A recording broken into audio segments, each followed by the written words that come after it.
All right, hello and welcome to this training. As you can see from the title, what we're going to be covering today is how belief engineers your reality. And as you can see from the overview, what we're going to be talking about more specifically is first the overview itself, the science of belief, the self-fulfilling loop, the belief audit, useful and untrue, the review, and your action items for the day or the next few days. Now, before we get started, if you want to work with me, make sure to book a call from the link in the description. If you want this document along with this training, make sure to join the free community, again, from the link in the description.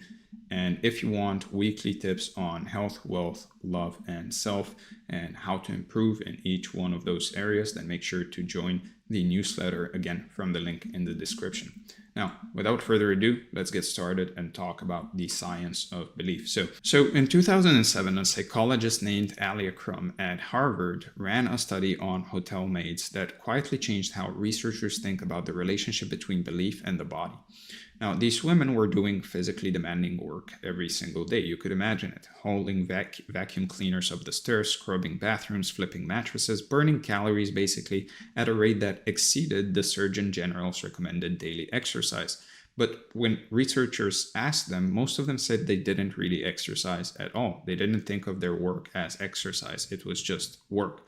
So Crum did something simple. She took half the maids and told them the truth, that their daily work already qualified as significant physical exercise, and showed them exactly how many calories each task burned, and also reframed what they were already doing as a legitimate workout. Now, the other half got no information at all, sadly for them. Nothing else changed. Same hours, same tasks, same hotel, same routine. 4 weeks later, the group that had been told their work was exercise had lost weight. They had lowered their blood pressure and also reduced their body fat percentage. The control group that didn't know anything, doing the exact same physical work, showed no changes whatsoever. Now, think about that for a second. It was the same physical activity, same bodies. The only thing that really changed was what they believed about what they were doing, and their bodies responded to the belief, not to the activity itself. Now, that's a peer-reviewed finding from one of the most respected universities on earth, right? Now, the belief didn't add a single extra step to their day. It didn't change the workload, the intensity, or the duration of the work. It changed the meaning they assigned to the work, and the meaning changed the physiological response, which tells you something that most people still drastically underestimate about human biology. Studies like this aren't rare or isolated. They show up constantly in research, and they point to something that sits underneath every conversation about health, performance, and potential. What you believe about what you're doing might matter as much, if not more, than what you're actually doing. Now, if that's true for hotel maids who didn't even know they were really exercising, what is it doing in the areas of your life where you are conscious of your beliefs? What beliefs are you carrying about your work, your body, your potential that are quietly shaping your results without you ever questioning them? Now, the placebo effect is absolutely a real thing, and this is what all of this is alluding to. And it's not some fringe curiosity that scientists shrug off, because it actually produces measurable physiological changes in the brain and the body that can be tracked, scanned, and replicated across studies. Now, this isn't about people imagining they feel better. This is about actual shifts in neurochemistry that happen when someone believes something is going to help them. And here's another study from the same researcher, Alia Crum, that makes this even harder to dismiss. She gave participants the exact same 380-calorie milkshake on 2 separate occasions. On one time, the label said it was 620 calories and that it was an indulgent shake. The other time, the label said it was 140 calories sensible shake. Same shake, same ingredients, same calories, 320. They just didn't know it.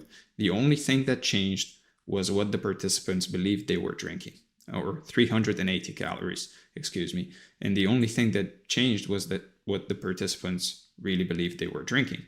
Now, their ghrelin levels, the hormone that tells your brain whether you're hungry or full, were tracked. And they responded to the label, not the shake.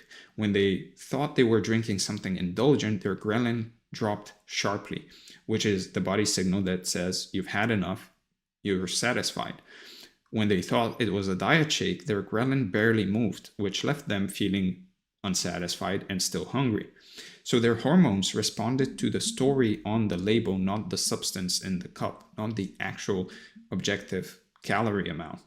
And that's a measured hormonal response that is being dictated by a belief, which means your body isn't just passively processing what you put into it, it's actively interpreting what you believe you're putting into it and adjusting its chemistry accordingly. And it goes even further than hunger hormones. In a pain study, patients were told they'd receive a powerful painkiller through an IV drip. They reported significant pain relief, their brain scans showed reduced activity in pain processing centers, and by every measurable standard, the treatment was working, except the machine was never turned on. Nothing was really flowing through the IV. The belief that medication was coming was enough to activate the brain's own endorphin system and produce real measurable pain relief. But the part that really matters is that when the patients were told that the machine had been off the whole time, the pain came back almost immediately. The belief created the relief, and the removal of the belief destroyed it, which tells you that the mechanism here isn't passive or accidental. It's a direct causal chain from what you believe to what your body does. And this doesn't just apply to physical health, because you see the exact same pattern in the psychological research on motivation, resilience, performance, and basically every domain where humans are trying to do hard things. Belief acts as a kind of internal command system where your brain interprets the belief as a signal to start allocating resources differently and adjusts hormone levels, modulates immune responses, and essentially reorganizes itself around the expectation that things are about to improve. Now, the part that should unsettle you a little bit is this, because this mechanism doesn't really only work in your favor. The placebo effect has a dark twin, if you want to call it that, that is called the nocebo effect. And it's just as powerful, and it's still running in the background, but it's running in the opposite direction. So when people believe something will harm them, or that they won't recover, or that a treatment will produce painful side effects, their bodies often comply with that expectation just as faithfully as those hotel maids' bodies complied with the belief that they were exercising. So in clinical trials, patients who are warned about potential side effects of a drug experience those side effects at dramatically higher rates, even when they're taking a sugar pill. Their bodies produce the pain, the nausea, the fatigue, not because of any chemical substance, but because the belief that harm was coming triggered the exact physiological response they were afraid of. Now, researchers have documented cases where patients who were misdiagnosed with terminal illness deteriorated and died on schedule, and they were misdiagnosed, only for autopsies to reveal that they never had the disease in the first place. The belief killed them. And that sounds like something out of a horror movie, but it is in the medical literature.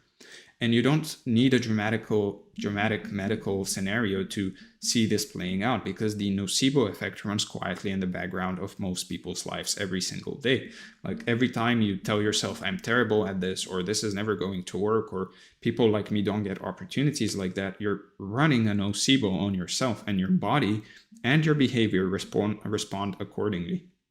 Now, this is why belief selection isn't just a nice to have personal development exercise. It's genuinely urgent, because it's not just that empowering beliefs help you, it's that disempowering beliefs are actively harming you right now and produce stress hormones, suppress immune function, and kill your motivation and focus, and narrow your perception of what's really possible. Most people have never calculated the real cost of the negative beliefs they carry around, because those beliefs feel like just being realistic or not getting your hopes up. But the nocebo research shows that those supposedly harmless beliefs are producing measurable physiological damage that compounds over time. And the uncomfortable asymmetry here is that you don't get to opt out of this system. Your beliefs are producing effects whether you're conscious of them or not. So the only real question is whether you're going to be deliberate about which beliefs you're running, or whether you're going to let whatever was installed by default keep running unchecked in the background. Now, people who believe they are capable of achieving a task are measurably more likely to achieve that task. It's almost common sense, right? That's Decades of research in self-efficacy and cognitive psychology and behavioral science all pointing in the same direction. The belief doesn't guarantee the outcome, but it dramatically shifts the probability.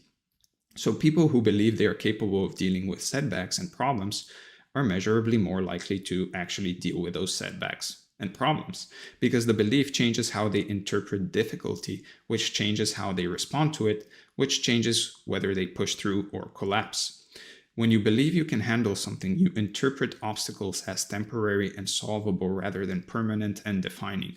And that interpretation difference is where the entire game is really won or lost. Now, the belief doesn't remove the obstacle.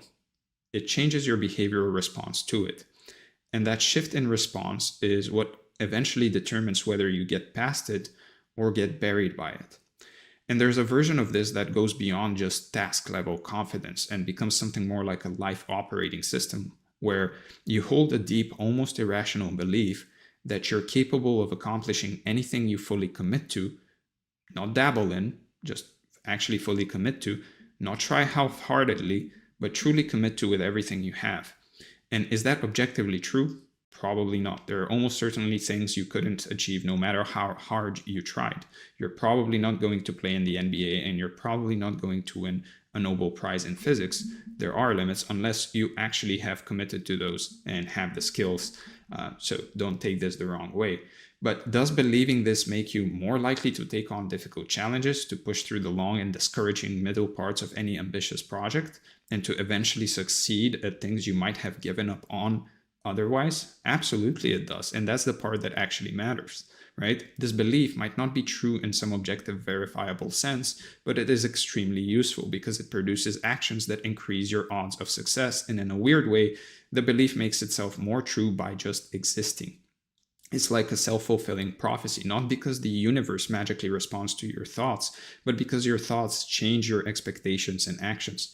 Now, your expectations change your behavior, and your behavior changes your outcomes. And so the belief that started as not technically true gradually becomes more and more true through the actions it actually generated, which is a loop that most people never consciously recognize or leverage. Most people experience this loop unconsciously and accidentally, sometimes in their favor and sometimes against them. And the whole point of understanding it is to start running it on purpose instead of leaving it to chance. So once you see this mechanism clearly, you realize that choosing your beliefs isn't delusional or naive. It's strategic because the beliefs you adopt directly shape the probability of the outcomes you experience. Your beliefs literally shape your outcomes. Your beliefs shape your expectations shape your actions, and your actions shape your outcomes. And the takeaway here isn't that you should really lie to yourself or ignore reality, is that in the space between I know this for certain and I have no idea, you have a choice about which beliefs to lean into. And that choice has real consequences for how your life actually plays out. The beliefs you carry aren't neutral passengers in your mind. They're active agents that influence every decision you make, every risk you take or avoid, and every moment where you either step forward or pull back. And that means belief selection isn't some fluffy feel-good exercise. It's one of the most consequential things you can do for yourself because it sits upstream of literally everything else. Now, with that said, let's talk about this self-fulfilling loop.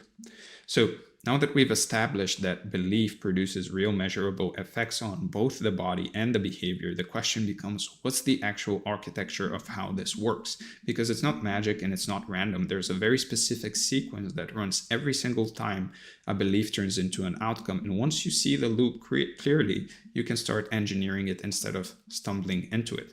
Now, the loop runs like this. Belief shapes expectation. Expectation shapes behavior. Behavior shapes outcome, and outcome reinforces or destroys the original belief, which means the whole thing is circular and self-sustaining once it really gets going in either direction. So when the loop runs in a positive direction, you believe you can do something, so you expect to make progress, you expect to get it done. So you take action, so you get results, and that reinforces the belief. It strengthens the original belief, which makes you expect even more progress next time. When it runs in a negative direction, you believe you can't do something, so you expect failure, so you either don't act or act half-heartedly so that you can save your ego.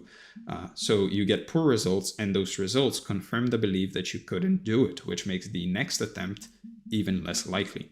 Now, most people are running this loop on autopilot with beliefs that they basically inherited from childhood, they absorbed from their environment, or they adopted unconsciously based on a handful of experiences that they never properly really examined. And the loop just keeps reinforcing whatever was already there. So you didn't really choose most of the beliefs that are currently driving your behavior, right? They were installed by parents, by teachers, by peers, by culture, and a few emotionally charged experiences, most likely, that your brain decided were evidence of how the real world works. Now, the first step to changing the loop is simply becoming aware that it's there, that it's running, because you can't really redirect something you can't see. You can't really redirect something that also you don't really believe in. But most people genuinely don't realize that their outcomes are downstream of their beliefs, of beliefs that they've never really questioned. So expectation is where the loop gets its real power, because expectation is the bridge between a belief that you hold in your mind and the actions you take in the real world. And you can believe something abstractly, but it's when that belief generates a felt expectation, a sense that something is going to happen, that your behavior actually starts to shift. So expectations act as a perceptual filter, essentially, which means they literally change what you notice. They literally change what you pay attention to and what you interpret as relevant.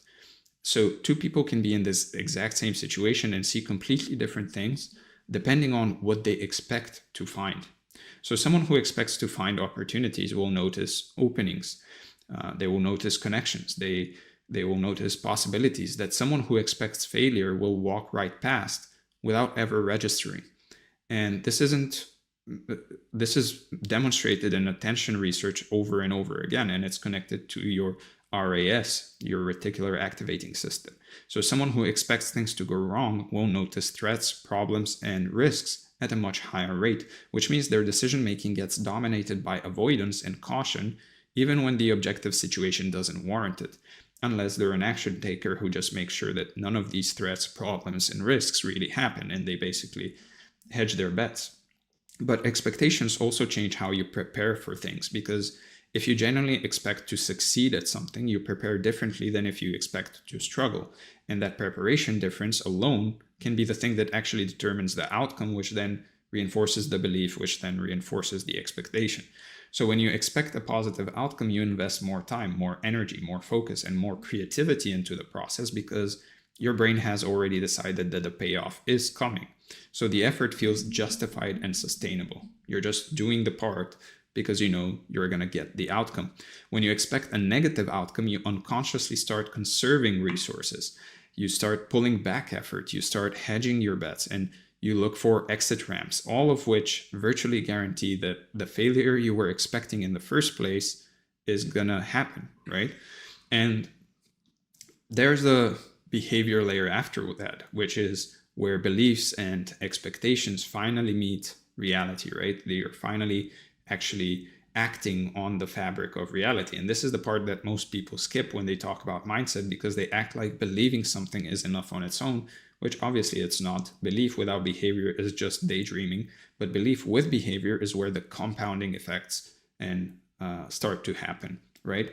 So the behavior that beliefs generate isn't usually big or dramatic. It's really the quiet, daily, consistent kind of behavior that doesn't make for good Instagram posts, but absolutely makes for good outcomes over time. It's the boring things that you do that repetitively, things like showing up when you don't feel like it, doing the work even when the results are slow, doing the work even when it's boring and you don't really want to do it. And that is going to lead somewhere worth going, right? And staying in the game long enough for the compounding to kick in. Now, most of the behavior that changes your life is, as I've said before, very boring and repetitive, unglamorous and monotonous. And the only reason anyone sticks with it is because they believe at some level that it's going to lead somewhere good, right? Belief is the fuel that keeps you doing the mundane things long enough for them to matter, because without it, you'll quit the second that things get a bit boring or uncomfortable, or your progress starts slowing down, which happens to literally everyone at some point. It's actually a good sign if your progress slows down, because it means you've learned a lot. Your rate of learning has slowed down. It means you're becoming better. But every action you take generates feedback, and that feedback either strengthens or weakens the belief that started the whole loop, which is why early wins are so psychologically important, not because they prove you've made it, but because they give the loop momentum. So small wins early on create a feeling of progress, and that feeling reinforces the belief, which strengthens the expectation, which improves the behavior, which generates more wins, and suddenly the loop is running at full speed, almost without conscious effort. Conversely, if you go too long without any feedback or evidence that things are working, the belief starts to erode, the expectation fades, the behavior drops off, and the loop basically collapses and starts working in the opposite direction a lot of the times, which is why smart people design their process to include frequent visible markers of progress, even when the big goal is still far away. Now, the whole point of understanding this loop is to really move from being a passive participant to an active engineer of it. Because once you realize that the starting point is the belief and everything else cascades from there, you can basically start being intentional about which beliefs you install and which beliefs you reinforce. And belief selection isn't about lying to yourself or ignoring reality. It's really about recognizing that in the gray area between definitely true and definitely false, there are beliefs you can choose to lean into that will produce better behavior, better outcomes, and ultimately a better life. And most of the beliefs that matter exist in this gray area. They're not provably true, they're not provably false, they're just stories you tell yourself about what's possible. And the story you pick has a massive downstream effect, massive downstream consequences. So being intentional about this doesn't make you delusional, it makes you strategic, because you're simply choosing to occupy the version of uncertainty that gives you the best chance of getting where you want to go. Now, once you've selected a belief, the next step is really reinforcing it through action and evidence, because obviously beliefs that aren't supported by experience and by action will eventually decay because there's nothing reinforcing them. No matter how much you try to affirm them, the fastest way to strengthen a belief is to act on it and watch what happens. So take the action that the belief implies, even if you don't fully believe it, because the action will generate evidence, and the evidence will then strengthen the belief in a way that no amount of thinking or journaling ever could, no amount of repeating it to yourself every morning ever could. So collect and pay attention to the evidence that supports the belief, not in a confirmation bias, ignore everything else kind of way, but in a deliberate effort to notice the signal that the loop is working, because your brain will default to noticing the negative unless you actively direct its attention to the positive. Now, with that said, let's talk about the belief audit. So now you understand the science, you understand the loop, and you understand that your beliefs are producing real effects, whether you're paying attention to them or not. And the next question becomes obvious. What beliefs are you actually running right now? Because most people have never really sat down and honestly examined this. And that's a problem, because you can't engineer something you haven't inventoried. So start by looking at the 4 areas that matter the most: your health, your wealth, your relationships, or your wealth and work, your relationships, and your sense of self. For each one, write down the 2 or 3 beliefs that are currently driving your behavior in that area. So what do you actually believe about your body, your discipline, your ability to stay consistent with training and nutrition? If the honest answer is something like, I always fall off after a few weeks, or I just don't have the genetics for it, that's a nocebo running in the background, and it's costing you more than you think. In terms of wealth in your work, what do you believe about your ability to earn, to build, to create something valuable? If there's a quiet voice saying people like me don't make that kind of money, or it's too late to start, that belief is shaping your behavior every single day. And the loop is reinforcing it every time you hesitate or play small. In terms of your love and relationships, what do you believe about your worthiness of love, your ability to connect, your capacity to show up fully for the people in your life, to be a good friend, to be a good son or daughter, to be a good wife or husband, to be a good dad or mom. These beliefs are often the most deeply buried and the most damaging because they were usually installed earliest and have had the longest time to compound. And then for the aspect of self, what do you believe about who you are at the core, about your potential, your intelligence, your resilience, your spirituality, your right to take up space and pursue ambitious things? This is the identity and spirituality layer, and it's the most powerful one, because beliefs at this level don't just influence what you do, they really determine what you think is even possible for someone like you, whatever that means. So once you've written them down, rate each belief on a simple scale. Is this belief producing useful behavior, or is it keeping me stuck? And don't overcomplicate it. It's a yes or a no, basically. It's a useful behavior, positive behavior, or negative behavior. That's it. And you'll almost immediately know which beliefs are really serving you and which ones are quietly sabotaging you, because the evidence is already visible in your results. So the beliefs that are serving you will have clear evidence in your life. You'll be able to point to actions you've taken, risks that you've embraced, progress you've made that traces back directly to what you believe about yourself in that domain. Now, the beliefs that are sabotaging you will also have clear evidence as well, right? It's the nocebo. It just won't look like evidence at first.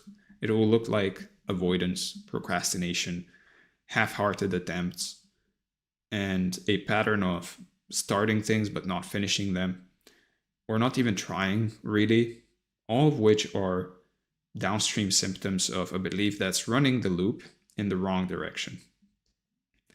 So for every belief you've identified as sabotaging, you write down the belief you need to hold in order to produce better behavior.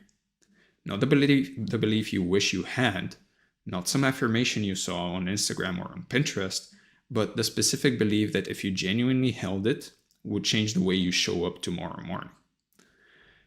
Now, the replacement belief needs to be specific enough to actually generate different behavior, because vague beliefs produce vague actions, right? I believe in myself is really useless. I am a god is useless. I believe that if I train consistently for 12 weeks, my body will respond is a belief that produces a specific action. And that specificity is what gives the loop something to work with. Now, the best replacement beliefs are ones you can basically test through action within the next 7 days. Because like we talked about earlier, you need feedback. Beliefs that aren't supported by experience will decay. They need feedback. They need feedback in order to be reinforced. So the fastest way to install a new belief is to really act on it immediately and then let the evidence start building. So if the gap between your current belief and the replacement is too wide, you'll most likely reject it. And this is why sometimes setting humongous goals works in the opposite way. You will most likely reject them and the beliefs, and whether we're talking about beliefs or goals, whatever, you'll most likely reject them and it won't take hold. It won't produce change. So in that case, use a graduated approach, meaning don't jump from I'll never be successful to I'm destined for greatness, which is also pretty vague, by the way. Start with I'm capable of making progress this week if I show up consistently. I'm capable of getting 10 responses this week from potential clients if I just put the work in. And let the evidence build from there. Or I can get 5 responses this week. Or I can lose half a pound this week of fat if I just go to the gym and dial in my nutrition. And then the evidence will start compounding. So once you've identified your replacement beliefs, look at your environment and ask whether it's reinforcing the old belief or the new one. Because the environment around you, everything you have around yourself, the people, the objects you have around you will be reinforcing something, right? They're reinforcing a belief, otherwise they won't be there. They came to be because of a belief. And so they're reinforcing that same belief. So the people you spend time with, the content you consume, the physical spaces you operate in, your daily rituals and routines, all of these act as belief reinforcement systems. And if they're set up to support the old belief, the new one won't really survive, no matter how many times you write it in your journal. So the people around you are one of the most powerful belief reinforcement mechanisms you have, because their expectations of you become your expectations of yourself, often without you even realizing it. If you're trying to install a belief about being capable of building something extraordinary, but everyone around you treats ambition as naive or delusional in a bad way, then you're fighting a losing battle.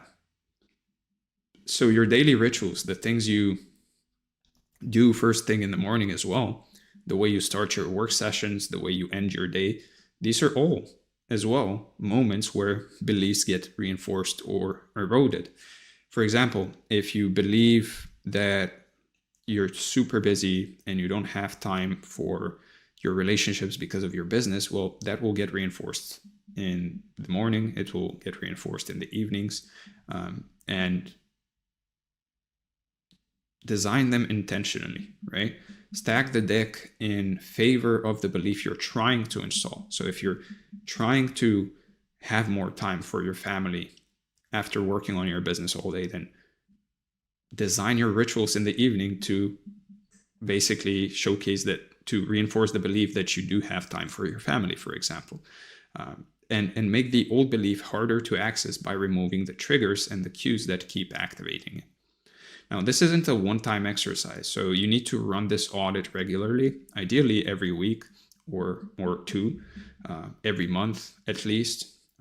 For some people, multiple times a week, because beliefs shift and new ones get installed without your permission, and old ones creep back in the moment you stop paying attention. So the audit is how you maintain conscious control over the one thing that sits upstream of everything else in your life. So a lightweight version of this can be done in 10 minutes at the end of each week, or if you have 10 minutes every day, and I will doubt that people won't have 10 minutes at the end of their day. You could do it every single day and just ask yourself 3 questions. What belief drove my best behavior this week or this day? What belief held me back today or this week? And what's the one belief I want to strengthen next week or tomorrow? And that's it. Literally simple, fast, and it keeps the loop running in the right direction, and it makes you aware of all of these things. And the important thing is to write it down and not do it in your head, but on paper or in a document, and actually write them down with the dates. And the writing forces clarity, and clarity is what really turns a vague intention into a concrete belief that your brain can actually work with. So each time you do the audit, sit down and actually write, and look for evidence that your chosen beliefs are producing results. And I would even say write that evidence down as well. Small wins, moments of courage, actions that you took that you wouldn't have taken 6 months ago, and collect these deliberately, almost like you're collecting testimonials for yourself, because they're the fuel that keeps the positive loop spinning and makes the belief more doable over time and durable. And beliefs don't change overnight, and anyone who tells you otherwise is really most likely selling something. So the loop needs time to build momentum. Give it at least 30 days of consistent action before you evaluate whether a new belief is working, because the early period will feel uncertain and uncomfortable, and that's okay. The discomfort isn't a sign that the belief is wrong. It's a sign that the old pattern is losing its grip. So expect the resistance, because your old beliefs have momentum. They've been running the loop for years. Sometimes, depending on how old you are, for decades, and they won't go quietly, right? There will be days where the old story feels more real and more convincing than the new one, and that's fine. The new belief doesn't need to feel true right away. It just needs to produce better action, and the feeling of truth will follow the evidence. Like everything else worth doing, this compounds and it takes some time. The first few weeks will feel like you're pushing a boulder uphill, but once the loop catches and the evidence starts reinforcing the new belief, the whole system starts accelerating on its own. And what felt forced at the beginning starts to feel like who you actually are. Now, with that said, let's talk about useful and untrue. And I've made a small spelling mistake here. So here's something that ties all of this together in a way that might make some people uncomfortable, but it's worth sitting with, which is a very large percentage of self-help advice is basically just various methods of sneakily inducing beliefs in people. Think about it. Giving them concepts and ideas that are just plausible enough to be true, but also not really disprovable. And the genius of it is that it works. It works anyway. The conceptual packaging and the language around an idea is often more important than the idea itself, because it's the packaging that creates the belief. And it's the belief that influences your actions, and your actions influence your results, which is the whole chain we've been talking about. It's a self-fulfilling prophecy. So think about any popular self-help concept that's changed how you operate and think. Chances are it wasn't really the literal truth of the concept that helped you. It was the way it reframed your thinking. Maybe it gave you a new lens, or it made you feel like you had a handle on something that previously felt chaotic. And this is why it's so important to continuously learn, read books, take courses, work with coaches, and expose yourself to new ideas and ways of thinking, because this is a side note here, but each new mental model you acquire gives you another lens or perspective through which you can view your situation and the world. And the more of those you have available, the more freedom you have to choose the interpretation that actually serves you, instead of being stuck with whatever meaning your default conditioning assigned. So the mechanism isn't really truth. We're not talking about finding truth here. It's belief. And belief doesn't require truth to function. It just requires enough plausibility to get your buy-in. And once it has your buy-in, the loop we talked about kicks in and starts producing real results. Now, most of the criticism of the self-help industry is that it might be pseudoscience and that it's not true, to which the honest response is, yeah, some of it might be. But that's not really the point. It's not trying to be true in the way that a physics textbook is really trying to be true, or a history textbook is trying to be accurate. It's trying to be useful, and those are fundamentally different goals. The critics are applying the wrong standard of evaluation, because they're judging self-help by its correspondence to objective reality, when the actual value of self-help is in its ability to shift belief, which shifts behavior, which shifts outcomes, and then reinforces the belief. The question isn't, is this true, but does believing this produce better results, better actions in my life? And if the answer is yes, then it's doing its job, regardless of whether it would pass a peer review. Now, it's all just basic evolutionary biology if you think about it. Your brain was never designed to perceive reality accurately. And most of us don't actually perceive reality accurately, as much as we'd like to think that we do. Even the people that are trying to be objectively the most accurate, they still have their own biases. Your brain was designed to keep you alive. Your perceptions, your emotions, your pattern recognition, your threat detection systems, all of it evolved not to show you what's actually true, but to show you what's useful for survival. So useful and untrue isn't some philosophical trick you're learning for the first time. It's literally how your brain has been operating for hundreds of thousands of years.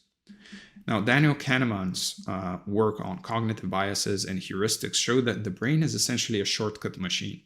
It doesn't process reality objectively and then give you a clean readout. It takes fragments of information, it fills in the gaps with assumptions, logical fallacies, biases, heuristics, and presents the result as if it's the whole picture.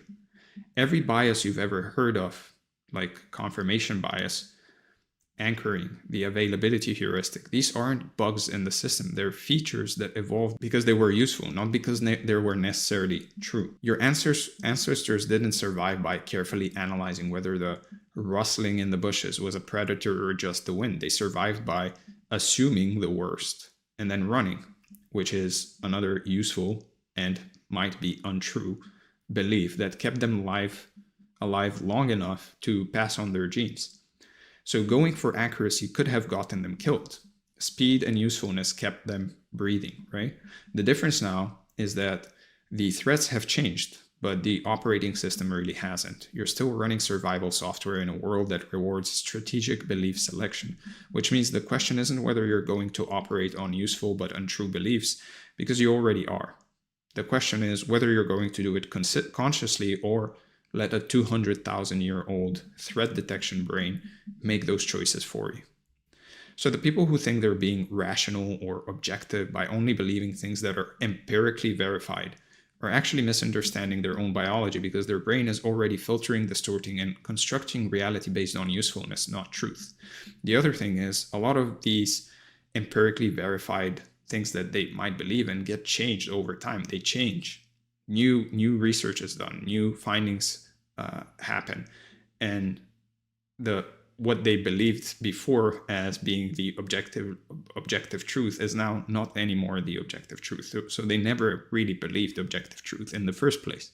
The only difference between them and someone who consciously selects their beliefs is that the conscious person knows what they're actually doing. So the feeling that you're seeing reality as it is itself a useful and untrue belief. The belief that you're looking at only objective reality and only objective truth can be seen as useful and untrue. Your brain creates the illusion of objective perception because that illusion is useful for navigating the world, not because it's an accurate description of everything that's actually happening at the level of physics, neuroscience, or information processing. Once you really internalize this, it frees you. You're not tricking yourself by choosing empowering beliefs. You're just redirecting a system that was already running on useful and untrue beliefs anyway. And you're now pointing it somewhere that serves you instead of somewhere that was optimized for avoiding lions on the savannah.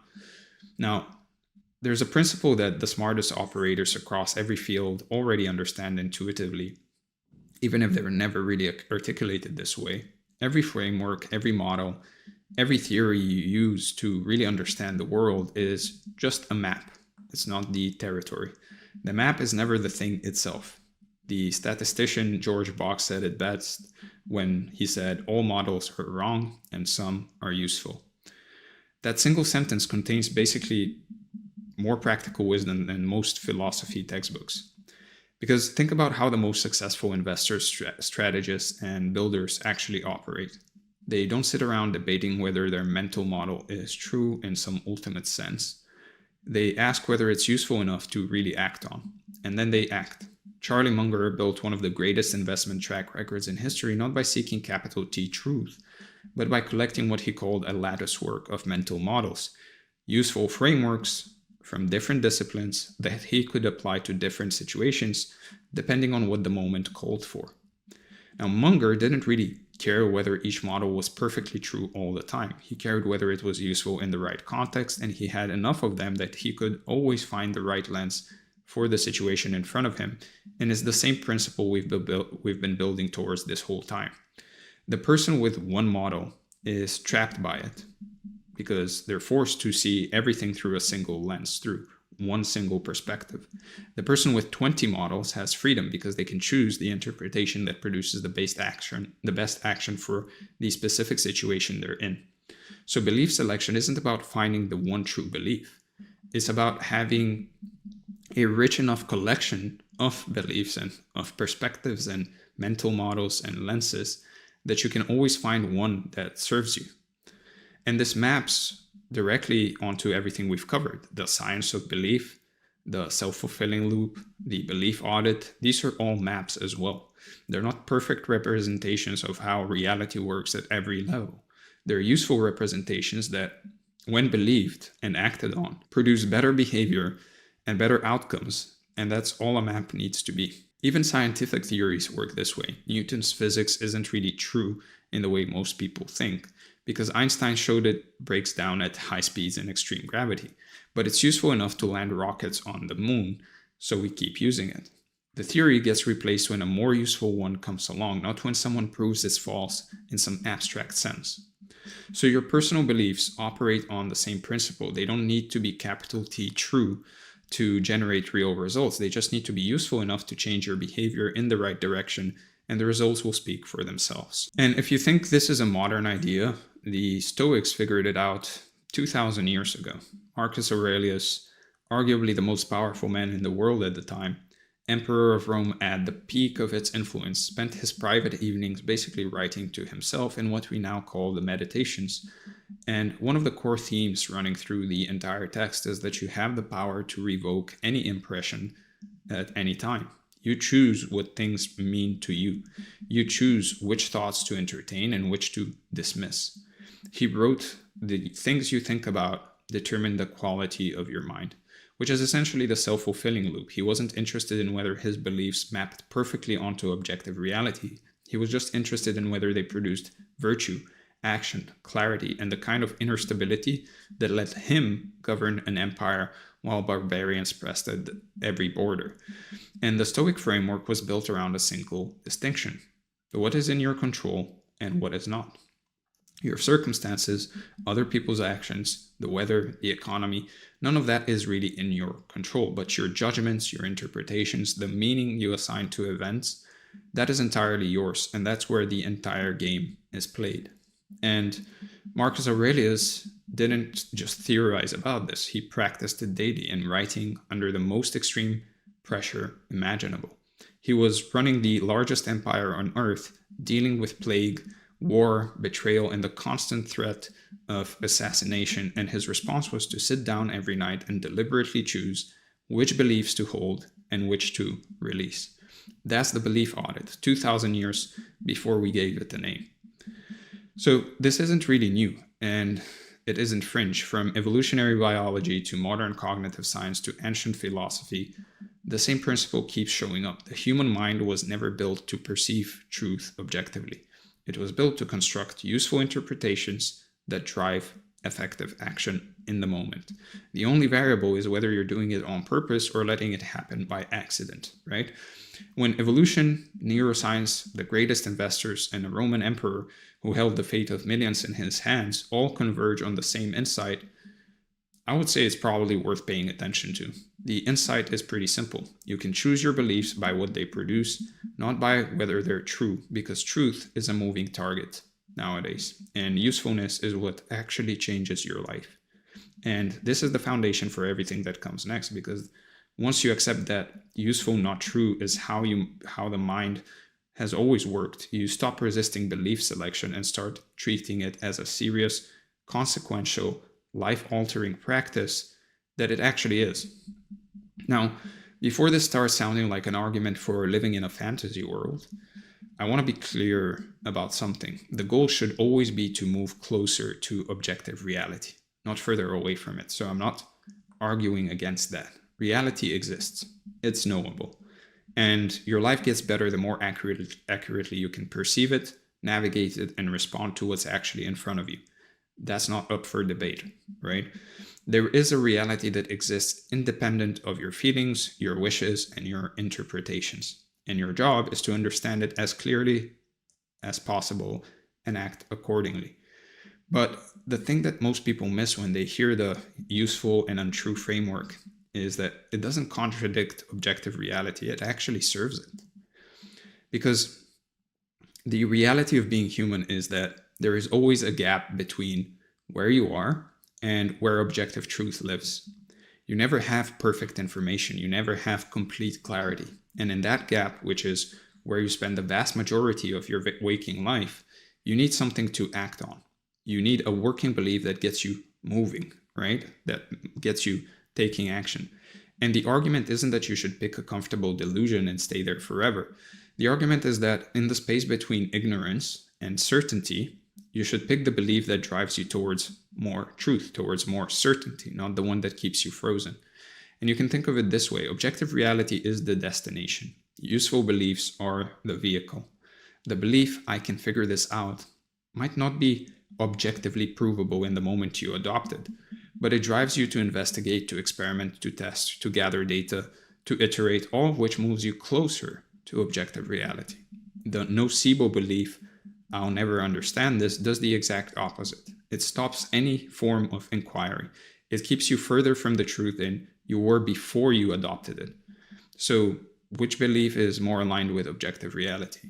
The one that moves you towards reality, makes you take action with reality, or the one that makes you give up before you get there? This is the reconciliation that most people never make, because they think useful and untrue means abandoning truth. It doesn't. It doesn't really mean that. It means being strategic about which beliefs you hold in the interim, precisely because truth matters and you want to get closer to it. So the best useful beliefs are the ones that maximize your contact with reality, that push you to engage, to test, to learn, to update your understanding based on actual evidence. So if a belief makes you more curious, more investigative, more willing to test your assumptions and update based on what you find, then it's moving you towards objectivity, right? Even if it's not perfectly true in the moment you adopt it, if a belief makes you less curious, more avoidant, more certain without evidence, then it's moving you away from reality, because you're not actually doing anything. You're not really engaging with reality, regardless of how realistic, quote unquote, it sounds. So the real danger was never useful and untrue beliefs. The real danger is beliefs that masquerade as just being realistic and masquerade as being true or objective, while actually keeping you disengaged from reality. So like, I'm not smart enough feels like humility, but the system, so I'm not smart enough can feel like humility. The system is rigged can feel like awareness, but both of them function as exit ramps from engagement with the real world, from reality, right? It makes you just give up. And that makes them the most anti-reality beliefs you can hold, in my opinion, because they reduce your contact with reality instead of increasing it. So the standard shouldn't be that a belief is perfectly precisely true right now. The standard should be, does a belief drive you to engage with reality more deeply, test more rigorously, learn more aggressively, and improve more? And if yes, it's serving reality, even if it's not fully true yet, even if it hasn't been fully verified yet. If no, it's a liability, no matter how rational it sounds on the surface. And this is exactly how science itself works. Every hypothesis starts as a useful but not yet proven belief, right?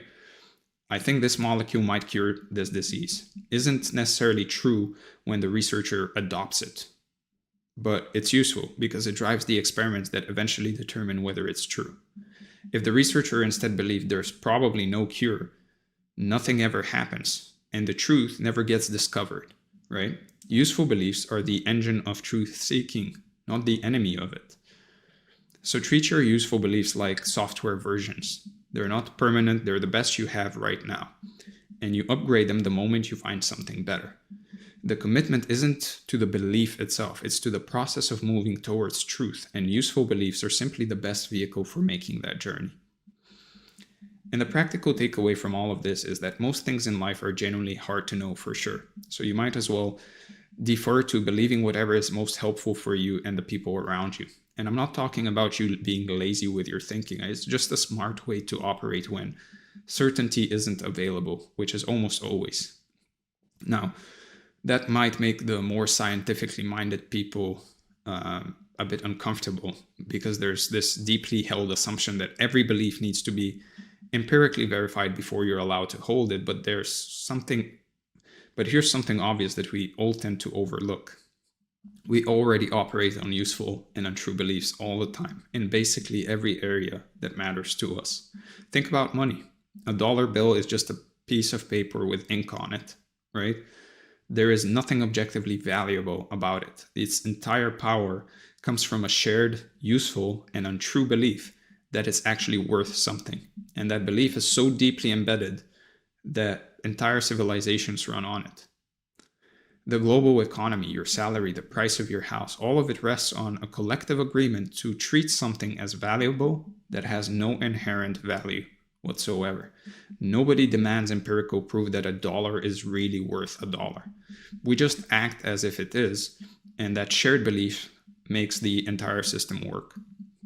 So holding useful, not true beliefs isn't some radical philosophical position. It's the default human operating mode, and the only difference is whether you do it consciously and strategically or unconsciously and randomly.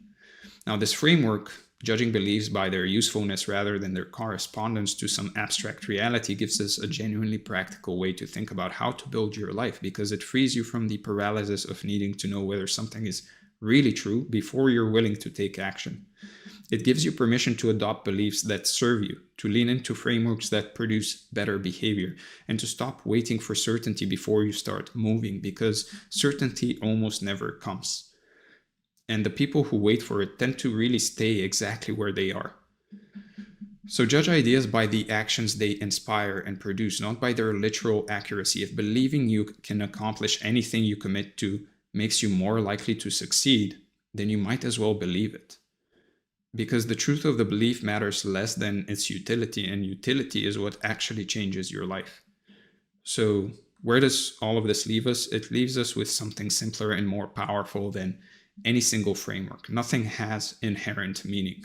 Things, events, circumstances, setbacks, wins, none of it comes preloaded with significance. We as humans like to give stuff meaning and significance, but things just happen. The meaning is always assigned by the person experiencing it, and that assignment can happen at any point in any direction for any reason you choose.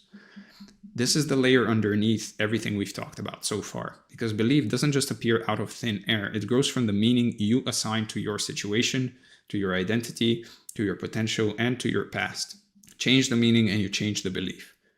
Change the belief, and like we said earlier, you change the expectation, the behavior, and eventually the outcome. So think about Alexander the Great, for example. By any rational standard, a young king from a small northern Greek kingdom has no business trying to conquer the entire known world. But Alexander assigned a meaning to his life that was so enormous, so total, he literally believed he was a god, that it reorganized everything around it. His risk tolerance, his decision-making, his ability to inspire thousands of men to march into territory no Greek army had ever been into. The meaning he chose became the engine that made the impossible feel inevitable. Julius Caesar, another example, did the same thing. He crossed the Rubicon not because the odds were really in his favor, but because he had already decided what his life meant, and retreating didn't really fit that story. So he became dictator in perpetuity for a while. He decided that what his life meant, acted accordingly, and then ended up holding the most absolute title Rome had ever given anyone. The meaning he assigned to himself and his mission made the boldest possible action feel like the only logical one, and that's the thing about meaning. Once you truly assign it, it doesn't just influence your behavior, it eliminates the alternatives. And this is the real principle underneath all the science, the loops, the philosophy. You are the one who decides what things mean. Not your circumstances, not your past, not the people around you. You assign the meaning, and the meaning generates the belief, and the belief runs the loop, and the loop produces the life. At its core, this is incredibly simple. Just decide what your work means to you, decide what your setbacks mean, decide what your potential means, and then watch how that decision ripples forward into everything you do, because it will, whether you're conscious of it or not. And in practice, this means regularly auditing not just your beliefs, but the meanings underneath them. Asking yourself whether the significance you're assigning to your situation is producing the behavior and outcomes you want, or whether it's quietly keeping you small, cautious, and stuck in a version of reality that doesn't really serve you. Ultimately, this is all about taking full ownership of the one thing you actually control, which is the meaning you assign to your experience, your thinking. Most people let meaning happen to them. They inherit beliefs and meaning from their environment, they absorb it from their culture, and never once stop to ask whether the story they're living inside is one they actually chose. The people who do stop and ask, the ones who deliberately assign meaning that drives bigger action and deeper commitment, they tend to be the ones who build lives that look impossible from the outside but feel inevitable from the inside. So don't let the meaning be an accident. Don't let your circumstances tell you what they mean. You tell them. Pick the meaning that makes you dangerous, useful, and alive, and then commit to it hard enough that the loop has time to do what it does. Because the loop always works. It works for people who assign empowering meaning, and it works for people who assign limiting meaning. The only question is which direction you're going to point it towards. So with that said, let's cover the review. We talked about the overview, the science of belief, the self-fulfilling loop, the belief audit, useful and untrue, the review, and your action items for the day or the next few days. First, sit down and identify 3 to 5 core beliefs that are currently driving your behavior in the areas of your life that matter most. And honestly, assess whether those beliefs are producing the outcomes you want or quietly keeping you stuck. Choose one belief that you know would produce better behavior if you fully adopted it. Write it down, and commit to acting as if it's true for the next 30 days, paying close attention to how it changes your expectations, your effort, and your results. And then finally, design a daily practice of collecting evidence that supports your chosen belief, whether that's journaling wins, tracking progress, or simply noticing moments where the belief led to better action, because the loop needs fuel to keep running, and evidence is the best fuel there is. With that being said, if you want to work with me one-on-one on all of this, make sure to book a call from the link in the description. If you want this document along with this training, make sure to join the free community again from the link in the description. And if you want weekly emails on how to improve your health, wealth, love, and self, then make sure to join the newsletter from the link in the description. As always, thank you for being here. Thank you for watching, and I'm going to see you in the next one. All right, hello and welcome to this training. As you can see from the title, what we're going to be covering today is the power of delusion and how radical self-belief rewrites reality. As you can see from the overview, what we're going to be talking about more specifically is the myth of realism, strategic delusion and irrational confidence, the utility of useful lies, the artist's delusion and the birth of worlds, reprogramming reality through belief, and then the review and your action items for the day or the next few days. So without further ado, let's get started and talk about the myth of realism. So let's be honest, being realistic sounds responsible, doesn't it? It feels grown up, sensible, safe, but that's exactly why it's actually dangerous. Realism, when you really look at it, is just fear wearing a mask of logic. It whispers, be smart, when what it really means is stay small. And the most striking part is that people who live by realism end up with a very predictable, comfortable life. Comfortable, but completely forgettable. You see, realism didn't begin as a mindset. It began as a survival code. Early humans needed it to avoid dying in stupid ways. Don't chase tigers, don't jump off cliffs, don't taste or test poison berries. It makes sense back then, but you're not dodging tigers anymore. You're dodging discomfort. And that same ancient caution now stops you from really exploring your own potential. And what once kept you safe will now quietly keep you stagnant if you don't rewrite the program. Look, history has plenty of proof of this. Every world changer looked a little insane compared to everyone else that's being quote-unquote realistic before the world caught up. The Wright brothers, Jobs, Bezos, they were all accused of being delusional before they became inevitable. And so realists document the present. The delusional dreamers of the world design the future. And you'll notice too that the people who criticize and call others unrealistic rarely create anything themselves. They just measure what already exists because that's the only ground they actually trust. And here's where it gets pretty sneaky. Realism whispers through logic. It basically says, be practical, or that's statistically unlikely. But statistics often lie and are built from the past, and your next move doesn't necessarily belong to the past. The realist mindset can only calculate from yesterday's data. It has no formula for new behavior, fresh courage, or creativity. So, for example, for decades, experts believed running a mile in 4 minutes was physically impossible for humans. Medical journals literally published proof that it couldn't be done. Then Roger Bannister did it in 1954, and within 46 days, someone else broke his record. BlackBerry executives dismissed the iPhone as impractical because their data showed professionals needed physical keyboards. They relied on past user behavior and missed that people would adapt to touchscreens in ways statistics couldn't necessarily predict. In 2007, Netflix executives began shifting from DVD rentals to streaming, despite analysts insisting consumers preferred physical media.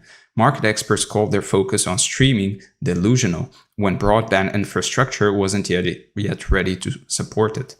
Now, when Airbnb launched, hotel industry experts dismissed the idea that people would let strangers stay in their homes. Data showed consumers valued hotel safety standards and amenities, yet the founders' delusional belief that people would prioritize authentic experiences transformed the travel industry forever.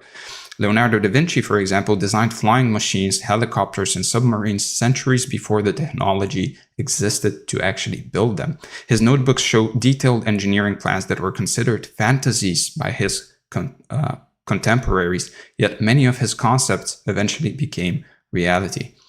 Napoleon rose from modest origins to become Emperor of France, believing he was destined for greatness from an early age. He conquered most of Europe despite facing larger armies, famously declaring impossible is a word to be found only in the dictionary of fools.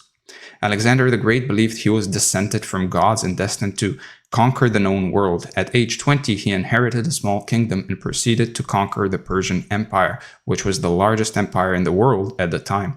He never lost a battle despite being consistently outnumbered, often by factors of 5-1 or more. Nikola Tesla envisioned wireless energy transmission and global communication systems decades before they were technologically feasible. He claimed that he could visualize his inventions in complete detail in his mind before building them. Now, obviously, there are countless more examples, but at this point you probably get the gist. So, by default, the moment you do something unprecedented, realism collapses. Now, once you start seeing realism for what it really is, which is a filter, not a fact, you'll catch it everywhere. You'll hear it when you downplay an idea before you even test it. You'll feel it when you second guess yourself just because no one else is doing it. And every time you say, let's be realistic, just notice what actually happens next. The energy in your body drops immediately. And that's the nervous system choosing safety over expansion.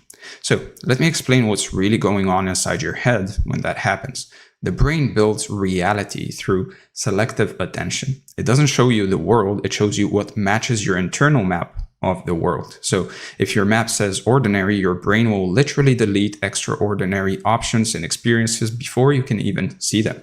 How many people do you know who will see the examples I talked about earlier and dismiss them as mere luck or find some other excuse to dismiss them? It's basic neuroscience. The reticular activating system, or RAS, works like a filter, only letting in the thoughts that fit your dominant expectations. For example, think about the last time you decided to buy a car, or anything for that matter, and then started seeing it everywhere. That's your RAS in action. The world didn't change. You just tuned in differently. The same thing will happen with belief. The moment you decide that opportunity is normal for you, your perception will start scanning for confirmation. It's basically automatic. Keep doing that long enough, and the old realist lens dissolves. The new one takes over quietly until impossible basically starts to feel like an outdated word. So here's how you use this deliberately. Feed your brain new assumptions every day. Literally talk to it, say them out loud, visualize them, act on them, read about them. You don't argue with the realist voice, you overwrite it through consistent repetition. The mind listens to what you do more than what you say. Eventually, you'll notice that your brain stops waiting for outside proof and it starts manufacturing it. And that's when you realize you've turned belief into evidence. And yes, you'll still feel the tug of realism. It's been rewarded your whole life. People clap for reasonable. It feels validating, but reasonable people maintain the systems that bold people reinvent. So don't expect applause while you're still invisible. That's the cost of being early to your own future. Anyway, the moment you basically suspend realism, life starts answering differently. Ideas flow faster, coincidences increase, and timing improves. You start to feel like you're walking in a private current that no one else can actually see. Your attention is behaving differently. You're simply tuned to creation instead of caution. You're in alignment. So once you've cracked the myth of realism, you're ready for something better, strategic delusion. That's the deliberate tactical use of irrational confidence to move faster than logic actually allows. And it's where belief stops being philosophy and becomes performance. And that's where we're heading next. So let's talk about the strategic, delusion, and irrational confidence. So being delusional isn't always a flaw. Sometimes it's the highest performing mental state you can actually enter. There's a type of irrational confidence that lets you move faster, decide cleaner, and execute harder than logic ever would. I'm not talking about pretending to be something you're not, but rather about using belief as a tool for velocity. Logic slows movement because it waits for certainty, but strategic delusion speeds it up because it acts before certainty actually exists. And you can train yourself to access that state at will, and when you do, you'll outperform people who have twice your experience. So the human brain isn't designed to act under uncertainty. It's designed to conserve energy. When you're unsure, your mind hesitates, analyzes, and delays. The result is paralysis disguised as caution. Now, that's where strategic delusion comes in. You'll use irrational confidence as fuel to override hesitation. It's temporary, tactical, and very functional. You'll act with conviction before proof ever appears, and that early movement will generate the proof everyone else is still waiting for. So let's call it what it really is. It is a mental performance enhancer. It's like caffeine for your decision-making system. It sharpens commitment and removes hesitation. And when you step into that mental frame, you stop playing the game by probabilities and start playing by momentum. That's what makes it strategic. You're using delusion deliberately as a cognitive tool to bias your actions towards action, speed, and certainty. Now, here's how it works. When you decide something with absolute conviction, even if that conviction is manufactured, your brain releases a chemical cocktail that basically mirrors confidence. Dopamine spikes, cortisol drops, and your motor cortex activates more efficiently. You move smoother, you think faster, and you feel lighter. Irrational confidence literally changes your physiology in real time. This is what people call the placebo effect, where belief itself becomes a powerful catalyst for physiological change. Now, fascinatingly, research shows that placebos work even when people know they're actually taking placebos. In multiple clinical studies, patients who were explicitly told they were receiving sugar pills with no active ingredients still experienced significant improvements in their symptoms. This suggests that belief doesn't require deception. Your conscious mind can acknowledge something isn't real while your body still responds as though it is. So the mere ritual of taking action creates physiological change. And you can tell yourself, I'm choosing to believe this temporarily as a performance tool and still get the benefits of heightened capability. So stripped of the medical context, it's simply belief-altering biology.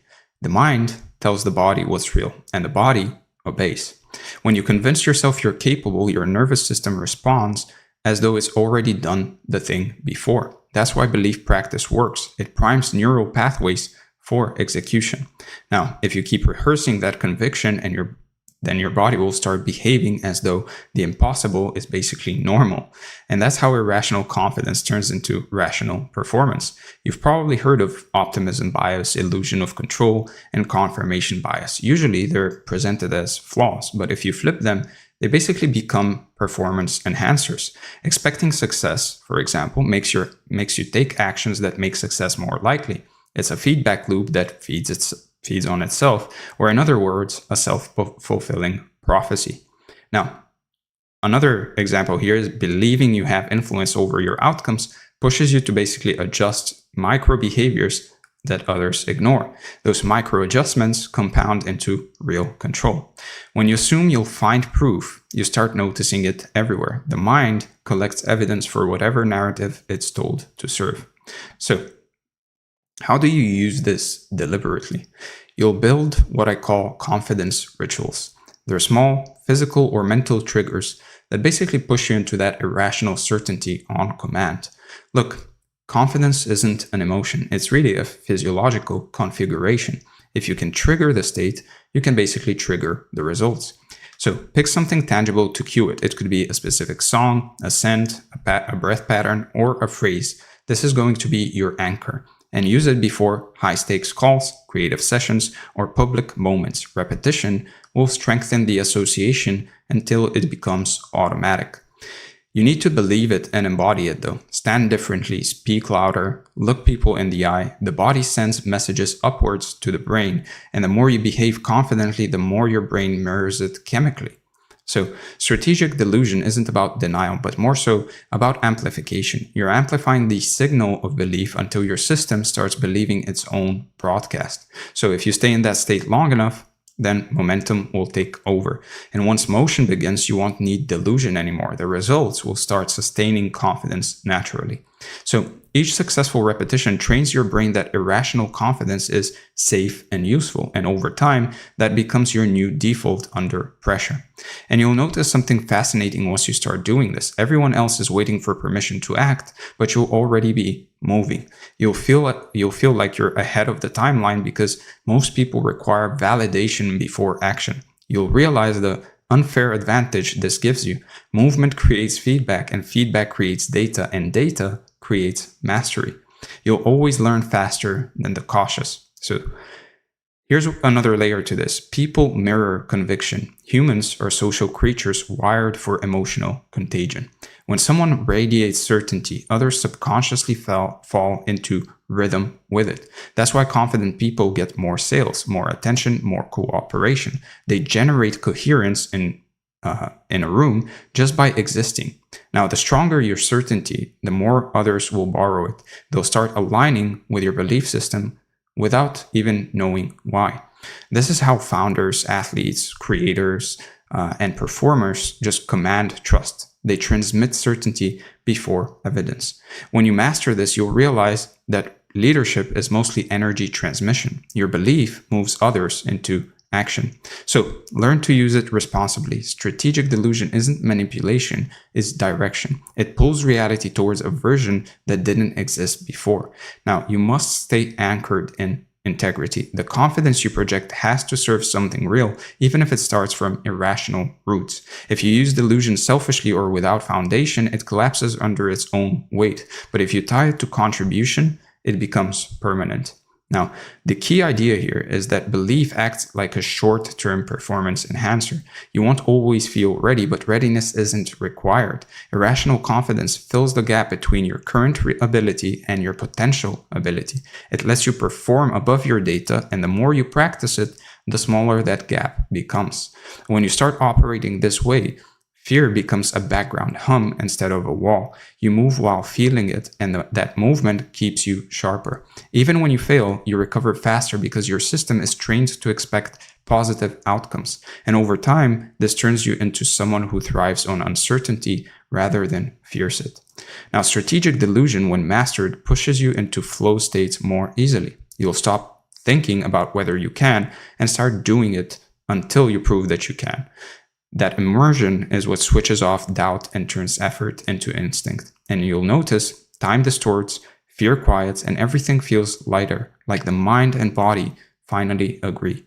Eventually, you'll realize that strategic delusion isn't about pretending at all, but rather it's about rehearsing possibility until it becomes muscle memory. It's belief applied as technology. And when you can access that state consistently, you'll stop needing it just for yourself. You'll start using it to guide others, to build shared narratives that help people act beyond what seems reasonable. That's where the concept of useful lies begins, and that's where we're going next. So let's talk about the utility of useful lies. So let's take a step back and actually talk about one of the strangest truths about human progress. The world runs on fictions.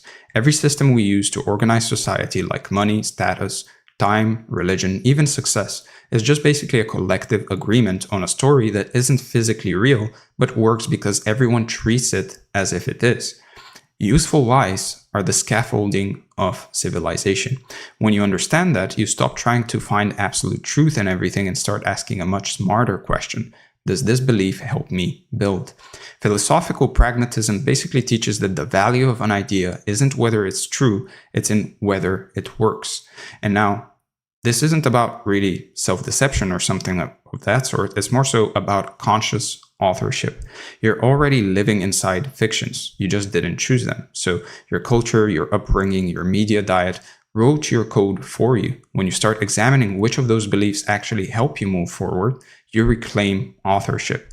The point isn't to escape illusion, it's to curate it. You'll start noticing that every successful person does this instinctively. They pick the stories that move them forward and discard the ones that drain them. If you zoom out for a second, you'll see how deep this goes. Take money. It's really just paper and numbers. It works because we all agree it works. The same is true for law, education, or reputation. None of them exist in nature. They exist in belief. These are useful lies that turned chaos into cooperation. So the question becomes, if collective delusion can shape nations, what could a personal one do for you? Now, once you see belief as a tool instead of a truth, everything becomes malleable. You stop arguing over who's right and start thinking about what's effective.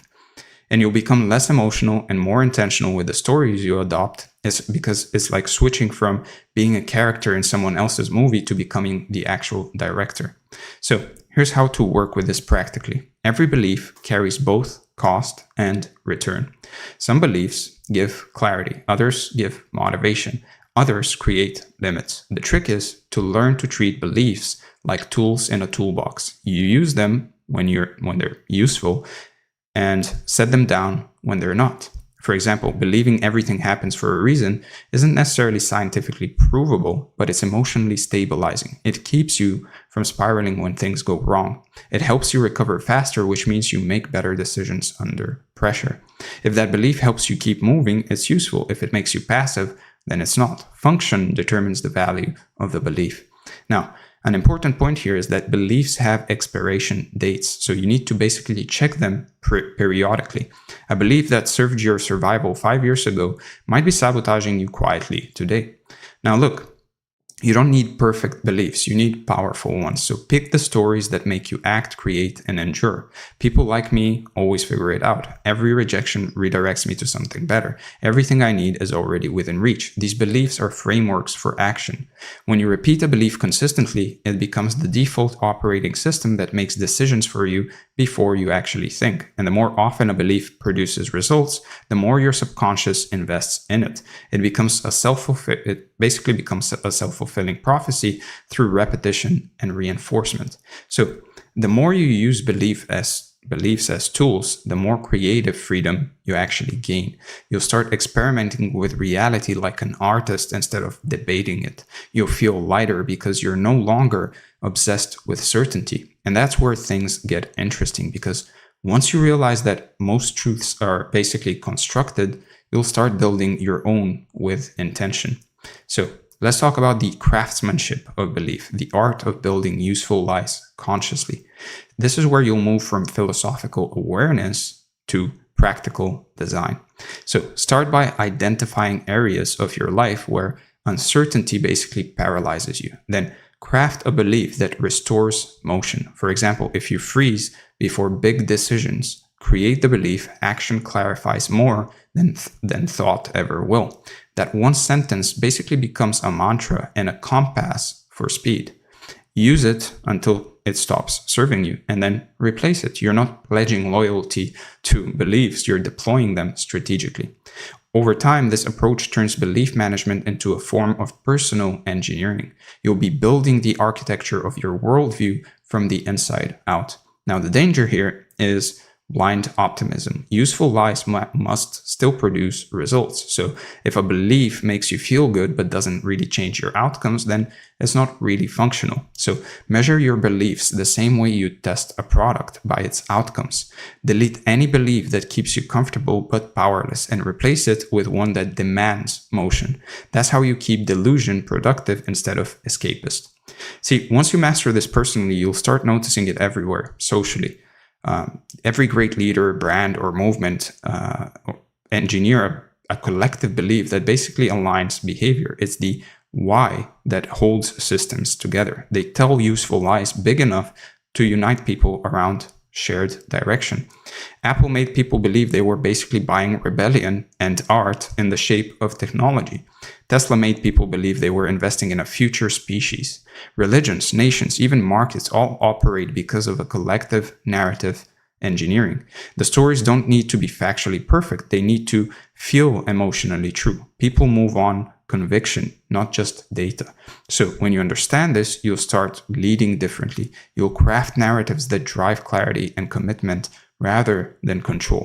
And eventually, you'll start to see the line between delusion and wisdom is defined by output. Beliefs are true when they produce beauty, movement, and meaning. They're false when they produce paralysis, resentment, and decay. Function is the only honest judge. Now, once you understand how to consciously construct useful lives, you'll start noticing that creation itself, art, business, innovation, is built on the same foundation. Every act of creation begins as a hallucination that becomes real through consistent expression. And that's exactly where we're going next. So let's talk about the artist's delusion and the birth of world.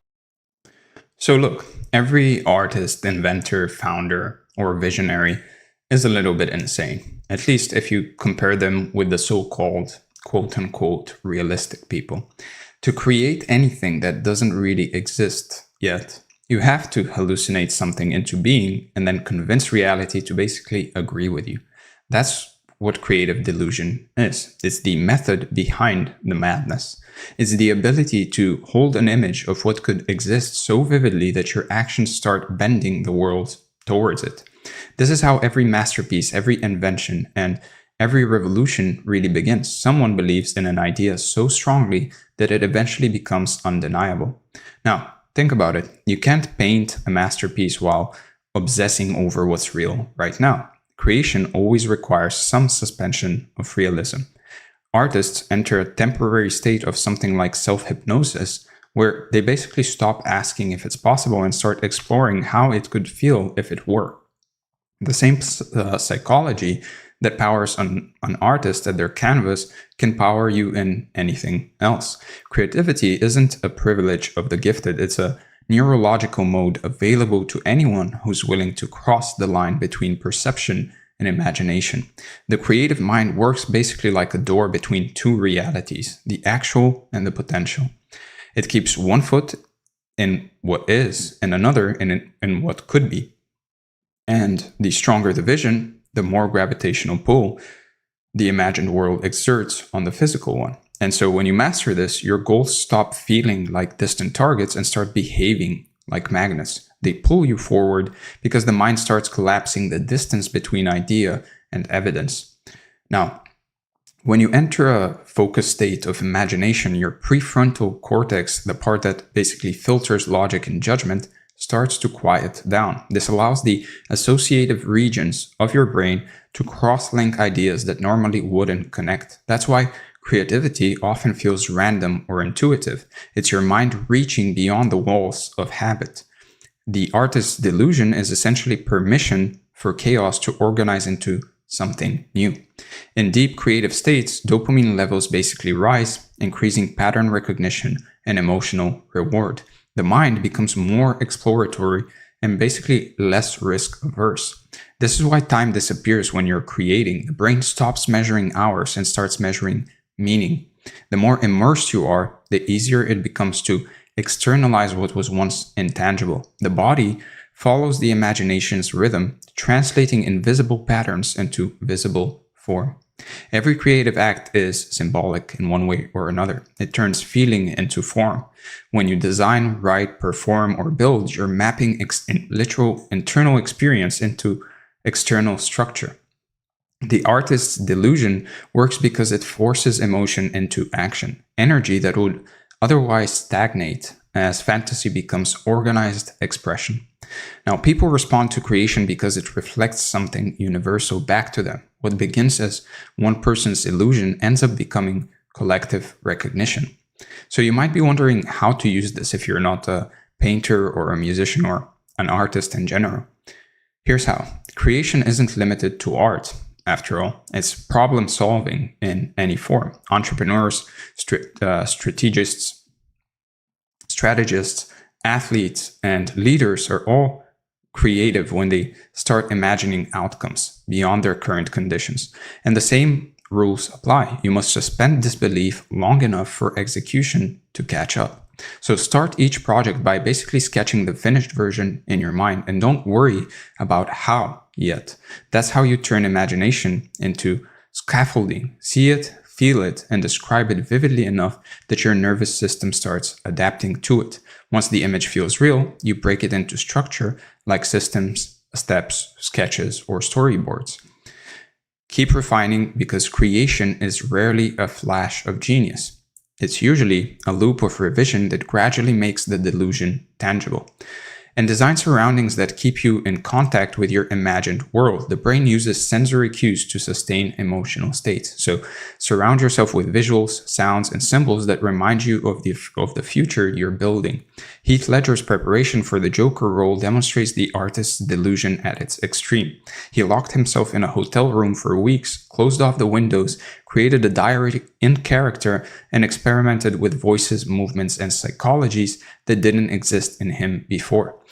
And Ledger didn't just play the Joker, he basically hallucinated the character as he imagined it into existence through sustained immersion. He treated his imagination as a laboratory where the Joker could evolve independently. And by the time filming began, the performance wasn't acting, it was channeling. He had convinced his nervous system so deeply that the Joker's mannerisms became automatic. The more your environment mirrors your vision, the easier it becomes to stay inside the creative trance where innovation happens. So let's clear something up. Creativity isn't some kind of random inspiration like most people think. It's usually structured irrationality. Artists know this, writers know this, everybody that actually does some kind of creative work knows this. They show up at the same time in the same place every day, even when they feel empty. And that routine is what builds a psychological trigger. The brain learns to open the creative channel on demand. So if you want consistent innovation, just make creativity mechanical. Treat imagination like a muscle that strengthens through repetition. Schedule dedicated time for exploration. Even 30 minutes of uninterrupted thought will basically train your brain to associate solitude with creation. Ironically, constraints actually amplify creativity. Limitation forces innovation. Give yourself boundaries so your imagination has something to push against. And the more regularly you practice, the faster you'll enter flow, and the threshold between thought and action will get shorter each time. Now, every creative will face resistance of some sort, the inner critic or fatigue or doubt or anything else.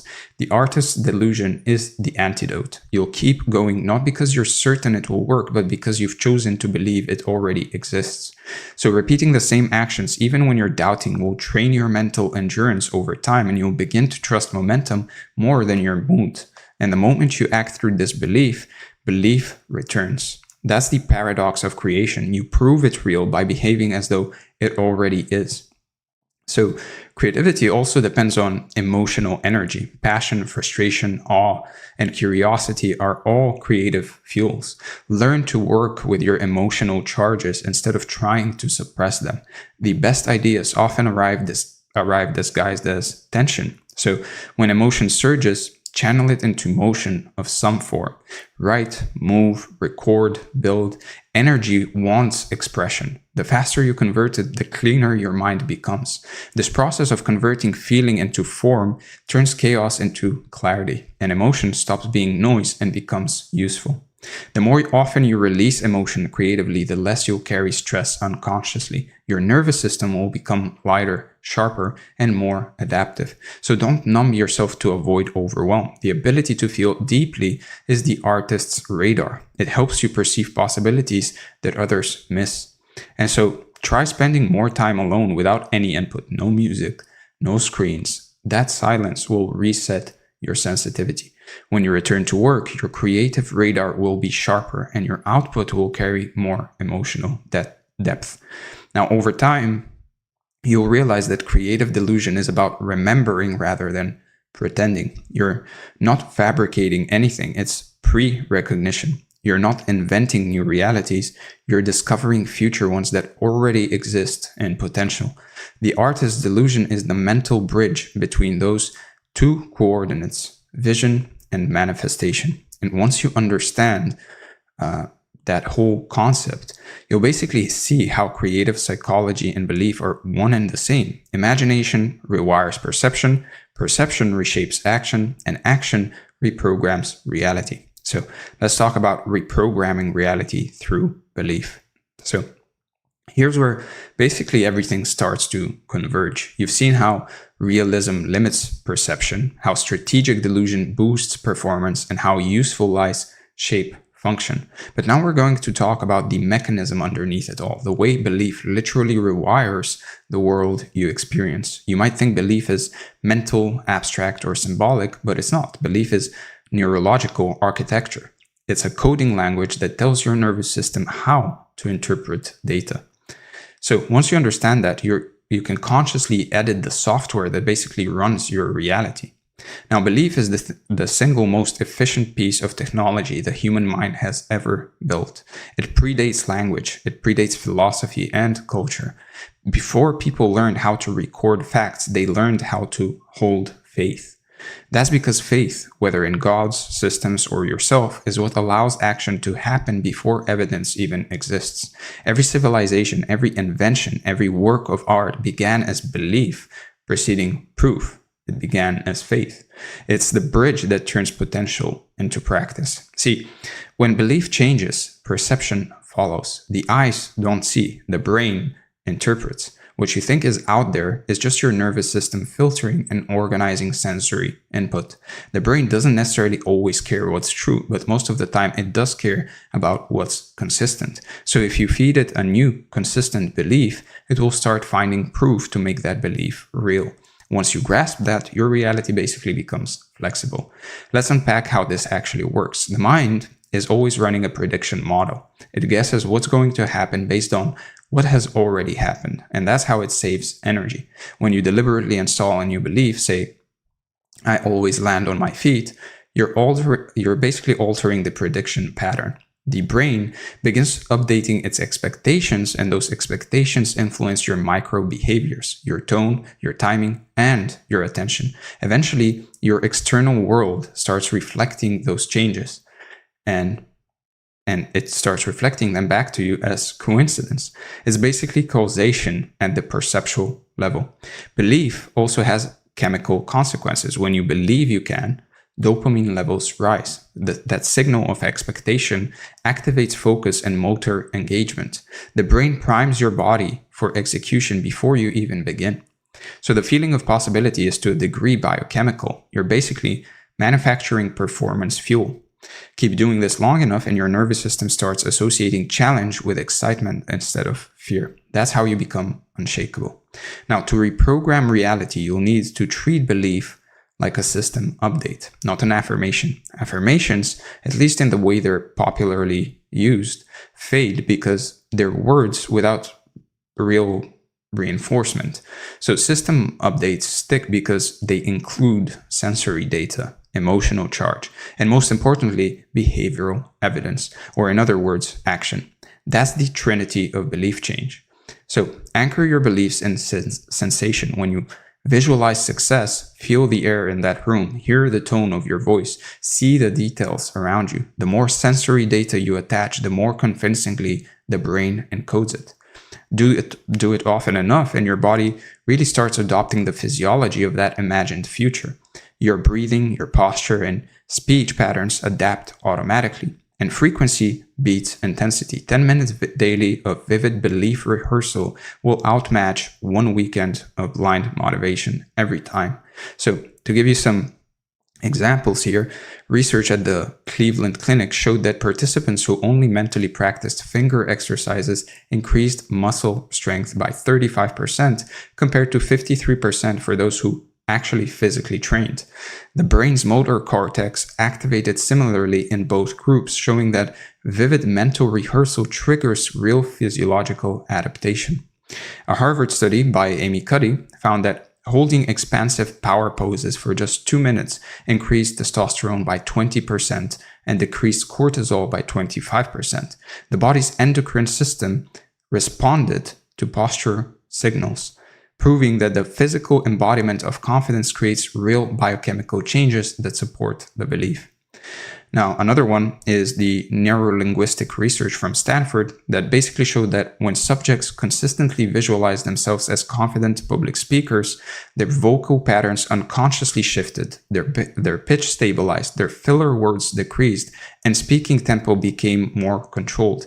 The nervous system automated the speech characteristics of the imagined identity through repeated mental rehearsal. So, visualization, guys, it's not some form of mumbo jumbo. It's actually proven by research multiple times. So belief also requires some emotional voltage. Emotion acts as the electrical current that powers the belief circuit. So use music, movement, or breath to generate emotion before rehearsing a belief.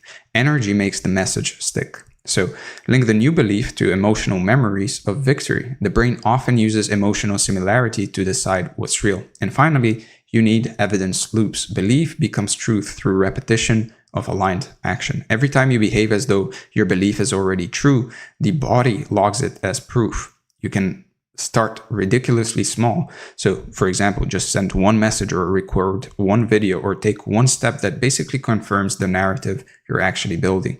When you stack those moments, the brain shifts from hoping to assuming, and that's when manifestation becomes mechanism. Of course, as you start installing new beliefs, the old ones will push back. The mind resists rewiring because change burns glucose. It literally costs energy. The old belief is a lazy habit, and it will argue for its survival through doubt, guilt, or nostalgia. Expect that because it's proof that the rewiring is actually working. Now, when those old thoughts arise, don't debate them. Debate wastes energy. Bring awareness to them. Notice them like static noise and return to the new program. The less emotional charge you give the old pattern, the faster it decays. And immediately act from the new belief even while the old one's still echoing. Action often creates change faster than thought. Now, over time, the mind will basically stop seeing the two beliefs as separate. The new one absorbs the old. You'll notice fewer spikes of doubt and longer stretches of ease. And eventually, you won't be trying to believe anymore. You'll just be operating from it unconsciously. And that's when reality actually starts to synchronize.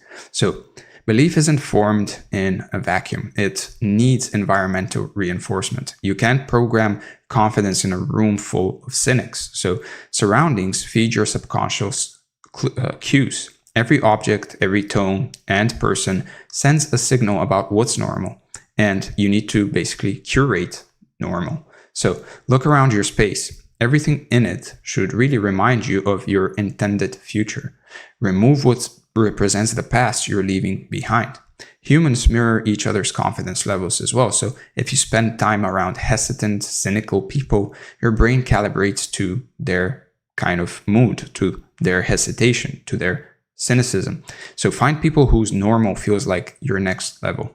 Now, observe how quickly your energy rises or drops after certain conversations. That's your nervous system telling you who feeds your belief and who feeds you in general and who drains it. And so treat social exposure like nutrition and consume selectively. The wrong input can literally break your mental chemistry. Now, eventually, you'll basically start to notice that belief doesn't just change your perception, it really starts to bend probability. When you believe something with enough repetition and emotional charge, your decisions align with that expectation unconsciously. It's a self-fulfilling prophecy. You reach out to someone at the right moment, you make a call that lands perfectly, or you choose timing that looks uncanny. It feels like luck, but it's really alignment. There is no such thing as luck. You've trained your intuition to anticipate opportunity faster than logic can. The stronger your belief, the more sensitive your intuition becomes, and you start noticing micro signals that others miss.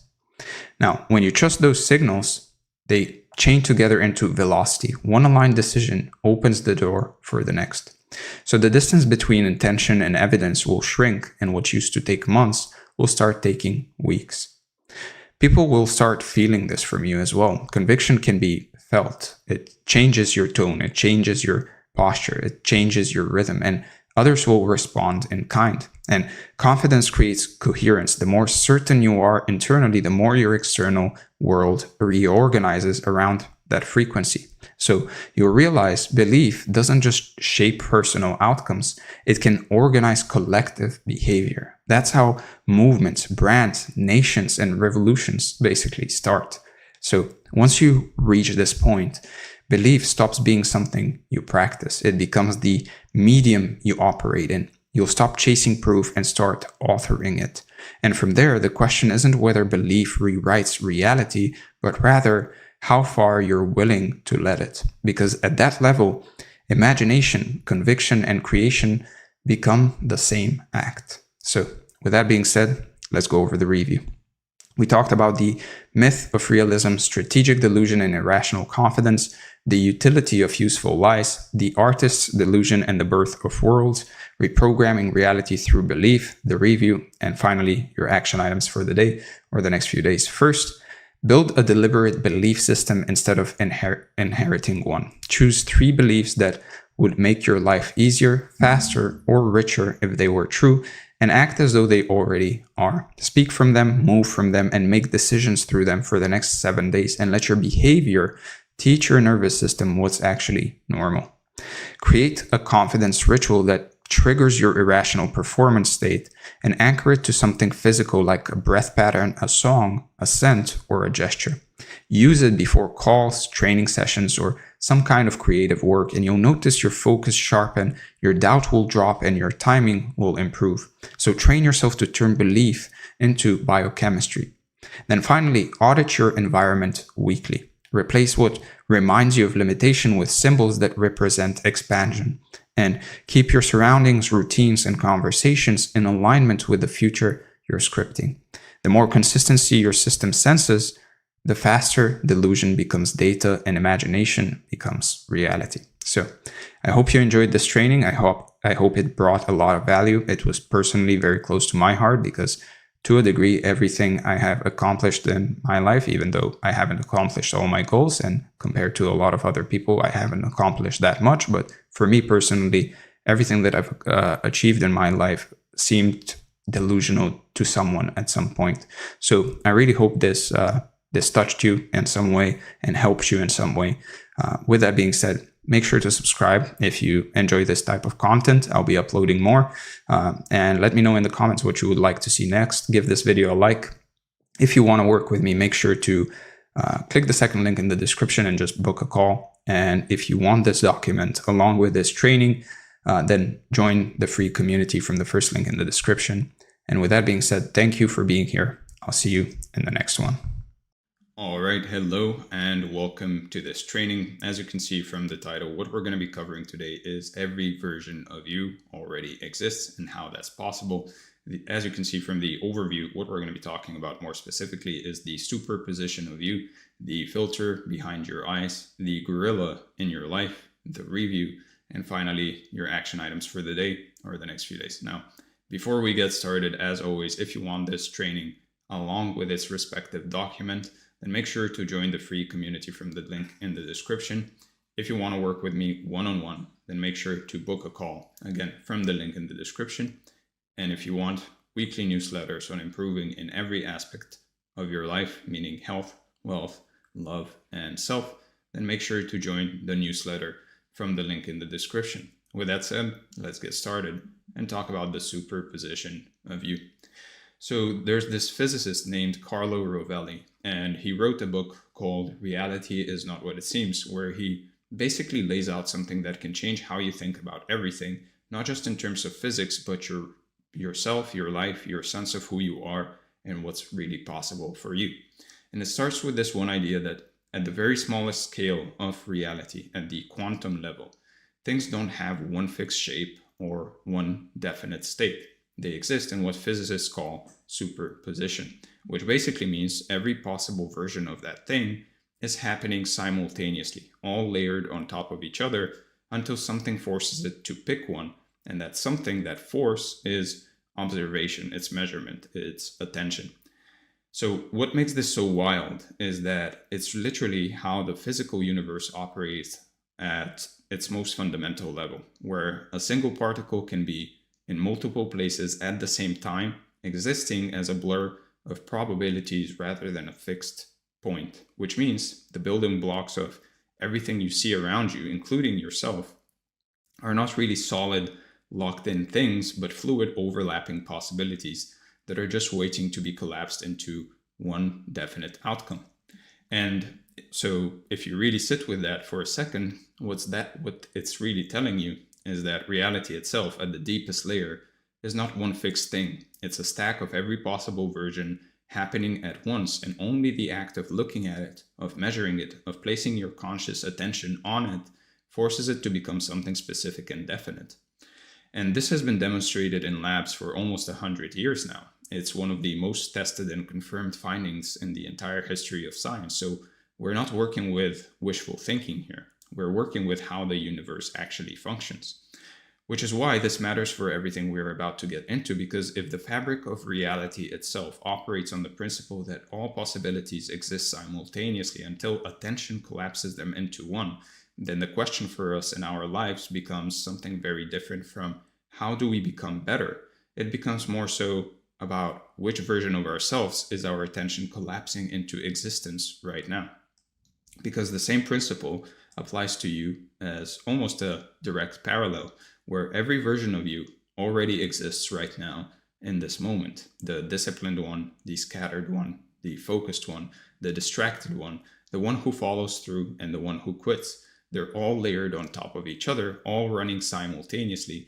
And the version that shows up today, the one that becomes real, is your actual lived experience, is whichever one your attention is pointed at. And that's the part that most people miss. They think that the better version of themselves is somewhere in the future, something they have to build towards over months or years of grinding.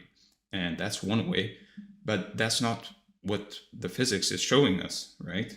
Every version is here right now, in this moment, not down the road. So the real question was never about how to become that person. It was always about what is collapsing you into this one. And the answer, just like in quantum physics, is measurement. It's observation. It's wherever your attention keeps landing over and over, day after day. That's the version of you that solidifies in your reality. And honestly, you've probably already experienced this without having the language for it. Because think about what happens, for example, when you decide to buy a specific car or anything for that matter. We can also go for shoes. And then suddenly you see that car everywhere, or those shoes everywhere. In terms of the car, you'll probably start seeing it on the highway, in the parking lots, in ads. It was always there, but your attention wasn't tuned to it. And the moment you made it relevant to you, the world seemed to rearrange itself around that decision, which is superposition and collapse playing out in the most mundane, obvious way imaginable. The car didn't multiply. It's not like suddenly more people have that car. It's just that your filter just started letting it through. And this is really the whole thing, the entire thesis of this training, that attention is the collapse mechanism, is the force that takes all of those overlapping possibilities and turns one of them into something concrete and real and lived. Which means your attention is not just some passive thing floating around in your head, it's the most powerful tool you have for determining which version of you actually shows up in the world. And when I say attention, I don't mean positive thinking or repeating affirmations. I mean the actual sustained direction of your conscious awareness towards specific things, specific evidence, specific patterns, specific truths about yourself and your life, because that's what does the collapsing, genuinely and repeatedly, placing your focus on the version of you that you want to be real until your entire perceptual system starts organizing itself around that version. And the key word there is sustained, because a fleeting thought doesn't collapse anything, right? Just like a brief glance at a particle doesn't force it into a state, it takes consistent, repeated, deliberate attention over time to shift which version of you becomes the default, which is why most people stay stuck. They think about the better version for 5 minutes and then they spend the rest of their day measuring themselves against the old one and doing what the old version of them does. And it goes both ways too, because your attention doesn't just build up the version you want, it also reinforces the version you don't want every time you give it focus, every time you dwell on your failures or your limitations or your worst moments or failures. You're collapsing yourself into that version just as powerfully, just as reliably, which means the discipline isn't just about what you focus on, It's equally about what you stop focusing on. So if you take nothing else from this section, take this.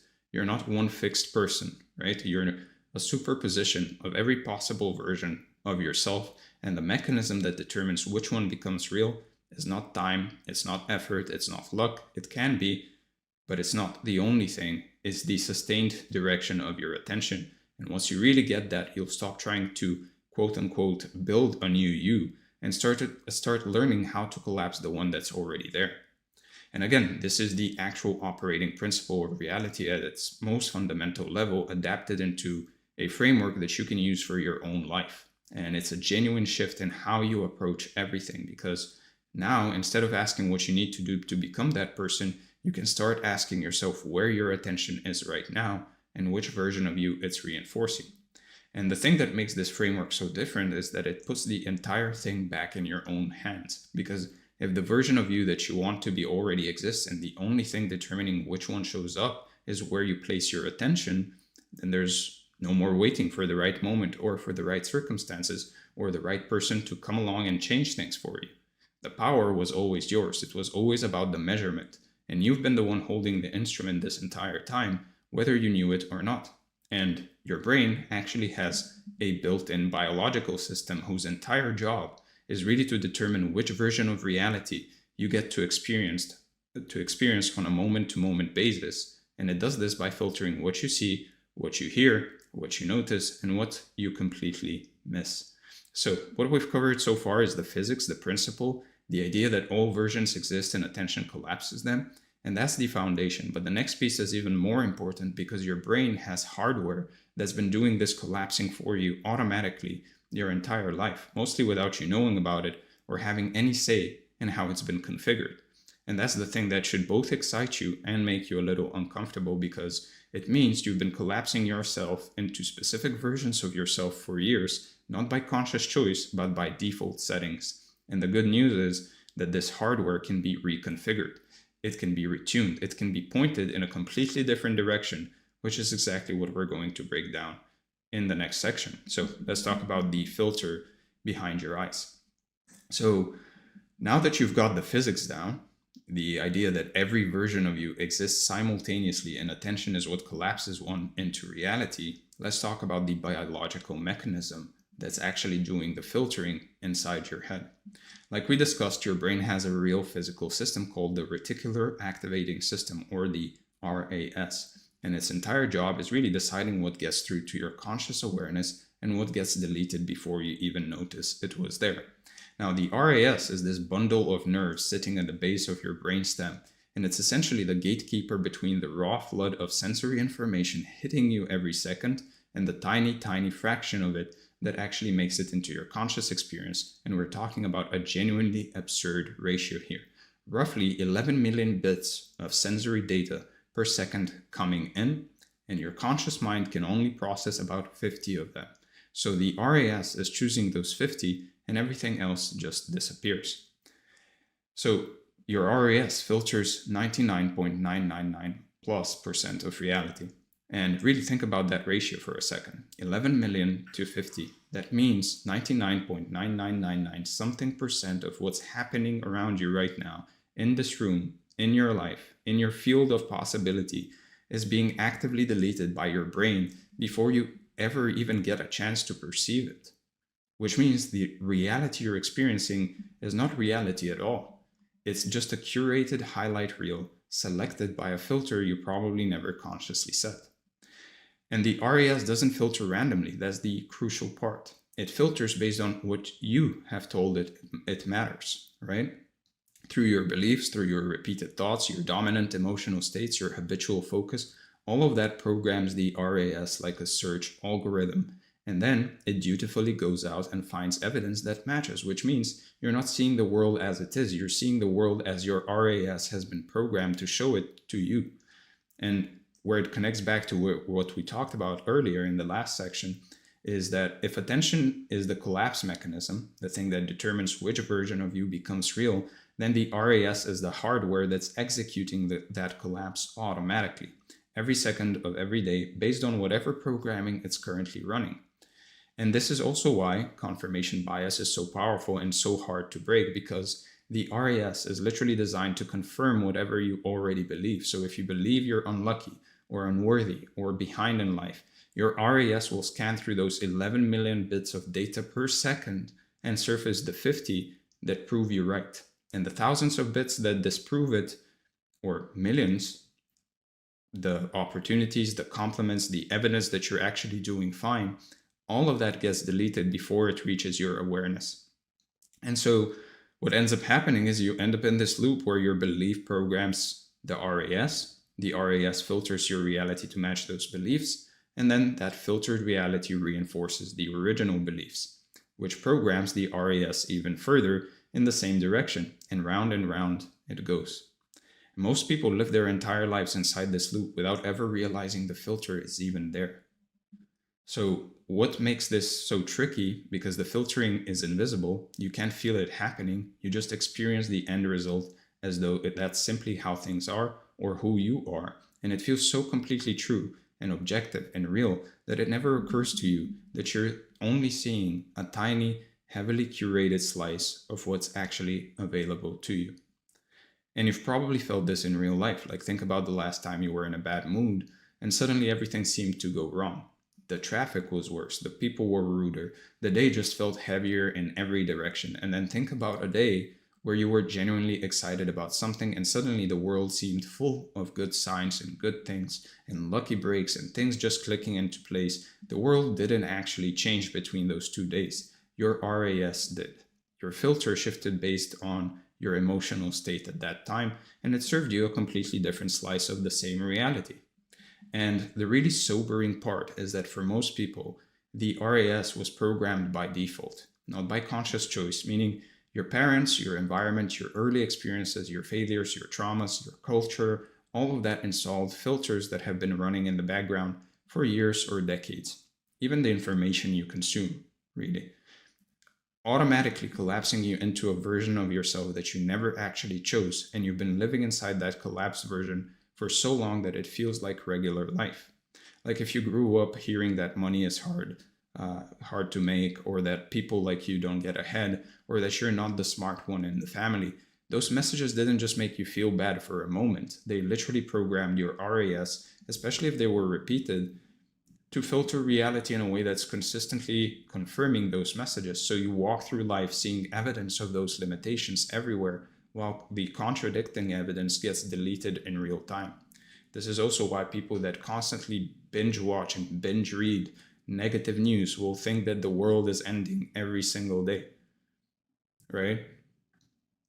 And so every time you experience something that seemed to confirm those installed beliefs, the filter got stronger, more refined, more locked in, which is why deeply held limiting beliefs feel so unshakably true. It's not that they're actually true, it's that your RAS has gotten extremely good at surfacing only the evidence that supports them while scrubbing everything else from your awareness. And the whole point of understanding this is to realize that those filters were never chosen by you, most likely. They were installed without your consent, and they've been running on autopilot ever since, which means the version of yourself you've been collapsed into all this time is not the only version available. It's just the one your default programming selected. And here's where it flips, and here's what makes the RAS so powerful once you understand it, because the same system that's been working against you can be deliberately retuned to work for you. And the process is way simpler than you might think. It's about consistently and deliberately controlling your awareness and directing your attention towards the evidence, the beliefs, and the patterns, and the possibilities that match the version of you that you actually want to collapse into reality. And it's not about lying to yourself or pretending that things are just great when they're not. It's about consciously choosing to notice what your RAS has been deleting and to actively look for the opportunities it's been scrubbing, to seek out the evidence of your capability that's been filtering away. Because that evidence is there. It's always been there. You just haven't been able to see it because your filter wasn't tuned to let it through. Think about it, guys. With 11 million bits of data per second, the evidence is there.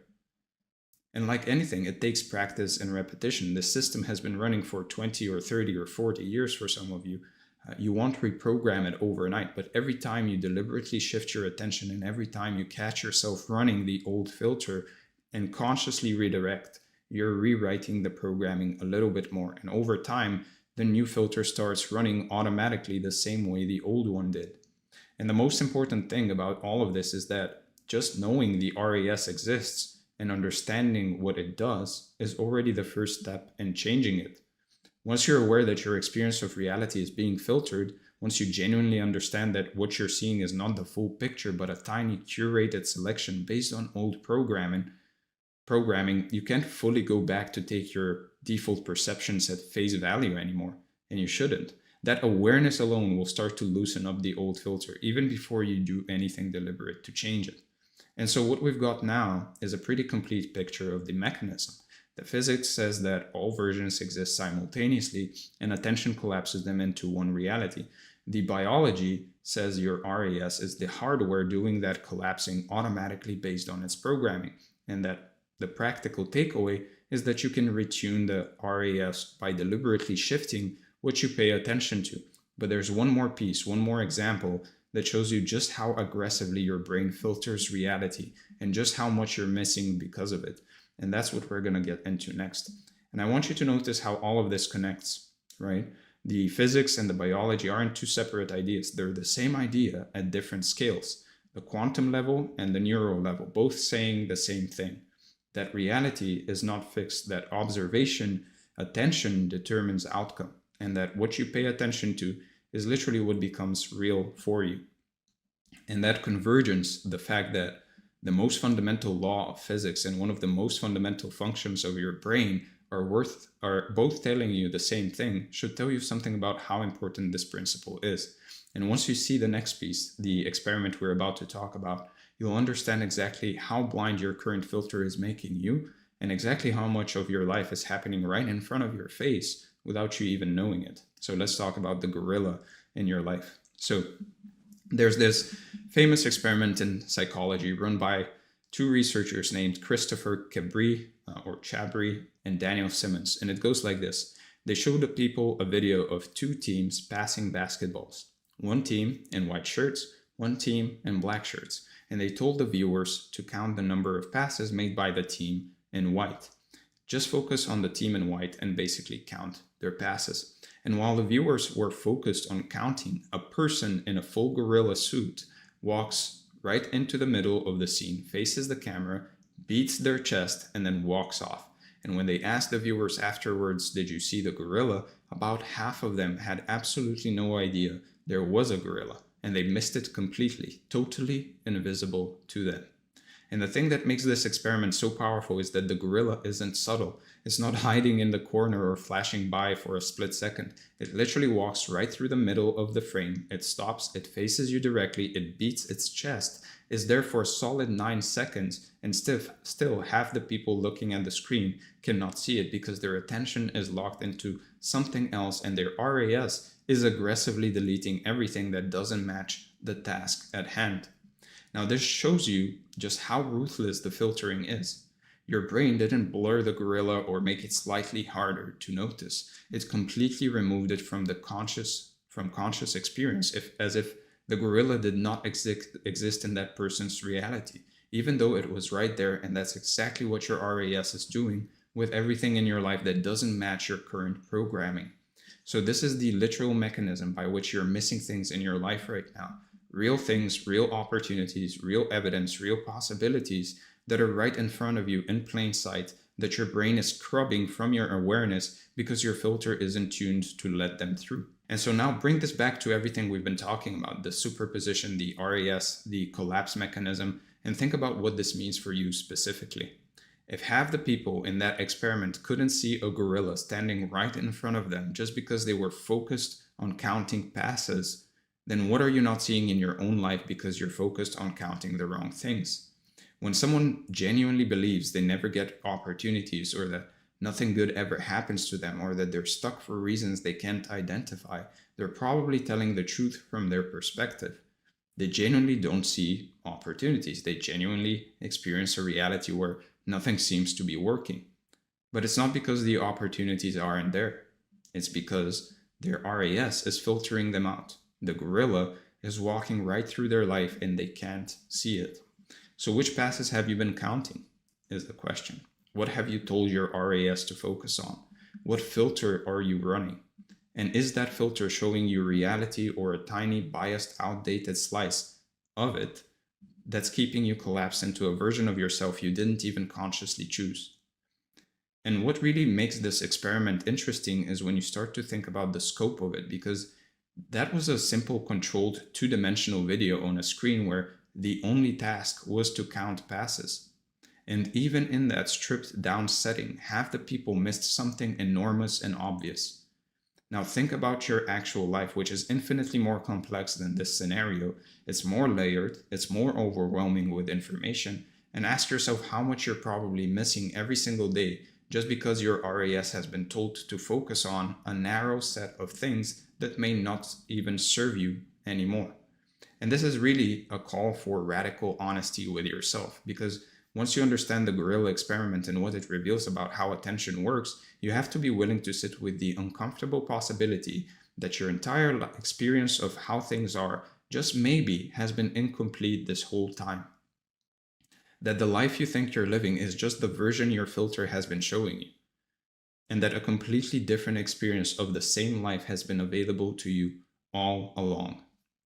And has been hidden in plain sight, waiting for you to change what you're measuring. And this is probably the real reframe of this entire training, that the thing I really want you to walk away with above everything else, which is that your problem was probably never a lack of ability or a lack of opportunity or a lack of resources. Your problem was a filter that was tuned to delete the very things that could change your life, and the version of you that has those things, that sees those things, that lives in that reality where those things are obvious and everywhere, that version already exists. It's in the superposition. It's been there this whole time. You just couldn't see it because your gorilla was invisible. And the comfort in all of this is the word already, because the version of you that's focused, disciplined, confident, capable, successful in whatever way matters to you, that version already exists in your superposition. You don't have to go out and find it or earn it or deserve it. You just have to stop collapsing into the other one by changing where your attention goes and what your RAS is programmed to surface. And the best part is that you can start today, like right now, because every single moment is a new measurement, a new observation, a new chance to collapse a different version of yourself into reality.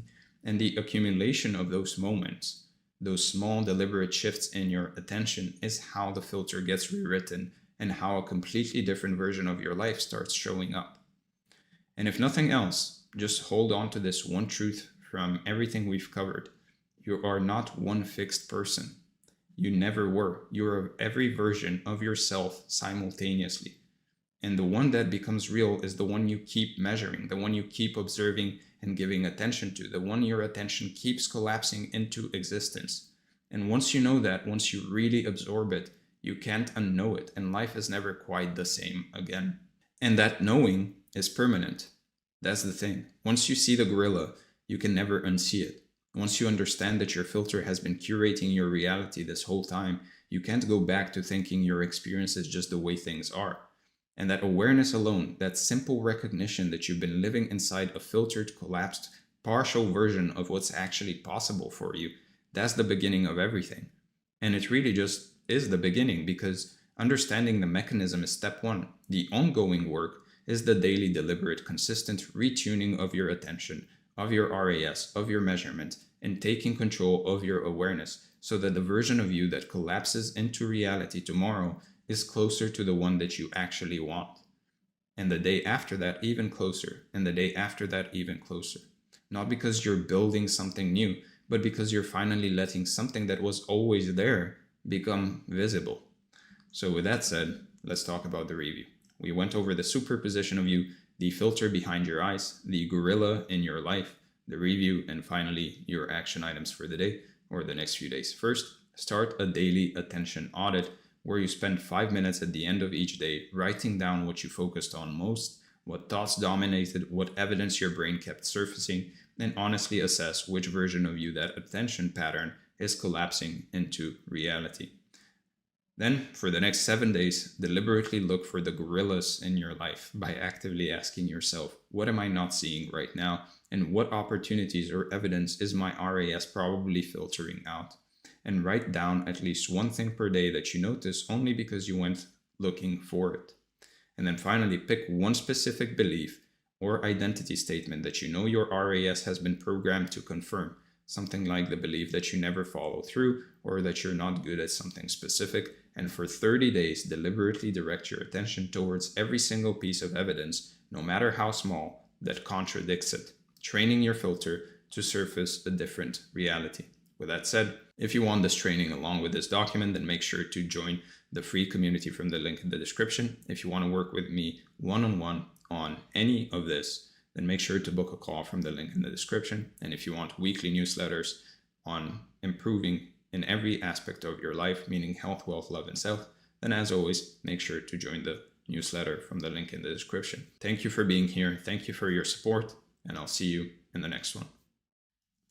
All right, hello and welcome to this training. As you can see from the title, what we're going to be covering today is how to achieve anything by ignoring reality. And as you can see from the overview, what we're going to be discussing more specifically is first the overview itself, the backwards equation, seeing the equation, flipping the variables, holding the inversion through the lag, the review, and then your action items for the day or the next few days. Now, if you want this document along with this training, make sure to join the free community from the link in the description. If you want to work with me one-on-one, make sure to book a call, again, from the link in the description.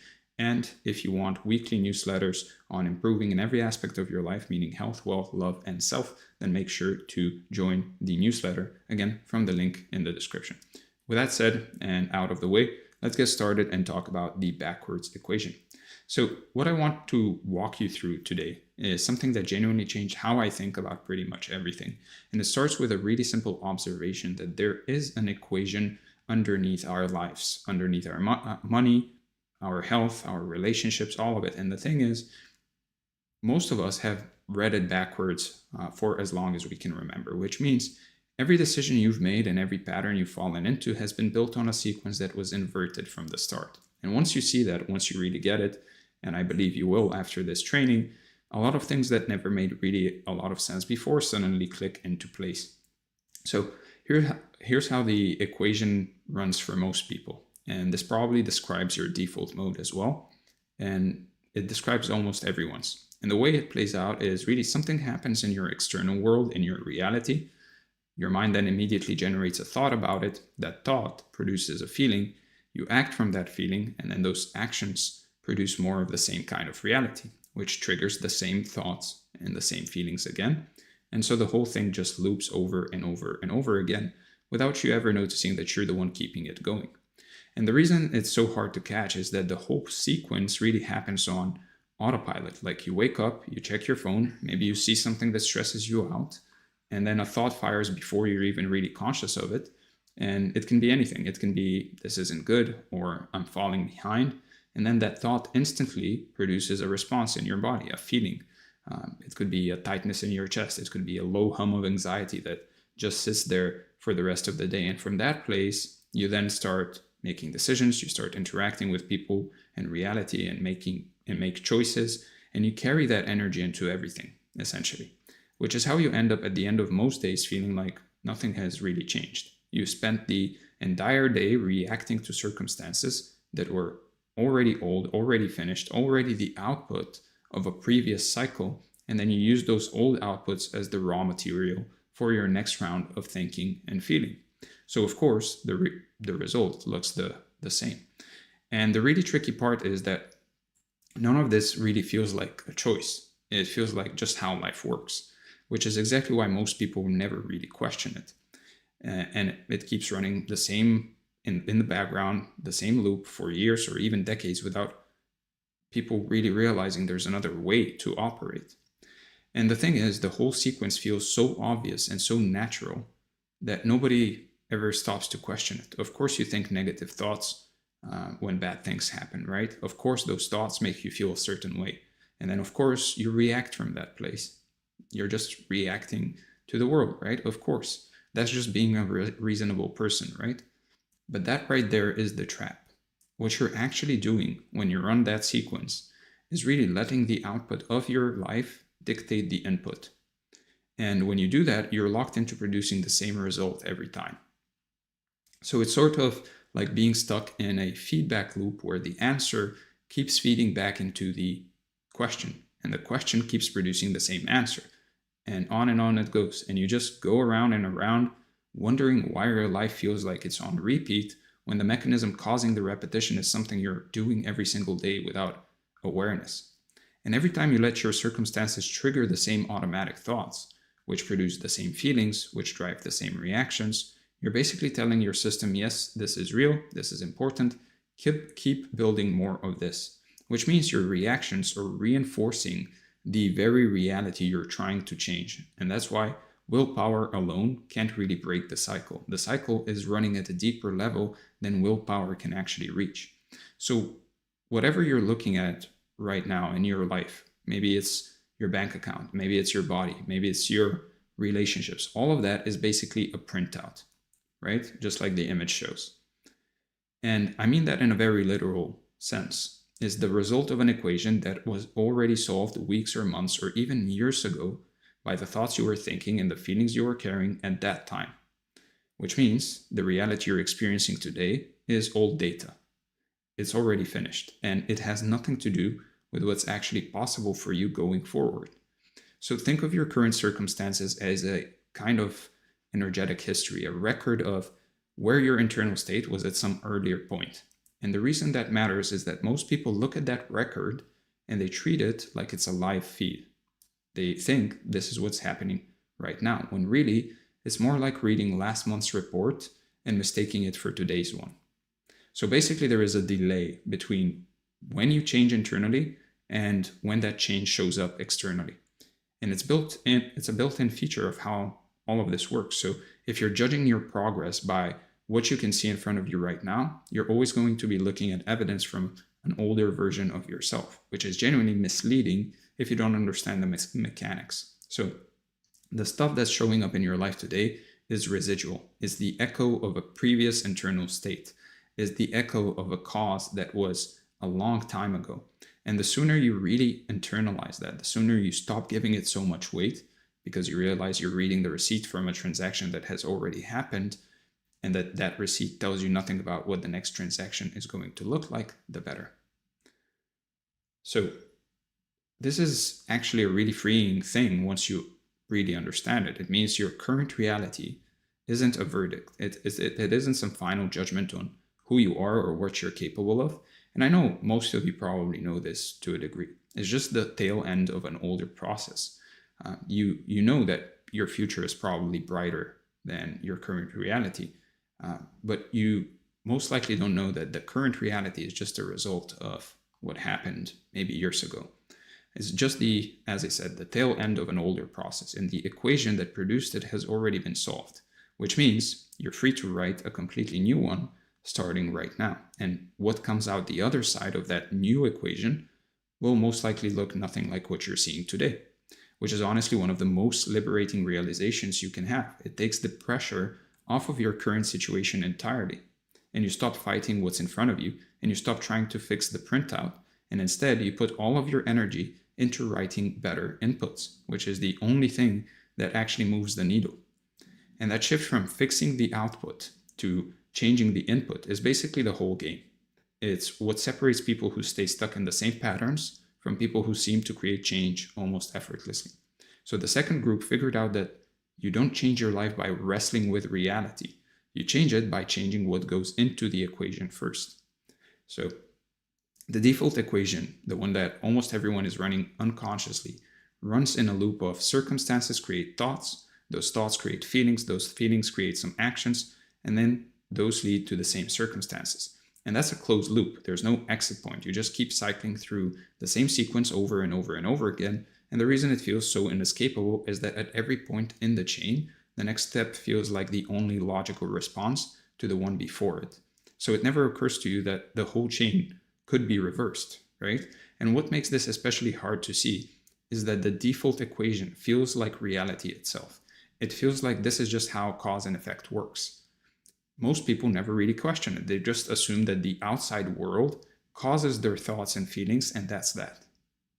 And then they spend their whole lives trying to rearrange the external circumstances, hoping it will make them feel different, which sometimes works, temporarily, but never really lasts because the underlying equation hasn't changed.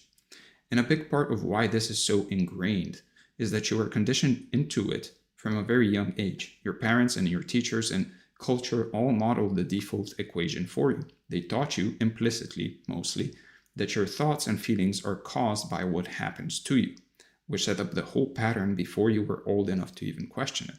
So by the time you're an adult, running the default equation feels natural. It's as natural as breathing. You don't even register it as a pattern, let alone a pattern that you could actually change, which is why the first step in breaking out of it is simply becoming aware that it actually exists. You can't invert something you haven't even noticed. And what I'm telling you is that this whole chain is running in the wrong direction. The actual order is the reverse of what you've been taught. And the moment you understand that, the moment you really get that thoughts and feelings come first and reality follows, and that you ignore reality and just create thoughts and feelings, everything starts to make a different kind of sense, and you start to see why some people seem to create results almost magnetically, while others grind away for years and barely move the needle. So the inverted equation, the one that actually produces change, flips the order to thoughts, create feelings, create actions, which create new circumstances. And the key difference is that in this version, you're absolutely ignoring reality. You're the one choosing the starting point instead of letting your environment choose it for you, which puts you back in control of the whole chain. And that's what this whole training is really about. It's about learning to run the equation in the right direction. And the 3 steps I'm going to walk you through are the practical tools for actually doing it in your daily life, starting with the most fundamental one, which is simply learning to see the equation in the first place. Now, the reason most people's lives feel like they're on repeat, like the same problems keep cycling back around no matter what they do, is because they keep looking at the old printout and using it as the input for the next round of thinking and feeling, which just produces another version of the same printout. And then they look at that one and they react to it again and do the whole thing over and over and over again. And you can run that loop for decades, honestly, without ever realizing that you're the one sustaining it. And it's worth pointing out that this applies to everything, not just money or career stuff. It shows up in your relationships where you keep attracting the same kind of person or the same kind of dynamic. It shows up in health where you keep falling back into the same patterns no matter how many diets or programs you try. And it shows up in your general mood and energy because all of those things are outputs of the same underlying equation. So if you've ever had that feeling of, here we go again, that sense that you're basically dealing with the same issue in a slightly different costume, that's the default equation doing exactly what it was designed to do, which is produce consistent results based on a consistent input, and the input hasn't changed because you've been letting the output write it. And once you see this pattern in one area of your life, you'll be able to start seeing it everywhere because it really is universal. It's the same mechanism playing out across every domain, which is both a little overwhelming at first, but also incredibly empowering. There's one thing to fix, one equation to invert, and that inversion ripples out across everything else.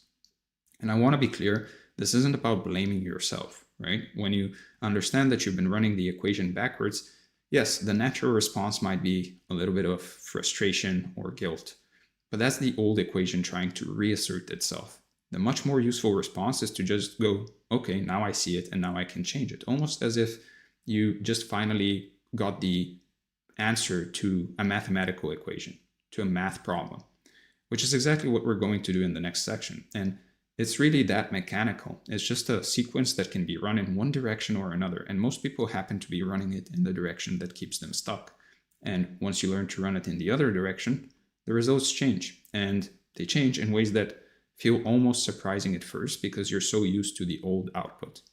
And that's honestly the thing I want you to walk away with from this section, that the reason your life maybe looks a certain way, or the way it does look right now, is completely understandable. It's completely explainable and completely changeable because it's all just the output of an equation, and equations can be rewritten.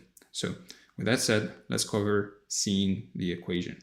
So before you can actually flip anything around, you have to actually see what's happening.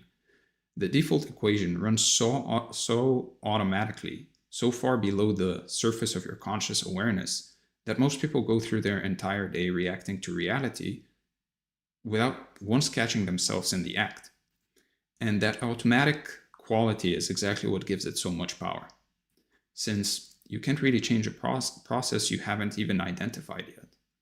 And what I mean by seeing the equation is honestly pretty straightforward. It's just starting to pay attention to the specific moments in your day where your external circumstances are dictating how you think and how that thinking is shaping how you feel, and then recognizing that in those moments you're running the old sequence.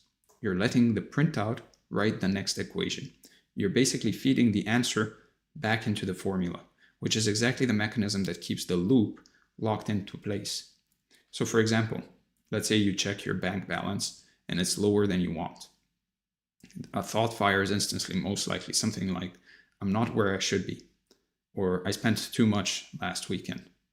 And that thought drops something in your body, right? That heaviness, that tightness. And the whole thing happens in half a second, completely on autopilot, without you making any conscious choice about it. And from that lowered state, you go about your day carrying that weight into every conversation and every decision you make. And the speed of it is part of what makes it so invisible.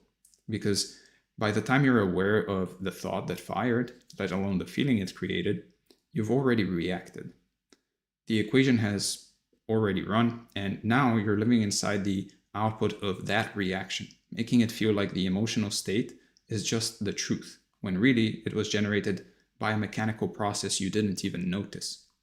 And this happens dozens of times a day, honestly, not just with money, but with everything. Someone says something dismissive, and maybe your mind interprets it in a certain way that shifts your mood. Or you see someone on social media doing better than you, and a thought fires that contracts something inside. Or maybe you hit a setback in your work, and the story your mind tells about it drops your whole energy. And each one of those moments is basically an instance of the default equation firing. And each one reinforces the loop that keeps your reality looking the same. And the thing about these micro reactions is that they accumulate. So even if no single one of them seems like a big deal, by the end of the day, you basically run the default equation 50 or 100 times without catching it. And all of those reactions have collectively set the emotional tone that's going to shape what shows up next in your life. Which is why awareness alone, or just the act of starting to notice, is so much more powerful than it sounds on the surface, because every time you catch the thought mid-flight, you're interrupting a compounding process. You're pulling back one brick out of the wall that the default equation is trying to build. And over time, those interruptions add up to a fundamentally different internal landscape, right? Now, here's a useful way to really think about your recurring problems. They're kind of like background apps running on your phone. They're just sitting there quietly, they consume energy, and every time you open one of them, every time you give it your attention and your emotional investment, you're telling the system, keep this one active, this one really matters. And it stays in the loop, which is why some issues seem to follow you around for years, even when you think you've dealt with them. And you only have so much emotional bandwidth in a given day. And if half of it is going to background processes that are just recycling old patterns, then you have that much less available for actually creating something new, which is why people often feel exhausted even when they haven't really done anything. Their internal system was busy running old equations all day long. So one of the most powerful moves you can actually make, and this sounds almost too simple, is to just stop opening the app, meaning stop engaging with the old pattern when it pops up. Let it sit there without clicking on it, and eventually it times out on its own. These patterns can only sustain themselves when you keep feeding them your attention and your emotional energy. And this is really the same principle we talked about earlier with the printout, the idea that your current reality is sustained by ongoing input. So when you withdraw the input, which is in practical terms means withdrawing your emotional reactivity, the pattern starts to lose its hold, it starts to fade because there's nothing feeding it anymore. And what you're really learning to do here is really become more selective about what gets your cognitive and emotional energy, because right now most people are just broadcasting their energy at whatever's loudest in their environment, or whatever's most urgent or most stressful or most in their face, and that's how the default equation stays in control. So the shift is really learning how to consciously choose where your energy goes instead of letting circumstances make that choice for you. And this doesn't mean suppressing your feelings or pretending things don't bother you. That's a different thing entirely, right? What it means is developing the ability to notice a thought rising and then choosing whether to invest in it or let it pass, which is a skill. It takes practice. And it gets easier the more you do it. And honestly, this is probably the most underrated skill in personal development, I think. Everyone wants the advanced techniques and the big breakthroughs, but the ability to simply notice your own thinking in real time and choose differently is the foundation that everything else is built on. Because without it, none of the other steps really work. You have to do that in one way or another in order to create change. So the practical move here, and this is something you can start doing literally today, is what I call the equation check. And all it takes is a few times a day, you just pause for a second and ask yourself, am I reacting to my reality right now, or am I creating it? That's it, that one question. Because the moment you catch the thought that's driving your reaction, you've already stepped outside the loop for just a second, and that second of awareness is where the inversion becomes possible. Now, the pause itself is the thing, really. In the default equation, there is no pause. The thought fires, the feeling follows, the action happens. There's nothing in between. So when you insert even a tiny gap between what happens and how you react and how you think, you fundamentally change the mechanics of the process. You've created a space where choice can exist, and that space is where all of the real work happens. Between stimulus and response, there is a space, and in that space is your freedom and your power to choose. And that's essentially what the equation check is designed to give you. It's a tool for creating that space reliably multiple times a day so that you're not just hoping for moments of awareness, but actively generating them. And consistency matters here more than intensity, as with a lot of things in life, meaning it's much better to do 3 or 4 brief equation checks spread throughout your day than to do one big meditation in the morning and then run on autopilot for the next 16 hours. Because the default equation fires all day long. So your awareness practice needs to be distributed across the day too. And every time you do this, every time you catch the automatic thought in the middle of firing and then you pause, you're essentially weakening the automaticity of the default equation just a little bit. And over days and weeks, those small disruptions accumulate into something really significant, because the loop that's been running your life can only maintain itself really through uninterrupted repetition. Each interruption is chipping away at its foundation. And the results are cumulative in a way that's easy to underestimate at first, because on any given day, the equation check might feel small and unremarkable, but if you do it consistently for a few weeks, you'll start to notice that your baseline emotional state has shifted, that you're less reactive generally, that things that used to hook you just don't land the same way, and that's the default equation losing its grip. And this is really the foundational practice for everything that comes next, because without this ability to see the equation and interrupt it, the other 2 steps won't stick. You'll try to invert things, but the default pattern will keep pulling you back. So treat this step as the ground floor and give it the attention it really deserves. And look, I want to be honest with you about why this is difficult, and it should be. Your nervous system is literally built to read reality first and then respond second. It's a survival mechanism, and it has kept humans alive for hundreds of thousands of years, and you're asking it to operate in a way that feels fundamentally counterintuitive, which is why it takes real practice and patience and a willingness to be bad at it for a while before it starts to become more natural. Because survival mode and creation mode, I believe, are genuinely 2 different ways of being. And your body defaults to survival because that's what kept your ancestors alive. So when you start trying to override that default, there's going to be resistance, there's going to be discomfort, and your system is most likely going to protest because it thinks you're doing something dangerous, right? Even though you're actually just doing something that will change your life. And the wiring of this goes deep. It isn't some minor habit that you can just decide to stop. It's a neurological pattern that's been reinforced by every experience you've ever had. And you're not going to catch every reaction right away, and that's completely fine for the perfectionists out there. The goal is to just catch more of them over time on average, and the trend matters infinitely more than any single instance.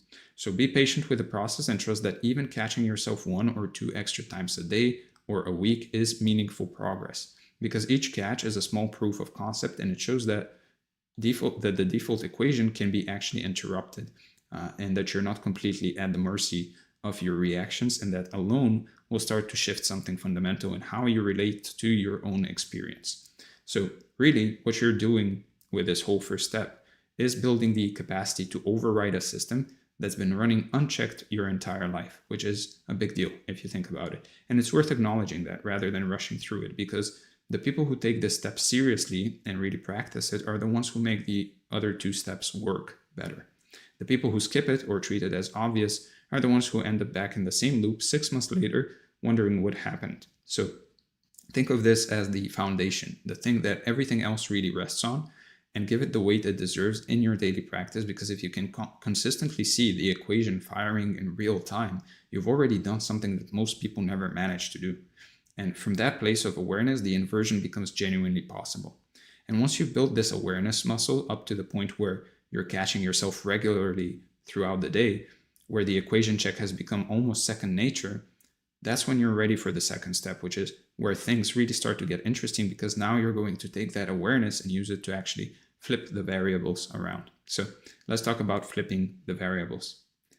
Now, once you see the equation running, the next move is to really invert it. And this is where the whole thing starts to get really interesting, because what you're doing here is deliberately choosing the thoughts and generating the feelings of the reality you want before any evidence of it shows up in your life. And honestly, this is the step that most people either skip entirely or do halfway. And it's one that matters the most, because this is where the actual direction of the equation really changes. So here's what I mean in practical terms. In the default equation, you wait for something good to happen, your mind thinks a thought about it, and then you feel good about it. That's the normal order that everyone's used to. Or something bad happens, your mind thinks a thought about it, and then you feel bad about it. That's just the normal order that everyone's used to. But in the inverted equation, you choose the thought first, which generates the feeling. You create the internal state deliberately and on purpose, and then you let reality reorganize around that. So you're writing the input side of the equation by hand instead of letting your circumstances fill it in for you, which completely changes what comes out on the other end. Now, the key word here is first, because the timing is everything, right? You're not thinking empowering thoughts and feeling good in response to something good that happened. You're generating them before anything has changed, which can feel counterintuitive and even a little crazy at first, but that's exactly the inversion. That's the whole point. You're reversing the direction of cause and effect in your own experience. And it has to be deliberate. It has to be something you do on purpose with intention, because your default system is always going to want to read reality first and then respond second, which is why this step requires active practice. Often, you can't just hope your thoughts and feelings will change on their own. You have to actually choose them, which is a very different thing. So you can see the image of the default equation and the inverted equation. And there's a real reason this works, by the way. It's grounded in something your nervous system actually does. Your brain, at a neurological level, genuinely cannot tell the difference between a vividly felt internal experience and the one that's actually happening in the external world. So if you really sit with the thoughts and feelings of financial security, for example, if you let your body relax into how you would think at that point and what that would feel like in your chest and your shoulders and your breathing, then your nervous system responds to that signal the same way it would respond to a real event. Because your biology doesn't fact check the source. It just processes whatever data it receives. And there's a substantial body of research on this in neuroscience. The basic finding being that mental rehearsal activates many of the same neural pathways as actual experience, which is why athletes use visualization so effectively. And it's the same mechanism at work here. Except instead of rehearsing a physical performance, you're rehearsing a cognitive and emotional state. So when you sit in the morning and genuinely feel into the state of the person who already has what you want, your biology is responding to that as if it's real.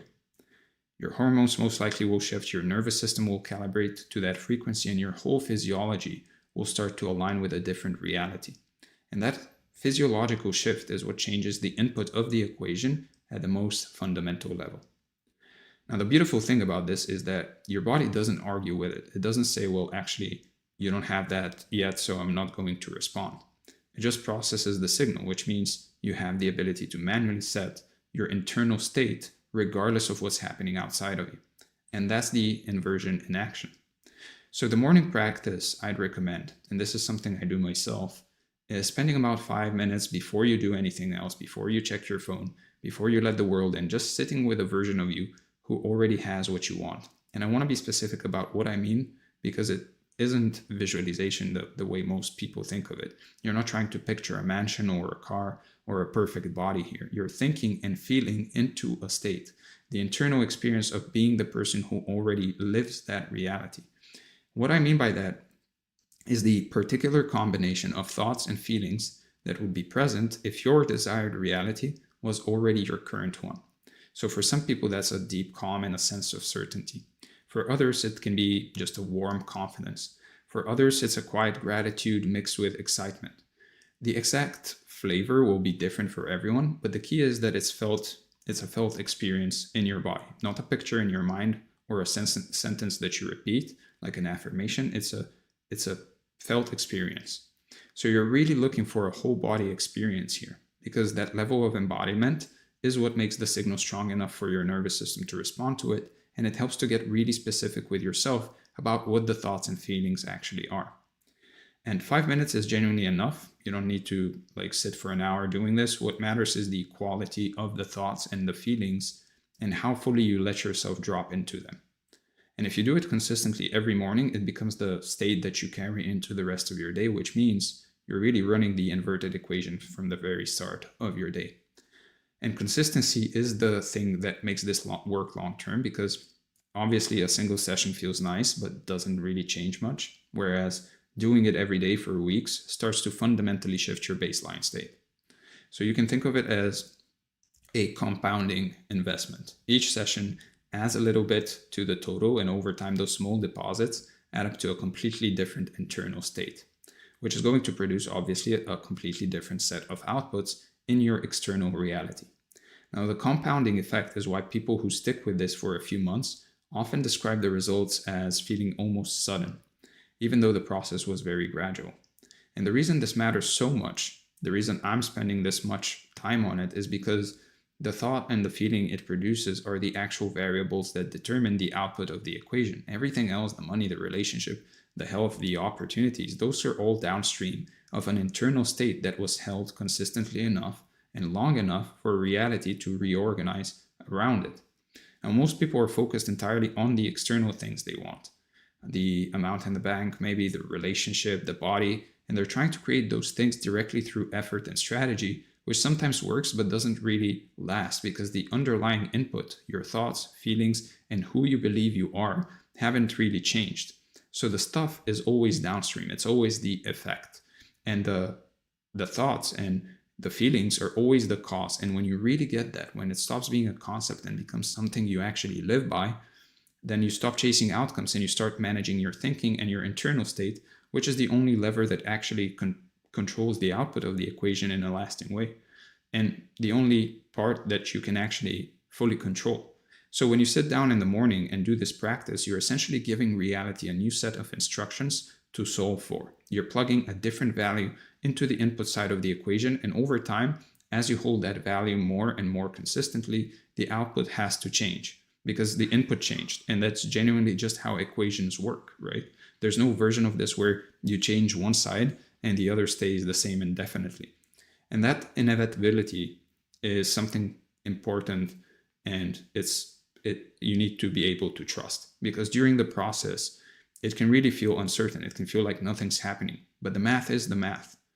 If the input is different, then the output will eventually be different as well. And holding on to that understanding is what gets you through the difficult middle part. Once you've started flipping the variables, once you're regularly generating your internal state before your external world gives you a reason to, you're going to run into something that trips up almost everyone. And that's the lag between when the input changes and when the output catches up. So let's talk about holding the inversion through the lag. So this is the part where most people fall off. And honestly, it's the most important part to really understand, because when you start running the inverted equation, when you genuinely shift your thinking and your internal state and start thinking and feeling differently on the inside, your external reality doesn't update right away. There's a delay, a gap. And that gap is where almost everyone gives up and really flips back to the default equation, and they interpret the delay as proof that the inversion didn't work. Now, the lag makes sense if you think about the momentum involved. You might have spent 5, 10, 20 years running the old equation in one direction, building up all this momentum through repetition, thinking certain thoughts, feeling certain feelings, acting from those patterns over and over again. And that momentum doesn't just stop the moment you decide to change. It can take some time to slow down and then reverse direction, which is completely normal and completely expected. It's logical as well.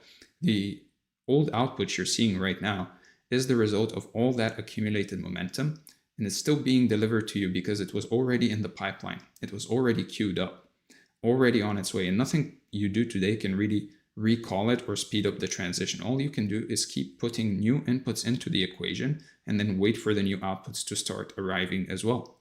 And this is where patience becomes genuinely important. The lag can last days or weeks or sometimes longer. It can last years or months, depending on how much momentum the old equation really had. And during that time, you're essentially living in two realities at once. Your internal state says one thing and your external world says another. And that tension is uncomfortable. I get it completely, but it's also the clear sign that the inversion is working. And ask every successful person, they will tell you that this is the most important part of holding your thinking, holding your mindset in the right place, holding your thinking and feelings in the right place in your internal state. It's during that lag. Now, during the lag, the old reality is going to scream louder than it ever has because bills are still going to come, right? There's still going to be people acting in the same way with you. There's still going to be setbacks that happen, and all of it is going to feel like evidence that nothing has really changed. But what's actually happening is that the old equation is finishing its print run.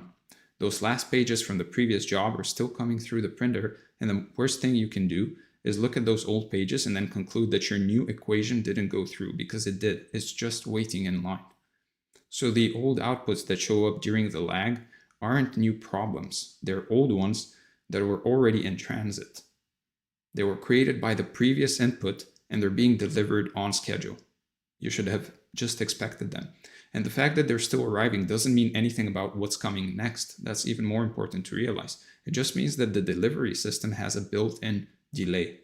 The same way as when you order from Amazon or whatever, right? You pay, and for a moment there, you have paid the money, it has exited your bank account, and you still haven't received the thing that you've ordered from Amazon. It's that delay. And this is genuinely the most misleading part of the whole process, because your logical mind is going to look at the evidence and construct a very convincing argument that nothing has changed and nothing is going to change.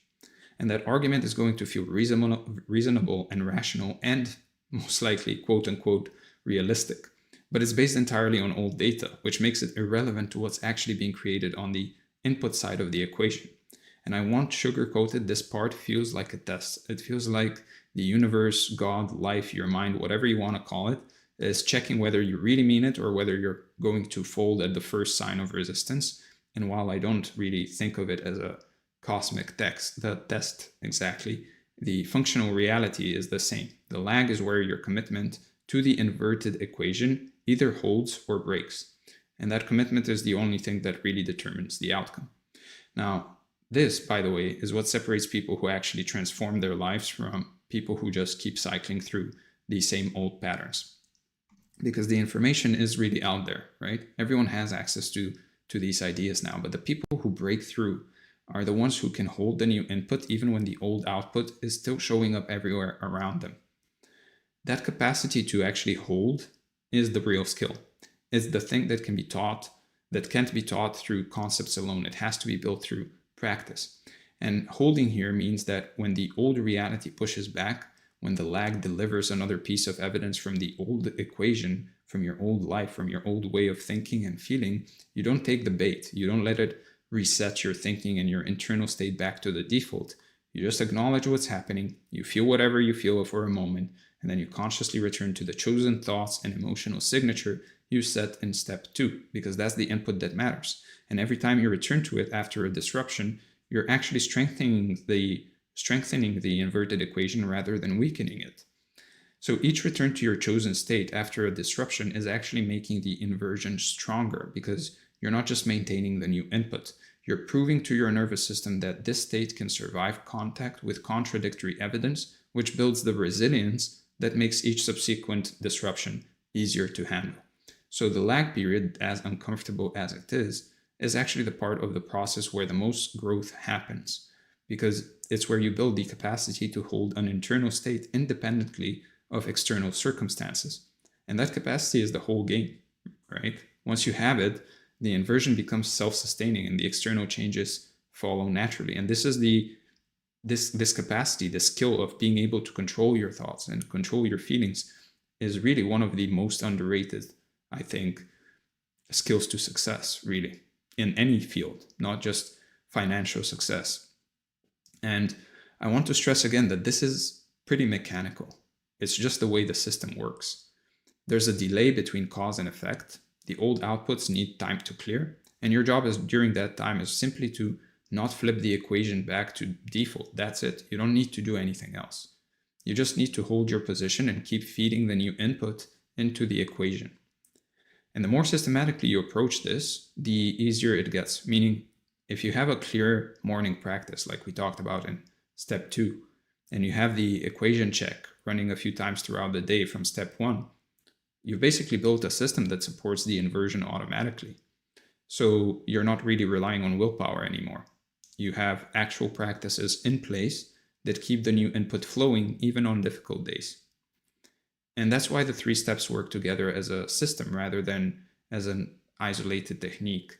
Because step 1 gives you the awareness to cache the default equation. Step 2 gives you the practice for setting the new input. And then step 3 is really about maintaining that new input through the period where the old output is still visible. And each step supports the other 2. So the practical technique for really getting through the lag is what I call the lag reframe. And it goes like this. Whenever old reality pushes back, whenever something shows up that looks like proof that nothing is really changing, you recognize it for what it is, old output, already finished, already irrelevant to what you're actually building right now. And then instead of engaging with it, you bring your attention back to the internal state you set in step 2. You reconnect with that feeling, to the thoughts, you hold it, and you let the old output pass through without giving it any more of your energy. Now, the reason this works as a technique is because it gives your mind something specific to do in the moment of disruption. Instead of just trying to not react, which is vague and hard to execute, you're giving yourself a concrete reframe that puts the old output in context. And that context immediately takes the emotional charge out of it. You're no longer interpreting it as current evidence. You're interpreting it as old data that's just being cleared away. So the reframe can be almost immediate once you practice it a few times, to the point where you see an old pattern showing up and your first thought is just old stuff, and you just move on. So it's simple enough to remember and use even when you're stressed, which is exactly when you need it most. So keep it in your back pocket and use it every time the lag tries to pull you back into the old equation. Now, after you use the reframe, the redirect back to your chosen thoughts and emotional state is really the critical second step, because the reframe alone will, of course, just neutralize that old trigger, but it doesn't generate any new input. So you need to actively bring your attention back to the thoughts and the feelings from your morning practice, even just for 10 or 15 seconds. It doesn't need to be a long process in the moment, just a quick reconnection. Just a brief dropping in to those thoughts and feelings of certainty or calm or whatever your cognitive and emotional signature was, just enough to reestablish the signal. And each time you do this, each time you reframe and redirect, you're stacking another data point in favor of the new equation. And those data points accumulate into a new normal, a new baseline, and eventually the lag just ends, right? And the new output starts showing up in your life. So the question you want to be asking yourself during the lag isn't, has my reality changed yet? Because that's as if you're asking every 10 minutes, are we there yet? And that question just keeps you focused on the output, which is exactly the wrong place to look during this phase. The real question is, have I changed? Because in any endeavor where you aim to be successful, whether that's in sports or business or whatever, at the end of the day, the biggest results come from you changing. The whole process, the whole journey is you changing as a person. And the shift in your external world is always a downstream consequence of the shift in you, right? And if you're genuinely holding a different internal state, if you're a different person in terms of your thoughts and your feelings, if you're running the inverted equation consistently, well, the external changes will follow. They just have to, because it's an equation. And that internal shift is the thing to measure yourself by during the lag period, because it's the only metric that is actually within your control and the only one that really predicts the outcome. So instead of actually checking your bank account every day, hoping to see a change, which is really just running the default equation again, check your thinking, check your internal state, your emotional state, check whether you're holding the new input, check whether your baseline has shifted.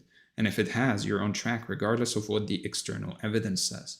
So during the lag, you don't really have external proof yet. All you have is the internal shift and your understanding of the equation. And that has to be enough for a while, which is uncomfortable, but also kind of beautiful. It means that you're really building something from the inside out, which is the only way anything real can be built and anything lasting can be built. Because like we've been saying throughout this whole training, your current reality is just a printout of a previous internal state. So when the internal state changes, the printout has to change as well. There's no version of this where the input shifts and the output stays the same forever. The equation has to balance. And it will. Your only job is really to hold the new input steady until it does. That's it. So with that said, let's cover the review. We talked about the overview, the backwards equation, seeing the equation, flipping the variables, holding the inversion through the lag, the review, and finally your action items for the day or the next few days. First, start running the equation check today. Pause a few times throughout your day and ask yourself, am I reacting to my reality right now, or am I creating it? And then use that question as your anchor for building the awareness that makes the inversion possible. Then begin your morning calibration tomorrow, 5 minutes before you touch your phone, sitting with the emotional and cognitive signature of the version of you who already has what you want, thinking and feeling into that state fully, and then letting it set the tone for your entire day. Then finally, hold the thoughts and the feelings, right? When the old reality pushes back, and it will, just expect it, use the lag reframe to put it in context. Remind yourself that what you're seeing is just an old printout job finishing, and then just redirect your attention to your chosen thinking and internal state and trust that the new equation is already processing.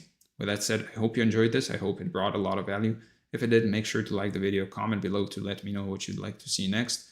Subscribe to the channel. If you want this document along with this training, make sure to join the free community from the link in the description. If you want to work with me one-on-one, then make sure to book a call, again, from the link in the description.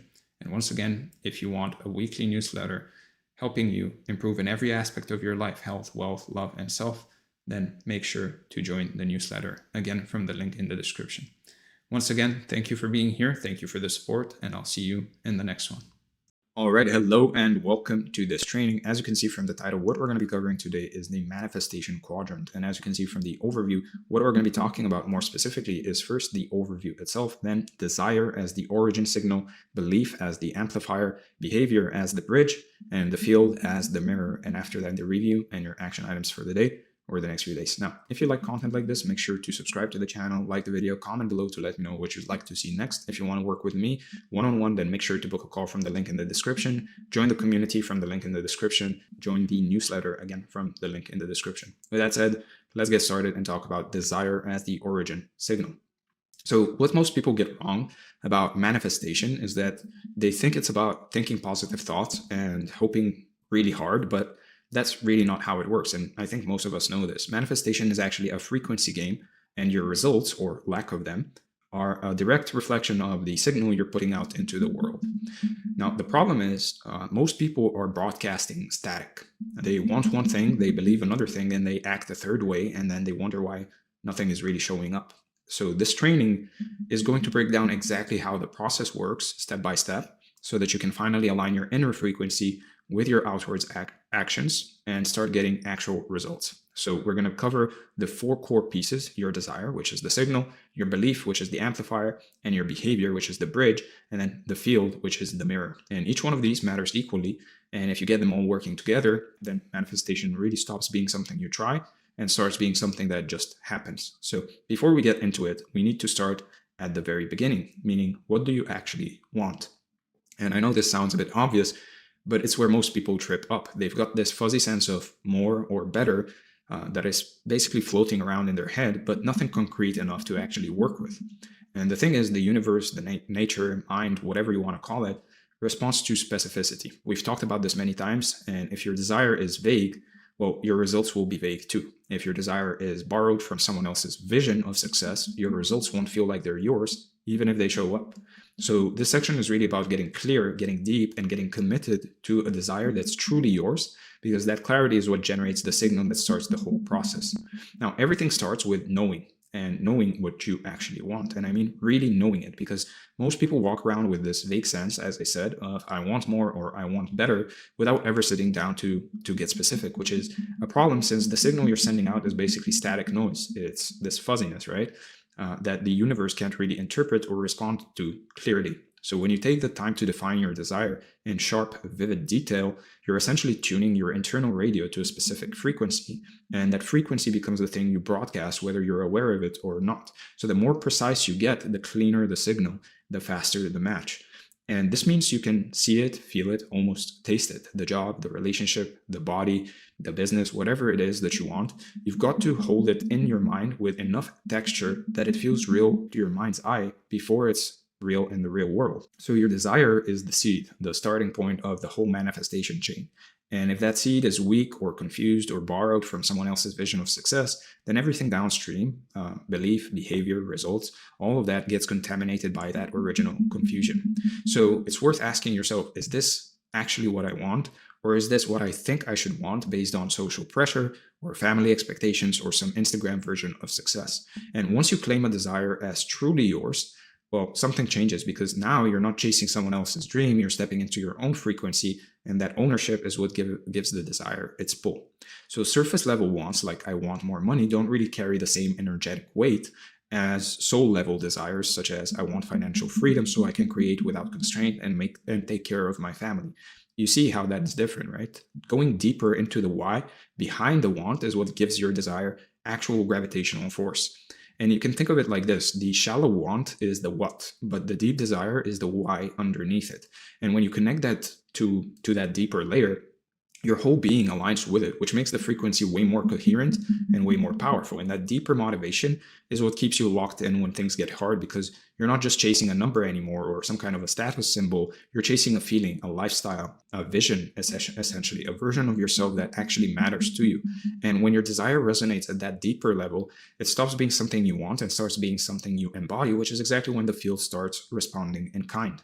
So do the work of excavating your real desire and ask yourself, why do I want this? And you can ask yourself that 3 or 4 times to go deeper and deeper until you hit something that actually moves you, something that makes your chest tight or even your eyes water, because that's the signal worth broadcasting. And this requires honesty with yourself and maybe even some discomfort, because sometimes the real desire is buried under shame or fear or years of being told of what you should want instead of what you actually want.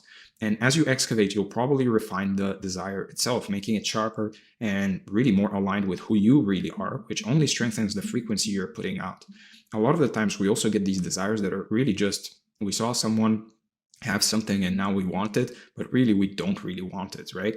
So once you've got clarity on what you want and why you want it, what you really want, what is coming out of you, not from comparing yourself to others or listening to your family about what you should want, what you really want and why you want it, the next move is to commit to it fully and not halfway, right? 100% commitment to the thing.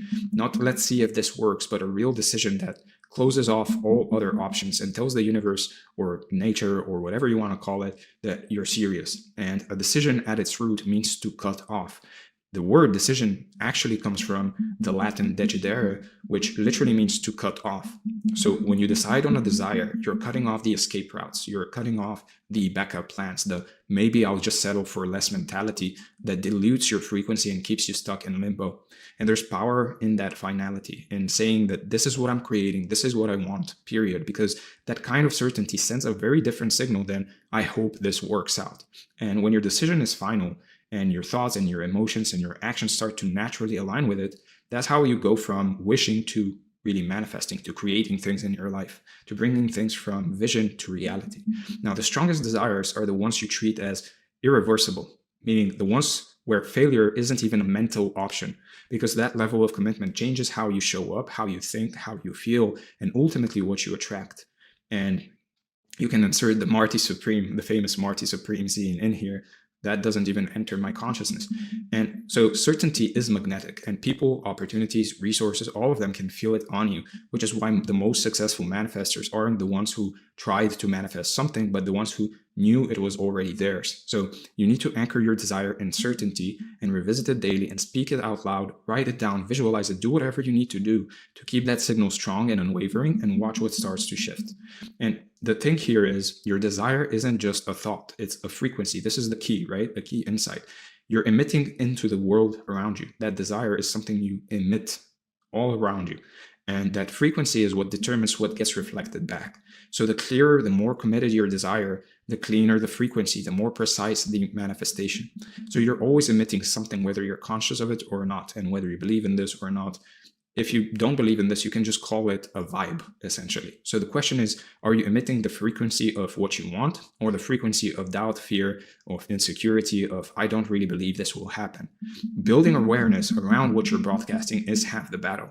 Because once you notice the static, the doubt, the negativity, the contradictory thoughts, you can start to clean it up. And with intention, you can shift your emission from reactive, meaning based on circumstances, to proactive, meaning based on your chosen desire, which is how you take control of the manifestation process in the first place. So the goal is coherence, meaning your thoughts, your emotions, and your actions are all vibrating at the same frequency as your desire. Because when there's internal conflict, meaning you want abundance, for example, but feel scarcity, the signal gets scrambled and the field doesn't really know what to mirror back.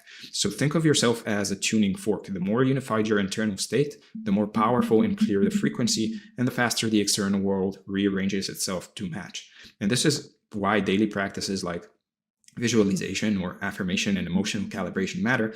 They're not woo-woo stuff. They're tools for keeping your frequency locked in on what you want, even when external circumstances are trying to pull you off course. Now, all of this works especially well if you have created space for those things to arrive into your life. So I'm not contradicting myself here with other trainings I've made. All of this works way better when you've actually made space for the things you actually want into your life. Otherwise, there's that contradiction again, right? There's no coherence there if there is no space for those things to really arrive into your life. So your actions, again, need to match the desire, and you need to create space for those things to actually come into your life. With that said, let's talk about belief as the amplifier. So you've got your desire locked in, you know what you want and why you want it, but here's where a lot of people hit a wall. They want something they don't actually believe is really possible for them. And that gap between desire and belief is the real bottleneck here. That's what kills the whole thing before it even gets started. And you can think of it this way. Your desire is the signal. It's the thing you emit. But your belief is what determines how loud that signal gets broadcast. Low belief means a weak signal that gets drowned out by doubt. High belief means a signal so strong, the universe, life, nature, whatever you want to call it, can't ignore it. And this section is really about understanding how belief works and why most of your beliefs are running on autopilot from childhood programming, and how to actually rewire them so that your internal state supports what you're trying to create. So you've got your desire locked in, but the thing is, desire alone isn't enough, because if you don't actually believe it's possible for you, your frequency is basically whispering into a void, which is why belief acts as the amplifier that takes your desire from a quiet signal to a broadcast the universe can't ignore. And this is why I've also made trainings before talking about how delusional people a lot of the times become more successful. It's because of that delusional belief in themselves. So think of belief as the volume knob on your manifestation, where low belief equals a weak signal that gets drowned out by doubt and noise, while high belief cranks that signal up to the point where it cuts through everything and demands a response. So the strength of your belief directly correlates to the speed and the precision of your manifestation, which is why two people can have the same desire but get wildly different results based on how much they actually believe it's coming. And conviction isn't something you fake. It's something you build through evidence, through repetition, and through identity work, which we'll get into later. But belief is also about permission, meaning you have to believe you're allowed to have what you want, that you're worthy of it, and that it's meant for you, because a lot of people sabotage their desires with the subconscious beliefs like people like me don't get things like that. And worthiness is huge here. And if you've got deep-rooted stories about not being good enough, smart enough, attractive enough, whatever enough, those beliefs will cancel out your desire every single time until you address them. And I don't mean entitlement, right? I don't mean entitlement in a negative way. I mean a healthy sense of I deserve this, that gives your desire the energetic backing it needs to actually materialize. Because at the end of the day, what is so different between you and the person that actually has the things that you want is the fact that they think they deserve it, right? They think that they can go out and get it because they do deserve it. And why would they deserve it and you wouldn't, right? So here's where it gets tricky. Most of your beliefs aren't conscious. They're running in the background like old software that was installed in childhood. And if that software is programmed with scarcity, limitation, or unworthiness, it will override your conscious desires no matter how badly you want something. So your subconscious mind is basically a recording of your past, and it's running the show about 95% of the time, which means your conscious desire, I want to be wealthy, is constantly fighting against the subconscious programming of money is hard to get or rich people are bad, etc. So this internal conflict is what creates the frequency leak I mentioned earlier, where you're broadcasting one thing consciously but a completely different thing subconsciously, and that the field responds to the dominant signal, which is usually the subconscious one.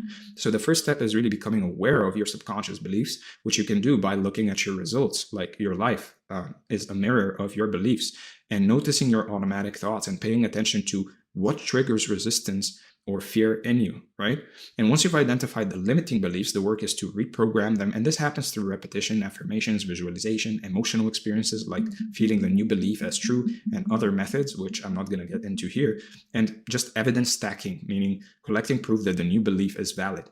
Now, repetition is key because the subconscious learns through consistency. So saying your affirmations once doesn't really do much, but saying them daily for months starts to override the old programming with something a bit more aligned. And emotion is the accelerant here because the subconscious doesn't just respond to words. We read words and listen to words all day long. It responds to feelings. So when you visualize your desire with intense positive emotion, you're imprinting that belief at a deeper level. Now, one of the most practical ways to build belief is to stack evidence, meaning you actively look for and collect proof that your desire is possible and that it's already starting to manifest in small ways, because evidence is what turns hope into certainty, right? Your brain is wired to believe what it sees repeatedly and what it sees as true. So if you keep feeding it proof that your desire is possible, meaning stories of others who've done it, small wins in your own life, synchronicities, etc., it all starts to accept the new belief as fact. And every small win is a deposit in your belief bank. So celebrate them, write them down, remind yourself of them if you have to every day, because those little victories are evidence that your frequency is working and that the field is responding. And as you collect evidence, you'll start to notice patterns and synchronicities that you might have missed before, which further reinforces the belief and creates positive feedback loops. Other people's success stories are also very powerful here because they show your brain that the thing you want is actually achievable, which is why immersing yourself in books, podcasts, movies, videos, etc., and communities of people who've manifested or achieved similar things can be incredibly useful for belief building. When you study how others did it, you're not just getting strategy, you're getting a belief transfer, essentially. And so this is why proximity matters as well, because being around people who believe big and achieve big naturally elevates your own belief, while staying in environments of doubt and scarcity keeps you vibrating low, right? This is why we talk a lot about the people you surround yourself with. So the deepest level of belief is identity, meaning you don't just believe you can have the thing, you believe you are the kind of person who has that thing, because identity level beliefs are the most powerful and the hardest to really shake. Now, manifestation is really about becoming, and when you shift your identity to match your desire, such as I'm wealthy, I'm healthy, I'm in a loving relationship, your beliefs, thoughts, and behaviors naturally follow because they're just expressions of who you are. And so this is embodiment, where you stop chasing the thing and start being the person who already has it, which is a subtle but massive shift that changes your entire frequency from wanting to having naturally, right? And when your identity is congruent with your desire, there's no internal conflict, there's no frequency leak, just a clean signal that the field responds to quickly and precisely. So identity level affirmations such as I am statements are powerful for this, but they have to be backed by a feeling and action. Otherwise, your subconscious will just reject them as lies, and you can still keep repeating them and use repetition to your advantage. So say I am abundant while feeling abundant and acting abundant, and watch how fast things start to change. The goal is to integrate the new identity so fully that it stops feeling like an affirmation and starts feeling like a fact, which takes time and consistency, but yeah, it's absolutely achievable with deliberate practice. And this bridges directly into the next section, because once you believe at the identity level, your behavior naturally changes to match, which is how belief translates into action and action translates into results. So let's talk about behavior as the bridge. Now, this is where we get to the part that a lot of manifestation teachings really gloss over, which is action. And there's this idea floating around that you can just think your way into results, and that if your vibration is high enough, stuff will just fall into your lap. And look, there's some truth to the inner game being primary, but the world also responds to movement, to action. So your behavior is the bridge between your internal frequency and the external world. It's how you prove to yourself, to others, to the world, and to the field that you're actually serious. And it's how you anchor your desire and belief into physical reality. So this section is really about aligned action, the micro behaviors that compound, the frequency leaks that sabotage you, and why what you do matters just as much as what you think and feel. So desire and belief are internal, but the universe responds to action, and behavior is basically the bridge that takes your internal frequency and anchors it into the physical world where things can actually materialize. Now, your actions are a signal to the universe that you're serious, that you're not just sitting around wishing and hoping, but actually moving towards what you want. And that signal of commitment and investment tells the field to meet you halfway. When you invest time and energy and resources into your desire, you're putting skin in the game, and that investment creates a kind of gravitational pull that draws the manifestation closer because you've demonstrated you're ready to receive it. You're doing the actions necessary.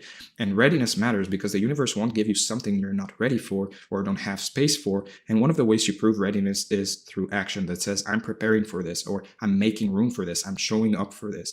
And so the key is that your actions have to be aligned with your desire and belief, meaning if you say you want wealth, but you're behaving like someone who's broke, meaning not investing, not learning, not creating any value, your behavior is contradicting your frequency and canceling out your manifestation. Everybody wants to be rich. Not everybody is providing enough value to the world in order to become rich, right? So congruence is everything. So look at your daily behaviors and ask, are these the behaviors of someone who has what I want, or are these the behaviors of someone who's still stuck in the old identity? And this might mean an honest audit of your habits, of your routines, of your spending, of your time allocation, of your relationships, because often we're sabotaging ourselves through behaviors we've never really questioned. So you don't have to take massive action right away, because it's the micro behaviors, the small daily actions that compound over time, the boring, monotonous stuff that actually do most of the heavy lifting when it comes to bridging desire into reality. And James Clear talks about this a lot in Atomic Habits, meaning and he says habits are the compound interest of self-improvement, meaning the tiny things you do every day are what shape your trajectory. So a small aligned action taken daily is way more powerful than a huge effort once in a while, because the daily action keeps your frequency calibrated and signals ongoing commitment to the field, and it also creates your identity as the person who just does this stuff. And so those small actions build momentum, which creates a feeling of progress, which strengthens belief, which amplifies your frequency, which attracts more aligned opportunities, and you can see how it all loops together. So creating behavioral rituals around your desire is smart, meaning you have specific times and actions that reinforce your frequency, like a morning visualization routine or a weekly review or a gratitude log, whatever keeps you connected to the desire and acting on it. And structure supports freedom here, because when you have rituals, you don't have to rely on motivation or willpower. You just do the thing because that's what you do at that time, and the consistency keeps your frequency locked in. And eventually those rituals become automatic. They become part of who you are. They seep into the identity level, which is how behavior shifts from effortful to effortless. And that's when manifestation really starts to feel like it's happening to you rather than something you're forcing. Now, let's talk about frequency leaks, which are basically behaviors that contradict your desire and belief. And these leaks are often invisible to us because they're habitual, but they're actively sabotaging your manifestation by sending mixed signals to the field.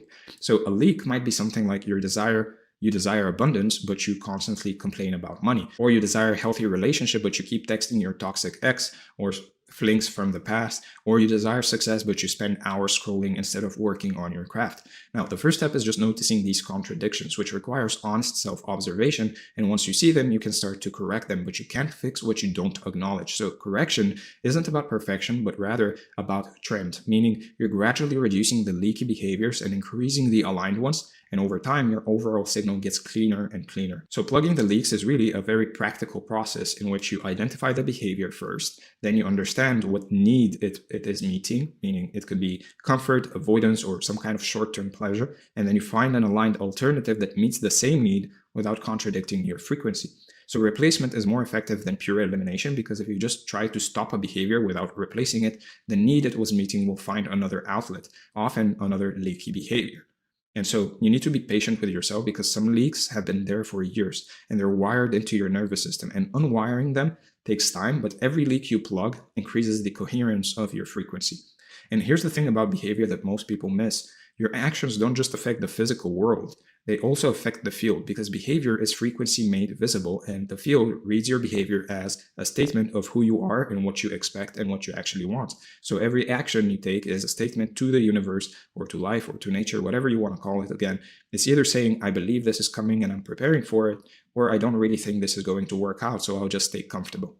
So the field responds to expectation, and expectation is communicated through behavior. So if you're behaving like someone who expects success, well, the field starts arranging circumstances to match that expectation. And there's a trust element here too. Your aligned behavior demonstrates trust in the process, trust that your desire is on its way, and that trust is itself a frequency that the field responds to.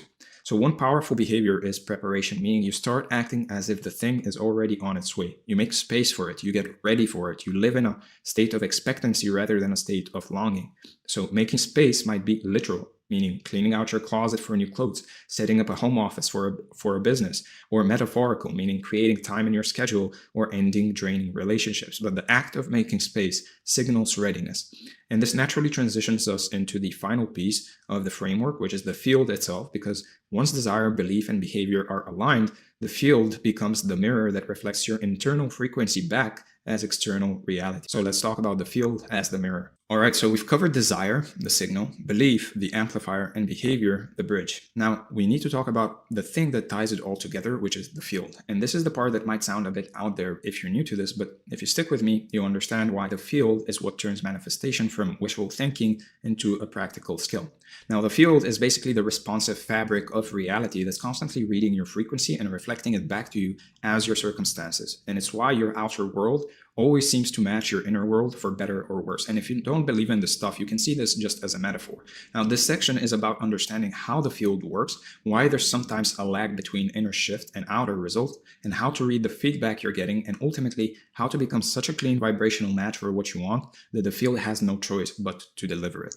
So what is the field exactly? You can think of it as the responsive intelligence that surrounds you, the fabric of reality that's constantly reading your frequency, society, the world, nature, your combined desire, belief, and behavior, and reflecting it back as your circumstances, your opportunities, your relationships, your results. Now, the field isn't random or indifferent. It's responsive, meaning it's always listening to what you're broadcasting and giving you back more of the same, which is why people who expect good things tend to find good things, and people who expect problems tend to find problems. And this is the matching principle at work. The field matches your frequency. So if you're vibrating at scarcity, you get scarcity. If you're vibrating at abundance, you get abundance. And changing your external reality starts with changing your internal frequency, your internal reality. So the field itself is neutral. It doesn't judge your frequency as good or bad. It just mirrors it, which means you have complete control over what gets reflected back once you learn how to tune your internal state. Now, your current reality is feedback from the field. It's showing you exactly what you've been broadcasting. And while that can be uncomfortable to accept a lot of the times because it means you've created your current circumstances, it's also empowering because if you created this, you can create something different. Now, this is what some people like to call radical accountability, meaning taking ownership of your frequency and therefore your results. And it's the mindset that separates manifestors from victims. So use your current reality as information, meaning look at what's showing up and ask yourself, what frequency created this? And then just adjust accordingly. One important thing to understand is that there's often a lag between shifting your frequency and seeing results in the field, because the physical world is denser than the energetic realm, right? And it takes time for your new frequency to rearrange physical circumstances. Now, this lag time is where most people give up because they do the inner work, they shift their frequency, and then they look at their circumstances and see nothing has changed yet. So they conclude this doesn't work and they fall back into old patterns. Now, persistence through the lag is crucial because the shift is happening on an energetic level before it becomes visible on the physical level. And if you give up during the lag, you're pulling the plug right before the breakthrough. And this is where faith comes in as well, trusting the process even when you can't see evidence yet, knowing that your new frequency is working behind the scenes to rearrange reality. That said, you can accelerate the lag by increasing the coherence of your frequency, making sure that your desire, your belief, and your behaviors are all aligned by raising the emotional intensity of your visualizations and by staying in a state of expectancy rather than doubt. So emotional intensity is like a signal booster because the field responds to feeling more than thought. So the more you can feel your desire is already real, the faster the field responds. And coherence, like we said earlier, means no internal contradictions, no frequency leaks, just a unified signal that the field can easily read and mirror. Now, as your frequency aligns, you'll start to notice synchronicities, meaningful coincidences that feel like the universe is winking at you. And these synchronicities are actually signs that the field is responding, that your manifestation is in motion. And a synchronicity might be running into someone who has exactly what you need, stumbling upon a resource you'd been looking for, or getting an unexpected opportunity that's perfectly aligned with your desire. These are the field's way of saying, I hear you. And pay attention to those synchronicities and let them strengthen your belief because each one is evidence that your frequency is working, and the more you notice and appreciate them, the more they tend to show up. And even if you call this just confirmation bias, so be it, right? It's still working in your favor. So gratitude for synchronicities is powerful because gratitude itself is a high frequency state that attracts more of what you're grateful for and creates a positive feedback loop. And when synchronicities show up, follow them because they're often breadcrumbs leading you towards your manifestation, and ignoring them or dismissing them as just coincidence is like ignoring the field's guidance. You're actually basically turning the confirmation bias against you. And this is where intuition comes in, the gut sense that tells you to say yes to something, to reach out to someone, to take a seemingly random action. And that intuition is often the field communicating the next step. So trusting your intuition and following synchronicities is how you co-create with the field. It's a dance between your intention and the field's responsiveness, and the more you dance, the more fluid the manifestation becomes. And just to throw in something in here, a lot of the times those synchronicities come after something seemingly bad has happened, and you think that everything is going to worse, when in reality something is working in the background. So especially after seemingly bad things happen, or quote-unquote bad things happen, be on the lookout for those synchronicities, because a lot of the times those quote-unquote bad things that happen for a reason. And this is, I know I'm risking sounding very cliche here, but it's true. And ultimately, manifestation through the field is about becoming a vibrational match for what you want, so that the field has no choice but to reflect it back, because that's the law, right? The mirror reflects what's in front of it, and you are what's in front of the field. So you don't attract what you want, you attract what you are, which is a paraphrase of something that Bill Goddard said repeatedly, and is the core truth of this whole framework. Change your internal state and the external world changes to match. Now, your state is your frequency. It's the combination of your thoughts, your emotions, your beliefs, and behaviors, and managing your state is the most practical manifestation skill you can develop. And you have more control over your state than you think through practices like visualization or changing your inputs, breath work, movement, affirmation, environment design. All of these influence your frequency. So the final stage is embodiment, where you're no longer trying to manifest, but simply living as the person who has what you want. And at that point, manifestation becomes effortless because there's no gap between who you are and what you're calling in. Being is the end of seeking, because when you are the frequency of your desire, you've already arrived internally, and the external is just catching up, which it always does if you've done this correctly. And so this is the completion of the manifestation quadrant: desire, which is the signal; belief, which is the amplifier; behavior, which is the bridge; and field, which is the mirror. And it all starts with you, your frequency, your coherence, your commitment to becoming the vibrational match for everything you want, and your belief in your actions. So with that said, let's go over the review. We talked about the overview: desire as the origin signal, belief as the amplifier, behavior as the bridge, the field as the mirror, the review, and finally your action items for the day or the next few days. First, Clarify and sit down and get ruthlessly specific about what you actually want and why, and dig past the surface want to the soul level desire and commit to it fully by writing it down and revisiting it daily until it's burned into your subconscious. Then do an honest audit of your beliefs and your behaviors to identify any frequency leaks, meaning those hidden contradictions where what you think or do doesn't really match what you want, and then start plugging them one by one through awareness, replacement, and repetition. And then finally, stop trying to manifest and start being the person who already has what you want. Shift your identity, align your state, follow the synchronicities, and trust that the field is always mirroring your frequency back to you. With that said, I hope you enjoyed this training and I hope it brought a lot of value. If you did, make sure to subscribe to the channel, like the video, comment below to let me know what you'd like to see next. If you want to work with me one-on-one, book a call from the link in the description. Join the free community to get this training along with its document. Join the newsletter to get weekly tips on health, wealth, love, and self. And finally, thank you for being here, and I'm going to see you in the next one. All right, hello and welcome to this training. As you can see from the title, what we're going to be covering today is the unseen architecture of your life. And as you can see from the overview, what we're going to be talking about more specifically is first the overview itself, the shape you're in, why mindset alone fails, the compression principle, deformation is the goal, the reshaping protocol, the review, and finally your action items for the day or the next few days. So without further ado, let's get started and talk about the shape you're in. So I want to start with something you've probably felt 100 times before, but never really had the words for. And it's that weird gravitational pull back to your old patterns, your old income level, your old habits, even after a great week or a great month where it felt like things were finally moving in the right direction. Like there's something underneath the surface, some invisible structure that's quietly pulling you back into a shape you didn't consciously choose.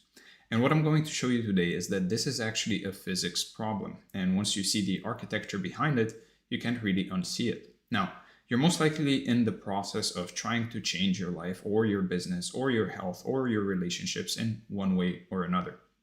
And you are right now in a very specific shape. And that shape was formed by every single input you've ever received across the entire span of your existence. From the way your parents talked to you when you were 5, to the job you stayed in for too long, to the relationship that slowly drained you, to the content you consume every day. And what makes this so interesting is that none of these inputs really happened all at once. They accumulated slowly over time, so gradually that you never really noticed the shape forming around you. Which is why most people genuinely believe they're just the way they are and that their current situation is somehow a fixed trait rather than the end result of thousands of tiny forces applied in a consistent direction over years and years. And because the process is so slow and so invisible, you end up identifying with the shape itself, saying things like, that's just who I am, or I've always been this way, without ever really questioning whether that shape was chosen or whether it simply happened to you through accumulated exposure. So what most people call their personality or their nature is really just their default shape, which is the position the material settles into after all of those forces have been applied and then removed. And it feels permanent because the material has been bent in that direction so many thousands of times that it genuinely does hold that shape on its own now. And you can think about it like this. If you take a paper clip and bend it back and forth, it never really goes back to its original form, ever. Even if you try your hardest to straighten it out, because the metal has been permanently deformed by the forces that were applied to it, and you, your habits, your beliefs, your income ceiling, your confidence, all of it can work the exact same way. Now, in physics, there's an actual word for this phenomenon, and it's called hysteresis, which basically means that a system's current state depends on its entire history of inputs rather than just the current input being applied right now. And that's a massive distinction because it means you aren't just reacting to today, you're carrying the accumulated weight of every single thing that's ever shaped you, and that accumulated weight is what determines how you respond to opportunities, challenges, conversations, money, everything. Now, the reason this matters so much is that hysteresis creates a kind of a structural residue, almost like a memory inside the material. So even when the force is removed, the deformation stays. Which is why you can go to a seminar and feel incredible for 3 days, come home, and within a week you're right back to where you started, because the temporary force of the seminar wasn't really strong enough or sustained enough to actually reshape the material. It just stretched it momentarily. And this is really the unseen architecture I'm talking about throughout this training, because this structure, this accumulated shape, is completely invisible to the person living inside of it, which is you and me and everyone. And it's running everything in the background: your income level, your confidence on sales calls, the way you show up in relationships, the quality of your content, how you respond when things get hard. All of it is downstream of a shape you can't even see. So if you look at your results right now and you look at them honestly, like your bank account, your body, your business, your relationships, you're really looking at a perfect mirror of your current shape, because results don't lie and they don't really play favorites. They're just the output of whatever architecture is running underneath. And the architecture is the accumulated shape of every input that was ever applied to you. And just like we've talked about before, you've got this internal set point, a default setting that the system keeps pulling you back to. And every time you push above it through sheer willpower or a burst of motivation, the system kicks in and pulls you back down. And every time you drop below it through some external crisis, the system eventually pulls you back up to that same level, because that's the shape the material has settled into. And it takes a very specific kind of sustained force to actually move that set point, which is what we're going to get into next. So let's talk about why mindset alone can fail. So here's a problem that a lot of people don't want to admit to themselves. A single thought, or even a string of positive thoughts over a few days, simply does not have enough force to reshape material that's been bent in one direction by thousands of inputs over the course of decades. So trying to change a deeply held belief pattern or identity structure through a single decision or a weekend workshop is basically like trying to bend a steel rod with your finger. The reason it fails has nothing to do with your commitment or your desire. It has to do with the mismatch between the magnitude of force being applied and the rigidity of the material being shaped, because that material has been hardened by years and years of repetition in one direction. So the reason your current shape feels so solid and so real is that it was reinforced thousands of times through daily micro inputs, things you probably weren't even aware of, like the way your parents talked about money at the dinner table, or the group of friends you spent your 20s around, or the job that trained you to really think in terms of hourly wages rather than value created.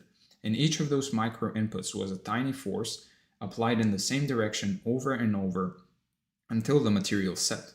So it's really a drip by drip process, like water carving a canyon. And the thing about canyons is that they look permanent, right? They look like they've been there forever, but they were really carved slowly by a force that was small but unrelenting and consistent, which is actually good news, because it means you can carve in a new direction using the same principle.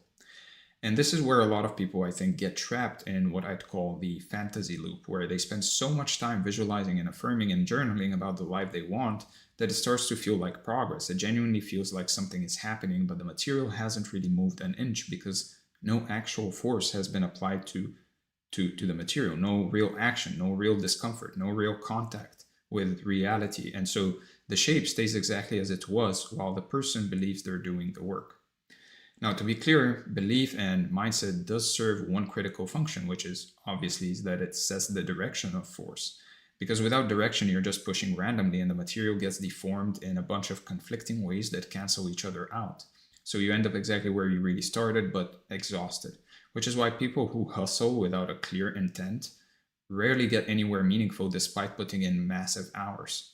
So think of belief as your compass. It basically tells you which direction to push. But the pushing itself has to happen through actual contact with reality, like real conversations, real offers, real sales calls, real content, real feedback from real people, because that's where force actually gets applied to the material. And then the piece that almost everyone underestimates is duration, because even if you've got the right direction and you're actually applying real force through real actions, if you only sustain it for a few days or a few weeks before retreating, you haven't really applied force for long enough for the material to actually take a new resting shape. Which means that the moment you stop, it all springs back, and then you call that failure when really it's just physics. The force wasn't sustained for long enough to create permanent deformation. And there's this critical window that most people bail on right before they reach it, where the material is starting to bend but hasn't yet locked into the new shape. And it's the most uncomfortable phase because you feel like you're between identities. Like you're not who you were anymore, but you're also not yet who you're becoming. And that discomfort is precisely the signal that force is being applied, which means it's the worst possible moment to stop, but it's the exact moment most people do. So the real question for lasting change, if we had to boil it down, is belief times action times duration. If any one of those three is close to zero, the whole thing collapses regardless of really how strong the other two are. Because someone with incredible belief and no action stays stuck. Someone with massive action but no belief stays busy but really goes nowhere. And someone with belief and action but with no duration just keeps bouncing back to their set point over and over, wondering what's wrong with them, when the answer is simply that they're quitting too early for the physics to actually work. So, with that said, let's discuss the compression principle. So, the one variable that actually separates people who transform fast from people who stay in their I'm working on myself era for years is pretty simple. And it's so simple that people overlook it entirely, but it is genuinely the difference between someone who changes in months and someone who is still trying after a decade. Now, the hidden variable in all of this, the thing that determines whether someone reshapes in 3 months or stays stuck for 3 years, is the speed at which they cycle through action and feedback, because every single cycle of action and feedback is one strike on the material. And the faster you stack those strikes, the less time the material has to cool and harden between them, which is what keeps it malleable enough to actually take a new shape. And the best way to really think about it is like a blacksmith working metal. A blacksmith doesn't heat the metal once, tap it gently, and then go home for the week and come back on Monday. The metal would be stone cold by then, and the next strike would do almost nothing.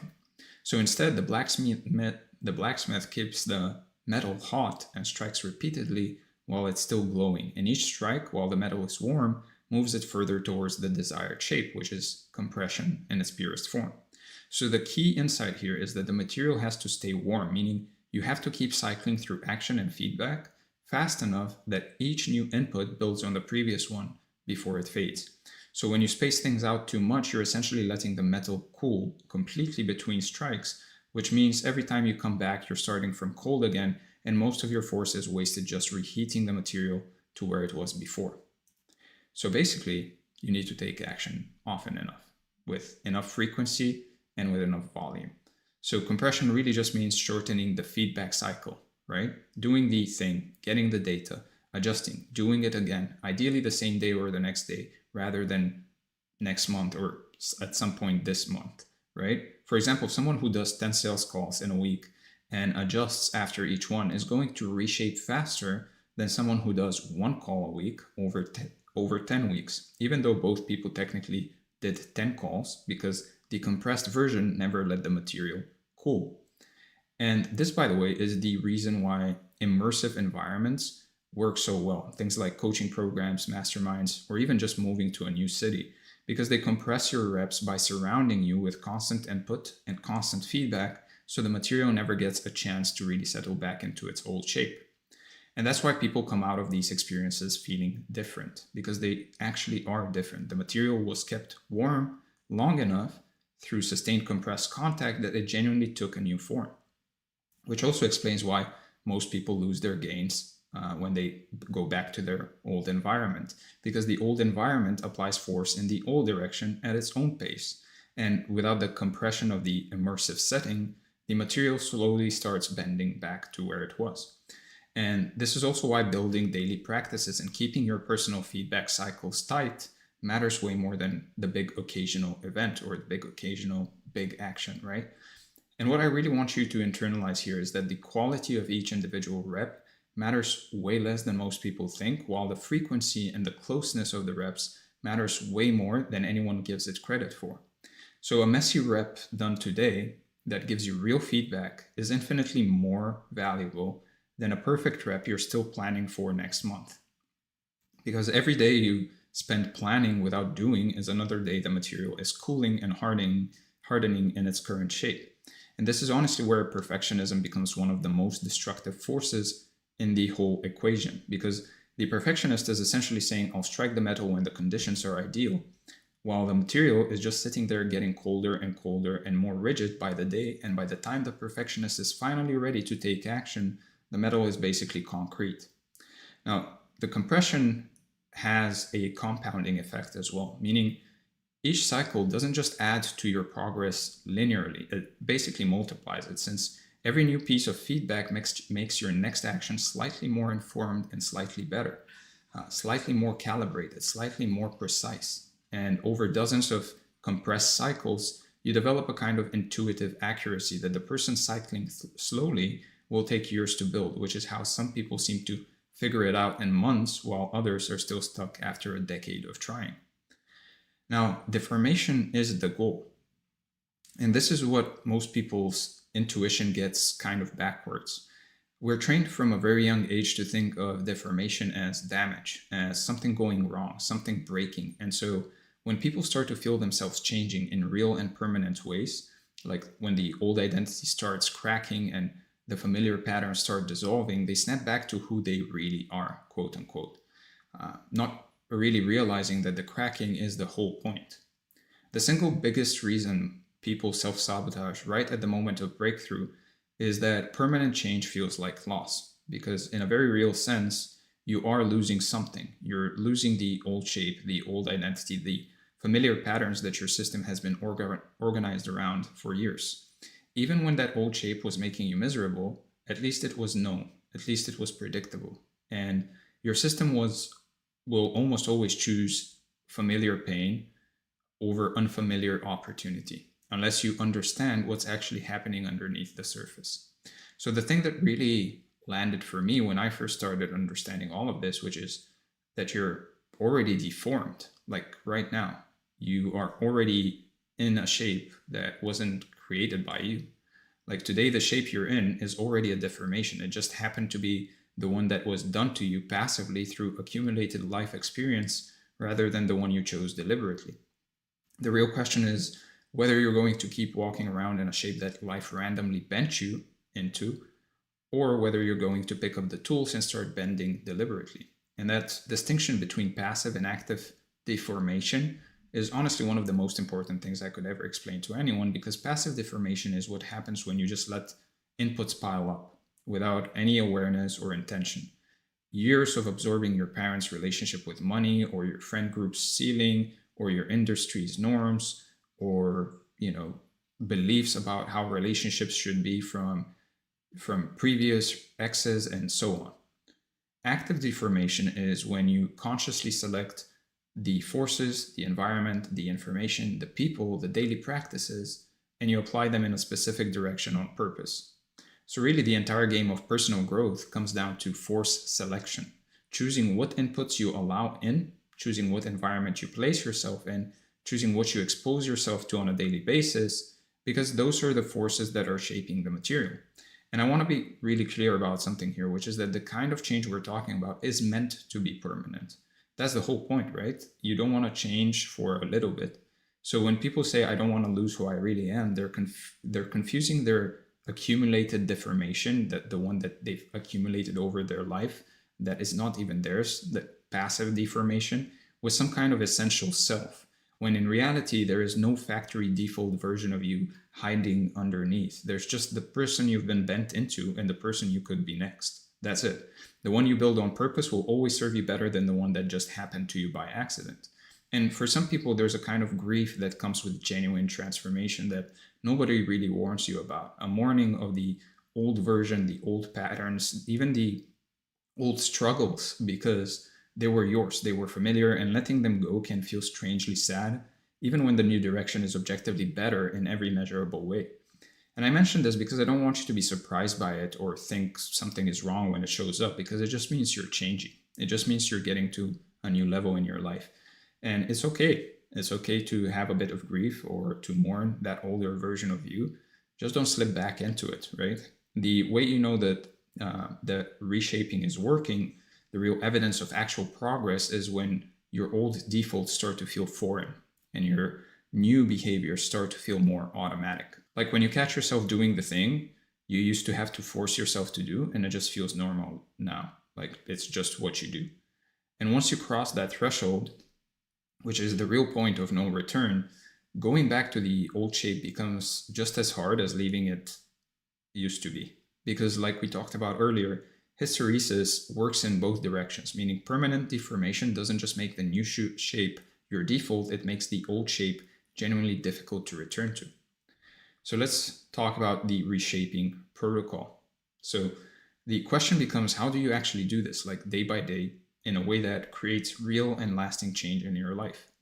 The first thing before anything else is getting extremely specific about the direction you're moving towards. And I mean specific in a way that most people genuinely aren't willing to be.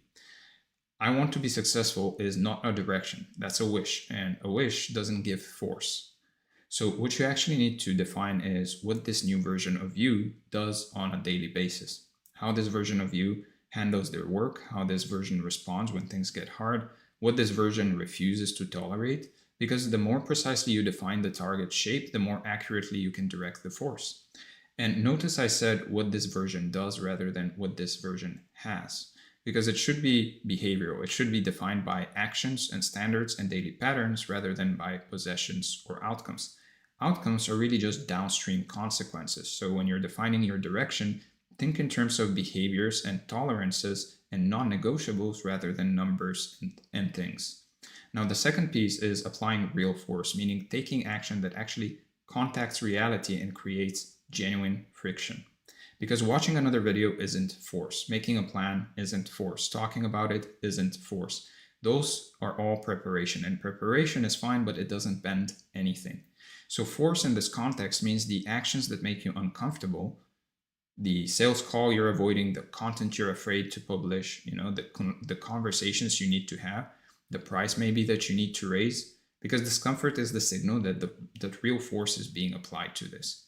And I specifically use the word contact because that's really what matters here. Your actions need to make contact with reality, with the real world, and generate real feedback. So practically speaking, you want to maximize your daily exposure to the specific type of friction that corresponds to the shape you're trying to take. Meaning, if you want to become great at sales, you need to be on sales calls every day. If you want to be a great writer, you need to be writing and publishing. If you want to be more confident and build confidence, then you need to expose yourself to situations that would require confidence, because the material only reshapes in the direction of the force being applied to it. Now, third is compression, like we covered earlier, basically keeping the cycles tight so the material stays warm, meaning you do the thing, you get the data, you adjust, and you do it again as quickly as possible. And fourth, you have to actually listen to the data that reality is sending back to you after each cycle. Force without feedback is just going through the motions. So after every call, every piece of content, every interaction, every day, you want to be asking yourself honestly, what worked, what didn't, what felt forced, what felt natural, what would you do differently next time? And then folding that intelligence directly into the next cycle. The reason most people skip feedback is really ego. Honest feedback often tells you things you don't want to hear about the gap between where you are and where you think you are. And sitting with that gap is pretty uncomfortable for most people, but that discomfort is literally the information you need to refine the direction and the magnitude of your force. So people who skip feedback out of trying to protect their egos are essentially choosing to stay blind to the one thing that would make their efforts actually count, which is feedback. Now, the fifth piece and the final one here is the one that ties everything together, is that you simply do not stop until the new shape holds on its own. Meaning, you maintain the compressed cycles and the sustained force until the day you wake up and realize you're doing the new behavior automatically, without willpower, without having to convince yourself. And that's when the material has officially taken its new resting shape and the reshaping is complete for that particular dimension of your life. Then you pick the next dimension and you start the whole process again. Now, reshaping is a layered process, so you don't change everything at once. You reshape one dimension and you lock it in, and then you move on to the next. And each locked in layer becomes part of the foundation for the next one. So over time, you're building an entirely new architecture from the ground up, which is exactly how someone can become a completely different person in a single year. They weren't trying to change everything simultaneously. Right? They were systematically reshaping one layer at a time with compressed, sustained, directed force. So, with that said, let's cover the review.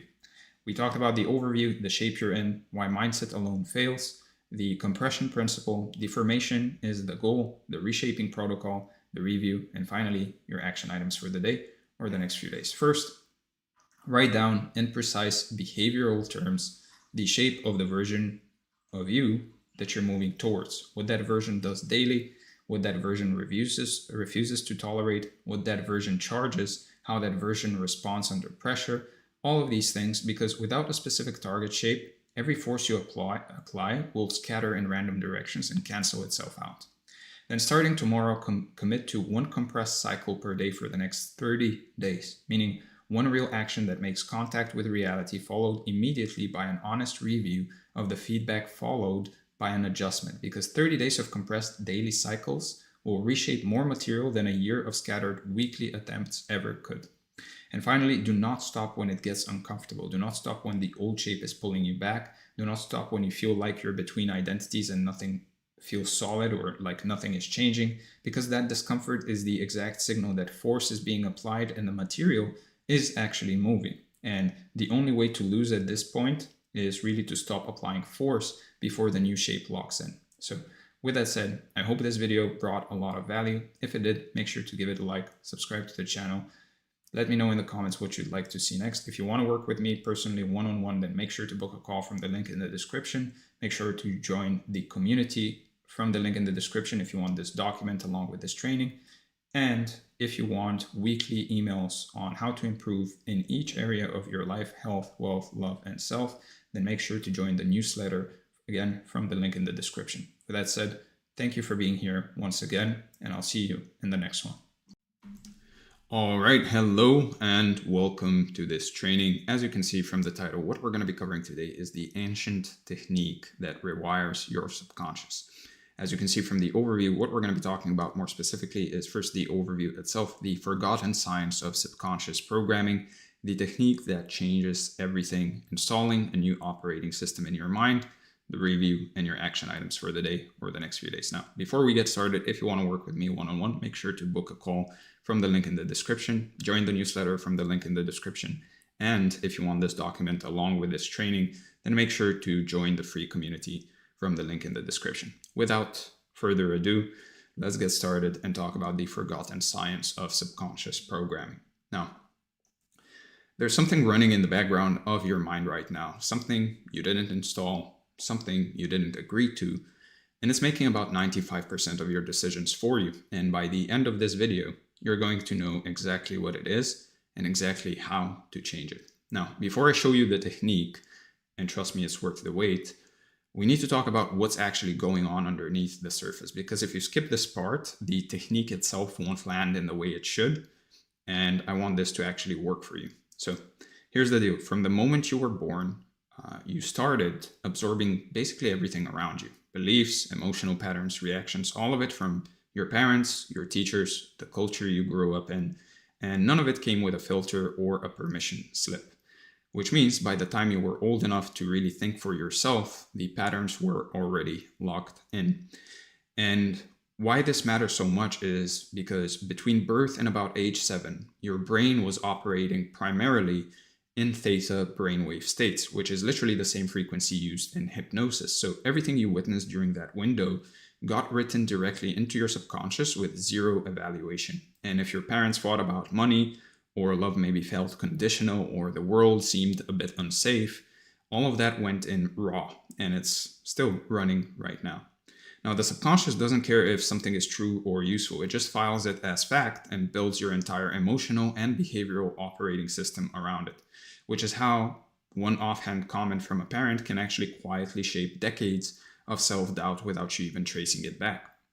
Now, the sneaky part is those imprints don't just sit there, right? They echo forward into your adult life as patterns you keep repeating, even though you don't know they came from that. And it could be sabotaging yourself right when things start going well, and you think it's just how you are, but it's really not. It's just old code doing exactly what it was programmed to do. Now, on top of that, every time you think a certain thought or react a certain way, you're basically strengthening that neural pathway, making it a little more automatic, a little more you. And over time, those repetitions harden into what feel like personality traits when they're really just well-worn grooves in your brain. Now, the subconscious loves repetition. It's literally designed to automate things for efficiency. So the more you repeat a pattern, even a destructive one, the more your brain treats it as normal and fights to keep it, which is why willpower alone almost never really works. And if you ever wonder why you keep falling back into old habits, that's most likely the reason. So what you end up with is really a default operating mode, a baseline identity that basically quietly dictates what you go after, what you avoid, how much success you allow before you actually pull back. And most people, and I mean most, live their entire lives inside that default without ever realizing there's a way out. Now, stay with me here because this is where it starts to really shift. The moment you actually start noticing these patterns, like you catch yourself mid-reaction and go something like, wait, where is that even coming from? That's when the whole thing really begins to crack open. And honestly, that awareness alone puts you ahead of 90% of people who just stay on autopilot forever. Most people have no awareness about their thoughts or their actions. They just do them automatically and don't ever think about it, right? It actually does take a little bit of effort to be able to, in the moment of doing something or in the moment of thinking about something, be able to spot that and think about your thinking or think about your actions. This meta-awareness, essentially. Now, the first real move is just learning to observe your own patterns without immediately reacting or judging them. And that sounds pretty simple, but there is enormous power in that pause. Because for the first time, you're creating a gap between what happens, maybe the action or the thought, what happens to you, and how you actually respond. And Viktor Frankl said something very close to this, that between stimulus and response, there's usually a space. And in that space is your freedom. Now, what's actually happening in that moment is you're engaging the prefrontal cortex. So the conscious rational part of your brain, which interrupts the subconscious loop long enough for you to see it clearly, right? And even if that interruption only lasts a second, that's the beginning of rewiring right there, because over time you can build up that capacity. It could be longer than a second, obviously, right?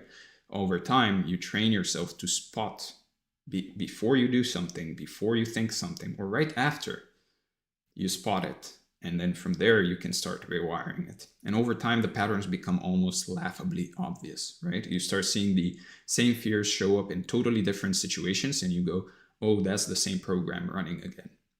And that clarity is what really gives you the leverage to do something different, because you are able to spot it. And from there, just like Viktor Frankl says, between that stimulus and your response, there's this space. You can change the response if you allow for that space to exist. But first, you have to create that space, right? You have to notice what you're doing or what you're thinking. And from there, you can do whatever you want. You can do something different, which is exactly what we're getting into next. But I do want to keep it real with you. Awareness without honesty doesn't really do anything. You have to be willing to look at the uncomfortable stuff, the beliefs you've been protecting, the stories you tell yourself about why your life looks the way it does, and basically genuinely ask whether any of that is actually true or was it just inherited from someone. It could be from your parents, your teachers, whoever. Just inherited programming that you never really questioned. And what you'll usually find when you go deep enough is that the beliefs running the show aren't really even yours. You never sat down to choose them. And this is why I often say to people that you should study philosophy. You should read philosophy. Reason being is most people are living through some kind of a philosophy. They're living through the lens of a philosophy. The problem is most people never chose that philosophy. They just basically fell into it. This is why, in my opinion, reading philosophy is one of the most important tasks you can do, is reading philosophy and understanding philosophy, trying to understand philosophy and the different philosophies there are out there, because then you can actually choose which philosophy you want to live your life through. Now, most people know only Stoicism, and there's countless of other ways to see the world, right? And finding those out, reading, learning, studying, and then choosing your philosophy for life is probably one of the best things you can do for yourself in general. Now, I digress. And what you'll usually find is, like I said, that those beliefs were never really yours. And it was probably, your father's fears or your mother's limitations or some teacher's throwaway remark that basically calcified into a fact about who you are. And seeing that clearly for the first time is both freeing, but also honestly a little uncomfortable. But where it gets powerful is that once you see that those patterns were installed and not chosen, you realize you now get to choose, maybe for the first time ever, right? What stays and what goes. And that shift from unconscious inheritance to conscious ownership, that's the whole thing right there. Being able to actually choose the way you want to live your life, the philosophy which you're going to follow for life. And that's what sets up the technique I'm about to show you. So let's talk about the technique. Now you understand the subconscious, how it got programmed to a degree. And if you're still here, good, because this next part is what you actually came for. And I promise it's going to be simpler than you think, but way more powerful than it sounds. Now, the technique I'm talking about has roots going back thousands of years across multiple cultures and traditions, and modern neuroscience has actually caught up to it in a fascinating way. So this isn't some woo-woo thing I pulled off of the internet. There's real science behind why it works, and I'll show you that too. Now, at its simplest, it's a specific form of self-directed mental rehearsal done deeply in deeply relaxed brainwave states, essentially a blend of visualization, auto-suggestion, and what some traditions call meditation on the ideal self. And the idea is disarmingly simple. You drop into the same brainwave state your subconscious operates in, and then you feed it new instructions. So the first step, and honestly the most important one, is really getting your brain into a state where the subconscious is actually open and receptive. Because during your normal waking hours, you're in beta brainwaves, which is the analytical mind. And that mind really acts as a gatekeeper that evaluates and rejects the new information before it can reach the deeper layers. Now, the state you're aiming for is theta, that drowsy, half-awake zone you pass through right before sleep and right after waking. And in that window, the gatekeeper essentially steps aside, giving you direct access to the subconscious, which is why this works best first thing in the morning or last thing at night. And this isn't like some woo-woo stuff. Like I said, EEG research has actually confirmed that theta states correspond to dramatically increased suggestibility and neuroplasticity, meaning your brain is literally more capable of forming new connections and accepting new patterns during those brief windows than any other time of the day. Now, the simplest way to get there is progressive relaxation, where you systematically relax your body from head to toe while slowing your breathing down, and more importantly, your exhale. And within about 10 to 15 minutes, most people naturally drop into theta without any special training or apps or tools. Now, the key thing is that physical relaxation and mental stillness go hand in hand, because as long as your body is tense or your mind is racing, you're staying in beta. So the relaxation piece isn't some optional warm-up, it's actually the mechanism that opens the door to the subconscious. And you can think of it this way: your level of physical relaxation is a direct signal to your nervous system about whether it's safe to lower its guard, right? And when it does, that's when the subconscious switches from read-only to writable, essentially. And it gets faster with practice. Most people find that after about a week or two, they can basically drop into theta brainwave states within 5 minutes. So it doesn't have to be some hour-long ritual. It generally fits into a normal morning or nighttime routine. Now, the part that matters most is once you're in that relaxed theta state, you create a vivid, detailed, emotionally rich mental scene of yourself already living as the person you want to become, already having the results, already embodying the identity, which is the most important part. And you hold that scene with as much sensory detail and genuine feeling as you possibly can. Now, to make this a bit more specific, you can try to go through the 5 senses in your visualization. So try to incorporate all 5 senses. Now, some of them you can't necessarily, some of them require a lot of imagination, but try to incorporate as much as possible from them. So the more specific and detailed you make it, the better it works, because, and this is the fascinating part, the subconscious processes vivid imagery almost identically to real lived experience. So when you rehearse a scene with enough detail and emotional charge, your brain literally begins building the neural networks associated with that reality. So you don't just see it, you feel the texture of the clothes, the temperature of the room, the way your body feels, the sounds around you. And the more senses you engage, the more real it becomes to your nervous system, which is what actually drives the rewiring, right? And this is the piece that most people really miss. And honestly, the reason most people don't really get enough results with this, or good enough results with this, the emotion has to be genuine. You have to actually feel the gratitude or the excitement or the confidence that the future version of you would feel. Because emotion is the language the subconscious speaks, is the encoding mechanism that tells your brain this matters, build towards this. And then, like we talked about earlier with how the subconscious locks things in, you do this consistently, ideally every day, multiple times a day. And over time, those new mental patterns start to overwrite the old default programming, which shows up as real changes in your behavior, your emotional reactions, your confidence, everything. Now, the effects compound in a way that's hard to appreciate until you experience it. Each session builds basically on the last, which strengthens the new pathways a little more. And after a few weeks, you start noticing shifts that feel almost automatic. New responses, new instincts, new defaults, all of them showing up without you even trying. And I'll be straight with you here, the first week or two can feel like nothing is really happening. And a lot of the times that's when people give up. It's literally after a few days, a week, maybe two. And that's where most people quit. But the subconscious works on its own timeline, and the changes are happening beneath the surface well before they show up in your experience. So consistency here is genuinely everything. You have to do it for long enough.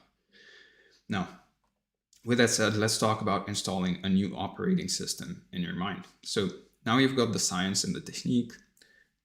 This is where I want to get a bit more practical with you, because the difference between people who actually transform their lives with this and people who tried it for a bit really comes down to how you integrate it into your daily life. Now, the first thing to get right is your intention, because the technique is essentially a delivery mechanism, and what you deliver matters enormously, right? So before you even close your eyes, you need to be crystal clear on what you're programming in, the identity, the behaviors, the emotional states you want as your new default. And this is where a lot of people go wrong. They keep it vague, like I want to be successful or I want to be confident. But the subconscious needs clear, specific instructions. So instead of confident, you'd visualize yourself walking into a specific room, speaking with a specific cadence, feeling a specific sensation in your chest and your shoulders. That level of precision is what actually lands. Imagine what really confidence looks like to you, at least. Or even better, research what actually real confidence looks like. Or try to see or find somebody that actually looks confident to you, and think of everything they're doing, look at what they're doing, and try to model that in your visualization. So think of it like giving your subconscious a detailed architectural blueprint instead of a vague wish, because precise inputs produce precise outputs. We've said that on this channel many times, and vague inputs produce vague results every single time. So do the work of actually getting specific before you start. You can even write it down somewhere. And one thing that helps enormously is writing out your ideal scene in detail before you practice, almost like a script. So when you close your eyes, you know exactly what you're actually rehearsing, and you're not improvising or drifting, which keeps the signal clean and also consistent session. The sessions are consistent session after session. Now, the deepest level of change happens when your visualization is really rooted in identity rather than just outcomes, because the subconscious doesn't really respond to things you want to have. A lot of the times, if you just talk about the things you want to have, you're basically creating the energetic frequency of want. So those things remain things you want to have. And it responds more so to who you believe you are, which is why I am the kind of person who is a more powerful frame than I want to every time, or I want this every single time. Because the person who is that person, if you are that kind of person, those results will come for you regardless of how much you visualize. If you really truly are that person basically gets those results easily, right? It's just part of who they are.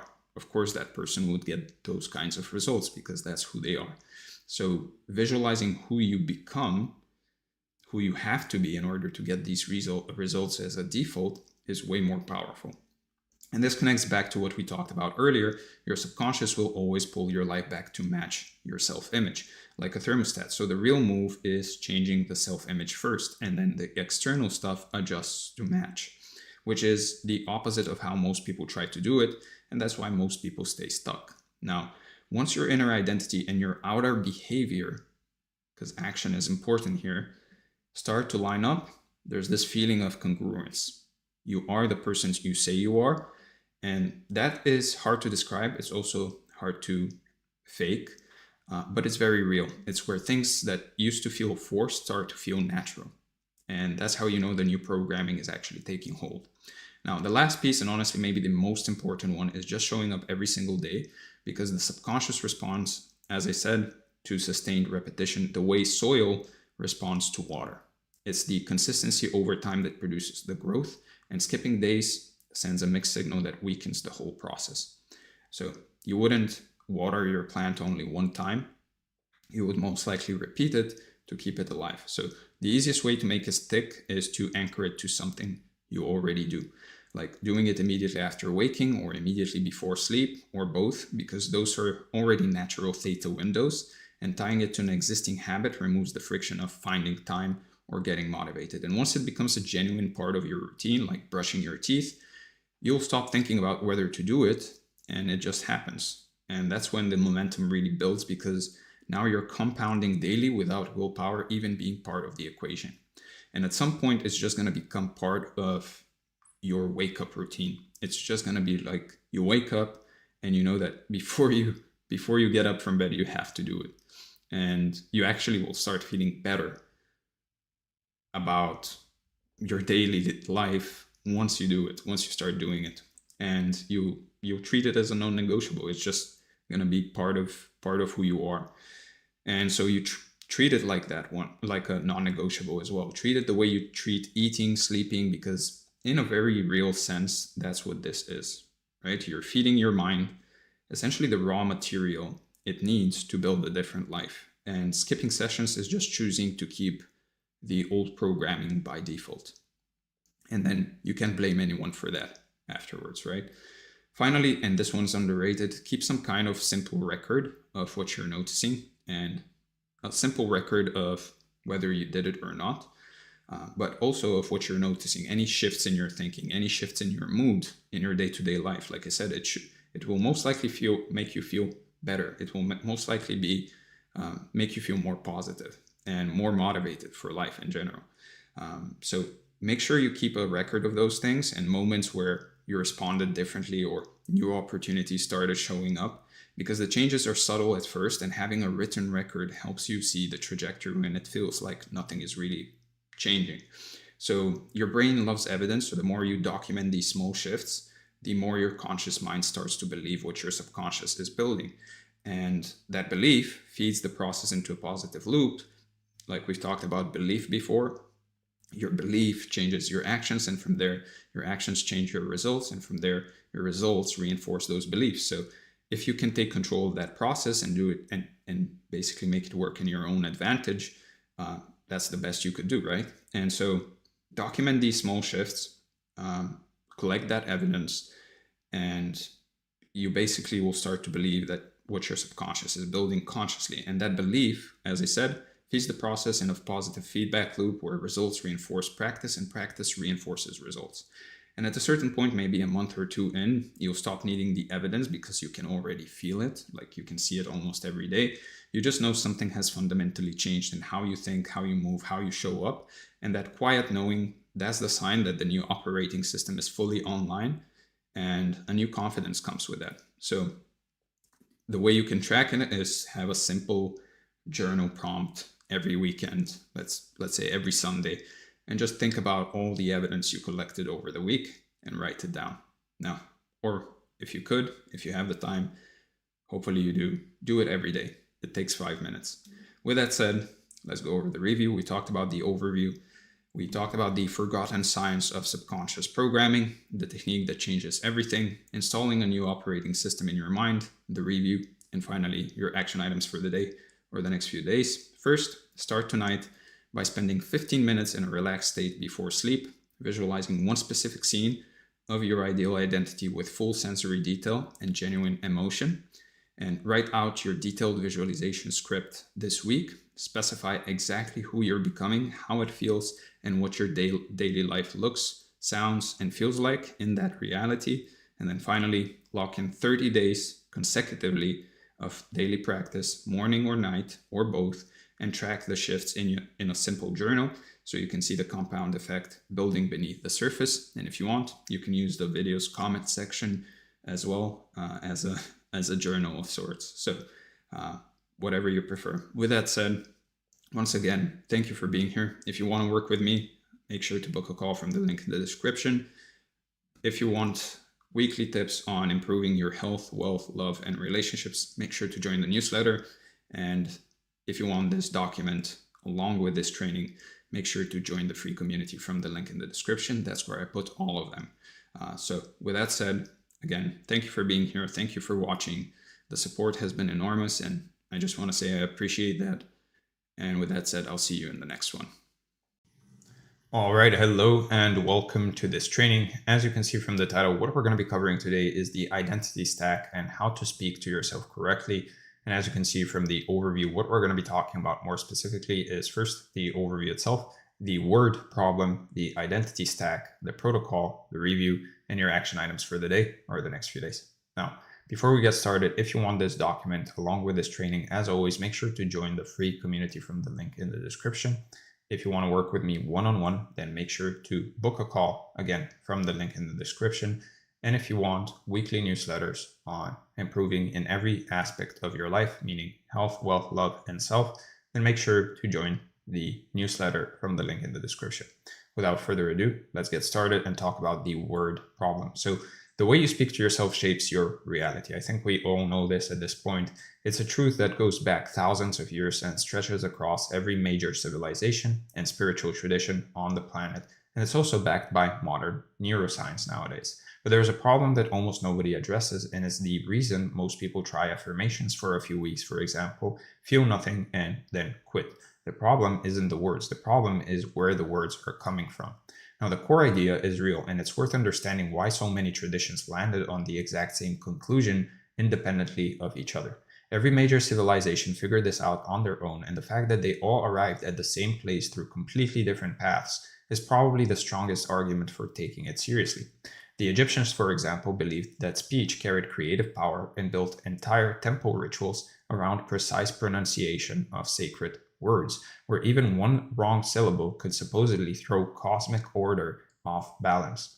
The Vedic tradition in India, called human Svayam Brahman, if I'm actually pronouncing this correctly, which roughly means that the self as creator, that the self is a creator, and their oldest texts describe the universe literally unfolding as a projection of conscious intention through spoken word. And then in the Judeo-Christian tradition, the entire creation story starts with God speaking things into existence. So you've got Egypt, India, and the Bible all pointing at the same thing from totally different angles. Now, when unrelated cultures separated by thousands of miles and thousands of years all land on the same principle, that's pattern recognition across the whole of human experience, if you ask me. And it suggests that there's something real underneath the mythology. And what's wild is that the details match as well. Not just the broad idea, but the specific mechanics. They all emphasize precision, emotional alignment, and repetition as the three ingredients that make words actually work. Now, neuroscience has basically caught up to that with what these traditions were teaching, and the research on neuroplasticity gives us the mechanical explanation for why repeated self-talk actually rewires the brain over time. So when you think the same thought and say the same words over and over again, you're literally strengthening specific neural pathways, making those patterns easier and more automatic to access. And then there's the reticular activating system, which I've discussed a lot on this channel, the RAS, which is basically a filter in your brain that decides what information gets through to your conscious awareness based on what your subconscious considers important. So when your dominant self-talk is about lack and limitation, your RAS is actively filtering out evidence of opportunity and abundance. It's not that the opportunities aren't there, it's just that your brain isn't letting you see them.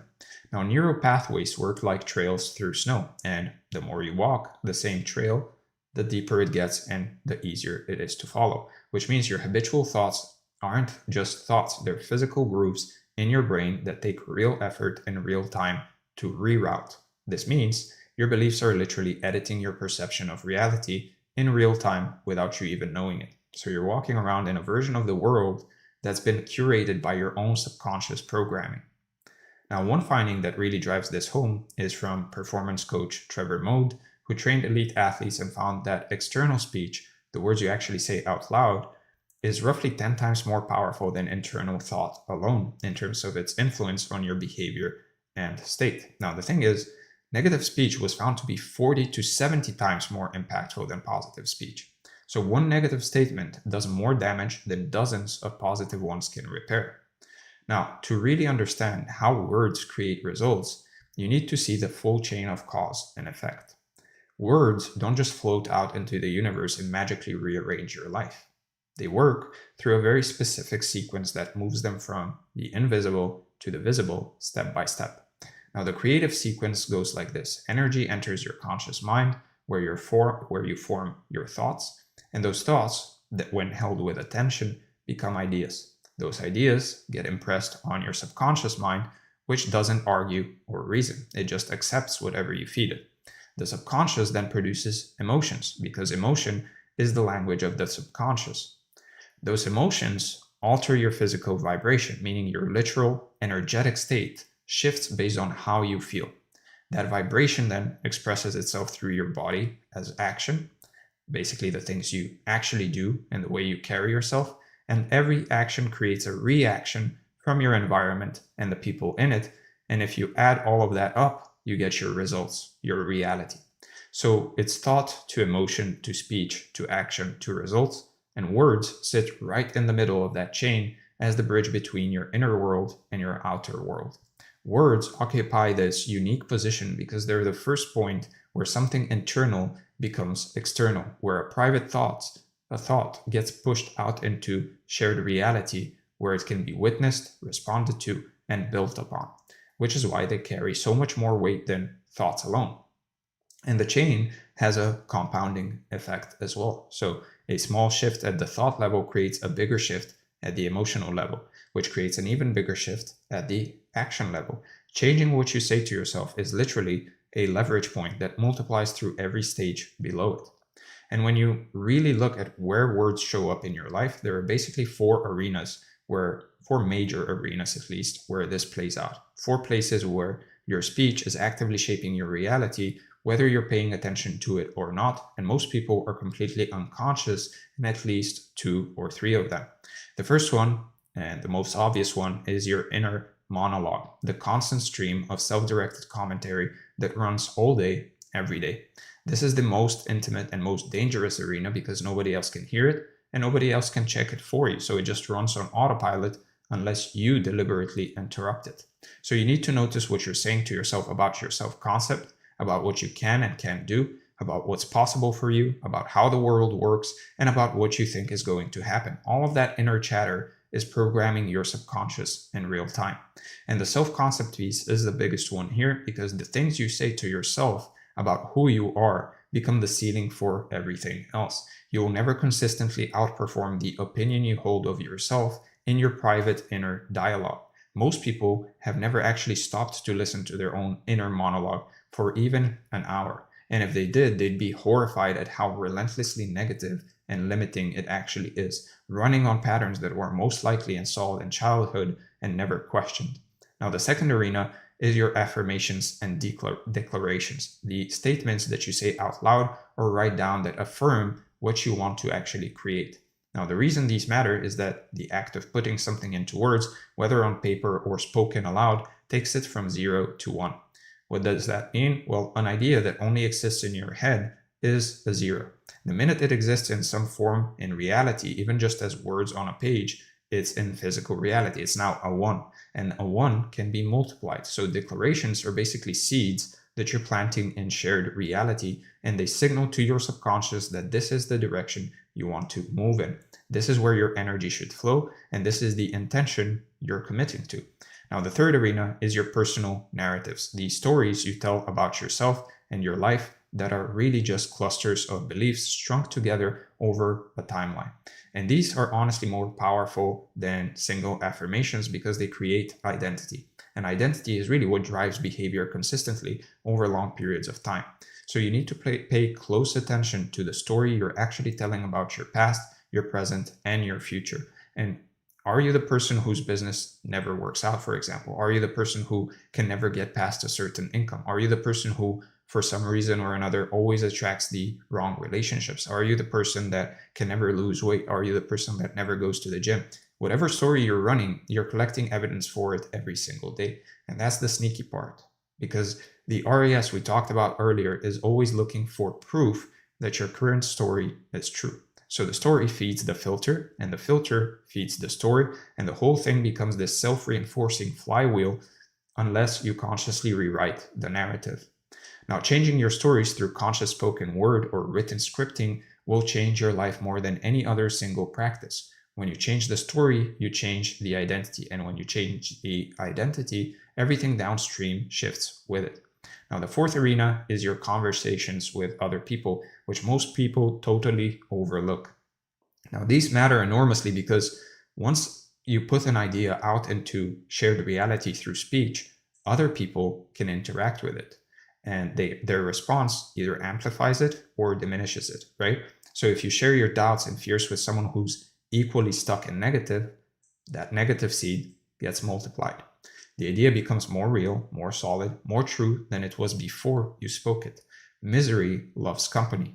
If, on the other hand, you share your vision with someone who's already succeeded in the way you want to succeed, or is on that path as well, or who just genuinely believes in what you're building, that positive seed gets multiplied. So you really have to be careful who you share your dreams with and who you process your fears with. Whatever you create with your word, you also have to protect and maintain. And that means being selective about who gets access to your ideas and your vulnerabilities. Now, with that covered, let's talk about the identity stack. So all of that is real and all of that works. But the thing that almost nobody actually addresses, and honestly I think is the single biggest reason people fail with this stuff, is the identity stack. Most approaches start at the level of words. Change your words, change your reality, speak to yourself correctly, and everything shifts. Great advice, true advice, but incomplete advice. Words don't exist in a vacuum. They sit on top of something, right? And if that something underneath them is broken or misaligned, then the words just bounce off. They stay surface level. And you end up doing affirmations for months with nothing to show for it except frustration. And it's not that the principle is necessarily wrong, you're just building from the wrong floor. So here's the framework I want to introduce, and I'm calling it the identity stack. And it basically shows you the 5 layers that words actually sit on top of. And it explains why you can't just skip straight to language and expect results. So the 5 layers from bottom to top go like this. First is physiology, your actual physical state, your breathing pattern, your posture, whether your nervous system is in fight or flight or rest and create mode. Second is state, your emotional frequency in the moment, whether you feel contracted and defensive or expanded and open. Third is identity, who you believe yourself to be at a felt level, not who you say you are, but who you actually feel like you are in your body. Fourth is language, the words you actually speak from that identity. And fifth is reality, the results your language and actions create in the world around you. Now, this order matters enormously because most people, as you can see, try to change the layer 4, language, while layers 1 through 3 are completely off. Now, that's like trying to build the 4th floor of a building when the foundation and the first 3 floors don't even exist yet. It's obviously going to be kind of impossible. So when your physiology supports your state, and your state supports your identity, and your identity supports your language, then the words you speak carry genuine weight and genuine frequency, and they actually penetrate the subconscious and actually shift the RAS and actually change your results, which is what everyone wants, but very few people experience because they keep starting too high up the stack. And here's maybe the most important thing about this. When the lower layers are aligned, you don't even have to try to find the new words. They basically come naturally, right? The right language flows out of you automatically when you're in the right state and operating from the right identity. Forced affirmations, in my opinion, are a symptom of misaligned lower layers. So let's talk about that bottom layer, because this is the piece that obviously gets skipped the most almost every time, while it's arguably the most important one. Your autonomic nervous system has 2 primary modes: Sympathetic mode is your fight, flight, freeze, or fawn response. The stress activation state where basically your body is focused on survival. And parasympathetic mode is your rest and digest state where your body is more focused on repair, creation, and growth. When you're in sympathetic activation, when your breathing is shallow and your shoulders are tense, your cortisol is elevated, you just generally don't feel safe, secure, and relaxed, well, your subconscious mind is literally in protection mode in that state. It's not open to receiving any new programming or positive self-talk. It's scanning for threats and trying to figure out how to deal with them. It doesn't care in that moment. Self-talk spoken from stress state hits a locked door. The subconscious hears the words, but it can't integrate them because the body is sending a completely contradictory signal. And you can think about it this way. You're standing there with your shallow breathing and a clenched jaw saying, I am abundant and I am at peace, and your entire nervous system is screaming the exact opposite. Well, your subconscious doesn't care. It doesn't listen to the words. It listens to the body. And the body is saying danger, scarcity, threat. So which signal do you think will win? This is basic nervous system science. The vagus nerve, which is the longest nerve in your body and the primary regulator of your parasympathetic response, doesn't really respond to affirmations and self-talk. I'm not saying that these can't help, but generally speaking, in moments like this, it responds to other things. It responds to your breath ratio, to physical safety signals, to the actual physiological conditions of your body. You cannot talk your way past your own biology. You have to shift the biology first. And if you actually go back and look at the ancient traditions more carefully, they all knew this. Egyptian priests didn't just walk up and start chanting out of nowhere. They had extensive preparatory rituals. Vedic sages practiced hours of silent meditation before speaking their mantras. The Gnostics emphasized clearing the mind through contemplation before any declaration. Every tradition that taught the power of words also taught a preparatory practice to get the body and mind into the right state first. The words were never meant to be spoken cold. They were always the final step in a sequence, not the first, like most people do it. Now, the second layer, which sits right above physiology, is your state. This is where things start to get interesting because the state layer is really about coherence, about whether your heart and your brain and your body are all sending the same signal at the same time, or whether they're fragmented and pulling in different directions. So there's no coherence. There's actually research on this from Heart Math Institute. What they found is that when you generate a genuine feeling of gratitude or appreciation or love, your heart rhythm pattern becomes smooth and ordered. And that coherent heart signal actually synchronizes your brain waves and your nervous system into a unified state. They call it heart-brain coherence. And in that state, your subconscious is maximally open, maximally receptive, and maximally ready to integrate new beliefs and new identity level programming. So the emotional state isn't just a nice to have, it's the actual gateway through which words can enter the subconscious and take root. And the more important distinction here is we're not talking about thinking grateful thoughts. We're talking about generating the actual felt sensation of gratitude in your body. So the thought alone doesn't shift the nervous system. The feeling does. Your body has to actually be in the experience of the emotion, not just conceptualizing it. So when you hear people say affirmations or self-talk doesn't work for them, what's usually happening is that they're speaking words from a state of stress or emotional flatness, and the subconscious is either locked down in protection mode or simply not engaged enough to care or absorb anything, and the words just float across the surface without ever sinking in. And then the third layer, sitting above state, is identity. This is the layer that basically determines the content of your speech. You speak from who you believe you are. If deep down you believe that you're someone who struggles with money, then no amount of saying I am wealthy will override that felt sense of identity.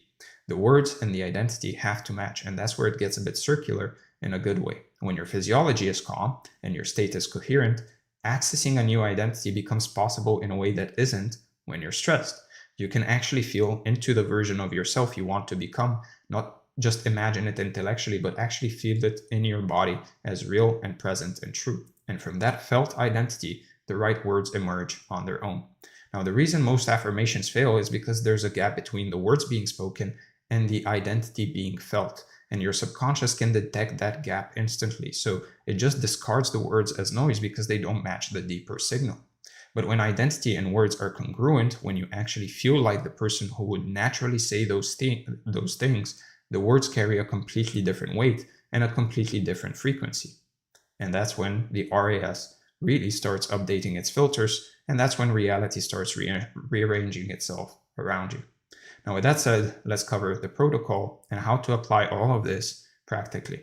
So now that you understand why most people fail with self-talk practices and where words actually fit in the full stack, let's get into the actual protocol to use this to your advantage. Now, if you skipped to this part, make sure to go back to the beginning and actually watch the video. Otherwise, none of this will make sense. So 5 steps that you run through before any affirmation, any self-image script, or reading, or any journaling, or any declaration. It takes about 5 minutes total once you get the actual hang of it, and it completely changes the quality and the impact of every word that actually follows. So the first step is really resetting your nervous system, and this takes about 60 seconds. The technique is stupidly simple, but it's incredibly effective.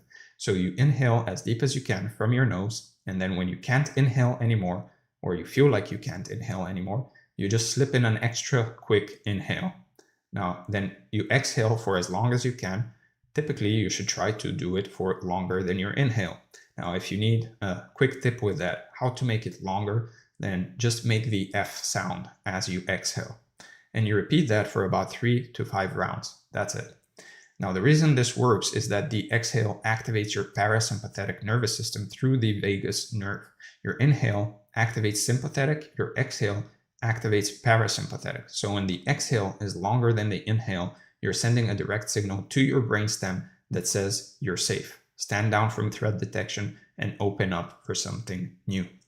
Don't overcomplicate this. At the end of the day, it's just breathing with a longer exhale. You don't need an app. You don't need a special environment. You can do this sitting at your desk, in your car, laying in bed, whatever you prefer. The point is to just shift your nervous system from reactive to receptive before you put any words into it.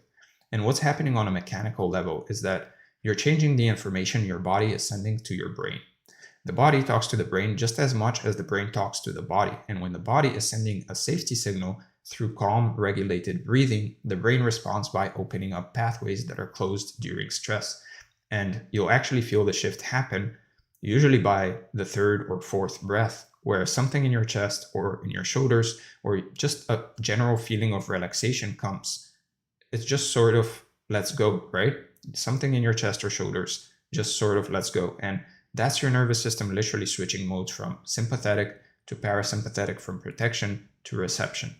So why this matters so much is because your vagal tone, which is basically a measure of how well your vagus nerve functions, is directly linked to emotional regulation, social connection, and cognitive flexibility. People with higher vagal tone recover from stress faster, have better emotional range, and are more open to new information and new beliefs. And vagal tone improves with practice. So the more you do this breathing reset consistently, the easier and faster the shift will become over time, and the more naturally receptive your baseline state becomes. This is one of those things where the daily practice will actually compound over weeks and months. So at first, the shift might take all 5 rounds of breathing, but eventually you can drop into a receptive state in 1 or 2 breaths because you've trained the pathway so thoroughly. Now, the second step is entering a coherent state, and this takes about 2 to 3 minutes. It builds directly on the nervous system reset you just did, and what you do is you place your hand on the center of your chest and you start breathing as if the breath is flowing in and out through your heart area.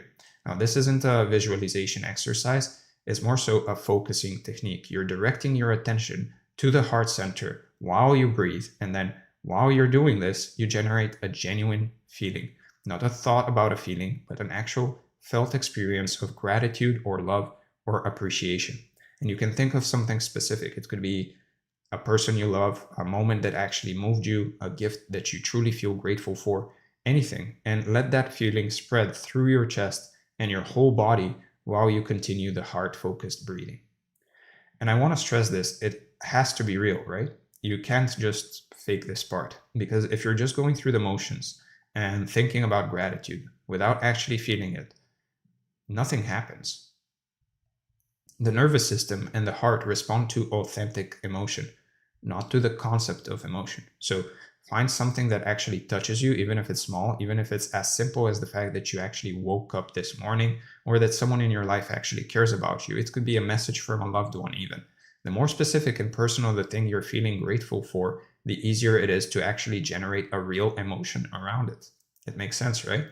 Don't try to feel grateful for life in general. Feel grateful for one particular thing that actually lights something up inside you.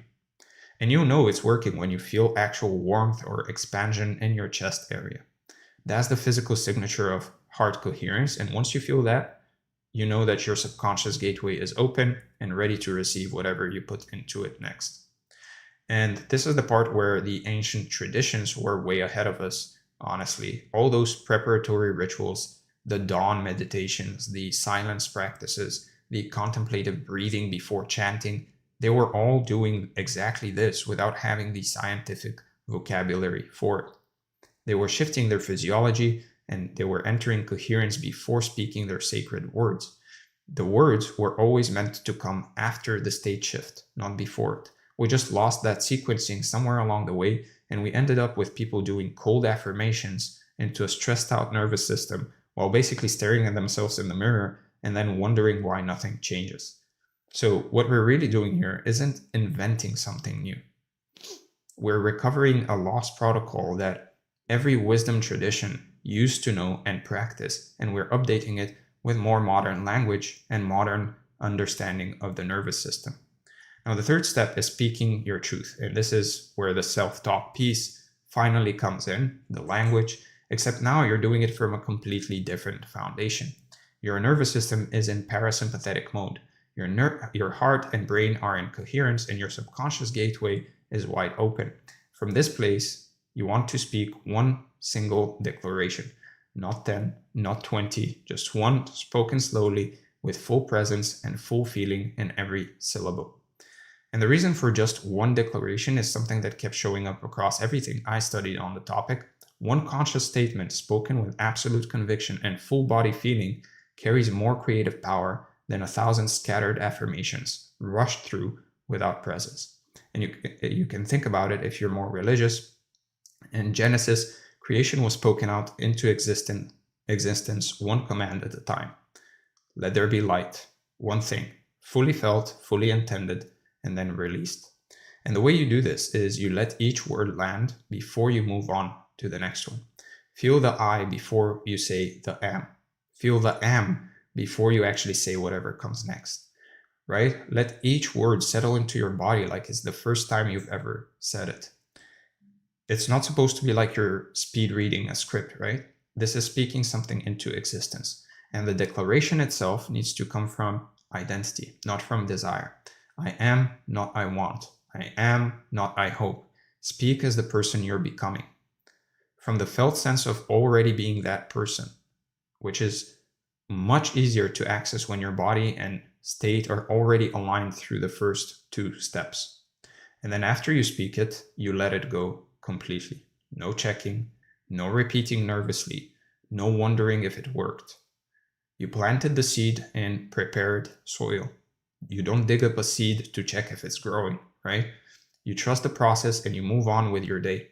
Like we talked about earlier with the divided mind problem, the worst thing you can do is to declare something powerfully and then spend the rest of the day contradicting it with anxious inner monologue.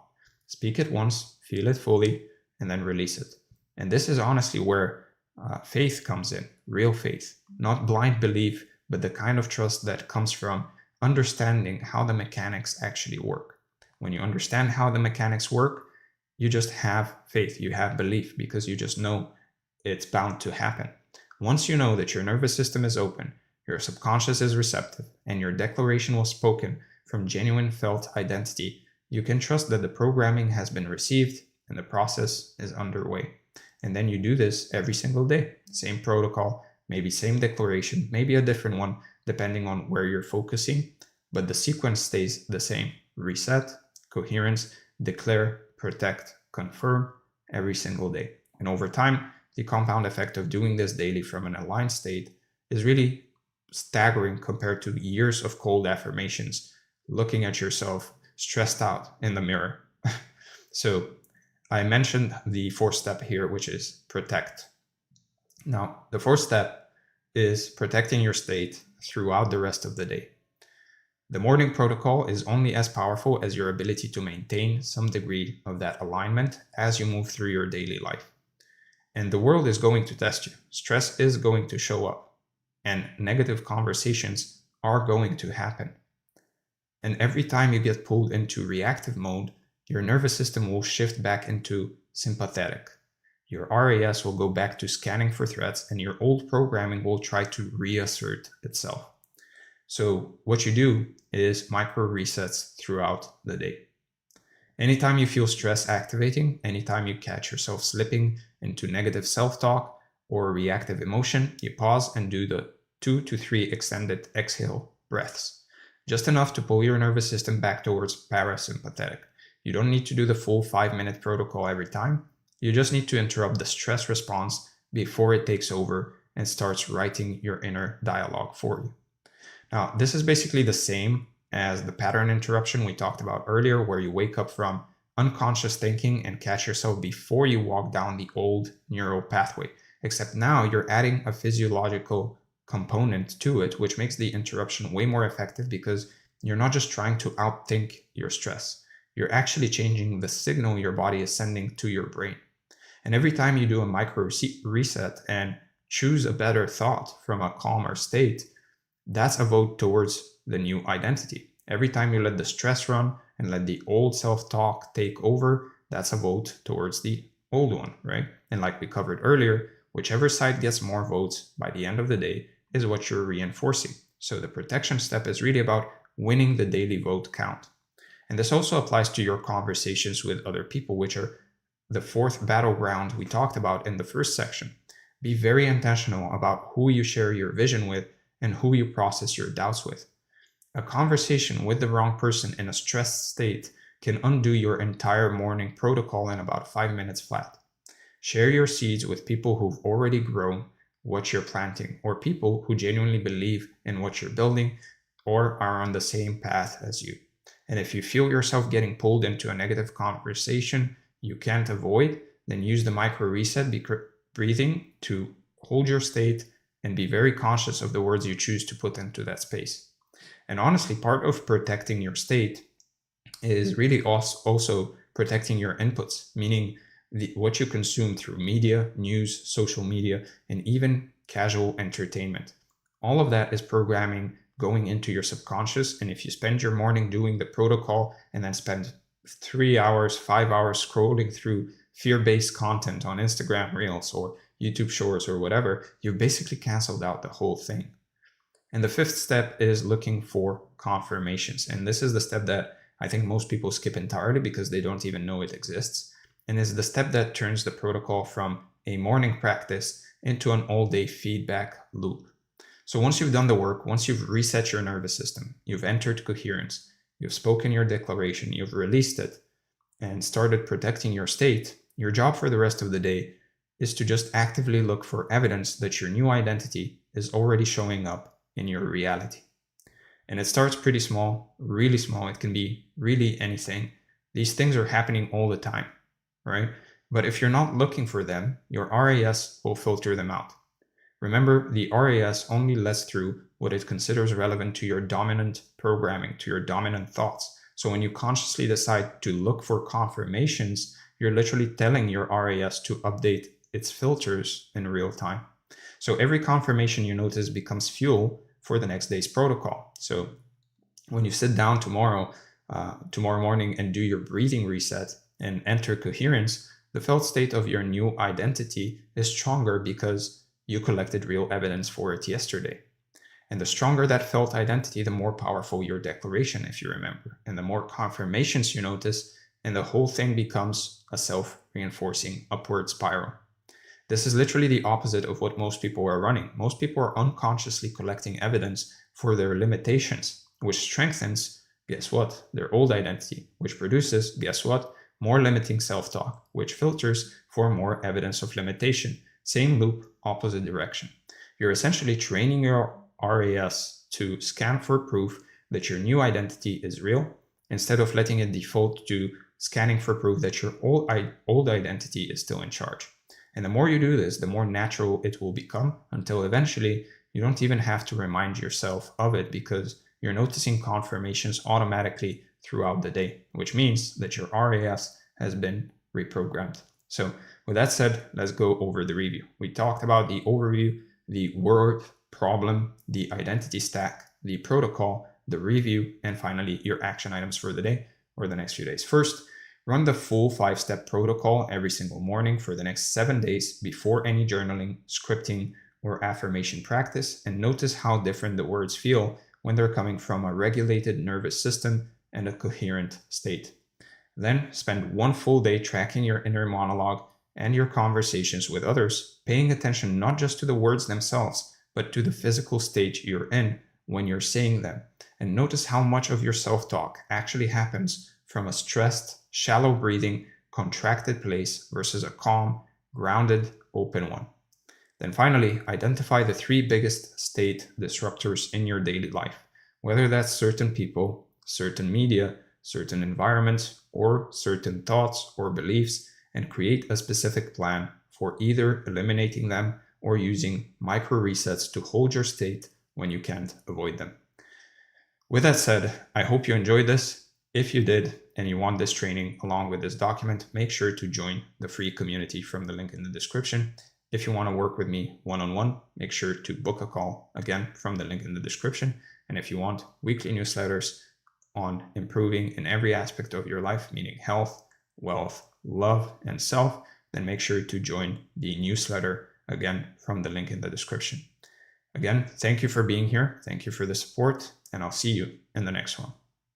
All right, hello and welcome to this training. As you can see from the title, what we're going to be covering today is the borrowed state and the mirror that corrects. And as you can see from the overview, what we're going to be talking about more specifically is false states and borrowed identity, excess importance and energetic debt, the cost across lifelines, the review, and your action items for the day or the next few days. Now, before we get started, if you like content like this, make sure to subscribe, like the video, comment below to let me know what you'd like to see next. And if you're an entrepreneur, creator, or a professional and you want to work with me one-on-one, then make sure to book a call from the link in the description. Now, with that said, let's get started and talk about false states and borrowed identity. So you've probably seen this happen a lot. Someone commits to something they're not actually ready for, a business they can't run, a role they can't really fill, a level of success their system can't really sustain. And at first it seems pretty fine, right? Then the pressure starts showing up, a difficult client, a challenging situation, a moment that requires some real capacity and real ability.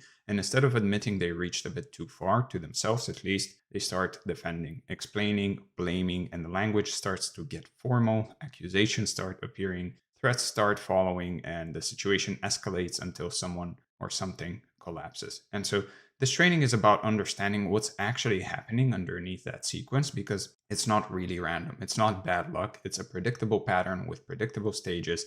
And once you see the structure, you can recognize it early in yourself and in others. And this shows up everywhere in business when someone sells something they can't actually deliver, in relationships when someone performs a version of themselves they can't actually maintain, and they basically lie about the person they really are, or at least hide the person they really are. And in personal development, when someone adopts an identity that their nervous system hasn't really caught up to yet, or their brain hasn't really caught up to yet. And it's the same pattern with different contexts. So understanding this will just give you 2 things: a way to catch yourself when you're slipping into it, and a way to recognize when you're on the receiving end of someone else running it. And both are useful. Now, if you've been following me for a while, you know about the be, do, have model, and you may have done some work on manifestation, mindset, or identity. Then you know the principle that you need to become before you have proof, and step into the identity first. Now, this training is about what happens when that process goes wrong, when someone performs the identity without doing the actual work,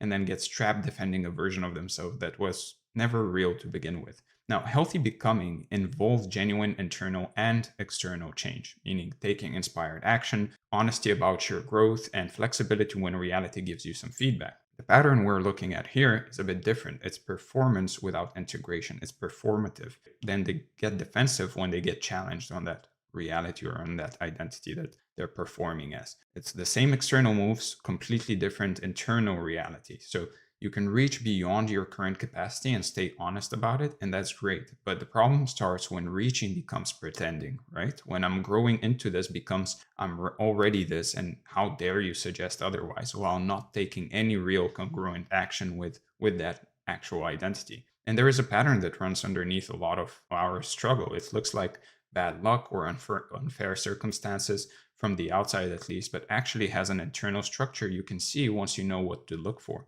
And I'm talking about what happens when someone steps into a version of themselves they can't actually sustain yet, and then what happens when reality starts pushing back on that. Most people run this pattern at some point in their business, in their relationships, or in how they present themselves to the world. And when it goes wrong, it tends to go wrong in very predictable ways that create a lot of unnecessary problems, not just for the person doing it, but for everyone around them as well. And if you can see the pattern, you can catch it earlier in yourself and in others, like we said earlier. So the goal here is recognition, because you can't really change what you can't see. And most of this stuff operates below the level of conscious awareness. And by the end, you'll have a clear picture of how borrowed states form, why they create pressure, and what the defensive behaviors look like, and what it actually costs over time to keep running the pattern instead of actually facing it. So you can think of it as energetic physics. There are laws to how this works, basically, and once you see them, a lot of the things that seemed random or unfair start making sense. And more importantly, it becomes useful. You can work with these principles instead of against them. So this first section is the one you really need to pay attention to, because everything else really flows from here. And if you don't get what a borrowed state actually is, energetically speaking, you'll keep running into the same walls and keep blaming external circumstances for what's really an internal mismatch. Now, a state isn't just a mood or a feeling, it's the energetic signature you're broadcasting at any given moment, and basically reality responds to that signature like a mirror responds to whatever's standing in front of it, right? The mirror doesn't judge, it just always reflects what's in front of it, which is how most people get confused. They think reality is doing something to them when actually it's just showing them what they're putting out. Now, when your state is authentic, meaning it's rooted in actual capacity, readiness, integration, the reflection tends to feel supportive, and things start clicking and working, and opportunities show up, friction stays low, and so on.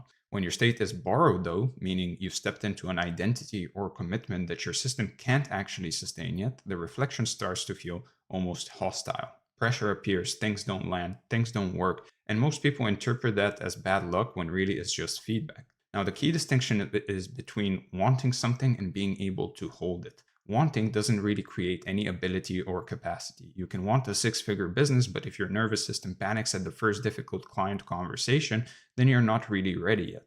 Honest people admit when they're reaching. That kind of honesty is what actually keeps the state clean, because there's no pretense. The field can actually work with honesty. Now, pretense, on the other hand, creates distortion, and I'm not talking about this helpful distortion like Steve Jobs' distortion field. I'm talking about when someone makes a claim or someone claims a state they can't really hold. They're basically lying to the field, and the field always corrects these lies. So what does it actually mean to borrow a state? It means you've adopted the posture, the language, the confidence of someone who's already there, but you haven't really done the internal work to actually be there. It's like wearing someone else's clothes and expecting them to fit perfectly. They might look okay from a distance, but up close, the mismatch is obvious. So the ego loves borrowed states because they feel like shortcuts. Why go through the uncomfortable process of actually building ability and capacity when you can just act like you already have it, even though you're doing nothing that basically proves that? The problem is reality doesn't care about your performance. It cares about your actual frequency, right? And this is seductive precisely because it works short term. You can fool someone, you can get some wins, you can buy yourself a temporary experience of the life you want, but it's unstable. It's like the guys that go on Instagram, for example, and start flexing like they're rich when in reality they're not, right? We all know that that's not what really rich people actually do. So when it collapses, which it always does eventually, it doesn't collapse quietly. It collapses in a way that exposes the gap, often painfully. Now, borrowed states are fundamentally about identity protection. The person doesn't just want the outcome, they need the outcome to believe they're okay. That's the trap. When your self-worth is riding on external validation of a state you can't actually sustain, any pressure feels like an existential threat, which is why people get so defensive when reality pushes back. Now, the defensiveness isn't really about the situation or the other person, it's about what admitting the truth would mean about them. So, avoidance becomes the only option, not because they're bad people, but because the alternative feels like annihilation. Now, here's how you know you're in a borrowed state. Everything basically feels slightly forced, right? You're performing instead of actually being. There's a background anxiety that won't quite go away, and you're hypersensitive to feedback. You get defensive quickly, and when the pressure shows up, your first instinct is to actually look for someone or something to blame. Now, the honest move is to notice this and basically name it. Okay, I reached too far. I claimed something I couldn't hold or do. Knowing when you're reaching is wisdom. That's how you actually grow, right? That's how you know where your knowledge or limits are, essentially. Real growth happens from truth. Every time you admit I wasn't ready, you become more ready. Every time you pretend, you become less. Because if you just pretend that you're ready, if you just pretend that you can do stuff or that you are certain things, well, then you will never actually allow yourself to do the work to really be those things or do those things. So, or to actually learn. So most people resist this, though. They double down, they insist the state is real, and they blame the mirror for the reflection. And that's where the real trouble really starts, because once you commit to defending a borrowed state, the lies compound and the energy drain increases. And this is exhausting, and eventually something breaks, right? Either the external situation collapses, or the person does, or usually both. The compounding nature of it is what makes it so dangerous, really. Each defense requires more defense. And the distance between who you're pretending to be and who you actually are starts to grow and keeps growing. And that gap has weight. You can feel it even when you can't really name it. And something always gives. The question is whether you choose to let the borrowed state go or whether reality forces the issue. So if you've read Reality Transurfing by Vadim Zeland, then he would call this occupying a lifeline you're not compatible with. The lifeline exists, the version of reality where you're that person is somewhere in the space of variations according to his book, but you can't access it from your current energetic position. You're trying to teleport instead of walk. Now, compatibility isn't about deserving, it's about resonance. You can't obviously access a frequency you're not at. That's just how fields work. The path to a higher lifeline, according to his philosophy, is gradual. You raise your baseline state, stabilize at the new level, and then reach again. Shortcuts skip that stabilization, which is why they backfire. So when you try to force your way onto an incompatible lifeline, you create what Zeland would call excess potential. The universe has to neutralize that excess somehow, and usually it happens through friction, failure, or forced connection. And the field will balance itself. If you create an imbalance, balance will be restored. That's just not negotiable. Now, Neville Goddard would probably frame this a bit differently. He'd say that the person imagined from desire, not from being. They visualized the outcome without actually assuming the state. They wanted the thing, but didn't really become the person who has it. So the bridge of incidents couldn't form properly. Now, the assumption has to feel natural. It has to feel like, of course, this is who I am, right? If there's strain, if there's grasping, if there's desperation, the assumption isn't really clean. And the unclean assumptions produce unclean results. So the work isn't to get the thing. The work is to become the person for whom having it is natural. That's a completely different project. And most people skip it because it's slower and harder. Now, when someone's in a borrowed state and reality starts pushing back, there's basically a predictable sequence of behaviors that show up. Forced intention, narrative manipulation, threats, and escalation. It's all the same pattern expressing at different intensities. Now, forced intention is trying to make something true through sheer will when the underlying state doesn't really support it. It's the energetic equivalent of just shouting louder when someone doesn't understand you or is speaking in a different language. More volume doesn't create more clarity, it just creates more noise. Every act of forcing creates more excess potential that needs to be balanced. So you're digging yourself deeper with every push. And you can spot forced intention by the language. It gets rigid and formal. Your tone becomes demanding or threatening. There's always some invocation of authority, rules, consequences, and so on. Real power is casual. Real confidence doesn't need to dress itself up in official language, right? When someone starts sounding like a contract lawyer in a casual situation, they're compensating for something.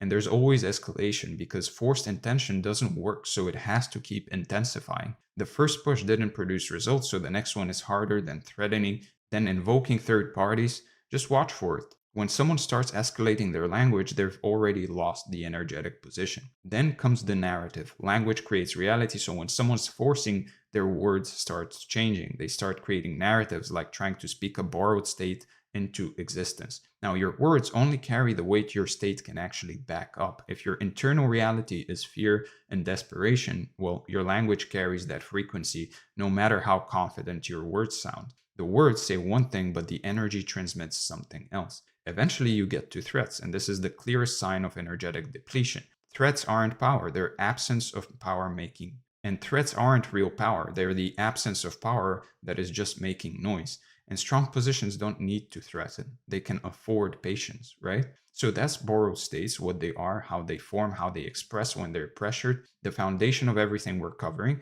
And next, we need to actually understand why borrowed states can't just coast forever, why the bill always comes due, and that's where excess importance and energetic debt come in. So let's talk about excess importance and energetic debt. Okay, so now we're basically getting into the mechanics of why borrowed states can't just coast forever. And there's this concept Zeeland talks about called excess importance. It basically explains the energetics underneath the psychology, the actual physics of why pressure builds. Now, excess importance is basically when you attach more significance to an outcome than it can naturally hold, right? It's when something has to be true, has to work out, has to happen a certain way, or else. And that or else is where the excess comes from, right? Normal importance is fine. Of course, things matter to you. The problem is when the importance becomes a heavy load for your identity, when the outcome isn't just preferred, it's required in order to maintain that identity. This is always about identity, always. People don't freak out about outcomes that don't touch their self-image, right? They freak out about outcomes that would reveal something they can't face about themselves. So the importance isn't really about the thing, it's about what the thing means to them and about them. And because they think that it means something about them. Feels like I really want this to work, but underneath it is basically I can't handle what it would mean if it didn't. And strength can hold failure. Fragility really can't. So this connects directly to borrowed states. When you occupy a borrowed state, you automatically create excess importance around maintaining it. Because if the state collapses, so does your self-image, which means you're now accumulating energetic debt every moment you stay in that state without actually being able to hold it. So you don't choose it consciously. The borrowed state creates excess importance as a byproduct by default. That's why people in borrowed states are so reactive. The stakes feel existential even when objectively they're not. And it's invisible until it's really not, right? You can't see energetic debt the way you can see financial debt, but you can feel it, that background anxiety, that sense of something's going to happen, that hypervigilance that won't turn off. And this debt metaphor is intentional here because debt compounds. The longer you stay in an unsustainable state, the more energy it takes to maintain, the more you have to perform, the more you have to defend, until maintaining the illusion becomes your full-time job. People in borrowed states are exhausted because they're spending enormous energy just staying afloat. There's nothing left for actual growth or creation. And you can think of it like interest on a loan. Every day you don't pay it down, it gets bigger, right? Every day you maintain a borrowed state without integrating it, the gap between performance and reality widens. The gap between your ability and your capacity and what's actually true widens. The gap between your actual ability and your capability and this performance of an identity actually widens. And so you're just doing yourself a disservice because you can't really even learn how to get there really. And the debt accumulates even when you can't see it building. So most people in this situation are in denial about the debt.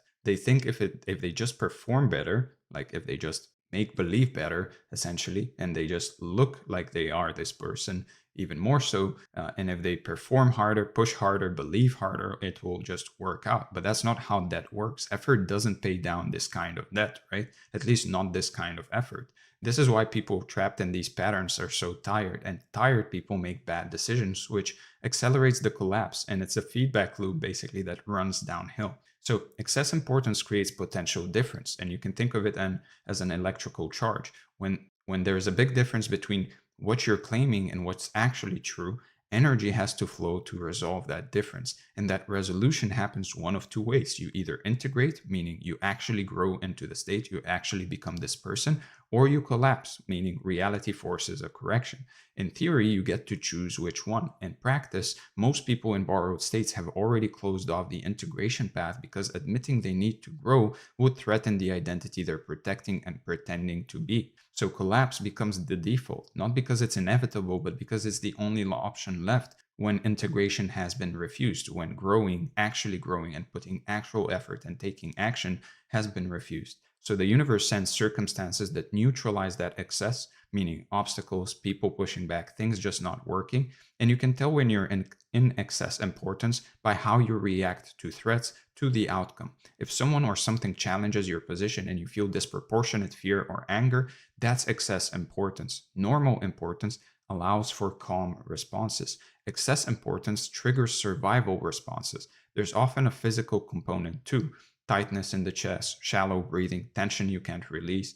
The body knows when something isn't really sustainable, right? These signals are trying to basically help you.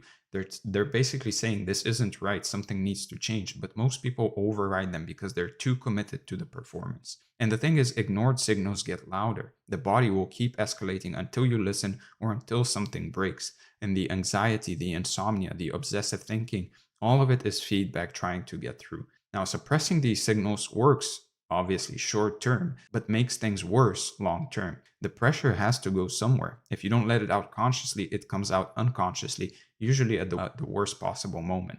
Now, relationships, for example, become transactional when you're in excess importance. Everyone becomes either a threat to your position or a supporter of it, and that neutrality that you need to have completely disappears.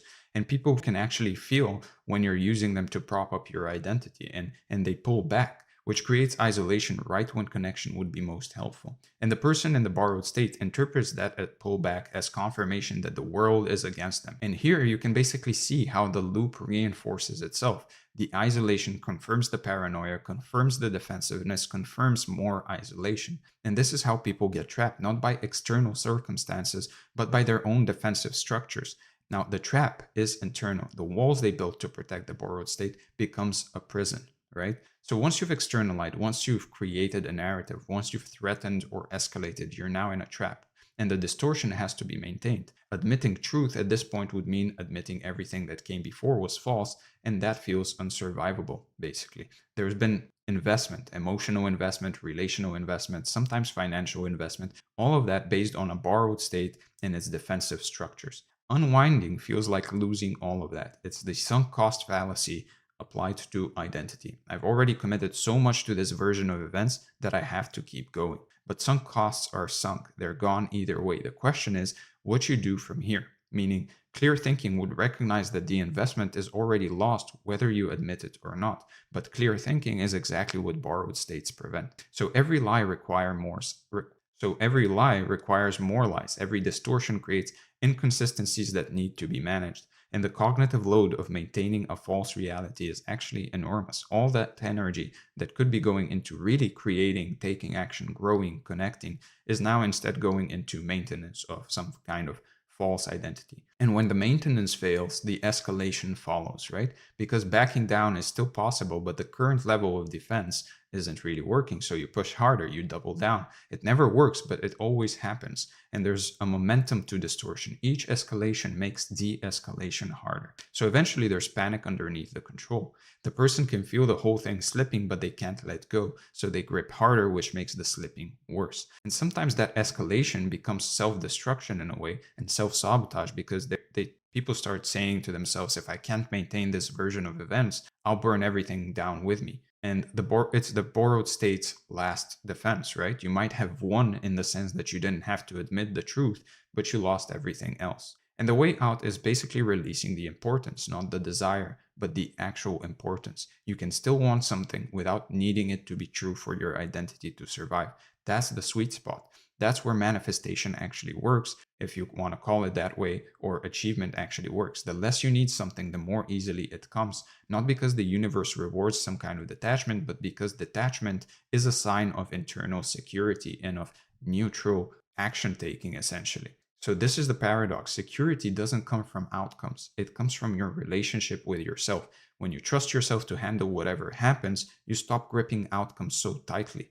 That freedom is attractive to reality. It's magnetic. Things flow towards people who aren't desperate for them. And practically, this means catching yourself when you're making something about your identity, noticing when I want this becomes I need this, and deliberately relaxing the grip, right? So the exit from the trap is voluntary collapse. It's choosing to let the false self die rather than waiting for reality to kill it. This is actually the path of least suffering, though it doesn't really feel that way. And there's no way to exit the trap while maintaining the facade of having it all together. It takes courage, and more courage than the original borrowed state actually required. And you can rebuild from there, and this time authentically, right? With real capacity, real ability, on solid ground, and knowing where your limits are and where you need to learn. The rebuilding is actually faster than you'd expect because you're not working against reality anymore. And so borrowed states create excess importance. Excess importance creates debt. Debt creates pressure. Pressure demands resolution. And you either integrate and actually take action and actually grow,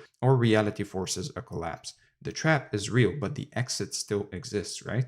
Now, let's look what happens over time if you keep running this pattern, and what does it actually cost you across your lifeline. So let's talk about the cost across lifelines. Now, this final section is about consequences and what actually happens to someone who makes borrowed states and distortion their pattern, not once, but repeatedly, and what does it cost them over time. Each instance of distortion leaves a residue. Trust is harder to build, relationships are shallower, opportunities mysteriously don't materialize, life gets harder in ways that seem random but aren't. The pattern we've been looking at, it doesn't just affect the immediate situation, it always affects the field you're operating in as well. So the pattern becomes identity after a while. I'm someone who has to fight for everything, for example, or people always let me down, or things in my life never work out, or nothing ever works out for me. These stories are consequences that embed in your personality. They feel true because they keep proving themselves, but they keep proving themselves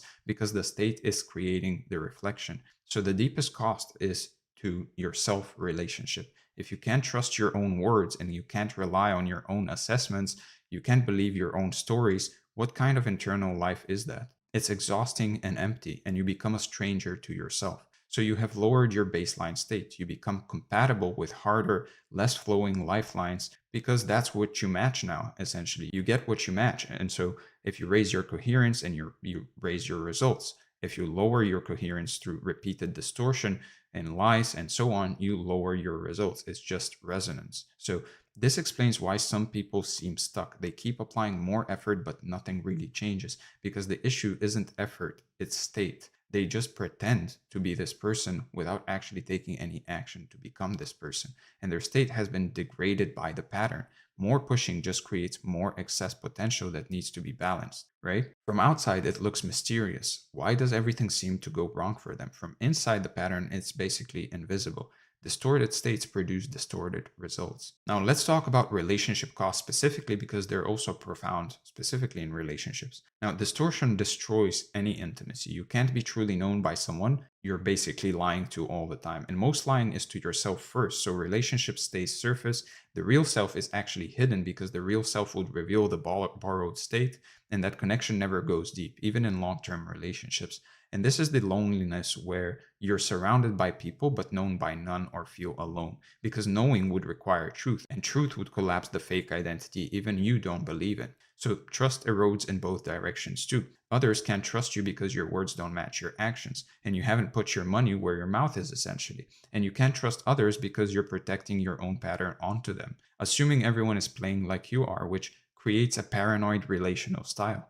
Always watching for threats, always assuming bad faith, always defending. And that paranoia creates more isolation, which confirms that the world is hostile. So the loop reinforces itself once again. And each cycle makes the next one more likely. Now, here's what's ironic. Integration, actually taking action on the things you say, is exactly what would help. But integration requires that your actions match your words, that you believe in the person you say you are. And that is what the borrowed state was actually constructed to avoid, right? People protect themselves right out of the thing they actually need. So your real capacity actually decreases over time. You'd think avoiding hard truths would preserve your energy, but it does the opposite. You become more fragile with each avoidance. It's the opposite of anti-fragile. You're getting weaker from stress instead of stronger because you're not actually facing the stress, you're deflecting it. And deflection doesn't build real capacity or ability, it erodes it. Now, weaker capacity leads to more borrowed states, right? Which leads to even weaker capacity. Again, the spiral goes down. Each turn makes the next turn steeper. So your range of life shrinks and you can only go where the borrowed state is safe or feels safe. New challenges or threats, growth opportunities basically become dangerous, and life gets smaller and smaller. A defensive life, never expanding, always protecting, never creating, always maintaining. And that's not really living, if you really think about it. At the end of such lives, there's usually regret. I played it too safe, I never took real risks, but the perceived safety was actually maximum risk, just spread out over time. The regret is almost always about unlived potential. All the things that could have been if the energy spent on maintenance had gone into creation and taking action instead. That's the real cost. Not what you lost, but what you never let yourself actually get and gain. And it's invisible until it's too late to do much about it. That's the tricky part. The costs are paid in slow motion over years. And by the time they're obvious, they've already compounded. Right? There's an energetic reality to all of this that's worth naming directly. Borrowed states put static between you and quote unquote source, however way you want to conceptualize that. Manifestation becomes harder, synchronicity disappears, the ease that some people seem to have, the flow. It's not luck, it's a coherent state. And coherence is what actually allows energy to flow. When you're coherent, things manifest quickly. When you're not, there's interference, so the signal doesn't get through. This is why some people's lives seem blessed while others seem cursed. Same universe, different reception based on the clarity of the receiver. So taking radical responsibility here is what matters, because it means you can actually change it. You're not at the mercy of circumstance. You're at the mercy of your own state, which you can work on. The good news is that states can be rebuilt, coherence can be restored, and it takes time and genuine work, but it's actually possible, and no one is beyond repair. But it is real work. It's not just affirmations. It's not just positive thinking. It's actual work. Facing the truth, rebuilding real capacity and ability, starting over in a lot of cases. The work is uncomfortable, but the alternative is worse. The alternative is a slow erosion that you only notice when there's not much left to erode. The alternative path is available at any point. You can step off the downward spiral and start climbing. It begins with one honest moment. It begins with one cold truth, and that's really all it takes to begin. The pattern doesn't need to be conquered all at once. It's dismantled moment by moment, choice by choice. And everyone has borrowed states somewhere. Everyone has done some version of this. I myself am making this video out of personal experience. This is why I'm talking about this.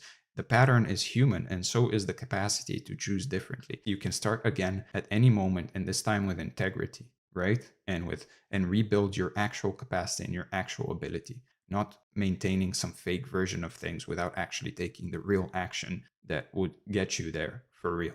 So with that said, let's go over the review. We went over the overview, the false states and borrowed identity, excess importance and energetic debt, the cost across lifelines, the review, and finally your action items for the day or the next few days. First, take an honest inventory of where in your life you might be occupying a borrowed state, where you've claimed readiness or capacity that your system can't actually sustain yet, and consider what it would mean to admit the truth to yourself first. And then identify one area where you've attached excess importance to an outcome, where you need something to be true for your identity to feel intact, and practice deliberately loosening your grip on that outcome. And then finally, choose one relationship or situation where you've been maintaining a distortion, however small, and tell one true thing, just one honest statement that you've been avoiding, and notice what opens up. With that being said, I hope you enjoyed the video. If you did, make sure to subscribe, like the video, comment below what you'd like to see next. And again, if you're an entrepreneur, a creator, or a professional, and you'd like to work with me one-on-one,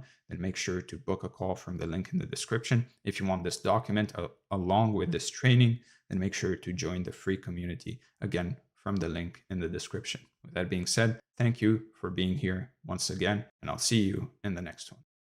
All right, hello and welcome to this training. As you can see from the title, what we're going to be talking about today is the purpose antidote. And as you can see from the overview, what we're going to be talking about more specifically is first the overview itself, the discovery protocol, the identity shift, the obsession advantage, the review, and finally your action items for the day or the next few days. Now, before we get started, if you want to work with me one-on-one, then make sure to book a call from the link in the description.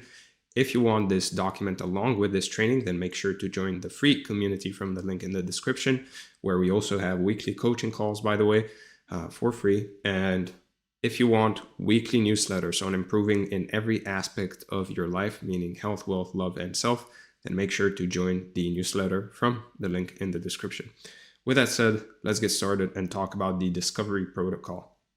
So The reason you might feel stuck, scattered, anxious, unmotivated, pretty much all of that traces back to one structural problem. You don't have a single consuming goal that organizes your days. And without that, well, everything else kind of fills the vacuum. Comfort fills it, distraction fills it, emotion fills it. You end up living reactively and making decisions based on whatever really feels most urgent or least painful in the moment. And then you wonder why nothing really changes week to week. And when that pattern repeats for long enough, you sort of stop seeing it as a pattern and start treating it as just who you are, which honestly I think is one of the most damaging things that can happen. And you probably start more things than you finish, and that's directly tied to the fact that the finish line was never actually defined in any concrete terms. You keep changing plans, shifting focus, picking up new ideas, and the reason is basically that there's no single metric telling you what's working and what isn't. And most weeks you end with more notes, more bookmarks, more half-started things than actual completed outcomes. So if you can't name one specific outcome you're driving towards this month, you're not really running a goal, right? And if you can't name one behavior that you repeat daily in service of that outcome, you're not running a system either. If there's no record, no data, no proof, then honestly, you're just relying entirely on how you feel, which is arguably the least reliable input you have. And each week that passes without a tangible result quietly lowers your self-trust. And you probably won't even notice it really happening. And that lower self-trust makes every future commitment feel heavier than it actually is. And that's how people drift for months, sometimes years, without realizing the drift is compounding underneath everything else they're doing. And the tricky part, really, is that none of this is dramatic or obvious from the outside. It just looks like a normal week for you. You're busy, you're doing things, you're consuming information, but busy and productive are frankly very different words, and most people use them interchangeably without ever checking which one actually applies to their situation. And building on that, here's the thing about vague goals. They're arguably worse than no goals at all. And the reason is that they create the illusion of direction while producing none of the actual results. So a vague goal gives you just enough to feel like you're sort of working on something without ever telling you what to actually do today. So Get Healthier, for example, doesn't tell you what you'll do when you wake up tomorrow morning, right? Make More Money doesn't really tell you what you'll ship this week or who you'll reach out to. I mean, if the goal can't be acted on today in a concrete and specific way, it's never going to actually control your calendar or your behavior. It's just going to sit there as a nice idea. And I think this is the mistake most people have with their goals. It's just literally just a saying for them. Like, yeah, this is what I'm going for. But there's nothing attached to it, nothing concrete. And what you need instead is a result, a time frame, and a minimum daily behavior that feeds that result. You also need a way to track it, something simple, something visible, something you can actually review without making the tracking itself into a whole project. Without those components, you'll honestly just keep negotiating with yourself every single morning about what counts and what doesn't, and the negotiation itself becomes the activity. And you find yourself a few hours later having done absolutely nothing, wondering where the day went. And what really happens over time when this goes unchecked, and I think this is probably the most important part of this whole section, is you start treating the lack of progress as evidence about your character. You build this quiet narrative that maybe you're just someone who can't follow through, someone who starts strong and then fades out. And that narrative doesn't announce itself. It just kind of settles in and starts guiding your decisions from the background. And believe me when I say it, this was me for a long time, because I just knew these things that I wanted to achieve in my head, but they weren't attached to anything. So from there, over time, obviously, the action fades out. I'm not actually taking consistent action on anything because I don't know what the actions that I need to be taking are, because there is no actual tangible result I'm aiming for. And from there, this identity of you're maybe not going to make it, you're maybe not going to achieve the things you want to achieve, starts forming slowly but surely. And that's when the doubt starts creeping in. And when doubt starts creeping in, and if you start believing it, which is even worse, well, if it solidifies, you're guaranteed to not achieve the goals that you want to achieve. So the story you tell yourself about who you are directly shapes what you attempt. If the story says, I always quit, then you'll hesitate to commit fully to anything new. And honestly, that hesitation looks rational on the surface, but it's actually the old pattern protecting itself from being challenged. It's a form of self-preservation in a way. And every time you avoid a commitment or lower your standards to dodge the disappointment, you feed the story and the story gets louder. It's basically a loop, and the only way to break it is to produce evidence that contradicts it, which is essentially what the rest of the training is built to do. Now, the good news, though, and I genuinely mean this, is that the story is made of evidence. And evidence can be replaced, right? You can create new evidence. You just need a system that generates new evidence consistently, even in small amounts, and a way to keep that evidence visible so it doesn't get drowned out by the old habits and the old narrative. And that's doable. That's very doable. Now, when direction is missing, emotion basically becomes the decision maker by default. Because without direction, there is also no logic, right? There is nothing to point your mind towards. And so emotion becomes the decision maker by default. And this is where the real damage starts to accumulate. You basically start acting just when you feel good, and you stop when you feel bad. And then the results, or more likely the lack of results, feed the next wave of feeling. And that feedback loop is the actual engine of stagnation. And most people don't even recognize it as a loop. They just think it's how life works. And the way it really plays out in practice, and honestly, you've probably lived this exact sequence more time than you'd like to admit, is you delay the hard action because you don't feel ready, and then you feel worse because you delayed, which makes you delay even more, right? And then the delay feels even more justified the next time around. And over time, that loop becomes so automatic that it doesn't even register as a choice anymore. It just sort of feels like how your days go. So naturally, you try to reduce the pressure with something that works fast. Scrolling, food, entertainment, a new plan, a new tool, reworking your Notion dashboard, a new course. The relief is real sometimes, but it's temporary, and the underlying cause stays completely intact. And the next morning starts the exact same way. And I think on some level you already know that while you're doing it. And restarting gets harder every single time you do it. So you carry the memory of every previous attempt that faded out, and that memory creates this hesitation that adds friction to every new start because you've stacked so much evidence. So the cycle doesn't just repeat, it genuinely compounds because with every cycle you add more evidence to that. And it gets a little heavier each round. And then on top of all of that, if you try to fix everything simultaneously, which, let's be honest, is what most people do when they finally get motivated on that random 1 a.m. Saturday night, you create overwhelm when you do that. And overwhelm has a very specific effect on behavior. It makes your days reactive instead of deliberate. You spend your energy responding to whatever feels most pressing rather than executing on what actually matters.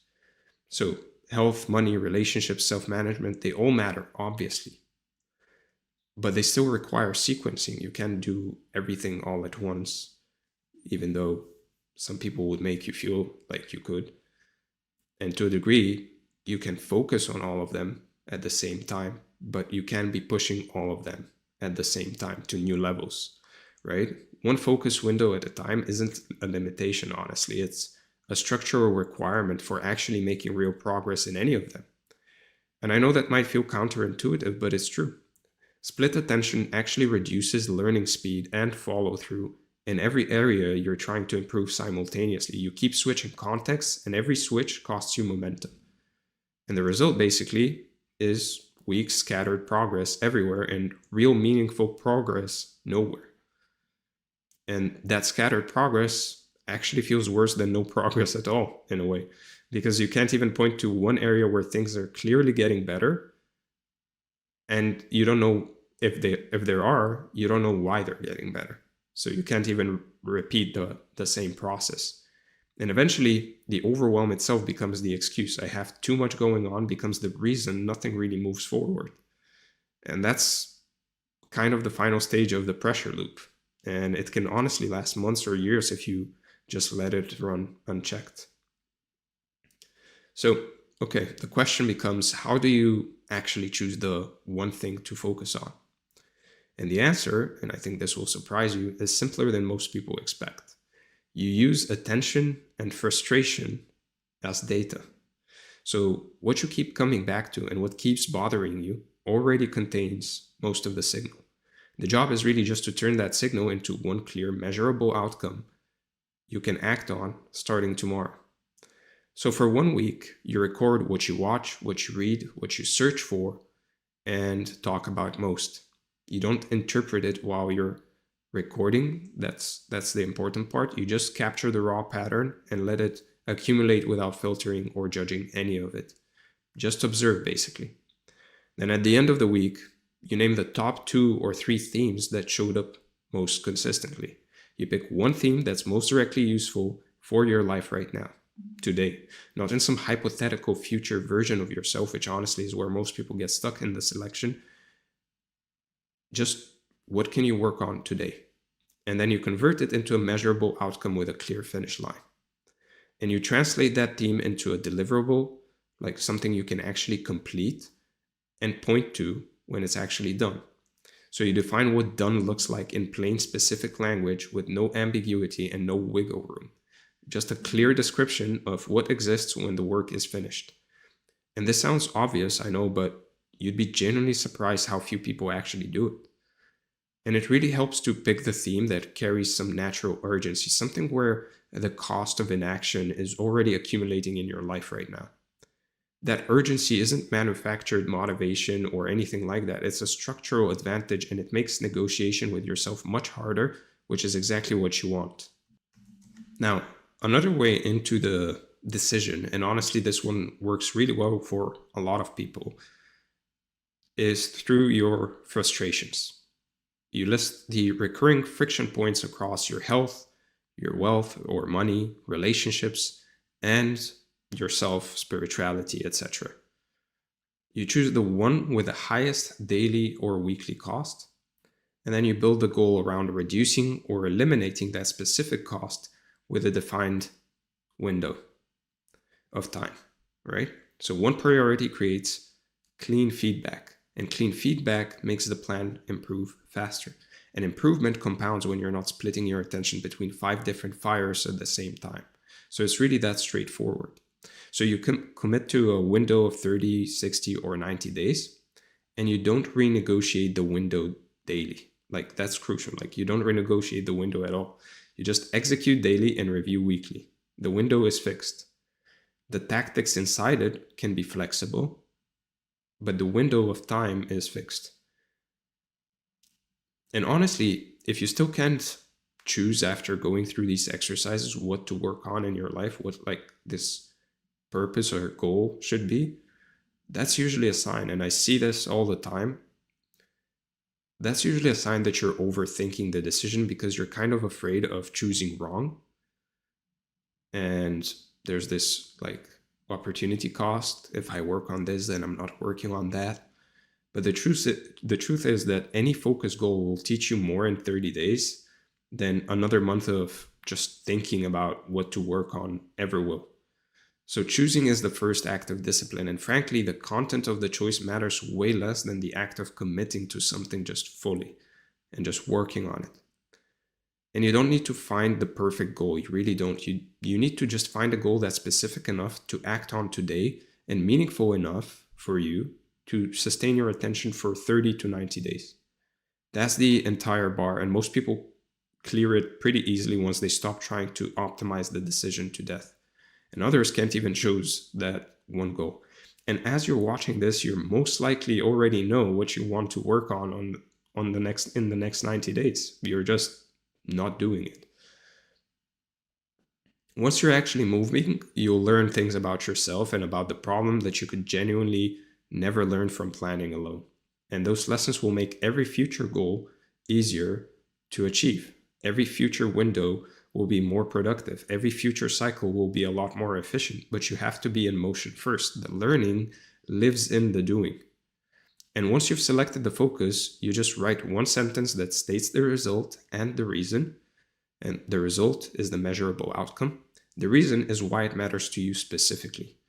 And I'm not talking about generically, like not in a way that could apply to literally anyone walking down the street. Why do you need more money? Like everybody would just say, I just want more money. Why? Well, to buy more things. Really? Is that really the reason? Everybody, the masses, want money to just buy more things. Is that really the reason why you want more money? Or is that at least the only reason why you want more money? It's a pretty shallow reason. Of course, you're not going to be motivated to get more money, whatever that is. So the reason has to be personal, and it has to be concrete enough that it still holds weight on the days when you absolutely don't feel like showing up. And those days will come, I promise you that. So how do you get to that depth of the real reason why you want this thing? Why do you want this goal? Well, you become a child, essentially. And you keep asking yourself why until you reach a reason you can actually respect and most likely makes you feel a bit emotional. So if you ask why long enough times, you'll most likely get way beneath the shallow answers, the social answers, the ones that sound good in a conversation. And you keep digging until you hit something that feels specific and direct, and honestly, maybe even a bit uncomfortably honest. That depth is what creates real staying power, right? That depth is what creates real fire to actually achieve a goal. Like, why do you want more money? To buy more things. Why? To make myself feel good. Why? Etc. You keep asking. And if the reason sounds like advice you'd give to just anyone, it's not deep enough yet. If it feels like something you'd put on a poster, it's not deep enough. If it changes every few days depending on your mood, it's definitely not deep enough. You're looking for something stable and honest and grounded in your actual life, not some aspirational version of it. So when the reason is genuinely real and personal, you'll notice something interesting. You need way less motivation to act. You'll still feel resistance, obviously, that never fully goes away. Some days you'll just feel like not doing the things you need to do, but you'll stop treating resistance as a vote on whether or not to proceed. The reason sort of overrides that resistance, not by force, but by having clarity about why is it really that you want the thing you want? Why is it really that you want to achieve this goal? And that's a very different experience, in my opinion. And then you set an end date and a weekly target, and the end date forces prioritization, because without it, everything feels equally urgent or equally unimportant for that matter. So the weekly target makes progress visible and reviewable. Without both of those, the goal will quietly just drift back into being a vague aspiration, and we're right back where we started that way. So you need an end date and a weekly target that you stay accountable to every single week. So you set a weekly output number or a completion rule, something you can check off without debating whether it counts or not. You just know whether you actually did the thing or not. You keep the rules simple and you make it easy to track. So I would say convert it to some kind of a number. Numbers are easy to track. And yes, you can convert most things into numbers. For most things, you can attach a number goal to them. And the simpler the tracking, honestly, the more likely you are to actually do it consistently. Most people overcomplicate this part and then wonder why they stop tracking after a week or two. So you review once per week, not every hour, not every day. You don't have to do all of that. If you really want to go full speed, you could also try reviewing every day. The weekly review, though, is where you adjust. The daily work is where you execute. So those two modes don't really mix well. And trying to do both simultaneously, if you've never done this before, can create a lot of friction and self-doubt that will slow everything down. So keep them separate. And then you protect the mission from your own tendency to revise it mid-cycle. Like once you've set a goal, this is it for the next 90 days, 60 to 90 days. You can't change it. You can't reduce the goal. So make sure you don't set 10x goals. Actually set a real achievable goal that's just a bit outside of your comfort zone. Attach a number to it that can be tracked. And then you don't revise it for the next 90 days. And you just do the things that will get you to that goal, right? And then you protect the mission from your own tendency to revise it mid-cycle, which honestly almost everyone does. The urge to change the mission usually shows up right when things get a bit uncomfortable, which is exactly when you should not be making any structural decisions about your direction. And that urge is a signal that the work is working, not that the plan is wrong. So to bring this whole section together, the discovery protocol is really just about one thing. You pick one goal, you make it specific and personal, and you attach a number to it. You define the window of time that you're going to achieve it in and the minimum daily behavior, and you lock it in, and you can't change it. That's it. That's the foundation everything else in this training is built on top of. And without it, the rest honestly doesn't work. With it, the rest becomes almost mechanical, almost mathematical. The goal itself doesn't need to be revolutionary or life-changing on paper. And I think that's where a lot of people will get tripped up. It just needs to be specific enough to act on, personal enough to sustain and to actually care about, and bounded enough to finish within the window. That's the whole formula. So clarity is the first real advantage you're building here.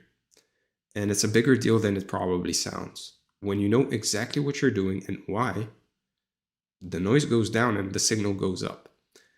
And you spend less time deciding and more time executing, which is where results actually come from. And everything in the next two sections, the identity shift and the obsession advantage, they all depend on this foundation being solid. So don't rush through it. Get the mission sentence right. Get the reason right. Sit with it for a minute and then move on from there. You start the day after you finalize the mission, not next Monday, not after you finish reading this, the day after. The longer the gap between decision and action, the more room you leave for negotiation and second guessing to kind of creep in and erode the commitment you just made. So early momentum matters way more than early quality, and I really want you to hear that. Like your first week won't be perfect, and it genuinely doesn't need to be. What it needs to be is consistent, just that first week. Consistency in the first 2 weeks is what builds the base for everything that follows and builds that momentum, right? And you'll see some result. If you do this every day, if you take the action on your goal every day for 2 weeks, you're already going to see some results, and that's going to push you even more. Most people can't even spend 2 weeks on their goals. That's why they feel like they can't achieve anything. And the most important thing you're building in those early days really isn't skill or output or any visible results, even though you're going to most likely get some visible results. It's just trust. Trust in yourself specifically. Trust that when you say you'll do something, you actually do it. That trust is honestly the single most valuable asset in this entire process, and is basically what the next section is entirely about. And it's also the reason why I told you to not set 10x goals, because if you can't reach those goals, those weekly targets based on your 10x goal, you're not going to start trusting yourself, right? How do you expect then to actually achieve further goals from goals that you set afterwards? If you have no trust whether you're actually going to take action or achieve those goals, and you have no trust in yourself, then how do you actually expect to achieve them, really? So set an actual realistic, even though I hate that word, realistic goal, and then go after it. That's just a bit of a reach from what you typically would set for yourself. And then just take action on it and make sure to complete the actions and take those actions every single day, because what happens if you don't? You stop trusting yourself once again. And the next time you set a goal, the same thing will happen because there's no trust in yourself. You're just going to be using the consistency bias against yourself. So let's talk about the identity shift. So now you've got the mission, you picked the goal, you've defined the reason, you've set the window, and that's the structural part done. And it matters a lot more than most people give it credit for, because without that, well, there is going to be no identity shift. But here's where most people run into what I'd call the real problem, and it's something that honestly doesn't get talked about nearly enough. The issue isn't most of the times the plan, is that you're still relying on motivation to execute the plan. Well, that should be to a degree fixed with getting the real reason behind the goal. But motivation by its nature is unstable. It changes daily, sometimes hourly. And your execution really if your execution really depends on how you feel, your output becomes just as unstable as your mood, and unstable output over weeks and months just doesn't build anything lasting. It genuinely can't. So this section is going to be about replacing motivation with identity, which basically means building a self-concept that's rooted in evidence rather than intention, rather than vague wishes. That's the whole idea. And the rest of this section is really about how you actually do it. So most people treat motivation like it's a prerequisite for action. Like you need to feel a certain way before you can actually sit down and actually do the work. And the problem with that is pretty obvious once you look at it honestly, is that your feelings change constantly, right? My feelings will most likely change in the next 10 minutes. So your output changes constantly as well. And inconsistent output over weeks and months, as we said, doesn't build anything real. So when action depends on mood, you start and stop and start and stop, essentially. And when you do that repeatedly over time, you never actually build any real skill in the thing you're working on, right? You just can't. The work stays effortful and slow because you never really reach a point where it becomes familiar and fluid and kind of automatic. You're perpetually in the hard early phase. Slow results make you question the plan, and then questioning makes you change the plan, and then changing the plan resets whatever small momentum you'd managed to build, and then you're back to day one again, carrying less confidence than you had the last time around, and less self-trust. It's genuinely exhausting, and I think you probably know exactly what I'm talking about here. And each reset quietly reduces, as I said, your self-trust, and honestly, this is the part that does the most damage. Lower self-trust makes the next commitment feel heavier and riskier, and eventually you just stop committing fully to anything in your life, not because you're lazy, it's really not about laziness, but because you're protecting yourself from the feeling of another failure. You're basically protecting yourself from yourself. And the really frustrating part of all of this, and I mean genuinely frustrating, is that you already know what you need to do. The information isn't the bottleneck. The bottleneck is that you're kind of trained yourself to hesitate, and hesitation has become the default response to anything that requires any effort from you over time. And the other thing that happens when the minimum isn't defined clearly, and this is something I don't think people realize they're doing, if you don't specify exactly what done looks like for each day, you'll negotiate with yourself every single morning. Like, should I do more? Can I do less? Is this enough? Like, that negotiation will drain your energy before the actual work even starts. And on low energy days, the negotiation always wins, always. So the fix is actually pretty simple: a daily minimum and an optional extension. The minimum is the contract. You do it no matter what. It's like your daily minimum standard. The extension is a bonus for high energy days, but the minimum is sacred. Like, you treat it as non-negotiable, and is the only thing you hold yourself accountable to on bad days. Everything else is extra. So to give you an example, with a very simple goal, let's say you want to read a book a week, and you've attached a number to it. You've calculated that you need to read 50 pages a day to be able to read a book a week. Well, your minimum in that case should be something like 40 pages or 30 pages, let's say. And your extension should be like 60 pages.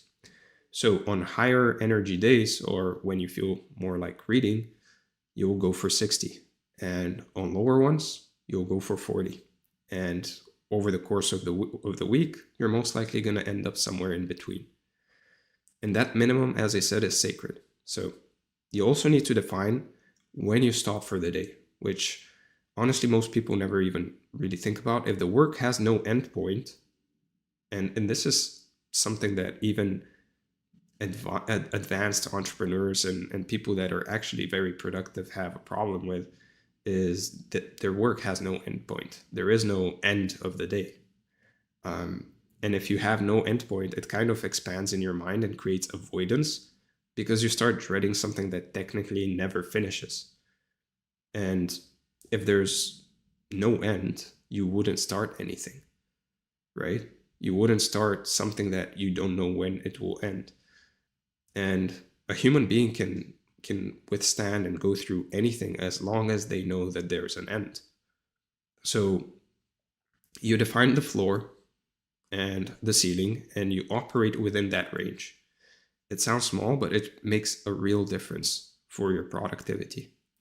It also creates this natural bracket of time in which you actually work. And whether you believe it or not, that actually increases your productivity. Knowing that your work ends at a certain point will increase the productivity you have in that time, right? Because you now know when it will end. So you have this deadline essentially every single day towards which you're basically working. So work expands the time we give it, right? So expands to fill the time we give it. So if there is a deadline every single day, if there is a clear deadline of when we stop working every single day, we're actually going to be more productive. Otherwise, we're just going to drag on the same task until bedtime.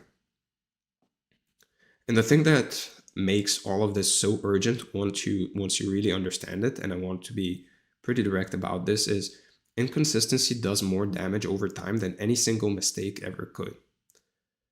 A mistake you can correct, right? A bad day you can recover from easily.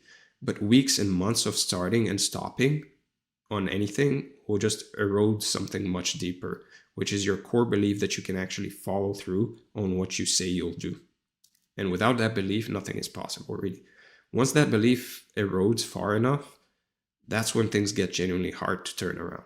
So what happens gradually, and this is kind of insidious, honestly, is that you lower your own commitments preemptively so that you can't be disappointed when things don't work out. Basically, you stop setting deadlines, you stop setting goals, you stop making specific promises to yourself, and you frame all of this as being quote unquote realistic or quote unquote flexible. But what it actually is, if we're being straight about it, is avoidance dressed up in more respectable language. You stop attempting what you actually want. You just settle for what feels safe. And this is how most people live, right? And the gap between what you want and what you're willing to attempt grows wider every single month. And that gap is basically where regret accumulates slowly and quietly until it becomes the background noise of your whole life. And you don't even notice it happening. That's the really tricky part. You get to the end of your life and you realize that you haven't done anything. So months pass and the core problem stays exactly the same. You become familiar with the pattern. You might even, in a weird way, become kind of comfortable with it. But familiarity isn't the same as acceptance, and comfort isn't the same as peace. It's really just delay with a lower heart rate, if I'm being honest. And reversing this pattern takes real, tangible evidence. Not a new plan, not another book or a video course. Actual verifiable evidence that you did what you said you'd do, day after day, even when it was hard. That's the only thing that genuinely rewrites the story we talked about back in the discovery protocol, and nothing else really touches it. Now, without a stable routine producing daily evidence, small setbacks feel much larger than they actually are. And this is something that kind of catches people off guard. You don't have consistent proof that you're moving forward, so any friction or disruption feels like evidence that the whole thing is really falling apart. And without counter evidence to challenge that feeling, well, the feeling just wins every single time. So the typical response is one of two extremes, and honestly, you've probably done both at different points. You either push way too hard for a few days out of guilt, Or you quit entirely and tell yourself you'll start again when conditions are better, when you have the perfect conditions. And both responses break that continuity. And continuity, like we established in the last section, is basically the core requirement for building anything lasting. Or you try to fix the feeling with more input, more content, more planning, more research, more restructuring of your Notion dashboard. But input without output is really just a more sophisticated form of avoidance. And it feels productive, which honestly is what makes it so dangerous, which actually makes it harder to catch and harder to stop. So the shift is this: you stop waiting to feel ready, because let's be honest, ready never really arrives. And you build a system that makes action automatic regardless of how you feel on any given day. You design your days so that the minimum behavior happens whether you're motivated or not. And then over time, the record of that behavior changes how you actually see yourself. That's the identity shift right there. It doesn't come from affirmations or visualization, even though that could help, or positive thinking. It comes from evidence, plain and simple. So you attach the daily work to a fixed time or a fixed trigger, something that already happens reliably in your day without you having to really think about it. And you remove the need to decide each time, which is honestly half the battle. And the cue starts the action, and the action follows the cue without negotiation or deliberation.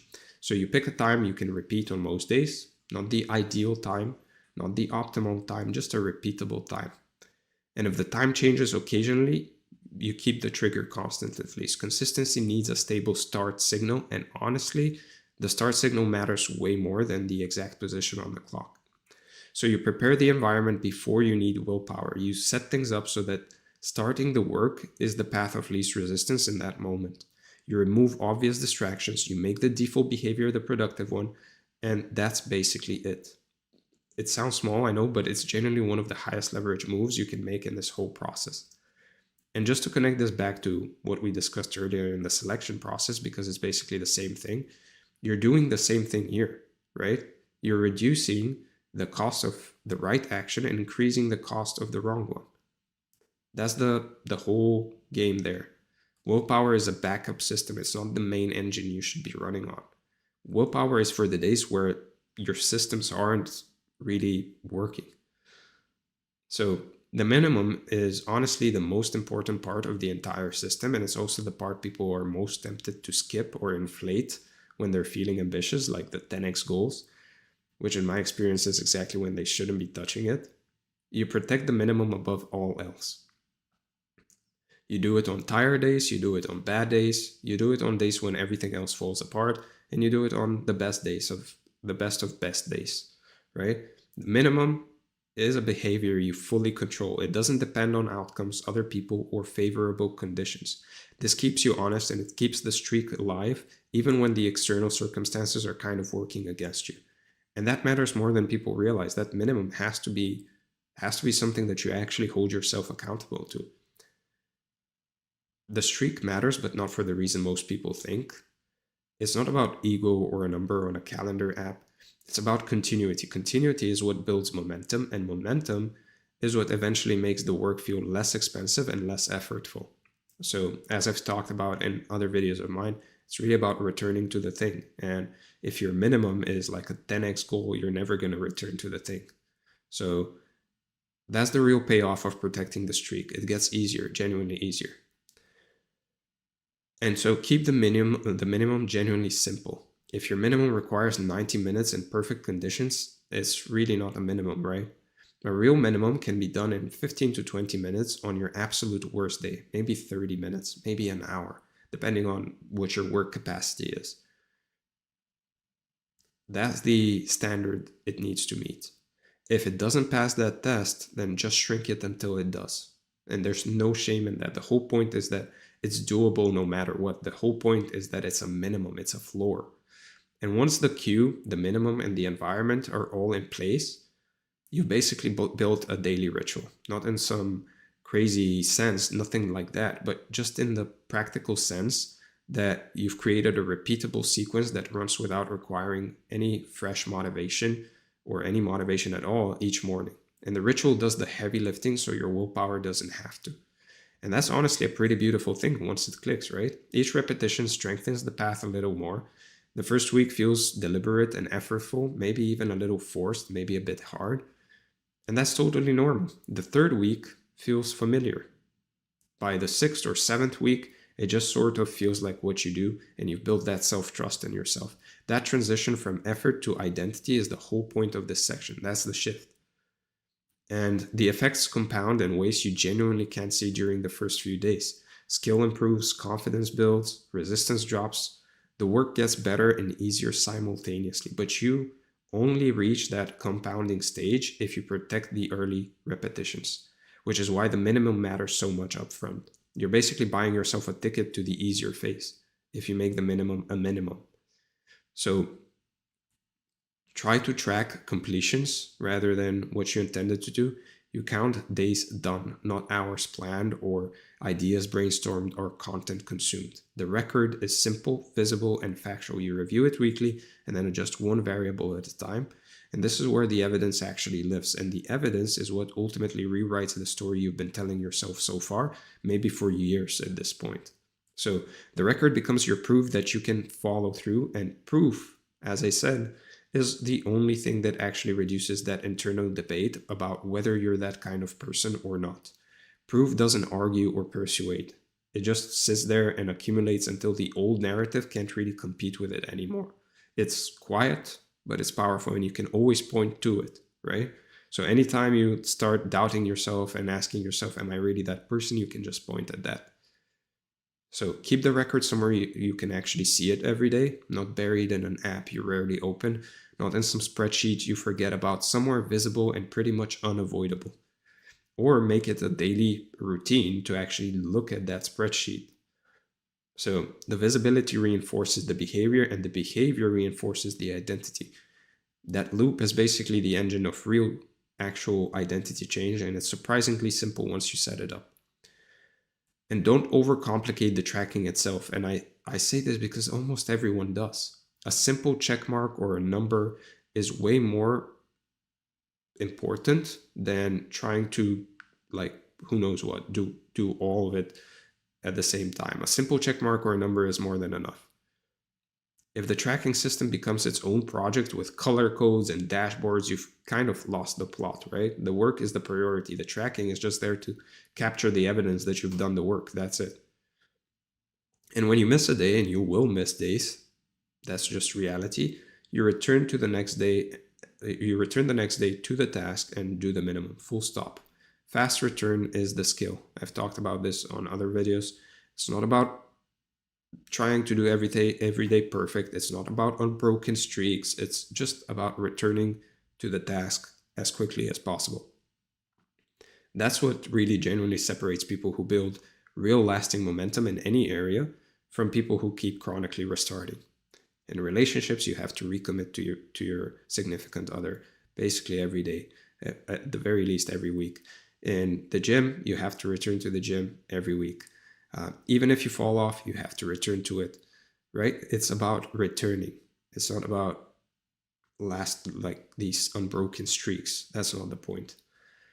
The speed of your return after a miss is honestly more important than the miss itself.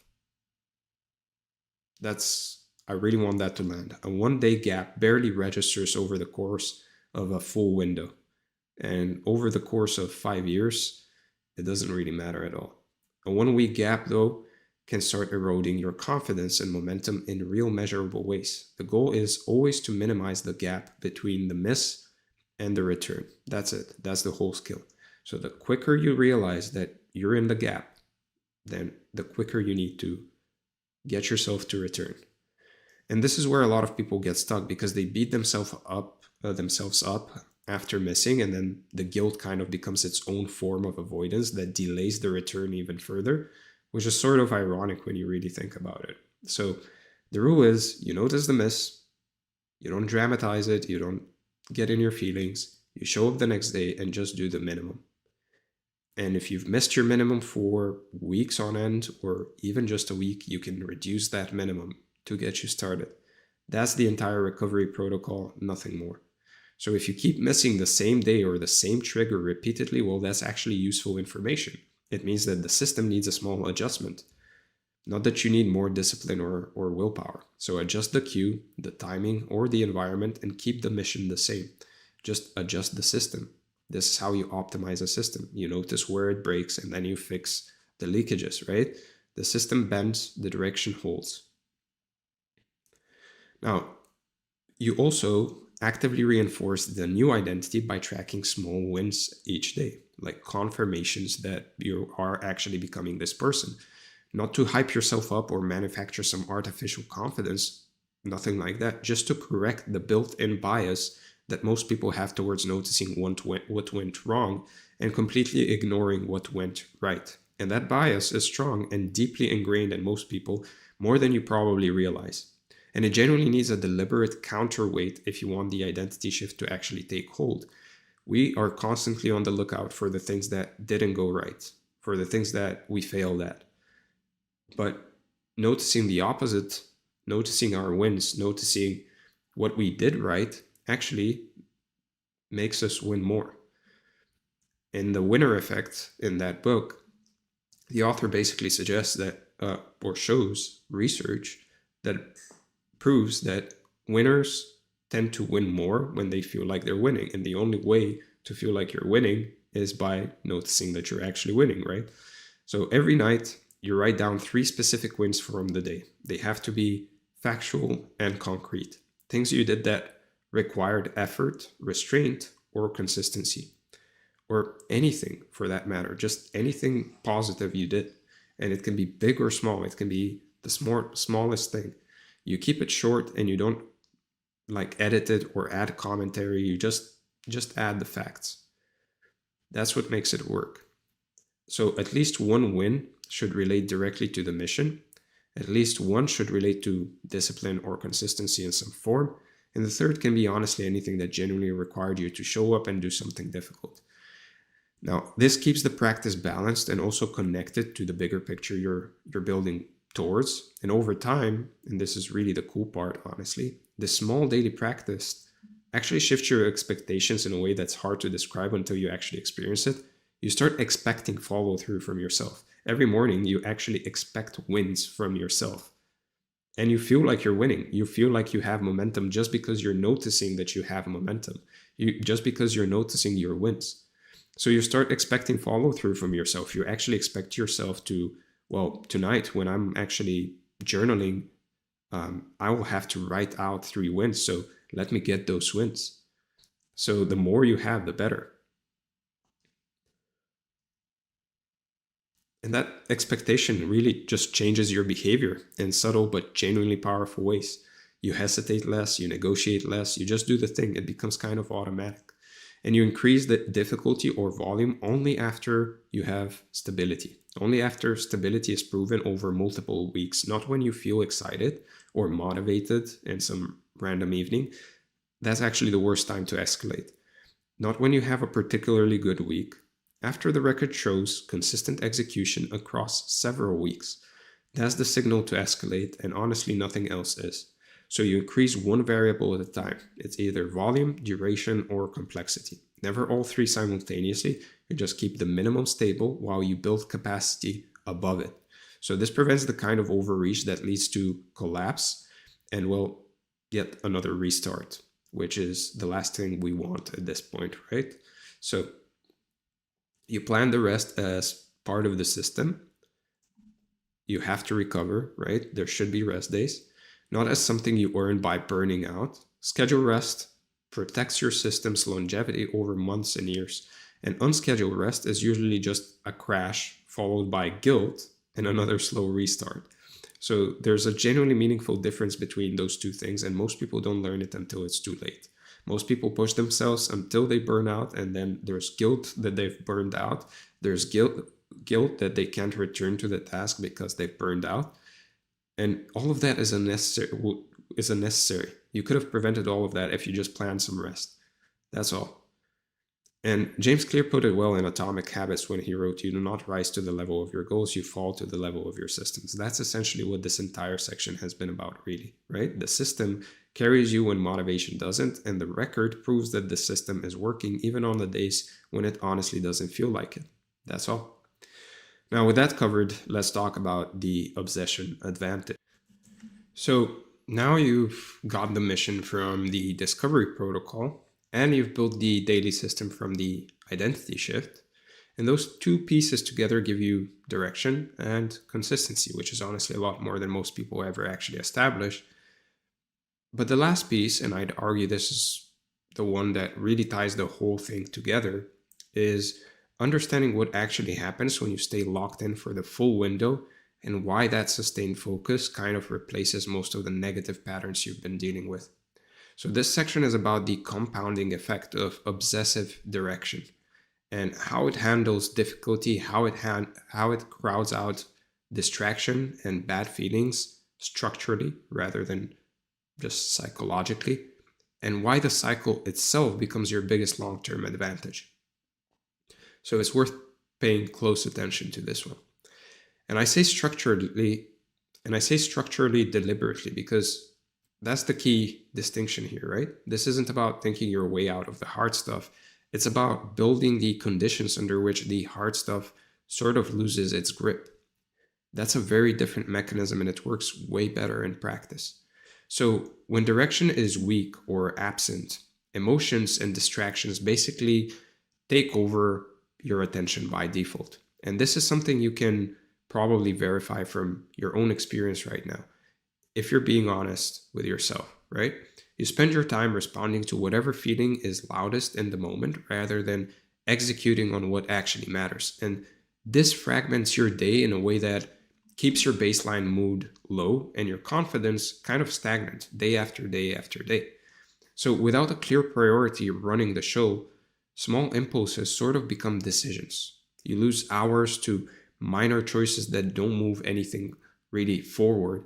And then by the end of the day, you feel behind even though you were technically busy the entire time. And honestly, that's one of the most frustrating feelings there is, which creates stress and feeds the same pressure cycle we talked about in the first section. So fragmented days reduce deep work. Reduced deep work reduces meaningful results, and reduced results increases doubt and whether the plan is actually working or whether you're just wasting your time. So the fragmentation doesn't just waste hours, it actively undermines your confidence in the whole process. And that's the real problem, right? That doubt then increases avoidance. Avoidance increases drift. Drift keeps you stuck. And then the spiral continues in that same loop until something structural changes, which is exactly what a consuming goal provides when you actually commit to it and stay consistent and committed for long enough. That's the key part. And the thing to really understand here, and I think this might be the most important reframe in this whole training, honestly, is that this isn't some kind of weakness. It's just what happens when there's no organizing principle for your attention. Your brain fills the empty space with whatever is easiest and most stimulating in the moment. And that's the default setting. The goal overrides that default, that's all. So if you don't know the very next action you should take, you'll pretty much always gravitate towards whatever requires the least effort because your brain will always go for the path of least resistance. So it will go for whatever requires the least effort and provides the most immediate relief. So it's just how human attention operates in the absence of any strong goal or strong directional pull. It's kind of how we're wired. And some of those things are scrolling on your phone. Some of those things are junk food, right? This is exactly why you need one priority that outranks mood and outranks distraction consistently. Because without that, every moment becomes a fresh negotiation between what you should do and what you feel like doing. And the feeling almost always wins those negotiations, almost always. And that priority has to be written down and physically visible in your environment. And I really can't stress this enough. Like if it lives only in your head, it shifts and morphs with your emotions throughout the day. Written and visible means fixed and stable. That small difference has genuinely outsized effects on your daily follow-through and consistency. So difficulty is coming, and that's not pessimism or fear-based thinking or anything like that. That's just the nature of doing anything meaningful for over a 30 to 90-day window. You will have bad days. You will have bad weeks. You will have unexpected disruptions. You will have family problems. You will have moments where quitting feels completely reasonable and honestly even kind of smart. And if you haven't planned for that in advance, difficulty becomes a reason to stop rather than a thing you already expected and already have a protocol for. So here's the typical sequence that plays out for most people. And honestly, you've probably lived some version of this yourself. You hit a hard stretch, you start waiting for it to pass, the waiting turns into negotiation, the negotiation turns into delay, the delay turns into another restart, and then you're back at the beginning of the loop, carrying more baggage and less confidence than before. So each restart makes the goal feel less real and less achievable in your own mind because you've literally restarted it 1,000 times at this point. And when the goal feels less real, distractions start to seem more reasonable and more justified as alternatives. And that's the inflection point where most people quietly give up without ever officially deciding to. So the other common response is overcorrection, where you push unrealistically hard for a few days to make up for lost time, and then you burn out and crash harder than before, both responses of which the quiet quit and the overcorrection break continuity. And like we established in the identity shift section, continuity is basically the non-negotiable foundation everything else sits on. So a real burnout, the kind that actually stops people for months at a time, rarely comes from doing too much focused work on one thing. It usually comes from unstable patterns, poor recovery, and the constant emotional cost of restarting over and over and over again. You keep paying the discomfort tax of the early days without ever reaching the stage where the work gets easier and starts compounding. That's genuinely exhausting. That will lead you to a burnout. Every restart means you pay the upfront cost again and again without collecting the long-term benefit that it was supposed to give you, that was supposed to follow. You invest the hardest effort repeatedly and then abandon the position right before it would have started paying off. That pattern, sustained over months, creates genuine exhaustion, and most people are wondering why. It also creates disillusionment that runs much deeper than ordinary tiredness. And it's a different kind of tired, right? And eventually, sort of without you noticing it, you stop believing that effort actually even leads to results. You start thinking that effort is all you get. And that belief is quiet and it rarely announces itself directly, but it shapes every single decision you make from that point on. Is the real cost of inconsistency, and it's far more expensive than any single failure or setback could ever be. Now, the good news is, and this genuinely good news, is that the solution is already in place if you follow the earlier sections carefully. The minimum protects you from overcorrection. The weekly review catches problems before they become full-blown crisis. And the defined window prevents you from overcommitting or committing to something indefinite, which is honestly where real burnout actually lives and thrives, when there's no end in sight. So instead of reacting to difficulty when it shows up, which is what most people do basically by default, you use the consuming goal as the organizing principle for your attention, your energy, and your daily decisions going forward. Difficulty is expected, planned for, and handled through tactical adjustments rather than through emotional reactions. And the direction stays stable even when the conditions around you really, truly don't. Right? So you decide in advance what you'll do on bad days and low energy days. You define the minimum behavior for those days specifically. You define recovery rules for low capacity weeks. All of this is written down before you need it so that when the bad day actually arrives, and it will, you don't have to make a decision under pressure. You just follow your SOP, your standard operating procedure, your protocol that you've already built. That's the whole point. You write the bad day plan right next to the mission sentence where you can see both of them together. You keep it simple and immediately executable without any thinking or decision making required. This basically removes the single biggest risk point in the entire system, which is making structural decisions about your direction while you're emotionally compromised or exhausted. And honestly, most bad decisions happen in exactly that state. And a lot of people are actually very good at time management and not that good at energy management. And this basically teaches you that. This basically prevents any of those low energy days from getting into your head and basically requiring you to stop your pursuit of the mission entirely. And when disruption happens anyway, and like I've said multiple times now, it will happen regardless of how well you plan. That's just life. The only thing that matters is the speed of your return to the minimum. Not the size of the disruption, not how you feel about what happened, just how quickly you get back to the daily behavior. So fast return, like we've talked about throughout this whole training, is generally the skill that separates real builders from chronic restarters. And you respond to setbacks with concrete adjustments, not with stories or extended self-analysis about what went wrong and why. You change the environment, the schedule, or the minimum action. You keep the mission constant for the full duration of the window. The mission doesn't change because you had a bad week. Only the tactics might. Only the strategies might. And that distinction, honestly, is worth really sitting with. You don't change your mission. Imagine if companies just changed their mission all the time based on their moods, based on having a bad week, bad sales week. When something goes wrong, you identify the cause in plain specific terms and not like I'm unmotivated or I just don't have the discipline. Those are feelings, not really causes. They're not even feelings. They're just blame and shame. The cause is usually something pretty concrete, like the timing was wrong, or the environment had too many distractions, or the minimum was set a bit too high for a bad week. Specifics give you something you can actually fix on the next round, right? You review weekly and change one variable based on what you observed.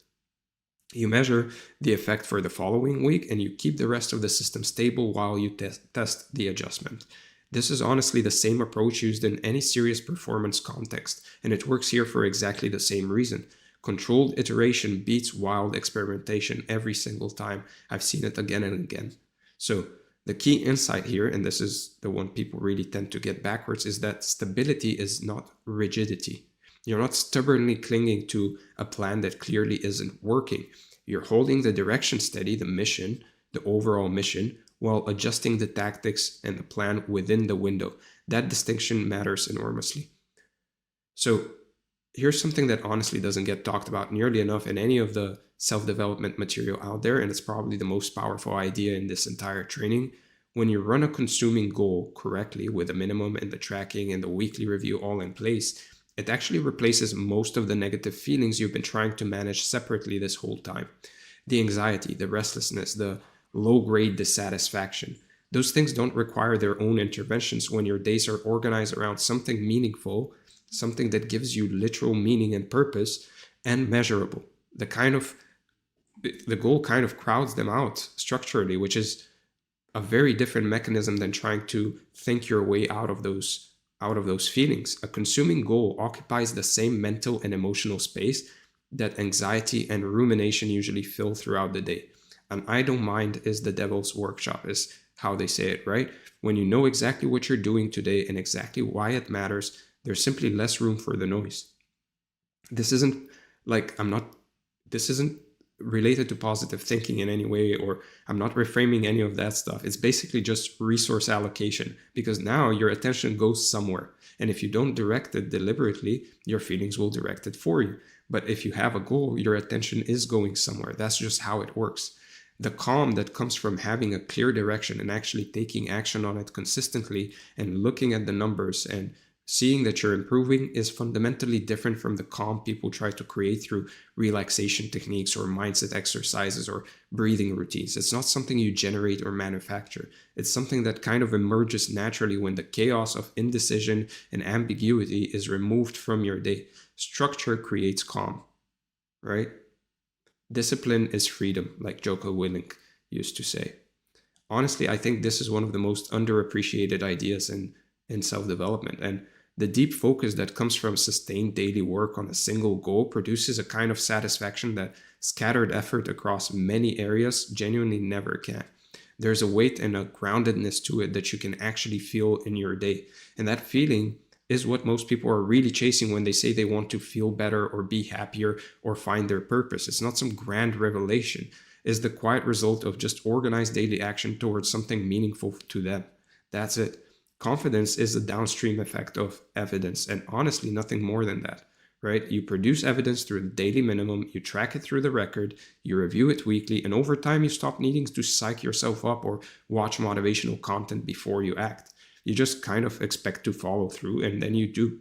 Like, I personally don't have to think about the things I'm doing every day. I just do them. That's real confidence. That's just confidence in myself in terms of following through on things. that I've said I will follow through on. And it's completely different from the temporary high of a good video or an inspiring quote on Instagram, which, let's be honest, wears off in 30 minutes. Real confidence is quiet and steady. It doesn't need to announce itself or prove itself to anyone, including you. It comes from a stack of days where you did what you said you'd do, and it stays stable even when conditions get hard or circumstances shift around you. Right? That stability is honestly the entire point of everything this training has been building towards. And the confidence you build in one area transfers directly to others, which is maybe the best part of all of this. When you prove to yourself that you can sustain focused effort on one goal for 30, 60, or 90 days, that proof applies everywhere else in your life. Focus is focus. It just transfers, right? The next goal feels lighter. The next commitment feels more natural. The next window starts from a higher baseline. That's the compounding effect of discipline across time, and it's very, very real. So when you complete the window, you don't just stop and let the structure dissolve, which honestly is what a lot of people instinctively do. They feel like, oh, I've completed the goal, time to relax and do all sorts of bad things. You set the next target quickly, not immediately, but quickly. You take a few days to rest, review what happened, to gather your lessons, and then you define the next mission and the next window. You keep the cycle active so that direction never disappears for long enough to let the old patterns and the old drift sort of creep back in. You gotta set the new goal, right? The full cycle is mission, minimum, tracking, weekly review, and then the next mission. You keep it repeatable and sustainable across months and years, and over multiple cycles, the process becomes more natural and requires way less deliberate effort each time. And that's honestly the real advantage of systems thinking over motivation thinking. The system improves even when you don't particularly feel like improving. So you develop a rhythm where focused work and intentional rest alternate in predictable and sustainable patterns. That rhythm protects your energy and prevents the kind of burnout that comes from open-ended, indefinite commitment with no structure, and it just feels better, honestly, right? There's a steadiness to it. And each new cycle builds on what you learned in the one before it. Your goals get sharper, your system gets tighter, your capacity grows. The person running cycle 5 looks very different from the person who started cycle 1. And that transformation happened through accumulation and repetition, not through any one big action, right? Or some kind of a breakthrough moment. It's quieter than people expect, but it's also more real. And over time, your record becomes your standard. The standard reduces daily negotiation. The minimum that once felt challenging and required a lot of effort now just feels normal, and you've raised it accordingly based on what the data actually showed. And that slow, steady escalation is really how real, lasting change actually happens in practice, not in big breakthroughs, in the quiet accumulation of done days, right? That's it. That's the whole secret, honestly. It's just having enough of those days. And this is where the whole training kind of comes full circle, right back to the identity shift from the previous section. You're no longer someone who's trying to change. You're someone who has a track record of following through. And it changes what you attempt, what you expect from yourself, and how you respond to difficulty when it inevitably shows up. And it happened without any grand transformation, right? It just happened with the small daily actions, just daily work tracked and reviewed. The system belongs to you. The record belongs to you. The evidence belongs to you. Nobody can take that away or argue with it or diminish it. And that's honestly the real antidote to every feeling that's been holding you back. Just proof, stacked daily, reviewed weekly, compounded over time. That's genuinely all it takes. So the final point, and it's honestly the simplest one in this entire training, you commit to one window at a time. You don't change the mission because you got uncomfortable or bored or distracted by something that seems shinier and more exciting. And honestly, something shinier always shows up right around week 3. You only change the mission if you learn something genuinely decisive that makes the current goal obsolete. Otherwise, you stay and you finish the window. You treat the window as a contract with yourself that you actually honor. You do the minimum daily. You use the weekly review to adjust tactics, and you let the window run its full course before making any structural changes to the direction. That's the deal you make with yourself. So you define in advance what counts as a miss and what counts as recovery.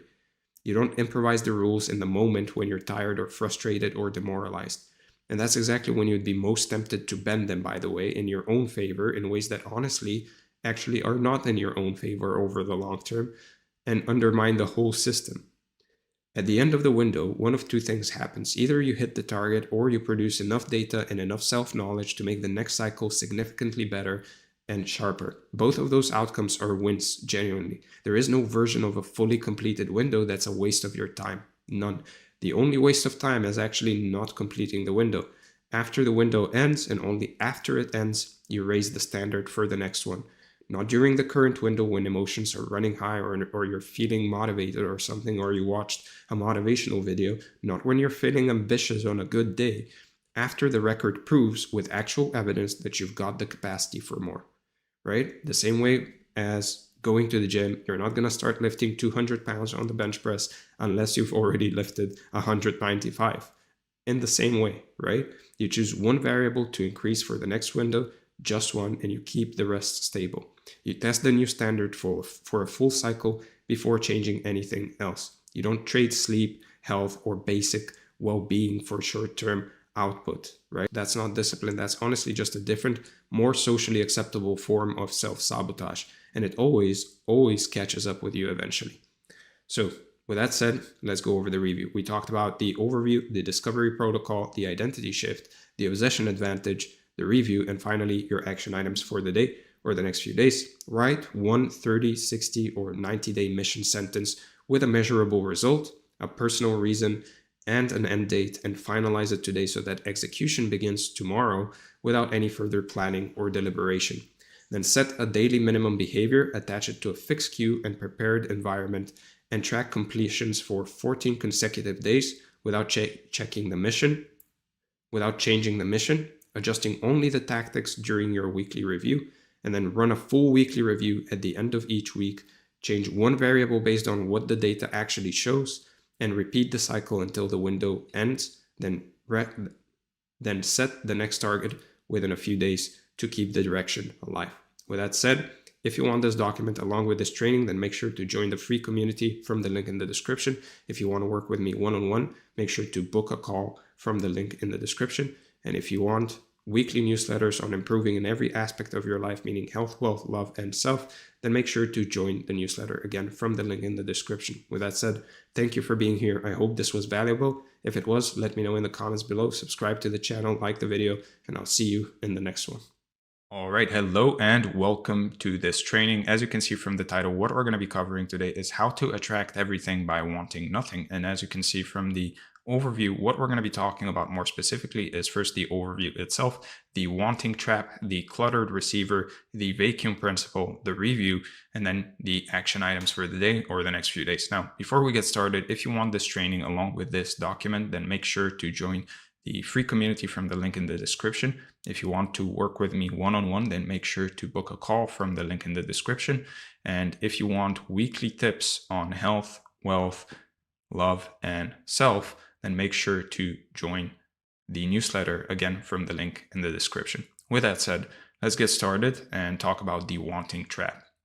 So here's the thing most people get wrong about manifesting. They think that the game is about really wanting harder, visualizing more, affirming louder, basically just pumping more desire into the universe and hoping that something sticks, which sounds pretty reasonable on the surface because wanting feels like you care. It feels like you're doing something, like you're actively pulling your future towards you.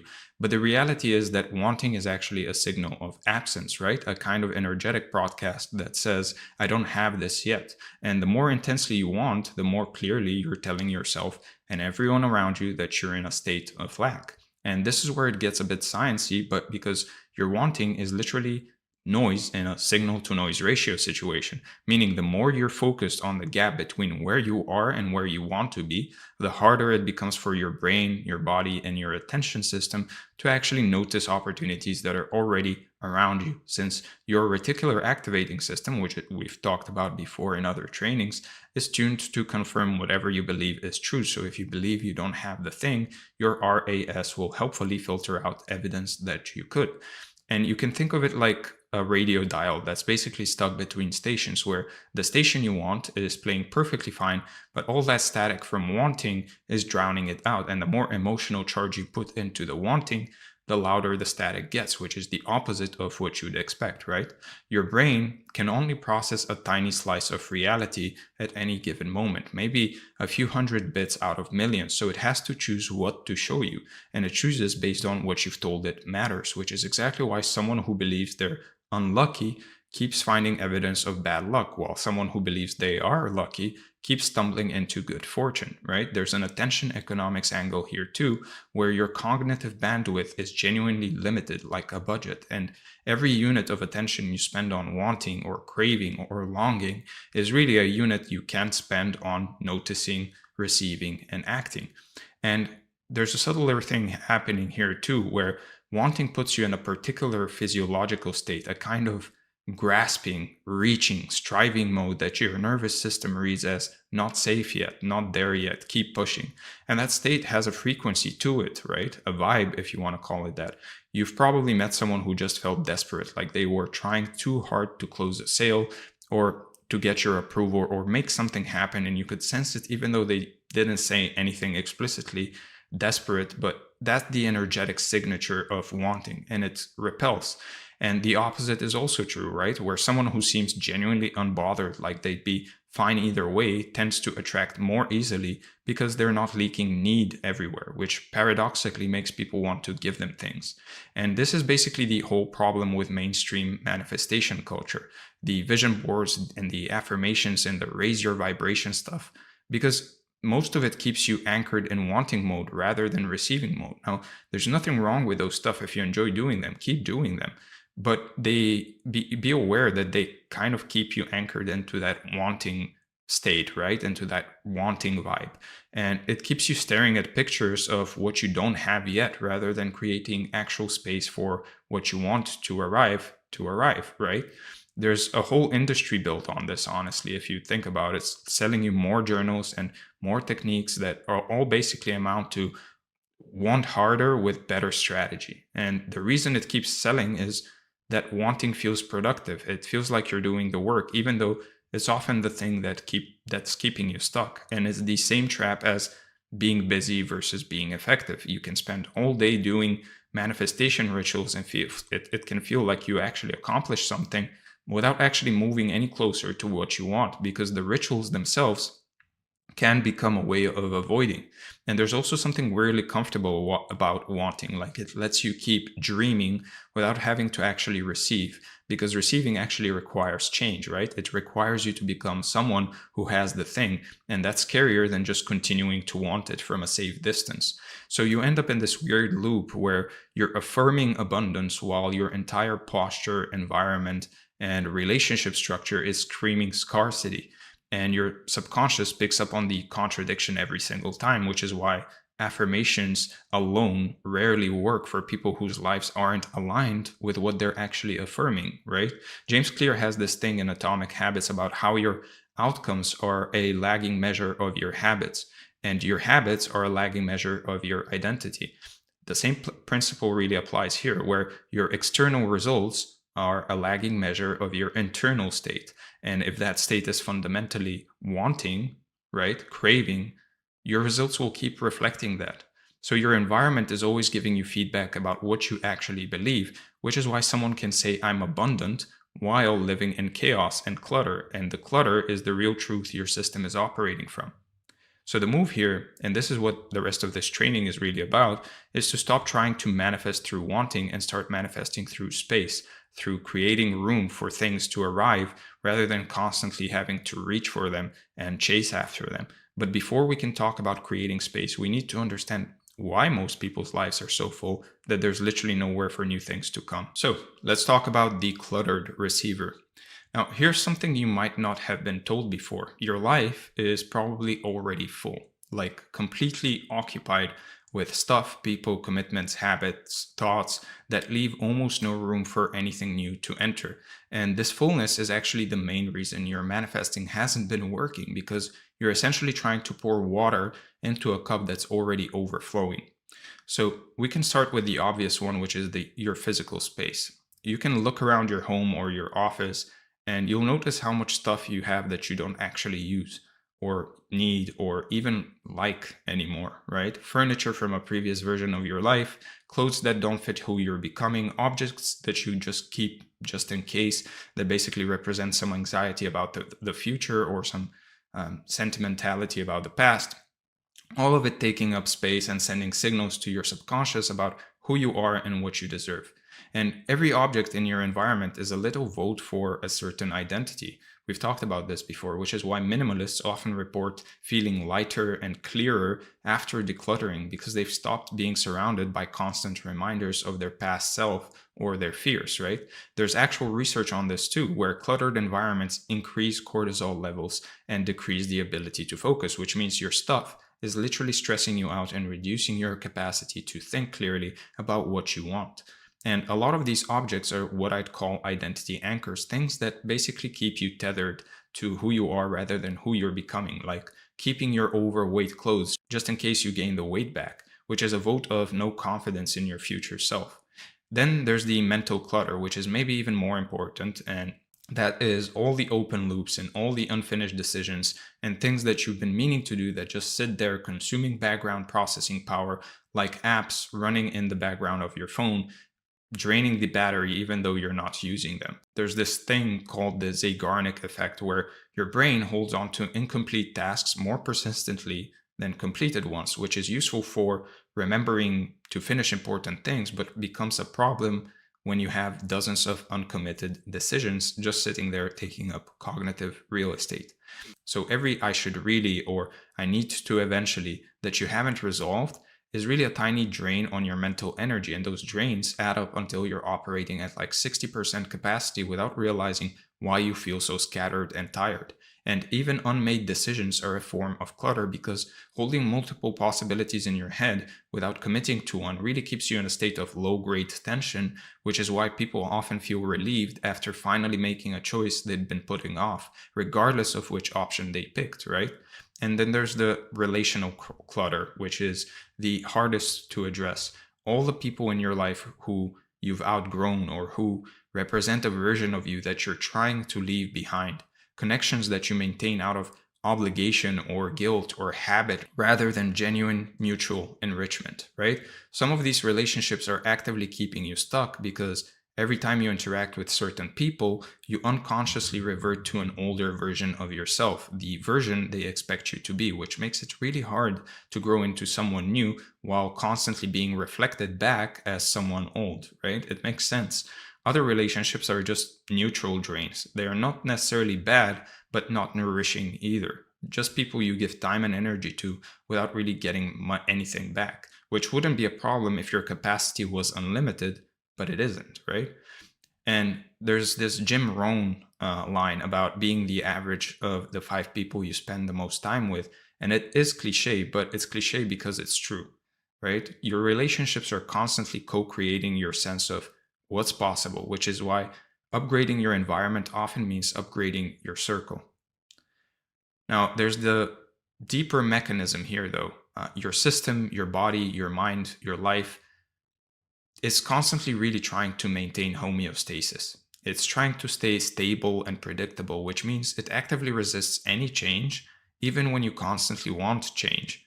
And all that clutter is part of how it maintains that status quo, of how it maintains that homeostasis. And this is why cleaning your room can feel so weirdly hard sometimes, right? Or why ending a relationship that's clearly not working takes so long, because your system has adapted to the current arrangement and basically experiences any change as a threat, even a positive one. So the clutter has become comfortable in a dysfunctional way, like a weighted blanket made of old stuff and stale commitments. And there's something almost soothing about being so full that nothing new can get in, because at least it's familiar, right? So some people unconsciously use clutter as a form of protection, filling their space and their schedule and their mind so completely that they have a built-in excuse for why they can't take on any new opportunities, which feels safer than actually having room and having to make choices. And I like to think of it in terms of receptors, basically, like the receptor sites on cells that allow hormones or neurotransmitters to bind and create a response. If all of your receptors are already occupied, there's literally no place for new signals to land, which is exactly the situation most people are in when they wonder why nothing's changing despite all of their manifesting efforts. Your attention receptors are occupied by mental clutter. Your time receptors are occupied by draining commitments. Your space receptors are occupied by stuff you don't really need. And your social receptors are occupied by relationships that aren't serving you.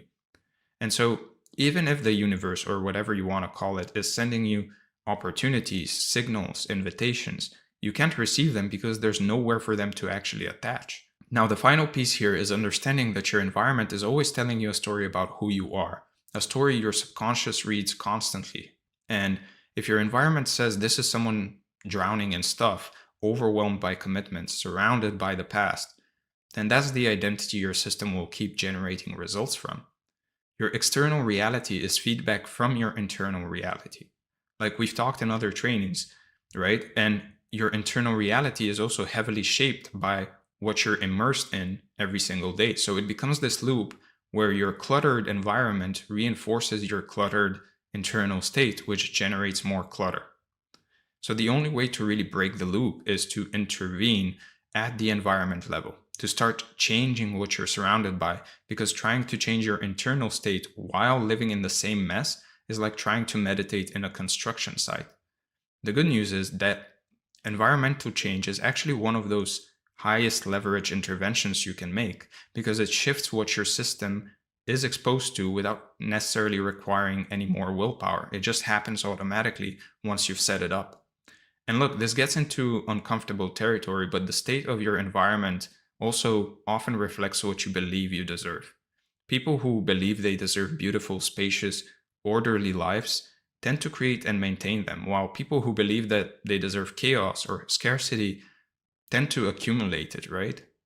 And that means your clutter might be a self-esteem issue as much as a organizational one. And this connects back to the identity piece from earlier, where you have to become the person who has the thing before you can have the thing. And part of becoming that person is creating an environment that matches, not waiting until you have more money or more time, but starting now with what you've got. And sometimes the work is just giving yourself permission to have space, to have clarity, right? To have room for new things, which sounds simple, but it runs into a lot of deep programming about not being worthy of nice things, or needing to stay busy or full or productive to earn your right to exist. So now that we understand the problem, which is wanting keeps you in lack, and the mechanism, which is clutter blocks reception, we can actually talk about the actual solution, which is creating what I call a vacuum, a genuine emptiness that nature or the universe or reality, whatever you want to call it, cannot help but fill. So let's talk about the vacuum principle. There's this old principle usually attributed to Aristotle that nature abhors a vacuum, meaning empty spaces naturally get filled, which sounds like basic physics, but it has profound implications for manifesting when you understand it properly. Now, the idea is that instead of trying to pull things towards you through wanting, you create the conditions where things flow towards you automatically by making space. And you can think about how actual vacuums work in nature, where air rushes in to fill any empty space. Water flows to fill any low point. Pressure always equalizes from high to low, right? The same principle applies to your life, where if you create genuine space, meaning physical, mental, relational, and temporal, something will come to fill it. It's almost unavoidable. And this is why people who clear out a closet often end up with new clothes without specifically trying to get them, or why people who end draining relationships often find better ones appearing without much effort, or why people who clear their schedule often find more valuable opportunities showing up. The key word is automatic, because when you're operating from vacuum, from space, rather than wanting, you're not straining or reaching or grasping. You're just making room and letting the natural pressure differential do the work. And this is the real shift from wanting mode, which is reaching, grasping, trying to pull, to receiving mode, which is open, spacious, ready to accept, right? Which feels completely different in your body if you pay attention, like the difference between clenching and relaxing. So you can try this right now. Make a fist and imagine wanting something really badly, and then feel the tension in your hand and in your arm. Now, open your hand palm up and imagine being ready to receive. Notice how different that feels even physically. That's the energetic difference we're talking about. right? So your whole life has a posture like this, a clenched or open quality. And most people are walking around in a constant state of mild grasping without realizing it, which is exhausting and counterproductive. The paradox is that you get more by reaching less, that loosening your grip actually increases your holding capacity. So let's talk about how to actually create a vacuum, starting with a physical level, because it's the most tangible and often the easiest place to. Now, the obvious first move is decluttering, getting rid of anything you don't use, need, or love, which sounds simple, but it will bring up resistance because every object has some attachment or justification, most likely, and you need to override those with the understanding that holding on to stuff you don't need is blocking the new stuff you want, right? So Marie Kondo's spark joy test is fine, but I'd add another layer. Does this object represent who I'm becoming or who I was? Because some things don't spark joy, but also don't drag you backwards. They're just neutral, and neutral is fine to keep. Go faster than it feels comfortable, because your mind will invent reasons to keep things if you give it time. And most of those reasons are just homeostasis talking, just your system trying to maintain its current state. And actually get rid of things. Like, don't just move them to storage or put them in boxes in the basement, because hidden clutter is still clutter as far as your subconscious is concerned. And then actively create empty space. Like, don't immediately fill every shelf and drawer with something else. Leave some containers empty. Leave some walls bare, right? Some corners unoccupied, as a visual reminder that there's room for more. Empty space is really an invitation for something new, and your system will read that invitation constantly, which gradually shifts your identity from someone whose life is full to someone with room for more. And the emptiness needs to be intentional, right? Which means you might need to defend it against the automatic tendency to fill. Resist the urge to buy something to fill the shelf. Resist the urge to hang something on the wall. Let the vacuum be. And as you clear space, upgrade the quality of what remains so you're surrounded by fewer but better things that actually represent your taste and values, which reinforces the identity of someone who has high standards and doesn't accept clutter. And this is where the self-worth piece comes in, right? Giving yourself permission to have nice things even before you feel like you've earned them, because the environment shapes the identity which generates the results. So raising your standards for what you allow in your space trains your system to expect more, to recognize and reject things that are below the new standard, which starts to happen automatically over time. Now, the mental vacuum is trickier because you can't just throw thoughts away, right? But you can close loops, you can make decisions, and you can reduce the amount of unfinished business occupying your cognitive RAM. So start by making a list of every open loop you're actually aware of. Every I should really and I need to eventually that's been basically floating around, and either do them, schedule them, delegate them, or consciously decide to drop them, because an acknowledged decision to not do something is also a decision, right? It also frees up more space than an uncommitted maybe someday. So this is basically what David Allen's Getting Things Done system is really about. It's getting everything out of your head and into a trusted system so your mind can actually let go of the background processing. Now, people who do this often report an immediate sense of relief and clarity, like finally putting bags down they've been carrying for so long that they forgot they were heavy. Now, the thing is, this is not a one-time thing, right? You need a regular practice of capturing those new loops and then closing or processing them before they accumulate. Otherwise, you'll be right back to full within weeks.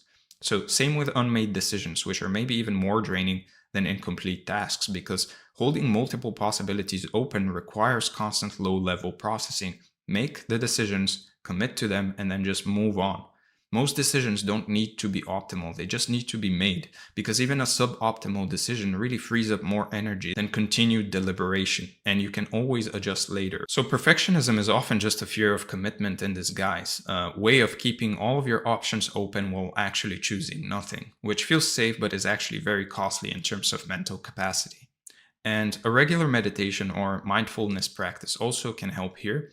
Not necessarily to achieve some special state, but just to let your mind settle and process, like letting murky water become clear by not stirring it, right?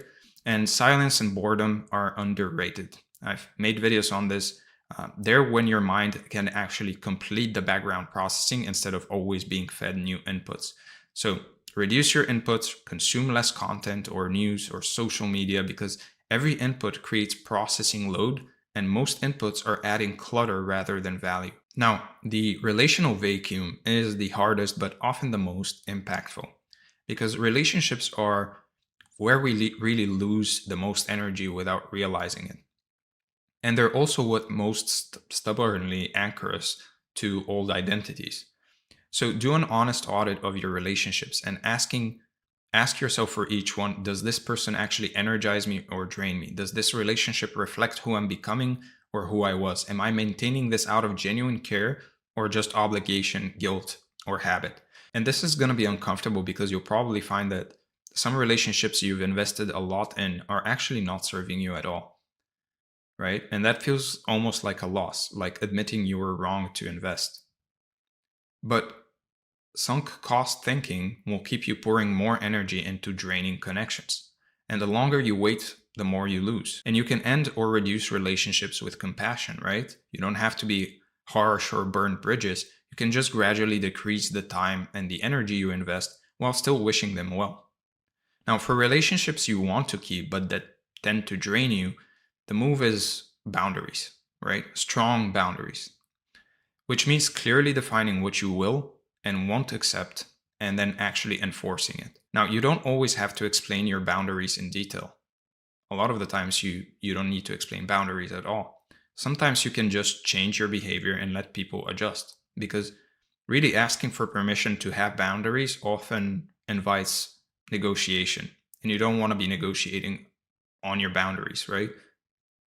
So people who respect you will respect your boundaries once they understand them. And people who don't respect your boundaries are showing you important information about whether they should be really in your life.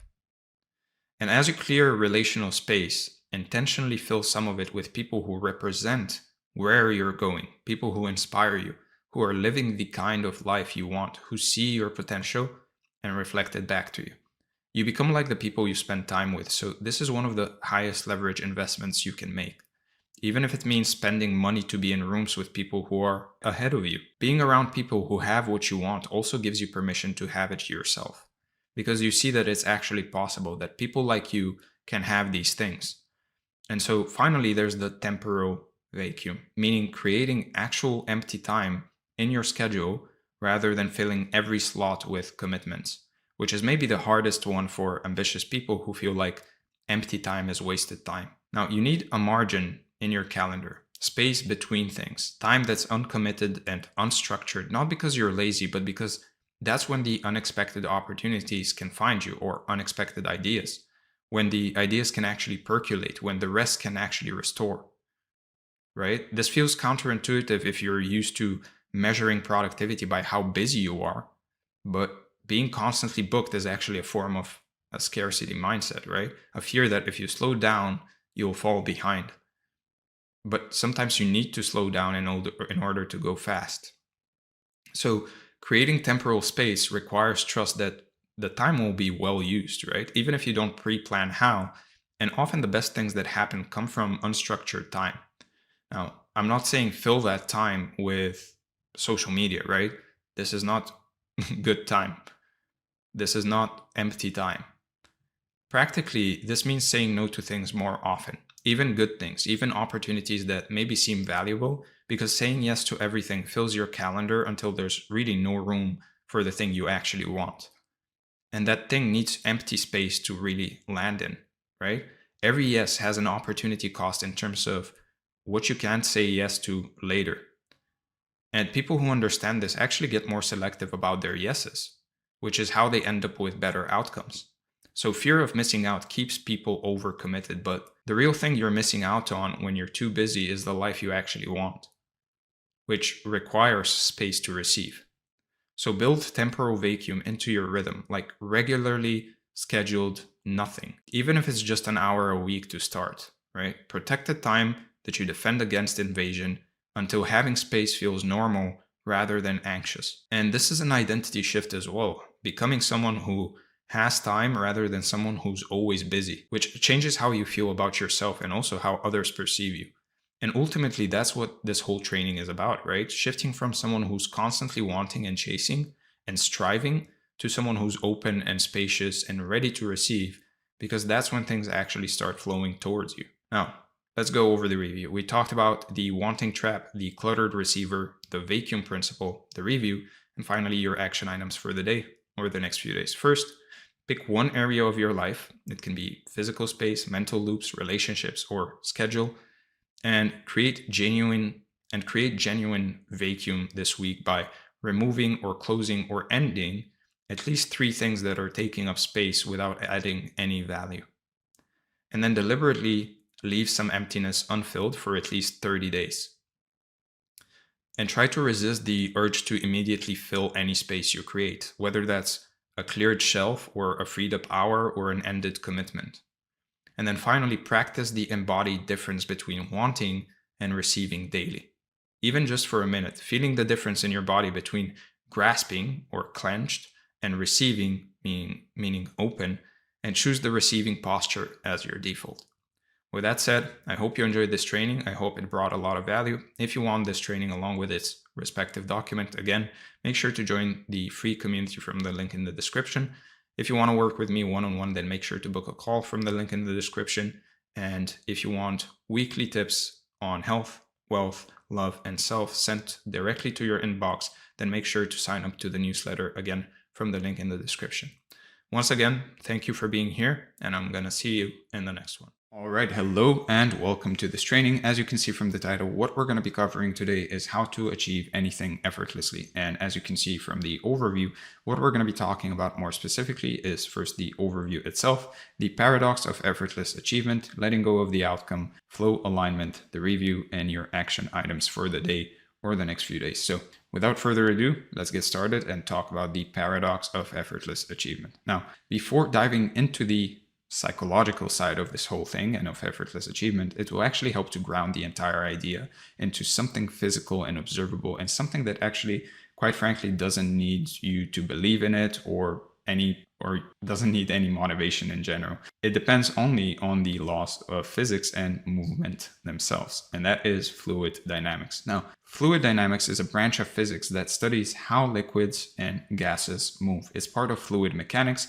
and it focuses specifically on motion, meaning how fluids flow, what forces act on them, and how they interact with their surroundings. What makes fluid dynamics powerful is that it applies to anything that flows, meaning water, air, sand, even crowds. But the core idea is basically understanding how substances behave under different conditions. Now, before you click away, this will become relevant pretty quickly, so keep watching. Now, there are 2 fundamental patterns, laminar and turbulent flow. Laminar flow is smooth and orderly, and you can think of honey that's pouring slowly. It moves in neat parallel layers with minimal mixing, and it's efficient and clean. Turbulent flow, on the other hand, is the opposite. It's chaotic. For instance, a raging river that's crashing over rocks with water going everywhere, or waves crashing at the beach. It's still moving forward, but it's wasting massive amounts of energy doing so. Now, the difference isn't always the fluid itself. It's often the conditions. So if you push water too hard, you get turbulence. If you let it flow naturally, you get laminar flow. If you add obstacles, you get turbulence. If you create a clear path, you get laminar flow. So once you see this, you can basically notice it everywhere. Another example is smoke from a candle. It starts smooth, which is laminar flow, and then it breaks into wild curls, which is turbulent flow, and that turbulence is often caused by wind. Now, this can be applied to everyday life as well. Your morning routine, your focus, your thought process when you're calm versus when you're stressed is the same principle. One flows and the other is chaotic. So fluid dynamics becomes a lens essentially for understanding how energy moves in general, how resistance forms, and why the smoothest path forward often requires no force at all. It exposes 2 fundamental ways of motion. One is smooth and efficient, and the other is chaotic and energy draining. And once you see these 2 patterns clearly, you can basically start recognizing the same patterns inside your own behavior. When you apply these 2 flows onto your own psychology, you'll start understanding why some days feel so smooth and almost impossibly smooth and everything seems to align perfectly, and other days feel like everything is trying to fight you. So effortless achievement happens when you realize that most of the struggle you experience doesn't really come from the task itself, but rather from the turbulence you create internally while pursuing the task or the thing itself, while doing the thing. People assume that pushing harder will speed things up, yet pushing, just like with flow, just like with liquids, often generates eddies, and they slow everything down. The paradox is that the more you try to force movement, the more resistance appears, just as turbulent flow intensifies when excessive force is applied to a fluid that would otherwise glide. Now, once you understand laminar flow, it becomes pretty obvious why your clearest thinking, your creativity, and your sharpest decisions have always happened in moments where you weren't gripped by urgency or some kind of pressure. Your mind was just quiet enough to move in parallel layers, smooth, focused, and aligned. And you begin noticing that trying harder doesn't actually equal moving faster, and that inner centeredness and calm often reveals solutions that pushing harder would have just obscured.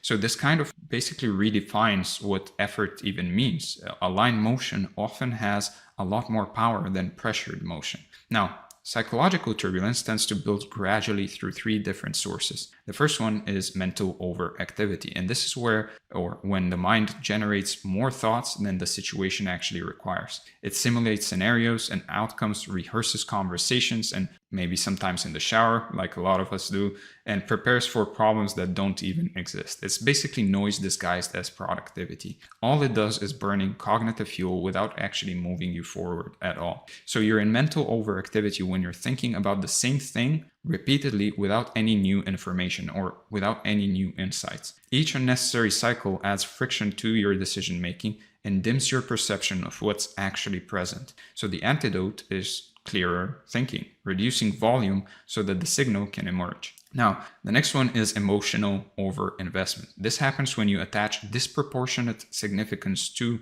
the outcome or outcomes. You make every step feel heavier than it actually needs to be, and the goal becomes emotionally charged, and that charge distorts your perception and decision making. So you're in emotional overinvestment when success feels like survival. It feels like your life literally depends on it, and failure feels catastrophic, even when the stakes are objectively moderate or non-existent. So this increases stress, it narrows down your focus, and makes you rigid when flexibility would serve you actually better. So the remedy is emotional detachment, caring about the work without needing the outcome to validate your worth. Now, the next one is fear action, meaning taking action from the place of fear rather than alignment and clarity. And this is when decisions and behaviors are driven by avoidance, anxiety, or the desperate need to basically prevent imagined consequences. Instead of moving forward towards something meaningful, you're running away from discomfort. So you're acting from fear when your decisions feel forced, reactive, or like you're trying to avoid a catastrophe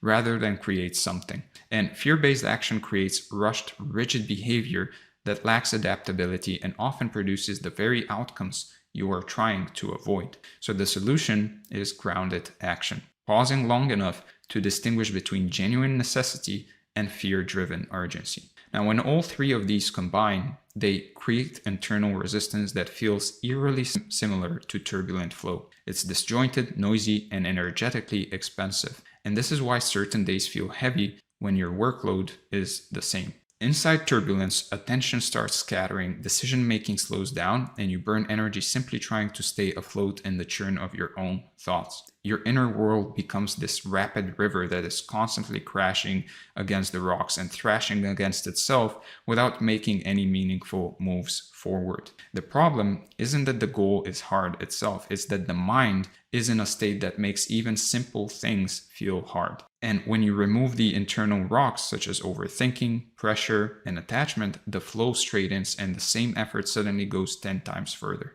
So ease does not mean complacency. A lot of people have this feeling that if something feels easy, or if they are experiencing the feeling of ease, that it means that you're being complacent or you're not doing enough. A lot of people are actually addicted to the overworking part, to the force part, to the pushing part of achievement, even though it doesn't get them any further than if they just relaxed. So sometimes it's simply alignment. Ease is just simply alignment. It's what happens when your mind moves the way laminar flow moves, cleanly, directly, without any unnecessary collisions. Now, ease doesn't mean that the task is small or actually easy, but rather that you're no longer fighting yourself while doing it. People often mistake tension, like I said, for effort and anxiety for a commitment, but anyone who has experienced genuine flow knows that performance peaks when the mind actually becomes light. So flow doesn't even necessarily feel hard. For example, musicians enter flow when they stop over controlling their fingers. Athletes perform best when they trust the body the body they've trained. And entrepreneurs make the smartest decisions when their minds stop sprinting ahead of the moment. Now, ease allows your full capability to express itself without any interference from the noise of excessive control. And the moment you feel ease, it becomes painfully clear how much effort you've actually wasted before, because you could achieve the same thing with less, or not with less effort, but you could achieve the same thing with a feeling of ease rather than constantly fighting yourself and with a feeling of tension and pressure, and which is to a degree masked perfectionism, but that's a topic for another day. Now, tension, on the other hand, is what turns laminar flow into turbulence. It compresses your attention, it narrows your perception, and it also injects emotional significance into things that don't actually need it. So tension alters your mental physics and creates psychological eddies that break the natural continuity of your thinking. Suddenly, everything feels reactive instead of responsive. Everything is the end of the world if you don't succeed. And you push because you're tense, but pushing increases the tension, and the tension increases the importance, so you push more, and it becomes a vicious circle which creates even more turbulence. The loop becomes basically self-sustaining. Now, noticing the tension is often enough to begin dissolving it. The key is to stop mistaking it for determination. A lot of people think that that tension they're feeling, that pressure they're feeling, they need to be feeling it in order to actually succeed at something or to actually get something done, when in reality, and they mistake it for determination. They think that if they just push through, it will work itself out, when in reality, it doesn't. It doesn't help in any way. Once the tension releases, your perception widens again, and you can start moving with the moment rather than against it, and actually move with flow. Now, presence is the mental equivalent of smoothing out the current so that the flow becomes laminar again. So when you're here, meaning actually here, not in some kind of imagined futures or replayed memories, your actions straighten themselves out. Presence removes the turbulence because turbulence exists only when the mind leaves the moment. Now, presence creates continuity, and continuity is what builds the effortless feeling that people refer to as flow. Now, what felt overwhelming then becomes manageable once you're dealing with a real situation rather than some kind of a mental simulation of it. And decisions that seem complicated now collapse into obvious next steps when the internal noise goes quiet. So alignment happens when your internal state fits the task without any resistance, without contradiction, without inner conflict. And when you feel aligned, your actions feel coherent, your pace feels natural. You're not rushing yourself or pressuring yourself, and your mind stops fighting itself. And this is laminar flow applied to human behavior.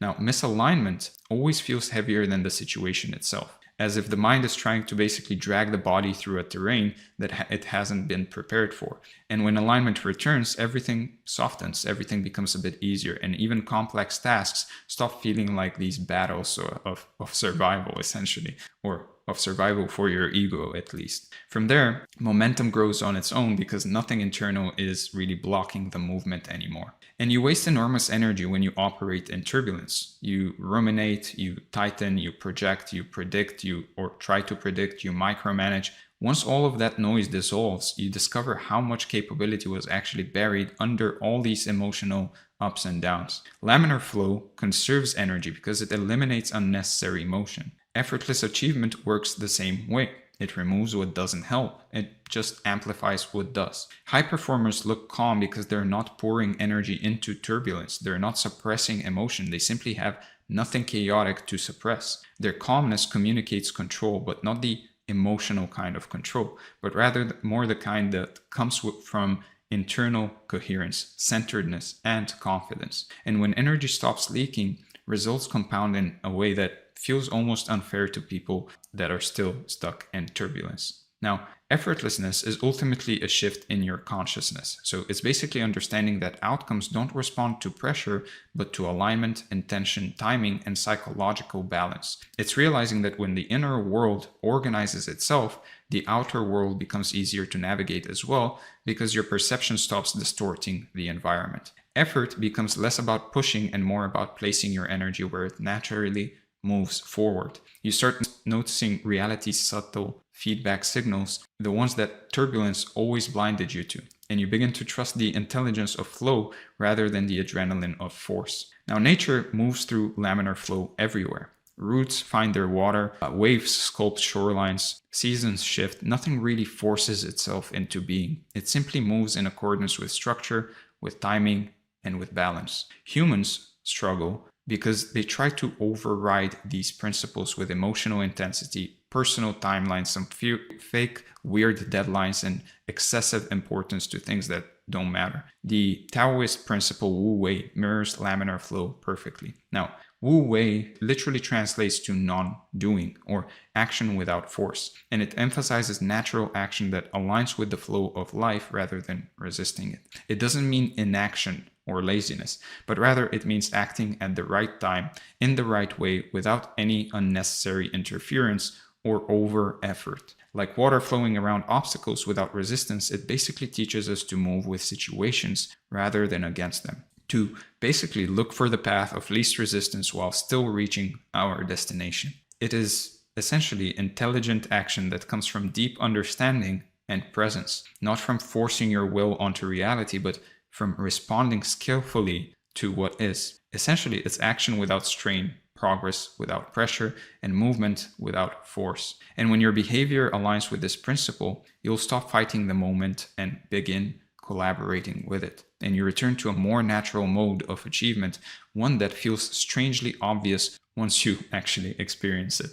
With that said, the next part is about the practical foundation of effortless achievement, meaning letting go of outcomes so your mind stops generating turbulence and starts creating the conditions for clean, predictable, efficient movement. So let's talk about letting go of the outcome. Now, letting go of the outcome is one of those ideas that I know sounds almost cliche in theory, but it becomes incredibly practical once you understand how much internal pressure dissolves when you stop gripping the future so tightly. Now, when you attach yourself to a specific result, you basically drag your attention out of the present moment and you're dragging it into a mental simulation that demands constant monitoring. So creating that simulation and the simulation itself produce tension, and the tension becomes resistance. Strangely enough, the harder you cling to the outcome, the more fragile your thinking becomes, because every small deviation feels like a threat. I know what you're thinking. Letting go doesn't mean you stop caring. It just means that you stop clouding the whole process with fear.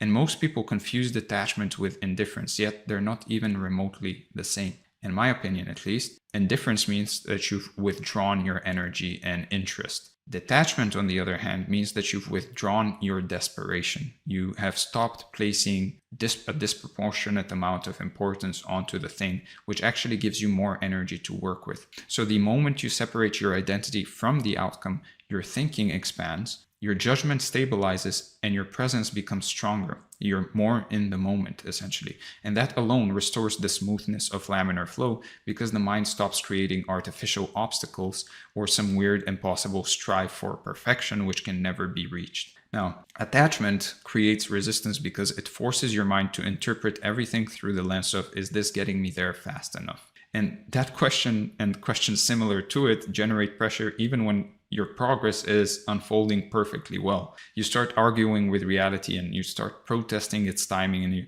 and trying to basically bend it by force. And this is where internal turbulence begins. The outcome becomes heavier than the process, and that weight disrupts the flow. Once resistance appears, your attention breaks. You're half here, half in the imagined future, and that split is what weakens your clarity and what weakens your motivation and your joy and love for doing the thing. You can feel the split physically. Your breath basically starts going shallow, your thoughts speed up, your decisions become jumpy. The moment you notice that sensation, you're already inside turbulent flow. So letting go starts with loosening your mental grip on what must happen, and there's a quiet strength in allowing that outcome to basically breathe. So yes, you need to choose a direction, but at the same time, you should stop demanding that reality always obeys your script. And this will release psychological and physiological bandwidth, and that bandwidth can return to the task where it actually matters. And you can think about it, most of our creative ideas tend to appear the moment we stop trying to force them. When you release force, your intelligence reactivates and the path forward becomes clearer than anything you could have forced. So trust becomes the stabilizing force that replaces that attachment. You trust your skill, your preparation, your direction, and the natural unfolding of the process, which in turn allows you to actually enjoy the process. So trust doesn't eliminate uncertainty, but it prevents uncertainty from mutating into panic. And when trust is present, any setbacks feel like mere adjustments rather than catastrophes. At the end of the day, outcomes aren't earned through stress and pressure and tension. They're earned through consistency, presence, and aligned action, right? Once your trust takes root, you stop obsessing over when and you focus more on how well, which is what actually creates mastery as well. How well do you do the task? So people cling to outcomes because they're trying to control the uncontrollable. The only part of the process you truly command is really your behavior in the moment. Everything else can be influenced but not necessarily controlled. So letting go means you reclaim your energy from these fantasies that you have of control and redirect it where it actually produces movement and where you actually have control, which is in the doing of the task itself, in the action and the process itself. The more you try to dominate uncertainty, the more uncertain you actually feel. And the more you try to control the uncontrollable, the more out of control you feel. So the only thing you can control is really yourself. And the moment you reclaim control over your internal state, the external environment stops feeling like a battlefield. And the moment you start taking control of your internal state, you will feel in control of yourself, which means you will feel more in control of the external as well. Rather than pointing your attention outside, try to point your attention towards you.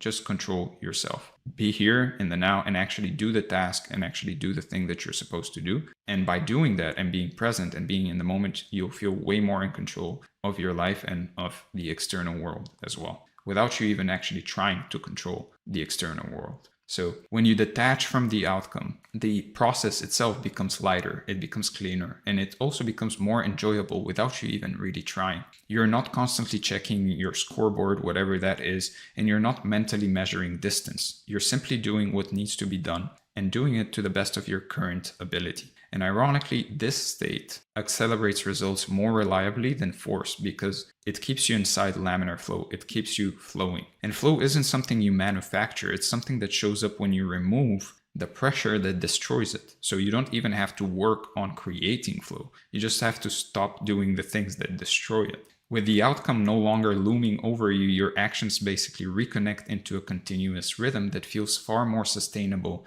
and far more enjoyable. Attachment to the outcome tends to amplify your emotions in a way that distorts perception. So you essentially interpret neutral events as signs of failure or success, even though that label is something that you have attached to it, and you take setbacks personally and you catastrophize small delays. Reality becomes harder to read. It just becomes, in general, it becomes messy. So letting go quiets all of that emotional surge and it stabilizes you. And being still emotionally doesn't mean a lack of feeling. It just means you're not being dragged by your feelings. So you think more clearly because you're not reacting to imagined consequences of events that haven't even occurred. Letting go also widens your perspective. When you're not fixated on a singular outcome, you start seeing multiple pathways. You start seeing hidden opportunities and probably some unexpected alternatives that would have been invisible under the pressure you were feeling. And this awareness will feed your creativity, and it will also improve your decision making because you're now navigating the full map instead of one narrow forced route. And you'll realize the universe is way more flexible than your initial plan. And sometimes the outcome you didn't expect is far better than the one you were trying to demand from the universe. So with a wider view, you adjust and you adapt way more naturally as well, which keeps the flow smooth even when the conditions change. Now, there's also a deeper layer of letting go, and it involves detaching your identity from the outcome. So when you believe your worth depends on a result, you create enormous internal turbulence because now failure becomes existential success too, rather than informational and purely data. So detachment removes that existential pressure. A failed attempt just becomes a failed attempt. It's not a verdict on who you are, and it's nothing else but an experiment. Your identity no longer sits on fragile ground, and this freedom makes you way harder to break. And you'll be able to start taking smarter, calculated risks because the emotional cost of failure has now completely disappeared. It's just you doing a task And whether it succeeds or not, it doesn't really matter because you finally see it for what it truly is, just an experiment. And the final element of letting go is release. And this is the subtle moment when basically your nervous system recognizes it doesn't need to brace for impact anymore. Your body relaxes, your breathing steadies, your thoughts become more coherent instead of scattered, and this allows laminar flow to return because the internal disruption has now faded. Once that release is felt, once you actually feel that, you naturally move into a more balanced mental state, which becomes the foundation for the next part. So let's talk about the flow alignment loop. There comes a point where understanding the ideas isn't enough, and you need a way to actually use them in the middle of real life. So this is where the flow alignment loop becomes your anchor. It gives you a simple, memorable cycle you can run in seconds that brings you back into steady internal movement. Now the loop has 3 parts: lighten, level, and lean. And each one handles a different layer of turbulence so you don't get pulled into any emotional spirals. And it's not a ritual or a routine, it's just a way of becoming aware of the moment before the moment actually takes over. So you can think of it as a reset button that you use in small moments when you start to feel that you're getting out of alignment and out of balance. Maybe your breath shortens, or your thoughts start jumping around, or you start trying to predict every possible scenario, or maybe your stomach tightens. That's when you run the loop, because those small moments are where you either stay in flow or slip out of alignment. So the more often you cycle through the loop, the more natural it will become. And it's almost like muscle memory, but for your mind. So the first part of the loop is really important because you can't return to balance without removing the thing that knocked you off balance in the first place. And this is where lighten comes. So this part is all about really dropping that emotional weight you added to the moment. And almost all turbulence begins with over-importance or overthinking or some kind of invisible feeling of force, essentially. When we talk about lightening, it doesn't mean lowering your standards or caring less. It means taking the emotional inflation out of the situation so your head stops treating it like a crisis of some sort. So you do this by pausing for a second, noticing where you're feeling tension, and letting that tension dissolve, just becoming aware of it, just placing your awareness on that feeling of tension. It sounds very small and very basic, but it gives your mind room to breathe again. For example, you catch yourself rushing your words because you're afraid of messing up. So you take one slower breath and steady your tone. You notice your thoughts beginning to speed up while you're working. So instead of fighting them, you actually let them settle down by bringing your attention back to what's right in front of you. These seemingly small actions can seem almost too simple, but they pull you out of the spiral before the spiral even becomes strong enough to drag you. And they change your physiology just enough to pull you back into clarity. Now, lightening puts you back into a position where you can actually hear yourself think again, which sets you up for the part of the loop that brings the mind back to the center. And once that emotional weight drops even a little, your state shifts enough that you're ready to move into the part of the loop that restores your balance. Clarity only lasts if the mind settles into a neutral position. So leveling is where you bring your attention back to center, and it's where you stop amplifying meaning, stop exaggerating consequences, and also come back to what's actually happening instead of what your mind is projecting. So when you level yourself, you're basically telling your nervous system that this moment isn't a threat and doesn't need to be treated like one. And that will pull the emotional distortion out of the situation. And you do this by asking yourself a simple grounding question like, what's actually happening right now? Or what's the real next step here? And those questions cut through the noise and pull you back into reality instead of the version of your mind actually invented. And when you level, you're choosing not to dramatize the moment. You're choosing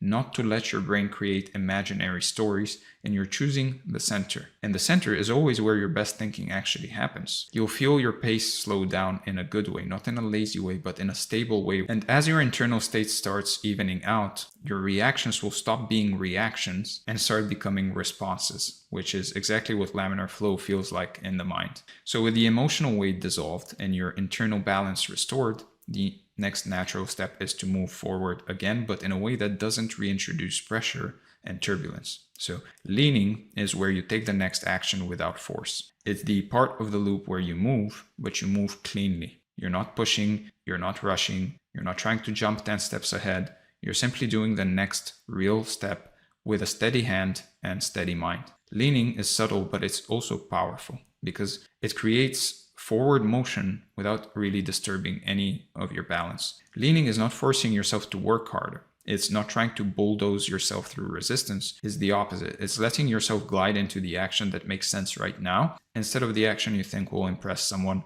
or prove something, which obviously comes from a wrong place. So when you lean in, actions link together almost automatically. One step basically leads to the next and the next and the next, and your mind stays quiet enough to notice what's actually needed instead of panicking about what might happen. So after a while, leaning in will become the most natural thing in the world. You'll start associating progress with steadiness and neutrality and grounded concentration rather than some force and push. This is where sustained performance comes from, right? Leaning is the kind of action taking that you can maintain for years instead of days because you're now not relying on just pushing yourself as hard as possible and thinking you're actually doing something or that you're actually changing something. So the beauty of this whole thing is that it's not a one-time sequence. It's a loop that you can go through over and over again. So you go through lighten, level, and lean again and again throughout the day, and you use it whenever you feel like you're going out of center. And it becomes a quick check-in with yourself. The loop will keep you in rhythm because you're always bringing yourself back before things spiral too far, and you can use it in the middle of a conversation or during work or at the gym or before you post content, while making decisions, or whenever. The loop gives you something stable to lean on, which keeps your inner world from getting hijacked by emotion or pressure. And the more often you run the loop, the faster your nervous system learns how to stay in balance without being pushed or forced in any way. So once you've been using the loop for a while, you'll start noticing that it doesn't just help you in intense moments, and it can become something that shapes the way you think. It also can shape the way you pace yourself and the way you move through your goals day after day and the way you move through life. You don't necessarily have to go through life pushing everything and forcing everything.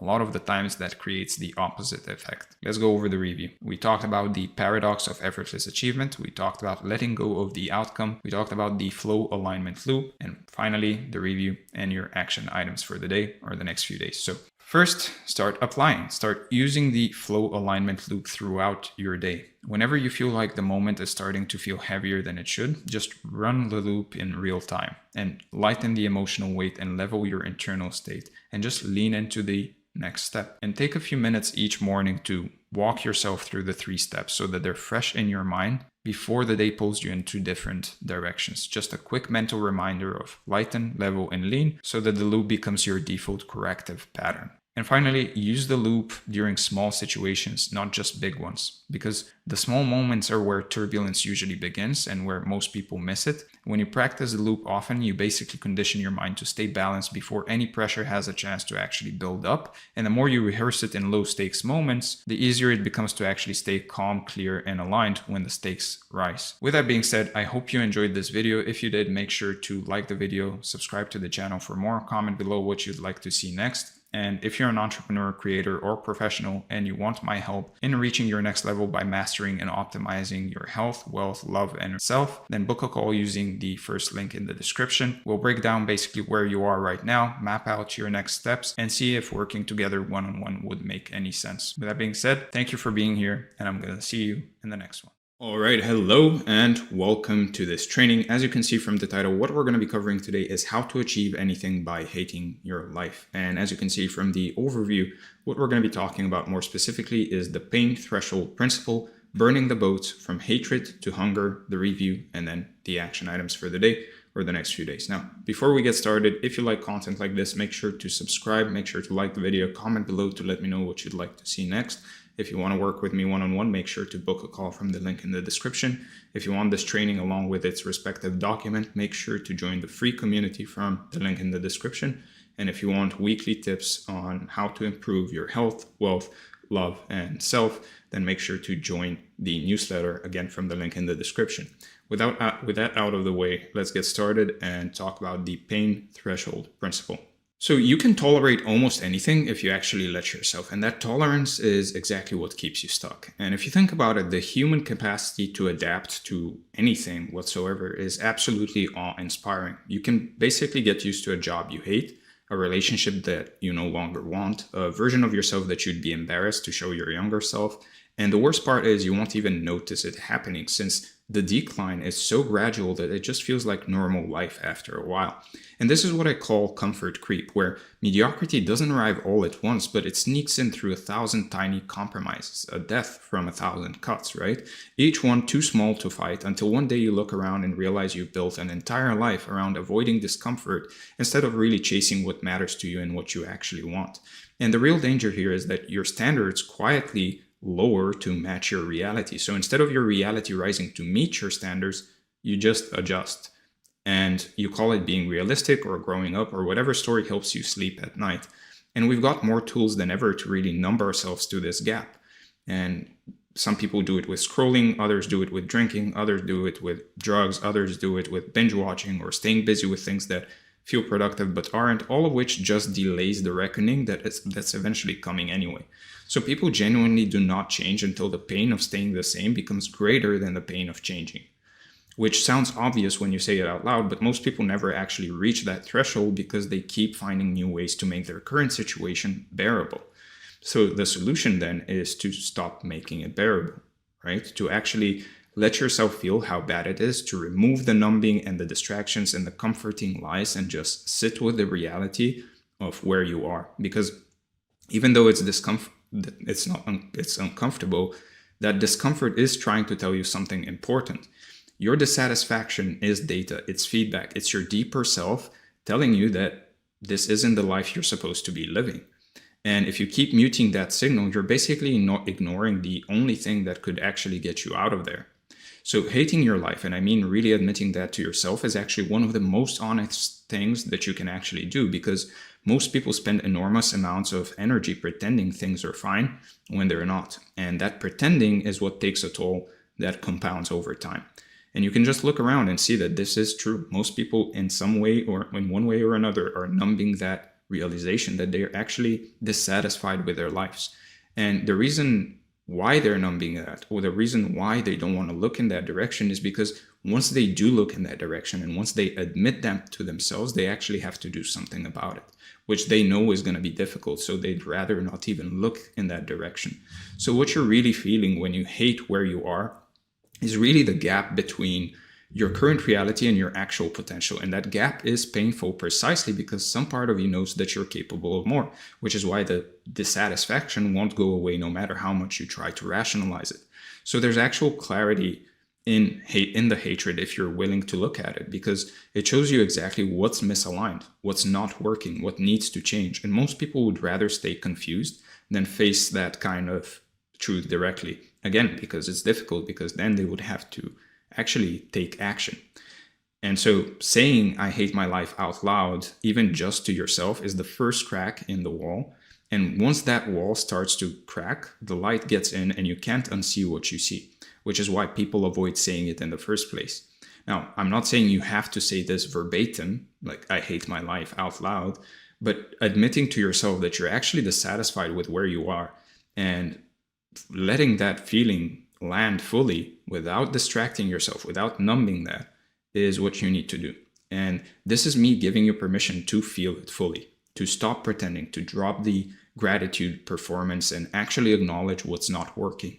Because you can't fix what you won't admit is really broken. And you've been protecting yourself from a truth that could actually set you free.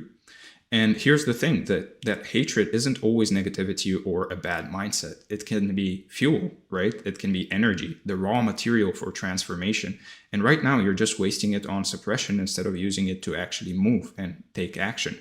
So your job is to reach that pain threshold honestly and to let the weight of where you are actually land on you. Because once it does, once it really hits, staying still becomes impossible because you have that healthy internal pressure now instead of external pressure.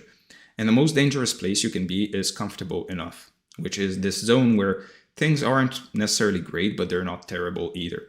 And that middle ground is where dreams basically go to die because there's no urgency, there's no desperation, there's nothing really forcing your hand. And this is how most people end up living lives of quiet mediocrity, not because they lack talent or opportunity, but because they never got uncomfortable enough to actually do something about it. And they'll tell you that they're content, but what they really mean is that they've given up on wanting more. So comfort is like quicksand, but it is disguised as stability. because it feels safe, but you're actually sinking slowly the whole time. And by the time you realize what's actually happening, you're already too deep to easily pull yourself out of it. So this section is really about waking up, right? Letting yourself feel the full weight of your situation and using that heaviness as the thing that finally gets you moving, because the alternative is really sleepwalking through a life that was always meant to be so much more than this, right? And one more thing on this, which is that there's a difference between suffering and suffering well. And most people suffer in ways that don't lead anywhere. They just loop through the same pain without ever converting it into motion, which is basically the worst of both worlds. Now, the action to take here is to really weaponize your suffering, to let it improve you, better you, right? To motivate you instead of just wearing you down. And that requires a kind of intentionality that most people never really bring to their pain because they're too busy trying to escape it. So suffering with direction becomes transformation. Suffering without direction just becomes damage. And the only difference is whether you're actually pointing that energy at something or letting it scatter everywhere. So the choice isn't whether to feel pain, because you're going to feel it either way. We're human beings. We all go through some form of pain and suffering. The choice is whether that pain moves you somewhere or just keeps you stuck in the same cycles forever. And now you get to decide which one is going to be. So let's talk about burning the boats. So once you've actually felt how much you hate where you are, the next move is really to eliminate any possibility of going back. Because as long as retreat is an option, you'll take it, since humans are wired to choose the familiar and the path of least resistance over the uncertain, even when the familiar is slowly killing them. So your ability to tolerate your current situation is what keeps you trapped in it, which sounds backward, but it's true, because every time you make it just bearable enough, you remove the pressure that would have forced you to actually leave. So the strategy is to close the exits, to make staying more painful than moving, to eliminate the comfortable middle ground where you can just keep postponing the real decision indefinitely. And this is basically the Cortez move of burning the ship so that there's no way back. When retreat isn't an option, your brain stops looking for escape routes and starts looking for ways forward. And I want you to ask yourself honestly, what are you doing right now to make your current situation tolerable? What numbing agents, what distractions, and what comforting stories are you using to stay where you are? Because those are the things that you need to remove. And you can think of it as scaffolding that's holding up a building that basically needs to fall. And your job is to start pulling out the supports one by one until the whole thing collapses and you have no choice but to build something new. So every compromise you make with mediocrity is really a vote for staying stuck. And every time you say it's not that bad, you're basically extending your sentence by another day or week or month or year, whatever it is. And at some point, you have to stop being complicit in your own stagnation. So there's this idea that commitment means really trying very hard, but actually real commitment means making the alternative impossible, which is a completely different kind of energy because it removes willpower from the equation entirely. Willpower is a finite resource. We all know this, and it runs out, especially when you're tired or stressed out or just having a bad day, right? Which is exactly when you're most likely to retreat back to the familiar unless you've made that retreat structurally impossible. So the move is to build structures that commit you even when your motivation is gone. Things like public declarations or financial investments or telling people who will hold you accountable or quitting the job before you have the next one lined up. Whatever it takes to basically make going back harder than going forward. And the goal is to make the decision irreversible, or at least make the reversal so costly that you won't do it, because that's when you stop debating and start actually taking action with a kind of desperation that actually produces results. And I want to reclaim the word desperation here because we treat it as a bad thing of sorts. There's a negative connotation to it, but desperate people act differently if they use it to their advantage. They don't have the luxury of overthinking or second guessing or waiting for the perfect moment. They just act because they have to. And so there's a precision that comes from having no fallback, where every move matters because you can't afford to waste energy on things that don't really work. And that pressure produces a kind of clarity you can't access when you're still playing it safe. And so no fallback equals full force forward, right? Because all the energy you were spending on maintaining escape routes now gets redirected towards actually winning, which is honestly a massive upgrade in terms of what you're capable of. So most people think they've decided to change when really they've just expressed a preference. And there's a huge difference between preferring something and actually deciding it, because a real decision changes what's possible. A preference is I like to lose weight, right? A decision is I've already thrown out all the junk food and signed up for the gym and told everyone I know so that there's no way I'm backing out now. And you can feel the difference in the weight of those two statements. So one is an announcement and the other is an actual commitment. And the gap between them is where most people's dreams go to die, because they mistake the announcement for the work and then they wonder why nothing changes. So the real decision burns the bridge while you're still standing on the wrong side, which feels terrifying in the moment, but it's actually the safest thing you can do, because it eliminates the possibility of chickening out later when things get hard. So the question becomes, what can you do today, right now, to make going back impossible? What can you commit to or remove or declare or destroy that would force your future self to keep moving forward even when every part of you wants to retreat to the familiar comfort that's been basically keeping you stuck all along? And this has to be some form of action, because intentions don't burn boats, only actions do. And until you actually do something that changes your circumstances, you're still just playing pretend.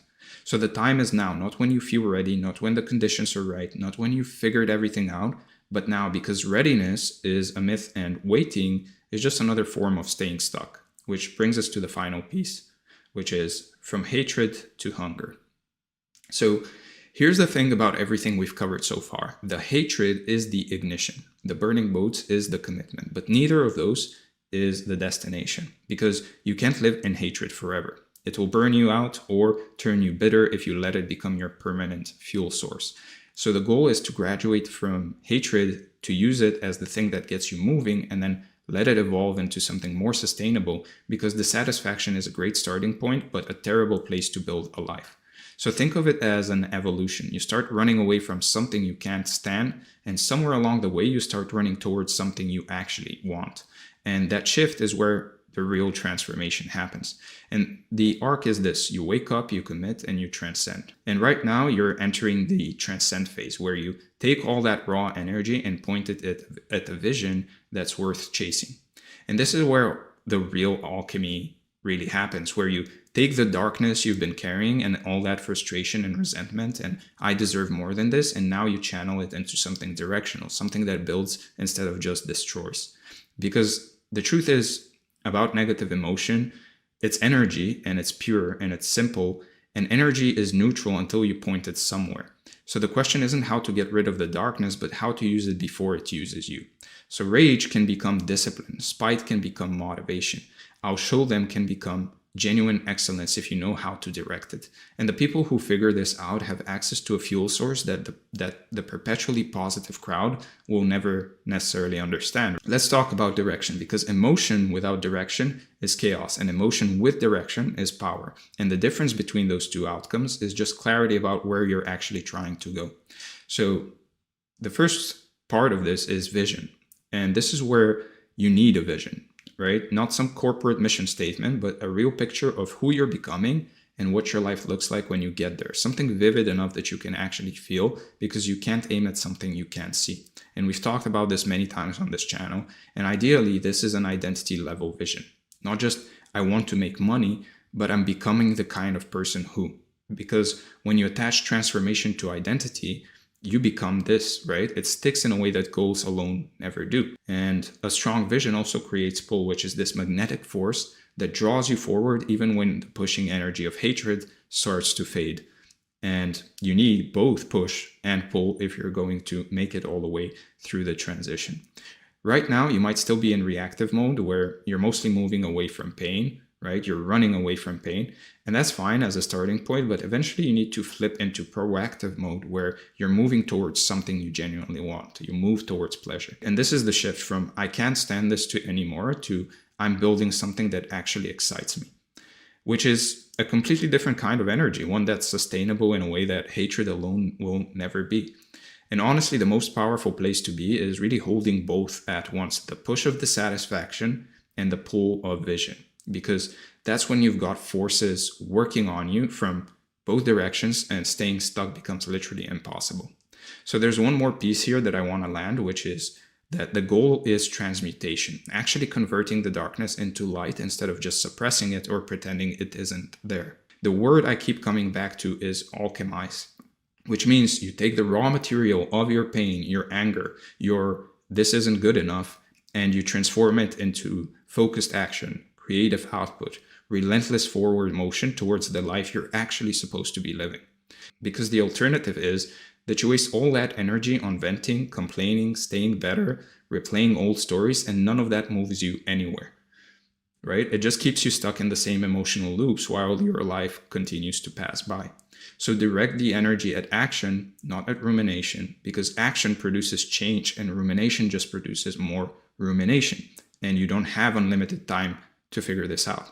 And what I want you to understand is that this whole process is a redemption arc of sorts, where the hatred that feels like your enemy right now becomes the thing that saves you, because it's the only force strong enough to break you out of the comfortable prison you've built around yourself. And that hatred is a gift if you treat it that way. It's your deeper self screaming that you're meant for more than this, and the only real failure would be to ignore that signal and go back to sleep. So now you move forward with the fire of where you've been and the vision of where you're going, and you let those two forces carry you into the life that was always waiting for you on the other side of this transformation. So let's go over the review. We talked about the pain threshold principle, burning the boats, from hatred to hunger, the review, and finally your action items for the day or the next few days. First, identify exactly what you hate about your current life and be brutal about it. Write it down without filtering, without softening, and let yourself feel the full weight of where you are so that staying still becomes genuinely intolerable. And then choose one thing you can do today to eliminate the possibility of retreat, something that commits your future self, and do it before the fear talks you out of it. And finally, take the energy you've been spending on frustration and resentment and point it at a clear vision of who you're becoming. Then move towards that vision with the urgency of someone who can't afford to wait any longer. With that said, I hope this training was valuable. I hope it helps. If it did, make sure to like the video, subscribe to the channel, comment below to let me know what you'd like to see next. If you want to work with me one-on-one, book a call from the link in the description, join the free community from the link in the description, and sign up to the newsletter again from the link in the description. Again, thank you for being here, and I'm going to see you in the next one. All right, hello and welcome to this training. As you can see from the title, what we're going to be covering today is the unified life. And as you can see from the overview, what we're going to be talking about more specifically is first the overview itself, the lie of balance, the integration principle, protecting the floor, raising the ceiling, the review, and then finally your action items for the day or the next few days. Now, before we get started, if you want this training along with this document, make sure to join the free community from the link in the description. If you want to work with me one-on-one, make sure to book a call again from the link in the description. And if you want weekly tips on improving your health, wealth, love, and self, then make sure to join the newsletter again from the link in the description. With that said, let's get started and talk about the lie of balance. Before we get into any of the frameworks, we need to clear something up, or better said, actually reframe it. And it's something that's probably been sitting on the back of your mind for a while now. This idea that you're supposed to basically have balance in your life and that you're supposed to give equal time and energy to all the different parts of who you are. And I want to tell you right now that this is one of the most damaging ideas you've ever been sold, because it sounds reasonable on the surface. It sounds mature and responsible, but when you actually try to live it out, it makes you feel like you're failing at everything all at once. And the truth is that nobody who's ever been great at anything was really balanced. And if you look at anyone you admire, anyone who's built something meaningful or mastered a craft or created a life that actually feels like it's theirs, you'll really notice that they went through seasons where they were completely, almost obsessively focused on one thing, which is also how they got good enough to matter in the first place. And you can see this everywhere, from athletes in competition prep versus off-season to entrepreneurs during launch to artists deep in a project where everything else falls to the side for a while because that's what the work demands. And trying to keep everything perfectly even during those periods would have basically killed the thing that they were building. And if you're being real with yourself, you already know this, because the times in your life when you made the most progress were probably the times when you let yourself go all in on something, when you basically stopped apologizing for your focus and just committed because you needed to do it. And so the issue with balance isn't just that it's unrealistic, it's that it creates a kind of background guilt that follows you everywhere, where you're at the gym, but you're thinking about work. You're at work, but you're thinking about your relationships. You're with people, but you're thinking about your health. And you're never really actually anywhere fully because you're always mentally splitting yourself into pieces. And this guilt is what makes people feel like they're failing, even when they're objectively doing well, because the standard of balanced is impossible to hit. So you always feel like you're falling short somewhere, which drains your energy and it pulls your attention in 10 directions at once. And that's why so many people feel busy but unproductive, and they feel stretched but stuck at the same time because they're trying to maintain this impossible equilibrium instead of doing what actually works, which is going deep on what matters most right now. And here's where the real damage happens, and it's a bit subtle, so try to stay with me here because the balanced narrative doesn't just make you feel guilty, it actually changes how you see yourself. It makes you think that the different parts of you are in competition with each other. Like there's a gym you fighting against the work you, fighting against the relationship you, and they're all battling for the same limited hours in the day. When you frame it this way, your life becomes a zero-sum game where basically every hour spent on one thing feels like it's being stolen from something else. And that creates this internal tension that never really goes away. This sense that no matter what you're doing, you should probably be doing something else instead. And it's like you're at war with yourself, and the you that wants to build a business is somehow the enemy of the you that wants to be healthy, which doesn't even make sense when you say it out loud, but that's how it feels when you buy into the balance myth, right? And this division is completely artificial. It's a story you've been told, not something that's actually true about how life works or how you work, which is why it never really feels right no matter how hard you try to make it fit. So the real question isn't how do I balance all these different parts of myself, because that question already assumes they're separate and competing. The real question is something more like, how do I see myself as one person with different expressions? Or how do I let different areas of my life actually feed each other instead of fight each other? And that change, that shift from managing competing selves to expressing one unified self is really what changes everything, because it takes you out of the zero-sum mindset and into something that actually works. And this is what we're going to get into the next section, basically how to see your life as integrated rather than divided, which is the foundation for everything else. And it's worth asking where this balance idea even came from. And honestly, I think it's a kind of a cope strategy, a story that average people tells themselves to feel okay about never going deep on anything, because if balance is the goal, then you never really have to commit fully, right? You never have to risk being obsessive or being weird or single-minded about something. You get to stay comfortable and call it wisdom. And look, there's nothing wrong with comfort per se, if that's what you want, but let's not pretend it's a strategy for excellence, because the people who really change their lives and build things that matter are almost always unbalanced in some way. They are the ones who care too much about something, that are a bit weird, who give it more time and energy than it seems reasonable. And there's this idea that being unreasonable is necessarily bad. But most great things come from people who were unreasonable about something, who didn't accept the normal limits, who just didn't accept normality, and pushed past what balanced people would consider healthy. And that's exactly why they broke through. So part of what I want to give you here is permission to be unbalanced, to be unreasonable, to stop feeling bad about caring deeply, to let yourself have the seasons where one thing gets the lion's share of your attention, because that's what it needs right now, right? And that word seasons is really important here, because being unbalanced doesn't mean being unbalanced forever in the same direction. It means recognizing that different times in your life call for different focuses. And that's natural. That's how growth actually happens, in cycles and phases rather than in some static, perfect distribution. And you can think about nature. Nothing in nature is balanced in the way we use that word. Everything goes through seasons of growth and rest, expansion and contraction, intensity and recovery, and trying to be the same all the time is actually what's unnatural. So what we're really talking about here is rhythm rather than balance. A rhythm where you go hard on something, then shift, and then go hard on something else while keeping everything else alive at baseline level, which is very different from the impossible equal attention to everything at all times standard. To come back to the original question that sparked this whole thing, the question about how to attend all the different versions of yourself, the one that wants to do fun things, the one that wants to improve, the one that's focused on career, the one focused on their body. And here's the thing, these aren't actually different versions of you. They're different expressions of one you, one person who has different desires and goals and moods depending on the context and the season.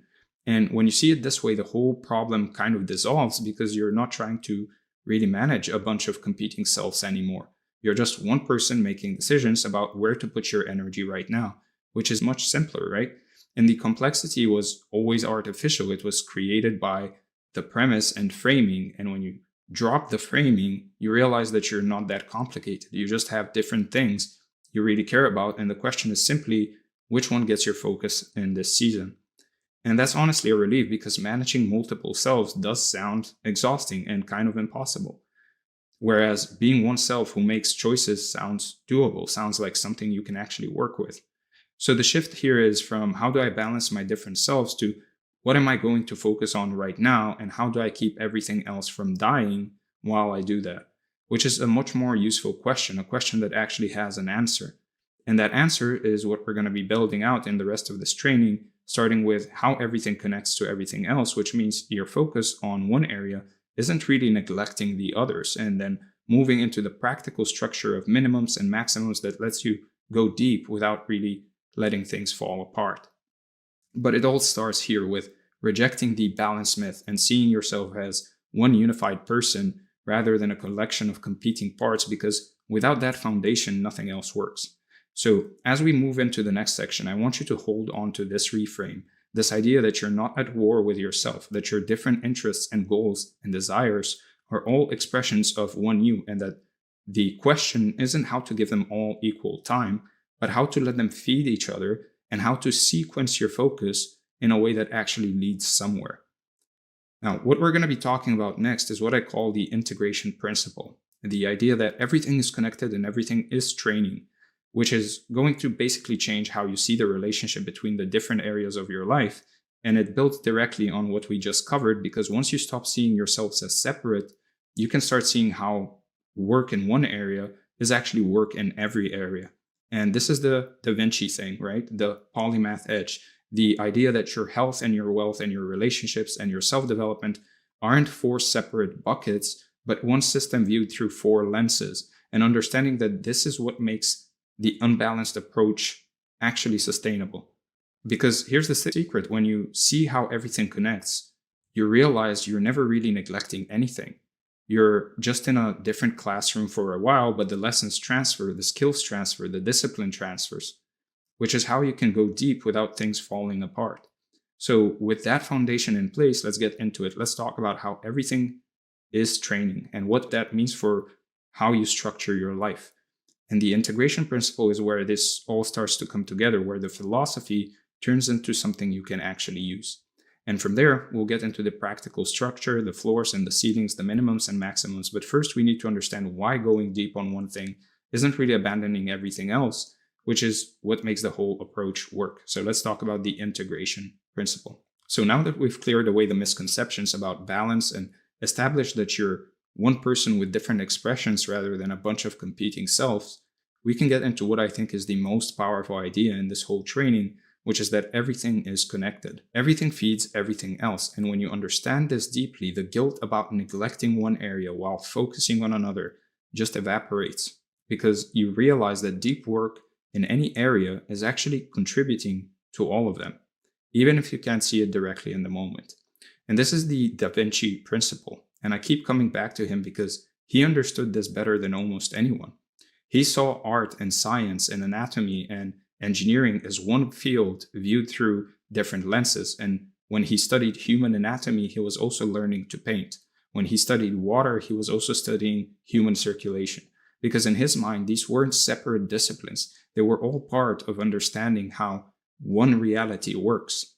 And there's that famous line attributed to him where he says, study the science of art, study the art of science, and realize that everything connects to everything else. And that's basically the whole philosophy in one sentence. This idea that the divisions we create between life areas are useful for organizing our calendars, but they're not actually how reality works or how learning works or how growth works. And the people we call polymaths, the ones who seem to be good at everything, they're not actually spreading themselves thin across unrelated fields. They're seeing connections that other people miss. They're letting insights from one area inform their work in another, which is how they compound their growth and understanding. And now you might be thinking, okay, but I'm not Da Vinci.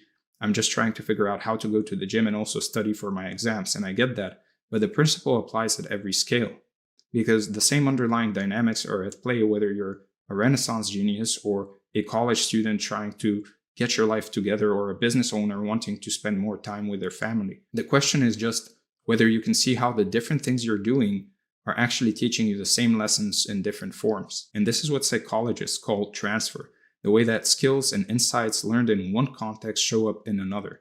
And it happens way more than we realize, because the discipline you build from consistent training shows up in your work ethic as well. The focus you develop from studying shows up in your ability to be present with people. The self-awareness you build from relationships shows up in how you manage your own psychology during hard times. Most of this transfer is invisible. It's happening under the surface, which is why we don't notice it and why we feel like we're neglecting one area when we focus on another. But once you start looking for these connections, you see them everywhere, and that changes how you feel about where you're putting your attention. So let me introduce you to this idea of the hidden curriculum, which is basically the concept that every activity teaches more than its obvious lesson.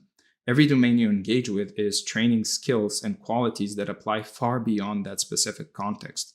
And it relates to a degree to the concept of second order and third order consequences. Most people look at first order consequences and forget about the second and third order consequences. Well, this same thing applies to every life areas and learning.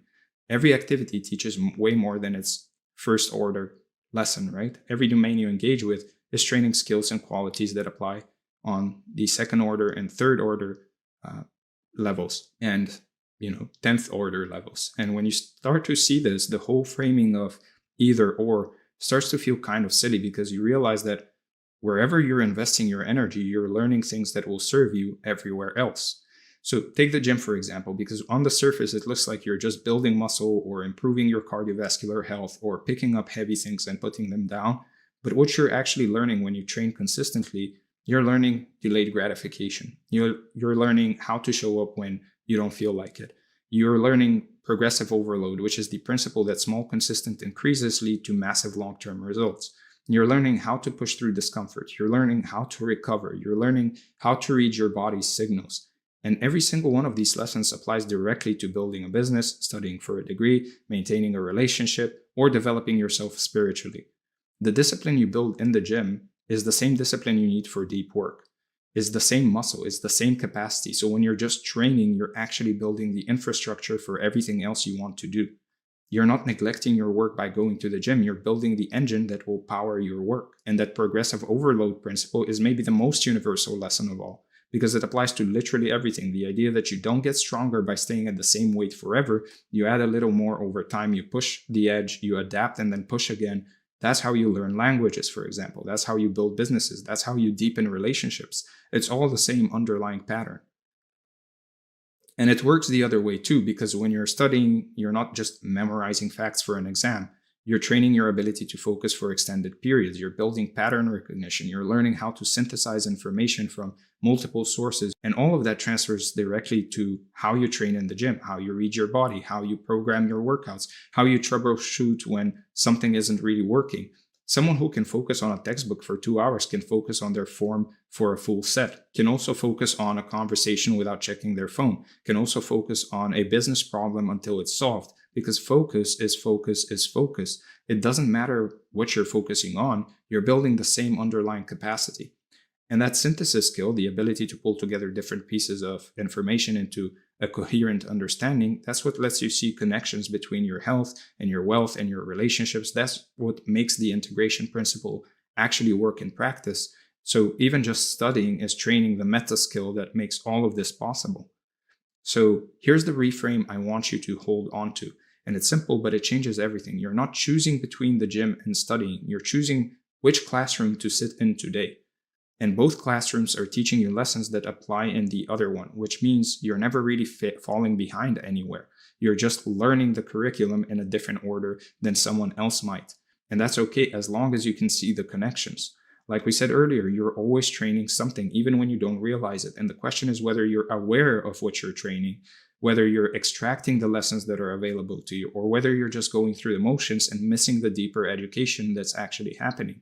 And this is where awareness comes in, because the transfer doesn't happen automatically, or rather, it does happen, but you can accelerate it massively by actually noticing it, by asking yourself, what is this experience teaching me that applies everywhere? What is this experience teaching me that applies elsewhere?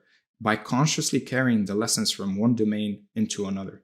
And when you do this intentionally, when you treat every domain as a classroom that's teaching universal lessons, your growth compounds in ways that feel almost unfair, because while other people are fragmenting their lives into separate buckets, you're actually letting everything feed everything else.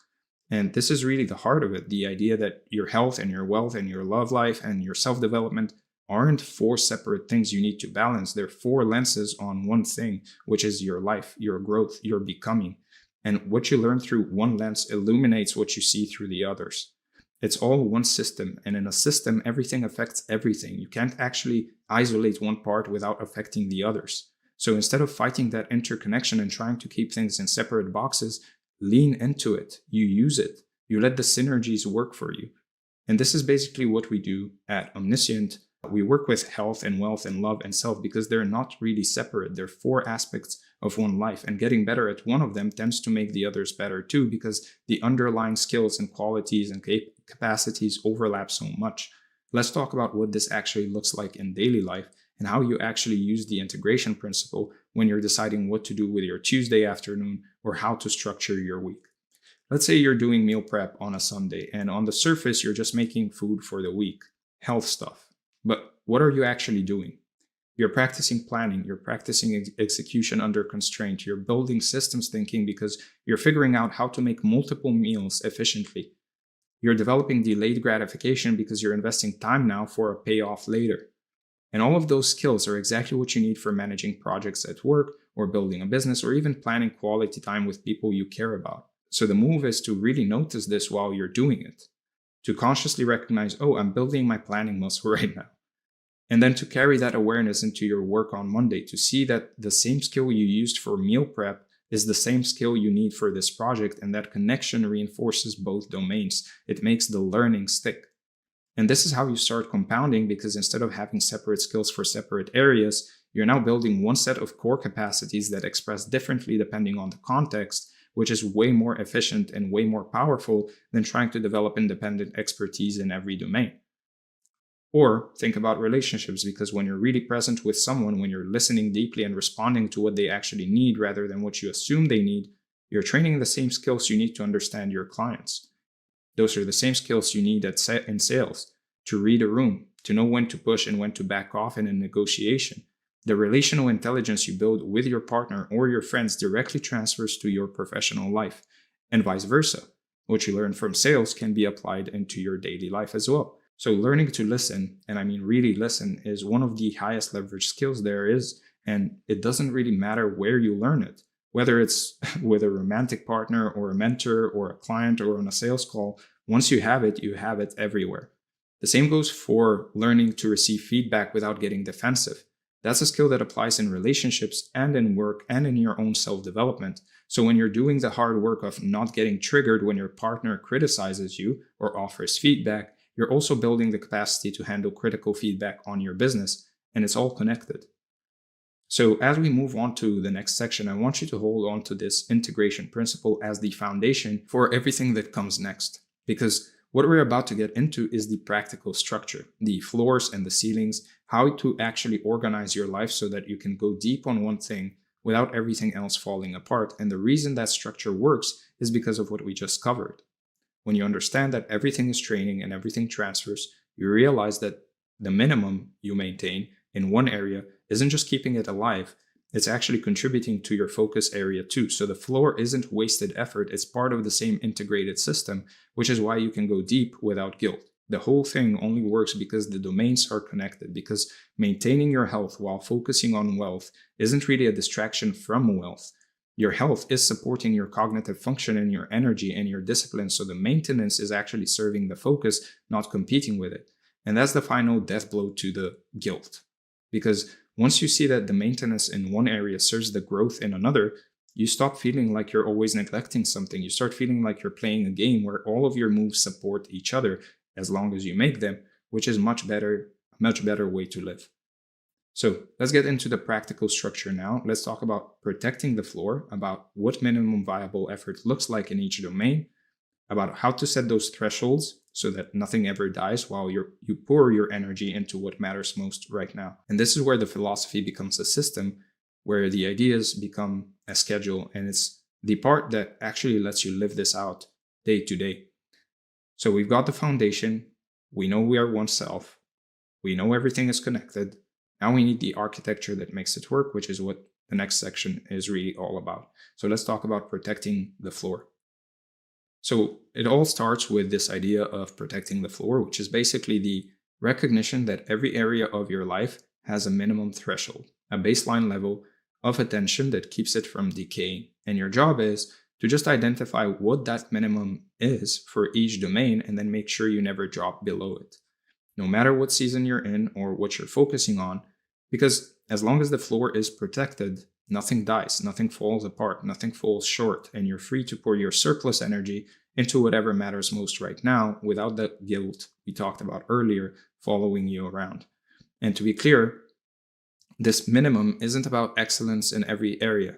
It's not even about being good. It's literally just about survival, about keeping the plate spinning slowly enough that it doesn't fall off the stick, so that when you're ready to give that area more attention again, you're not starting from zero, you're not rebuilding from rubble, you're just accelerating something that was already in motion. And you can think of it like this. There's a big difference between I haven't been to the gym in a week because I'm focused on this project, and I haven't been to the gym in 6 months and now I've lost all my progress and have to start over. The difference is whether you maintain the minimum during your season of focus elsewhere. So something in motion stays in motion more easily than something at rest, right? That's just physics, and it applies to habits and life areas too. So the floor isn't wasted effort during your focus seasons. It's actually what makes those focus seasons sustainable, because you're not constantly having to restart things from scratch. And here's where the guilt really dies, because once you've defined your minimums and you're hitting them consistently, you have full permission to go deep on something else. You can be unbalanced in your focus without being neglectful, because neglect would mean dropping below the floor, and you're not doing that. You're maintaining, you're keeping things alive, which means your focus on one area isn't coming at the expense of the others in any real way. Like we said in the first section, most of the guilt people feel about not balancing everything comes from an impossible standard, and the floor gives you a realistic standard instead, a standard you can actually meet, which means you can stop feeling bad about where your energy is going. And that freedom, the freedom to focus without guilt, is what actually allows you to make real progress, because when you're constantly second guessing yourself and feeling like you should be doing something else, you're not fully in anything. But when you know the floor is protected, you can be fully in your focus area with a clear conscience. So let's talk about how to actually define those minimums, because it's going to look different for everyone depending on your life situation and your goals and your capacity. But there are more principles that apply across the board. And the main one is this. Your minimum should be the smallest action that keeps the area from actively getting worse, that prevents decay, that maintains what you've built, and anything else above that is growth, which you can pursue when that area is in your focus season. So for health, your minimum might be something like walking every day, hitting a basic protein target, or maybe getting at least 6 or 7 hours of sleep. And notice how that's not a sophisticated training program or a perfect diet. It's just the floor, the baseline that keeps your body from deteriorating while you're focused on other things. And when health becomes your focus, you can add the structured training and the dialed in nutrition, but until then, you can protect the floor. Now, the beauty of keeping the minimum simple is that it's almost impossible to fail. You can walk even when you're exhausted. You can eat enough protein even when you're busy. And that consistency, even at a low level, keeps the momentum going. And remember that what we talked about in the integration section, Even this minimal health practice is training discipline and consistency and self-care that applies to everything else. So it's not really just health, it's building the underlying capacities. Now, for wealth or career, your minimum might be something like doing your job well enough to not get fired, keeping your finances organized so you know where you stand, not going into debt, maybe 1 hour a week thinking about your longer term direction. And again, this isn't about building an empire. It's about not losing ground, about keeping the foundation stable while you focus elsewhere. Now, financial stability, even just not getting worse, gives you the peace of mind to focus on other things. So protecting this floor isn't just about money. It's about the psychological freedom that comes from knowing you're not sliding backwards. And just being aware of your financial situation, just checking in once in a week, prevents the kind of avoidance that leads to nasty surprises, which is really what the floor is about in every area, staying aware enough that problems don't sneak up on you. Now, for relationships and love, your minimum might be one genuine conversation a week with someone you care about.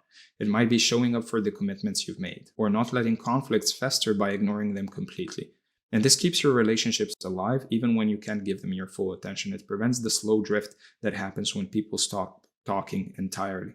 So relationships decay through absence a lot of the times, through the accumulation of small neglect. So the minimum is really about presence, about not disappearing completely, about letting people know they still matter to you even when you're focused on something else. And like we said earlier, that presence is also training your relational skills, your capacity to listen and connect. So it's serving your growth area too in ways you might not see immediately. Now for self, meaning your inner development, your mental, emotional, spiritual health, your minimum might be 10 minutes of reflection a day, journaling or meditation, or just sitting quietly, checking in with how you're feeling and what you're thinking. And this keeps you connected to yourself. It prevents the buildup of unprocessed stuff that eventually explodes if you ignore it long enough. So self-awareness is maybe the most fundamental capacity there is because it literally affects everything else. How you train, how you work, how you relate to people. So even a minimal practice here has outsized effects. And regular reflection, even briefly, lets you process things in real time instead of letting them pile up, which is way easier than trying to untangle months of accumulated stress and confusion later. So once you've defined your minimums, you can think about each area as being one of two modes at any given time, what I'd call maintenance mode and growth mode. And maintenance mode is just hitting the floor, keeping the plate spinning, while growth mode is active investments, pushing limits, dedicated time and energy. And the key insight is that you can really only have one or maybe two areas in growth mode at the same time. Everything else should be kind of in maintenance. And this is just honest about human capacity because we like to think we can grow everything at once. We can push forward on all fronts simultaneously, but that's the balance myth again. In practice, we have limited energy and attention, and spreading it too thin means nothing really gets the concentrated focus it needs to actually improve. So when you try to grow everything at once, your energy is so diluted that you end up in a weird middle zone where you're not quite maintaining and you're not quite growing. You're just sort of treading water everywhere, which is exhausting and frustrating and makes you feel like you're working hard without getting anywhere. Concentrated energy is what actually moves things, what creates breakthroughs, what builds momentum, and you can only concentrate your energy if you let other areas stay in maintenance mode for a while. Now, the good news is that this cycle, so you're not abandoning any area permanently, you're just sequencing your focus. This season might be wealth focused, next season might be health focused, and over time, every area gets its turn in growth mode while others are maintained, which is how you actually make progress across your whole life instead of spinning your wheels across your whole life. And we talked about this earlier, the seasons thing, the idea that being unbalanced at any given moment is actually what leads to balanced progress over time, because focused at intensity followed by shifting focus covers more ground than constant divided attention. The key is trusting the cycle, trusting that each area will get its turn, that you're not permanently neglecting anything, which makes it easier to be fully in your current focus without anxiety about what you're not doing. Now, here's where it gets really efficient, because once you understand integration and you understand minimums, you can start stacking them, meaning you can design your minimums so that one action serves multiple areas at once, which means maintaining the floor across your whole life takes way less time and energy than you might think. Like taking a daily walk, that's a health minimum, sure. But if you listen to a podcast or audiobook during the walk, it's also a self/learning minimum. And if you call a friend or family member while you walk, it's also a relationship minimum. So One 30-minute activity is maintaining 3 different floors simultaneously. Now, this kind of stacking is how busy people actually manage to keep everything alive. They're not giving separate time to each area, they're finding overlaps, they're letting one activity count for multiple domains. And it just requires a bit of intentional design, thinking through how can I structure this activity so it serves more than one area, which gets easier once you've internalized the integration principle and you're looking for connections. Now, another example is cooking a healthy meal with your partner. That's health and relationships at the same time. Or working on a project with a friend. That's wealth and career and a relationship. Or doing a workout that you use as meditation and processing time. That's health and self. The combinations are really endless once you start thinking this way. And honestly, finding these overlaps is kind of fun. It's like a puzzle. How do I design my minimum activities to serve as many areas as possible? And the more creative you get with it, the more efficient your maintenance becomes. And this is where compound minimums come from. Activities that are maintaining multiple floors at once, which means you have more surplus energy available for your growth area, which means you can go deeper, which means you can make more progress. But I also want to say, keep it simple. Don't over-engineer this. The point isn't to create some complicated system where every minute is optimized across 4 domains. That's exhausting and misses the point. The point is to just notice when there's an easy overlap and take advantage of it, to let one activity do double or triple duty when it naturally can. Now, the best stacks are the ones that feel natural, not forced, like the walk, podcast, call example. That flows. It doesn't feel like you're really trying to hack something. It just feels like a nice walk where you're also learning and connecting. And if a stack doesn't feel easy, don't force it. Just do the things separately. The efficiency is a bonus, not the goal, right? The goal is protecting the floor with minimum viable efforts so you have maximum energy for growth. So now that we have the philosophy, everything is connected, and we have the floor, the minimum that keeps each area alive, and the next question is obvious. Where does your surplus energy go? What gets the focus? What are you raising the ceiling on? And that's what the next section is really about. How to choose your growth area, how to go deep without guilt, and how to create the kind of concentrated progress that actually changes your life. Because once the floor is protected, you have this surplus, this energy that's not spoken for by maintenance. And the question of where to direct that surplus is really the question of what season you're in. What's the lead domino right now? And what area would benefit most from concentrated attention? And this is a choice, an intentional decision, which is very different from the reactive scramble most people live in when they're just responding to whatever seems most urgent at the moment without any strategic sense of where they're trying to really go. So there's real power in making that choice consciously and saying, this season, I'm focusing on X, because it gives you permission to let everything else be in maintenance mode without guilt, knowing you've chosen this deliberately. So let's talk about raising the ceiling, about how to choose your focus, how to identify what season you're in, and how to pour your energy into one area in a way that creates momentum. So the floor is survival, the ceiling is excellence. And the next section is about how to push that ceiling as high as it can go during your focus season, because we've built the foundation. Now let's talk about what you build on top of it. So let's talk about raising the ceiling. So you've got the floor protected, every area is in maintenance mode at minimum, nothing is really dying, nothing is sliding backwards. And now you have this surplus, this energy that's not already spoken for. And the question becomes, where do you actually put it? What do you use it for? What gets your focused attention? What ceiling are you raising this season?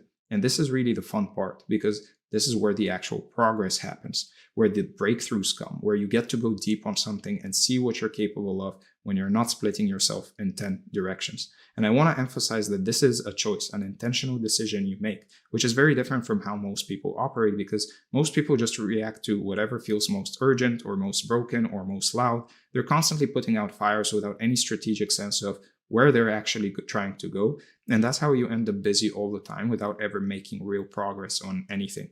When you choose your focus consciously, when you say, this season I'm raising the ceiling on my health, or this quarter I'm going deep on my business, you give yourself permission to let everything else be good enough at the floor level.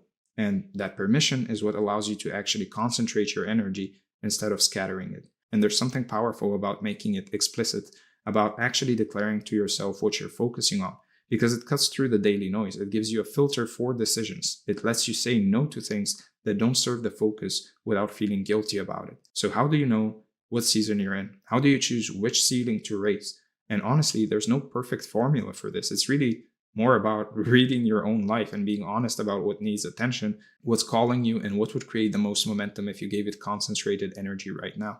I can't know that for you right now, but sometimes it's obvious something is clearly lagging, or there's an opportunity you need to seize, or you just feel a pull towards a particular area. And when that happens, trust it, follow the energy, because your intuition is usually picking up on something real, even if you can't fully articulate it.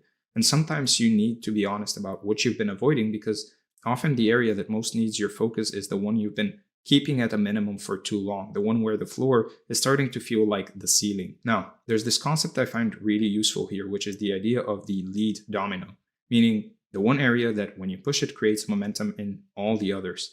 The one thing that when it moves makes everything else easier. And part of choosing your focus is really figuring out what the lead domino is for you right now, because sometimes raising one ceiling actually raises all of them. A rising tide lifts all boats.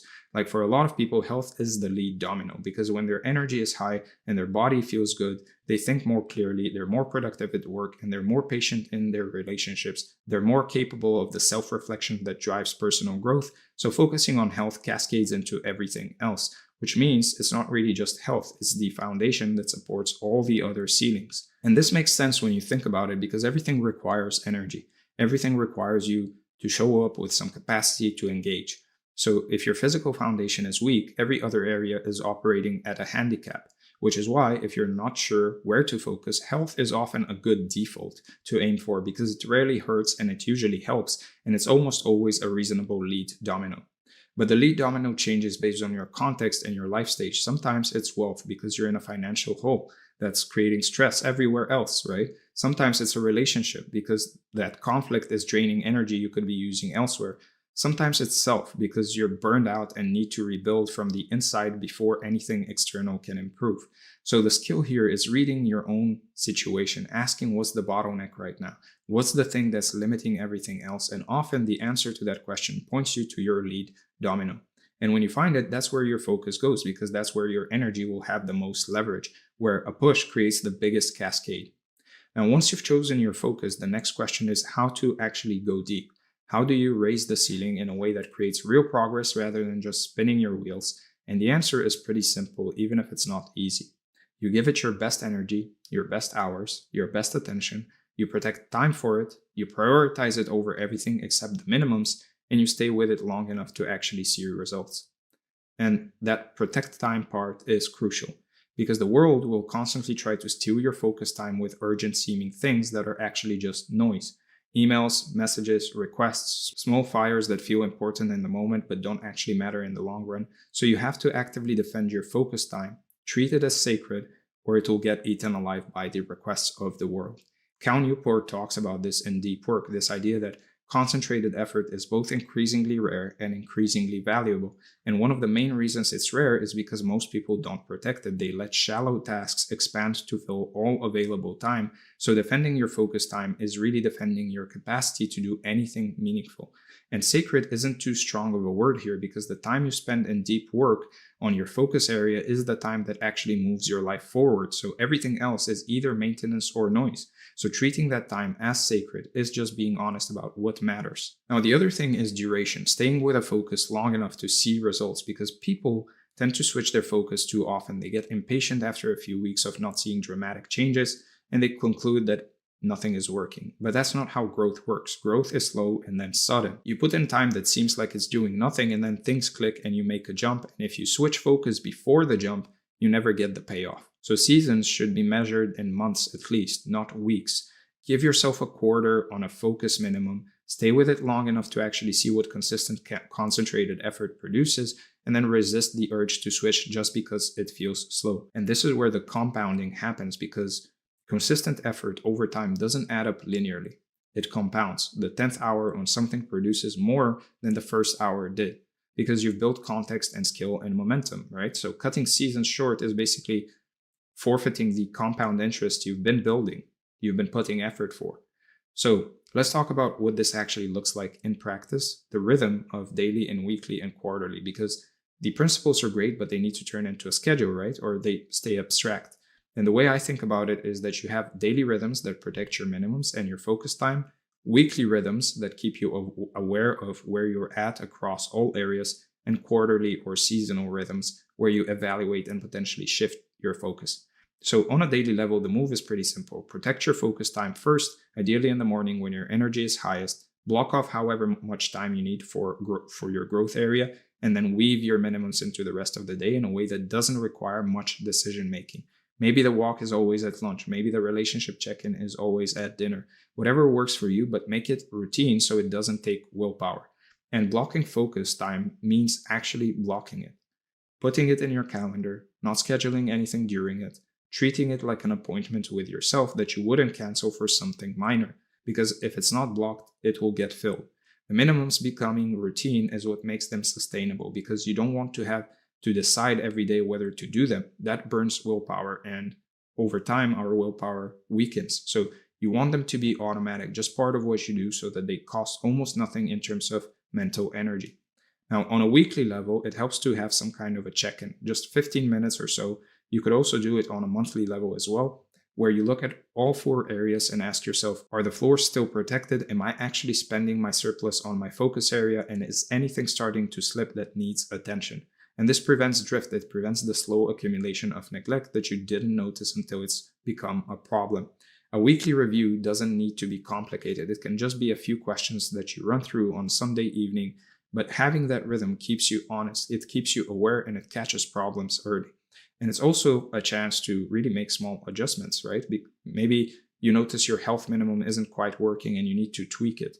Or you realize you're actually not protecting your focus time as well as you thought. Maybe you notice that you're not reaching out to as many businesses as you need to for your business. The weekly check-in gives you a place to make those corrections. Now, on a quarterly or seasonal level, or a monthly level as well, that's when you zoom out and ask yourself bigger questions. Is this still the right focus? Have I raised the ceiling enough for now? Is a different lead domino emerging? What season am I moving into? And this is where you might shift your growth area, moving something from growth mode to maintenance mode, and then bringing something else from maintenance into growth mode. And shifting doesn't mean you wasted the previous season. It means you made progress there, and now it's time to let it consolidate while you focus elsewhere. That's the cycle working as intended.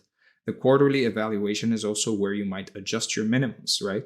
Maybe your floor in one area can come down because you've built so much capacity there, or maybe it needs to come up because you realize you've been underinvesting. The point is to keep the whole system responsive to your actual life. So here we are, back at the title of this whole training, the unified life. And what we've built here is really a framework for living as oneself, one person with different expressions and different seasons, who lets everything feed everything else, who protects the floor in every area so nothing really dies, who raises the ceiling in one area at a time so something actually thrives, and who cycles through focus areas over time so that everything gets its turn. And maybe the deepest shift here is the identity shift from I'm struggling to balance all these competing parts of myself to I'm one person choosing where to put my energy, knowing that everything is connected and nothing is truly neglected, which is just a much better way to really live, a way that creates progress without guilt and depth without abandonment. And this is what integration actually means, seeing yourself as unified rather than fragmented and scattered, seeing your life areas as one system rather than competing buckets, seeing your growth in one domain as growth that serves all domains. And with that comes peace, because you're no longer at war with yourself. You're no longer feeling like every choice is a betrayal of something else you really care about. You're just one person living one life, making strategic choices about where to focus and trusting the cycle. Now, the only thing really left here is to actually do it, to put this into practice, to define your minimums, choose your focus, protect the floor, raise the ceiling, and live the unified life rather than just thinking about it, which is what the actions at the end of this training are going to point you towards. And start small. Don't try to redesign your entire life in one day. Just pick one area to focus on, define the minimum for each other area, and begin, because the system refines itself through practice. You'll learn what minimums actually work for you. You'll discover what your real lead dominoes are, but you have to start to learn. Trust the process, trust that it works, trust that you can be unbalanced in your focus and still have a unified life, because that's how it actually works. That's what the people you admire are actually doing, even if they don't call it this. And now you have the actual framework to do it consciously. So with that said, let's go over the review. We talked about the overview, the lie of balance, the integration principle, protecting the floor, raising the ceiling, the review, and finally your action items for the day or the next few days. First, Write down your minimum viable habit for each of the 4 domains: health, wealth, love, and self, and keep each one simple enough that you can hit it even on your worst day, and then commit to protecting those floors no matter what season you're in. Identify your lead domino right now, the one area that would create the most cascade if you gave it concentrated focus. Declare it as your growth focus for at least the next quarter, and then block off protected time for it every day. Then finally, start living the unified life this week. Protect the floors, raise your chosen ceiling, trust that you're not neglecting anything, knowing that everything is connected and your focus in one area is serving all the others. With that said, I hope you enjoyed this training. If you did, subscribe to the channel, like the video, comment below to let me know what you'd like to see next. If you want to work with me one-on-one, make sure to book a call from the link in the description. If you want this document along with this training, then make sure to join the free community again from the link in the description. And if you want weekly tips on how to improve your health, wealth, love, and self, then make sure to join the newsletter again from the link in the description. With that said, thank you for being here once again, and I'll see you in the next one. All right, hello and welcome to this training. As you can see from the title, what we're going to be covering today is the 2 lines that predict your life. And as you can see from the overview, what we're going to be talking about more specifically is first the overview itself, the 2 lines, the reversion principle, the addiction problem, the shift, the review, and your action items for the day or the next few days. Now, before we get started, if you want this document along with this training, as always, make sure to join the free community from the link in the description. If you want to work with me one-on-one, then make sure to book a call again from the link in the description. And if you want weekly newsletters helping you improve in every aspect of your life, meaning health, wealth, love, and self, then make sure to subscribe to the newsletter from the link in the description. With that said, let's get started and talk about the 2 lines. So there's a simple mental model that once you actually see it will change the way you evaluate your entire life. Most people have never been really shown this, in my opinion, and honestly, that's a big part of why they stay stuck, confused, and emotionally reactive to things that don't matter that much in the grand scheme of things. So let me walk you through it. There's 2 lines on a graph, both tracking your life over time. And each one is telling you a very different story about where you're actually headed. Now, the first line is orange, and it represents your short-term outcomes, as you can see. The extrinsic stuff that you can see and feel right now, like your bank account this month, the number on the scale today, whether someone texted you back, whether your last piece of content performed well or flopped. And this line moves all over the place. Sometimes it's sharply up and sometimes way down. And it changes based on things that are mostly outside of your direct control, which is exactly why it feels so chaotic to live on. And if you're being honest with yourself, this is probably the line that you've been watching your whole life because it's the most visible and the most emotionally charged one. So it naturally pulls your attention whether you want it to or not. Now, the real issue is that this line feels like it means everything. It feels like a reliable signal of how things are actually going. And yet it has almost zero predictive power over where you'll end up in 5 or 10 years. The second line, as you saw, is green, and it represents something completely different, your intrinsic value, meaning the actual quality of the skills, systems, mindsets, processes that you've built inside yourself over time. And this is the line that almost nobody tracks because it doesn't show up in your notifications or your bank account or your follower count, and so it's easy to forget that it even exists. Unlike the orange line, this one moves slowly, almost imperceptibly, and it rarely spikes or crashes, which is exactly why and what makes it so easy to ignore and so powerful to invest in. And the thing that matters most is this line is the only honest measure of where your life is actually headed because it reflects who you've become on the inside rather than what happened to show up on the outside this week. Now, think of it like a business. The real value of a company isn't how much revenue it pulled last Tuesday. It's the intrinsic value of the machine it has built, the team, the systems, the product, the reputation, the processes that generate results consistently over time. So you work the exact same way. Your real value as a person isn't the circumstance you're facing today. It's the compound quality of everything you've internalized and built inside yourself up until this point. Most people never evaluate themselves this way though, which is why they're constantly confused about why their results keep fluctuating despite all of their effort.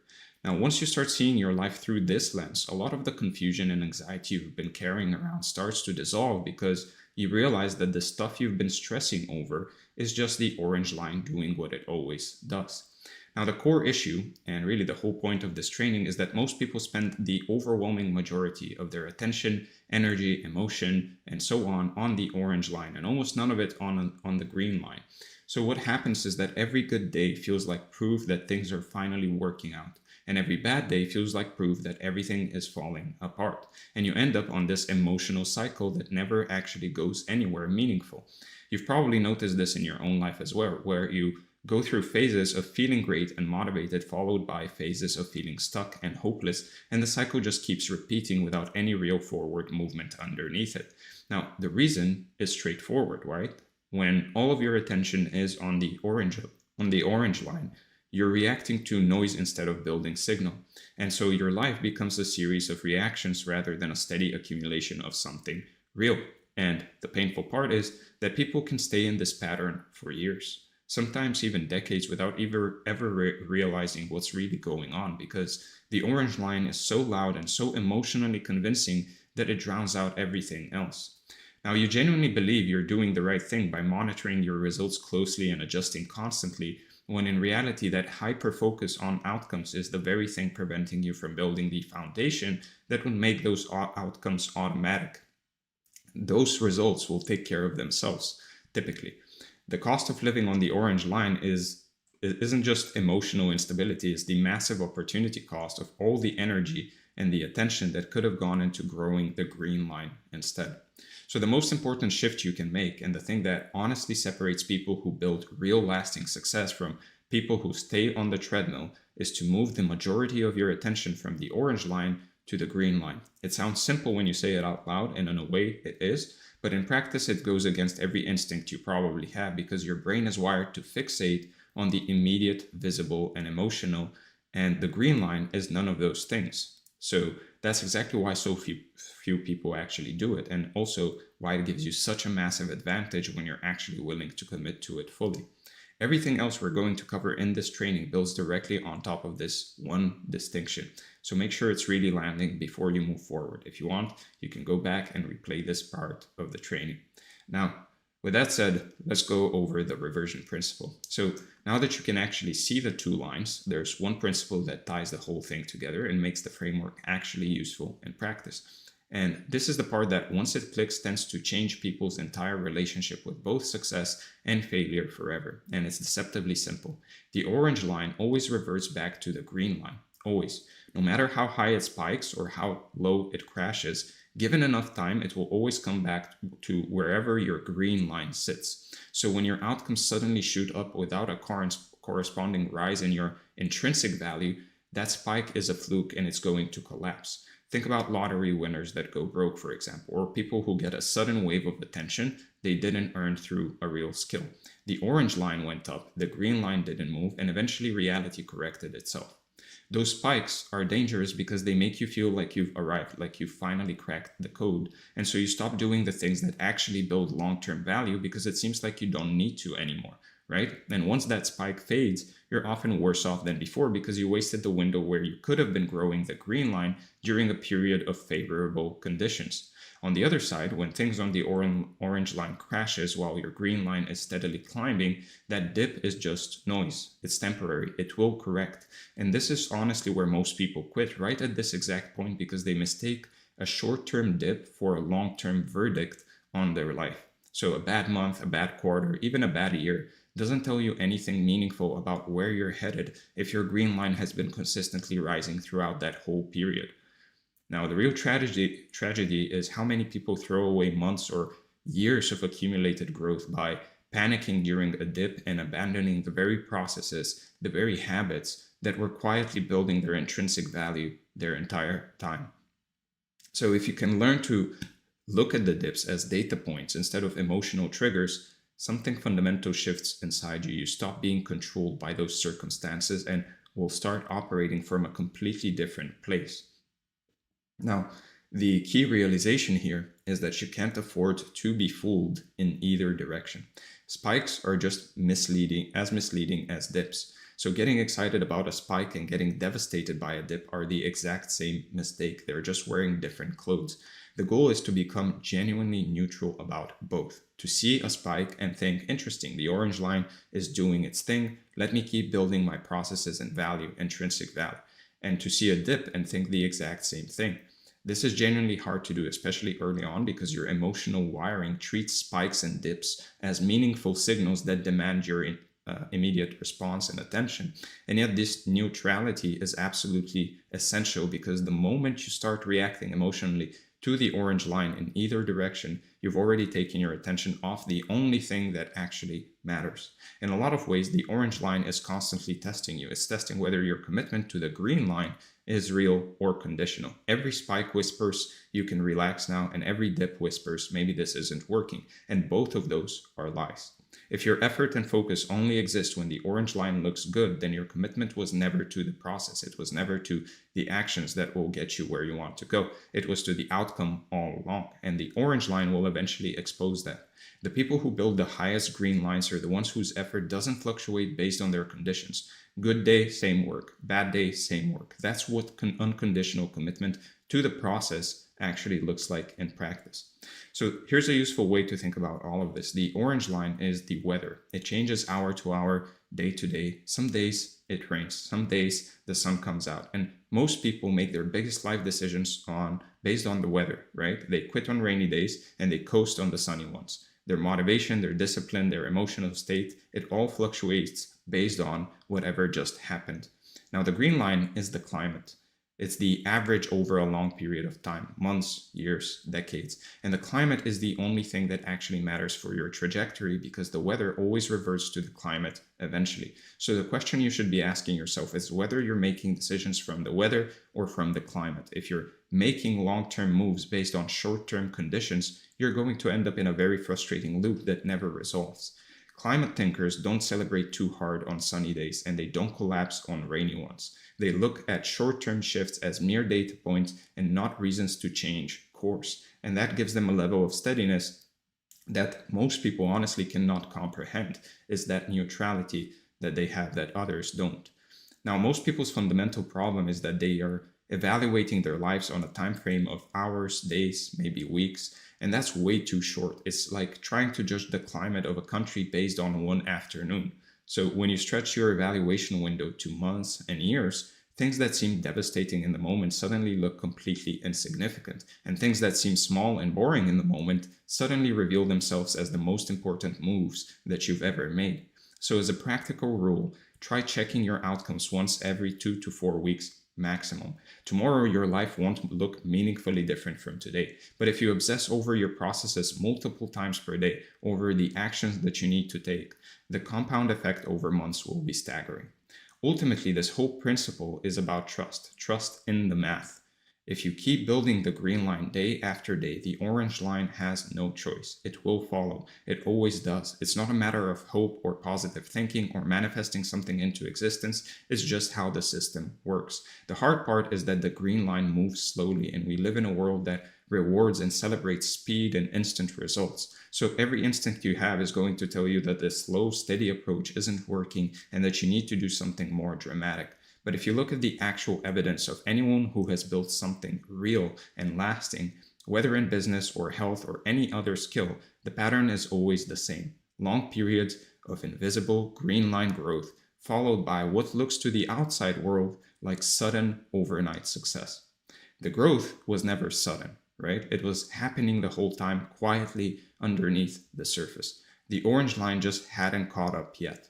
And this is where it actually gets exciting, because the green line compounds, right? Every new skill, every refined process, every action you take, every mindset shift you internalize doesn't just add to your intrinsic value, it multiplies it. The more you build, the faster you build, and the harder it becomes for the orange line to stay low for any meaningful length of time. There's a tipping point where your green line gets so high that even the worst dips in the orange line barely even register, because your foundation is so solid that the recovery happens almost automatically.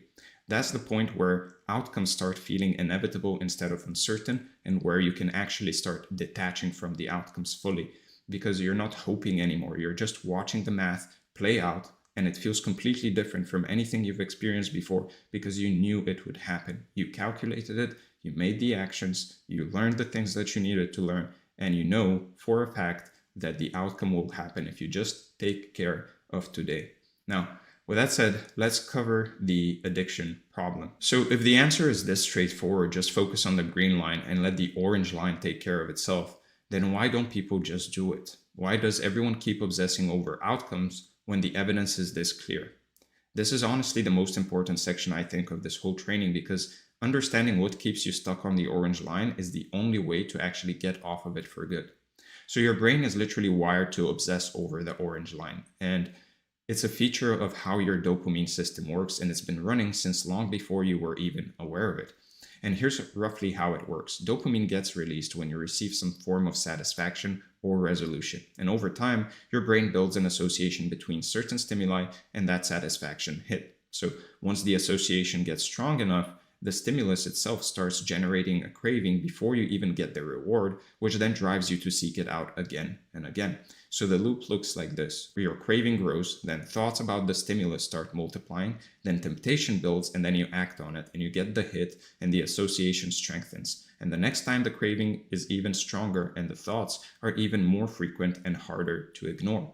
Now, the crucial thing to understand is that most of this is happening below your conscious awareness. You don't choose to obsess over outcomes. Your dopamine system generates those thoughts automatically, and by the time you notice them, they already feel like your own genuine desires and concerns and priorities.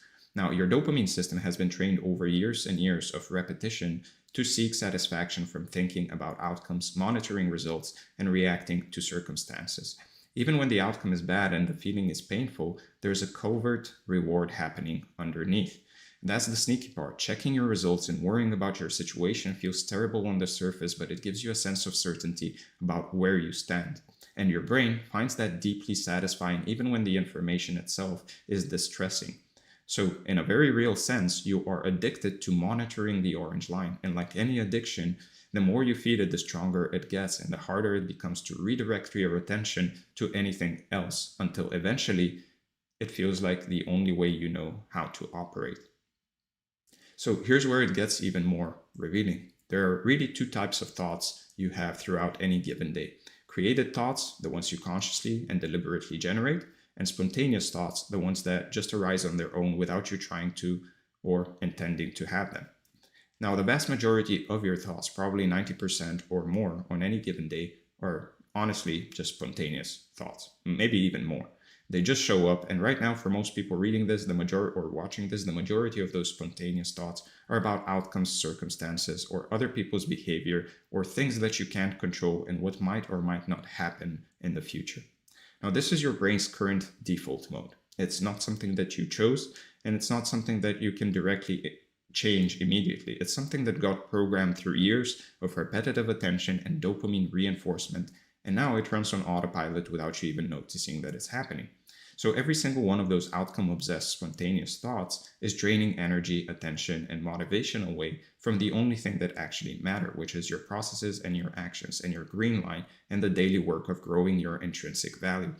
Here's a thought experiment that really puts this into perspective. Imagine a basketball team that spends all of its time visualizing winning the championship, talking about how badly they want it, analyzing their standing in the league, crying about games they've lost, and throwing tantrums about their unfair calls, but never actually practices. Their chance of winning is basically zero, right? They can be doing all of these things, and if they don't practice, if they don't actually go and practice basketball, then they won't win ever, right?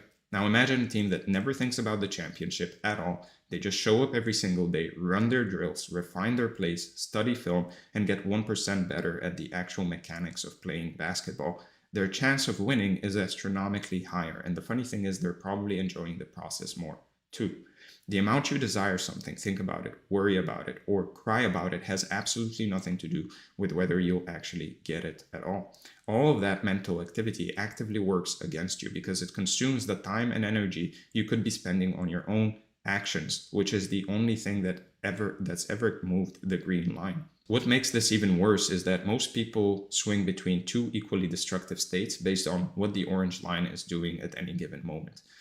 So they're either attached, super attached, or super detached. So when outcomes look promising, even slightly, you get flooded with hope, and that hope makes you anxious and clingy and controlling because now you have something to lose. You start monitoring even more closely, overthinking every signal, and trying to force things to stay on the upswing. Now, this state feels positive on the surface, but it's actually incredibly fragile because your entire emotional stability and motivation now depends on the orange line continuing to go up. And the second it dips again, you actually crash. And in this attached state, most of the actions you take are bred from need and urgency and desperation rather than genuine growth, which means they tend to be short-sighted and counterproductive, even though they feel like the right move at the time.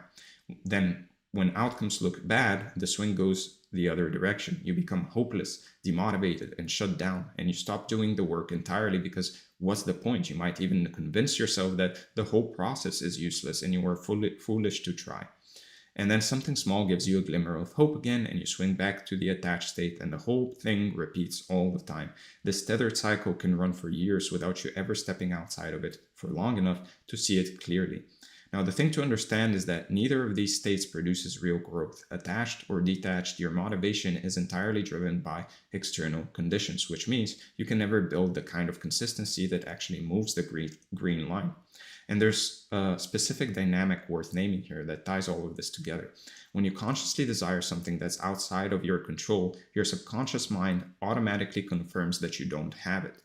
That confirmation then generates anxiety, worry, and dissatisfaction. And the more intensely you desire it, the wider the gap between wanting and having feels, and the worse everything feels.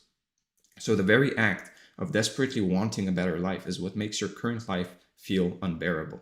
The very act of fixating on where you want to be is what makes where you are feel insufficient. The desire itself is manufacturing the suffering you're trying to escape. And this applies to everything: money, status, health, recognition, relationships. The tighter you grip the outcome, the more miserable the process of getting there becomes, and the less effectively you actually move towards it, which is probably the cruelest part of the whole dynamic. Now, for most people, this isn't something that actually happens occasionally during rough patches. It's a chronic background level hum of dissatisfaction that colors every single day of theirs, because the mind is always scanning for evidence of the gap between where you are and where you want to be. Now, the good news, and the reason this whole training exists, is that the dopamine system can be reprogrammed. You built this addiction over time through repetition, and you can dismantle it the same way. It's not some kind of a switch you flip overnight. It's a gradual retraining of what your brain finds satisfying, and it works if you're patient with it. Now, the goal is to rewire your dopamine system so that working on your processes and actions and refining your skills and updating your systems and iterating on your craft gives you more genuine satisfaction than monitoring your outcomes ever did. And the evidence that this is possible is everywhere around you. Think of any person you admire who seems genuinely at peace while also producing incredible results. They're not lucky, and they're not built differently than you. They've just trained their brain to find its satisfaction in the green line, and that training is available to anyone willing to do it. So let's talk about the shift. So now the question becomes practical. How do you actually move your attention and your dopamine from the orange line to the green line in a way that lasts? This section is where the whole framework either becomes real for you or stays theoretical, and I want to make sure it becomes real. So the first and most important move is that simple, and you can start it today. Identify the specific processes that build your green line and give them the overwhelming majority of your daily attention. That means your skills, systems, habits, learning, practice, routines, etc., whatever the actual building blocks are in your specific domain or area of life. And this has to be concrete. Work on myself does not count. You need to know exactly what process you're investing in and why they matter, or why it matters, and how you'll know whether you're improving over time. So a useful exercise is to look at your last week honestly and ask yourself how much of your time, energy, and mental bandwidth went towards obsessing over outcomes versus actually improving your processes. For most people, the ratio is shockingly lopsided towards outcomes, and just seeing that clearly for the first time can actually be a wake-up call enough. Now, then deliberately and intentionally, you need to flip it. Make your processes and the actions you take the thing you think about the first thing in the morning, and the thing you track throughout the day, and the thing you get genuinely excited about, and the thing you bring up when someone asks how things are going in your life.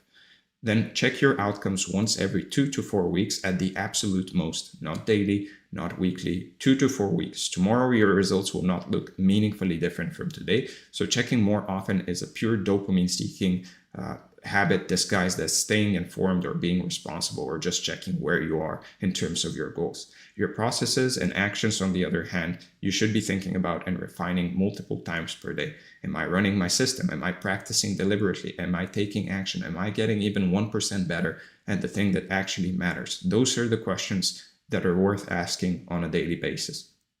Over time, as you keep redirecting your attention this way, you'll start to notice something. The anxiety about outcomes begins to fade. Not because you stopped caring about the results, but because your brain is now getting its satisfaction from somewhere else entirely. And that somewhere else is within your control. There are two types of people in this world when it comes to how they relate to the orange and green lines. The first type is the reactor, and the second is the architect. Now, the reactor operates on a very predictable and very destructive cycle. Things are going well, so they relax and coast. Then things go bad, so they panic and scramble for a quick fix. They find something that gives a temporary spike and things look okay again.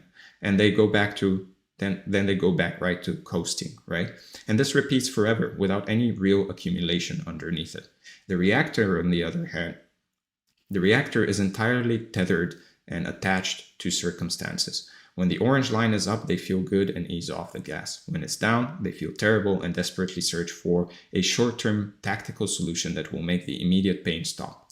The result is that they build zero momentum. Every spike collapses, every crisis gets solved just enough to return to baseline, and years go by and they're fundamentally in the same place they started, wondering why nothing ever seems to stick for more than a few weeks.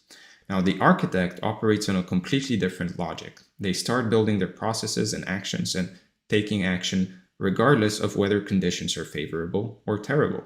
They feel the same urgency the reactor feels, probably even more, but they build anyway. They don't chase quick wins. They don't chase shortcuts. They lay the foundations, they refine their systems, they take their actions, and let things compound in their natural pace, trusting in the math we talked about earlier.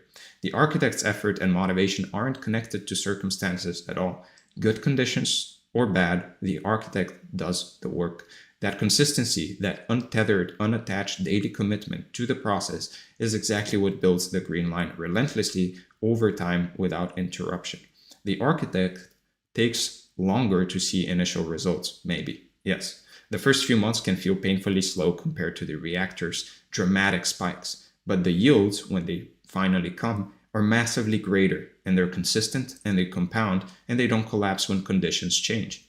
And the most important and most honest thing I can tell you is that there is nothing you can do in the short term to drastically change your outcomes. Quick fixes, shortcuts, tactics do not work for anything that actually matters. The real tragedy is that in 3 or 6 months, when conditions are actually ripe for a breakthrough, most people have nothing genuine to show because they spent all that time reacting instead of building, all that time chasing shortcuts instead of just building the thing or doing the thing in the most boring way possible. So what exactly is this green line made of in practical terms? Your intrinsic value is built from 4 layers that compound on top of each other, and understanding these layers is what turns the whole concept to something actionable. Now, the first layer is your frameworks, your actual understanding of how to do the things that matter in your domain.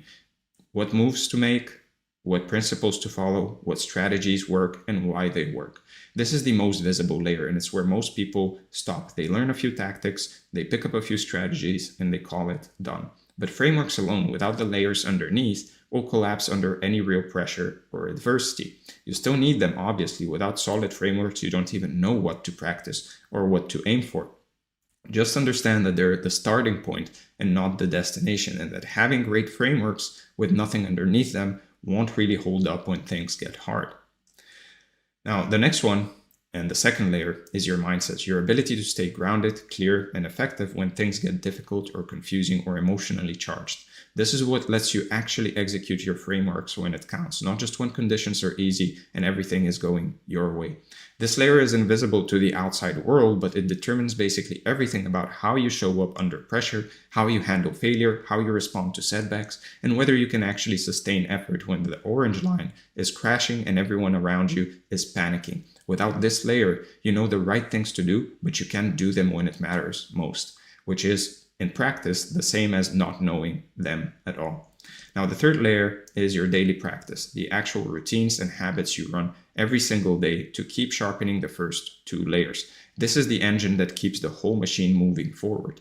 The quality of your daily practice and your daily actions is what determines how fast your green line grows. Not your talent, not your intelligence, not your luck, not your circumstances, just your practice. You taking action on the thing. The people who build the highest green lines treat their daily practice as genuinely non-negotiable, meaning it happens regardless of how they feel or what their results look like or what the weather is doing on the orange line. That's the standard, and anything less than that is leaving growth on the table. Now, the fourth layer and the final one, and honestly, the one that sits underneath everything else, and it's, I think, the foundation, is your learning process, your ability to actually get better at getting better. How do you take in new information? How do you organize what you know? How do you identify your own weaknesses and iterate on them deliberately? This is the meta skill that powers everything else above it. If your learning process is poor, your practice will be sloppy, your mindset will be shallow, and your frameworks will be incomplete. If your learning process is excellent, every other layer accelerates dramatically. Most people have never consciously thought about how they learn. They just consume information and they hope it sticks, which is roughly the equivalent of throwing seeds on concrete and hoping something grows. You have to have a process for learning. You have to learn how to learn, essentially. Now, when all four of these layers are growing simultaneously, the green line doesn't just rise steadily, it compounds because each layer feeds the others in a reinforcing loop. Better learning improves your practice. Better practice deepens your mindset. A deeper mindset lets you execute better frameworks, and better frameworks give you a clearer feedback to learn from, and the cycle accelerates from there. Now, there's a tipping point where your intrinsic value gets so high that the orange line has almost no room to stay low for any extended period. Dips become shallow and short-lived. Recovery happens almost automatically, and outcomes start feeling less like something you're chasing and more like a natural byproduct of who you've become. That feeling when you stop hoping for results and start expecting them because you can tangibly see your own green line climbing every single day is honestly one of the most liberating things you'll ever experience in your life. And it's not arrogance or blind confidence or delusional optimism. It's earned certainty, built one day at a time through a process you trust deeply, and it changes the way you carry yourself in every area of your life from that point forward, because you just know the outcome is guaranteed if you just take care of today.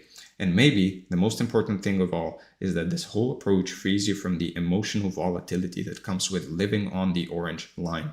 You stop needing external validation to feel okay, and you stop needing things to go well in order to stay motivated. You stop making desperate moves out of fear, impatience, and urgency. There's a quiet, settled peace that comes with knowing your green line is climbing, regardless of what the orange line happens to be doing that day. And that peace is worth more than any temporary spike in outcomes that any outcomes could ever give you. Your attention, your energy, your motivation, your emotions, all of it gets tied to something you can actually control, which is your actions. And that's where real power lives. The unwavering commitment to build something real one day at a time until the math has no choice except to play out in your favor. With that said, let's go over the review.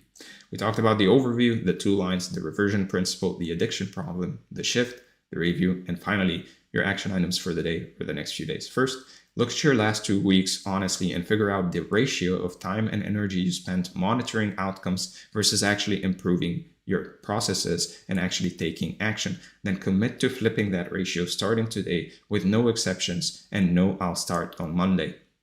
Then identify the 4 layers of your green line: frameworks, mindset, daily practice, learning, and construct a daily routine around growing each one, treating it as non-negotiable regardless of how your orange line looks on any given day or any given week. And finally, set a hard rule for yourself that you will only check your outcomes once every 2 to 4 weeks. And every time you catch yourself obsessing over results in between those check-ins, redirect that energy towards your processes immediately and towards actually taking action until the new pattern starts to feel like second nature. With that said, if you want this training along with this document, as I said earlier, make sure to join the free community from the link in the description. If you want to work with me one-on-one, then make sure to book a call, again, from the link in the description.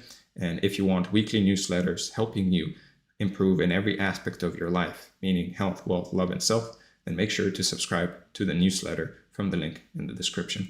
With that said, I hope this was valuable. If it was, let me know in the comments below. Give this video a like, hype it up, share it, etc. Subscribe to the channel.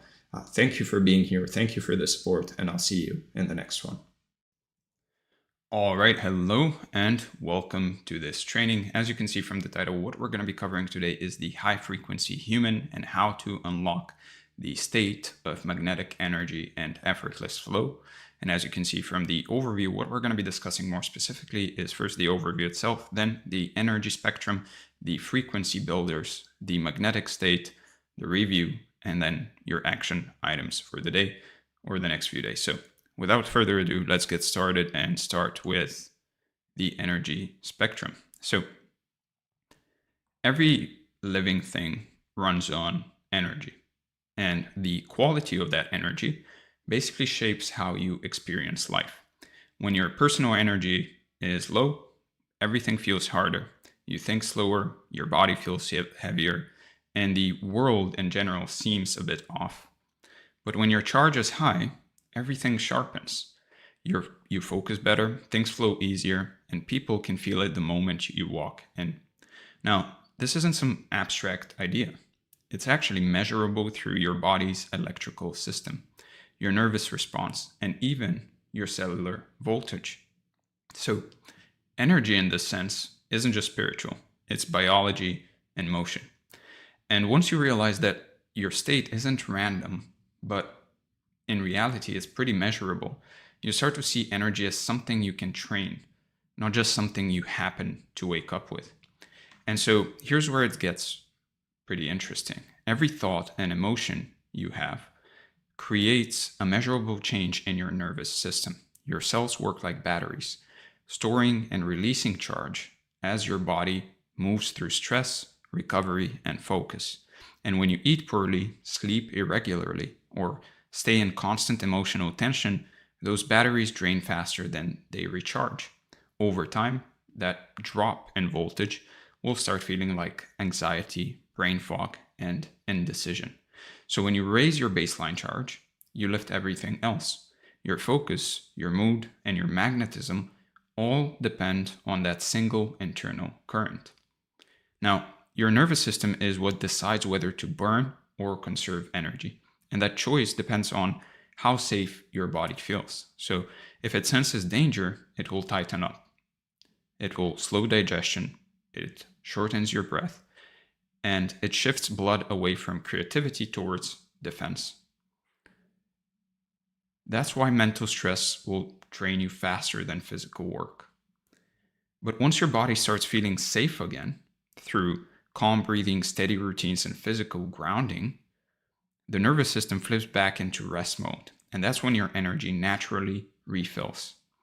And without this back and forth between effort and recovery, no supplement or mindset trick will ever raise your charge in a sustainable way.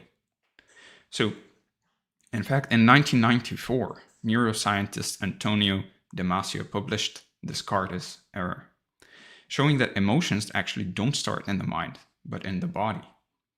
The heart, lungs, and muscles, and hormones in general, react first, and then the brain interprets those changes as feelings. And that means emotion is really a form of intelligence, the body's way of basically communicating with the brain. And when you sense anxiety before knowing why, that's your body signaling imbalance before thoughts catch up. So, Damasio's research on patients with brain injuries actually revealed that when the link between body and emotion breaks, decision-making collapses. And these people could reason perfectly, but couldn't choose because they had lost the body's emotional markers. Those markers, like subtle shifts in heart rate, breath, or tension, they all store the memory of past experiences.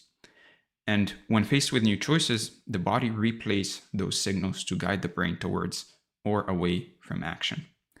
Now, what we call intuition is often just this body-brain memory basically working faster than thought. And this same feedback loop drives your energy and focus. When your body feels relaxed, the nervous system relaxes. digestion resumes, and the brain in general opens up to creativity. But when tension stays high, the body keeps signaling danger and your mental clarity starts dropping. And regulation isn't about really controlling just your thoughts, but also about calming the body so that the brain gets accurate data. So slow breathing, grounding, steady routines, all of that restores that balance. And when the loop between body and mind runs smoothly, your energy, focus, and mood will rise together, all powered by a clear internal signal. Now, all of that basically leads to flow.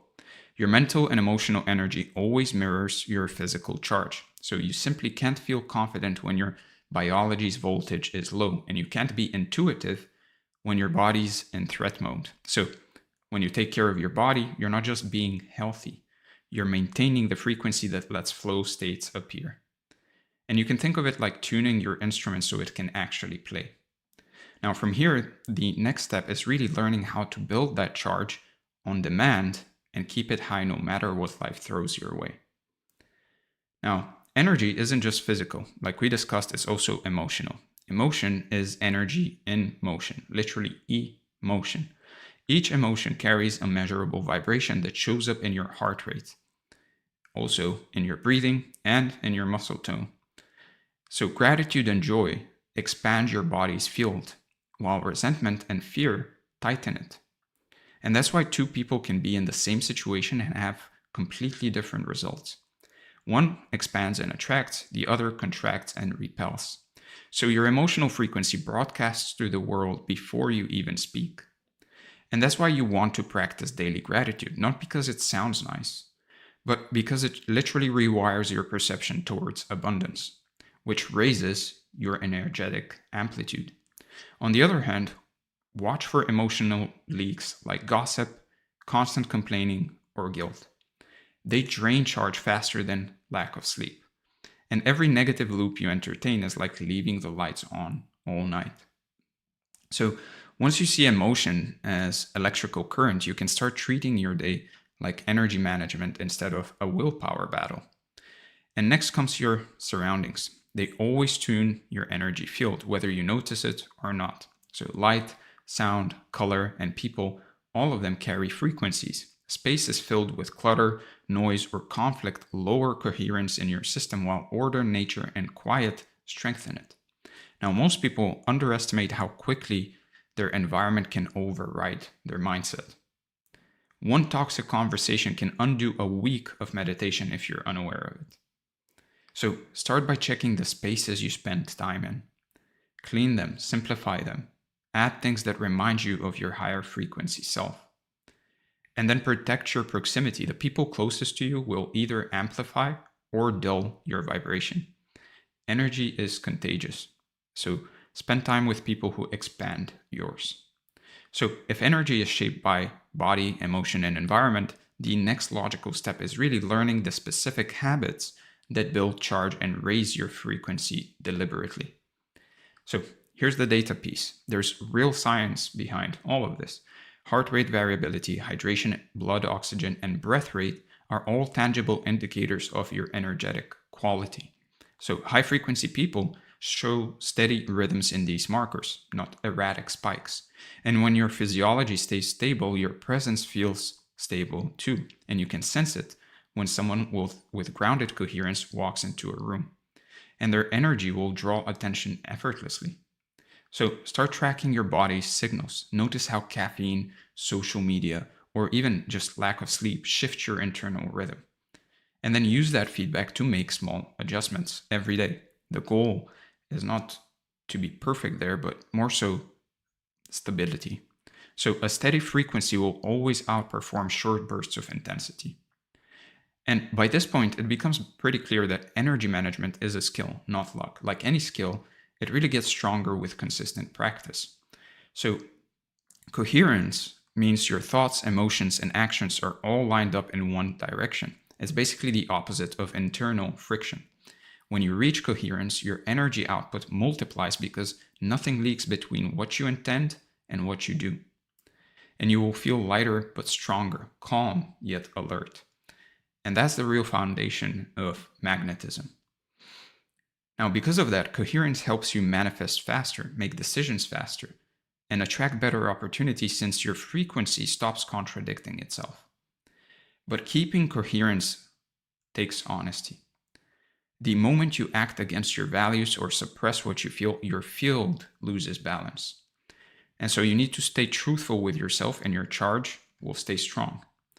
So now that you understand what governs the energy spectrum, biology, emotion, environment, and coherence, the next step is to focus on the practical systems that build and maintain that high charge every day. And these are the real habits that turn theory into lived experience. So let's talk about the frequency builders. So raising frequency is really the result of a series of daily inputs that shape your physical charge, emotional rhythm, and also mental clarity. So every choice you make, from what you eat to how you move to how you think, either increases or decreases your energetic bandwidth. And when those inputs get refined and aligned, your frequency rises on its own. And you start to feel lighter, faster, clearer, and life begins to organize itself around that higher signal. Now, once you start seeing your frequency as something you can actually build instead of something you have to chase, you'll basically stop waiting for good energy days and start engineering them on purpose. And here's the first part. Food is basically electricity in biological form, if you really think about it. Every food actually has energy in it. It's kilojoules. That's actually a measurement of energy. And so every meal will either charge your cells or cloud them. Whole living foods carry electrons that feed the mitochondria, the actual batteries of your cells. But ultra-processed foods do the opposite. They steal charge to digest what your body doesn't recognize. So when you eat clean, your cells fire faster and your mental focus sharpens in a way you can literally feel within hours, and if not, days. And that brings us to hydration as well. Water conducts your body's entire electrical network. When you're dehydrated, your blood thickens, nutrient transportation slows down, and your frequency dulls like static in a signal. So start each morning by saturating your system with mineralized water so that every electrical pathway in your body fires cleanly. And then match your eating rhythm to your body's natural cycles. So when you eat at random times or overload your system late at night, or you snack all day or in between meals, your circadian clock drifts out of sync. So keeping steady meal timing actually anchors your metabolism and stabilizes your emotional field. And it also stabilizes certain hormones like ghrelin and so on. And once your physical charge begins to stabilize through proper fuel, you can move naturally into the next layer of frequency building, movement and oxygenation. So the body's voltage increases through motion, muscle contractions, pump lymphatic fluid, oxygenate tissues, and clear stagnant energy. So when you sit for too long, that field actually collapses inward, and it's trapping emotion and dulling cognition. So strength training, walking, and breath work, or exercise in general, all act like power switches that recharge your internal grid. So, for example, lifting weights actually trains the body to handle stress without losing rhythm. Each repetition basically teaches your nervous system to hold energy under pressure. And that's the same skill you basically rely on for emotional regulation. Now, breath, on the other hand, conscious breathing, is the simplest and fastest way to really shift your frequency. Slow nasal breathing raises carbon dioxide tolerance. It also improves oxygen delivery to your brain. So deep diaphragmatic breaths also send safety signals to your nervous system, and it instantly lifts your baseline energy. And in between, small, consistent movement throughout the day, like stretching, walking, standing, or just buying, for example, a treadmill for home and just doing that for 15 minutes every couple of hours. All of that keeps blood and lymph flowing, which clears energetic stagnation. When the body flows, the mind follows. So physical vitality builds the foundation, but emotional charge is what really amplifies it. So energy isn't stored only in your body. It's stored in how you feel and how you process what happens to you. So every emotion carries a frequency. Fear and resentment create contraction in your field, while joy, gratitude, and excitement expand it. So the real difference between high frequency and low frequency people often comes down to how quickly they can shift emotional state. High frequency people don't stay in emotional debt. They feel, release, and recalibrate. So when tension builds, don't push it down or try to ignore it. Move it through.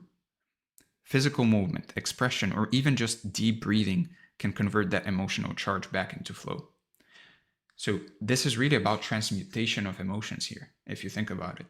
And a lot of artists use this exact skill as inspiration for their art. And by artists, I don't necessarily just mean painters. I also mean music artists and so on. A lot of the times they take these emotions and they turn them into something. They express them in one way or another. And doing that, you can, as I said, convert that emotional charge back into flow, but also into creativity. It can inspire you rather than hold you down. And then choose gratitude as a daily discipline, not just a nice idea. Gratitude literally rewires your perception to look for order instead of chaos. So you're specifically looking for the things that are actually going okay. And that also programs your reticular activating system as well to a degree. So that obviously raises the brain's electromagnetic coherence. And finally, protect your energy with boundaries. Every unresolved argument or act of people pleasing really drains your charge. Because at the end of the day, if you do a lot of people pleasing, you probably hold a lot of resentment because you're pleasing everyone but yourself. And then you hold that resentment towards the others, when in reality you really have resentment towards yourself because you haven't set your boundaries and because you know you can't, or because you know it's difficult for you subconsciously. So you simply can't maintain high frequency if your emotions are managed by other people's expectations. Now, as emotional regulation starts to take shape, the next variable to master is really your environment. Because even the strongest internal state eventually absorbs the energy of the spaces it occupies. And this is where the idea of the extended mind, that I'm going to talk about more in other videos as well, this is where the idea of the extended mind comes in. Cognitive scientists Andy Clark and David Chalmers proposed in 1998 that the mind doesn't stop at the skull. It extends into the tools, spaces, and the people that help us think. So to give you an example, if you wrote down something on your notebook, in a way your notebook has now become a part of your mind. This is what the extended mind theory, basically, the idea is. It extends into the tools, the spaces, the people that help us think, the notebook, the phone, the workspace, even the rhythm of a morning routine. All of these act as external pieces of your nervous system. They hold part of your memory, attention, and focus, and energy, if you really think about it. So your environment is not neutral. It either amplifies or drains your regulation. A cluttered room, for example, and some harsh light or unpredictable noise adds background stress your body has to process. By contrast, an organized space, some natural light, and some rhythmic sounds give your nervous system steady sensory data, which also lowers its workload. So you can think of it as emotional ergonomics. You know how a lot of people buy ergonomic chairs? You can think of this as emotional ergonomics, the design of your surroundings to support mental clarity and physiological calm. So when the body is balanced but the environment isn't, the nervous system still has to spend energy managing the mismatch. So mastery isn't just internal regulation, it's creating external alignment. So the mind extends through what it touches. The room you're in, the people around you, the technology you use, all of them feed back into your state. And once you treat your environment as part of your biology, not just a backdrop, you can finally stabilize your focus, energy, and frequency from both directions. meaning the inside out and the outside in. So your physical and social environments constantly tune your frequency up or down. Now, every room, sound, color, and person emits a pattern that either stabilizes your energy or disrupts it. So high frequency people design their environments on purpose, knowing their surroundings will basically amplify whatever state they're in or whatever state they bring in. And so keep your home and workspace minimal, ordered, and filled with things that lift you up.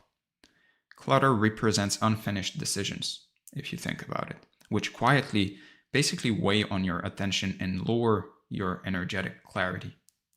And try to use sound strategically. Music tuned to calming frequencies or nature sounds or even silence. I sit in silence personally most of the day, will cleanse your nervous system and create coherence. Meanwhile, constant background noise, especially from screens, fragments your focus and leaks energy over time. So then there's light. It regulates your circadian rhythm and it also influences hormonal balance. So morning sunlight anchors your sleep-wake cycle and primes dopamine for motivation. Artificial light, on the other hand, especially late at night, does the opposite. It scrambles that rhythm and drains the next day or the next day's energy. And finally, people. And a lot of people, especially people who watch this channel, who watch my channel and watch these trainings, don't like this, but relationships act like resonance chambers. So try to spend time with people whose energy matches or exceeds yours. And yes, that might mean cutting out some people.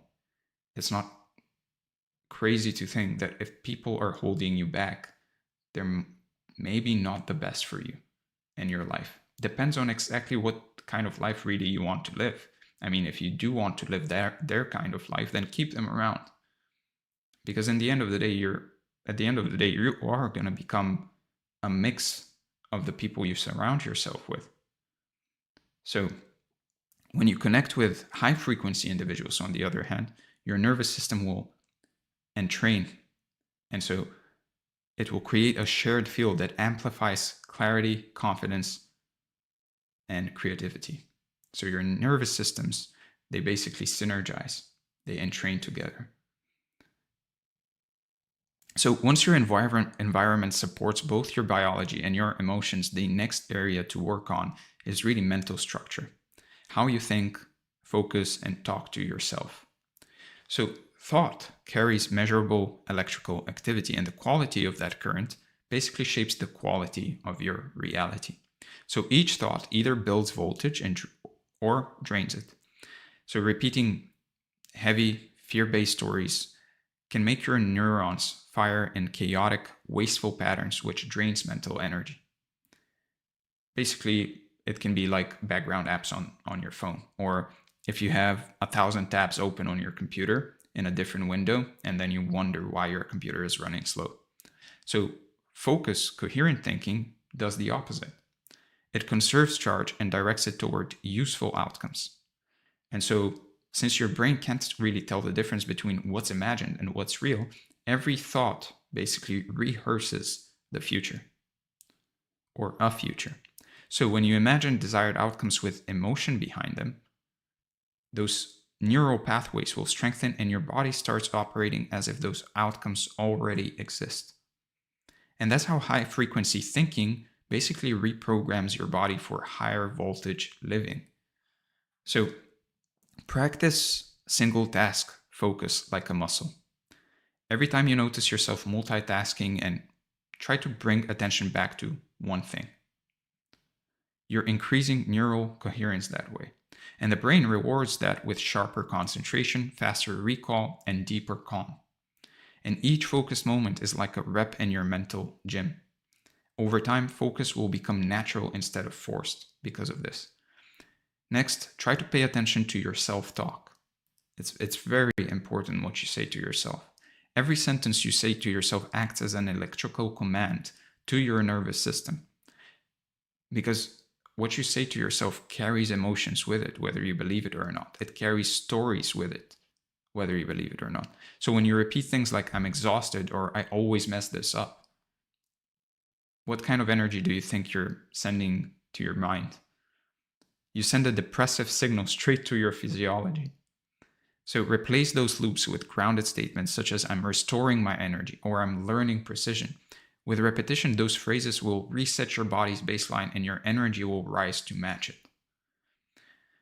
And then try to add emotional practices that lift voltage directly. So forgiveness releases emotional knots that choke flow. Presence anchors awareness in the body and keeps energy from scattering into worry. And laughter,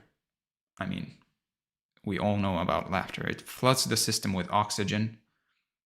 It floods the system with endorphins and instantly loosens tension and recharges your cells. That's why people say that laughter is the best medicine. When done daily, these clear static from your field faster than most physical hacks ever could. And just like you'd keep your body clean, try to keep your mental environment clean. So thought hygiene is something not a lot of people talk about. And thought hygiene is to energy what nutrition is to health. So the mind has to match the charge, or energy will start leaking through contradictions. So when you think one thing and feel another and act differently, you basically create short circuits that drain vitality. So audit your inner dialogue and keep it aligned with your values and direction.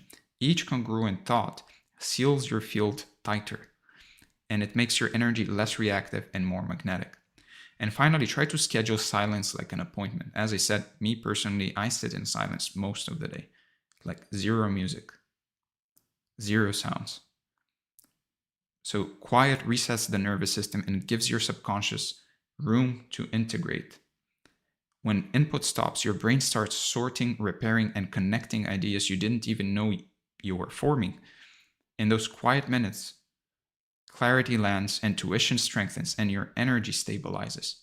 So protect that silence as much as possible. It's basically like your charging dock. And once your mind stops scattering energy through distraction, doubt, or internal noise, everything like your body, emotion, and environment starts syncing up. The charge you've been building begins to hold steady, and that stability turns into influence. And at that point, you feel more pull than push. Your frequency doesn't only sustain you, it begins to move the world around you. It starts to bend reality around you. And so now, high frequency isn't basically built through random bursts of effort, but through rhythm. So doing the right small things at the same time each day synchronizes your biology and psychology. So consistency compounds like interest. The body loves rhythm. It thrives on predictability. And so when your days follow a steady cadence, your energy becomes self-renewing. So start each day with a grounding routine that basically clears stagnation and builds energy and charge. Hydrate, move, breathe, and just set an intention before the outside world has reached your mind, before you even grab your phone, before you do anything. Try to move, hydrate, breathe, and set an intention for the day. And end each day with decompression. Dimming your lights, some gentle stretching, some reflections, writing down in your journal. All of these things signal closure to your system and prime deep overnight recovery. And as that charge stabilizes and the rhythm takes hold, something new happens. Your energy basically stops fluctuating with circumstance. It starts to radiate outwards, and it affects everything it touches. And that's the point where we step into the final stage of this process, where energy basically turns magnetic and influence becomes effortless. So let's talk about the magnetic state. So the highest expression of energy isn't intensity, it's magnetism. So when your body, mind, and emotion are aligned, energy stops leaking and starts radiating. And you'll begin to feel it first as a calm power, as an amused mastery of life of sorts, a kind of quiet steadiness that doesn't need to prove anything. other people will notice it too. They'll lean in without knowing why. And this is what happens when your frequency becomes coherent enough to shape the environment around you. So magnetism is what replaces effort once frequency is stabilized. The moment you reach this state, you'll basically stop pushing for results and start pulling them in by the sheer weight of your energy field. So to reach that level, you basically have to understand what magnetism really is and how it behaves in your life. So magnetism isn't charisma, although it can be a synonym for that, and it can look like it. It's not even confidence, though it can feel like that from the inside. It's more so a biological and energetic coherence that makes people and opportunities synchronize with you. So when your field is stable and your emotion is consistent, when you don't have these crazy swings, others will subconsciously relax around you, and they'll mirror your tone and your rhythm. And even animals and technology will seem to respond more easily. The world will begin to move smoother because your signal will no longer be chaotic. And you'll start to notice how conversations flow differently. People will share more, open faster. They will trust you sooner. And that's because your nervous system will broadcast safety, stability. And every nervous system around you will basically respond to that. Every system around you, not just a nervous system, will respond in that way. So this level of magnetism will let you lead without dominance. Your energy will basically carry quiet authority. And you won't have to convince or chase. The field you emit will do that work for you. And now that we've got basically what magnetism feels like, let's look at what actually builds it and keeps it stable day after day. So the first layer of magnetism is grounding. High frequency doesn't mean floating. It means stable current. Grounding will connect that current to the earth through movement, breath, and presence. So you can walk barefoot outside when you can, and you can feel your body weight sink into gravity. And each time you drop awareness from your head into your chest or your feet, you close the circuit between mental and physical energy. And the more grounded you are, the stronger your field will get. So try spending 5 minutes a day in total stillness, just sitting upright, breathing slow, eyes open, and just feeling every point of contact between your body and the ground and your surroundings. Your nervous system will learn to regulate faster from that state. And try to surround yourself with natural frequencies like trees, running water, sunlight. The body will absorb electrons from the earth, and it will lower inflammation and restore electrical balance. So magnetism builds faster when your system recharges in natural conditions. And once you're grounded, that current needs direction because raw energy without intention will scatter. So magnetism strengthens when energy has a purpose to basically orbit around. So you can think of intention as a gravitational pull. It's the core your energy field rotates around. So if you wake up without direction, your charge will basically disperse throughout the day and you'll feel like you don't know what to focus on. But when you begin the morning by basically anchoring one clear focus, one clear intention, whether it's peace, progress, or creation, your field organizes around that target. That's why intentions are so powerful in the beginning of the day. If you wake up and you set an intention, the world will move around that intention of yours. And so you'll start to notice synchronicities that align with it. So try to spend a few minutes each morning defining how you want to feel, what you're creating, what you're doing, and who you're becoming. That simple act will basically command your frequency to align with that outcome. And then follow through on that intention or that focus at the beginning of the day with small daily actions. Just act on that intention. Energy obeys evidence. So when you act consistently with your intention, belief strengthens and magnetism grows. And once intention gives the field direction, emotion gives it charge. And that's where things really start to expand. So emotion is voltage. Every strong feeling you cultivate adds power to your magnetic field. And when you live in with emotional coherence, meaning your thoughts, your feelings, and your actions all line up, the body emits a stronger electromagnetic pulse that's measurable by science. So heart math studies have shown that the heart's field can extend several feet beyond the body. And that field changes based on your emotional state. So gratitude, appreciation, and joy produce a smooth, strong waveform, while anger and frustration distort it. And there was an image of that earlier in this video. You can reverse the video and see it. But keep that in mind every time you choose how to react. And use gratitude and appreciation deliberately. So pause midday and reflect on one thing that's working, even if it seems small to you. Because, as I said earlier, you're literally creating order out of chaos based on what you choose to focus on. So feel that sense of thankfulness until your chest softens. That's your energy increasing in coherence.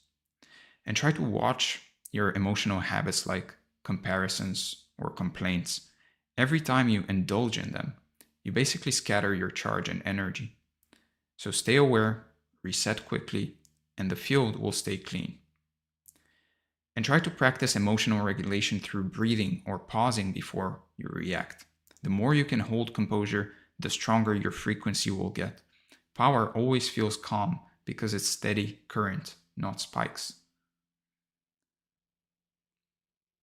So when your emotions start holding steady, the next step is really to learn how to project that energy outwards so it interacts with the world rather than staying internal only. So your frequency isn't passive, it will radiate into every space you enter.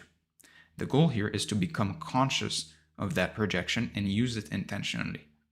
So before entering a meeting or speaking to someone or creating something, pause for 5 seconds and bring your energy forward. Imagine your presence basically filling the room or wrapping around the person you're talking to. That small mental gesture will actually change your tone, timing, and your trust in that interaction. So direct your awareness to others fully when they speak. Your energy will follow attention and people will feel that focus as presence. So presence itself is magnetic. So maintain soft, steady eye contact with people. This signals full presence and creates a neural connection that builds trust and openness.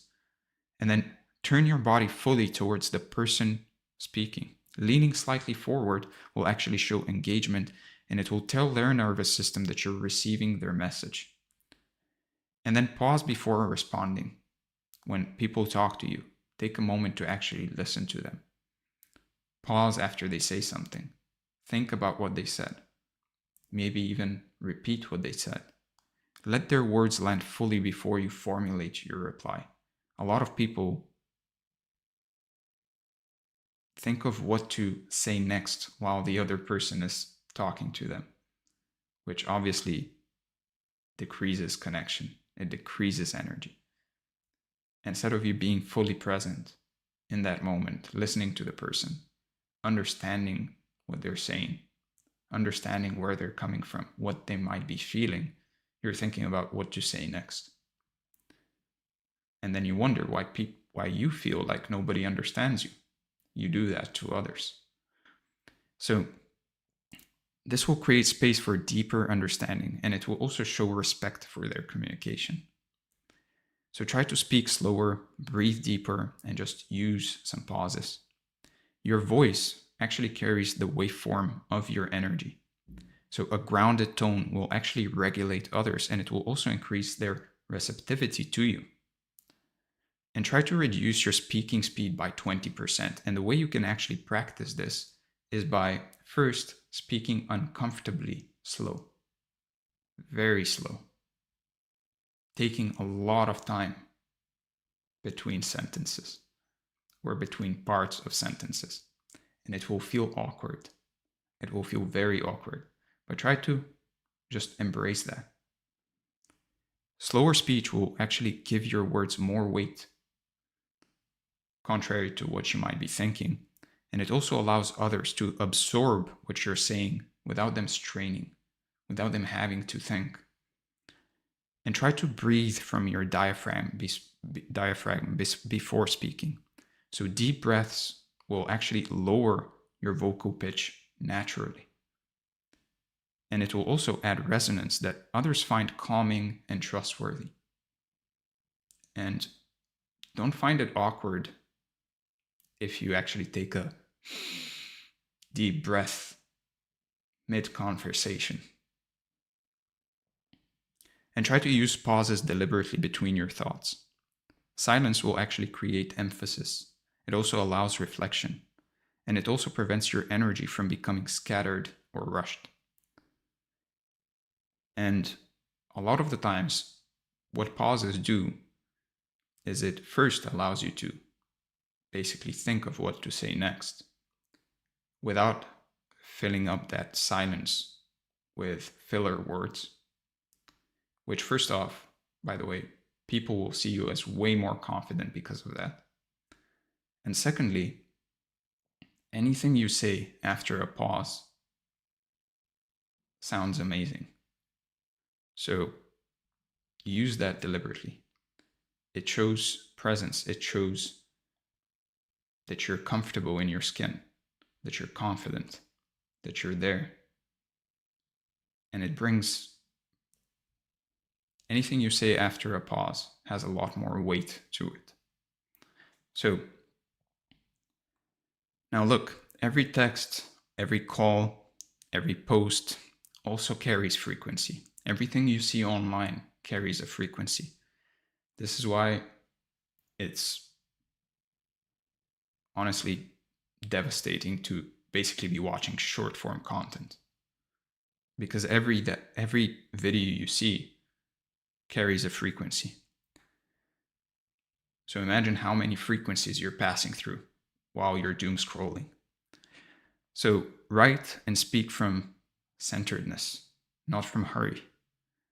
The digital field responds just as much as the physical one. So try to take 3 deep breaths before sending any important message. This first off will center your energy, but it also ensures that your words come from clarity, not from reaction. And try to read your message out loud before you send it. So if it sounds rushed or defensive or unclear, try to rewrite it from a place of calm. So digital communication amplifies your emotional frequency as well. And try to delay response by a few minutes if needed. So a thoughtful reply from high frequency will always land better than a quick one from scattered energy. So when your projection becomes deliberate, when magnetism stops being something that happens occasionally and turns into a living rhythm that operates in everything you do, things change. Magnetism compounds. And every time you act from alignment, you basically reinforce the charge. Every night of rest, every clean meal, every moment of gratitude adds 1 more volt to your field. Over weeks and months, obviously that accumulation creates a baseline of energy that feels impossible to lose. And you'll wake up charged, and that charge will carry you through the day without any effort. So try to protect your energy like an asset it really is. So schedule recovery the same way you schedule work. When you overextend without recharge, your voltage will dip, your energy will dip. So treat energy preservation as strategy. And end each day by reviewing where your energy expanded and where it leaked. So that awareness in general will refine your field faster than any new practice. And so small corrections that you actually make daily will keep your frequency consistent, and it will keep it high. And this is the stage where magnetism becomes creation. Manifestation isn't about wishing. When your frequency stabilizes, reality basically starts rearranging itself to match it. Your thoughts act as blueprints, literally. Your emotions as charge and energy, and your consistent behavior as the proof that locks it into form. So you won't attract outcomes randomly. You'll magnetize them through coherence. You have to be aligned. So your actions, your thoughts, your emotions have to be aligned. You'll notice that coincidences become, or quote unquote coincidences, become constant. Doors will start opening without you even pushing them. And things you used to chase now move towards you naturally. And this is the science behind ask and it is given. The universe doesn't respond to words. It responds to stable fields, to a stable current, to stable energy. So use manifestation as conscious direction rather than a desperate request. Define what you desire clearly, feel it as present, act as if it's done, and hold that emotional tone long enough for the field to organize matter around it. And your manifestation won't arrive because you demanded it. It will arrive because you became the frequency of the reality where it already exists. And you became the person in that reality that has created what already exists. And so eventually magnetism begins to create its own ecosystem. Opportunities will find you faster. Conversations will click more naturally. Life will start feeling like it's moving in rhythm with you instead of against you. And at that point, manifestation stops being a technique and it becomes a way of existing, where what you think, what you feel, what you do, all align and echo through the field, and reality keeps answering back in perfect time. So, with that being said, let's go over the review. We talked about the energy spectrum, the frequency builders, the magnetic state, the review, and finally, your action items for the day or the next few days. First, start each morning by grounding yourself in the body. So, hydrate, breathe, move, get sunlight before looking at a screen. This single pattern will actually anchor your energy for the day. So lock your nervous system into safety and set the tone for high frequency coherence that will follow you everywhere. And then try to build emotional voltage on purpose. Take 2 minutes 3 times a day to feel gratitude deeply. And let it spread through your chest until you can sense your energy rising. And use forgiveness to clear resentment, presence to quiet noise, and laughter to release any stored charge. These are daily voltage switches that will lift your frequency faster than any supplement. And then finally, end each day by checking where your energy expanded and where it leaked. And notice how you spoke, how you moved, and how you showed up. Then set an intention for who you'll be tomorrow. And when you repeat the cycle, ground, amplify, and project, you'll basically stabilize your magnetism. You will turn focus into attraction and make manifestation the natural side effect of how you live.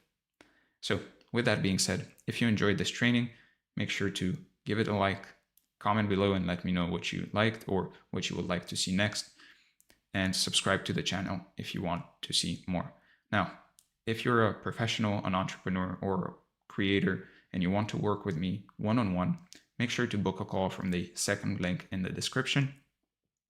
And if you want this training along with this document, then make sure to join the free community from the first link in the description. With that being said, again, I hope you enjoyed this, and I'll see you in the next one.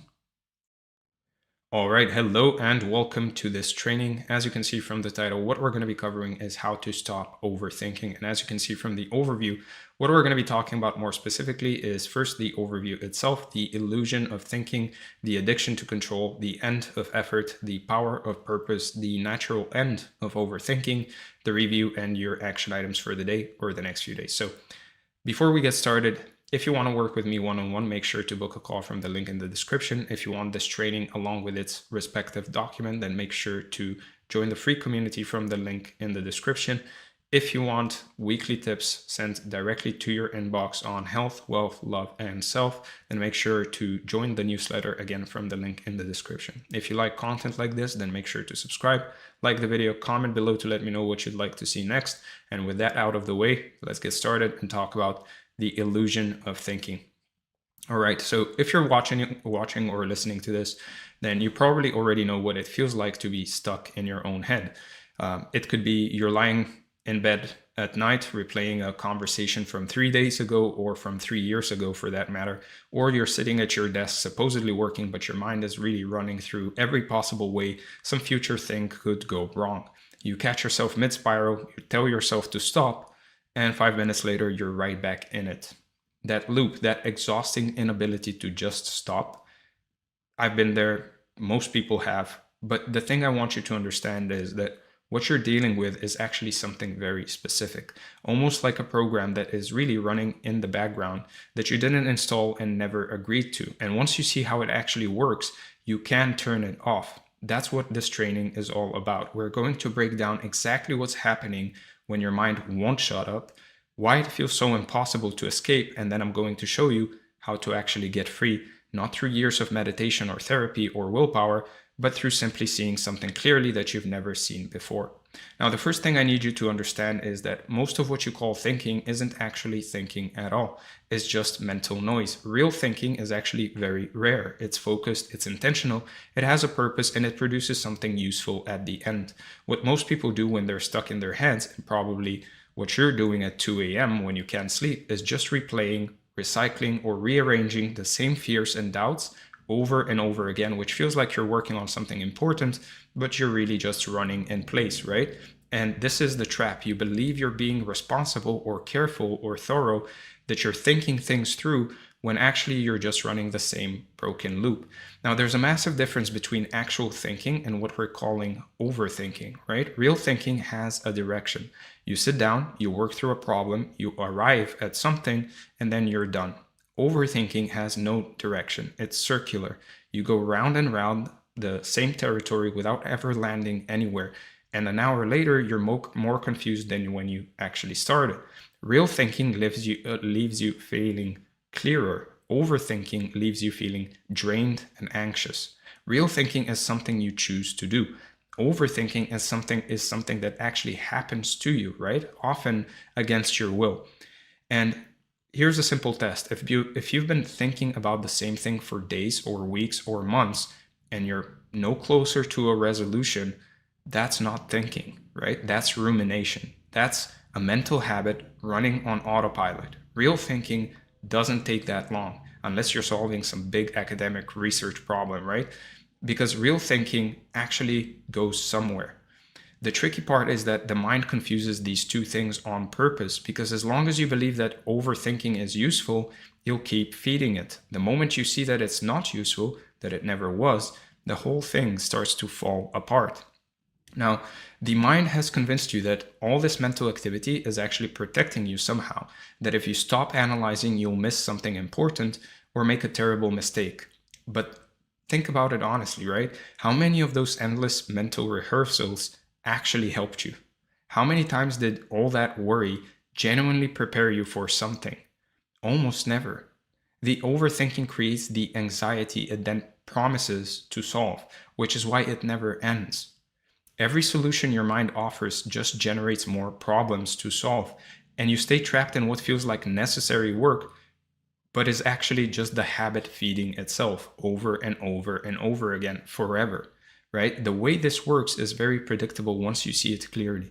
You feel uncertain about something, so you start thinking about it, and then the thinking feels productive for a moment, like you're actually doing something responsible, but then it doesn't resolve anything because there's nothing to actually resolve, because the future is unpredictable and the past is unchangeable. So you feel more uncertain than you were before, which triggers more thinking, which creates more anxiety, which demands more thinking, and round you go. Right? And the thing is, at the end of all this mental effort, you're actually left with nothing. No clarity, no peace, no actual solution, just exhaustion and the vague sense that you should probably think about it some more tomorrow, right? That's how you know it's an addiction rather than actual thinking. Real thinking produces results. This just produces more of itself.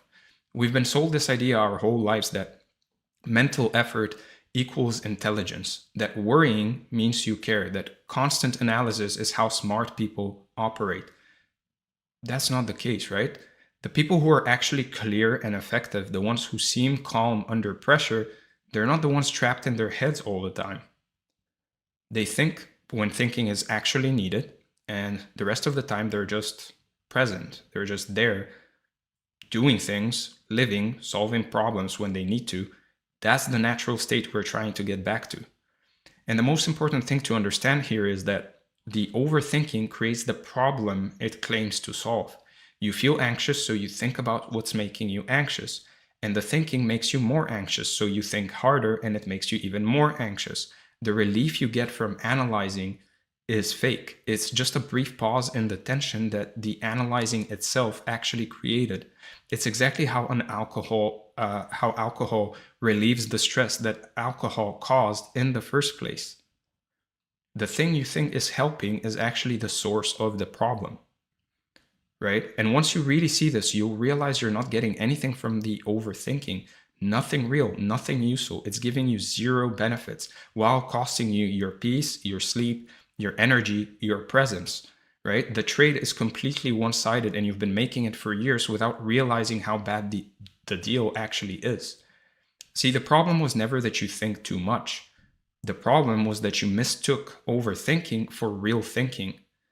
And so you kept feeding something that was never actually serving you. And this should come as a huge relief, because if overthinking were actually thinking, you'd be in real trouble, right? You'd need to somehow stop your own intelligence from working, which would be impossible. But that's not what's happening here, right? You're just caught in a mental habit that has nothing to do with your actual capacity to reason or solve problems or make decisions. The real you, the one who can actually think clearly and act decisively when it's actually needed, is still there underneath all that noise. You don't need to become someone different or develop some new skill. We just need to stop feeding the habit so the real version of you that can actually solve problems and think when it's needed can come back. So let's talk about the addiction to control. So now that we've established that overthinking isn't real thinking, let's look at why you keep doing it anyway. Because knowing something is useless doesn't automatically make you stop, right? There's clearly something deeper going on here, some reason your mind keeps returning to the same patterns even when they obviously don't work. And that reason, when you really look at it, is this deep craving for control. The reason you overthink is because somewhere along the way, you learn that thinking equals safety. That if you can just figure out everything in advance, you'll be protected from bad outcomes. This is the core belief underneath all of it, right? Your mind genuinely believes that by analyzing every possibility, rehearsing every scenario, worrying about every potential problem, it's keeping you safe from harm. And this belief feels so true, so obviously correct that you've never really questioned it. But here's the thing, it is completely false. Thinking about problems doesn't actually prevent them, right? Think about it. Worrying about the future doesn't really prepare you for it. Thinking about the past doesn't really change it. Mental rehearsal doesn't actually make you perform better. Often it makes you perform worse because you're tense and in your head. The whole premise is a lie. So this belief usually starts when you first discovered that thinking ahead could actually help you avoid trouble or please people or get better grades, and then over the years it got reinforced and exaggerated until it turned into this compulsive habit where you feel like you have to think about everything all the time or something bad will happen. The original learning wasn't wrong exactly, right? Sometimes planning is useful, but it got twisted into something pathological where you can't even stop when it's clearly hurting you. And underneath the craving for control is really just fear. Fear of uncertainty, fear of making mistakes, fear of bad things happening that you didn't see coming. And fear that if you didn't see them coming, then you're maybe not as perfect as you thought you were, right? The overthinking is basically an attempt to manage that fear by thinking your way to safety, which of course doesn't work because the fear isn't rational in the first place. You can't think your way out of anxiety. You can only accept that life is uncertain and learn to be okay with that. And learn to be okay with the fact that you won't be able to see everything ahead of time. And that doesn't mean that, it does mean that you're imperfect, right? And that's okay. The control you think you're getting from all this mental activity is completely illusory. You feel like you're doing something productive, like you're on top of things, but nothing has actually changed in reality. The future is still unpredictable and it's still going to happen. Objectively, you still don't know what's actually going to happen. All you've done is exhausted yourself and raised your baseline anxiety. The control is fake. There is no control there. So the way the trap actually works is you feel anxious or uncertain about something, and then your mind interprets that feeling as a signal that you need to think about it, which is the same thing we talked about in the last section, right? So you start analyzing, and the analyzing temporarily reduces the anxiety because you feel like you're doing something. But then it comes back stronger because you still haven't resolved anything because there's nothing to resolve. And now you're even more convinced that you need to keep thinking. And this is the addiction cycle. The relief from overthinking is just the temporary absence of the anxiety that the overthinking itself created. You're not solving the problem, you're maintaining it. And when you try to stop, when you tell yourself, okay, I'm just going to stop thinking about this, you feel this uncomfortable, restless, anxious feeling that makes you want to start thinking again.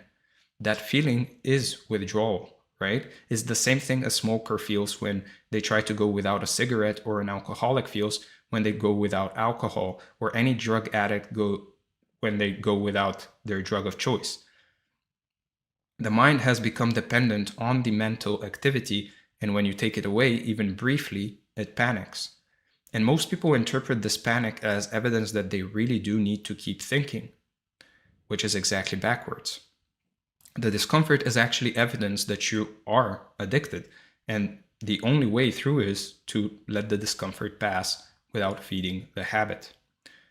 Now, the mistake everyone makes is thinking that the way to stop overthinking is to think your way out of it, to figure out why you do it, to analyze the pattern, to understand the psychology. But that's just more thinking, right? That's the addiction finding a new way to basically justify itself. I'm not overthinking anymore. I'm just thinking productively about my overthinking problem. Do you see how that sounds? The only way out is really through the discomfort without engaging. You have to be willing to feel the anxiety of not thinking and not do anything about it. That's all. Just let it be there. It passes. It always passes. And each time you do this, each time you refuse to feed the loop, it gets weaker and the craving diminishes. The anxiety baseline drops. Eventually, you realize that you don't actually need to think about most things at all, and that life just works itself fine. Often better without all that mental noise, right? So overthinking gives you nothing, absolutely nothing, and it doesn't protect you. It doesn't prepare you. It doesn't make you smarter or more careful or more responsible. It just takes from you. It takes your peace. It takes your energy. It takes your presence. It takes your sleep, and it takes your relationships because you're never really there when you're stuck in your head. The trade is 100% one-sided. You're giving up everything real in exchange for something completely imaginary. And once you really see that, once it really clicks, you'll wonder why you ever fed the habit at all. But there's good news. You don't need to develop some special skill to stop. You don't need years of meditation practice or therapy or self-improvement work. You just need to see the trap clearly enough that you lose the desire to participate in it. That's the whole method. When you truly understand that overthinking gives you nothing and takes everything, you stop wanting to do it. The craving dies. You just stop, right? So let's talk about the end of effort. So this is maybe the most counterintuitive part of the whole training. And it's also probably the most important, which is that stopping overthinking doesn't require effort, like at all. In fact, effort is the problem.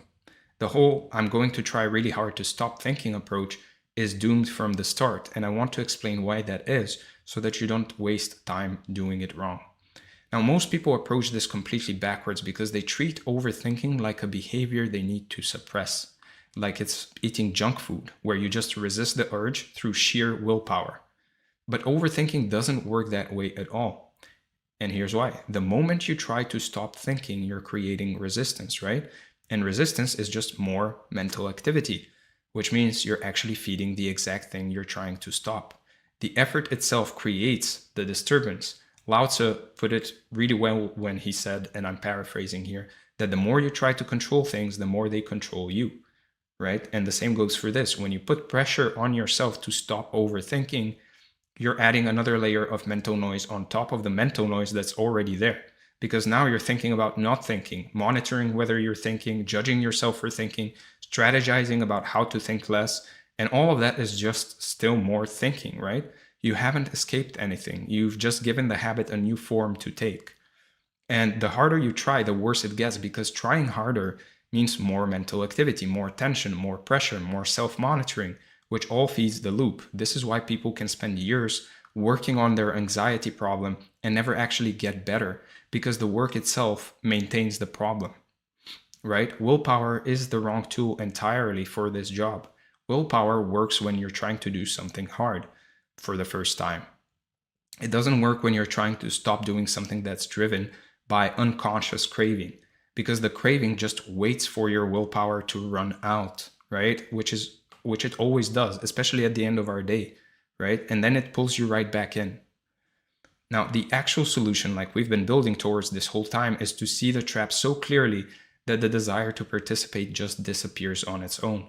You don't have to force yourself to stop wanting something when you genuinely see it for what it is, and when you see that it's worthless and harmful. Think about it this way: you don't have to use willpower to stop eating food that you know is poisoned, right? Because once you see it's poisoned, you don't want it anymore. The seeing is the solution. So when you really understand that overthinking gives you nothing and costs you a ton, you stop wanting to do it.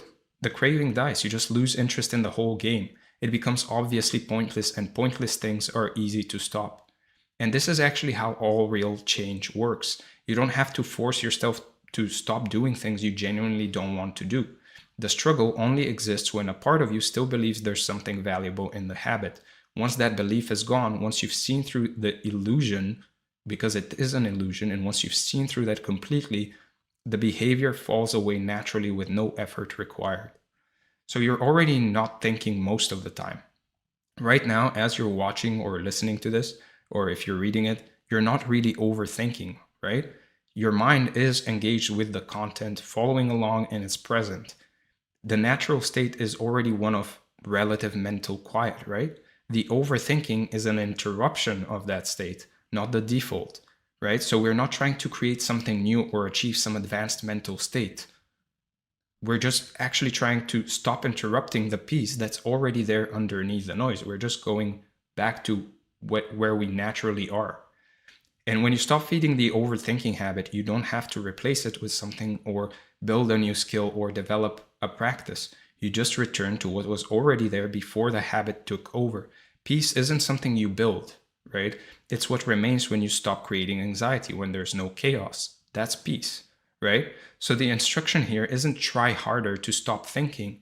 The instruction is more like allow yourself to stop, right? Give yourself permission to not engage with it.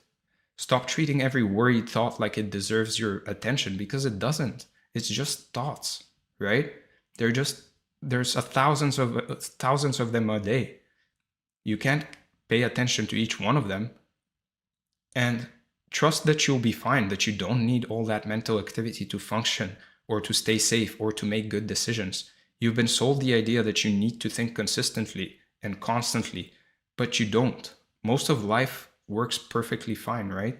Often better without you really trying to figure it all out in advance. So, with that said, let's talk about the power of purpose. So the single most effective thing you can actually do to end overthinking is to have something real to do, right? Like an actual purpose, a goal, something you're actively moving towards that demands your attention and energy. And a written goal, even better, not a goal in your head that you overthink about. Because overthinking doesn't just happen in a vacuum. It happens when your mind has nothing better to do, which is why you'll notice it's always worse when you're idle or bored or directionless. Nature abhors a vacuum, right? Overthinking thrives in a vacuum of purpose.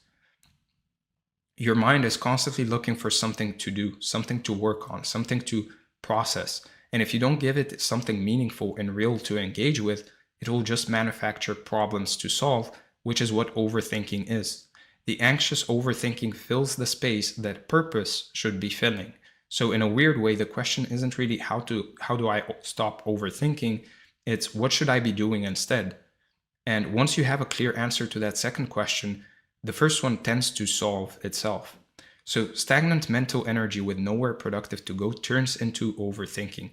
But when you have a clear purpose, something you're actively building or working towards or trying to achieve, that energy gets channeled naturally into real productive thought and action. And there's simply less left over to waste on circular thinking. There's less energy, literally. And this is why busy people with clear goals that are written down tend to overthink less, not because they're better at managing their minds, but because their minds are genuinely occupied with real tasks, other things to worry about, right? They don't have the spare capacity for endless rumination. The work absorbs the energy that would otherwise turn into anxiety. And this is also why overthinking gets worse when you have too much free time, or when you're between projects, or when you're unclear about what you're doing with your life, or when you're in between jobs. The mind abhors a vacuum. Give it nothing real to work on and it'll invent problems to chew on. So having a clear direction in life, something you're actually moving towards, gives your mind a natural organizing principle that makes the overthinking kind of irrelevant. When you know what you're trying to do, when you have actual goals you're working towards, most of the things you used to worry about just stop mattering, because you can evaluate everything in terms of, does this help me get where I'm going or not? And if it doesn't help, you don't need to think about it. That purpose creates a filter for life, right? And when you know what you want and you're actively pursuing it, the endless what should I do with my life and am I making the right choices type of overthinking just disappears, because you've already answered the question, you're already doing the thing. Now, Viktor Frankl, who wrote Man's Search for Meaning, observed that people with a strong sense of purpose tend to suffer less psychologically, even in objectively terrible circumstances, because the meaning gives them something to orient towards that transcends their immediate discomfort. The same principle applies here, right? So if you're watching this and you're not clear on what you're actually trying to do with your life, or with this year, or even with this week, that might be a more important problem to solve than the overthinking itself. Because when you figure out what you want and start moving towards it, the overthinking often takes care of itself. Your mind has real work to do. It doesn't need to manufacture fake work anymore. The rumination loses its function. And this doesn't have to be some big life purpose either, right? That can change over time anyway. It can be something simple and small, a project you want to start, a skill you want to develop, a hobby you want to, start, a bunch of books you want to read, a problem you want to solve, something that genuinely interests you and pulls your attention forward into action rather than backwards into worry. The specific goals matter less than having one and having it written down. The point is just to get your mind engaged with reality, with the actual world in front of you. Purpose pulls you out of your head and into actual doing. And even if you don't have any of that figured out yet, the best thing you can do is just do something, anything. Clean your room, go for a walk, start a task you've been avoiding. There's an old saying that if you want to meet the devil, just do nothing and he'll come for you, right? Idleness is where overthinking lives. Movement, action is where it dies, right? And the beautiful thing is that when you're actually engaged in purposeful work, the mental state you're trying to achieve through all this effort just shows up naturally. The presence, the flow, the quiet mind, these aren't things you have to manufacture. They're a natural byproduct of being absorbed in something that matters to you. They're a natural byproduct of purpose. They just show up, right? They're inherent. So let's talk about the natural end of overthinking. So if you've been following along, you should be starting to see something pretty clear by now, which is that overthinking isn't really something you need to fight or fix or overcome through effort. It's something that ends naturally once you stop feeding it and once you see it for what it truly is. There's usually a moment, and it might happen while you're watching this, or it might happen later when you're going about your day, where something just clicks and you realize you've been doing something completely pointless for years, maybe decades, and you suddenly see that you don't have to do it anymore because there's genuinely nothing in it for you. That moment is the beginning of the end. Once you've really seen that overthinking gives you absolutely nothing, that the control is fake, that the preparation doesn't actually prepare you, that the whole thing is just an addiction pretending to be responsibility, you can't unsee it. And when that desire is gone, you don't have to do anything special to maintain your freedom. You're not constantly fighting urges or using techniques to stay present or reminding yourself not to think too much. You're just free, right? And this is completely different than using willpower, where you're constantly battling your own mind, and the best you can hope for is a temporary victory before the next overthinking episode. This is permanent. This is easy because you're not suppressing anything. You've just lost interest. Because here's the thing you need to really get. Overthinking is an addiction. And like any addiction, it's a vicious cycle that perpetuates itself, right? The relief you get from overthinking only relieves the anxiety that the overthinking itself created in the first place. It's completely circular. It feeds on itself, and once you start the cycle, it doesn't end on its own. It just keeps going until you're exhausted and it runs out of fuel for the night, only to start again tomorrow. So the only way to actually stop is to make a firm decision that you will not entertain the cycle, that you will not start it, right? Not I'll try to think less, no, not, or, I'll notice when I'm overthinking and then stop. No, right? The decision is I'm not starting. That's the decision, period. Because once you start, you're already in the loop. And the loop is self-sustaining. It perpetuates itself. If you start it, it continues. Your goal isn't to stop overthinking once it's happening. Your goal is to notice the cycle trying to begin and just not start. Just not participate, right? So what does life actually look like on the other side of this? It's honestly kind of boring to describe, right? You just live. You deal with things as they come up. You think when thinking is actually useful, like when you're solving a real problem or planning something concrete. And then the rest of the time, you're just present, engaged with whatever's in front of you, and you're not lost in some mental simulation of a future that doesn't exist yet, or a past that's already gone and unchangeable. And the weird thing is, you actually perform better at life when you're not overthinking, right? Your decisions are clearer because they don't come from anxiety. Your relationships are better because you're actually there. Your work is better because you can actually focus. The thing you feared losing, the edge you thought that the overthinking gave you, was never real, right? And you start to trust yourself that you can actually handle whatever comes up in the moment without having to rehearse it in advance. Life becomes way more fluid and just more alive.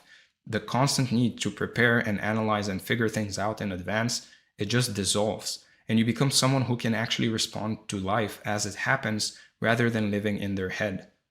And that's when life becomes beautiful with its ups and downs, right? So that's it, really. Overthinking is really an illusion disguised as thinking. It gives you nothing and costs you everything, and you don't stop it through effort. You stop it by seeing through it so clearly that you lose the desire to do it. And when you have something real to move towards, something that engages your mind and energy in a meaningful direction, the overthinking loses its function entirely and dies on its own. That's the method. That's all it is. And if you've been paying attention, really paying attention, you might be there already, right? You might have already felt something changing. You might have had this aha moment during this training. The sense of, oh, I don't actually have to do this anymore.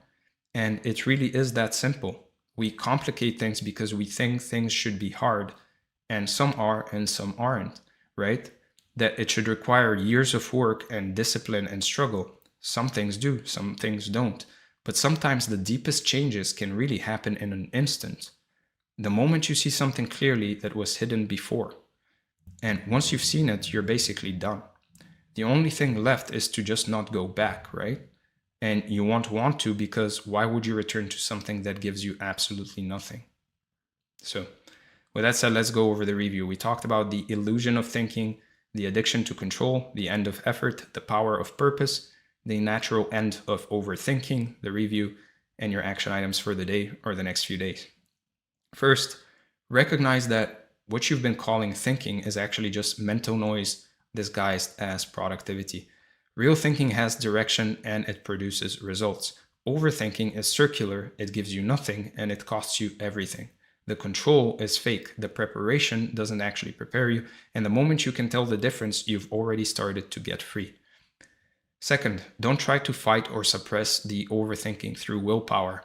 That just adds more mental activity on top of the mental activity that's already there. It just adds more thinking to the thinking. Instead, let the craving die by seeing through the illusion so completely that you lose the desire to actually participate. When an old thought pattern starts up, Just recognize it for what it is. Noise pretending to be useful, right? And let it pass without engaging.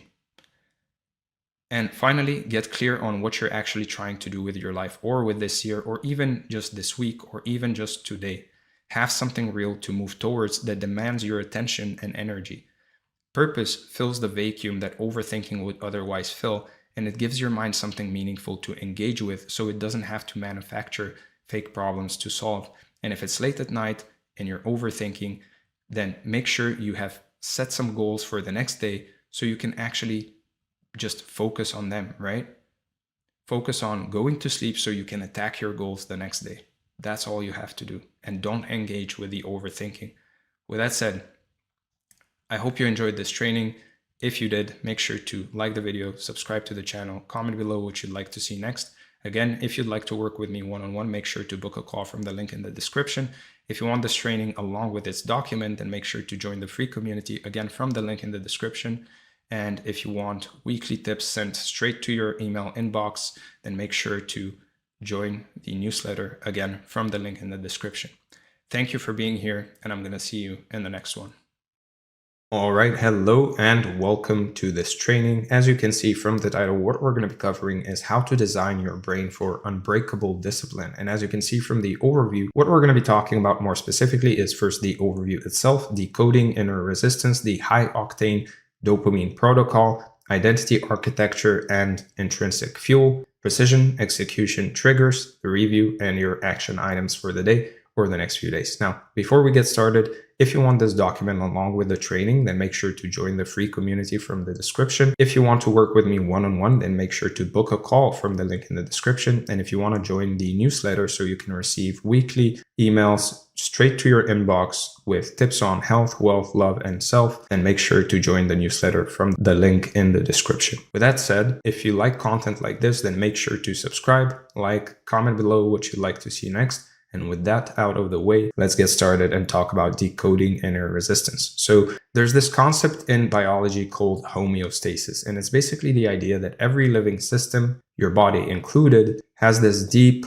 almost obsessive need to maintain internal stability. Your body and your body temperature stays around 36 to 37 degrees Celsius or 96.8 Fahrenheit to 98.6 Fahrenheit. Your blood sugar levels stay within a certain range as well. Your heart rate adjusts itself. All of this happens automatically without you even really thinking about it. And the thing is, if anything threatens to knock these systems out of balance, your body will fight back. You start sweating when you're too hot, for example, or you shiver when you're too cold, and you get hungry when your blood sugar drops. And this is kind of oversimplified, but you get the idea, right? These aren't choices that you have to consciously make. They're automatic defense mechanisms that are really designed to keep you in a stable, comfortable state. Now, on the surface, this seems like it has nothing to do with discipline or really getting things done, but stay with me here and you'll get the idea. The reason I'm mentioning homeostasis is because your brain operates on the exact same principle, not just physically, but psychologically. Your mind has what you might call a psychological homeostasis, a baseline level of comfort, stimulation, and effort that it considers normal. And just like your body fights to keep your temperature stable, your brain will fight you to keep your psychological state stable. So when you try to do something hard, something that requires a bit more effort or discomfort than your current baseline, well, your brain interprets that as a threat to equilibrium. It sees hard work not as an opportunity, but rather a disruption. And this is exactly why resistance really feels so automatic and so powerful. It's not that you're necessarily weak or lazy, it's that your brain is doing exactly what it evolved to do, which is to protect the current state at all costs. The discomfort you feel when facing a hard task is literally your brain's version of shivering or sweating. It's a defense mechanism. Once you understand this, you will stop fighting yourself and start working with your own biology. Which brings us to the interesting part, right? If your brain treats change as a threat, then the path to discipline isn't about forcing yourself through that response. I mean, it can be a path, but not the best. It's about lowering the perceived threat in the first place. You have to basically make the hard thing feel less like a disruption to your equilibrium and more like a natural extension of it. And that's what this entire section is really about, understanding the mechanisms that create resistance so you can sidestep them instead of bulldozing through them. So look, before you can beat any enemy, you have to actually understand what you're fighting, right? And the enemy here is living inside your own head, rent-free, quietly sabotaging you every single day. There are two main forces at play: emotional meltdown and ego buffering. And once you understand how these work, you can actually start tricking your brain into seeing hard work as a reward instead of a threat. Now, we're wired to avoid pain, so we need to change how your brain perceives the work itself. And this section is kind of going to break down the sneaky ways your brain fights progress, and it will give you a framework to take back control. Now, you can think of your brain like a moody, spoiled teenager who basically throws a tantrum whenever it has to deal with any chores, homework, or literally any inconvenience. This resistance shows up as procrastination or feeling tired for no reason, and this just overwhelming urge to do something easy. Now, the key is understanding that this is just a natural response. Because what happens is the moment a task feels stressful or boring, your brain immediately overestimates the difficulty, and that triggers the urge to put it off. Your brain is simply seeking the path of least resistance, trying to keep things easy. And so when your brain doesn't get its way, when you try to force yourself into a difficult task, it complains and throws a metaphorical fit. It resists you basically head on. And this internal battle against your brain's natural response is usually pointless. Which means the ultimate goal of all this resistance is to keep you exactly where you are. Your brain wants you to avoid the struggle and the discomfort that hard work requires. And it's protecting you, but in a way that basically keeps you stuck. And in his book, The War of Art, Steven Pressfield actually describes resistance as an invisible, universal force that exists solely to prevent you from doing your most important work. It's impersonal and it affects everyone, like the brain's protective mechanisms we're talking about here, right? Resistance doesn't care about your potential. It only wants to maintain the status quo, the equilibrium, the homeostasis, whatever you want to call it, and to keep you comfortable. And on top of that, the sheer dread of a task often grows exponentially with how big it seems. So committing to writing an entire book feels way more overwhelming than committing to a Netflix marathon, even though the marathon actually wastes way more time.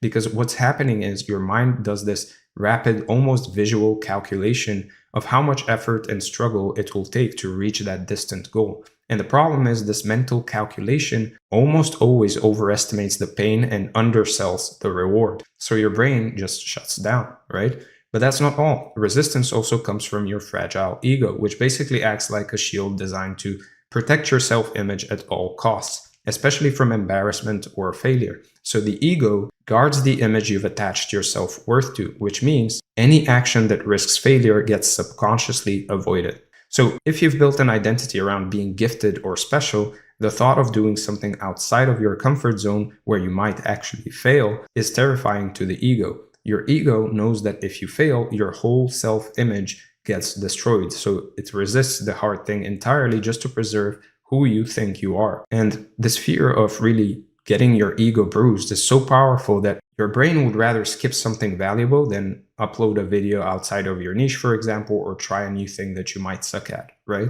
It sees failure as a catastrophic identity event, not as a learning opportunity. Because ultimately, every action, every feeling, every behavior you have is consistent with the beliefs you hold about yourself. If the hard task conflicts with your current identity, your brain will fight it hard, right? Which is why, to preserve your self-image, you'll find countless ways to avoid the hard thing. You'll make sure you never put your perceived talent or worth on the line. And this will keep you safe, sure, but it also keeps you completely stationary, trapped by basically a story you've built about yourself. And the thing is, this ego-driven resistance has nothing to do with your physical ability. You can physically run a mile regardless of what you believe, but the ego dictates whether you'll even try. It puts up barriers because it's fundamentally afraid of failing and shattering that internal narrative. So, trying to fight these forces head on with sheer willpower is exhausting, and it usually doesn't work. You can't just demand more discipline and expect to overcome deep-seated emotional and ego resistance, right? You need a strategy, which means the real path forward involves figuring out where the resistance is coming from and then changing your whole approach, right? You trick your brain into working with you instead of against you. This means lowering the perceived stakes so that the emotional overwhelm just melts away. Because what you're doing here is basically neuroalchemy. You're using specific behavioral and cognitive tricks to transform undesirable activities into things you actually crave. You're not defeating your survival mechanisms through brute force, you're actually outsmarting them instead. So with that said, let's discuss the high octane dopamine protocol. So if you want high impact execution, you have to optimize your internal chemistry first. You can't fire a high-powered engine on cheap, watery fuel. Dopamine is the neurotransmitter that is responsible for craving, motivation, and reward, and managing it is honestly the biggest cheat code to becoming relentlessly successful. When your brain is constantly depleted because of easily accessed pleasure, it just doesn't have the resources to find hard work desirable. This section is going to be your basically battle plan for reclaiming your dopamine stores and using the pleasure-pain balance to turn discomfort into fuel. Now, a depleted brain will always default to ease. It chases fast, cheap dopamine to escape the discomfort of being in a low energy state, right? And if you're routinely engaging in a hyper-stimulating activity or hyper-stimulating activities like excessive scrolling, junk food, or gaming, your baseline dopamine is way too high. Now, this matters because engaging in these fast dopamine activities causes a massive spike in pleasure, followed inevitably by a crash below your normal baseline, right? This plummet basically puts you into a dopamine deficit state where hard tasks feel overwhelmingly difficult and totally undesirable, which then creates a vicious cycle. Fast dopamine leads to deficit, you fail hard at work, you criticize yourself, and then you seek more fast dopamine to escape the self-hatred, right? You have to break this pattern if you ever want hard work to feel really appealing. And because of this, when your dopamine baseline is high, the low dopamine behaviors that actually lead to success, like deep work, reading, or exercise, actually feel incredibly boring and impossible to start. Your brain has become accustomed to a level of stimulation that work simply cannot match, because work doesn't have those constant dopamine hits, right? So naturally, the solution is to aggressively reclaim your dopamine by purging like 90% of fast dopamine sources from your life. Ask yourself, what makes me feel good immediately but leaves me drained and groggy afterwards? And if you have trouble identifying these things, which you shouldn't have trouble, but if you do, here are a few examples: alcohol, video games, watching porn, etc., right? Because this is the elimination phase. You ruthlessly identify and remove all the furnaces of waste that are burning away your daily power meter for frivolous temporary satisfaction. And this might be digital media, it might be mindless consumption, or anything else that's really engineered to give you maximum dopamine per minute. But you also have to consider the flip side, right? You have to leverage the pleasure-pain balance. While fast dopamine leads to a crash, activities that involve pain first will reward you later. And this is the key to lasting sustainable motivation. See, activities that required upfront effort, what we call slow dopamine activities, tilt the balance towards pain initially. But once you stop, the neurochemistry shifts and rewards you with feelings of accomplishment and well-being. So a hard workout, for example, can hurt at the beginning, but leaves you feeling amazing afterwards. So you can think of this as a dopamine fast. By basically removing all the stimulation, you manipulate your brain so it becomes so hungry that it really finds immense pleasure in the carrot, quote unquote, of hard work. So just like fasting from food makes even a boring meal taste incredible, fasting from instant pleasure makes focus rewarding. The truth is, when you unplug from fast dopamine, you'll feel worse before you feel better. You'll enter a period of discomfort and anxiety as your brain readjusts to a lower baseline. And this initial 1 to 3 days of suffering, quote unquote, is the necessary price that you need to pay. And along with that, when you remove a highly stimulating bad behavior, you have to compensate for the loss of stimulation by replacing it with something healthy. And this intentional compensation will reduce the emotional gap and it will make it way easier to stick to the change. So for example, if you remove 30 units of stimulation from short form content, you need to immediately replace it with 15 units of stimulation from exercise or cold exposure, for example. Your net loss is only 15 units, which makes the transition manageable. The smaller the negative baseline change, the easier it is to maintain new habits and avoid relapse. But ultimately, the biggest barrier is the discomfort you feel while doing the hard thing. And the master move is to really actively redefine that feeling. It's the currency you pay for growth, for power, for clarity, for success. So this is why you need to use powerful self-talk to reappraise the discomfort and tell yourself that the pain you feel is exactly what most people quit over. It's, for example, proving that you're persisting towards the reward. So, for example, every time you say to yourself that you don't feel like it, your immediate response has to be good. That means I must do it,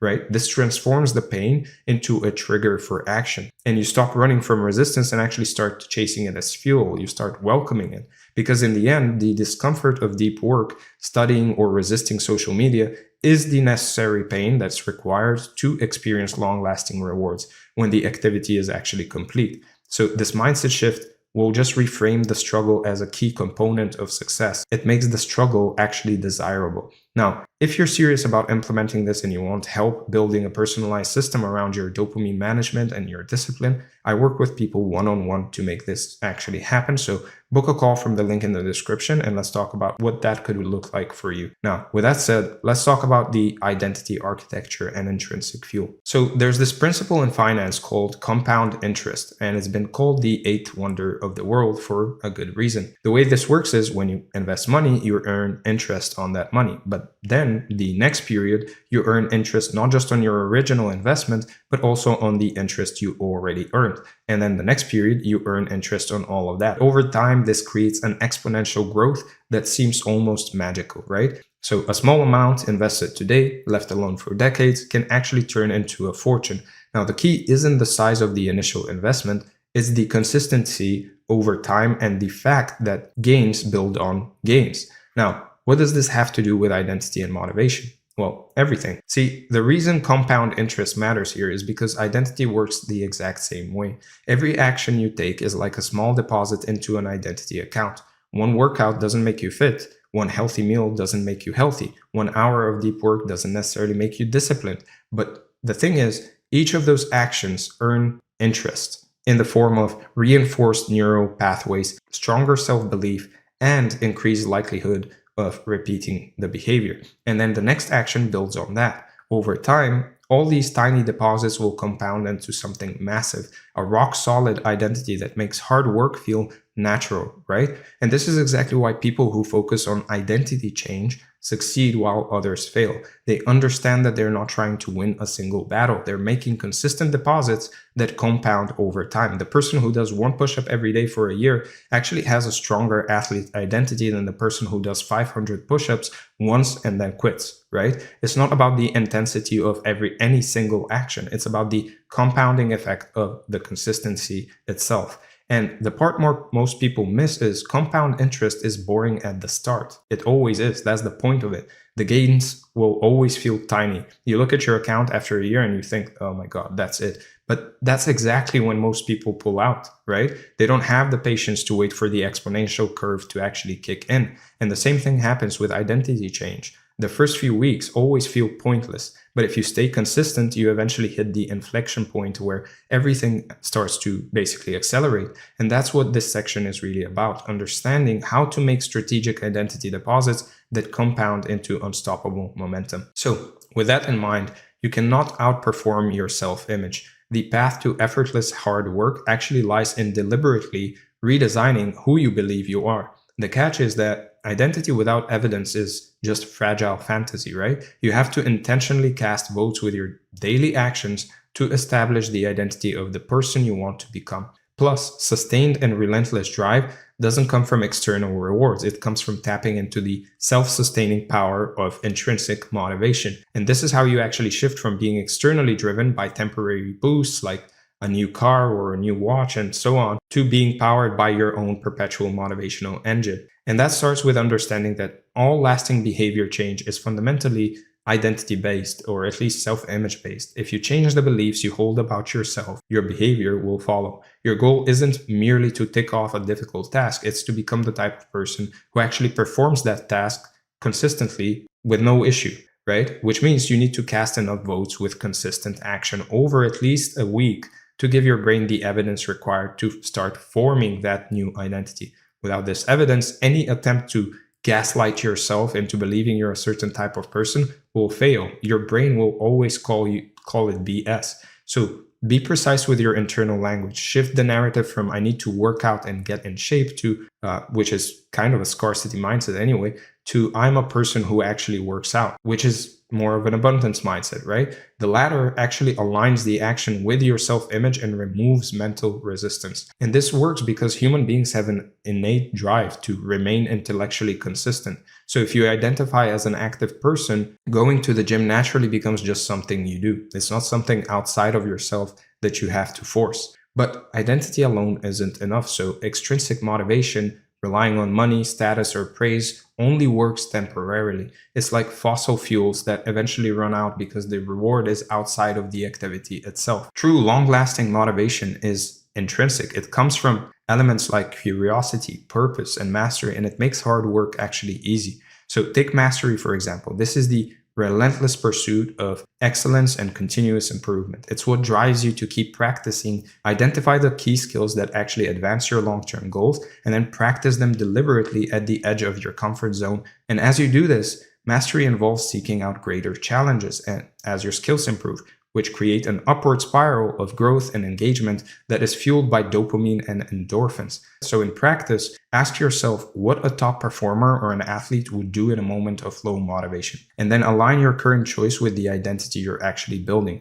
They prioritize the process, not the fantasy of the outcome, right? Then there's autotelicity. And this is the pure love for the activities you do, doing them for their own sake rather than for an external result. So to boost this, actually focus on tasks that you're uniquely good at, because strengths are a trigger for flow. And the more time you spend in flow, the more you come to love that activity. And when autotelicity is present, the line between work and play actually blurs, and you find yourself spontaneously diving into core work activities without even needing a deadline or having any external obligations. The activity itself becomes the reward, which is actually why you need to stop generating motivation by fantasizing about the end goal, whether that's having a Greek god physique or having a millionaire status. That fantasy is a completely different and actually much easier sensation than the strenuous, sweaty process required to actually get there. You have to find pleasure and fulfillment in the daily discipline itself. And where it all comes together is when you actually engage all these intrinsic motivators, they release performance-enhancing neurochemicals that trigger the flow state. Flow, in turn, on your intrinsic motivation, and it initiates a virtuous cycle where motivation feeds flow and flow feeds motivation, which leads to unbreakable drive and discipline, right? And if you want to go deeper on this and actually build a system that sticks, I'd love to help you do that. I work with people one-on-one to design exactly this kind of transformation. So if it sounds like something you need, book a call from the link in the description and we'll figure out the best plan forward for you. Now, with that said, let's talk about precision execution triggers. So consistent action leads to progress, which naturally kicks in motivation. You just need to initiate the process long enough to actually build momentum. And the battle against resistance is won in the first few minutes. So you need infallible, repeatable mechanisms that bypass overthinking and emotional resistance. So this section gives you the practical strategic tricks you can use immediately to make starting so easy that skipping the work feels basically illogical. So to start with the 2-minute rule, which is fundamentally about convincing your brain to do the task for just 2 minutes. You're lowering the stakes so much so that the negative emotions around starting don't feel that overwhelming. And this will transform a daunting leap into a tiny, totally doable hop.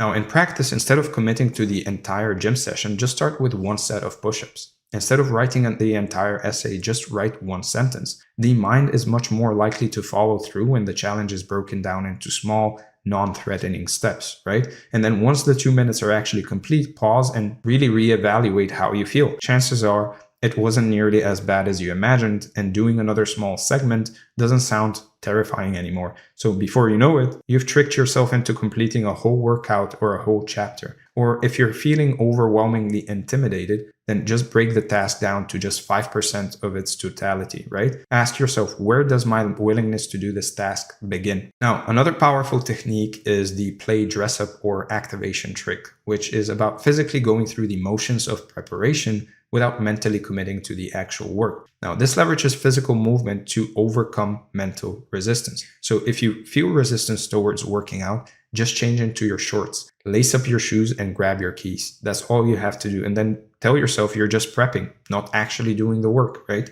Often, simply going through these physical motions is enough to convince yourself that since you're already ready, you might as well follow through. And the same applies to studying. Don't tell yourself you're going to study. Just open your textbook, pull up your study schedule, and get your calculator out, for example. You don't actually have to go and study. And what this does is it uses the inertia of physical action to build momentum before the brain can actually put up serious resistance. And because at the end of the day, action kills overthinking. Hesitation is the enemy of transformation. So implement the 3-second kill switch, which is when you hesitate, count from 3 to 1. So 3, 2, 1. And then just move instantly. Force your brain to submit and follow the action. Now, beyond that, use a strategic reward system by actually batching difficult work with enjoyable work. So you can actually speak to your brain like the spoiled child it sometimes is. You have to incentivize hard work with something pleasurable so that the negative emotions associated with the task actually get softened. So you identify a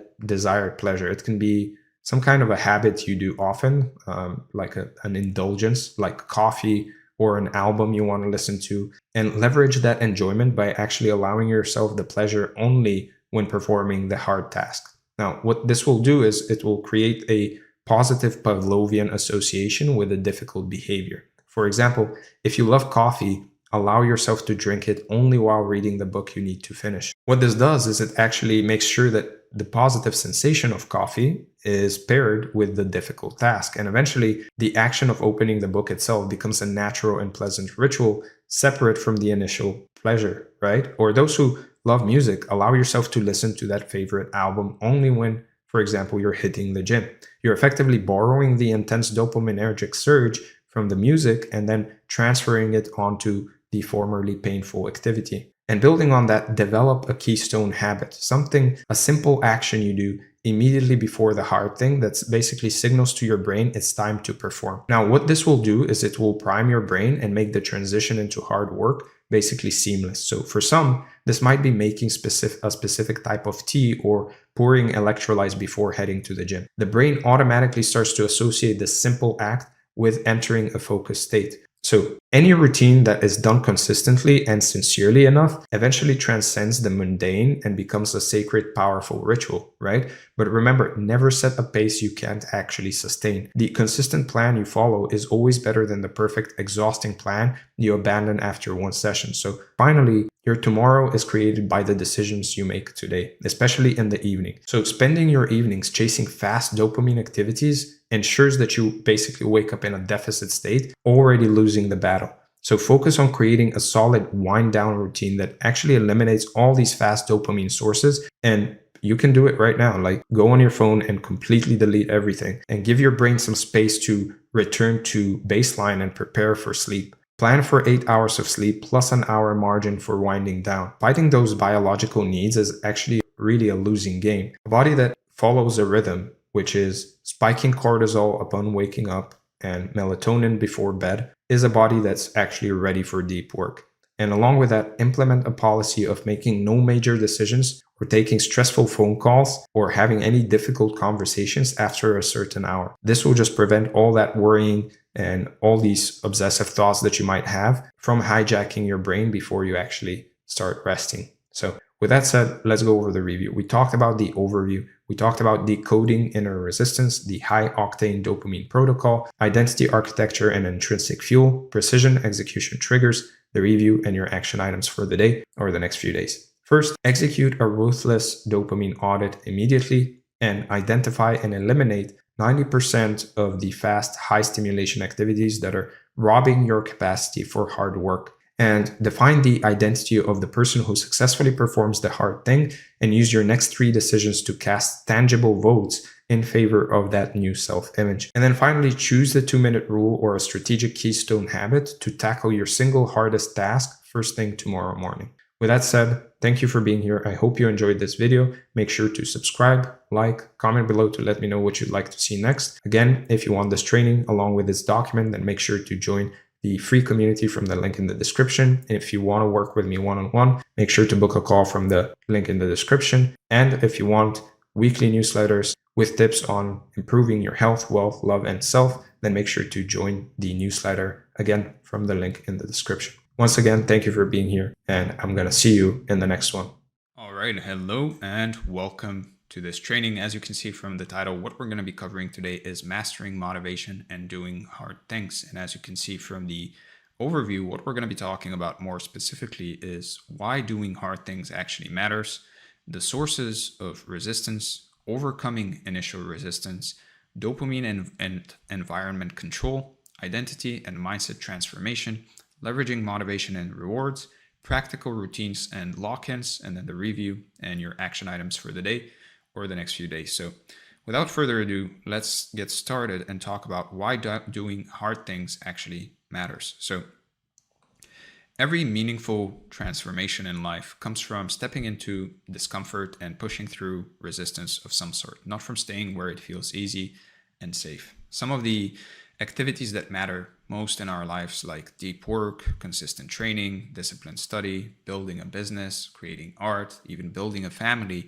are by definition the ones that feel heavy or difficult in the moment, but rewarding in the long term. And they literally shape the person you become far more than the easy, low friction habits ever could. And if you think about it, easy paths don't build strong people. Scrolling endlessly, eating junk food, avoiding challenges, all of those things, they're pretty easy to do. These things, though, rob you of energy and confidence while leaving you with nothing really to show for it but regret. Now, hard paths, on the other hand, give you muscle, skill, wisdom, maybe a family, and prove that you can do more than you thought. The sweat of discomfort is what turns into the pride of growth. And that's why choosing difficulty is always a net positive, even if it doesn't feel that way in the moment. And I have another video on my channel talking about this specific thing, is always do the hard thing. Now, success in every arena, like wealth, health, love, and self, follows the same formula. Tackle the things that others avoid. While most people back down from discomfort, you will learn to lean into it through this training, and that single trait is what separates those who rise from those who stay stuck.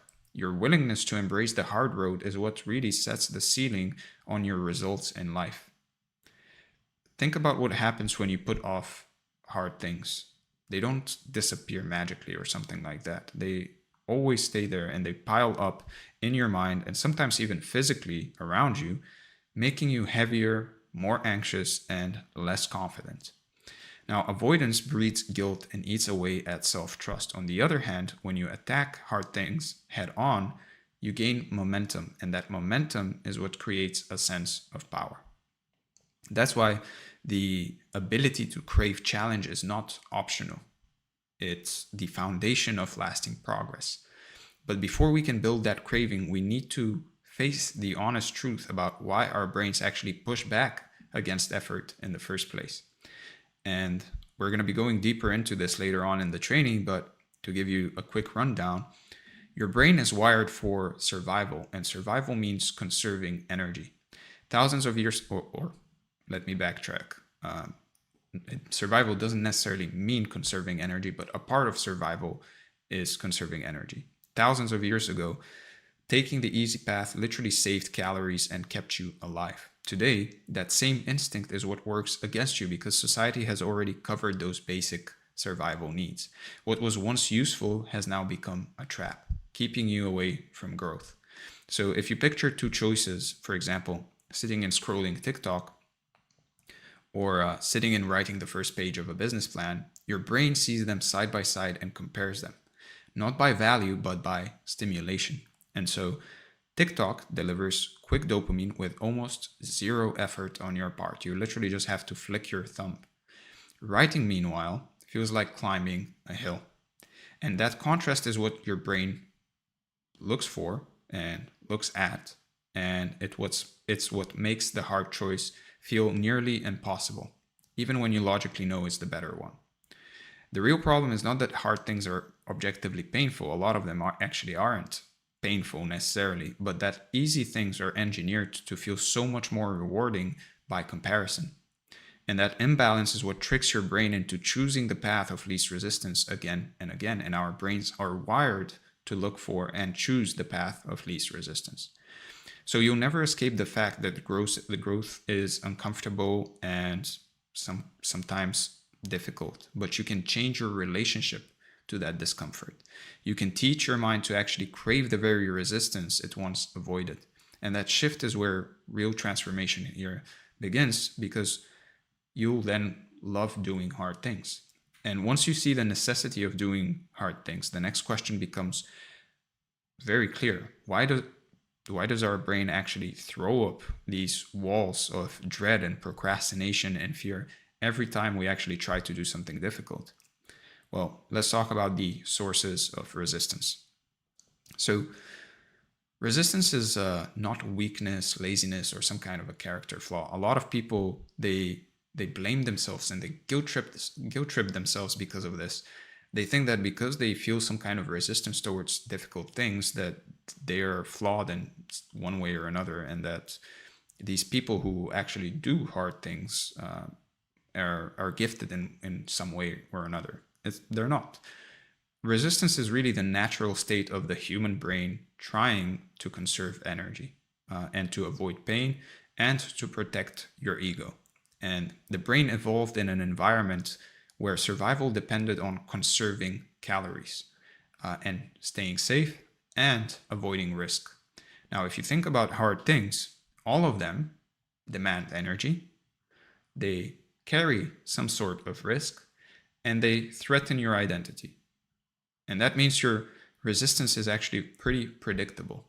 We all have resistance, and it's not necessarily personal. When you finally understand where it comes from, you can stop treating it as proof that something's wrong with you, which is a very bad self-fulfilling prophecy to get into, and start seeing it as a challenge that can be actually dismantled piece by piece. And so the first piece of that is understanding emotional resistance. Now, emotional resistance is the first line of defense your brain uses to stop you from stepping into into effort. It shows up as dread, as procrastination, or that heavy, I don't feel like doing it feeling. The emotions aren't really telling the truth about the task itself, though, and they're magnifying it. And you can think of them as carnival mirrors. They stretch, they distort, and they exaggerate reality. So you can't necessarily believe them. The dread of a task expands with its perceived size. So, for example, telling yourself you're going to write an entire essay feels like a crushing boulder on your shoulders, but writing one sentence feels easy. It feels almost too easy to do. And the work hasn't necessarily changed. You're still writing, but the perception of scale has actually changed. And dread thrives on the illusion of this enormity. So the brain measures effort emotionally, not logically, a lot of the times. That's why Netflix can really absorb 6 hours of your day without any effort really on your part. But sending one important email can feel almost impossible. Yet sending an email takes 5 minutes, maybe. And so logic says the email is smaller, but your emotions paint it as heavier.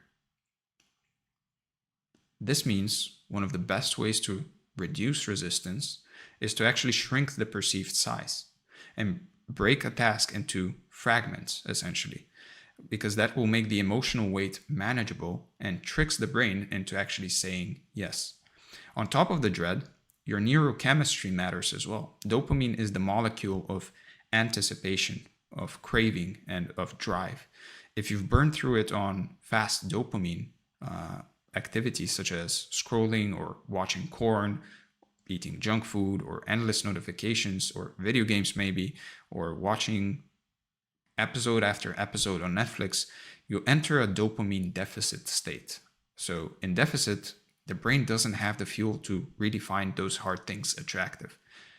Work feels flat, boring, and draining in comparison to that. And your desire radar is broken, so you default to easy stimulation. Now, the issue isn't just low dopamine, it's the comparison. Hard tasks naturally give smaller, slower dopamine payoffs.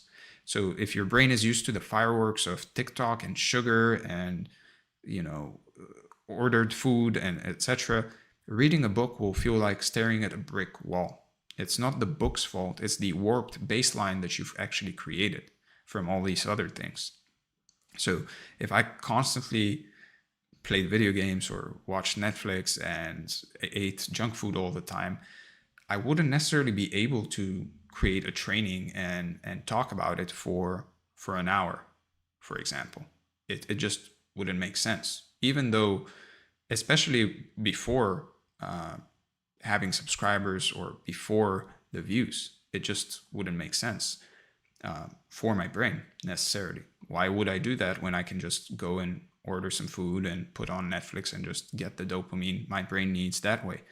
So humans make choices based on relative stimulation, not absolute value. The hard thing could objectively build your future, but the easy thing feels brighter in the moment. And this explains why a student can know that studying will change their life, but still ends up gaming all night. The brain weighs stimulation in real time, not the logical benefits of the hard task that might come years from now. And so resetting your dopamine baseline happens by cutting fast highs and making slower rewards competitive again through that. So by cutting those fast highs, those fast dopamine activities such as ordering food and watching Netflix and playing video games, your brain starts to love, or the harder tasks become competitive in comparison to those, because you now have more ways to actually get that dopamine. And because you've cut the fast highs, your brain will now reset to actually enjoying harder things. And believe it or not, over time, you'll actually experience more and more joy from actually doing those hard things, not because you've changed anything else, but the fact that you've just cut the other fast highs, basically fast high activities or fast dopamine activities. So emotions and chemistry aren't the only enemies, though. Resistance also comes from the most delicate and fragile part of you, which is your ego. The ego resists hard things because effort risks failure, and failure feels like identity death. If you attempt and fail, the story you tell yourself about who you are starts to crack. So your brain plays defense ahead of time. It tells you to not try, to not risk, and to not threaten the story. It's a survival mechanism for the self-image. And so fear of failure is the obvious version. If you apply for a job and get rejected, you face proof that you're not as capable as you hoped, or that's the kind of thought, at least, that your brain creates. It's not objectively true just because you got rejected. It's actually just math. It's probabilities, but your brain will create a personal story to paint you as some kind of an incapable fool of some sort. If you ask someone out and they say no, your confidence gets bruised. And the ego says, better not to try at all than to risk all that pain. And this is protection in the short term, but it's really poison in the long term. And it's actually a very bad way to think in general, because it's not objective. You protect your self-image by avoiding challenges, but you never gain evidence that you can actually succeed. And over time, this creates a prison of untapped potential. You feel safe, but you stay small. And if you look around, this is how most people live. And probably if you don't need to look that far. You can just look in your immediate family, most likely. And I'm not saying it in a bad way. That's completely said respectfully. However, you get the idea. Now, beyond fear, the ego resists anything inconsistent with your self-image. If you've spent years telling yourself that you're bad at math, then your brain will fight tooth and nail against studying math. Why? Because doing so will threaten the narrative that feels stable.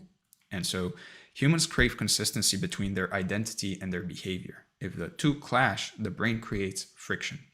That's why going to the gym feels impossible if your self-image is lazy or unfit. The only way to shift is to just cast votes for the new identity. And each rep, each study session, and each attempt is a ballot that says, this is who I am now. And over time, the ego learns a new story and the resistance fades. And not only that, actually the ego will start confirming this new story over time and start looking for evidence to confirm this new story. So you can see how emotion and ego work together, but the emotion, basically what it does, it magnifies the pain, and the ego magnifies the risk. And together they whisper, don't do it. But there's a third source of resistance that often goes unnoticed, the kind of fuel you're burning, and which is motivation or energy. Now, motivation is energy, and like energy, it comes in different grades. If you run on the cheap fuel of extrinsic motivation, you'll constantly sputter and stall. If you run on clean fuel of intrinsic motivation, you'll keep going long after others quit. Now, external motivators like money, recognition, praise, approval, they all work in short bursts. And I'm not saying they're necessarily bad fundamentally. However, and they work. They have their time and place. You can use them for your own advantage. However, it's like an energy drink. You drink it, and after that, you get a crash. They give you a dopamine spike in anticipation, but once you get the prize, the chemical crash actually follows. And so that's why winning a trophy can feel electric for one night, but empty a week later. And this creates a dangerous cycle where you always need the next carrot and you're always chasing another prize. You burn out because your fuel is actually unstable. Now, what's even worse is extrinsic motivation keeps you dependent on others, on the external world. If they stop praising you or paying you enough, or if you stop getting the amount of validation you used to get, then your drive will start collapsing. Intrinsic motivation, on the other hand, is basically limitless if you can find it. And you can find intrinsic motivation in curiosity, mastery, autonomy, autotelicity, purpose, love for the process. Those are infinitely renewable. They turn hard things into games, missions, or crafts you actually want to return to. They create flow instead of friction. So curiosity, for example, makes the task feel like exploration. You're not forcing yourself to do the task. You're investigating, you're exploring an interest. Mastery makes the task feel like leveling up in a game. Each rep is some kind of a progress. You're becoming better with each rep, with each iteration of the task. And so each mistake becomes feedback rather than some kind of a failure. Now, autotelicity is love for the activity itself, just loving doing the thing. And then purpose is what makes the task feel meaningful. You're not just working, you've connected the task to something bigger than yourself, to some kind of a purpose, to a bigger meaning. You're contributing to something bigger. And then autonomy is what makes the task feel like a choice, not obligation. When you frame your effort as your own decision, then the resistance weakens. And the easiest way to explain this to you is, for example, there's people that actually love their jobs because nobody is actually making them go to those jobs. They actually it's their decision to go to those jobs. And they feel a sense of autonomy even though they have a job. And that's why they love it, because it gives them a sense of autonomy, because the decision is theirs. They've made the decision to go there, or at least reframed that in that way. And so by now you can see resistance is a three-headed beast. It's an emotion, ego, and weak fuel. And each head tries to keep you from the work that actually matters. But knowing this is only half the battle. The real test is really learning practical ways to slice through the fog in the exact moment it shows up so you can actually start. And that's where the real tactics come in next. So let's talk about overcoming initial resistance. So resistance is strongest at the very beginning of a task. Once you're moving, momentum really carries you forward, but those first few minutes always feel like you're dragging a boulder uphill. That's why a lot of people say starting is the hardest part. If you can get past the first threshold, the weights lift and the task becomes 10 times easier. So the problem is that most people never even cross that first threshold. They stand on the edge, overthinking, negotiating with themselves, and eventually they just walk away. This section is really about breaking that invisible wall with a few tactics and strategies so simple and effective that resistance has no time to really dig in. So think of initial resistance like static friction in physics. It takes more energy to get an object moving from rest than it does to keep it moving once it's already rolling. So your brain works the same way. Sitting down to actually start studying takes more willpower than continuing once you've already done 5 minutes. The key is to reduce the size of that starting push until it feels effortless. One of the best tools for this is really the 2-minute rule. It's deceptively simple. Commit to doing the hard thing for just 2 minutes. That's it. The brain can't really argue much with such a small demand, so it will give in. And once you've started, that inertia will kick in. It's rare to stop after 2 minutes because the hardest part, which is the beginning, is already behind you. Now, instead of promising yourself you'll study for 3 hours, you can promise to open the book and read 1 page. Instead of saying you'll work out for an hour, you can commit to just 10 push-ups. 2 minutes feels harmless, but it's enough to flip the switch. And this works because it reframes the effort. The dread of a mountain shrinks when it's broken down into small hills. And so your brain no longer feels overwhelmed, so it stops resisting. And once it realizes the mountain was mostly in your head, it lets you keep climbing. Now, shrinking the task is powerful, but sometimes even that isn't enough. That's where the trick of playing dress up comes into play. So starting doesn't always mean doing the full thing right away. Sometimes it means putting yourself in the position where doing the thing feels almost inevitable. And this is where getting ready, just the act of getting ready, shines. So you don't have to force yourself to work. You just have to go through the motions that lead into work. So for example, if you want to go to the gym but feel paralyzed, then don't commit to the workout, but rather commit to putting on your workout clothes and tying your shoes.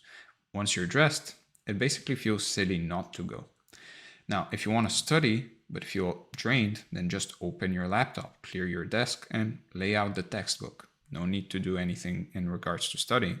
Once the tools are out, your brain will naturally lean towards using them at some point. So this works because environment cues shape behavior. You prime the brain by signaling we are in workout mode or we are in study mode, and the action follows almost automatically. Now, you can even gamify it by rewarding yourself just for completing the preparation. And that tiny win will build that momentum that will then carry into the main task. Now, preparation can sometimes get the engine humming, but sometimes the task still feels like too much. And that's when breaking it down into micro slices makes resistance basically vanish. So another technique here that you could use is the 5% rule. Basically reduce the task to the smallest slice of effort you're actually willing to do. It's about bypassing the emotional wall that blocks you. So ask yourself, what's the smallest version of this that I'd actually say yes to right now? And then just do that. So for example, if you're overwhelmed by the idea of running 5 kilometers, then just walk for 5 minutes. If you're intimidated by writing an essay, then write only the introduction sentence.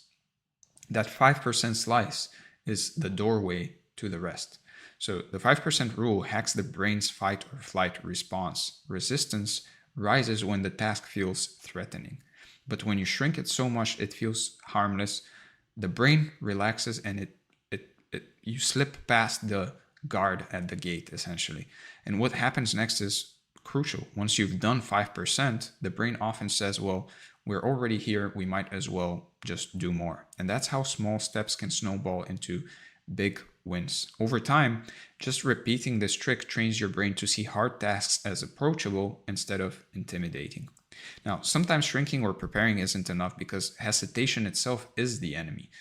That's where you need a more aggressive tactic. So that's where the 3-second rule comes in.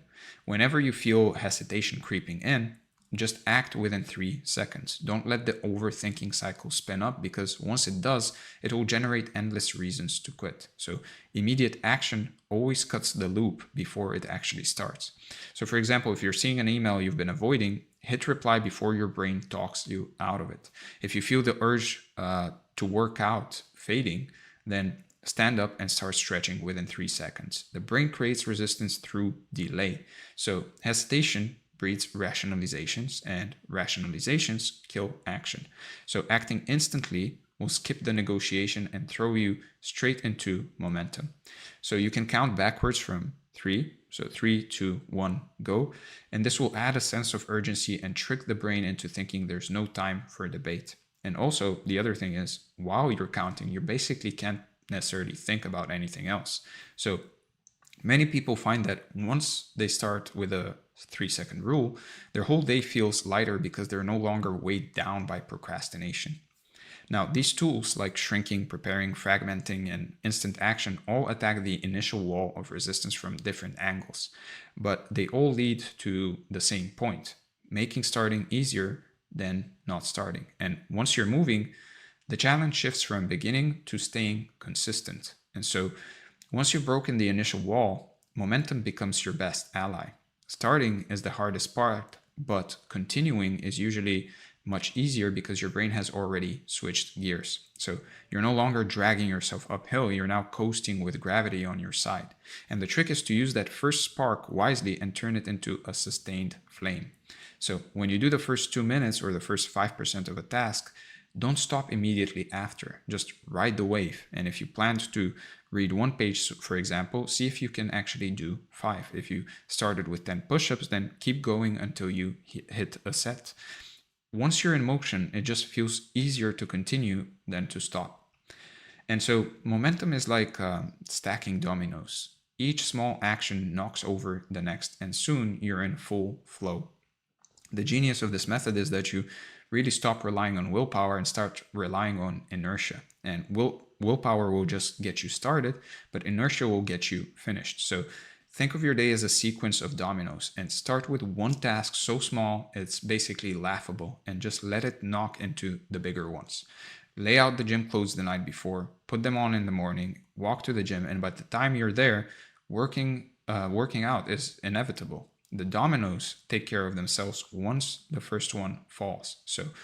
But even momentum can basically falter if you let resistance sneak back in, and that's why having multiple entry points into hard work gives you layers of defense. So the first one practical tactic for creating that is creating multiple micro starts, meaning instead of relying on one way to begin, you create a toolbox of starting rituals. That way, even when resistance blocks one route, you have another ready. So your first ritual might be the 2-minute rule. If that fails, you use the 3-second countdown. If that fails, you shift to the just get dressed mode. And so each one is a doorway into the same room of effort. The more doors you create, the harder it becomes for resistance to shut them all. And this gives you flexibility. Some days, one method works better than another. And the important thing is that you always have an entry point. Over time, each of these rituals becomes a conditioned response, and you won't have to do them manually every time. Your brain will learn, when I hear the countdown, I move. When I put on the shoes, I exercise. These habits run on autopilot, bypassing resistance entirely. You just have to get there. You have to train your brain to get there. And this layered approach also prevents all or nothing thinking. If one tactic fails, you don't just quit. You actually just switch to another tactic. So having different ways to enter work is very powerful, but there's still one more layer, which is your relationship with discomfort itself. At the core, initial resistance is your brain recoiling from discomfort. It says, this feels heavy, let's avoid it. But discomfort itself is not the enemy. So the way you interpret it is, if you can flip the story around discomfort, resistance loses much of its bite. And so instead of saying, I don't feel like it, so I shouldn't, learn to say, I don't feel like it, and that's the signal I need to do it. Discomfort becomes the compass pointing towards growth. So think of discomfort as the price of admission to improvement. Every push-up costs a little discomfort, but the currency buys strength. Every page of study costs focus, but it buys knowledge. Once you see discomfort as a fair trade, you stop resenting it and start using it. Athletes already live by this rule. The soreness of training isn't a reason for them to stop. It's proof that they're on the right path sometimes. So apply the same to daily life. The task you most resist, calling a client, writing the report, cleaning your home, is likely the very task that builds the identity you want. And when discomfort becomes your compass, hesitation turns into a green light. But to make this real and repeatable, you also need systems that lock you in before resistance has a chance to regroup. So one way to do this is using pre-commitment. So pre-commitment is another powerful antidote to initial resistance. You lock in a decision ahead of time so the choice is made before emotions can even interfere. So by the time resistance shows up, the door is already closed. You've already made the decision. So the way you do that is by setting up your environment so the path of least resistance is the right one. So if you want to read at night, put the book on your pillow. If you want to work out in the morning, then put your shoes by the bed. These cues predecide the action. So tell someone else your plan. If you've committed to, for example, meeting a friend at the gym, skipping also becomes far harder. Accountability also is a tactic here, public accountability, because it transforms what feels optional into what feels necessary. And so even small bets or promises to yourself can work. You can promise to yourself to transfer money to a paying account. If you skip a habit. I used to do that with my brother. I would tell him that I would send him money literally if I skipped something. The cost of quitting now outweighs the cost of starting, because if you quit, then you have to send money. And so see pre-commitment as doing a favor for your future self. You take away their burden of decision by making it for them now. Now, pre-commitment locks in decisions ahead of time, but sometimes the battle isn't about choice, but rather about energy. If you don't have the energy to start, then resistance will always win. That's where managing your state becomes essential. So energy is important here. Many times resistance isn't purely mental, it's actually physical. So obviously, if you haven't been sleeping well, if you're dehydrated or you're underfed, every task will feel heavier. So you can't brute force yourself past biology. Sometimes, I mean, sometimes you can do that, but for a very short amount of time. That's why managing your state is actually part of overcoming that initial resistance. So start with sleep. A rested brain just generally has more dopamine, more willpower, and more focus. Cut 1 hour of sleep and even the small tasks will start to feel unbearable. And prioritize recovery if you want to crush resistance. Now, food matters as well. A sugar crash or a heavy meal will drag you down. That's why I personally don't necessarily eat during the day. Stable energy from clean nutrition makes starting far easier. Dehydration alone can reduce focus and increase fatigue. So drinking water can sometimes be the simplest way to actually shrink your resistance. And movement as well. Even light physical movement can wake the body up. A short walk, a few stretches, or a burst of exercise flips your state into ready mode. So once energy is on your side, every tactic works better, and you're not dragging a half-empty body into battle. You're fully charged. So at that point, the focus shifts from how to start to how to sustain the fire once it's already lit. So let's talk about dopamine and environment control. So no matter how strong your mindset or how clever your tactics, if your dopamine system is wrecked and your environment is pulling you toward distraction, then you'll keep losing the fight. Now, discipline means stacking the game board so that the right choices feel easier and the wrong ones feel inconvenient. And when you manage dopamine and engineer your environment, you strip resistance of its power at the root. So dopamine is not about pleasure itself. It's about anticipation and drive. It's the chemical that makes you want to chase something, whether it's scrolling social media, eating junk food, or sitting down to write your book. If your dopamine is burned out on cheap stimulation, then you won't feel the pull towards hard work, no matter how much you logically care about it. So fast dopamine comes from engineered hits like TikTok, corn, ultra-processed food, and video games. And these spike your dopamine high and fast and then dump you into a deficit. And in that deficit state, normal, effortful tasks feel gray and lifeless. So the trap is that the brain remembers how easy the spike was, so it craves another quick hit. And that cycle is what trains you to avoid the slow, steady dopamine of meaningful work. So think about how drained you actually feel after binging Netflix or scrolling for hours. You're not just tired, you've burned through tomorrow's motivation today. Now, slow dopamine, on the other hand, comes from effortful activities like lifting weights, writing, reading, or building something. And these release dopamine more gradually, but the baseline lasts longer. It's the kind of motivation that basically compounds. Now, slow dopamine is sustainable because it's tied to progress and growth, not artificial spikes. Every time you get a dopamine reward from hard work, you're wiring your brain to crave the process itself. And that's how habits stick. So once you understand dopamine, the first practical step is obvious. Stop letting fast dopamine dominate your life. One of the most effective resets is a fast dopamine detox. So basically, cut out the high junk inputs that steal your drive, delete social media apps, cut back on processed food, block corn sites, cancel the endless notifications, and if it will feel brutal at first, and that's the point, but within days, your brain will start to recalibrate. The discomfort means your baseline is repairing itself.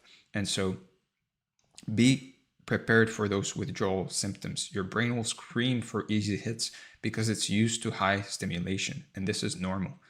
So think of it as detoxing from a drug, essentially.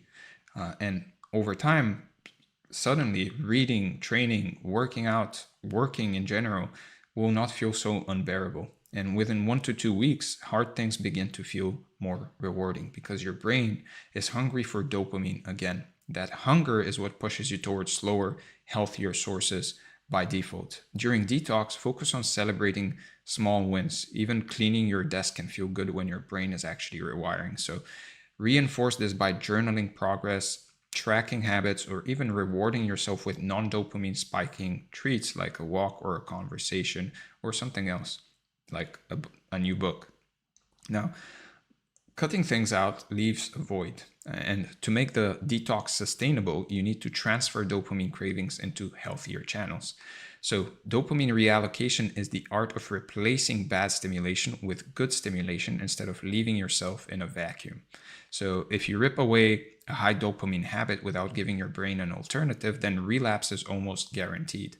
So instead of scrolling TikTok, replace it with reading a book with a coffee in hand, for example. Instead of video games, channel that craving for progress into the gym, where you can actually level up your real character. You can even transfer dopamine directly by bundling it with a good habit. For example, only allow yourself to drink your favorite tea while journaling, or only listen to your favorite podcast while walking outside. Over time, the brain will start linking the healthy activity with the dopamine hit, making you crave the good habit automatically. And this will prevent the crash of deprivation and keeps your motivation steady. Now, cutting junk and reallocating dopamine is powerful, but resistance will always try to creep back in through distractions. That's why you also need to physically lock yourself in.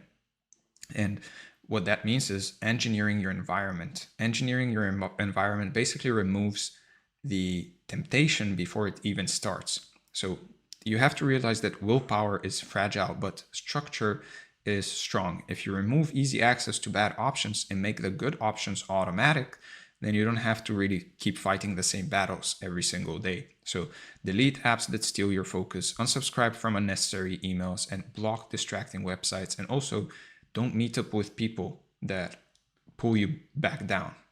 And don't rely on resisting temptation, just remove it. Even small pings can drain your dopamine reserves. Each buzz, basically from your phone, trains your brain to crave novelty instead of focus. Turn them all off.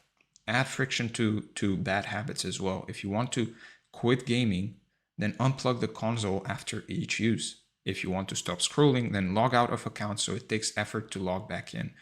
Your environment shapes behavior more than willpower ever will. So if your desk is cluttered with snacks and distractions, resistance wins before you even start. So clear your desk and place your tools in reach and create a space that screams productivity.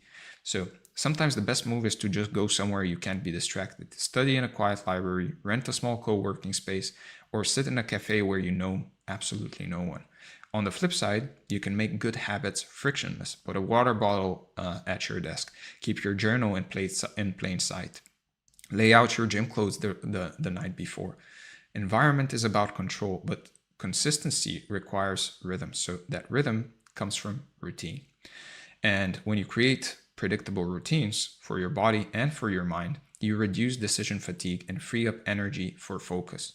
Your biology runs on rhythms, and aligning with them makes motivation flow more naturally. So a few ways to do this is go to bed and wake up at the same time. This will anchor your hormones and makes your energy more reliable. Waking up groggy at random times will keep you in this constant fight against your own body. And most people just do that. They just randomly wake up and go to sleep whenever they feel like it. And it was one of the biggest shifts I made personally, is just going to bed at the same time and waking up at the same time. Now, nutrition, again, eat at a regular schedule with stable fuel. Random binges or starvation destabilize your dopamine and cortisol and make focus inconsistent. So slot movement into your day as well at consistent times. This not only will keep your energy high, but also regulates dopamine release in a steady way. And put deep, demanding work in the first 4 to 8 hours after waking, when dopamine and focus are both naturally highest, and save lighter, creative, or social tasks for later in the day. Now, routine protects your energy during the day, but the battle is often won or lost the night before. So what you do in the evening is also very important. Now, winning your evening sets up the next morning, basically. If you waste your dopamine stores on late night scrolling or TV, you will wake up depleted. If you wind down intentionally, then you will wake up sharp and motivated. So shut down all screens at least an hour before bed, and maybe even just read a book. Blue light and constant novelty will trick your brain into thinking it's still daytime. And replace stimulation with calm rituals such as stretching, reading, journaling, dimming lights. These cues tell your body it's time to recharge. Avoid making big decisions at night as well. Your willpower is lowest and you'll often choose what hurts tomorrow for the sake of comfort right now. And use evenings to set up tomorrow's momentum. Pack your bag, lay out your clothes, write down your priorities. Then tomorrow begins with momentum already on your side. So with dopamine restored, environment cleaned, and routines locked in, resistance has fewer ways to attack you. So the next step is to really upgrade the way you see yourself so that hard things aren't just something you force yourself into, they just become a part of who you actually are. So let's talk about identity and mindset transformation. So once you've cleaned up your dopamine and shaped your environment, the next layer is deeper, your identity and your mindset. And you can use tactics and hacks all day long, but if they clash with the story you tell yourself about who you are, the resistance will eventually overwhelm them. And the brain fights to keep your behavior consistent with your self-image. That means the ultimate victory doesn't come from sheer willpower. It comes from rewriting who you believe yourself to be. And when hard things are part of your identity, they will stop feeling like uphill battles and start feeling like natural expressions of who you are. So identity sits beneath every action like the root system of a tree. You can water the leaves all you want by trying new hacks, chasing new goals, piling on motivational speeches, but if the roots are rotten, then the tree just won't grow, regardless. So behavior is always downstream from identity. If you see yourself as someone who procrastinates, you'll find a way to stall, no matter how many tricks you know. If you see yourself as someone disciplined, you'll naturally default to action even on tough days. So the human brain is hardwired for self-consistency. It would rather sabotage a goal than shatter an identity, because identity feels like survival. That's why so many people start diets, go to the gym for 2 weeks, or launch new projects, only to crash back into old patterns. Their surface actions clash with the deeper identity they never actually bothered to rewire. So each choice you make is a ballot cast for the kind of person you're becoming. Now, one choice doesn't define you, but the collection of choices over time is what creates your self-image. When you skip the gym, that's a vote for I am someone who avoids effort. When you go, even for 10 minutes, that's a vote for I am someone who trains. And so the brain collects these votes constantly, tallying up evidence, and you're proving to yourself who you really are. So you can think of identity like a jar filling with pebbles. Each action is a pebble dropped inside. One pebble is small, but drop enough and the jar basically becomes heavy with certainty. If you vote enough times for being fit, you eventually can't see yourself any other way. The good news is you don't need a perfect record. You just need enough consistent votes pointing in the direction of your desired identity. One missed workout doesn't erase I am someone who trains, but hundreds of skipped ones certainly will. If you want to be a writer, for example, write something daily, even if it's just a paragraph. You're not aiming for the perfect draft, you're just casting a vote. If you want to be wealthy, track your spending and investments. Even the act of tracking is really a vote for I am financially responsible. So identity without evidence is fantasy. You can sit on your couch chanting affirmations all day, but unless your actions actually back it up, the belief will collapse under pressure at some point. The brain needs proof. That's why willpower without action eventually burns out. It never converts into evidence. So a self-image built only on words is fragile because it's always one failure away from shattering. You've told yourself I'm disciplined but have no track record. One slip makes you question everything. And so evidence-based identity, on the other hand, is resilient. If you've proven to yourself hundreds of times that you're consistent, then one bad day won't shake you. You shrug it off because the weight of evidence outweighs the outlier. And so an athlete who has trained for years doesn't crumble from missing one session. His identity is cemented in evidence. He has way more evidence that he's actually an athlete than somebody who misses workouts. A business owner who's made sales every month for years doesn't question his skills after one lost deal or after one bad month. His identity as a closer is backed by proof. And so the more your actions align with your chosen identity, the less internal resistance you feel. The brain hates dissonance between self-image and behavior, and if you think of yourself as lazy, every attempt at hard work will create a clash that feels uncomfortable. If you see yourself as disciplined, hard work feels like the obvious thing to do because consistency erases friction.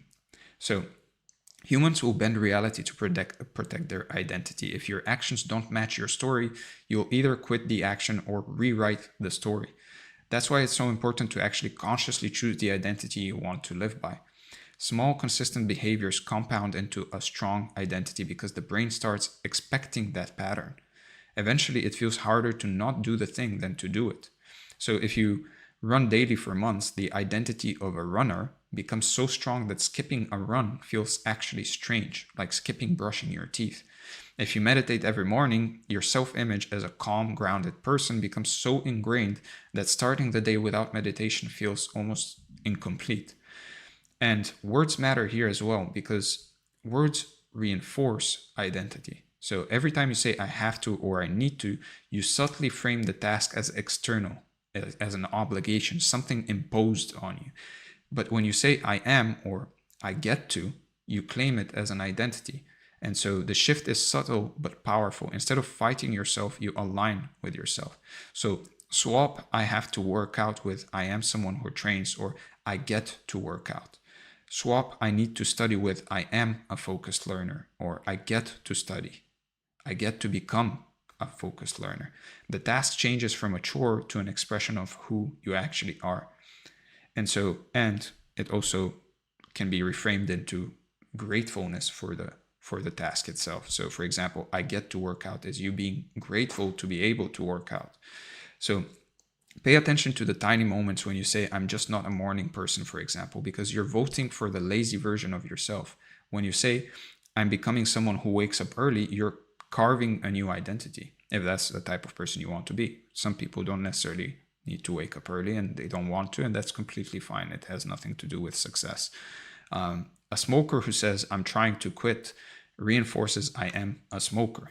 And so a smoker who says, I don't smoke, steps into I am a non-smoker.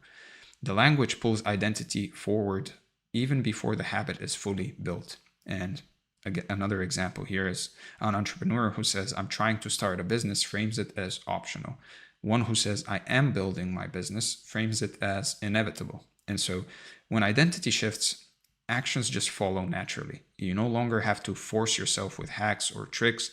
The behavior becomes the obvious move, but identity alone isn't enough. To really cement it, you also need to transform the way you handle discomfort, how you process focus and ego pressure, because those are the daily frictions that either reinforce or erode the identity you're actually building.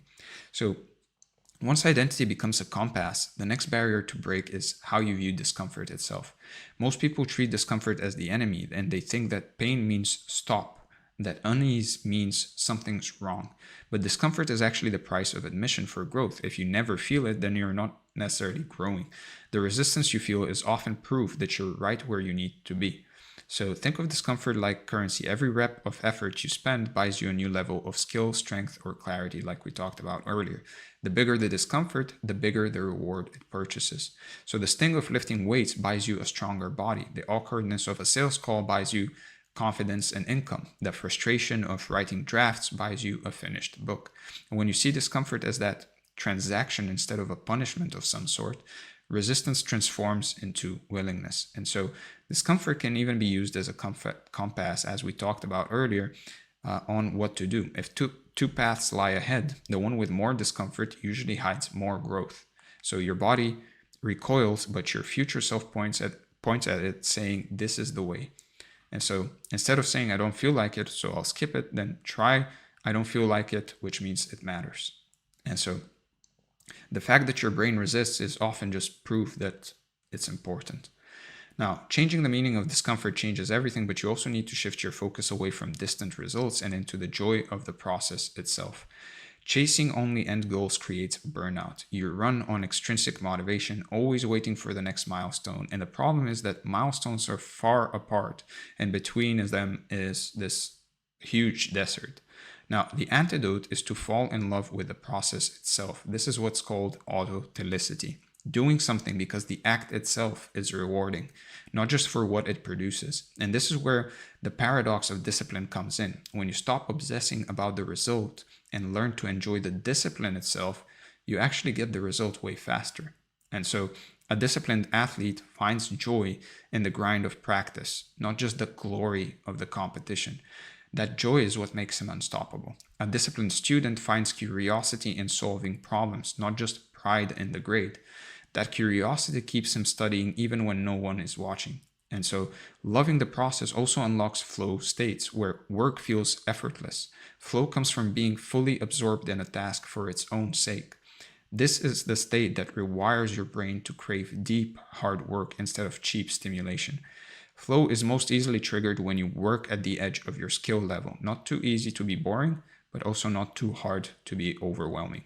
And so the reward of flow isn't just productivity, it's the feeling of fulfillment. You walk away energized instead of drained. So process love is powerful, but sometimes the pressure from the ego still gets in the way. And that's why learning to lower the stakes and detach from the ego and from ego outcomes is essential. Now, the ego resists hard things because it wants to protect self-image, or because sometimes it wants to be perfect, and in that way to protect the self-image. It hates failure, it hates embarrassment, and it hates imperfection. The solution is to take the pressure off and turn hard work into a game. When you approach tasks with curiosity and play, the ego actually relaxes, and you stop obsessing over what if I fail and start wondering, what can I learn here? So turn tasks into challenges. How quickly can I get into focus? How much can I improve in one session? Actually gamifying the work is what transforms it from a threat into a playground. And injecting fun into effort removes heaviness. Even silly rewards or self-made challenges can shift the vibe from pressure to play. And so treat work like an experiment instead of a test. If it goes well, great. If it doesn't, great as well. You learn in both cases. You learn in one case, you learn what works, and in the other case, you learn what doesn't. Either way, the ego can't label it as failure because it's a win-win, because you learn either way. So replace judgment with curiosity, and instead of, I suck at this, try, interesting, why did this go wrong? Over time, this experimental mindset, the scientific mindset, makes you resilient, because failure stops feeling like an identity death and starts feeling like feedback. And so once you've rewritten identity, reframed discomfort, and embraced process love and quieted the ego, resistance loses its sharpest edges. And so there's still one more level, tapping into the deeper motivational forces that fuel you from within. So let's talk about leveraging motivation and rewards. So even with identity shifts and strong routines, you'll still face days where motivation feels thin and resistance creeps back in. And this is where the clever use of rewards and motivators comes in. The brain is not just a machine for discipline. It doesn't work that way. It's a machine for seeking reward. Instead of fighting that, you can actually harness it. So Stacking rewards onto hard things, aligning tasks with your natural neurochemistry, and fueling yourself with the deepest drivers that never run dry. When you learn how to leverage motivation instead of waiting for it, you become unstoppable. So, one of the simplest yet most powerful strategies is habit bundling, also known as temptation bundling. And this is the art of pairing something enjoyable with something effortful so your brain starts linking the two. You take a habit you resist and you glue it to a habit you actually crave. For example, only watching your favorite show while doing cardio, only allowing yourself coffee while studying, only listening to a podcast while cooking clean meals. Suddenly, the task you resisted becomes the gateway to something you actually want. And so, this works because the brain builds associations quickly. If every time you do cardio, you also get your favorite show, cardio starts carrying its own dopamine reward. Over time, you stop needing the bundle because the brain learns to crave the effort itself. So if you dread long walks, save an audiobook you love for those walks only. Soon, the walk becomes the highlight of your day. If you resist writing, allow yourself to light a special candle and play a favorite playlist only during writing time. The environment itself becomes rewarding. And so bundling gets you in the door, but when you do the hard work also matters. Timing your efforts to align with your biology makes the difference between grinding uphill and flowing downhill. So your brain is not equally primed all day. Neurochemicals like dopamine, cortisol, and norepinephrine rise and fall in predictable rhythms. If you align your hardest work with your natural peaks, resistance plummets. So the first 4 to 8 hours after waking are prime for deep analytical work. Dopamine is high, cortisol is elevated, and your focus is sharp. This is the time for studying, building, evolving, or executing the most demanding tasks. Write your book in the morning when focus is strongest, not at night when you're drained, unless you find that you're more creative at night, especially if you're doing creative work. For a lot of people, that's when they feel the most creative. Tackle financial analysis or coding early in the day and leave meetings and calls for later. So that's the first phase, the first 4 to 8 hours after waking. Now, phase 2 is later in the day when dopamine tapers off, creativity and social energy rise. This is the time for brainstorming and networking, light tasks, or physical activity. So schedule brainstorming sessions or content creation for the afternoon. Do your workouts in the evening if they recharge rather than drain you, and understand your personal chronotype. For example, if you're an early bird or a night owl, etc. Because once you understand that, that fine-tunes everything further, and you can now use biology instead of fighting it all the time. And timing optimizes your natural rhythms as well, but lasting drive comes from going beyond external hacks into the core motivators that fuel human ambition from the inside out. So extrinsic motivators like money, praise fade quickly. Intrinsic motivators, however, are self-sustaining. They don't depend on outside approval. They come from within. And when these 5 motivators are maximized, hard work transforms from a chore into something magnetic. So remember how we talked earlier about curiosity, mastery, autotelicity, purpose, autonomy. Well, curiosity, like we said earlier, makes the effort feel like exploration. You stop asking, do I have to, and start asking, what will I discover? So make tasks into puzzles. If you're learning sales, treat every call as a detective game. What hidden motive is driving this person, for example? If you're studying, then chase rabbit holes of genuine interest. Curiosity keeps the fire alive long after willpower fades. And so mastery is, as we talked earlier, the drive to keep improving. Each rep is not just work, it's just a step towards excellence. So track your progress obsessively, record times, weights, or some kind of milestone so you can see improvement actually stacking up. And treat mistakes as feedback loops. Each one tells you where the next level of mastery lives and where you should improve. Authenticity is the joy of doing something for its own sake. The task becomes the reward. So find activities where you naturally slip into flow and then double down on them. And reframe boring tasks by connecting them to skills you already enjoy. For example, turn writing into a storytelling challenge instead of homework. And to trick your brain to crave hard things, you must move away from fantasizing about the distant end goal and instead learn to enjoy the process, like we talked about. So you must find pleasure and fulfillment in the thing in the present moment for its own sake. If you can achieve this, then the activity itself will generate its own motivation as you do it and allow you to become fully immersed. So realizing that the effort is the reward is central to this. When you embrace the struggle, the effort and the reward are viewed as the same thing, which unlocks everlasting discipline.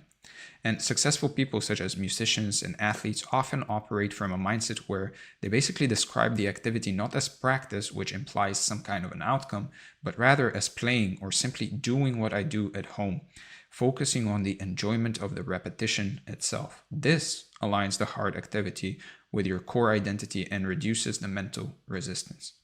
Now, the next one is purpose. Purpose connects your effort to something bigger than yourself. It makes every small task meaningful. And so tie your daily to-do list to a larger mission. Cleaning your house is not just a chore now, but rather creating an environment of peace. Making sales calls is not just numbers, but rather building financial freedom for your family.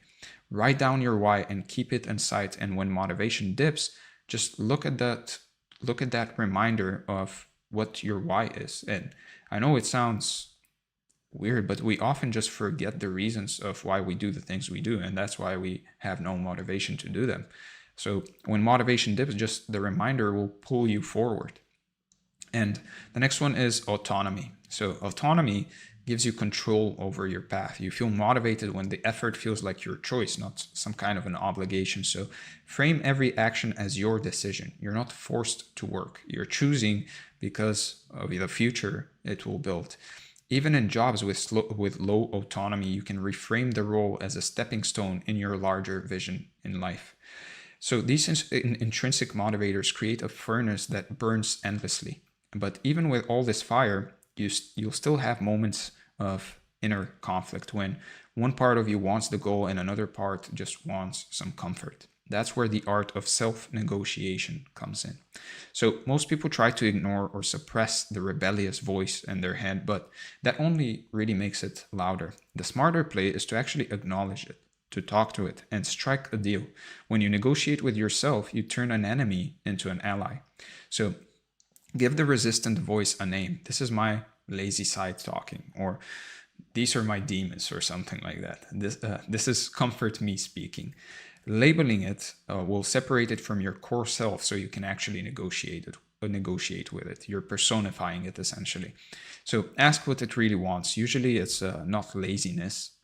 It could be fatigue, it could be boredom, it can be the need for novelty. By understanding its need, you can actually satisfy it without abandoning the hard work. So if comfort you wants entertainment, put on music while working, for example. If comfort you wants rest, then promise a short break after one focused sprint. This keeps you from falling into the all or nothing traps. You don't need to crush resistance, you just need to redirect it. And over time, the inner rebel will calm down because it feels hard. So, because it feels heard. So, when you know how to bundle rewards, align with your biology, fuel intrinsic motivators, and negotiate with yourself, hard work stops being a constant fight. It becomes something you look forward to. But to keep the state permanent, you'll need practical structures and lock-ins that actually make your systems bulletproof even on your worst days. So let's talk about practical routines and lock-ins. So tactics, motivation, and even identity shifts are fragile if they aren't backed by systems that make success automatic. The truth is, discipline is about creating routines and lock-ins that carry you even when your energy, willpower, or emotions aren't on your side. So without systems, every day becomes a new negotiation with resistance. With systems, the decision is already made before the day begins. And this section is about building the kind of daily structures that anchor your discipline and lock you into forward motion no matter what mood you wake up in. So the morning routine isn't a cliche. It can be, honestly, for some people, the keystone habit that determines the trajectory of their entire day. If you win the morning, the rest of the day falls into alignment. If you lose it, you spend the day trying to climb out of a hole. And so the goal is to design a series of actions that stack momentum before resistance has a chance to speak. So you can start with a consistent wake-up time. Waking up at different times really confuses your biology and scrambles your dopamine rhythms. So waking up consistently creates hormonal stability and predictable energy. You can also build a repeatable sequence that immediately sets the tone. This could include hydration, light movement, and some form of mental priming like journaling or visualization. They are signals to your brain that the day has started with intention. So wake up, for example, drink water, stretch for 5 minutes, and then write down your top 3 priorities. And by the time you've done that, you've already cast votes for clarity and control. And you can start your day with 10 minutes of reading instead of scrolling. The first thing you feed your brain will create a mental momentum loop that repeats itself all day. Now, morning routines can get you started, but what keeps you steady is having systems that strip choice from the equation. So automation is discipline on autopilot. When a system makes the right action the default action, you no longer waste energy deciding. The fewer decisions you leave to willpower, the more reliable your execution becomes. Place cues for good habits directly in your line of sight and put your running shoes next to your bed, for example. Keep your guitar in the middle of the room or leave your study materials on your desk. The less friction between you and the habit, the more likely it happens. And remove cues for bad habits. If junk food is in the house, you'll most likely eat it. It's just the path of least resistance. If social media is on your phone, you'll scroll. If distractions are one click away, you'll click. Make bad options harder than good ones. Delete all fast dopamine apps and only allow them on a secondary device you rarely use, for example. That friction is often enough to kill the impulse. Or log out of all social media accounts that you have on your phone or on your computer. Just that friction of having to log back in is what will kill the impulse. And you can also block distracting websites during your work hours using software, because when the temptation isn't available, you don't necessarily need willpower to fight it. And so automating decisions keeps your energy free, but to really lock in those habits, you need routines that repeat at predictable times until they become rituals. And so humans thrive on rhythm. The body runs on circadian cycles and the mind craves predictability. When you align your habits with the same time and place each day, they shift from being conscious decisions to unconscious rituals. Do the same key behaviors at the same times and train at the same hour, eat at the same hour, and block deep work at the same hour. That repetition is what will wire these actions into your nervous system. That's why routines are so important in actually laying them out. I, for example, don't even have to think about what the next task of my day is because I've been doing it for so long, every day in the same way at the same time, and it just repeats. And anchor new habits into existing ones. If you already brush your teeth, then anchor meditation immediately after. If you already drink coffee, then you can anchor journaling to it. Linking habits together is what creates these chains that are harder to break. And you can meditate after you brush your teeth, exercise right after work, right as soon as you finish your morning reading. Over time, one behavior automatically triggers the next. And you can stack healthy habits in the evening, turn off screens, read, then prepare tomorrow's to-do list, for example. This is a chain that can build a reliable wind-down ritual. And routines make habits predictable, but sometimes you need stronger insurance policies to stop yourself from slipping back into comfort. Now, commitment devices are tools that lock you into behavior by raising the cost of quitting. They make it harder to back out once you've already set things in motion. So, for example, you can announce your goals to someone who matters to you. The social cost of failing often outweighs the temporary discomfort of action. If you tell your friend you'll send them proof of your workout every day, you'll go just to avoid the embarrassment of lying. And there's a person I saw on online that basically is posting their to-do list every single day on their account, and then basically providing proof that they've completed their to-do list. So that's another strategy you can actually do to just commit to something, to commit to your goals. Now, another way you could do it is put money on the line. Bet on yourself with a friend, or use apps that withdraw money if you miss a habit. Humans are wired to avoid loss, sometimes more than to gain something. So financial stakes will push you through that resistance. So sign up for a race months or weeks ahead of time. And for example, paying the entry fee will create a financial and social lock-in that forces you to train, or hire a coach or join a coaching program. The money you spend becomes basically the fuel to show up even when you don't feel like it. That's why a lot of coaches, a lot of consultants, they say it themselves. Just paying money actually is what people that pay money for their coaching or for their consulting usually are the ones that gain the best results, because they've paid for it. And so it becomes a fuel for them to show up and to make their money's worth in a way. Otherwise, they've just wasted it for nothing.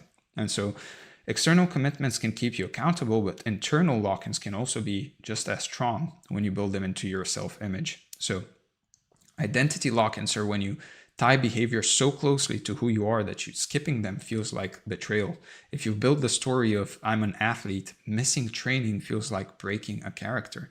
And so if you see yourself as a disciplined person, procrastination feels unnatural. So create personal rituals that cement this identity. It might be journaling before work every day, or reciting a mantra before a workout. Rituals make those habits sacred instead of optional. And you can also use physical reminders of your identity. For example, wear a bracelet, keep a notebook, or design an environment that reinforces the self you're building.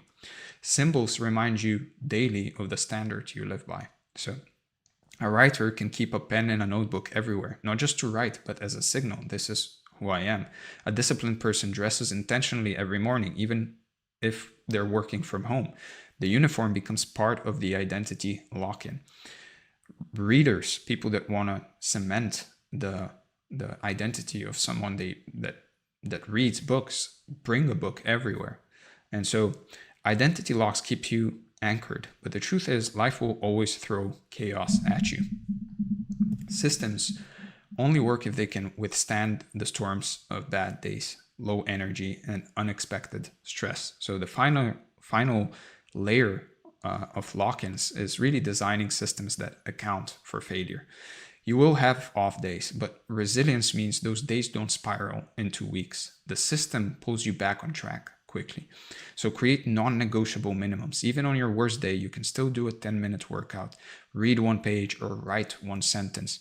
Minimums prevent all or nothing collapses. So you can also build recovery protocols. If you miss a habit, your rule is to always get back on track the next day, and never let 2 misses in a row stack. Missing once is human. Missing twice is habit erosion. So if you miss the gym on Monday, for example, you guarantee a short session on Tuesday. If you skip journaling one night, you double down the following morning. With routines, with automation, with commitments and resilience in place, you're no longer relying on the fragile willpower. You're carried by systems that make success the default. And once those systems are in place, the final step is just zooming out to review the journey and turn insights into action steps you can execute immediately. So let's go over the review. We talked about why doing hard things matters. We talked about the sources of resistance. We talked about overcoming initial resistance. We talked about dopamine and environment control, identity and mindset transformation, leveraging motivation and rewards, practical routines and lock-ins, the review, and your action items for the day or the next few days. First, strip away your fast dopamine drains this week and delete the apps, hide the snacks, cut the noise, and build one environment cue that forces the right action, like laying out your gym clothes the night before or keeping a book on your pillow. Once you've done that, choose one identity you want to claim and back it with evidence. Cast a daily vote for it in the smallest possible way. 1 page written, 1 set in the gym, 1 conversation started. Each action will lock the identity tighter. And then finally, Implement one bundling strategy today. Pair a hard task with something you already enjoy, like listening to music only while studying or watching a favorite show only on the treadmill. Make the effort its own gateway to reward. So, with that being said, I hope this training brought a lot of value. I hope you enjoyed it. If you did, please make sure to hit the like button, comment below to let me know what you liked and what you would like to see next. Subscribe to the channel for more. If you want to work with me, click the second link in the description. And if you want to join the free community to get this document as well as this training, then click the first link in the description. With that being said, again, thank you for being here, and I'm going to see you in the next one. All right, hello and welcome to this training. As you can see from the title, what we're going to be covering is boredom tolerance is the cheat code to success. And as you can see from the overview, what we're going to be talking about more specifically is first, boredom as the real bottleneck, why monotony breaks most people, training boredom tolerance, making boredom work for you, the review, and your action items for the day or the next few days. Now, before we get started, if you like this type of content, make sure to subscribe, like the video, comment below what you'd like to see next. And with that said, let's get started and talk about boredom as the real bottleneck. So here's the thing most people get wrong about why they're stuck. They usually assume the problem is some kind of a motivation problem or discipline problem or some kind of a character flaw, when really the issue is way more boring than that. The actual bottleneck, the thing quietly killing most goals, is an inability to tolerate mundane, repetitive, unsexy work for long enough to actually see results. And that sounds almost too simple to be true, which is probably why nobody really talks about it. And this bottleneck is one of those things that just sits there, doing its damage in the background while you blame other stuff. You'll think the problem is your strategy or your niche or your offer, when actually you just got bored and wandered off before anything had a chance to work.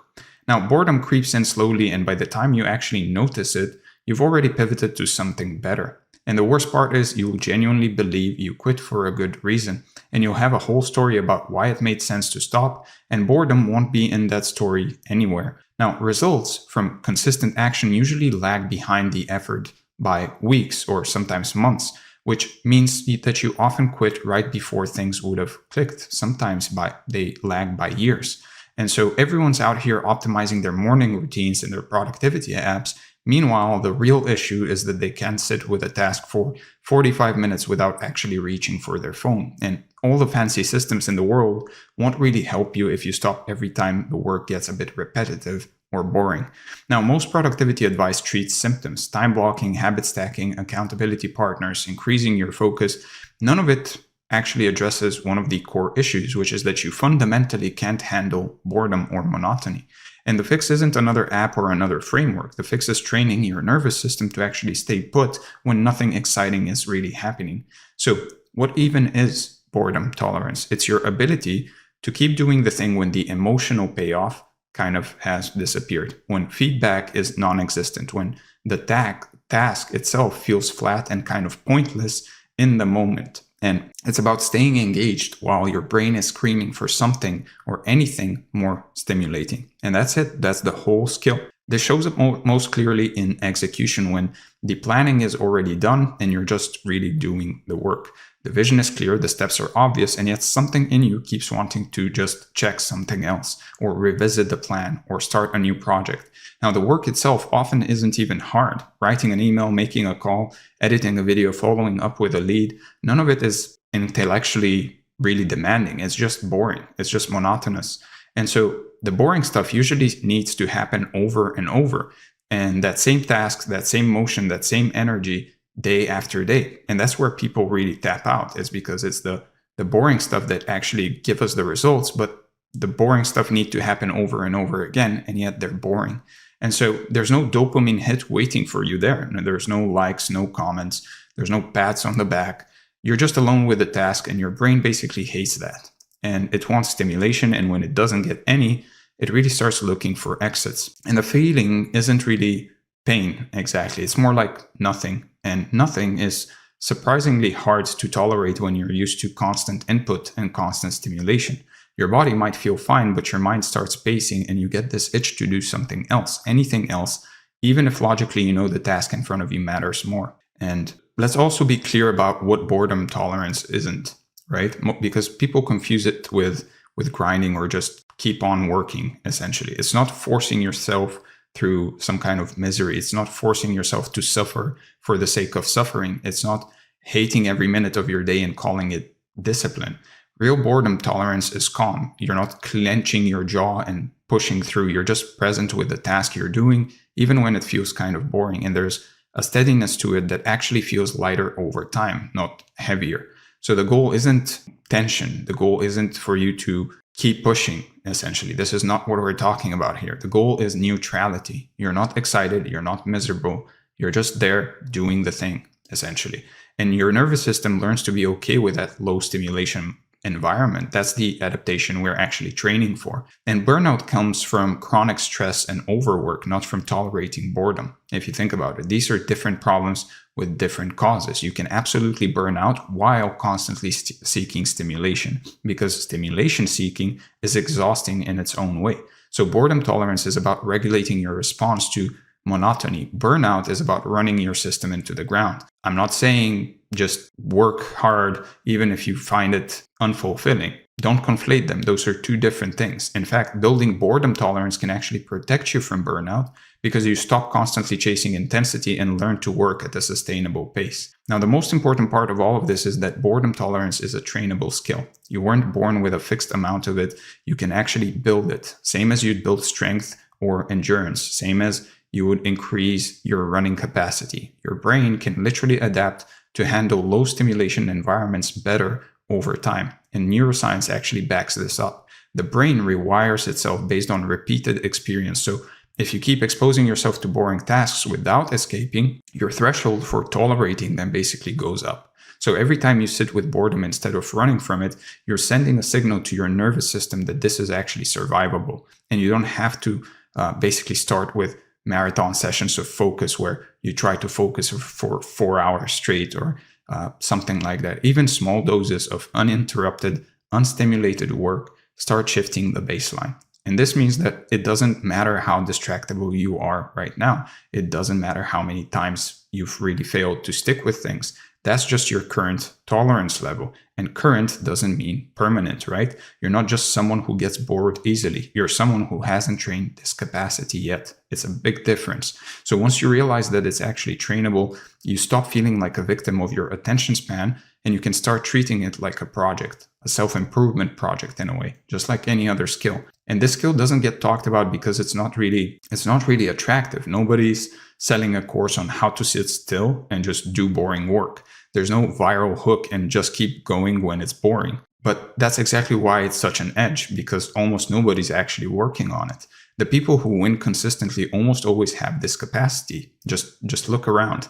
They just don't name it. They'll talk about discipline or grit, but underneath all, that is just basically an unusually high tolerance for monotony. And it's just a quiet advantage that no one sees, and no one sees you building it either. No one congratulates you for it, but it keeps compounding in the background. And in a world where everyone's dopamine fried and jumping between tabs, the person who can actually stay locked in for 90 minutes without distraction is already the top tier, right? Think about how much output comes from just sustained attention and effort over time. 1 hour of deep, uninterrupted work often beats 4 hours of low focus work. Boredom tolerance is basically a multiplier on everything else you do. And the gains aren't linear. Small improvements in your ability to actually stay focused lead to disproportionately large improvements in results. And it stacks with everything else, your strategy, your skills, your network. All of it works better when you can actually keep taking action long enough for things to take effect. And without the skill, everything else you build will kind of sit on shaky ground. You can have the best plan, you can have the clearest goals, the most refined system, and still sabotage yourself the moment things stop feeling exciting. Boredom tolerance is the floor beneath all of your other ambitions.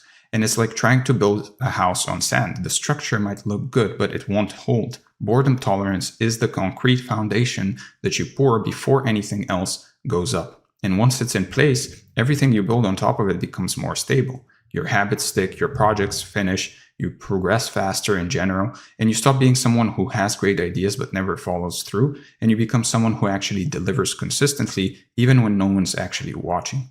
And honestly, most other productivity advice actually assumes that you already have this capacity. That's why so many people actually struggle with all the other productivity advice, is because all that productivity advice actually assumes you have boredom tolerance. It assumes that you can actually sit on a task for 45 minutes, 2 hours, etc. That's why it fails for so many people. They're trying to optimize a process that they can't even sustain. And you have to build boredom tolerance first, before the time blocking, before the habit stacking, before the fancy workflows. And this skill actually unlocks everything else. It's the bottleneck. And once you clear it, a lot of other things start working automatically. So you probably already know what you need to do to actually hit your goals. And the steps aren't really a mystery. So the issue is you keep getting bored and wandering off before the steps have actually any time to work. And that's the honest truth for most people. You've read the books, you've watched the videos, you're watching videos like this, maybe even built the system, and still here you are looking for something new because the last thing stopped feeling exciting. And that's probably sounds very familiar right now, but this is a pattern that most people are in. And it's not necessarily a one-time thing. It's probably happened with fitness, with business, with content, with relationships even, and romantic relationships as well. And the domain changes, but the underlying issue always stays the same. And it will keep recurring until you address the root cause, because no amount of strategy will really save you from a nervous system that hasn't been trained to sit still and actually focus on something. So it might be a bit uncomfortable to hear, but if you can accept that boredom tolerance is your actual bottleneck, you can finally start working on the real problem instead of the symptoms. And there's something weirdly freeing about this realization. You don't need a new strategy. You don't need more information, at least a lot of the times. You just need to build the capacity to really stick with what you already know works. That's it. And that's very actionable. It's a concrete skill you can actually train starting today. If you already know the actions you need to do, then just sitting with them for a longer period of time is what you need to do. So the path forward from here is actually pretty simple. Once you see the problem clearly, if boredom is the bottleneck, then training boredom tolerance is the leverage point, right? Everything else is downstream of that. Everything else gets easier once this piece is in place. And there's no trick here, no hack, no shortcut. You literally just have to practice being bored without escaping. You literally have to practice sitting in the same spot, doing the thing for a long period of time. That's the whole method. And the next sections will actually, of course, break down exactly how to do it in a way that actually sticks with you. But fair warning, the approach is going to sound boring, because it is, because that's the exact point. Simple doesn't mean easy, and boring doesn't mean ineffective. Often the opposite is really true. Now, we've named the real bottleneck so we can actually look why it trips people up so hard, because understanding the mechanics of monotony, of how monotony breaks people, is the first step to actually making sure it doesn't break you, right? That's what we'll dig into next. And there's a predictable pattern to how people lose momentum.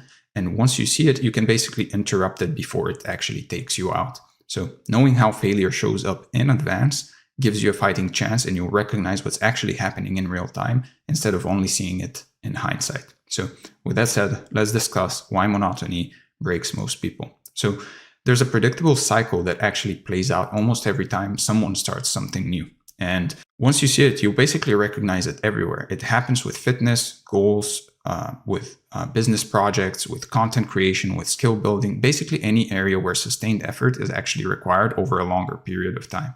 And the pattern is so consistent, it's almost eerie. And yet most people go through it over and over again without actually ever naming what's really happening behind all of it. So this isn't some people thing. It's almost everyone falls into this loop at some point, regardless of how smart or motivated they actually are. And the difference between people who succeed and people who don't actually usually comes down to whether they recognize the pattern and have a plan for when it actually hits. So you can almost set a calendar reminder for when that breakdown will happen, give or take a few weeks depending on the goal, but the arc is nearly identical every time. And that predictability is actually good news, because predictable means preventable. And most people have cycled through this pattern actually dozens of times without even realizing it's the same loop. And they think each situation is unique. Each failure has its own special reason, when really the underlying dynamic is always the same. So the tricky part is that the pattern doesn't feel like a pattern when you're inside it. It feels like a series of reasonable decisions. You're not aware you're actually following a script. You just feel like you're responding to circumstances. And from inside the loop, you have the perfect justifications for every choice. Always. Quitting always feels rational. Pivoting always feels smart. The boredom itself gets rationalized away as something else entirely. And of course, we can talk about, there are moments, there is something to be said where pivoting is actually smart, where quitting is rational. But most of the time, 80% of the time, 90% of the time, this is not the case, right? It's only in hindsight that the pattern really becomes obvious. You look back and you realize you've done this exact thing 5 times before, but by then you're already on to the next shiny thing and the cycle continues. So the first phase is what I call the novelty phase. And this is where everything really feels amazing. You've just started something new, a project, a habit, a goal, and there's this genuine excitement that's coursing through your system. Dopamine is flowing, progress comes easy because even small steps actually feel meaningful here. You're motivated, you're focused, you're convinced this time it will be different. And everything about the new thing feels charged with possibility. You're learning, you're making decisions, you're building something from scratch. The feedback loop is also very tight because every action produces visible change, and that visibility is intoxicating. And also learning is very visible at that stage because it's something new. Your learning is very visible. You notice that you're learning new things and you're progressing. It's way more visible than later on. And progress in this phase is often legitimately fast because it's new. You're making moves, you're checking boxes, you're seeing results, which is great, but it also sets up unrealistic expectations for what sustained progress actually looks like later on. And to make another analogy with the gym, everybody knows that beginner gains are the best gains that you can get. It's just you progress a lot faster, you're gaining muscle a lot faster, and people often think that it's just going to continue like that or others just realistically know that it's not going to continue like that. However, thinking that it will continue like that forever is obviously misguided, and you're obviously setting yourself up for disappointment eventually because it won't continue like that. And it's the same here, right? Your brain is basically getting hit after hit of reward chemicals, new information, new accomplishments, new identity narratives. And it's like a honeymoon period for your nervous system, and it actually feels genuinely good. But there's a catch. This phase obviously lies to you. It makes you think that the whole journey will feel like this. And it doesn't prepare you for what's actually coming, which is a long stretch of flatness where the excitement disappears, but the work doesn't, right? And the novelty phase always ends, always. At some point, you're no longer a beginner at that thing. There's no version of any goal where the excitement sustains indefinitely. The question isn't whether it will fade, it's what happens when it does. And that transition is where most people fall apart. Your brain literally can't maintain that level of dopamine response to the same stimulus. It's just how it works. Novelty, by definition, wears off. At some point, it's not novel anymore. The circuits that fired so eagerly at first start to habituate, and what felt thrilling becomes just normal. It just becomes another day. And this isn't a mindset problem that you can positive think your way out of. It's how the brain works. It's just how it is. Expecting the novelty phase to last forever is like expecting to stay awake indefinitely. Eventually, biology wins, right? And then comes the flat phase. And this is where the wheels start coming off for most people. The initial excitement has faded, progress has slowed down to a crawl, and the tasks that once felt meaningful now just feel repetitive and kind of pointless. You're doing the same things you were doing before, but now they just feel like a grind. And progress in this phase is often not as visible. It's often almost imperceptible. You're still moving forward, technically, but the changes are so small, at least in comparison to what you had in the beginning, that you can't really see them. And this is maddening for a brain that's used to quick feedback and visible progress. The gains are still happening. They're just below the threshold of perception. And it's like watching grass grow. The growth is real, but you can't see it day to day, which makes it feel like nothing is actually working. So your effort to reward ratio feels completely off. You're putting in the same energy, maybe even more, and getting way less back. And this imbalance can actually become pretty uncomfortable. And your brain starts looking for explanations. And often the explanation your brain lands on is that this isn't working, or that you picked the wrong approach. But that's usually wrong. The approach is fine. The thing is fine. You're just in the flat phase, which is a normal part of any worthwhile pursuit and of any learning arc, of any learning phase. So there's no external validation in this phase anymore, at least. And no one's really telling you you're doing great or noticing your progress. You're alone with the work, and the work has nothing to say back to you. And this phase tests your ability to self-motivate without any feedback or any external validation. Most people have never really trained that muscle.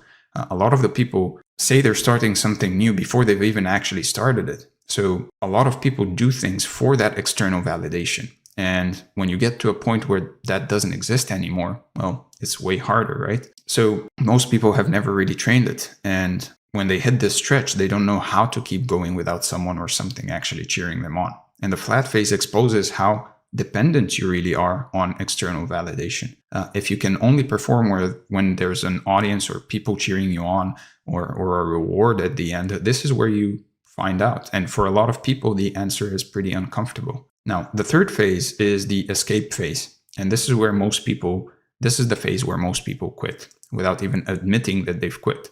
The boredom becomes unbearable. So your brain starts generating exit strategies that basically feel productive. You reach for your phone, you decide you need to do more research, you revisit the plan for the 15th time, and you start browsing new goals that seem more promising and new things that you can start. Now, the escape phase doesn't even look like quitting. It looks like you're pivoting or optimizing, and you'll tell yourself you're making a smart change when really you're just running from boredom.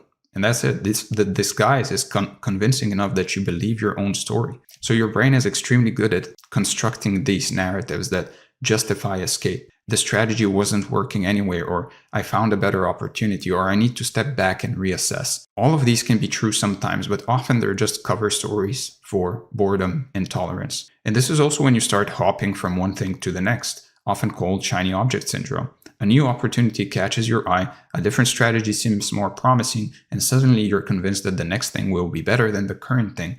But it's not about the next thing being better, it's about the current thing being boring, or at least lacking that initial excitement you had.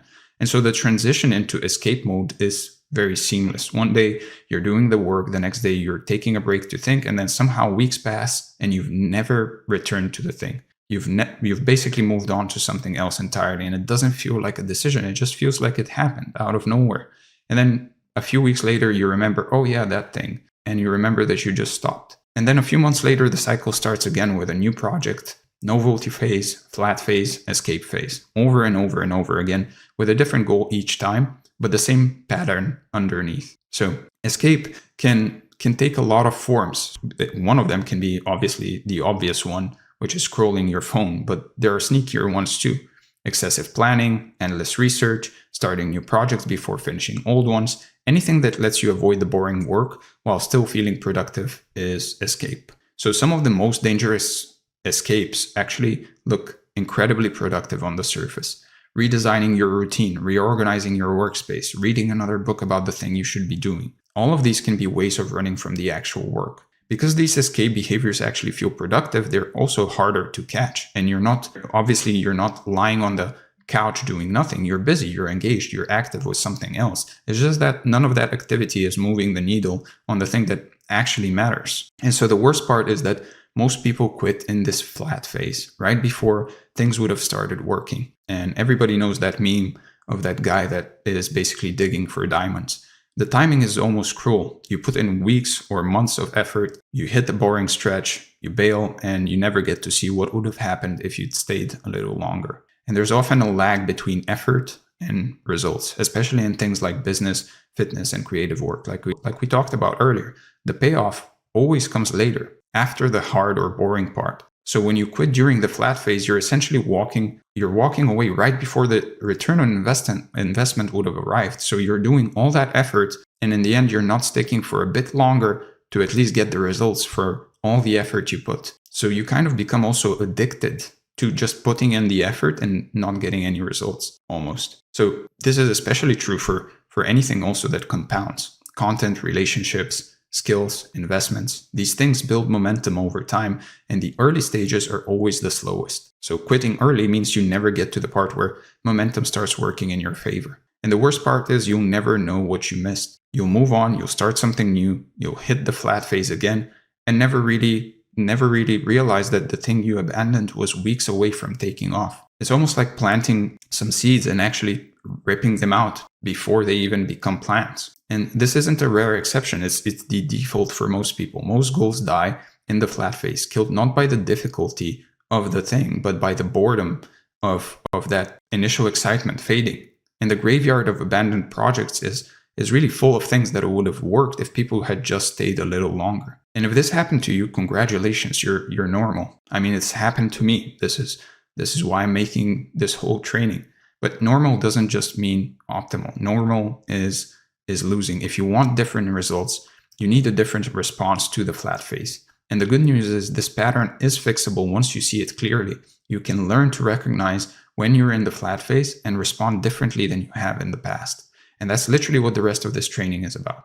So let's talk about why this pattern has actually gotten worse in the recent years, because there's a reason boredom feels more unbearable than it used to back in the day. And that is mostly, unfortunately, technology.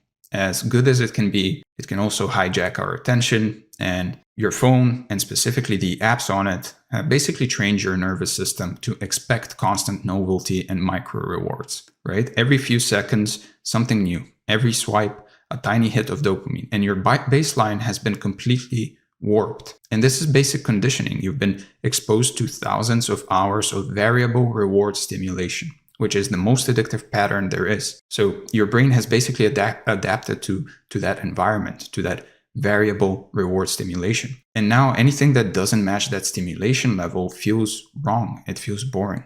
And this is happening at a physical level in your brain.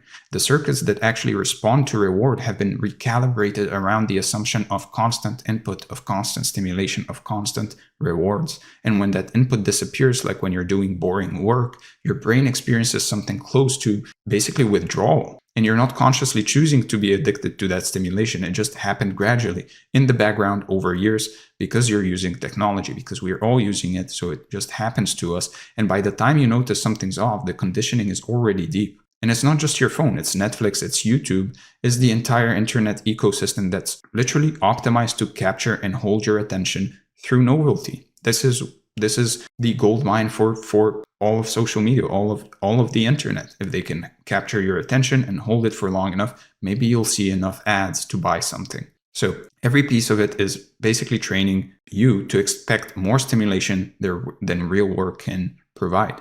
And the result is that your dopamine baseline is, for a lack of a better word, fried, right? Not permanently, obviously, but significantly dysregulated. And things that would have felt engaging 10 years ago just now feel intolerably dull because your threshold for stimulation has just shifted upwards. So boredom is relative to your baseline. If your baseline is set to constant novelty and constant stimulation, then anything less than that registers as boring. And a task that requires sustained focus with no variable rewards feels like torture because it's so far below your calibrated normal. It's definitely not as quote-unquote rewarding as watching short-form content or reels on Instagram. So this tends to escalate over time unless you deliberately intervene, unless you bring some awareness into that. The more stimulation you consume, the higher your baseline goes, and the more intolerable boredom becomes.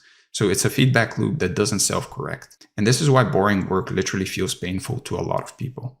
When your nervous system is expecting stimulation and not getting it, the experience registers as kind of deprivation. Silence and monotony feel like something's wrong, even when nothing is really wrong. And the feeling is similar to mild withdrawal, restlessness, irritability, an urgent need to reach for something, anything that basically provides stimulation.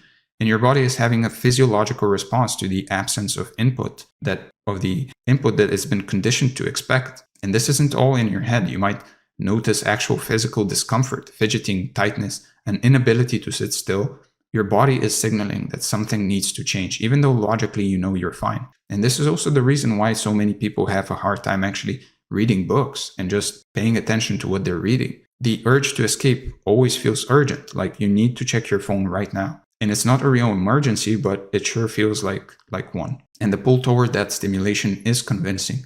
Your brain will generate all kinds of justifications for why you need to take a break or check something or switch tasks. It almost feels like pain. So most people misinterpret this discomfort as evidence that the task is wrong for them, or that they need a different approach, or that something else is off, and they don't recognize it as simple stimulation withdrawal. So they follow the discomfort out of the task instead of sitting with it. And that misdiagnosis leads to wrong solutions. You think you need a new system or more motivation or a clearer purpose, when really you just need to let your nervous system adjust to lower stimulation levels. That's all. All that energy spent looking for external fixes could be better spent simply building tolerance. But because the problem is misunderstood, the effort goes in the wrong direction over and over and over again. So if stimulation addiction is the real issue, then the real solution is recalibration. You basically have to undo some of the conditioning. You have to teach your brain that low stimulation environments are comfortable. And this doesn't only come down to a mindset shift, but also a physiological adaptation.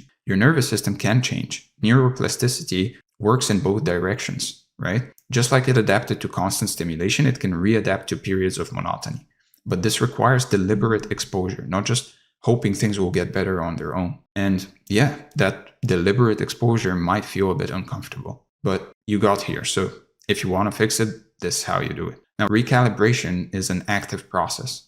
You have to put yourself in so-called boring situations intentionally and stay there long enough for your system to adjust. So the adaptation happens gradually. You probably won't notice big shifts day to day, but over weeks and months, your tolerance will expand. At the end of the day, it will happen faster than you think it will if you just keep at it. So things that felt unbearable start to feel manageable, and then neutral, and then almost easy. And if you go back to heavy stimulation consumption, the gains reverse. And so this isn't a one-time fix. It's a capacity you have to maintain through ongoing practice, which is fine because the practice itself is very simple. The training has to be intentional. You can't just accidentally become more boredom tolerant by living your normal life, because your normal life is probably saturated with stimulation. So you have to carve out spaces specifically for low stimulation work. Now, some structure helps here. Having specific times or tasks designated for boredom and for boredom training makes it easier to follow through than just vaguely planning to be more focused. So the next section will give you that structure. Now that you understand why monotony breaks most people and what's actually happening in your nervous system when you hit the flat phase, we can get into the practical framework for actually building that tolerance. And that's where things get actionable. So at this point, you should have a clear picture of the enemy. You know the failure loop. You know what phase kills most goals. And you know that stimulation addiction has raised your boredom threshold artificially high. And you know that the solution is recalibration. So naming the problem is half the battle, right? That's what people say. Most people never get this far, and they stay stuck in the loop because they don't understand what's actually happening to them. Now you're already ahead, but just by having this framework. So from now on, when you feel the urge to escape boring work, you recognize it for what it is, which is a conditioned response, a signal from a nervous system calibrated for constant novelty and stimulation. And because you're aware, you can now choose differently. Awareness creates a gap between stimulus and response. And in that gap, you basically have a chance to stay instead of run away. Now, the next section breaks down exactly how to train boredom tolerance systematically in a way that works with your nervous system instead of against it. No willpower required, just small, progressive exposure. Progressive overload, essentially. Everything from here forward is about building the capacity we've been discussing. So the mechanics are surprisingly simple, which doesn't mean they're easy, but it does mean that they're doable. So with that said, let's talk about training boredom tolerance. All right, so training boredom tolerance works the same way training anything else works. Progressive exposure. You start with small, manageable doses of boredom and you let your nervous system adapt, and then you gradually increase the difficulty. So trying to jump straight into marathon focus sessions when you can barely handle 10 minutes is obviously a recipe for failure. You have to meet your brain where it is and build from there. The same way as in a video game. If you're level 0 or level 1, you're not going to go against a player that's level 100, right? You're going to build up to that point. So the key word is gradual. You're not trying to force your way through hours of boring work on day one. That approach will obviously backfire because it reinforces the idea that boredom is unbearable and requires extreme effort to tolerate. So again, back to the video game example. If you went and played a video game and you're level 1 and you could only play against level 100 players, well, the game won't be that exciting to play, right? Because they're going to just keep beating you, essentially. So instead, you want to make the exposure easy enough that your system can actually adapt over time. So sustainable beats intense here. Your nervous system needs consistent, repeated signals to change, and consistency requires a difficulty level that you can actually stick with.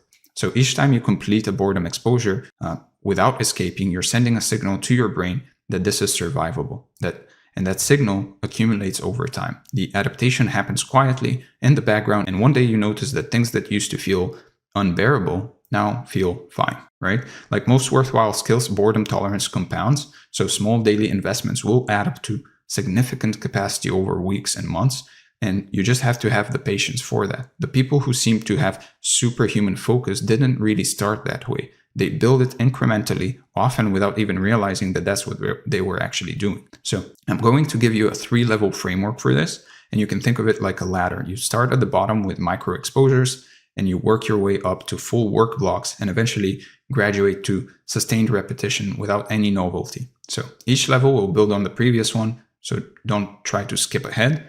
The levels are sequential for a reason. Level 1 rewires your baseline response to boredom.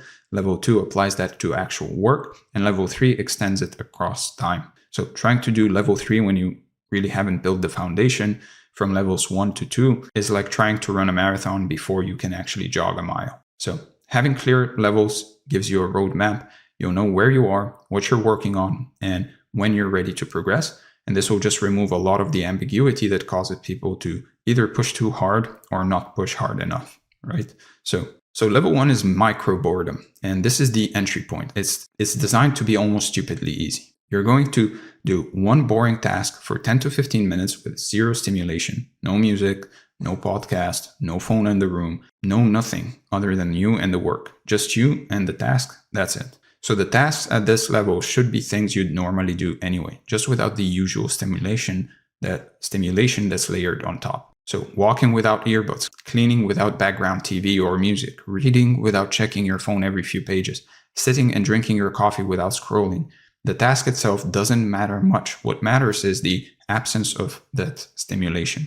So some good options for this are folding laundry and silence. Very boring, I know, but try it out. Washing dishes without a podcast, eating a meal without screens, walking around the block without any headphones, reading a physical book with your phone in another room. Just pick whatever fits naturally into your day. Now, the stakes at this level are intentionally very low. You're not obviously trying to accomplish anything impressive here. You're just teaching your brain that boredom exists and that it's not dangerous and that you can actually sit with it without the world ending. That's the whole lesson. Consistency here matters way more than duration. So if you do this daily over time, it will improve. 10 minutes every day beats an hour once a week. So you're building a new default response, and defaults require repetition to install. Now, the purpose of level 1 is recalibration, like we talked about earlier. You're resetting your baseline and your baseline expectation for stimulation. Right now, your brain probably expects constant input, and anything less than that basically triggers escape behaviors. Micro boredom teaches your brain to tolerate and eventually even relax into lower stimulation environments. And this is foundational work. It might feel too easy to matter, but if you skip it, you won't get to level 2. And so don't skip it. The people who struggle with focus usually have nervous systems that freak out the moment stimulation drops. So level 1 directly addresses that root issue. The good news is this level moves pretty quickly. Most people start noticing a change within a week or two. The silence that basically felt uncomfortable at first will start to feel now natural, maybe even pleasant. And that's the signal you're ready to move up. So in this phase, you'll also start noticing more ideas coming up, decisions you've been avoiding, open loops that need to be closed because you're only left with your thoughts, and that's the point. So think of level 1 as the gateway. It opens up the possibility of deeper work by proving to your nervous system that boredom won't kill you. And once that's established, everything else becomes easier. Now, level 2 is single task work blocks. And this is where you start applying boredom tolerance to actual work that matters. So you pick one task, you set a timer for 30 to 60 minutes, and you do that task without switching to anything else. No just checking, no email, no quick phone glances, one task the whole time. Now the key here is singular focus. Your brain will want to multitask. It will also want to check something quickly. It will also want to quickly handle something else.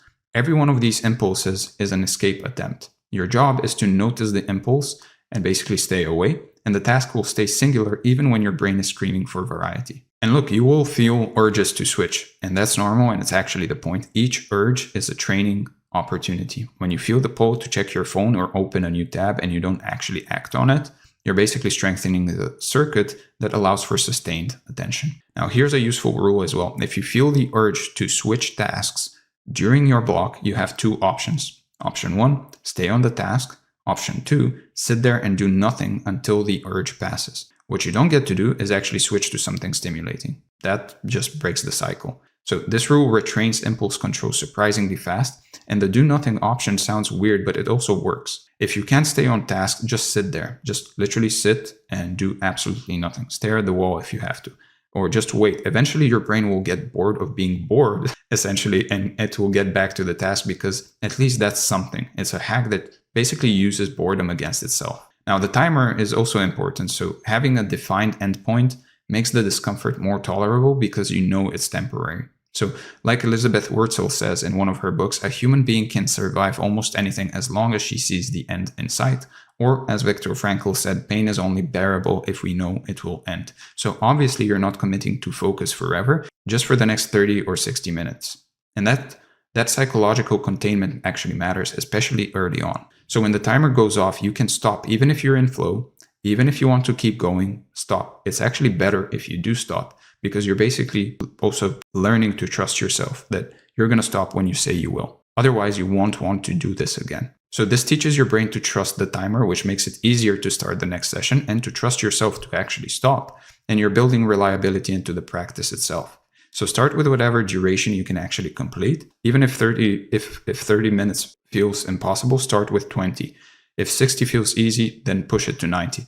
The specific numbers matters less than the principle of the single tasking, right? And as your tolerance builds, you can actually extend the duration, of course. Most people find that they can add 10 to 15 minutes every week or two without much strain. So let your capacity grow organically rather than forcing it. Now, level 3 is repetition without novelty. And this is the advanced level. It's where winners separate from everyone else. You're going to do the same task at the same time, following the same process day after day. No variation for the sake of variation, no mixing it up to stay interested. Just the same thing at the same time in the same way over and over and over again.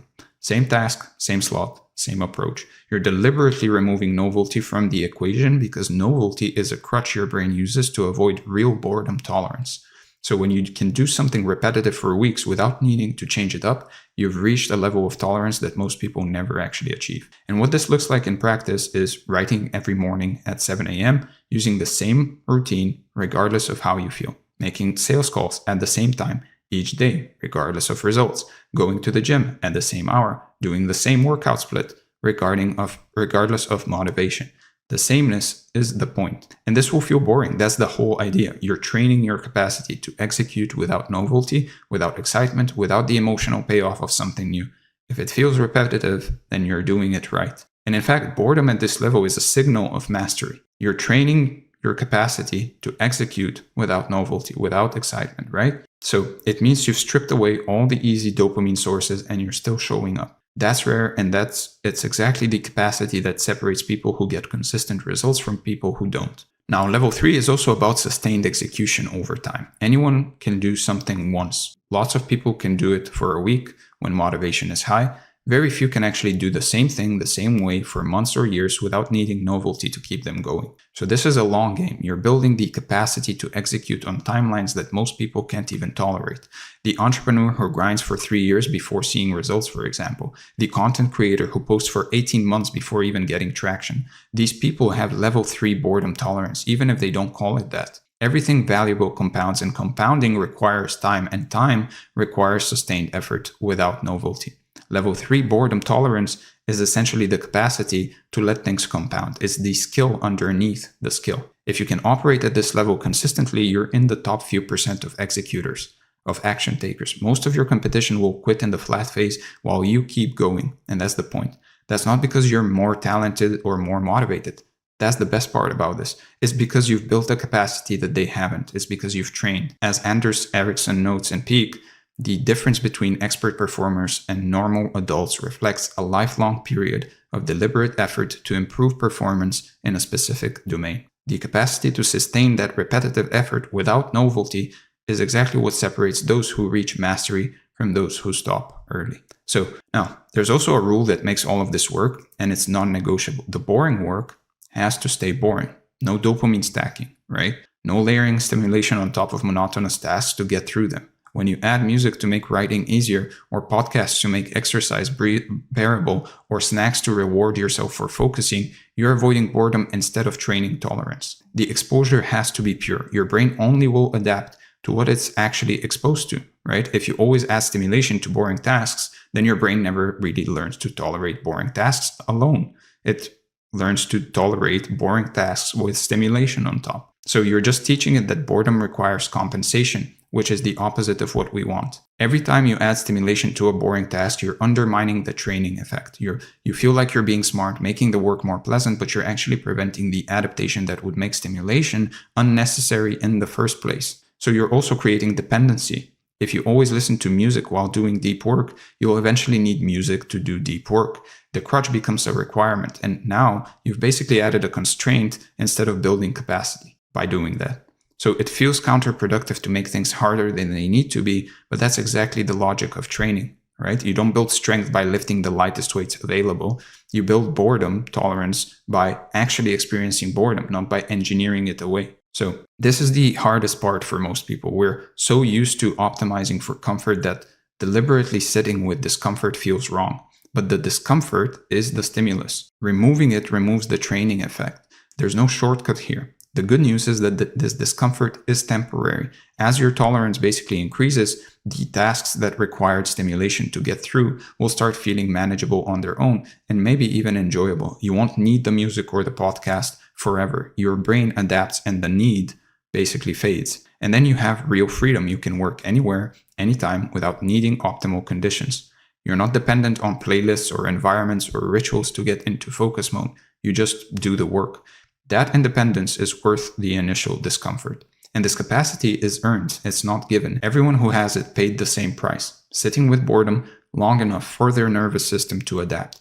There's no hack, no workaround, no technique that lets you skip the exposure. The exposure is the technique. So setting up your environment makes all of this easier as well. You want to remove temptation before it becomes an issue. So put your phone on airplane mode or turned off in another room, not just face down next to you. Or use browser extensions that block distracting sites. Notifications need to be fully off, not silenced. The goal is to make escape inconvenient enough that staying with the task is the path of least resistance. So try to add as much friction to escape behaviors as possible. Every obstacle between you and the distraction buys you a few seconds of a pause. And those seconds are often enough to catch the impulse and choose differently, right? So the easier you make it to escape, the more you'll escape. Physical distance from your phone is surprisingly effective. If it's in another room, you have to basically get up to check it. And that small barrier is often enough to interrupt the automatic reach. And if it's off completely in another room, then not only do you have to get up and go check it, but you'll have to turn it on, enter your PIN code, etc. Most phone checks aren't even conscious decisions, they're reflexes, and reflexes can be disrupted by physical obstacles. Same principle applies digitally. So use website blockers during your work blocks. Turn off all the notifications you have entirely, not just for some apps. Log out of social media so you have to actively log back in to check it. Every friction point helps, and the environment should be intentionally sparse. Nothing in your field of vision that could pull your attention should be there. No extra tabs open, no just-in-case items on your desk, right? You're creating conditions where focused attention is the default, not the exception. So your environment can either support your training or sabotage it. Most people's environments are optimized for stimulation and distraction. You want the opposite, an environment optimized for boredom tolerance, where the easiest thing to do is to actually stay on task. And this isn't about willpower, it's about design. If you have to rely on willpower to resist distraction, you've already lost. Willpower depletes, especially over the course of a day. Good environmental design doesn't. So stack the deck in your favor before the session even starts, before the day even begins. And keep your environment consistently configured for focus. So don't set it up fresh each time. The more automatic and routine your environment is, the less decision-making energy you spend before you even start working. Now, the hardest part is usually starting. Once you're 5 minutes into a task, momentum takes over and continuing feels easier. But those first few minutes where you're transitioning from high stimulation to low stimulation can actually feel almost painful. And what helps here is to just expect it and to push through it anyway, right? The transition period is where most people bail. Your brain is still expecting stimulation and it hasn't yet adjusted to the task, and the discomfort peaks. So if you can survive the first few minutes, the rest usually takes care of itself. Now, expecting this and knowing it in advance is what helps here. So when the discomfort hits in minute 2 or 3, you can recognize it as the transition not as evidence that something is wrong. It's predictable, it's temporary, and it always passes. So a useful rule for this is to never quit in the first 5 minutes. No matter how bad it feels, just stick it out for 5 minutes. And if you still want to quit after that, fine. But usually the urge fades once you've pushed through the transition. Now, after the transition, momentum kicks in. The task starts to basically hold your attention on its own, and the need for stimulation quiets down. Now, getting to this point is the whole battle, right? This is what we're going for. Once you're there, staying is relatively easy. Also, try to start faster than you think you should. Don't wait until you feel ready or motivated. Just start. Feelings follow actions, not the other way around. So the longer you wait for the right state, the more resistance builds. When it's time to work, just start immediately. No ritual, no preparation, no warming up. Open the document and just start typing. Pick up the phone and start dialing. Beginning quickly cuts off the negotiation phase where your brain tries to talk you out of it. So let the start be a bit ugly. The first few minutes don't even have to be good. They just have to exist. You can fix and refine things later, but what's important here is to just start. Getting something going, anything, is better than stalling out while waiting for conditions to be perfect. And it helps to track your boredom tolerance practice as well, at least in the early stages. I'm not talking about anything fancy here. I'm talking about a simple log of what you did and for how long. And it can be just on your Apple Notes or Samsung Notes, depending on what you use. This creates visibility and accountability. So you'll start to notice patterns, you'll start to see progress, and you'll also build identity around being someone who does this kind of training. Now, making your practice visible also matters. So it can be a streak on your calendar or a check mark in your notebook or some kind of a tally on a whiteboard or on your phone, something that lets you see consistency accumulating over time, because visual evidence of progress reinforces the behavior and it makes it harder to skip. So seeing a row of completed sessions is motivating in itself. If you pick up your phone and you just see how many focus sessions you've done successfully, that by itself is pretty motivating. You don't want to break the streak. So the longer the streak, the more invested you become. And it's a simple psychological lever that does work even when motivation is low. Tracking also helps keep you honest to yourself. So if you're supposed to do a 30-minute block and you only did 15, you actually have to record that. You can't lie to yourself. The record reflects reality, not intention. That honesty will prevent that slow drift where you gradually water down the practice without even noticing. So make one promise to yourself, and that is to be honest with what you did. So over time, that tracking will reveal patterns. You might notice certain days are actually harder. Certain times maybe work better. Certain tasks are more challenging. That data helps you refine the practice to fit your actual life, not some idealized version. So keep the tracking system simple. If it takes more than a few seconds to actually log, you'll stop doing it. So a single line per day is enough. The date, the task, the duration of focus, done. That's it. Don't turn tracking into another project that requires motivation to maintain. The tracking should require minimal friction. A notes app, a paper list, a simple spreadsheet, anything more elaborate is probably overkill and will become a barrier instead of support. So keep in mind, you might not need to track forever. Once the habit is actually established and the capacity is built, you can drop the tracking. It's still helpful, but it's also scaffolding, useful while you're building, but you can remove it once the structure can stand on its own. Now, how do you know that the training is actually working? There are some clear markers to watch for.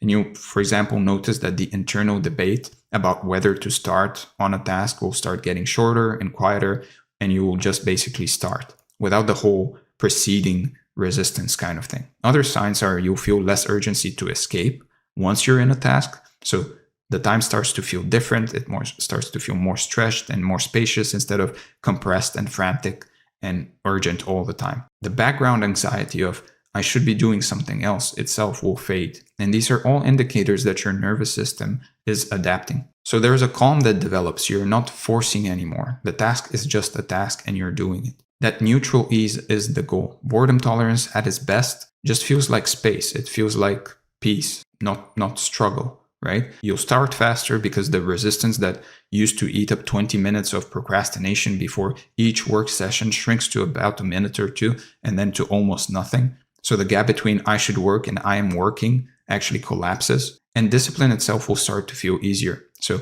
when all of that resistance drops, you don't need as much willpower to push through. The same actions that used to feel heavy now start to feel almost effortless. And that's the adaptation showing up. Now, these shifts are gradual. You probably won't notice them day to day, but if you compare yourself now to yourself 3 months from now, the difference will be humongous. It will be obvious.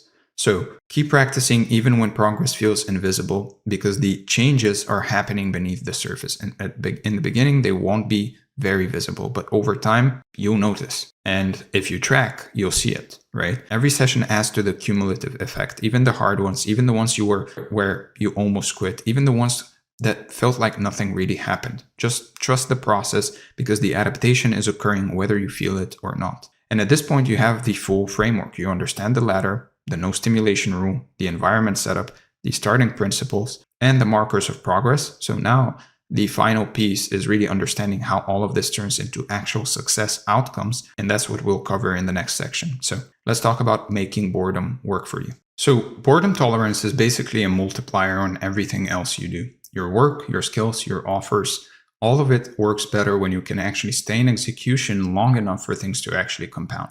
So the people who build real wealth, health, and success aren't doing anything crazy. They're just doing obvious things longer than everyone else. And time is the multiplier that most people can't access because they can't tolerate the boredom required to let time work. Compounding needs time. Time needs sustained effort. Sustained effort needs boredom tolerance, right? That's the chain, and now you have all the links. So the magic of compounding is invisible in the early stages, which is why most people quit. The first year of almost anything looks pretty unimpressive, but year 2 builds on year 1, and year 3 builds on year 2, and eventually the curve goes exponential beyond year 5. So you just have to survive the flat part. Boredom tolerance is really just operational patience. The ability to keep doing the thing while trusting that the results are forming somewhere you can't see yet. And that kind of patience used to be common. Now it's a superpower. So every skill you have gets multiplied by how long you can apply it. A mediocre writer who writes every day for 5 years will outperform a talented writer who burns out after 6 months. The talent can matter, sure, if you believe in talent, but tolerance for repetition matters more over long enough timelines. Now, durability beats intensity almost every time. The person who can show up at 70% of effort for years beats the person who shows up at 100% effort for weeks. Boredom tolerance is what makes durability possible. So small actions accumulate into massive results, but only if you keep doing them. One email doesn't build a business, right? We all know that. One workout doesn't build a body. One healthy meal doesn't help you lose fat. But 1,000 of each, repeated boringly over years, that builds empires, right?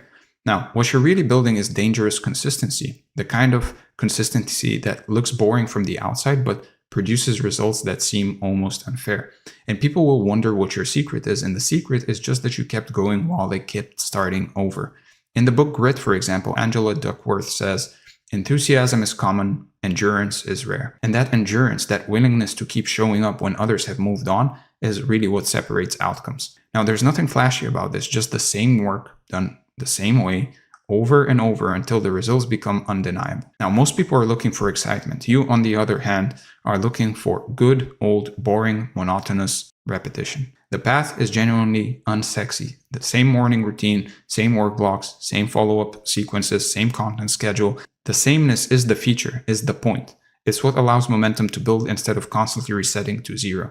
And you become reliable to yourself and to others, and people will start trusting you more because people trust consistent performers, because consistent performers deliver, right? Your reputation compounds with your results. And this is what separates the people who make it from the people who almost make it, right? Both groups have goals, both groups have ideas, both groups work hard at least sometimes. The difference is one group can tolerate the boring middle and the others can't. So your edge isn't being smarter or luckier. Your edge is really being able to outlast. In any competitive field, the people still standing after a few years have usually won by default because everyone else got bored and left. For example, in The Slight Edge, which is one of my favorite books, Jeff Olson says the things that are easy to do are also easy not to do. So most people choose the easy path of quitting when boredom sets in, which is exactly why persistence becomes such a powerful competitive advantage. Success often comes to whoever is still in the game when opportunities finally show up.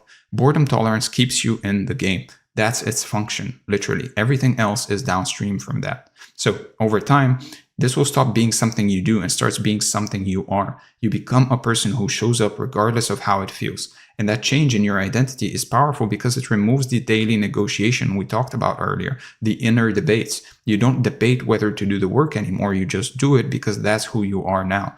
And the behavior becomes automatic, like brushing your teeth or locking your door. There's no resistance because there's no decision. The question of should I do this today simply doesn't arise. You do it because you're someone who does it. And that's it.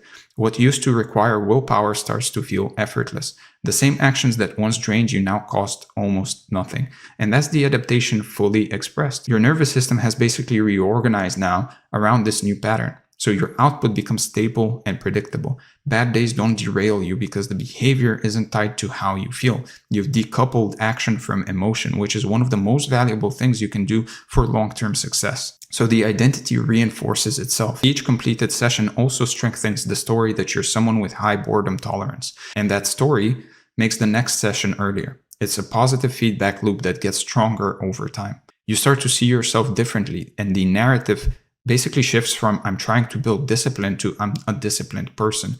And that's a subtle but massive change. Trying is exhausting. Being is natural. And once the identity locks in, the capacity feels permanent. It's yours now, built through thousands of small exposures. Nobody can take it away from you, and it travels with you into every project, goal, or phase of life. So let me give you the simplest possible daily protocol that you can start tomorrow. Choose one boring task that actually matters to you, remove all stimulation, set a 30-minute timer, and do the task or sit there doing absolutely nothing. And just repeat that daily. That's the whole thing. Now, don't wait for the perfect moment or the perfect mood. Start tomorrow morning, pick the task tonight so that there's no decision you have to make when you wake up. Just pick it tonight and start tomorrow morning. And this is that same remove the negotiation principle we covered in the environment section. First thing, before your brain has a chance to start the debate, start the timer and go. And the sooner you start, the sooner the adaptation begins. Every day you delay is a day the old patterns stay locked in and they reinforce, and so become stronger. There's no benefit to waiting, only cost. So start smaller than you think you need to. 15 minutes is fine.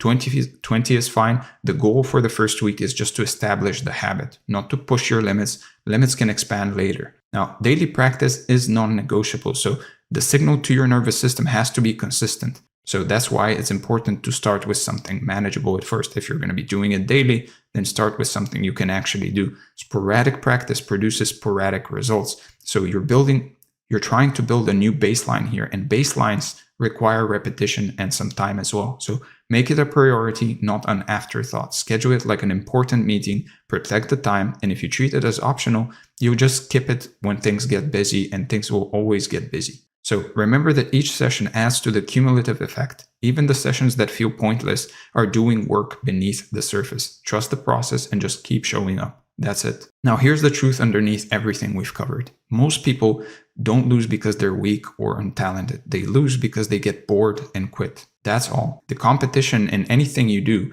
isn't really as fierce as it looks because most of it self-eliminates through boredom intolerance. So if you can outlast the boredom like we talked about with the operational patience earlier, you don't need exceptional talent. Time does the rest. It's almost disappointingly simple. Stay engaged with the boring work longer than everyone else and you'll outperform people with more resources, more connections, and more natural ability. Boredom tolerance is the great equalizer. This is accessible to anyone. You don't need money, you don't need credentials or any lucky breaks. You just need to build the capacity to sit with monotony for a long period of time. And that's within reach for literally everyone reading this or watching this. So, and on the other hand, it's also immediately actionable. You can start today, right now actually. You can pick a task, remove the stimulation, start the timer, and that's it. The path from here to results is a straight line of repetition. So that's it. Boredom tolerance is a cheat code, not in the way like it's a hack or some kind of a shortcut, but rather because it's the one capacity that makes everything else actually work. Build it, maintain it, and let time do what time does. The results will come, but you have to give time its time, essentially. So this capacity is yours to build. Nobody can really do it for you, and nobody can really stop you from developing it. It's entirely within your control, which is rare and valuable in a world full of things that are outside of your control. Now, the only question that is left is whether you'll actually do the work, because you have the framework, you understand the why, You know the how. So now it's just about executing on it, one boring session at a time. That's it. Now, let's go over the review. We talked about boredom as the real bottleneck. We talked about why monotony breaks most people. We talked about training boredom tolerance, making boredom work for you, the review, and finally, your action items for the day and the next few days. So tomorrow morning, pick one boring task that matters, remove all stimulation, set a 30-minute timer, and either do the task or sit there doing nothing until the timer ends. And then practice micro boredom daily for 1 to 2 weeks, then graduate to single task work blocks. Then progress to repetition without novelty as your tolerance expands. And then finally, design your environment to remove escape routes before each session. Track your practice to maintain consistency and trust the process even when progress feels invisible. With that said, if you enjoyed this video and you like content like this, then make sure to hit the subscribe button, give the video a like, comment below what you'd like to see next. And if you're an entrepreneur, creator, or professional and you'd like to work with me one-on-one, then make sure you book a call from the link in the description. And if you want this document along with this training, then make sure to join the free community from the link below. With that being said, thank you for being here, and I'm going to see you in the next one. All right, hello and welcome to this training. As you can see from the title, what we're going to be covering today is your brain's God mode and how to turn it on. And as you can see from the overview, what we're going to be talking about more specifically is first the overview itself, the default mode you've been stuck in your whole life, what God mode actually is and why almost nobody accesses it, the activation protocol, the review, and finally your action items for the day or the next few days. Now, before we get started, if you want to work with me one-on-one, then make sure to book a call from the link in the description. If you want this document along with this training, then make sure to join the free community from the link in the description. And if you want weekly emails on how to improve in your health, wealth, love, and self, all these 4 areas of your life, then make sure to join the newsletter from the link in the description. Without further ado, let's get started and talk about the default mode you've been stuck in your whole life. So there's this thing your brain does every single day, all day, completely without your permission, and it's basically running your entire life on a setting you never really chose. And it's a setting that was installed before you were even old enough to spell your own name. And the craziest part is you've probably never even noticed it because it feels so normal that you just assume that's how thinking works.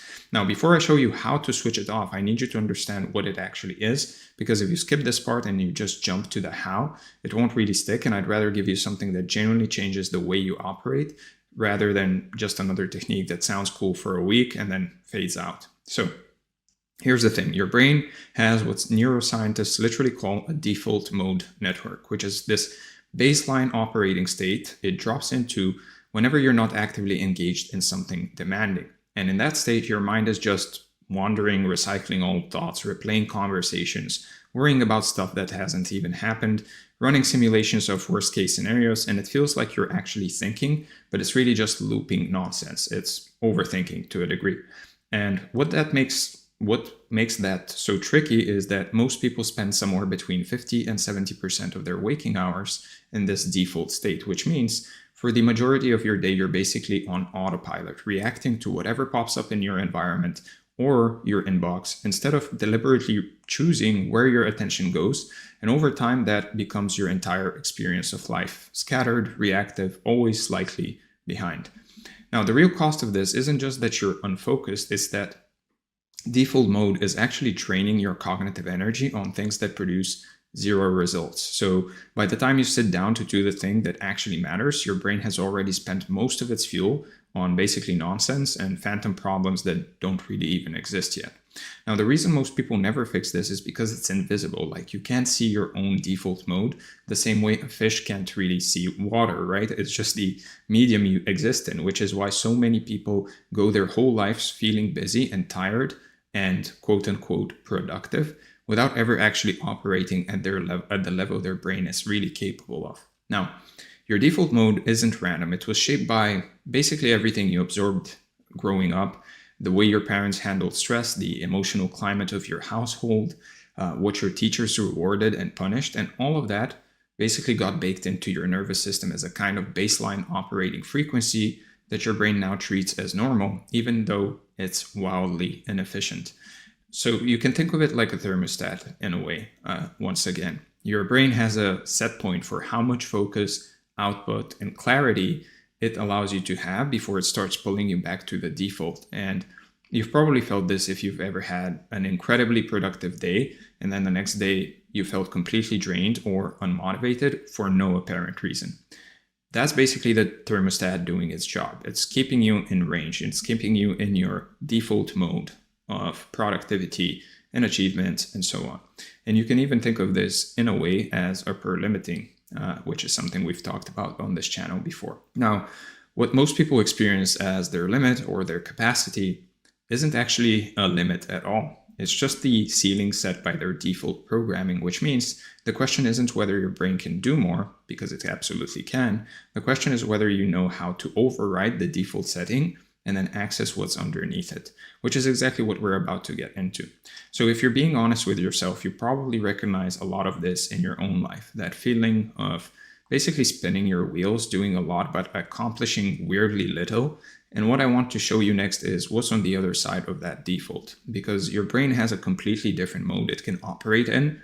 And when you learn how to access it, everything changes. Now that you understand the default, let's talk about what God mode actually is. Let's talk about the upgrade, because your brain genuinely has a higher operating state that most people only stumble into by accident a few times in their life. And when they actually do, they describe it as being in the zone or being in flow, or that one week where everything just clicked, but they never really learn how to trigger it on purpose, which is basically like owning a supercar and only driving it in first gear. So what I'm calling God mode is really the convergence of three things happening simultaneously. Deep focus, where your attention is basically locked on a single target with zero leakage.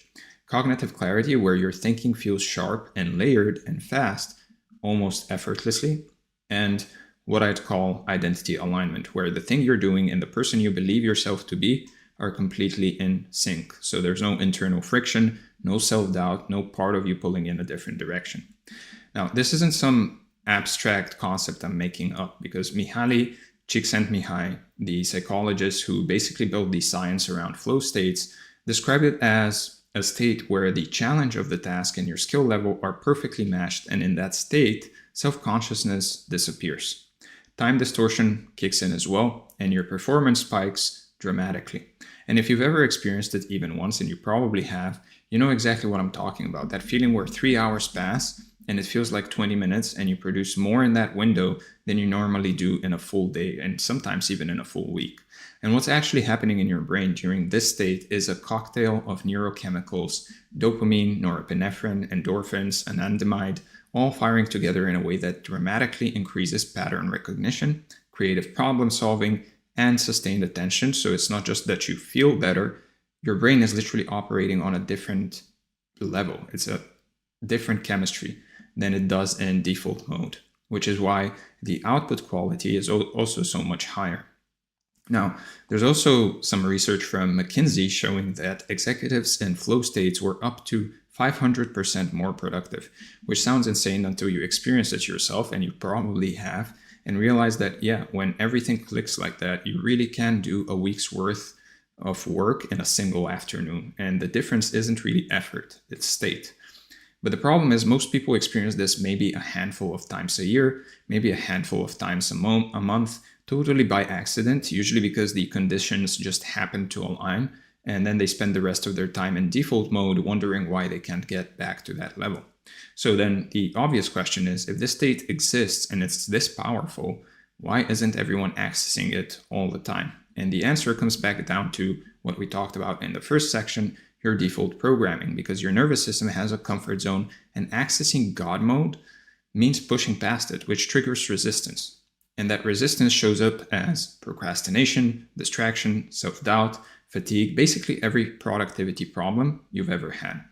The wild part is your brain thinks it's protecting you, because from an evolutionary standpoint, burning that much cognitive fuel or energy in a sustained way was risky. Your ancestors needed to conserve energy for survival, not spend it. So your default mode is essentially an energy conservation program that made perfect sense 10,000 years ago, but is now actively holding you back in a world where your survival really depends on creative output and strategic thinking and productivity. And so the whole game the actual skill that separates people who operate at an elite level from people who just think about it is really learning how to consciously override that default protection mechanism and deliberately place yourself in the conditions where God mode actually activates. And that's the protocol I'm about to walk you through step by step.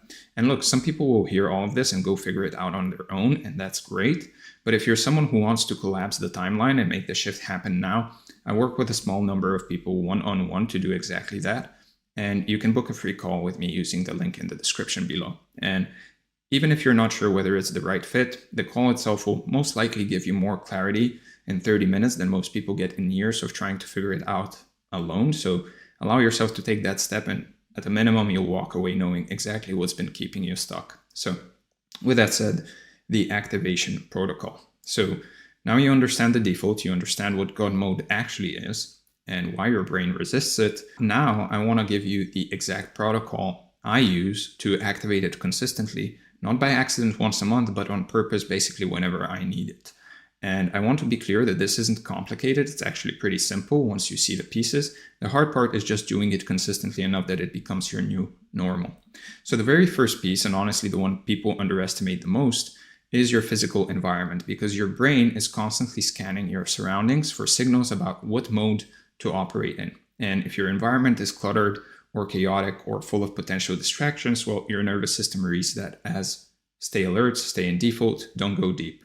So before you even think about focus techniques or mindset work, you really need to design a space that tells your brain it's safe to lock in.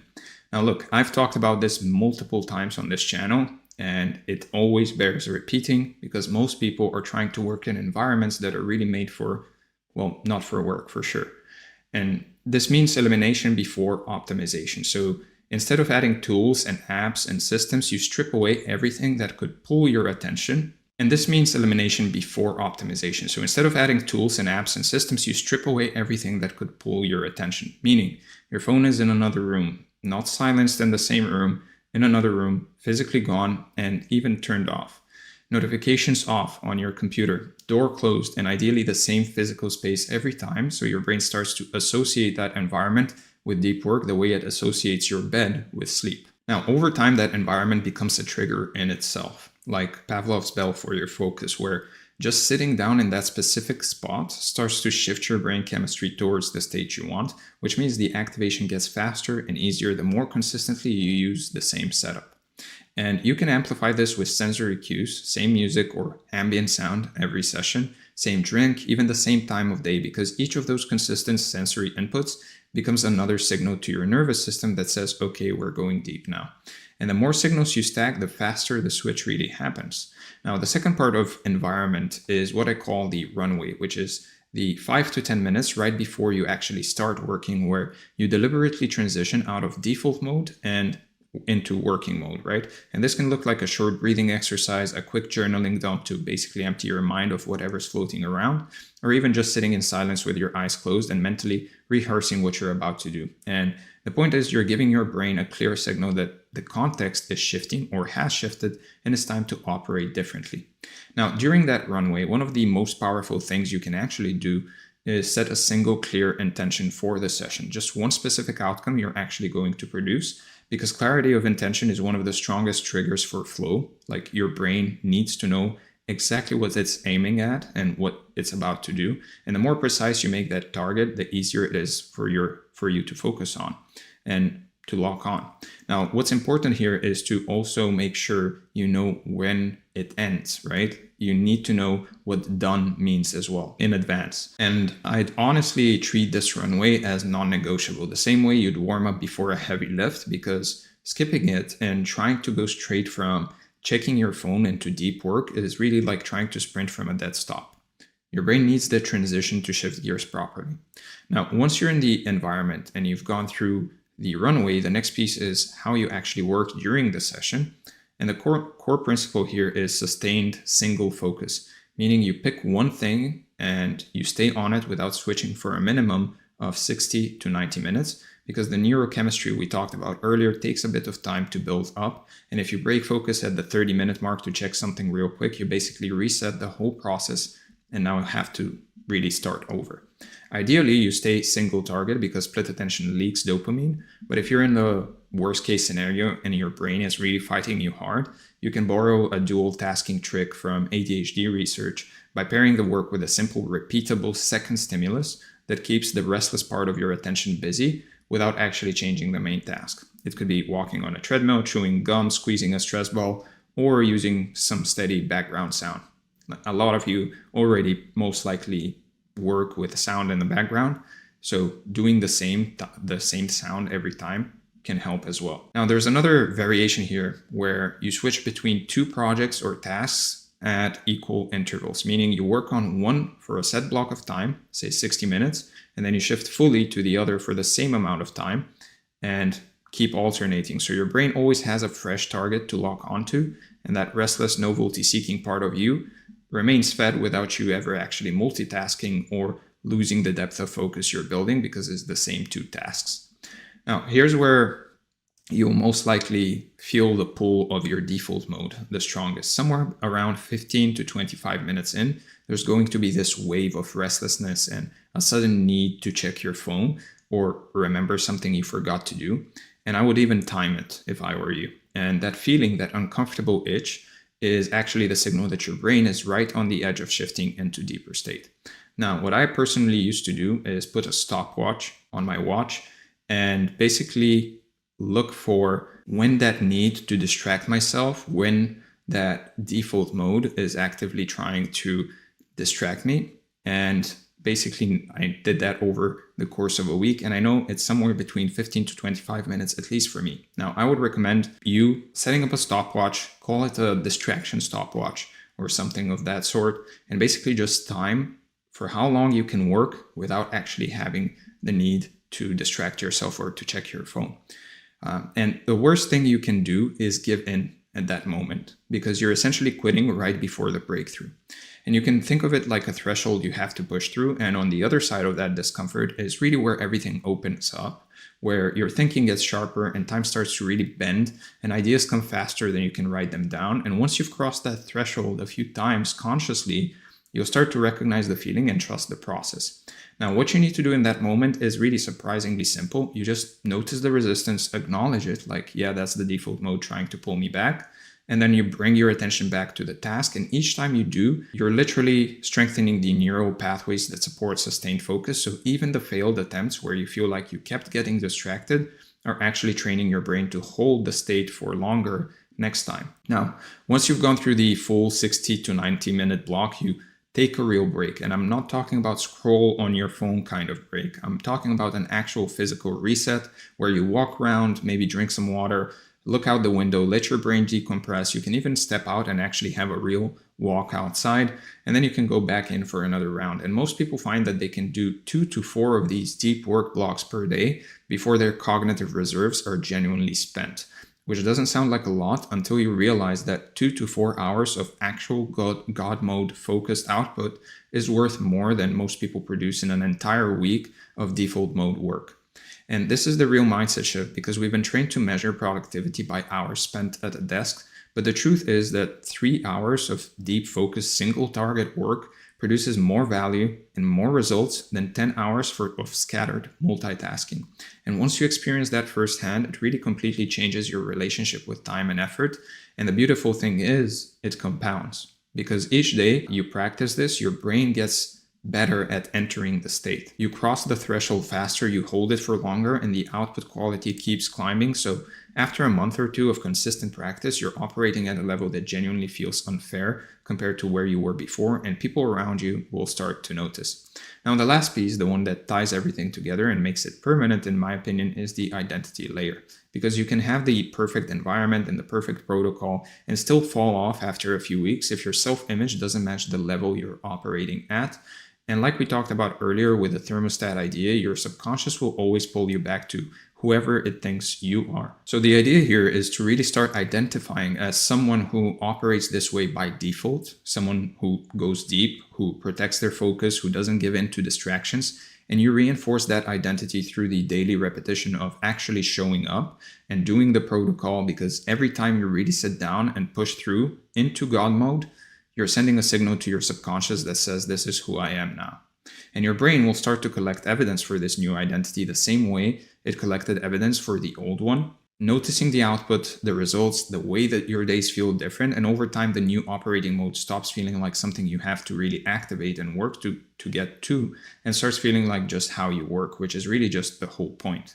And that's when the change becomes permanent, when you've done it enough times that your thermostat really recalibrates upward and the new level becomes your default, and what used to be God mode just becomes mode. And from there, from that baseline, you can push even further into states most people don't even know are available to them. And so to bring it all together, this isn't about one good day or one good week. It's about installing a fundamentally different way of using your brain, one that's been available to you your entire life but was buried under layers of default programming and protective mechanisms that you didn't even know were running.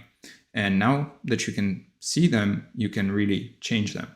Now, the state is always there, it's always available, and it's always been there. You've just never been taught how to reach it on purpose. And now you have the exact protocol to do that, which, in my opinion, puts you ahead of 99% of people who will spend their entire lives in default mode, thinking that's all there is, but only if you actually implement it. And at the end of the day, that's what it really comes down to. A choice you make every morning about which mode you're going to operate in.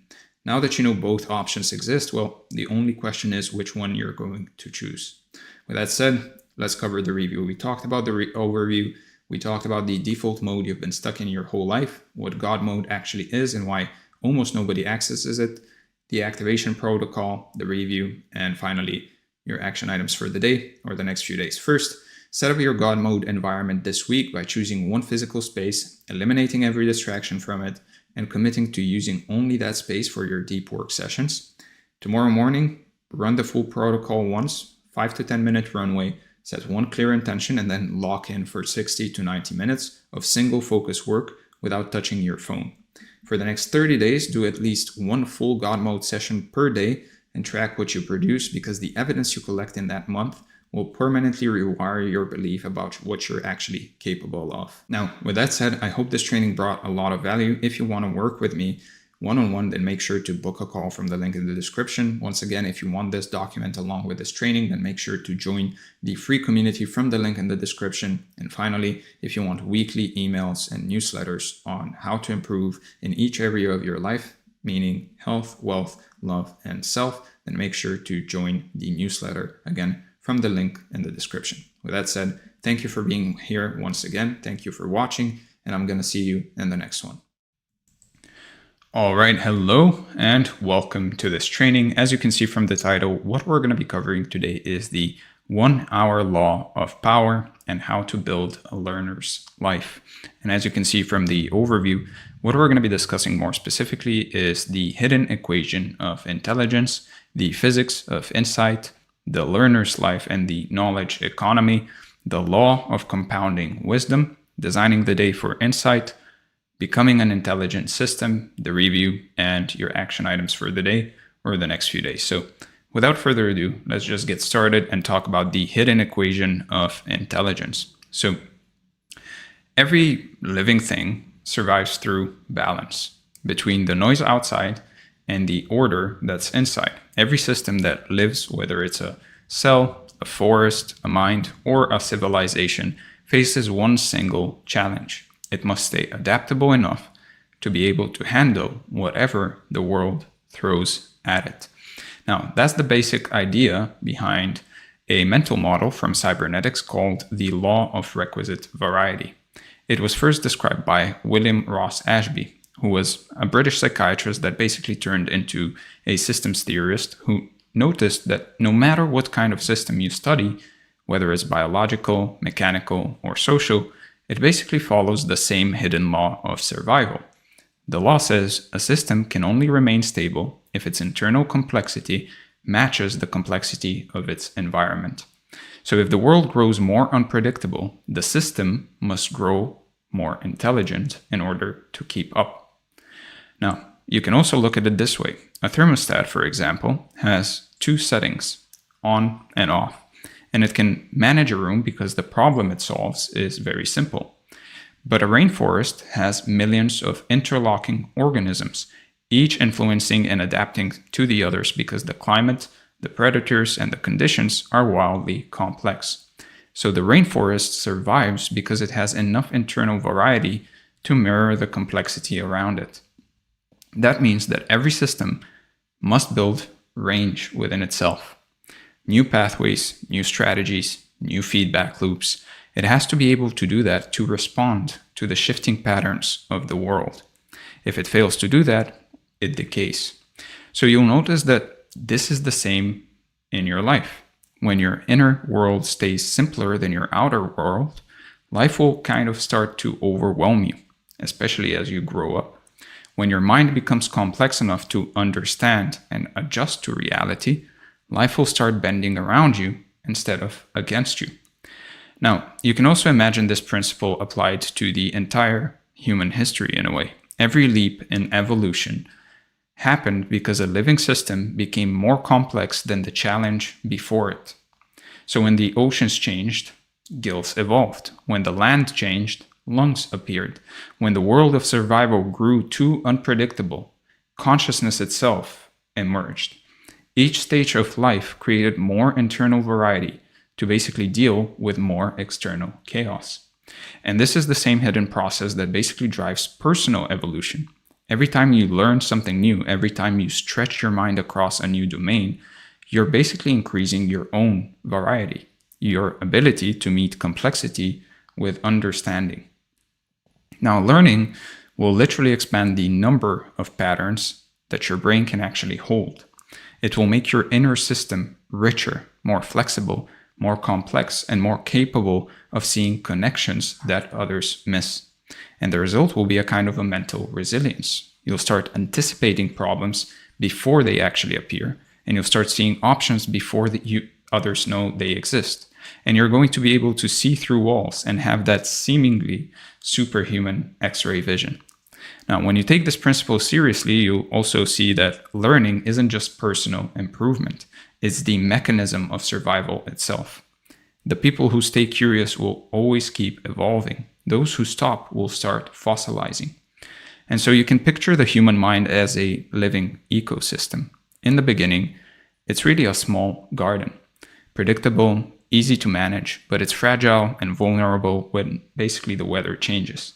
The more you expose it to new knowledge, new experiences, and new perspectives, the more biodiversity it gains. It will start generating its own weather systems of thought, its own forms of life. Ideas will start cross-pollinating and insights will start feeding off of each other, and old assumptions will start decomposing into new soil. And that's the real magic of requisite variety. A mind that basically contains multitudes will always outlast chaos. Now, each book you read, each field you explore, each mistake you learn from will basically act like a new species that's entering into your inner ecosystem. The more diversity you build, the stronger the system gets. So when one branch of knowledge breaks, another will fill the gap. When one strategy fails, a dozen others will replace it and be ready to emerge. And soon the parts will basically start feeding each other in ways you never planned. Philosophy will help you in business. Psychology will sharpen your writing. Biology will basically shape how you think about relationships. And that cross-pollination will turn you into something rare. A generalist with depth, a system that basically grows stronger through exposure. Now the key is movement. Keep your internal variety expanding faster than the complexity outside of you. And you'll never fall behind the pace of change and the pace of life. Now, you can look around at the age we live in. The external world has never been more complex. Technology basically evolves by the hour, culture shifts by the minute, and information multiplies faster than any single brain can actually process.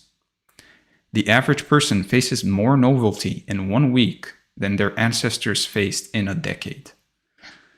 So the law of requisite variety guarantees that those who refuse to expand their internal variety, those who stop learning, essentially, will get swept away by the current.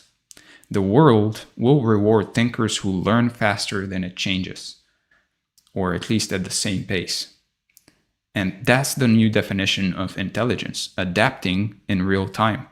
Every new skill you learn will basically act as an internal upgrade, increasing your capacity to absorb change instead of resist it. So you'll start experiencing the modern world differently. Change will stop feeling like a threat and start feeling like fuel. And you see a lot of, especially from the older generations, people that fear change. And the reason for that is that their internal complexity or their internal variety hasn't started matching, or is slowly, basically, it's not matching the outer complexity of the world because they're not learning new things. You'll see that actually people from older generations, especially, that keep learning, keep expanding, keep being curious, they're not that afraid of change. They welcome it. And it's often people that are not learning, that are not expanding internally, that are the ones that are always afraid of change. So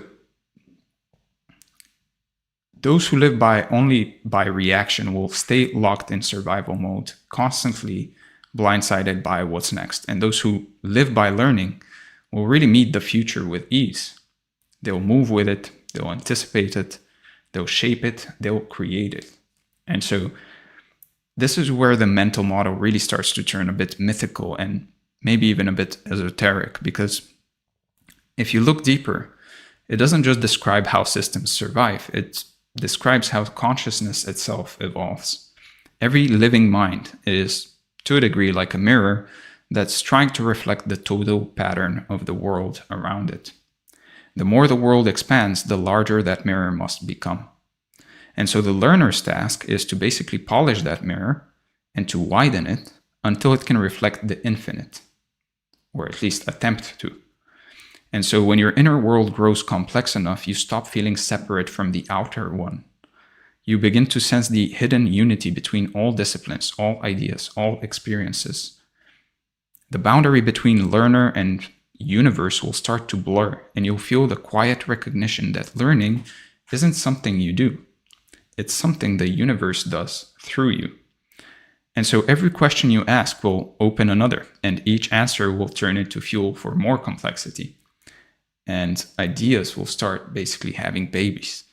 And that's how consciousness will keep climbing through you and through every human who basically decides to keep learning. In this sense, learning becomes a sacred act if you think about it. It's how you participate in the ongoing creation of order out of chaos. The same principle that shaped stars and species is now shaping your thoughts. And that's why the law of requisite variety isn't just scientific, it's spiritual to a degree. It tells you that staying alive in the truest sense means staying in motion, forever expanding your capacity to meet the complexity of existence. Now, when you basically bring this law into your own life, up from the clouds, you start seeing why Warren Buffett's learner's lifestyle works the way it does. So if you don't know, Warren Buffett spends about 4 to 5 hours, or at least reportedly spends about 4 to 5 hours a day learning and reading, studying in a way. So Buffett's power doesn't really come from the size of his portfolio. If you really think about it, he didn't always have it. So he must have gotten it somehow. He got to that point. So his power really comes from the depth of his understanding, at least in my opinion. He has built such a vast network of internal variety, knowledge from business, history, psychology, human behavior, and anything and everything else, that almost nothing really surprises him anymore. It's because the complexity of his inner world matches the complexity of the markets, and he's able to navigate them that way. That's why he moves with almost a stoic calmness. Buffett's days of basically reading, thinking, and spacing out, some people might see them as laziness. I don't know what to say about these people, but it's not laziness. Each book basically expands his internal variety and gives him more models to basically interpret the chaos of reality. Now, the result is predictive power. He can basically see patterns early because his mind contains more of them. And just like I said earlier, he can basically see through walls. He has that X-ray vision that he's constantly developing as well. His thinking literally burns less energy because it has more pathways, more pre-built models that are ready to fit any situation. And this is the learner's life in motion, the deliberate creation of internal variety through study, reflection, and synthesis until your mind becomes adaptive enough to handle any external pressure. And when you understand this, the practice of learning transforms from a task into a form of evolution. You'll see that your real work isn't just to finish books or collect facts. It's to build internal complexity equal to the age you live in. And so you'll become the kind of person whose mind stays ahead of reality instead of chasing it. And so you can keep this law as your compass in a way. Every time you feel overwhelmed by the world, you can remind yourself that the answer isn't retreat, it's expansion. It means that you don't know something. It means that there's more to learn. Every time the world feels overwhelming, you can learn. So read more broadly, think more deeply, expose yourself to ideas that feel foreign in a way. Each new concept will act like a genetic mutation in your mind, and it will make you stronger for whatever comes next. You'll be able to handle the world. The more variety you build inside, the freer you'll feel because nothing outside will ever be too complex to handle. And this brings us naturally to the next idea, the mechanics of insight itself. Once you understand how variety builds resilience, the next step is to explore how it creates breakthroughs. So let's talk about the physics of insight. So before you ever get serious about learning as a way of life, you need to understand why insight is the highest form of leverage in the modern world. You will see that every truly transformative breakthrough, every career leap, every moment where a single decision changes everything, always comes down to one thing: quality of insight. You'll notice how in a world run by information and change, insight will decide your influence, your wealth, and your freedom. And if you get this right, you'll start seeing life through a new lens. A lens that will basically show you hidden opportunities where others only see problems. You'll discover that insight will multiply the value of your time in ways brute force never will. And you can just picture this. A consultant who knows which button to press will command more respect, more freedom, and earnings than an army of people who only know how to push buttons.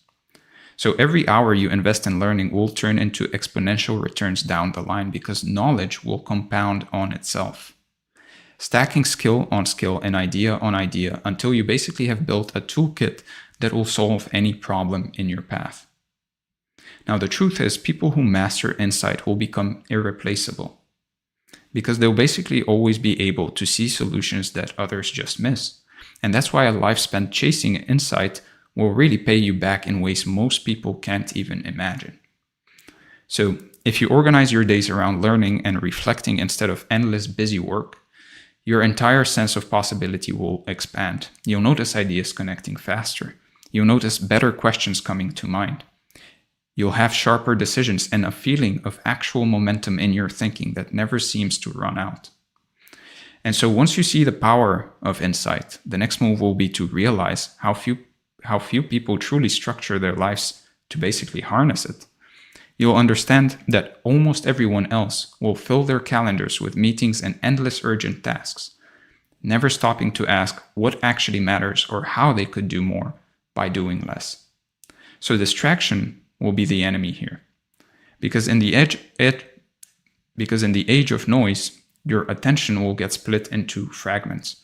The person who protects their attention will gain years of progress for every year lived, while others will just chase their tails.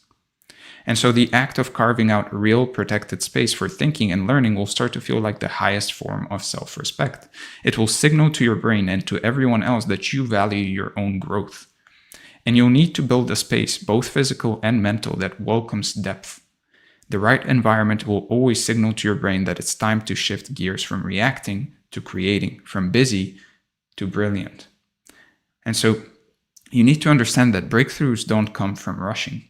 They come from stillness, from curiosity, from space, from silence, from isolation.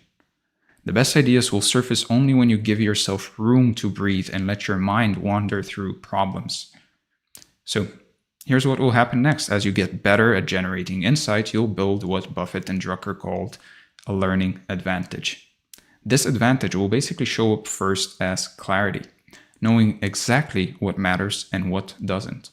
And that clarity will let you spend less time on nonsense and more time on leverage. So you need to learn to ruthlessly cut out low-value noise from your days. The fewer distractions you basically let in, the more insight you'll notice per hour, which will change your baseline for what counts as a productive day. So the hours you protect for learning and thinking will become sacred. You'll stop apologizing for the time spent reading or reflecting or even doing nothing. You'll stop explaining, because you'll start seeing how those hours pay you back later with clarity and better decisions. And as your insight compounds, you'll basically use less effort to get better results, because every action you take will be based on a more refined understanding of what moves the needle. And you'll watch your identity shift from worker to thinker, from operator to architect. Each layer of new insight will peel back another limitation, showing you a new direction you didn't see before. Right now, you may be wondering how to turn all of this theory into real everyday routines that actually move your life forward. The good news is there's a blueprint for this that I'm about to give you. One that basically pulls from the world's best thinkers and brings their learning systems into your own life. And you'll see how Buffett, Munger, and the top minds in any industry share the same simple pattern. They build their days around learning, around reflection and thinking, not around endless action. Their days aren't packed with to-do lists. Instead, they build long blocks of quiet time, hours for reading, hours for thinking, and space for the mind to make unexpected connections. There was this rumor, I don't know how true it is, from I believe it was the assistant of Warren Buffett, where his to-do list for a random Tuesday was basically just get a haircut. That was it. All of the other time he spent on learning or just thinking, silence. And it's probably the most productive time he has. So that rhythm will look strange to outsiders, but it will give you a level of control and direction that most people never reach. So when you set up your days this way, you'll notice how you start creating new ideas and finding leverage where others see only hard work. It'll feel like you have a head start on every challenge because you've trained your brain to see solutions before the problem even appears. And so as your momentum grows, you'll start to attract new kinds of opportunities. You'll notice that people seek out your perspective because you'll have a reputation for knowing, for clarity, and for results that are rare in this world full of noise, basically. And so the world will send more complexity your way, but you'll greet it with a smile because first off, you enjoy it and you know you can handle it. And because you'll know you have the mental tools to make sense of anything that comes your way. And others who value insight will gravitate towards you. And soon your learning will accelerate through better conversations and from higher quality connections. So build your personal brand around being the person who gets it quickly and always knows what matters. The reputation will become a magnet for opportunity and growth.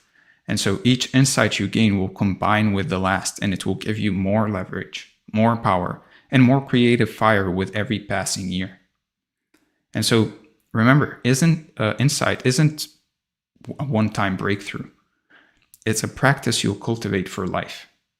So you need to build habits that basically make this process automatic, almost. So your future will always expand as you grow. So even if you just have 1 hour a day, in the morning or in the evening, use it to pursue new ideas, to challenge old assumptions and to question what you know. And stay curious, don't just learn facts. Chase understanding, push your boundaries, and keep exploring questions that matter. Go to the foundations of the things you're learning, to the first principles of things. And make time to review what you learn and let your mind simmer on big questions, because the longer you reflect, the deeper your insights will get. And over months and years, this habit will basically reshape you into someone who always grows, who always adapts, and who leads with fresh ideas, no matter how the world really changes. So, most people overthink on things that don't matter. Allow yourself to overthink on things that will make you smarter. Now that you understand why learning is the real engine of growth and power in the modern world, you're basically ready to see how the entire economy is shifting in favor of those who actually live this way. So the next step will be learning to spot these changes and to use them so you can shape your own learner's life with intention. So let's talk about the learner's life and the knowledge economy. So look, everything about how value is created in the world has changed. What used to really depend on physical labor and brute force, repetition, hours on the clock, now depends on understanding, creativity, and mental flexibility. So the entire global economy has shifted from producing things to producing knowledge. And that change has made learning the new currency. You'll see that in this new world, the people who think clearly will always earn more, move faster, and adapt quicker than the people who just work hard. It's no longer about how many tasks you complete in a day, but rather about how deeply you understand the system you're operating inside. So in the industrial age, the way to win was through efficiency, doing the same things better, faster, and possibly cheaper. Machines took that model and basically perfected it, and that's why it no longer belongs to us. Humans have moved up the value chain. The most valuable skill you have now is sense making, the ability to interpret complexity, identify patterns, and make smart decisions in environments where everything keeps changing. So the companies and individuals that thrive will be the ones that understand this. They'll stop measuring productivity by output per hour and start measuring it by insight per day. And you can look around. Buffett earns billions from thinking. Naval builds wealth from judgment. Elon reshapes industries from understanding first principles. Each of them treats their mind as capital and their time as a field for cultivation. And that's why this section matters so much, because once you start living inside the learner's life, you'll stop competing in the labor economy and start operating inside the knowledge economy, the place where ideas, insight, and strategy rule. And so you can see that every major technological leap increases the value of human insight. The more automated the world becomes, the more valuable the thinkers become. Artificial intelligence, software, robotics, all of them will take over mechanical and repetitive work.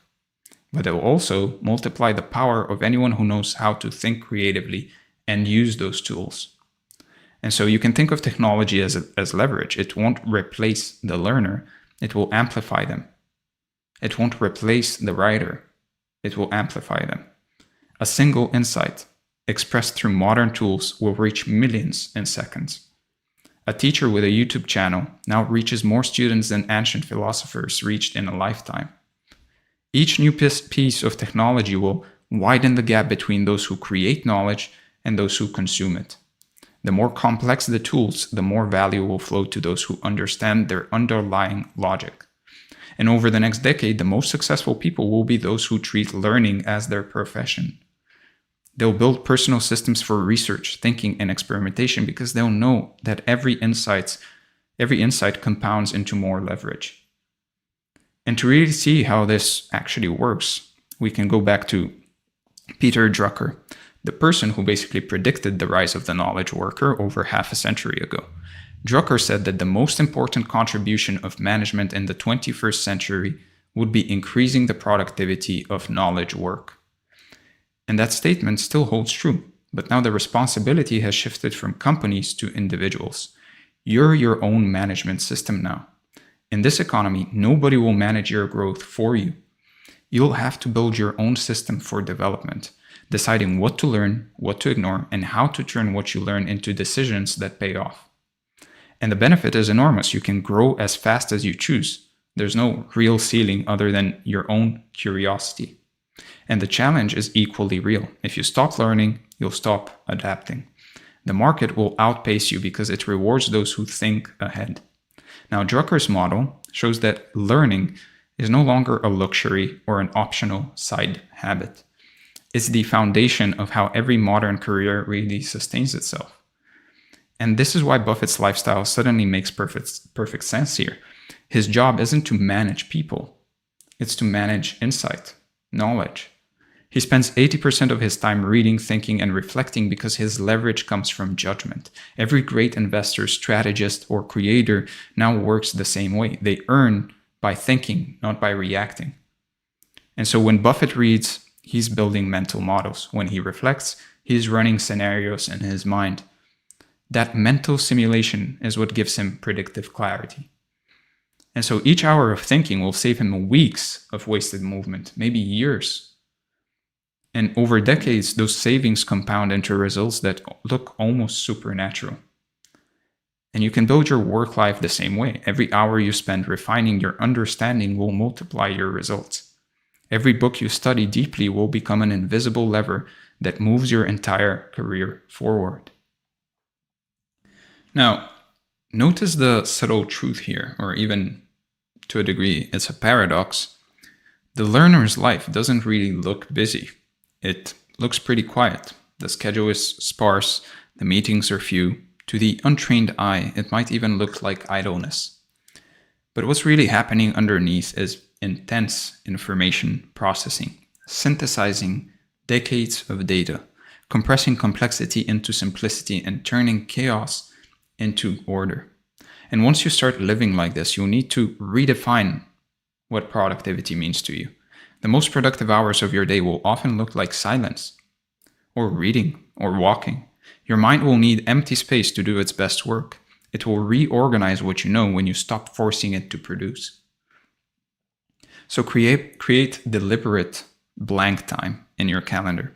Don't think that it is wasted time. It's incubation. Those hours will generate more value than almost anything on your to-do list. And this new definition of productivity will feel strange at first, but once you understand it and you start seeing the results, you'll never go back. The next thing you'll realize is that learning itself has become a form of wealth. In the knowledge economy, education is no longer something you finish, it's something you live inside. Every piece of insight you gain becomes a lifelong asset that pays you forever. Each new idea that you understand will increase the value of every idea you already know, and that's what makes learning exponential. When you learn marketing, psychology, and storytelling, for example, you don't just have 3 skills. You have the ability to combine them into hundreds of new applications. And insight stacks geometrically, not linearly. So every new layer of learning increases the surface area of opportunity in your life. Knowledge will protect you better than money. Markets rise and fall, industries change, but your ability to learn will rebuild anything you lose. And so here's what this really means in practice. You need to start designing your life around learning the same way an athlete designs around training. You need to make it part of your identity, not as a hobby. You need to build routines that prioritize reflection, reading, and synthesis. And you can treat your calendar like an operating system in a way. Block hours for reading, thinking, and experimentation, just like you would for meetings. And assign purpose to each block. One can be for consuming, one for creating, one for connecting ideas. And then just maintain consistency. Insight builds like fitness. It grows through repetition and recovery. So when you start doing this, you'll find that learning time multiplies your working time. You'll start getting more done in fewer hours in your working time because your actions will be guided by better understanding. And as your habits evolve, your relationship with work will change. You'll stop identifying with your job title and start identifying with your level of mastery. The question won't be, what do I do? But what do I understand? What do I learn? And this is where your inner world and outer world really begin to merge. When you live as a learner, your work becomes an extension of your curiosity. You'll feel more alignment, more flow, and way less resistance. Projects will start choosing you because your understanding will attract opportunity. Decisions will become easier because your intuition will be built on a deep reservoir of learning. You'll realize that success in the knowledge economy isn't about chasing results, but rather about becoming the kind of person who sees further and acts cleaner. And once this shift takes hold, something profound begins to happen. The process of learning stops feeling like preparation and really starts feeling like the point. The life itself becomes the reward. And from here, the next natural step will be to learn how to build that compounding process deliberately and how to take your learning and make it multiply over time until wisdom itself becomes your edge. So let's talk about the law of compounding wisdom. So every great mind eventually discovers a quiet truth. Knowledge doesn't grow in a straight line. It really multiplies. Each new idea connects with every idea you already know, forming a network that basically grows faster the more you feed it. And that's the law of compounding wisdom, the invisible math behind long-term genius. Just as money compounds through interest, insight compounds through learning, through reflection and synthesis. Every book you read, every conversation you have, every mistake you process adds to an internal web of understanding that expands in all directions. And once you learn how to tend to it and how to use it, this web will basically start growing on its own. So you can think of your mind like capital. Every moment you spend learning is a deposit. The more consistent the deposits, the more exponential the returns. Most people basically try to grow through effort by doing more. But those who live inside the learner's life grow through wisdom, by thinking better, by thinking more. And their growth accelerates quietly in the background, invisible to others, until it basically becomes undeniable. And so a single principle from a book today might seem small, but connected with 10 other ideas over the next year, and it turns into a framework that basically changes how you see everything. And as this process continues, your ideas will start cross-pollinating automatically. You'll begin seeing patterns with where others see chaos and opportunities where others see randomness. And the law of compounding wisdom matters because it promises something no other kind of growth can offer: permanent advantage. So you'll never lose what you truly understand. Now, the key to compounding wisdom is recognizing that learning itself follows the same curve as compound interest. It starts slow, almost invisible, and then over time, it accelerates so fast that outsiders call it talent. But talent, or luck for that matter, or any other excuse they can really think about.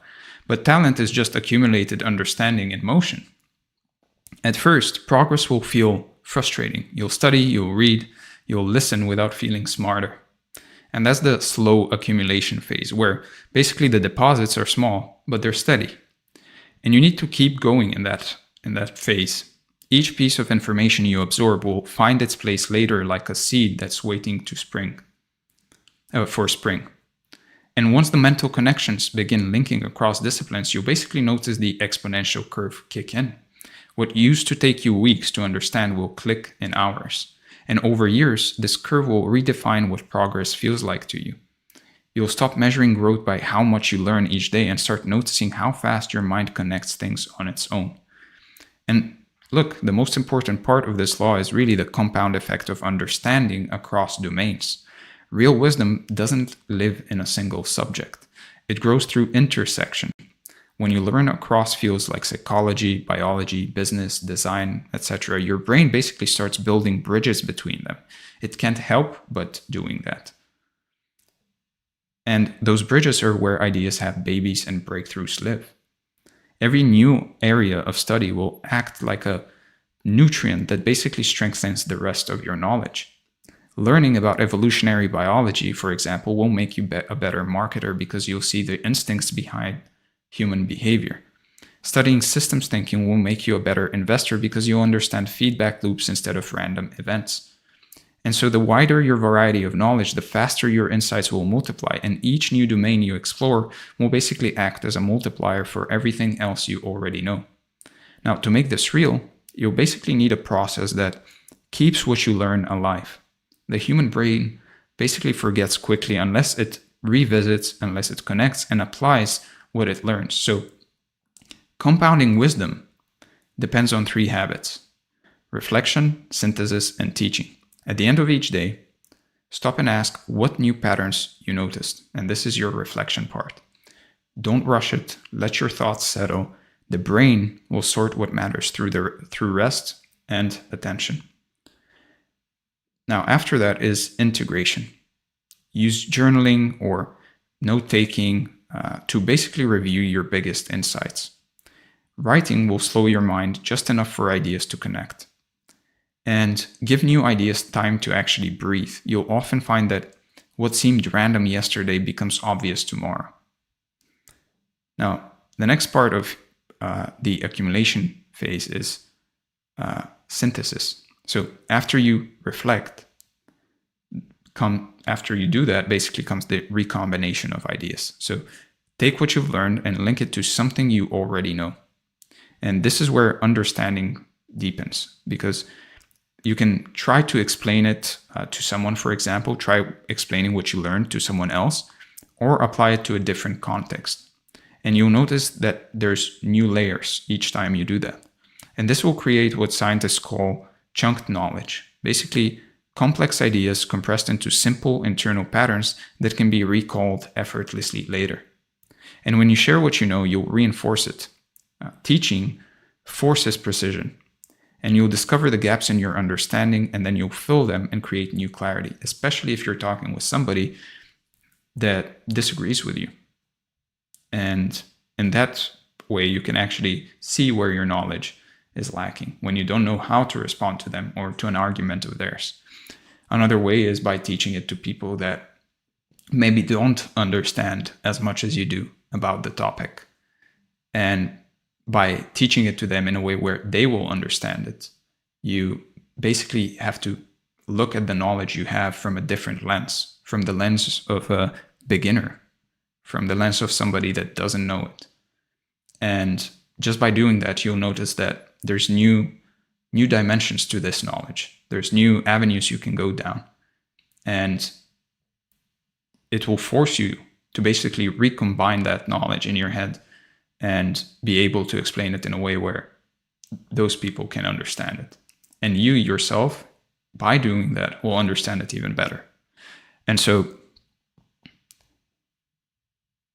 compounding only really works when the system stays active. So obviously, if you stop feeding it, if you stop learning, the curve will flatten. So the mind needs motion to stay sharp. And that's why curiosity is the fuel here. You need to keep feeding it diverse inputs. Curiosity keeps the mental circuits alive and ready to connect to new data, and ready to create new data and connect it to old wisdom. So build a rhythm that basically keeps you exposed to new information without drowning in it. Set boundaries around your learning, so you can keep it in an hour, for example, or 2 a day. And quality beats volume when it comes to insight. So reading good books, going through good courses, actually pushing yourself in terms of knowledge and understanding is what's going to help here. So try to rotate. One way to do that is to try to rotate between fields. Spend 1 week diving into neuroscience, for example, then another exploring philosophy, then shift to storytelling or finance. Always bring it back to your core pursuit and basically ask how this new idea might improve your judgment or creativity or decision making. And then protect your attention like a resource. Energy wasted on noise will not compound.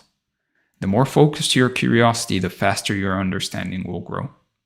And so as your learning compounds, depth replaces speed. You'll begin to feel time expand in your work because everything connects more easily. You'll think slower, but clearer. And your output will become more elegant because it will contain the distilled essence of thousands of hours of unseen thought. Now, depth will make your ideas heavier. They'll carry more weight because they'll rest on a network of real, actual understanding. And people will start seeking your perspective because it feels grounded, reliable, and rare, and your decisions will age well. That's the ultimate measure of wisdom. It's accuracy over time. Paradoxically, the more complex your understanding becomes, the simpler your expression will get. You'll see patterns beneath the noise and explain it cleanly. And that's when you know compounding has matured into mastery. Now, compounded wisdom grows more stable with age. The longer you practice this, the more your mental models reinforce each other. So you'll find yourself making fewer mistakes, and when you do, you will recover faster because the structure of your thinking will absorb the shock. And over time, this will build a kind of mental wealth. Calm confidence born from knowing that you can understand anything if you give it enough attention. And each lesson you've learned in the past will keep paying dividends because it integrates naturally into everything new you encounter. And you'll start feeling unshakable because nothing will seem truly unfamiliar anymore. Every problem will echo something you've already solved in another form.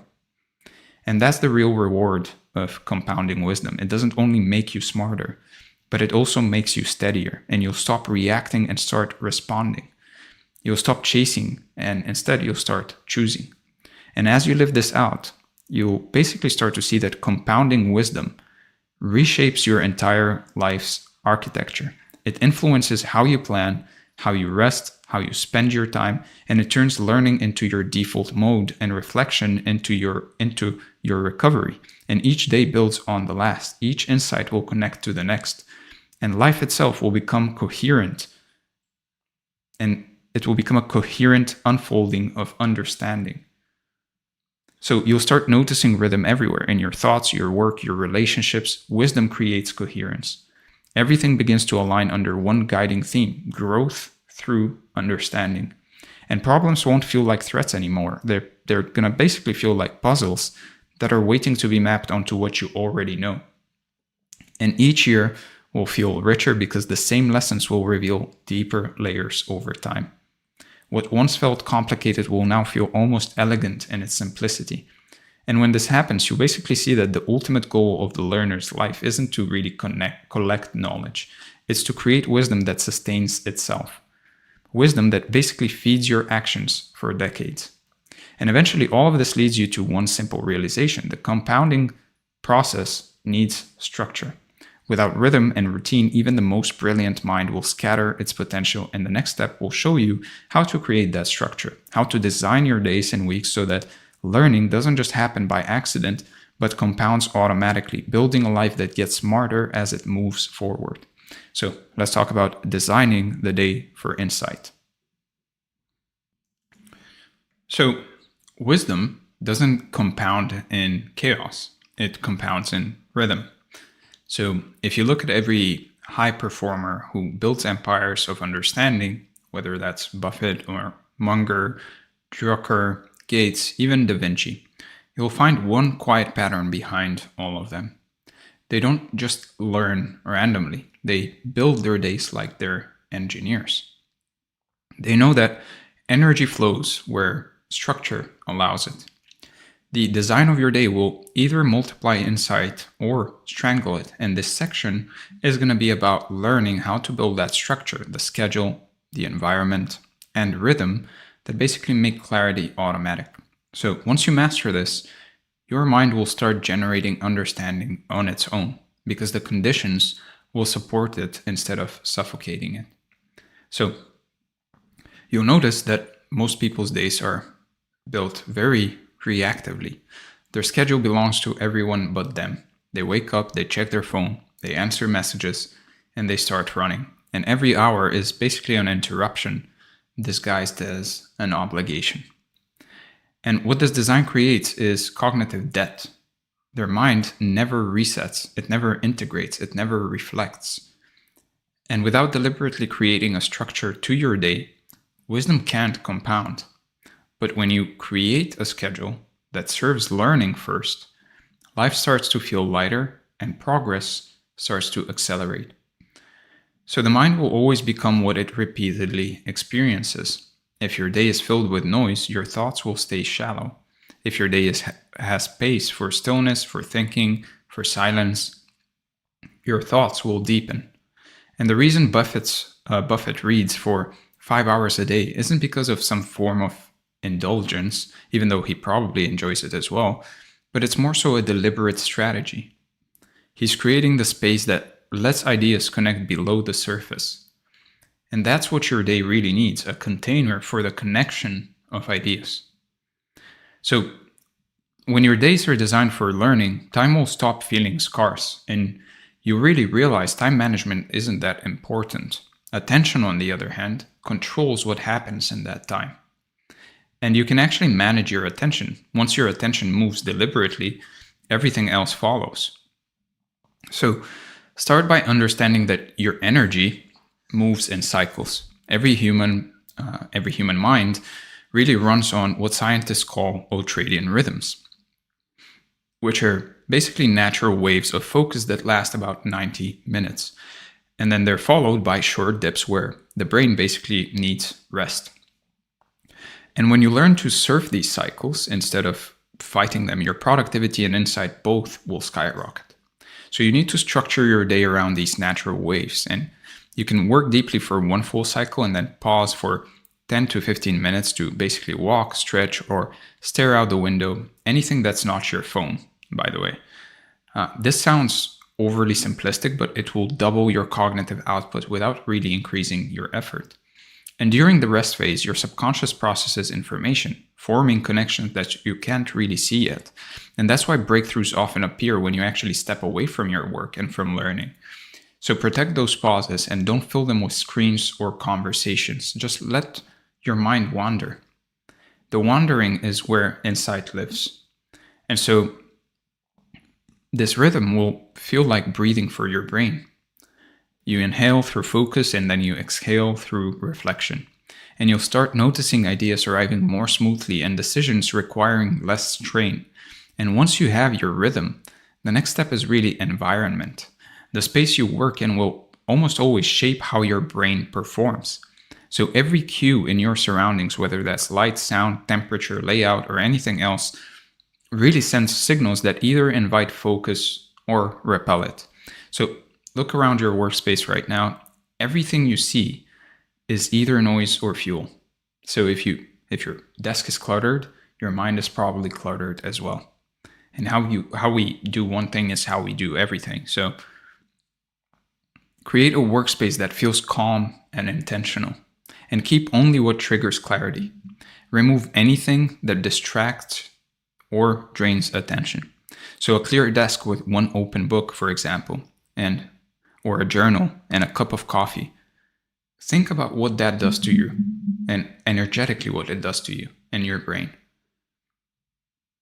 It will basically prime your mind for depth. A desk cluttered with cables and notifications, on the other hand, think how that will make you feel. How that will make you feel energetically and what it will prime your mind for. It will just basically fragment your attention, your depth, your mind, your thoughts. So use light strategically as well. Natural light in the morning will actually signal alertness, and dimmer tones in the evening will signal closure. So your environment teaches your mind what time it is. And when you sit down in a space that's really designed for focus, you won't have to force yourself to work, or to study for that matter, or to learn. The environment will cue your behavior automatically, and it will save willpower for thinking instead of resisting distraction. Now, after you've handled your environment, and I have plenty of trainings on that, after that comes sequence.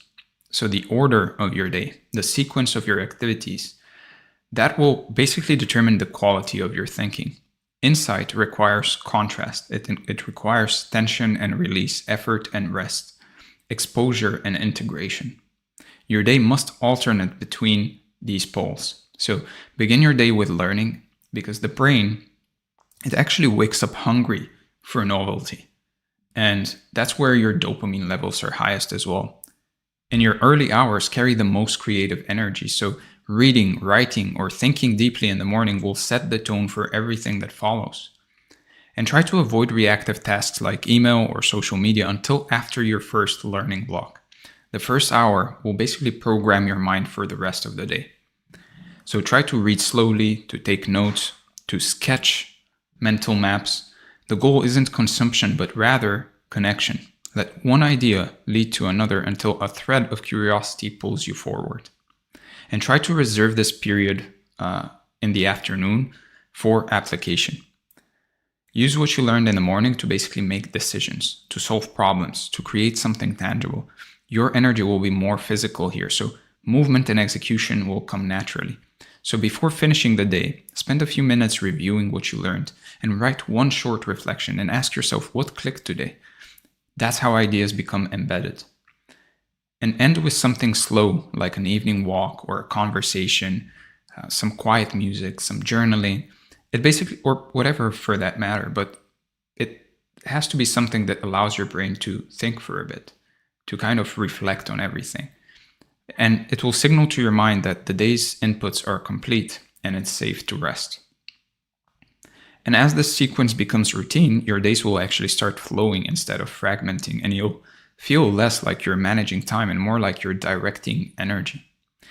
Now, the next part after that is time allocation. So the people who master learning treat time differently. They divide it into 3 layers: input, reflection, and creation. And each one feeds the next, and skipping any layer really breaks the circuit. So the first one is input, and this is your reading, listening, and study time. It's where you absorb raw material. Schedule at least one focused block every day for it, even if it's just an hour or 30 minutes. And try to mix your inputs. Combine technical learning with philosophy, science with art, fiction with business. The wider your inputs, the richer your synthesis will become. And try to protect this time like a meeting with your future self, because learning is the one appointment you can't afford to miss. After that is reflection. And this is your thinking time. It's where your brain digests what it just consumed. Without reflection, information will just stay inert. So you can use a journal or some voice notes or quiet walks or a Notion database. Just pick one idea from what you learned and explore it from every angle. Now, reflection turns information into understanding. It's basically the difference between reading a book and actually absorbing and understanding it. Now, the next one is creation. And this is where understanding really becomes expression. It's what YouTube is to a degree built on. It's to what content in general is. It's writing, teaching, building, sharing something based on what you've learned. Teaching completes the learning loop.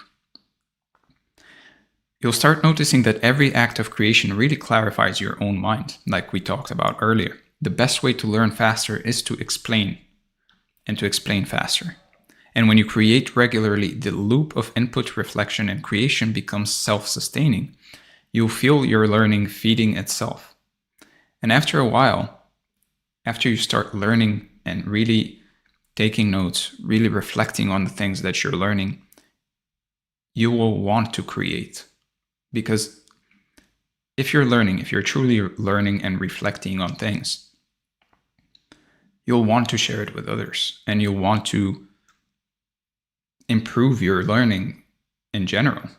And without creation, you're kind of missing one pillar of this cycle, of this loop. And without creation, it's just input and reflection, input and reflection. And while there's nothing wrong in that, many philosophers did that. A lot of philosophers, though, couldn't help but actually create because of that. So they had input, reflection, and their reflection was also their creation. They published their reflections, essentially. So over time, as you increase your input, increase your reflection, your mind will want to create something out of it. It will want to synthesize those ideas. And from there, it becomes self-sustaining. You'll basically feel, like I said, your learning feeding itself. And once your time and environment are aligned, the next variable is really energy management. Even the best designed schedule fails if your energy drops, so the mind can't produce insight when the body is depleted. So learning how to manage your physical energy is part of learning how to think. So keep your energy steady by anchoring your day with movement and nutrition. Walk before you work. Eat clean. Light meals. Whole, unprocessed, healthy foods. All of those will basically, why that is important is it will stabilize your blood sugar. And try to drink water like it's part of your discipline, because honestly, it should be. And it should be part of your whole learning schedule. Obviously, a dehydrated mind is not a very smart one. So use short bursts of physical activity as well to just refresh your focus during the day. And a 5-minute stretch or a few push-ups will basically reset your nervous system faster than any amount of caffeine will. And especially in the later parts of the day where it's preferred to not, or it's recommended to not necessarily consume any caffeine, you'll need some of these other more natural ways to increase your energy. And the next one is sleep and rest. So sleep, obviously, it's not some kind of a reward. It shouldn't be treated as one. It is a necessity. And it's the foundation of cognitive performance. Just like I said, a dehydrated mind is not a very smart one. Well, an underslept and unrested mind is also not a very smart one either. So it's the foundation of cognitive performance. So protect your nights, protect your sleep like you protect your learning time. It's that important. And as your energy stabilizes, you'll notice something subtle. Your emotional volatility will fade. Insight requires calm energy, and it won't arise in tension. So physical care really creates mental space for you to be able to think. And you'll know that your day is well designed when insight starts arriving unannounced. You'll catch yourself connecting ideas in the shower, during walks, mid-conversation, mid-learning, mid-reading a book, mid-page, mid-exercise, mid-gym time. And this isn't random. It's what I like to call delayed synthesis. Your subconscious has room to work because your conscious schedule made space for it. And so you'll start noticing ideas echoing through your week. A concept you read on Monday will all of a sudden show up as a solution on a Thursday. And that's how the mind rewards structure. Every new rhythm will make insight more predictable. You'll stop waiting for inspiration because your process will summon it, basically. And even when life feels chaotic, your system will hold. A well-designed day will basically act like gravity. It will pull scattered energy back into order. So the final benefit is really peace, honestly. When your day works like this, thinking stops feeling like strain and really starts feeling like flow. And over time, this rhythm will become self-perpetuating. You won't have to force learning anymore. It will happen naturally inside the design you've built. And as your system compounds, something deeper will begin. The shift from control to harmony, from schedule to symphony. And the next part of this journey will basically show you what that looks like in motion. How rhythm, routine, and focus will merge into a larger pattern that organizes your entire week around mastery. So let's talk about becoming an intelligent system. So every person who masters anything eventually discovers a threshold where learning stops being a thing you do and becomes a thing you are. And at that point, the process runs itself. You stop thinking in fragments and really start operating as a single, self-correcting organism, an intelligent system. The same laws that govern how ecosystems adapt, how algorithms learn, and how civilizations evolved also apply to you. So the purpose of this section is really to show you how to cross that threshold, to build a personal system that learns from feedback, adjusts to change, and keeps improving without needing endless motivation. So every intelligent system shares 3 traits. It takes in data, processes it, and then refines its behavior based on the result. And that's how evolution built life. It's how the brain also develops intelligence and how machine learning models also become accurate. When you structure your own life this way, your growth stops being random. You'll create a living framework that uses every experience as input for improvement. And your thoughts, your emotions, your habits, and results are all feedback. Every moment will either confirm or correct your understanding of reality. And the more quickly you interpret that feedback, the faster you'll evolve. So your system will thrive when it collects feedback with precision, processes it with honesty, and adapts with consistency. And these are the same three functions that basically make any organism intelligent. So once you start seeing yourself as a system instead of a set of goals, progress will accelerate naturally. And you'll stop forcing growth and start designing conditions where growth is inevitable.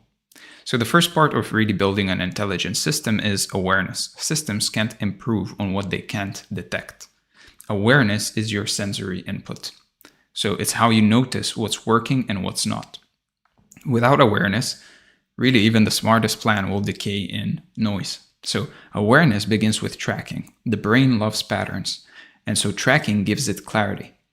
And you need to track what you read, when you think best, what drains or restores your energy, and what kinds of work give you the most insight. So try to keep your tracking simple. You can use a notebook, you can use a voice message, you can use a single digital log such as Notion, for example, and just write down what you're learning and how it's affecting your thinking. And over time, you'll see invisible patterns surface. Those patterns are going to be feedback loops in disguise, and they'll show where your system is leaking and where it repeats errors. So awareness will turn failure into data.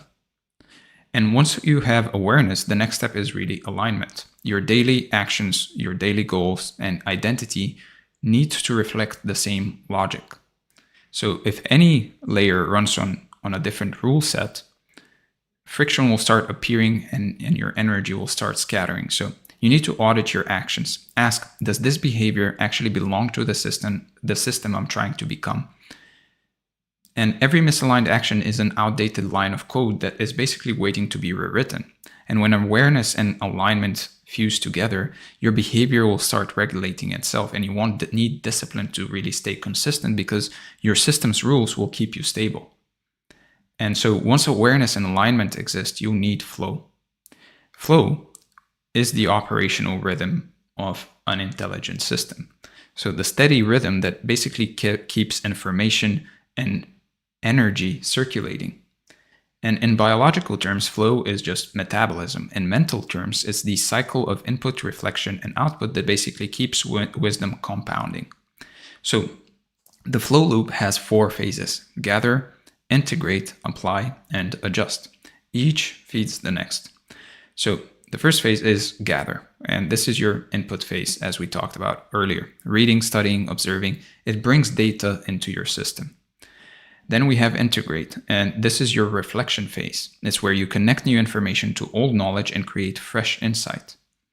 Then comes the application phase, and this is your experimentation phase. This is where insight becomes action and experience becomes feedback.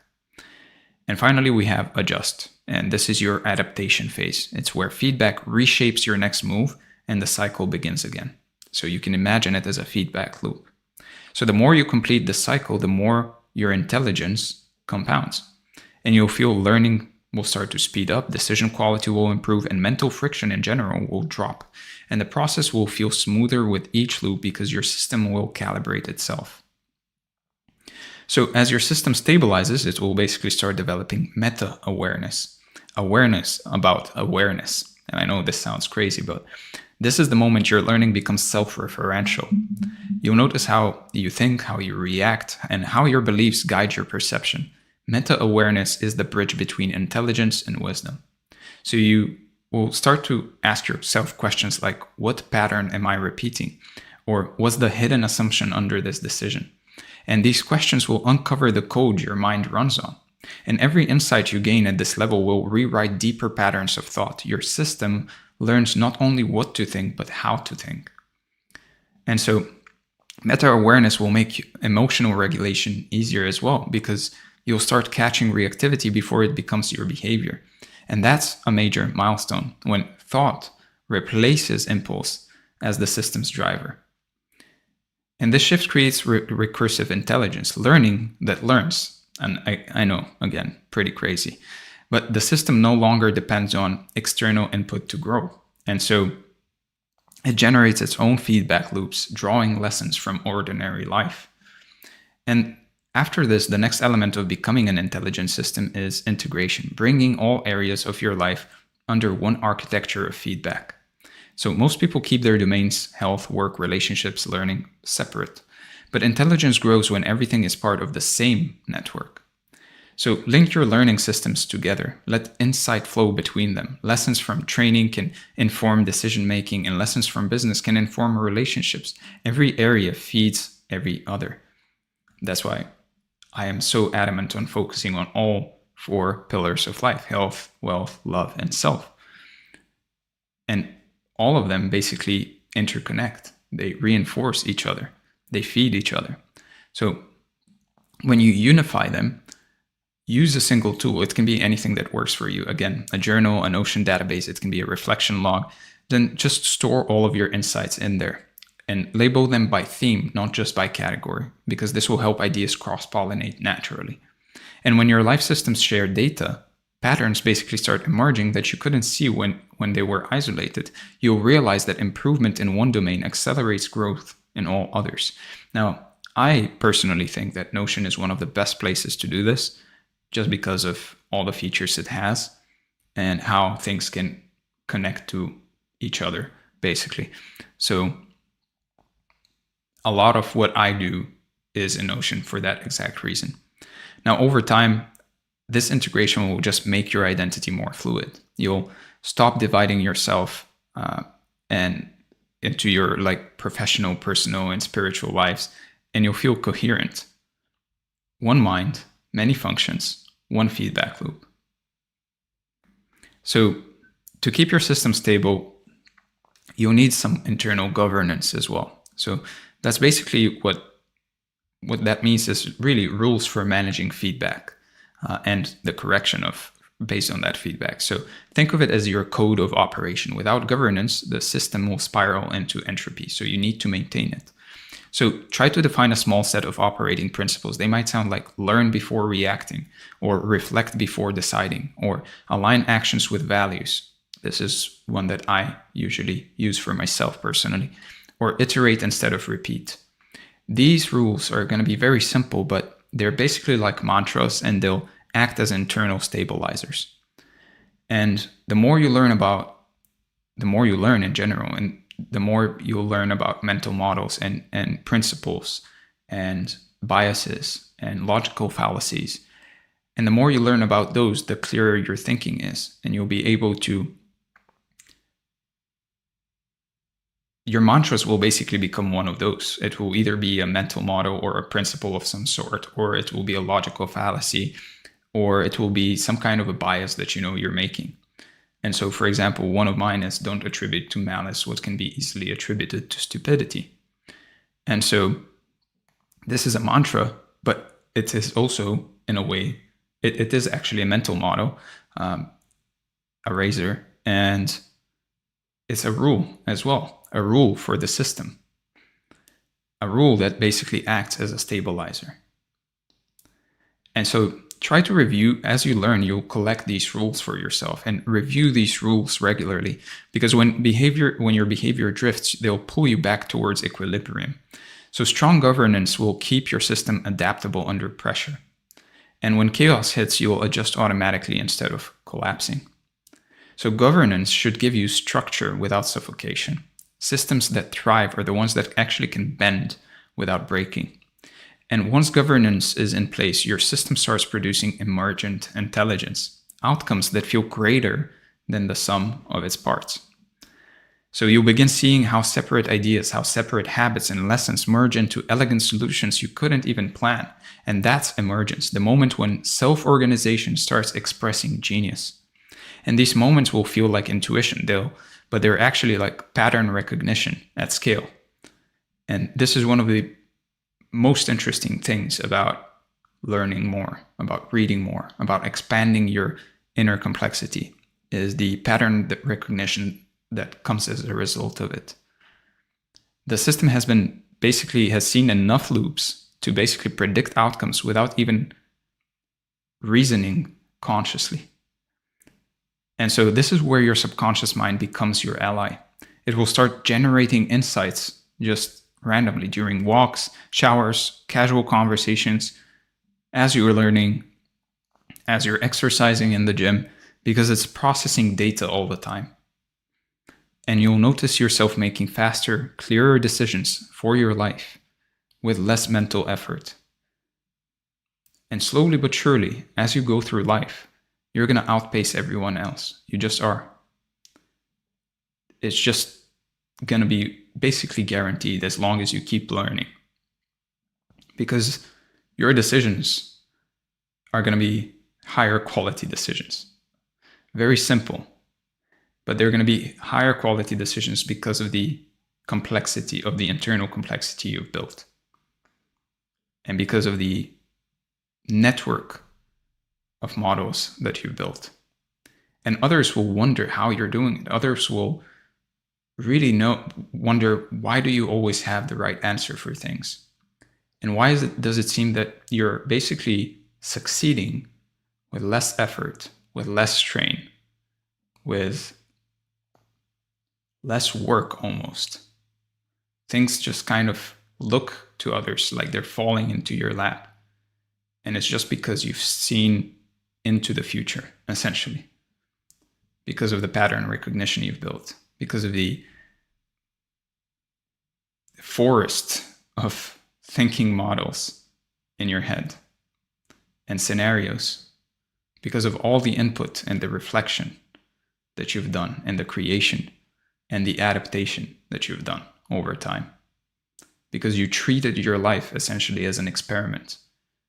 And you learned and you experimented and you went back to the beginning. You learn, experiment, you take the output of that experiment, and then you reflect and you refine your learning and you expand your learning, and it will seem almost as if you're superhuman after a while. And in reality, you've just done the work that most people are not willing to do, which is to sit down and actually learn, reflect, and then create input, process, output, refining of the input. That's all you've done, really.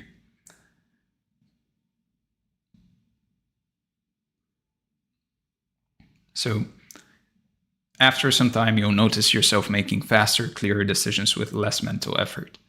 And that's basically the system thinking for you. And when this happens, mastery stops feeling like effort. It feels like flow guided by intelligence. Every action aligns with prior understanding, and that's the mark of a fully intelligent system. You act without breaking alignment. And you've now built something rare, an intelligent system that learns, adapts, and grows with you. A way of being, a life designed around insight, reflection, and never-ending experimentation and evolution. And as you move forward, remember that wisdom doesn't come from a single breakthrough, but from thousands of small loops faithfully completed and connected. So keep the rhythm, protect the hour, trust the process, and watch as your capacity for understanding compounds into something far greater than you've ever imagined. The learner's life isn't a destination, it's the journey itself. And you get to live thousands of lives 1 hour at a time. So let's go through the review. We talked about the law of requisite variety, the physics of insight, the learner's life and the knowledge economy, the law of compounding wisdom, designing the day for insight, becoming an intelligent system, the review, and finally your action items for the day or the next few days. First, block out a protected hour this week for uninterrupted learning and turn off every notification. Put your phone in another room and go deep with a book, course, or a thought session. And make this appointment with yourself unbreakable, and notice how even a single focused hour will create momentum that lasts for days. And then try to set up a single journal or a log or some kind of a digital system like Notion, for example, where you track your learning, your insights, and feedback each day, and just review what worked, what surprised you, and what patterns you see. Each week, scan for connections and small improvements, and then adjust your routines to keep your system alive and adaptive. And finally, teach one insight, model, or strategy you've learned to someone else. It can be through a post, it can be through a video, it can be through a voice message, or just a casual conversation. And just notice how just the act of sharing it with someone will clarify your thinking and surface new angles you haven't even seen before. And if you have nobody to teach to, try to teach it to yourself. Grab a notebook and just teach it to yourself in a simple way. Repeat this feedback loop weekly to basically deepen your understanding and embed the learner's lifestyle for good. With that being said, I hope you enjoyed this training. It was definitely a pleasure of mine to create. It's one of those topics that I'm really, really passionate about. So if you enjoyed it, make sure to let me know in the comments. Give this video a like, subscribe to the channel if you enjoyed this video and if you want to see more. And if you want to work with me personally one-on-one, book a call from the second link in the description, especially if you're an entrepreneur, a creator, or a professional. And if you want this training along with the document, then make sure to join the free community from the first link in the description. With that being said, again, thank you for being here, and I'm going to see you in the next one. Hello and welcome to this training. As you can see from the title, what we're going to be covering today is the hidden truth of consistency and procrastination. And as you can see from the overview, what we're going to be talking about more specifically is the illusion of perfection, the spiral of return, the collapse of streaks, the physics of fast restarts, the identity anchor, the anti-fragile loop, the review, and then your action items for the day or the next few days. So without further ado, let's get started and talk about the illusion of perfection.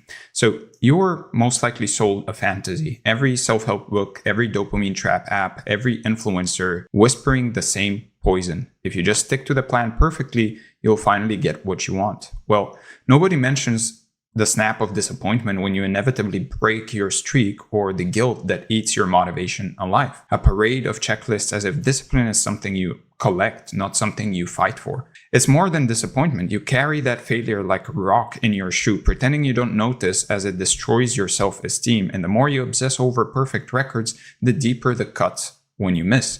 Now, the guilt piles on with every slip and makes you hesitate the next time. It turns "I missed a day" into "maybe I'm not cut out for this." And the more you try to avoid falling off, the more every stumble haunts you until quitting starts to sound like mercy. You try to cure the pain with more tracking, more systems, new apps. You hunt the feeling of control, mistaking micromanagement for mastery. You buy the latest fail-proof planner, convinced that this one will finally break the curse. And the more rules you stack, the more ways you invent to fail, until the whole process becomes a monument to your self-doubt. Now, perfectionism isn't discipline, it's fear dressed up as ambition. You get obsessed with not being seen slipping. You'd rather show a perfect front than risk looking foolish for trying and failing. And so you curate your public persona, hiding every flaw, and the world sees your highlight reel, not your empty mornings or the nights you basically scroll till you fall asleep. You act as if discipline is second nature, but the truth is it's always been a street fight with yourself. You feel alone because everyone else seems to be pulling it off when really they're just hiding the same mess. Perfection is a mask that gets heavier every time you wear it. You wake up tired not from the work, but from holding the mask in place, and the energy it takes to maintain your streaks is the same energy that could have fueled real progress. One bad day, one missed action, and the mask shatters. All that effort is gone in an instant, or so it feels. Now, streaks, on the other hand, are the badge of honor everyone chases, not realizing that it's a trap. You're trained to worship unbroken chains, to see each red X as proof that you belong, but a streak isn't a ladder, it's really a leash. And when the streak breaks, you don't just feel behind, you feel erased, like you never did any of it, and the loss is sharper than the gain ever was.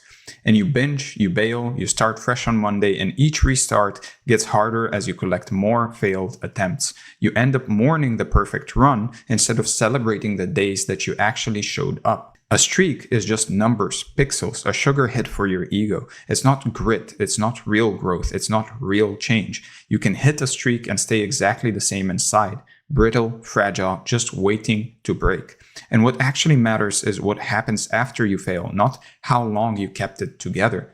Procrastination is the other side of the same sickness. You fantasize about a future where you never delay, never hesitate, never dodge the work, and that fantasy is really poison. You fill the void with fake action, sorting files, reorganizing the desk, getting in the right mindset. It feels productive, but it's air. Every checklist you finish becomes another excuse to not do the actual hard thing, and you let yourself get pulled away by anything that's shiny, convincing yourself that you're making real progress.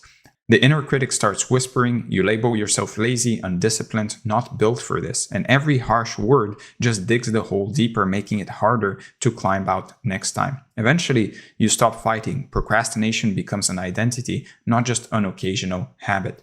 So here's where it all gets sticky. Once you call yourself inconsistent or a procrastinator, you start to build your life around proving it true. The label seeps into everything. To showcase how dangerous this is, this same concept happens in detective work and medicine. It's called confirmation bias, and this is when someone forms an early hypothesis or label like this person is the suspect or the patient has this disease, and then subconsciously looks for evidence that confirms their initial belief while dismissing contradictory information.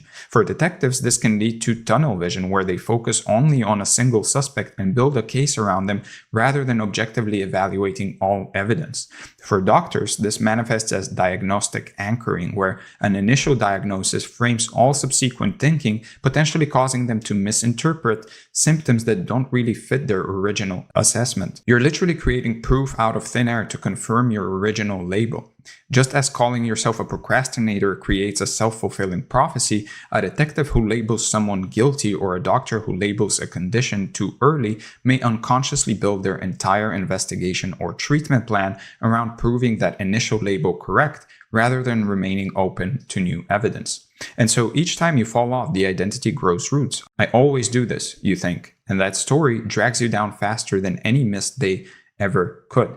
You get so used to losing that winning feels like a fluke, an accident, something you can't trust. And sometimes you cling to failure because it's safe. It means nobody expects more from you, not even you. But you're not your patterns, not unless you refuse to fight them. The only thing stopping you from writing a new story is the willingness to pick up the pen. The second you act against your old label, even for 5 minutes, you prove that it's a lie. And every comeback, no matter how small, is another crack in the old identity. Social media is also a weapon. You see other people's streaks, their sunrise workouts, their spotless routines, and you forget that you're watching their commercial, not their real life. You measure your worst days against their highlights and it guts your self-worth. You want them to slip just so you don't have to feel so alone in your own struggle. You start hiding your own setbacks and the shame multiplies in the dark. The ones you admire most aren't perfect. They're just experts at returning so quickly you never even noticed that they left. You only see the wins because they don't broadcast the lapses. That doesn't mean they don't have them. The more you admit your own mess, the more real your progress actually becomes. The second you see it for what it is, you get to set your own rules. No one's coming to save you. You save yourself. And the minute you take that back, you can actually breathe again, and the pressure lifts and the game changes. Here's what they don't tell you. You don't need to be perfect. You just need to come back. That's it. The hero, quote unquote, isn't the one who never falls. It's the one who rises every time. The second you realize this, the whole game changes. The timer resets every time you restart, not every time you mess up. The freedom to return is the only perfection worth chasing. All progress is built on restarts. You can finally let go of the shame. You can finally start moving again.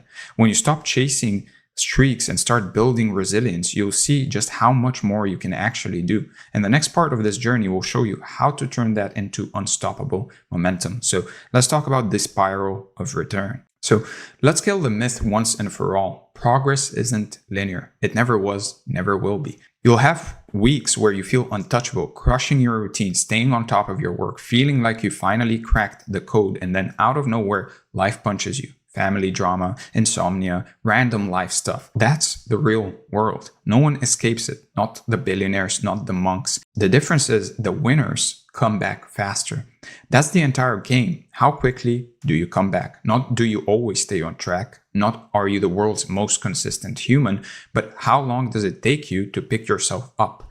Most people treat falling off as some existential crisis. They throw the whole thing away the second they break their streak. But the best?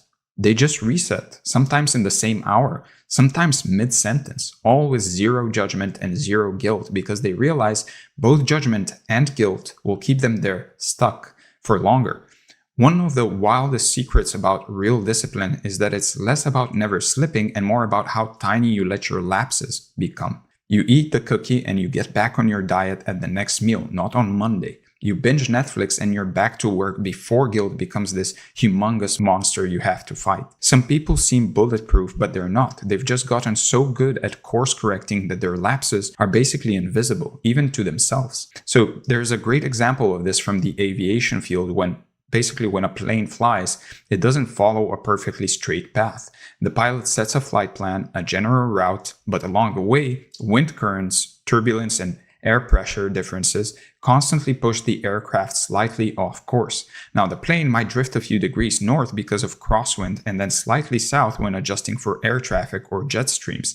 The key insight is this: the plane is off course most of the time, but it's continuously correcting. The autopilot system constantly measures deviation from the intended path using instruments like GPS, gyroscopes, and inertial navigation systems. It then makes thousands of micro adjustments per minute, tiny course corrections, so subtle that you'll never notice, to bring it back on trajectory.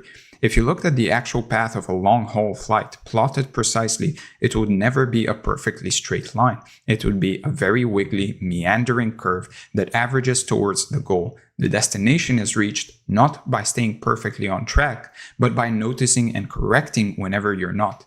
That's why pilots say you're never on course, you're always correcting course. It's a philosophy of precision through flexibility. So hopefully you're seeing the deeper metaphor here. Success, growth, and even moral integrity are navigated the same way.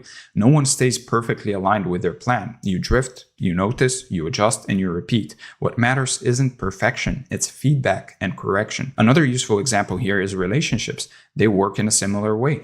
In a way, relationships are built on daily recommitments. You don't choose someone once, you choose them over and over, sometimes consciously, sometimes without realizing it.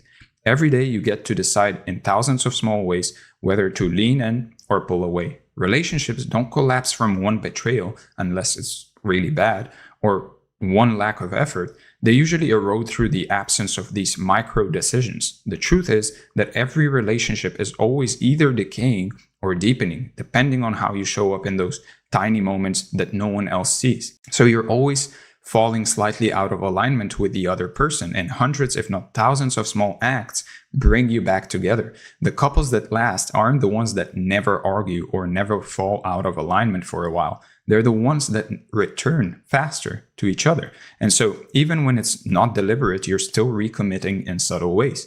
These aren't always dramatic and conscious choices, even though they could be, but most of the time they're the quiet renewals of bond that keep it alive. And most people think relationships end when someone stops loving, but they usually end when someone stops recommitting, when they stop doing the small, basically invisible things that say, I still choose this. And that's the paradox of love too. It's both feeling and discipline. It's passion, yes, but also the deliberate work of returning to center again and again through boredom, irritation, distraction, and temptation. No couple stays aligned all the time. What matters isn't that you drift, it's how quickly and how often you return. And every relationship in the end is just a series of corrections back to connection. So most people misunderstand momentum. They also think it's something you build once and then coast forever. In reality, momentum is fragile as hell. It breaks. Your only job is to really catch the pieces and start rolling again. The quicker you restart, the less you bleed motivation. That's how you win the real race, not by running the whole marathon without stopping, but by shortening every pit stop, every bathroom break, every stumble. The longer you wallow in your failure, quote unquote, the heavier the restart feels. You have to drop the drama. It's not about you. It's just about the next step. Here's the inside out truth. Procrastination is just a pause. It's not a personality trait, just a gap between want and do. That's all it is. The more you understand that, the less power it has over you. And the people you think never procrastinate still stall. They just shrink the pause so small you'd miss it if you blinked. 5 minutes maybe, a deep breath. They just move. And so you can procrastinate for a week and still win if you come back without guilt. One deep work sprint after a lost day is more valuable than a month of low effort pretending. So the second you notice you're stalling, do something tiny. Open the document, write the first bad sentence. Momentum can start with garbage. Perfection only kills it. So procrastination is an action, not an identity. There is no real procrastination if you think about it, because even when you're procrastinating, you're actually doing something. You're taking action, which means you can take the right action. The moment you treat it as a thing that happened and not who you are, you've already beaten half the battle. So stop saying I'm a procrastinator and try I'm someone who restarts quickly. The words you use change your self-concept, and that changes your outcomes. Every return, even a clumsy one, is proof that you're not your worst habit. So your comeback speed is a skill. You can train it. You don't have to be born with it. The first time, maybe it takes a month. Next time, a week. Eventually, you'll be back in the fight in hours or minutes. The trick is making it automatic. You can literally rehearse bouncing back. Mess up on purpose and force yourself to restart. Flood your brain with proof that the world doesn't end when you fall off. Try skipping a workout, then doing the next one anyway. Skip a reading session and then pick up the book the next day. You're proving to yourself that you can control the story. Each time you return, the neural pathway gets smoother and you carve an imprint in your mind that basically says, I always come back. None of this works if you can't forgive yourself instantly, so self-flagellation is for people who want to suffer, not people who want to win. Let go of the drama, drop the shame, and move on. Every comeback is a fresh start, not a deduction from your score. So what matters now isn't what you missed, but what to do next. The future is always more important than the past. So the best way to understand the spiral is to see it play out in the wild. Think about athletes. The ones who melt down after a bad game rarely recover. The ones who shake it off mid-match become champions. And think about creatives. Writer's block isn't fatal if you keep typing garbage until it breaks. Think about entrepreneurs. Failure is just another Tuesday. They file for bankruptcy and then start again the next quarter with a new idea, yet with the same stubbornness. So ordinary people see setbacks as a sign to slow down or quit. High performers use the same setback as fuel. Proof that they're still in the fight. They're less emotional, more mechanical, but also freer. And so the spiral isn't a downward cycle. It's more so a helix that keeps looping upward as long as you keep returning. So what looks like falling apart is actually how you build anti-fragile strength. You don't get better by avoiding collapse. You get better by learning to recover in public without shame. So ask yourself, when's the last time you surprised yourself by coming back faster than you thought possible? If you haven't yet, it's time to start collecting those stories. They're the only real measure of progress. Write them down, catalog your comebacks. The more evidence you build, the less any one slip can hold you hostage.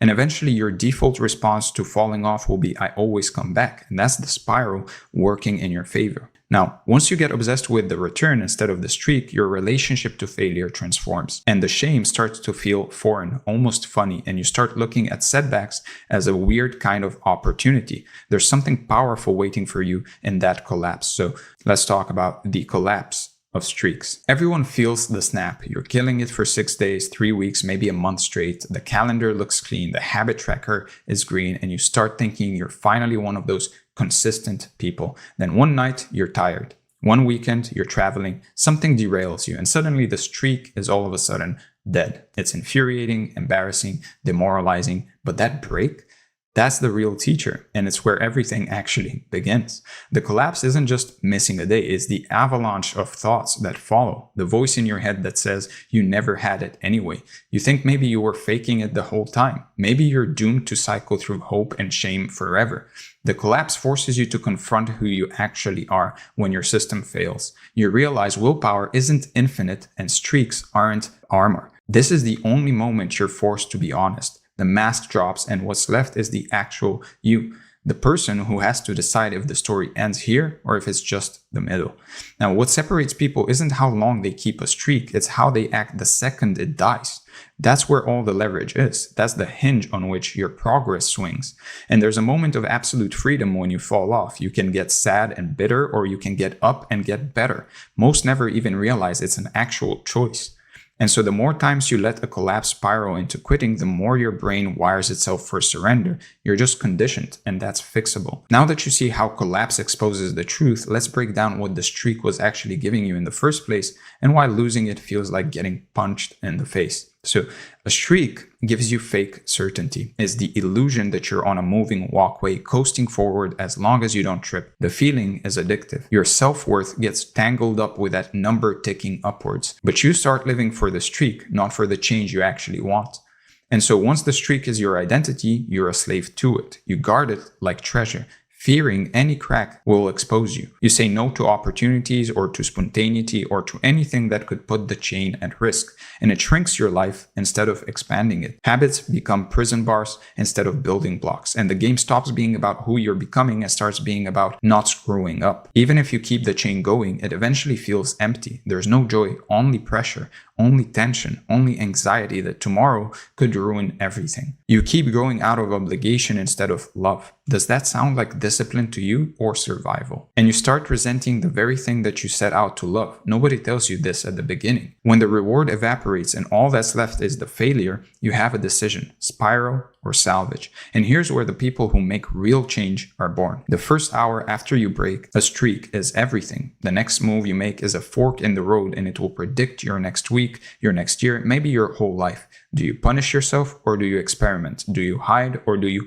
recalibrate and come back? Do you want to know the real cheat code? It's speed. Not speed as in frantic movements, but in how quickly you can switch from "I failed" to "I'm back." Shrink the window and make it automatic. The faster you move on, the less pain you drag with you. Some people make a physical ritual out of it. Snap a rubber band, take a cold shower, do 10 push-ups. It's not about the action itself. It's about the signal, telling your brain reset now, not later. Build the comeback into the collapse. If you miss a workout, text a friend and book the next one right away. Skip a day of writing, then jot down one raw, ugly sentence just to keep the gears moving.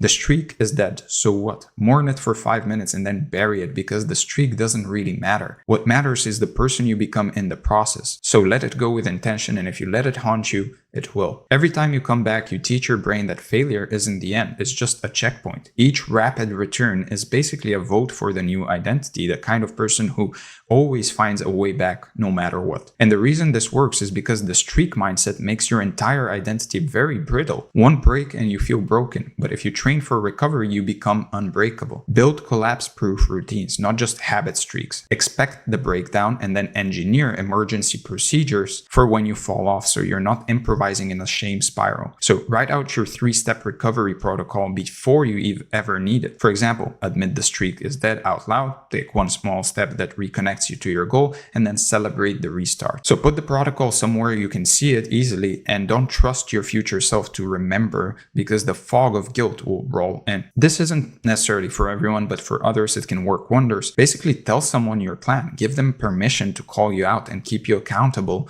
when you disappear. Most importantly, you have to look at this as a scientist. Treat every collapse as data. What triggered it? Where did your system fail? How could you spot the signs sooner next time? Every streak collapse contains the code for a better system. Don't waste it. Extract the lesson, tweak the plan, and then move on. The more collapses you process, the more data you have, the more foolproof you make the plan, and the faster you'll get at rebuilding, until returning becomes second nature. Now that you've built your own comeback system, there's an even deeper lever you can pull: the art and science of fast restarts. Get ready for the mechanics of the fastest bounce backs in the world. So now that you've built your own comeback system, there's an even deeper lever you can pull: the art and science of fast restarts. Now, you want to build a life that doesn't collapse just because you paused. That means obsessing over the speed and reliability of your restarts. The world rewards people who can recover fast, people who can pivot, bounce, re-engage, and all of that without any self-flagellation. Every time you cut your downtime short, you stack compound interest on your progress. It's that simple. The only metric that really matters is how small can you make the window between stopping and starting again. People overthink everything except this. The best in the world build their days around snapping back. You shouldn't care about the streak. Obsess over the rebound. Start tracking not your success rate, but your recovery speed. How many hours, minutes, seconds until you move again. Get weird about it. Celebrate the 5-minute restart as hard as you once celebrated the 30-day streak. And over time, you want your average gap to shrink. Not zero, but shrinking. Perfection doesn't exist, but pace does. And so once you're addicted to measuring speed, you need tools to make it even faster. And that's where the real leverage actually lives.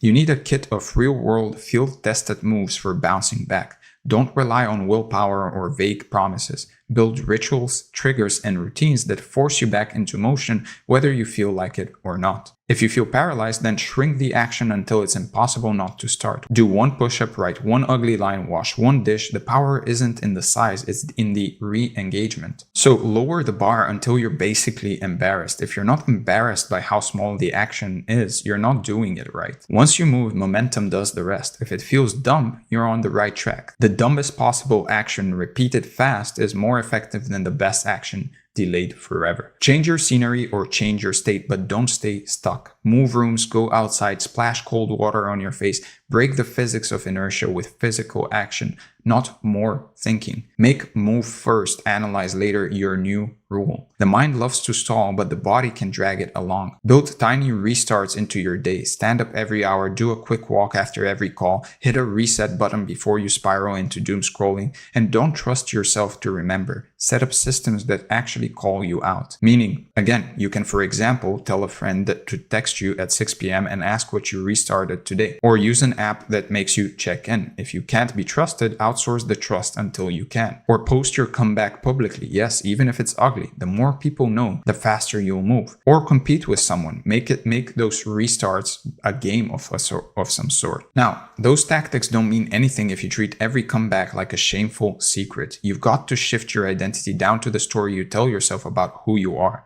Most people wait until they feel ready before coming back. You can't afford that luxury. The emotional gap is always bigger than the physical gap, so move anyway. Readiness is a myth and motivation is a parasite. If you let feelings set your schedule, you're always stuck at zero. So decide now that you're the kind of person who comes back. Not sometimes, not when it's easy, but every single time. The people who move fastest are the ones who never let their self-respect depend on a perfect run. Write it out, make it your motto, repeat it when you fall, drill it into your skull until it's automatic, and surround yourself with comeback artists and study the people who never stay down. So, for example, Robert Downey Jr., from addiction to arrest and Hollywood exile to becoming Iron Man and one of the highest paid actors alive. Another example is Conor McGregor. Regardless of what you think of him now, he rose from welfare to world champion, crashed under fame and ego, and then rebuilt his body and brand repeatedly. His comebacks are messy but magnetic, and to a degree, he has proved that audacity can be a renewable resource. Steve Jobs, for example, was fired from his own company, wandered through failure, returned years later to turn Apple into a cultural empire. Michael Jordan was cut from his high school team, retired twice, came back twice, and dominated both times. J.K. Rowling was an unemployed single mother on welfare,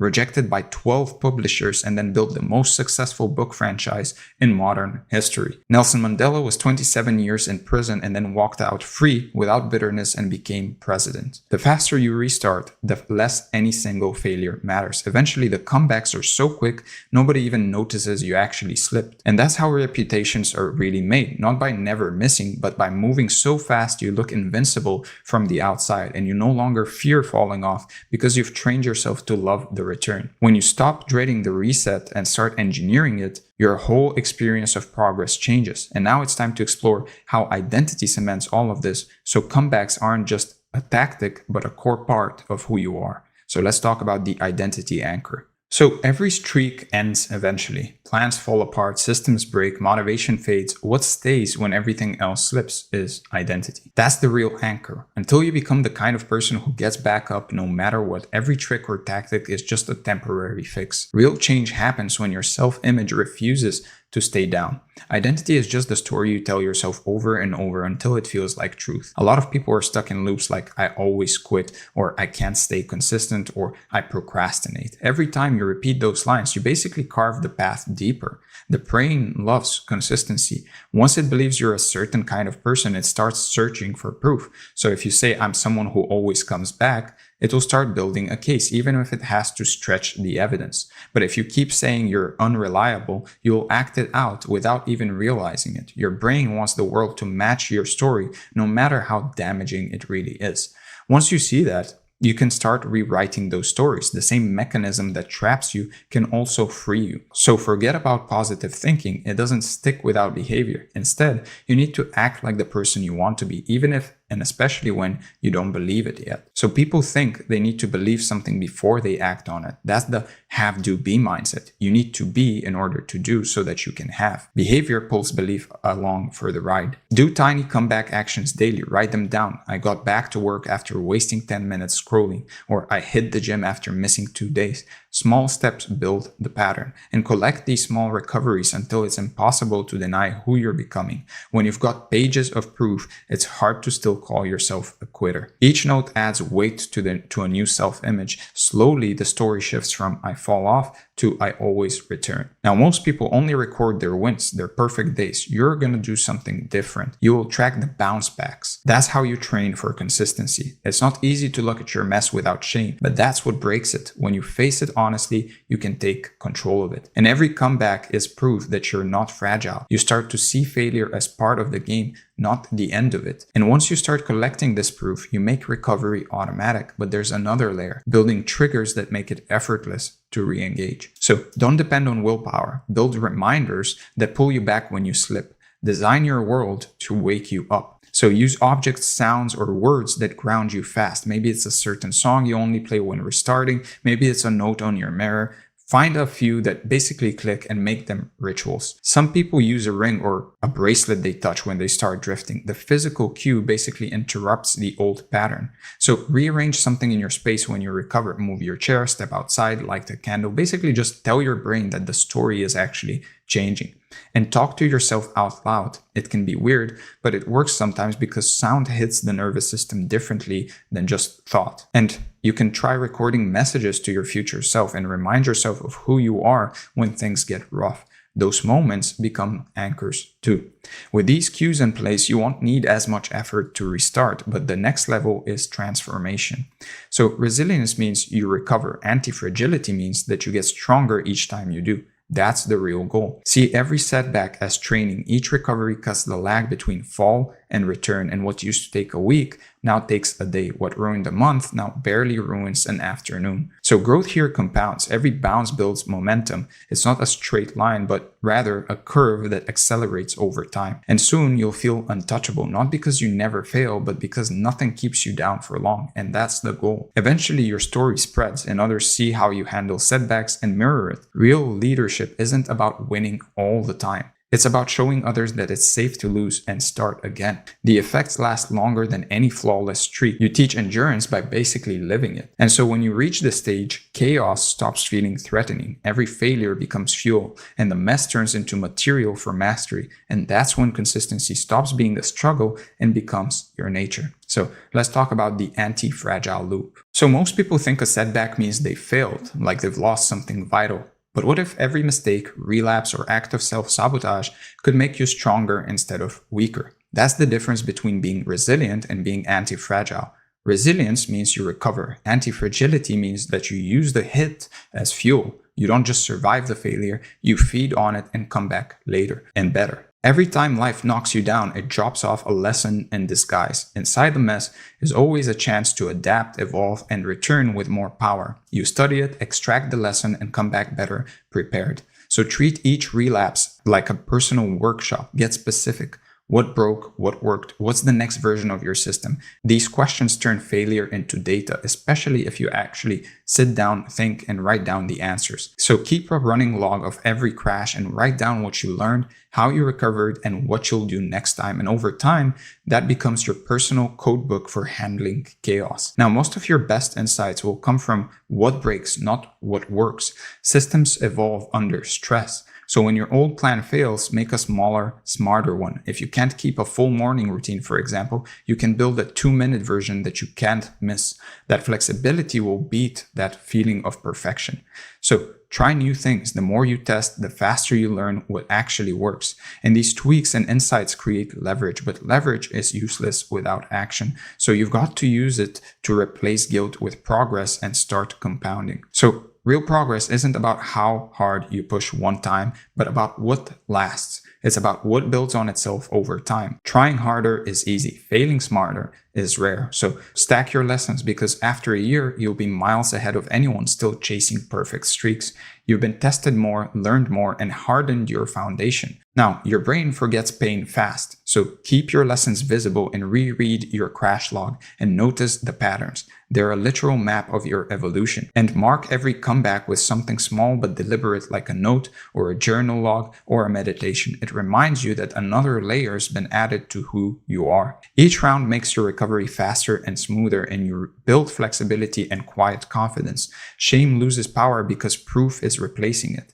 And you'll start to realize you're tough to break and quick to rebuild. And your bar for what's normal will rise, and you'll stop wishing for easy days because you know difficulty is where the upgrades actually happen. And this is the engine behind transformation. Now it's time to make it automatic so it keeps running even when you're tired or distracted. That brings me to automation. Build your anti-fragile loop so it runs on autopilot. Set reminders to check your log and let tools instead of willpower keep the system alive. So have a ready-made checklist for setbacks. What triggered this? What worked last time? What can I change now? And don't rely on memory when you can rely on structure. And treat it like brushing your teeth. Non-negotiable. Review, reflect, and adjust on schedule. Every restart should come with more insight, more control, more speed, and each loop should upgrade the system. Over time, the pattern becomes self-fueling. Setbacks aren't detours, they're the road itself. The dips get shorter, the rebounds get faster, and eventually relapse barely registers because you recover too quickly for it to matter. That's the anti-fragile loop, a system that converts pain into performance, but it only works in motion. Thinking about it changes nothing. Acting on it changes everything.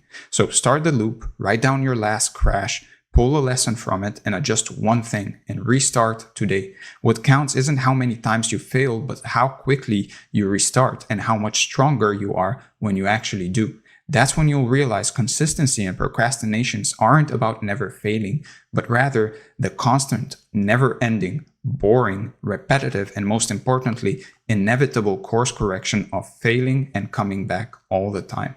That's all it is. So with that being said, let's go over the review. We talked about the illusion of perfection, the spiral of return, the collapse of streaks, the physics of fast restarts, the identity anchor, the anti-fragile loop, the review, and now your action items for the day or the next few days. First, sit down and write out your last 3 collapses or relapses, and for each, document exactly how long it took you to restart, what story you told yourself, and what you learned. And this is the first step in seeing your real patterns and grabbing control of your comeback cycle. Then build your comeback system today. Write a 3-step protocol for what you'll do next time you fall off, and put it somewhere you'll see it often.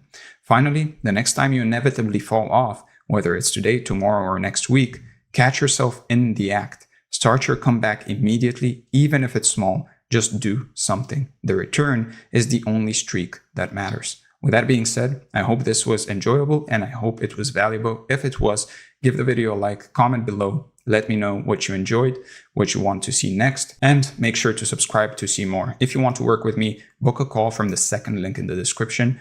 And if you want this document along with this training, join the free community from the first link in the description. Again, thank you for being here, and I'm going to see you in the next one. All right, hello and welcome to this training. As you can see from the title, what we're going to be covering today is how to hyper-focus and actually get things done. And as you can see from the overview, what we're going to be talking about more specifically is first the overview itself, the foundations of hyper-focus, clarity targeting, environment lockdown, time boxing and ultradian cycles, execution rhythms, and the perfect week, and then the review and your action items for the day or the next few days. So without further ado, let's get started and talk about the foundations of hyperfocus. So in classical physics, the principle of energy conservation defines the entire logic of motion. Energy never appears out of nowhere, it simply transforms. Potential becomes kinetic, motion becomes heat, heat becomes radiation, and on it goes. Each step feeds the next. And so the total system energy remains unchanged even as it shifts between forms. And that same law quietly governs how your mind works as well. It may sound abstract at first, yet it captures something fundamental about attention itself. Like energy, focus doesn't disappear. It changes states. It can convert from curiosity into analysis, from analysis into fatigue, from fatigue into distraction, and then back again into alertness. The total amount stays the same, though its usefulness really depends on where you direct it. And so imagine a closed system where energy moves but doesn't vanish. The mind operates within that same boundary. Each change of task or glance at a new stimulus transfers mental energy from one process to another, leaking a little during every handoff, just as heat leaks away in a mechanical engine. And those small losses may seem harmless, but stacked together, they drain your capacity to think deeply. For example, in thermodynamics, every conversion between energy forms increases entropy, disorder that basically limits what's left for meaningful work. So cognitive effort behaves the same way. The more context you jump between, the more mental entropy builds, leaving less clean energy for actual focus. Once you notice this, it becomes obvious how your mental state mirrors a physical system. Now, extending the metaphor further, imagine your brain as a power plant that basically generates a steady current. If that current splits across too many lines, the voltage drops everywhere. One solid circuit delivers strength, while 10 broken ones flicker weakly. The math stays simple. Spread energy thin, and everything will dim. So, neuroscience reinforces this idea. Each switch of attention burns glucose and oxygen. Each refocus consumes chemical fuel. Just like physical labor, mental work depletes limited reserves. Efficiency depends on sustained continuity rather than just speed, and every interruption wastes part of your finite charge. Seen this way, attention becomes resource management, really. Each moment turns into a decision about where to send limited energy, and mastery of focus becomes the mastery of flow, deciding which systems stay active and which must go dark so that the rest can actually run strong. From here, the idea becomes more tangible. Focus shapes your whole life's architecture. It determines whether your energy builds structure or burns away through noise. And every goal, every small evolution in skill or mindset rests on how cleanly you can direct that energy. Hyperfocus, then, isn't really talent, but rather trained control. It's the point where distraction stops stealing motion and momentum finally compounds. Building from that, you need to start treating attention as a scarce currency.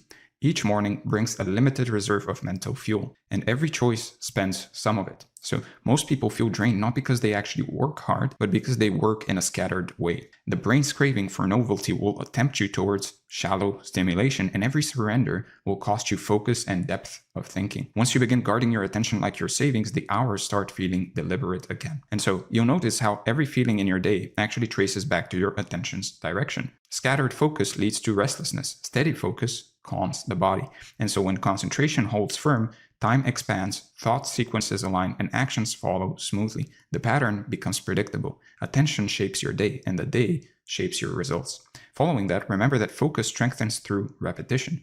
Each time you actually hold your attention steady, you reinforce the neural circuits that make it easier next time. Each time you redirect yourself from distraction, you teach the brain endurance. If you keep at it, stillness stops being effort, it becomes instinct, and the system stabilizes through practice. Once that groundwork feels steady, the next question naturally arises. What exactly deserves that level of attention, and how do you maintain it once you've chosen it? Clarity becomes the bridge. The mind cannot deliver full intensity towards a vague target. Choose a single concrete outcome and then commit to it fully. Every act of choosing reduces mental noise and creates a direct path forward. To do this, you need to trim your priorities down to one. Long lists fragment your energy long before you even begin. Focusing on one mission per work block removes friction and gives you a goal you can actually finish cleanly, and starts linking momentum from one task to the next. Now, before starting, write your chosen task in plain words. That small act by itself anchors it in memory and creates a visible cue. Each glance back at the note will actually renew your focus, and it will keep drift from stealing your progress. Then tie meaning to it. When purpose fuels the action, focus feels lighter and lasts longer. So the reason energizes the repetition, giving weight to every minute you actually stay locked in. Next, you need to start sharpening the boundary. Attention strengthens through removal, and deliberate subtraction protects depth. So choose what stays out of reach and enforce those limits with the same discipline as deadlines. When distraction shows up, recognize it and gently bring attention back. That simple move, if you repeat it, builds the control loop. The more you return, the shorter the gap between wandering and presence becomes. And after each cycle, try to finish clean. Step away, breathe, and acknowledge the focus that you held. That brief recognition will actually wire the satisfaction to concentration, turning effort into a reward instead of fatigue. And now, with that clarity set, you'll see the next challenge actually forming: the external world itself. So the rooms, screens, and the tools that are surrounding you must now support what the mind is learning to protect. So environment then becomes the stage where your focus either thrives or fails. Every object, sound, or an alert competes for your limited bandwidth, and you can't expect precision in chaos. So design your surroundings so that everything you see and hear reminds you of what you came to do. Now, first, you need to begin by removing what doesn't serve execution. An uncluttered workspace lowers your friction and signals clarity. And each cleared surface quiets part of the brain, making entry into flow feel easier and faster. So keep your setup predictable. Same chair, same light, same background sound.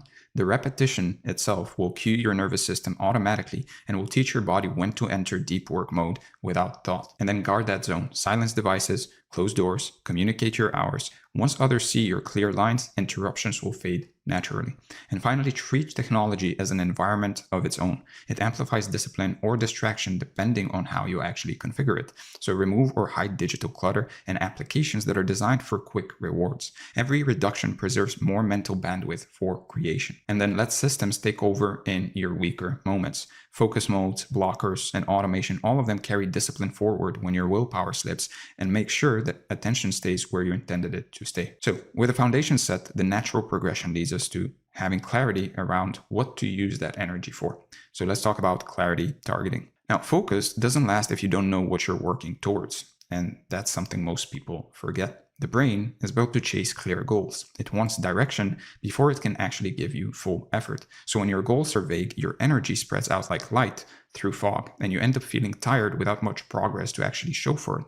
But once you define a target, everything in your body and mind begins to organize around it. And thoughts start to line up, attention sharpens, and your actions follow a straight line instead of zigzagging in every direction.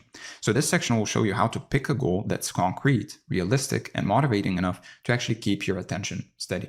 So building on that idea, strong focus starts when you know exactly what you're trying to finish. Clarity gives purpose to motion. Many people stay busy without ever feeling productive because they never define what done actually means, which leaves them stuck in constant motion without any momentum.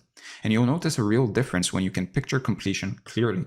Work feels lighter when it has an end point. And it's not about working endlessly, it's more so about working with a finish line in sight. And once you define your goal in simple, measurable words, your mind will begin to find paths towards it naturally. So the more specific you get, the more your habits and motivation will start supporting you automatically. So clear goals actually train your mind to aim rather than to wander. And so now, how you make that practical is by shrinking large or overwhelming tasks into small steps that you can actually finish. When you write one simple sentence that basically defines what finishing means, you're giving your brain direction it can follow without hesitation. Big, unclear goals actually cause hesitation and overthinking, while smaller, precise ones let you move forward with ease because your effort has a clear direction. And when your goal feels concrete, your brain will automatically commit more energy because it can imagine success clearly. For instance, don't just say work on an essay, since that leaves you pretty much guessing where to start. Instead, make it more clear and say something like write 2 body paragraphs and review the thesis statement, which makes the task smaller, it makes it clearer, and it makes it easier to begin. Once you start, your brain releases chemicals like dopamine that make continuing feel way more satisfying, linking action to reward and strengthening the habit loop. Then, after defining your goal, plan exactly where and when you'll do it so your brain can actually build a routine around that context. So choose a place that feels right for focused work, and then decide how long you'll stay there before taking a break. This structure will actually tell your body it's time to shift gears, and when your brain knows what's coming, it will stop worrying and start performing naturally. And this method works so well because structure gives your mind a sense of safety. When everything is planned, you no longer waste energy making small decisions, and the energy you save can now go straight into doing the work itself. Now, Now, once you've written the goal and prepared the plan, take a few quiet moments to imagine the end result. Picture yourself actually finishing. Feel the relief, the pride, and the satisfaction of actually completing it. It's a way to train your brain to expect success. When you visualize the finish, your brain rehearses that same neural pattern needed for real action. And that's why athletes, musicians, and top students use this technique. It helps bridge the gap between thinking and doing and makes the goal actually feel achievable before you even start. So with your goal now clearly defined and visualized, the next step is to make starting smooth, because clarity only matters when you can act on it easily and consistently. So getting ready ahead of time connects intention to action. When your space, tools, and mindset are already prepared, focus will start feeling natural and easy to maintain. And you won't waste precious energy deciding what to do first, because everything you need is already waiting for you. Over time, this habit by itself becomes a small ritual that quietly signals to your brain that it's time to focus. And the less friction you have between decision and action, the faster you'll find your attention locking in and staying there.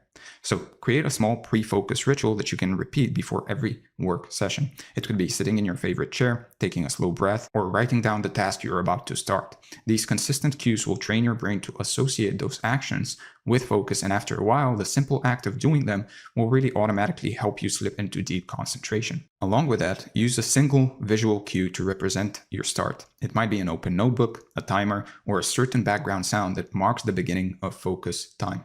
As you repeat this, your brain will actually recognize that cue and settle faster each time, building a fast track into flow. Then, as you begin, allow your focus to warm up gradually. Just like warming up muscles before lifting weights, start light and give your mind a few minutes to actually find its rhythm. This kind of soft start helps your concentration last longer without actually burning out or mentally straining. And if your mind slips early on, don't worry, that's part of the process.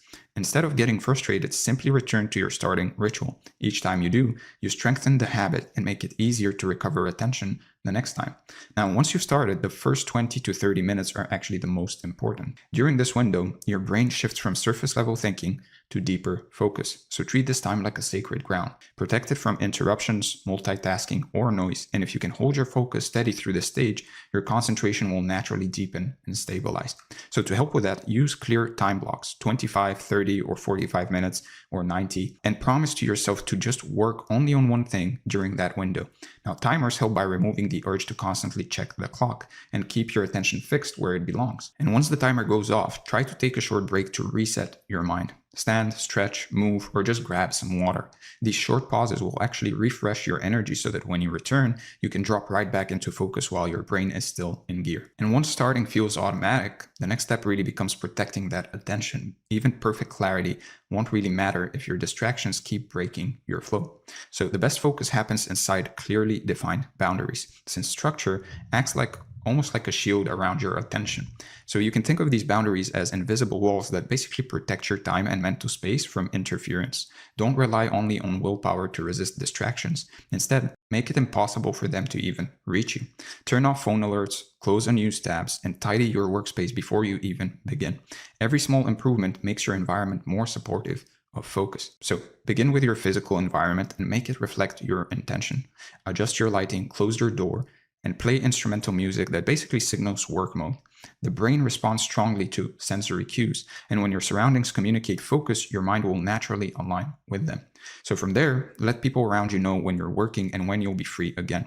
Setting these expectations up front will actually reduce interruptions and removes the pressure to multitask. It also is clear communication, and clear communication lets you stay focused without guilt. To take it a step further, you can also add visual or auditory reminders that you're in work mode, like headphones or a do not disturb sign, or even putting your phone on do not disturb, or some kind of a focus playlist. These cues will actually reinforce your boundaries and help others recognize your commitment to staying focused. Now, just as your space needs to be clear, your mind needs to be uncluttered too. So before starting, jot down any random ideas or to-dos that might pop up later so your brain doesn't hold on to them. This mental offload will clear cognitive space and keep you light and present. And when distractions still appear, and they will, acknowledge them calmly and redirect your attention without any judgment.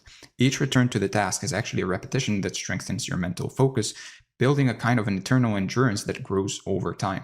And as you know, and I have another video on my channel that basically talks about this specific concept of consistency, where consistency isn't necessarily defined as just doing the thing every day consistently, but rather being able to return to the thing And that relates to returning to the task and how it strengthens your mental focus as well. Each time you actually do it, you'll become better at actually directing your attention and focusing on the right things. Now, after finishing your session, try to close it intentionally. Save your work, clean your area, and just take a moment to basically recognize what you've accomplished. Closure will actually tell your brain that focus time is complete, and it will leave you with satisfaction rather than a feeling of heavy exhaustion.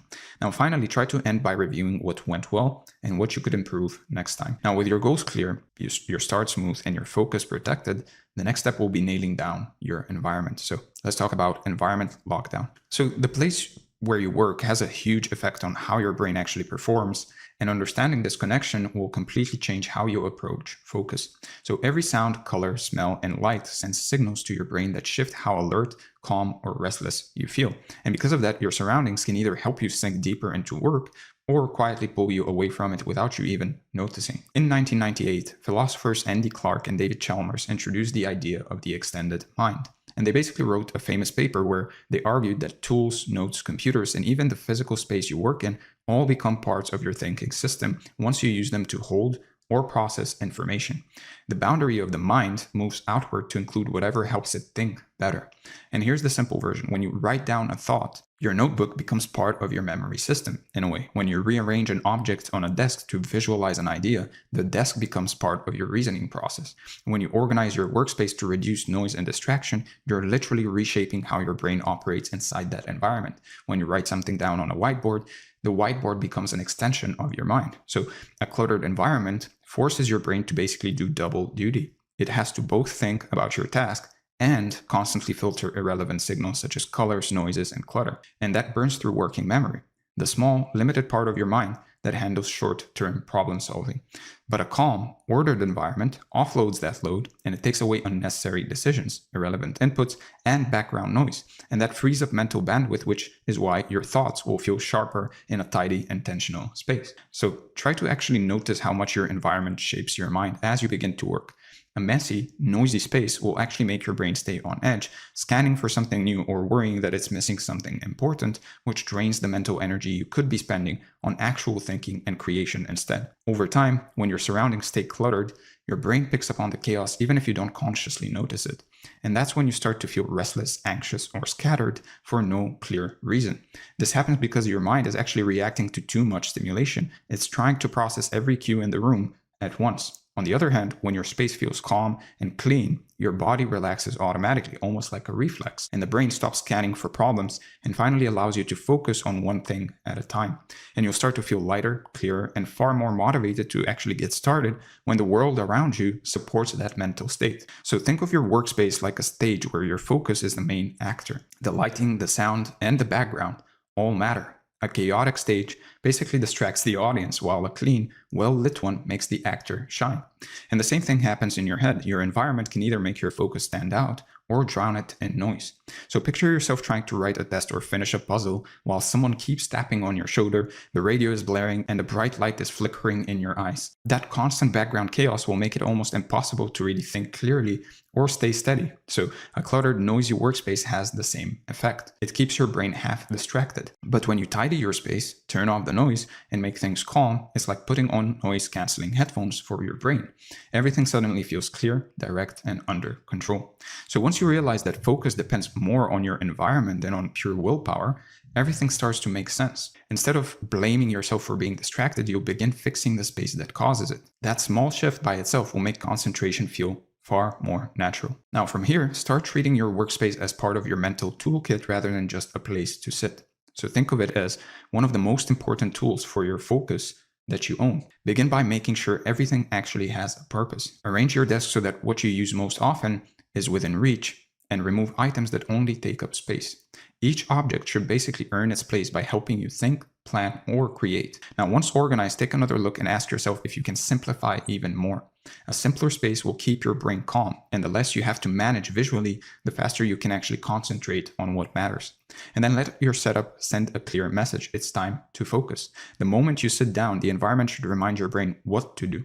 A clear surface, good lighting, and an uncluttered view will all reinforce that cue. And finally, use this space often and consistently. Each time you work in the same place, you actually train your brain to associate it with focus. I personally always just work in this room. I rarely even take my laptop out of here. So over time, just sitting down there in that space will basically flip your brain into deep work mode automatically. Now, after you've set this foundation, take a moment before you begin working to actually look around your space. Notice the details you normally ignore: the hum of electronics, the vibration of your phone, the clutter sitting in your line of sight, or the low background chatter. Each of those tiny things actually steals just a bit of attention, and together they basically add up. Now, the brain has evolved to react to every sound or movement as a potential threat or opportunity, and that's still true today. So when you realize how much of your attention your environment is constantly demanding, you'll see that real focus means actually reducing friction, not just pushing harder. So as you start, try to pay attention to how your environment changes your mood from moment to moment, and ask yourself if this space makes you feel calm or distracted, motivated or tired, productive or lazy, and try working in different spaces to actually feel the difference directly. You'll see how much easier it is to think when your desk is clean compared to when it's buried in random items. This is also why some people feel more motivated and more productive in a cafe, for example. Their own space is actually not conducive to productivity. And even something small like the smell of coffee or how bright the light is can actually shift your energy instantly. When everything feels clean and balanced, your mind will match that feeling.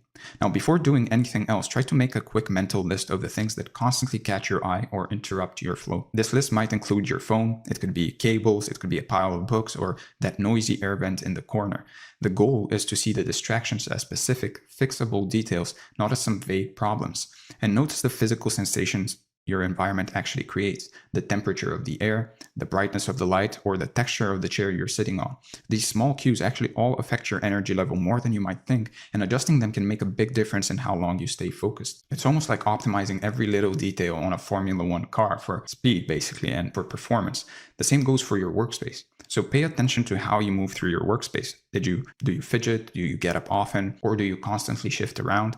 All of these small behaviors are actually cues that something in your setup isn't right. So fixing the flow of your workspace often fixes the flow of your thoughts. So next, pretend that you're walking into your workspace for the first time and look at it like a visitor would. What catches your eye first? What feels unnecessary? Try to keep what supports your focus and then remove what doesn't.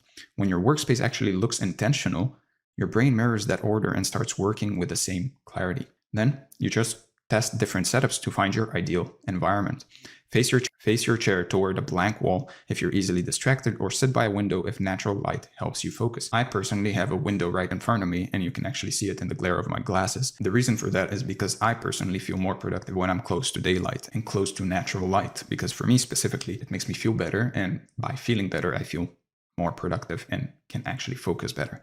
So try adjusting your lighting, your background music, or even your chair height until it actually feels right. Your chair height actually can be a very big distraction. If your chair is too high or too low, it will cause you to sit in a different way on your desk, and that will by itself be a small annoyance that you might not even notice, and it might be stealing your focus. Just keep adjusting until the moment you sit down, your body already knows it's time to work. And then try working in different types of light throughout the day. For example, morning sunlight or indirect daylight, or some warm artificial light at night. And notice how each one of those actually changes your mood and alertness. This will help you find what type of lighting supports your best focus rhythm. Some people actually prefer working without any light. They prefer working at night and turning off their lights and basically working in dark.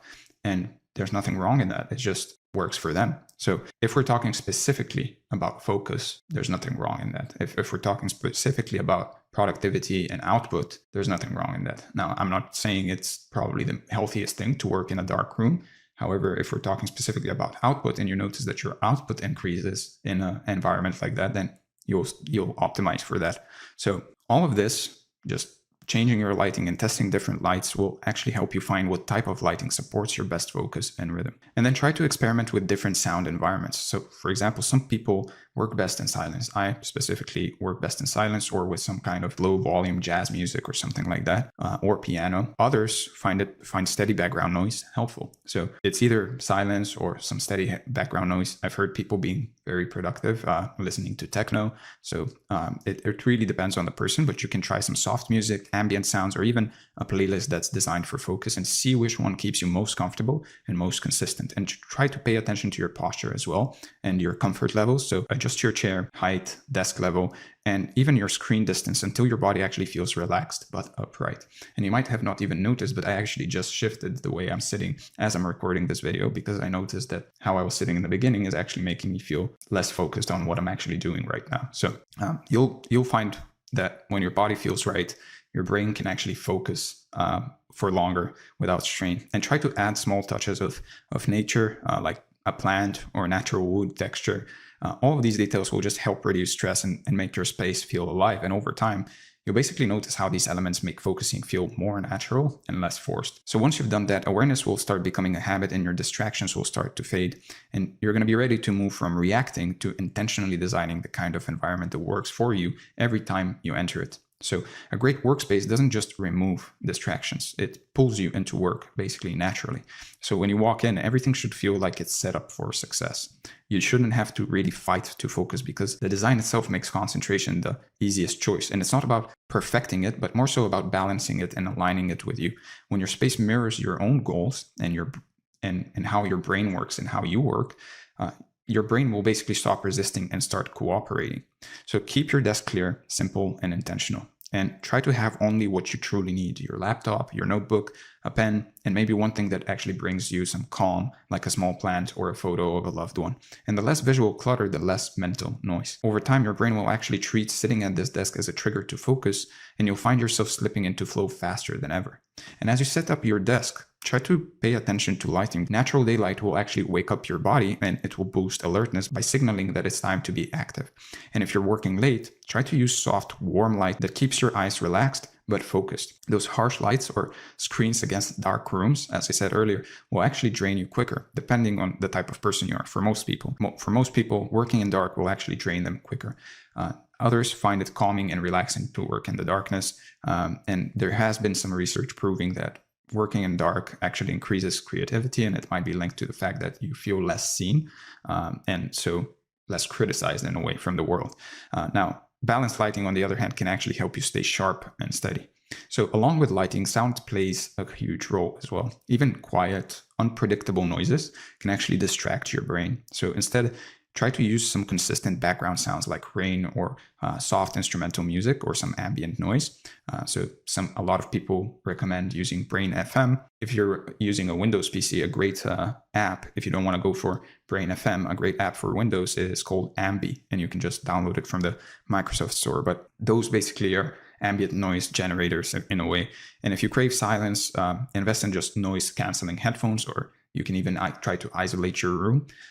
And the goal is just stability, a steady sound environment that lets your attention stay centered. Now, once you've done that, try to look at how your room actually feels. So for example, cooler air will keep your body awake and alert, sometimes too much, while warmer air will sometimes make you feel sleepy. So somewhere around 20 to 22 degrees Celsius tends to work best. Now, if you want this in Fahrenheit, please convert it.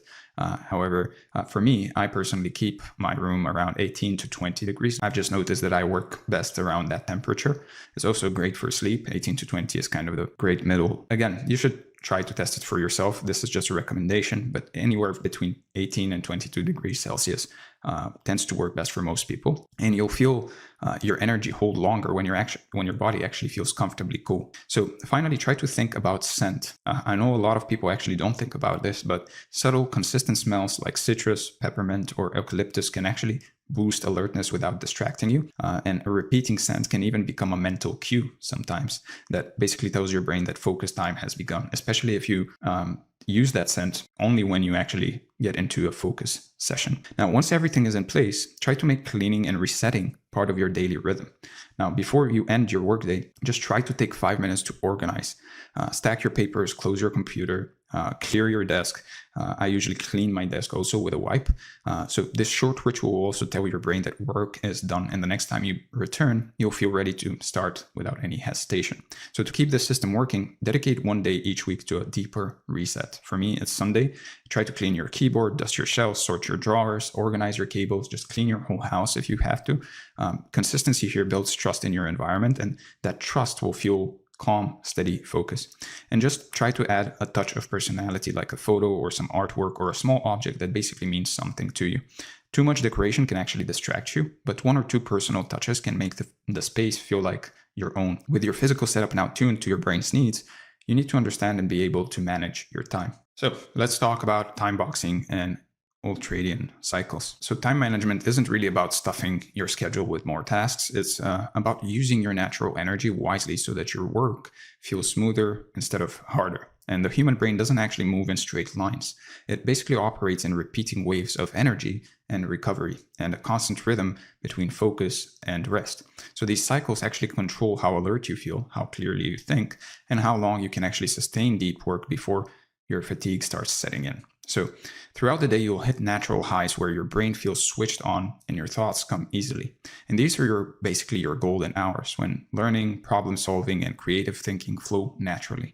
If you align your toughest work with these moments, you'll basically notice that tasks that once felt draining suddenly become a bit more manageable. And you can look for subtle cues that signal you're in a peak, like your body will feel upright and alert, ideas will connect faster, distractions will kind of lose their pull, and these sensations will basically tell that your brain's chemistry is optimized for performance. Now, when you learn to spot these cues, you'll know exactly when to dive into your hardest work. And once you recognize a peak, you need to take advantage of it. So try to silence any notifications, block your interruptions, and just dedicate this window to your most demanding or creative tasks.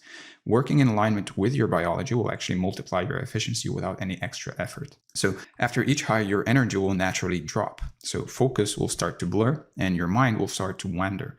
And simple tasks will start to take longer. So fighting this dip by pushing harder will actually only increase the stress and the burnout you feel. So instead, try to use these slower periods for recovery or light work, like emails, planning, reviewing your notes, or some kind of physical movement. So respecting your dips doesn't mean actually wasting time. It means letting your brain recharge so that your next focus cycle is just as strong.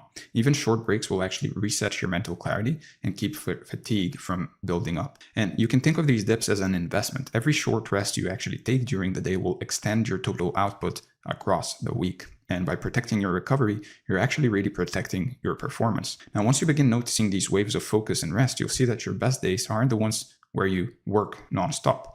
They're the ones where your rhythm stays balanced. And when you plan your schedule around these natural cycles, your productivity will rise and your stress will start dropping. And you'll stop racing time and start using time deliberately. Over time, you'll notice that time itself starts to begin feeling slower, fuller, and more controllable. And you'll start to finish days with energy left over because you've worked with your biology instead of against it.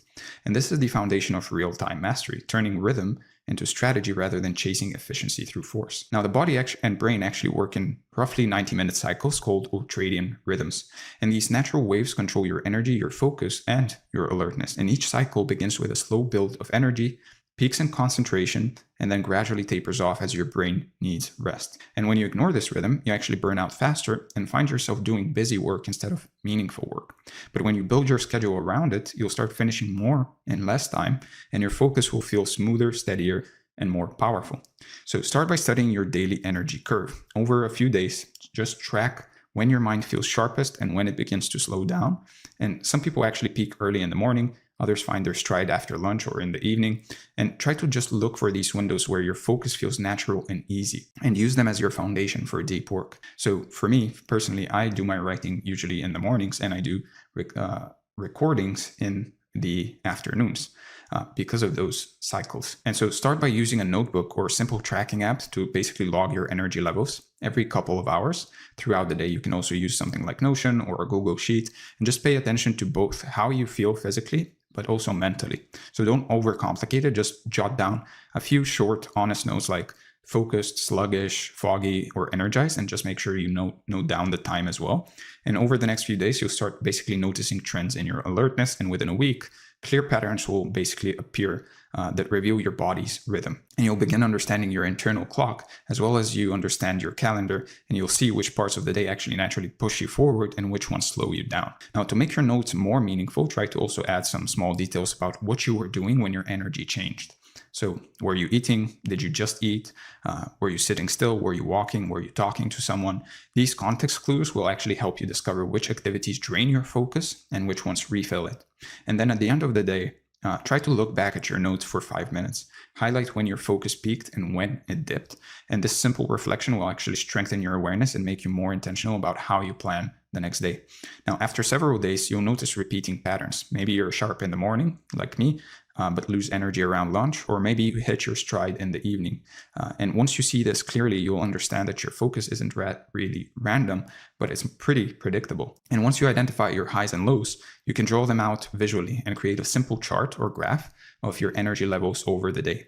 And the peaks represent your prime focus windows, and the dips, on the other hand, are where you need more recovery. So the peaks will be perfect for deep, challenging work like writing, analysis, or creative problem solving. And the dips will be ideal for light tasks such as responding to emails, organizing files, or reviewing some notes. So try to label the graph with specific hours or time ranges at least, and just mark how your energy rises and falls throughout the day in as much detail as possible. And then divide the graph into clear segments, maybe morning, midday, and evening, and use lines or color to basically show how your focus moves. And seeing it laid out in front of you will actually turn an abstract pattern into something real you can work with every single day. And try to be specific when you're labeling. Instead of writing morning, note the exact times, like 7:30 to 9 a.m. And this level of detail will actually help you match tasks more accurately to your energy curve and make your plan feel grounded in reality rather than some guesswork. Now, once the graph starts to fill out, you can look for repeating shapes, the waves and dips that appear day after day, basically. And these consistent rhythms will become the foundation of how you organize your work. They'll also help you predict when to push forward and when to actually rest. And then take a few minutes to interpret what your graph is actually showing you. Ask yourself, when do I feel mentally sharp? When does my focus start to fade? When am I most creative? All of these questions will just help you connect what you see on the graph to what you experience each day. And then use your energy map to plan your day with intention. Place your hardest or most creative work, like writing, design, or problem solving, in your highest energy periods. And then schedule low energy blocks for small mechanical tasks such as emails, data entry, or organizing files. And so aligning tasks this way will actually make your workflow smoother and more sustainable across the week. And then try color coding or shading your time map to basically visualize energy zones. Highlight your peak hours in one color and then recovery zones in another. And this visual contrast will just help you see at a glance where deep work fits best. Now, the next step here is to mix high intensity work with recovery blocks to basically create a sustainable flow. For example, after a 90-minute session of deep concentration, try to follow it with a 15-minute recovery period of light activity or movement. And the balance between effort and ease will keep your mind fresh. Some days won't necessarily match your pattern perfectly. So for example, if you wake up tired or feel unexpectedly focused later in the day, try to move tasks around it, and then continue refining your map every few days as your body adapts. Sleep, diet, and stress all shift your rhythm, so treat the map as a living document rather than a fixed plan. Review how accurate it feels and note any changes that seem to help or hurt your focus. Every week, just spend a few minutes comparing your actual energy to your predicted energy, and you can ask yourself, did your peaks stay consistent? Did new ones appear? And just write down short notes about what might have caused any changes. And then keep improving the map with new information. The more data you gather, the more accurate your personal focus blueprint actually becomes. And over time, you'll trust it like a compass for your own attention. And I know it sounds hard, but this is the work a lot of people don't do. And now finally, apply what you learn by reshaping your daily schedule around your current rhythm. So each tweak you make will compound, turning this simple graph into one of the most powerful self-management tools you'll ever use. Now, after you've charted your energy, start using that knowledge to basically match your tasks with your natural flow. And you'll notice work begins to feel less like effort and more like momentum. And when your energy and priorities line up, you'll move through tasks with clarity. So during your peak focus windows, try to choose tasks that demand creativity or problem solving. And during your low periods, shift to maintenance work or reflection. This strategy together ensures that you never waste your best hours on busy work. And working this way will also reduce stress because you're not fighting against your natural rhythm. Your energy will basically carry you instead of resisting you. And over time, Just this habit will build trust in your own system, and you'll know exactly when to push and when to rest. And as this becomes routine, you'll find that your days feel easier and more consistent, and productivity will no longer really depend on your willpower. It will just grow out of rhythm and awareness, and it will turn your schedule into something that works with you instead of against you. Now, with your rhythm clear, try to organize your day into focus blocks. Each block should last 60 to 90 minutes, long enough for deep work, but short enough to prevent burnout.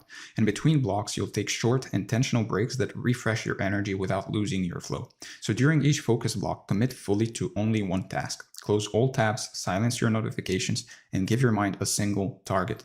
It will take around 10 minutes to actually warm up, 40 to 60 minutes to reach your peak, and then 10 to 15 minutes to taper off, and let the rhythm unfold naturally instead of trying to force intensity.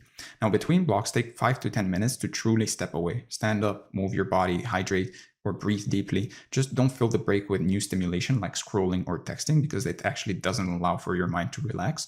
And let your mind rest. You'll feel a mental reset almost immediately. And after 3 or 4 focus blocks, take a longer break of 30 to 60 minutes. And this is when you can eat, walk, or get sunlight. And without intentional recovery, your brain will actually start slipping into shallow focus, and you'll confuse fatigue with lack of motivation. And then try to keep your focus blocks and breaks consistent from day to day, because repetition will train your brain to enter focus faster and stay there longer. And eventually you'll notice that the start of each block will start feeling easier than the last, because the pattern itself cues concentration. Now, once your body and mind are in sync, you can begin to learn how to manage your time inside those cycles and shape each block with structure so it drives results. Now, time boxing is about giving structure to flow. When you define a clear start and stop for every task, you basically tell your brain exactly how much energy to spend. And this method will create urgency without stress and discipline without any burnout. So each morning, write down the main things you'll do that day and estimate how many focus blocks each will take. Now, this transforms vague goals into specific actions tied to time, and you'll no longer guess when to start or stop. You'll just know. And try to put your hardest and most meaningful tasks in the first block of the day. Your energy is highest then, and early wins will set the tone for the rest of the day. And when you start strong, motivation will actually become self-reinforcing. Then try to group similar tasks together. Handle emails, messages, and administrative work in the same block instead of scattering them through the day. And this will minimize task switching and conserve mental bandwidth. And then finally, remember that this method is a rhythm, not a rigid rule. So if a block runs short or long, just adjust it gently. The point is to stay in motion and return to rhythm, not to chase some kind of perfect timing. Now, once the block begins, go all in. Treat it like a short sprint rather than a marathon, while still knowing that rest is coming. So during a block, avoid multitasking entirely. Every switch, like checking your messages, browsing, or even glancing at notifications, will reset your brain's focus loop. Protect your attention like it's currency, because to a degree, it really is. And as you keep your focus blocks consistent, you'll feel the time pressure transform into drive. And each successful block will reinforce the habit, and your confidence in your ability to focus will start growing. And the more consistent you are, the easier it actually becomes to enter that flow state.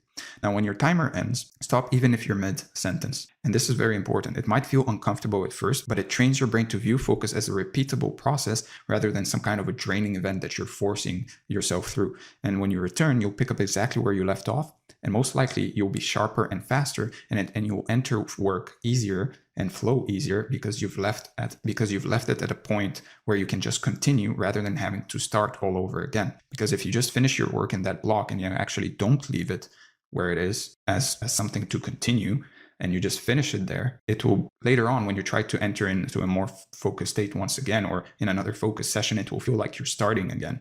And that's what's going to trip you up, because actually it will be way better if you can just continue from where you were rather than to feel like you're starting again. And so it will be easier to actually go into flow. So after each day, try to take a few minutes to look back at your blocks and see which ones flowed easily, which ones dragged. And this reflection in general will just help you adjust your timing and improve your rhythm. And you'll gradually build a schedule that feels effortless. Now, once you've mastered time boxing and ultradian cycles, your workday becomes predictable yet flexible, and it will be steady like a heartbeat. And from here, you'll be ready to scale that rhythm into your week. Let's talk about execution rhythms and the perfect week. So focus at the daily level will only take you so far without rhythm at the weekly level to basically support it. The perfect week isn't about stuffing your calendar, but rather about building a structure that lets your energy compound in a way that feels steady and sustainable over time. And as your days begin to link together with intention, your focus will stop resetting each morning and instead start building like momentum that rolls forward from the day before. So in 2003, performance psychologists Jim Loehr and Tony Schwartz published The Power of Full Engagement, introducing a model that basically redefined productivity. Based on research at their Human Performance Institute they founded in the early 1990s, they showed that top athletes and executives succeeded not by working longer, but by balancing effort and recovery. Now, Loehr's background in sports psychology and Schwartz's work in executive coaching shaped a system that basically linked performance to rhythm, not endurance. So the research revealed that energy, not time, is the real currency of high performance. Like a muscle, energy actually strengthens through challenge, but breaks down without rest. And by managing the 4 dimensions, physical, emotional, mental, and spiritual, they found people could sustain focus and resilience without actually burning out. Their central idea was clear: manage your energy, not just your time. So every week follows a natural rhythm made of peaks and valleys, and understanding this rhythm will actually change how you manage your energy. There are days when your clarity feels razor sharp, when your motivation flows easily, and when creating or solving problems feels effortless. Then there are days where your mind slows down, focus drifts, and fatigue creeps in quietly. These patterns aren't really random. They're your body and brain working together in cycles that you can learn to harness instead of fight. Now, once you begin to see these highs and lows as part of your natural system, you'll basically notice your mindset shift. You'll start using high energy days for creative or strategic work and saving your lower energy moments for reflection, organization, or rest. And this balance will make each part of the week serve a purpose, and you'll feel less resistance to your natural flow. So instead of trying to force constant output, learn to ride the wave. When energy rises, dive into deep focus and stretch it as far as it goes. And when it dips, try to recover deliberately with lighter work or rest. This rhythm of alternating effort and recovery will basically make your focus sustainable and then your performance more stable over time. And you'll see that each day actually carries its own tone and weight. Monday might feel sharp and fast, while Wednesday leans towards fatigue, and Friday holds a sense of calm resolution. When you recognize that each phase serves a role, you'll stop expecting constant peak performance and start designing balance instead. So to make this work practically, structure your workload so that momentum builds rather than collapses. Early week progress will basically create confidence that sustains you through the midweek challenges, and recovery towards the end will replenish strength for the next cycle. Now, this sequence basically ensures that no energy is wasted and every effort reinforces the next. Now, working in alignment with this natural cadence won't just improve your productivity, it will also protect your focus from burnout. Your system will adapt to the rhythm you design, and it will allow consistency to grow naturally instead of through forced effort. Now, once you begin to view your week through this lens, it also transforms from a random series of days into a framework that you can actually maintain. So focus stops being something you chase and becomes something you protect. And each week will build on the last, and it will turn repetition into momentum. As this rhythm solidifies, you'll find your weeks feel smoother and more predictable, and you'll meet challenges with readiness, recover faster from fatigue, and you'll also sustain sharper focus for longer. That steady, repeatable balance is what creates mastery, the kind that basically feels effortless because it's aligned with your nature. Now, a productive week follows structure, balance, and deliberate pacing. It's a measured sequence of effort and recovery designed to preserve energy while maintaining progress. And each period of focus has a defined beginning, an intensity peak, and a clean conclusion. So each rest interval has a purpose, acting as a reset rather than a distraction. And when you begin managing your week through cadence, you stop rushing through days and start sustaining high performance. And you'll notice how focus will actually last longer and energy will spread evenly, and your results will begin compounding quietly. So to apply cadence effectively, divide your week into 3 distinct types of days: deep, dynamic, and recovery. Each serves a clear purpose, and together they basically create balance.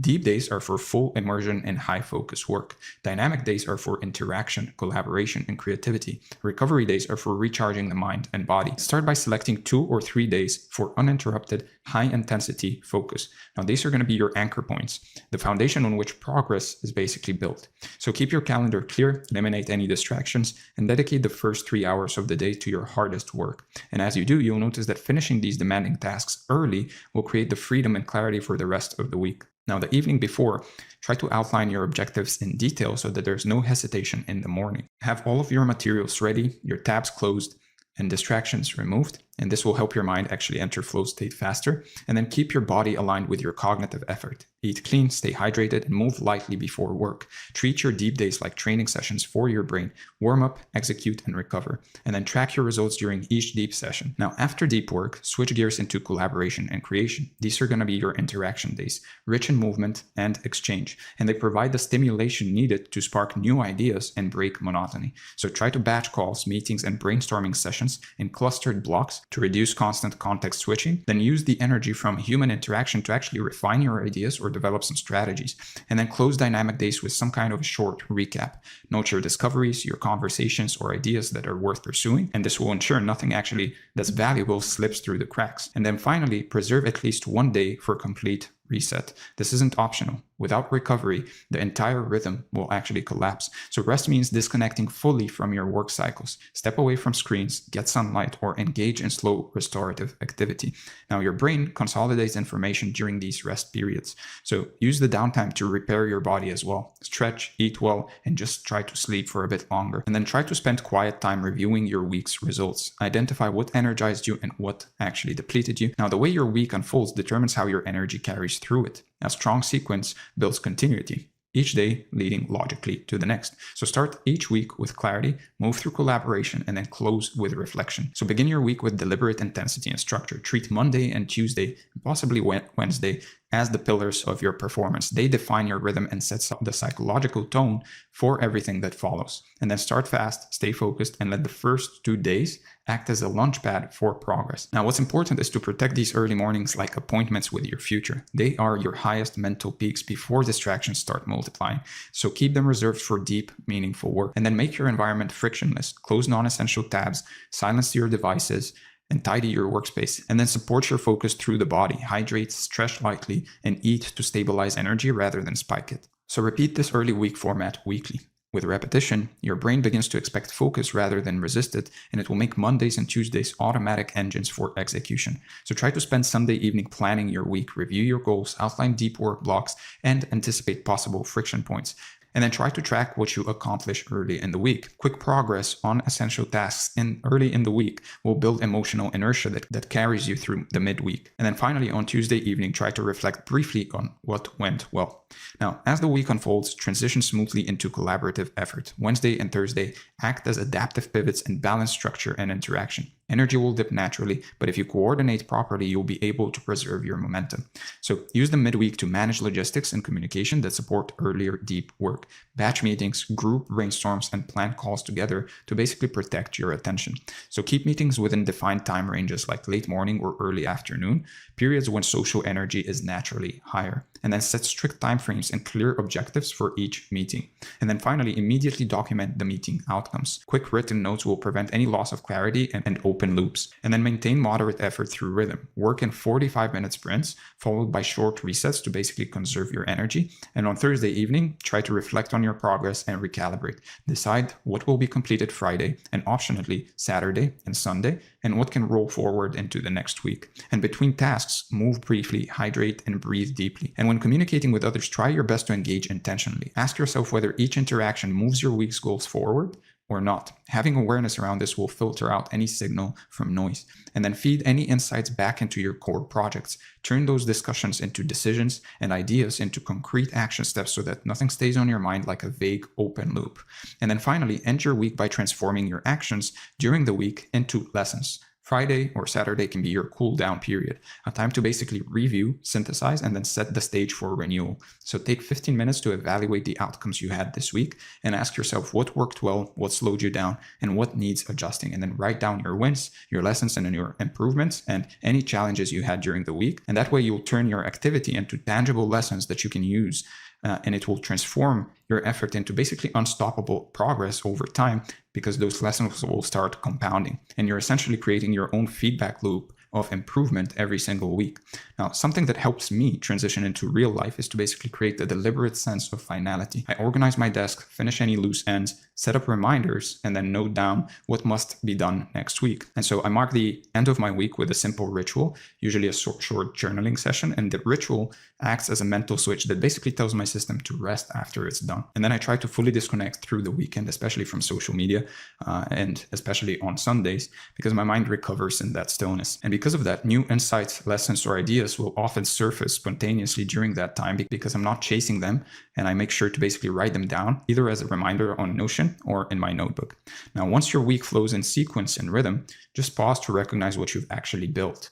Each week now operates as a self-sustaining feedback loop. It's structured, balanced, and reflective. And you've basically built a system that preserves focus, channels effort, and builds consistency that feels natural. Now, all you have to do is really keep refining, stay patient, and then let the rhythm compound. And over time, your productivity will increase quietly, shaped by repetition. And it will no longer feel forced, but simply lived. So with that being said, let's go over the review.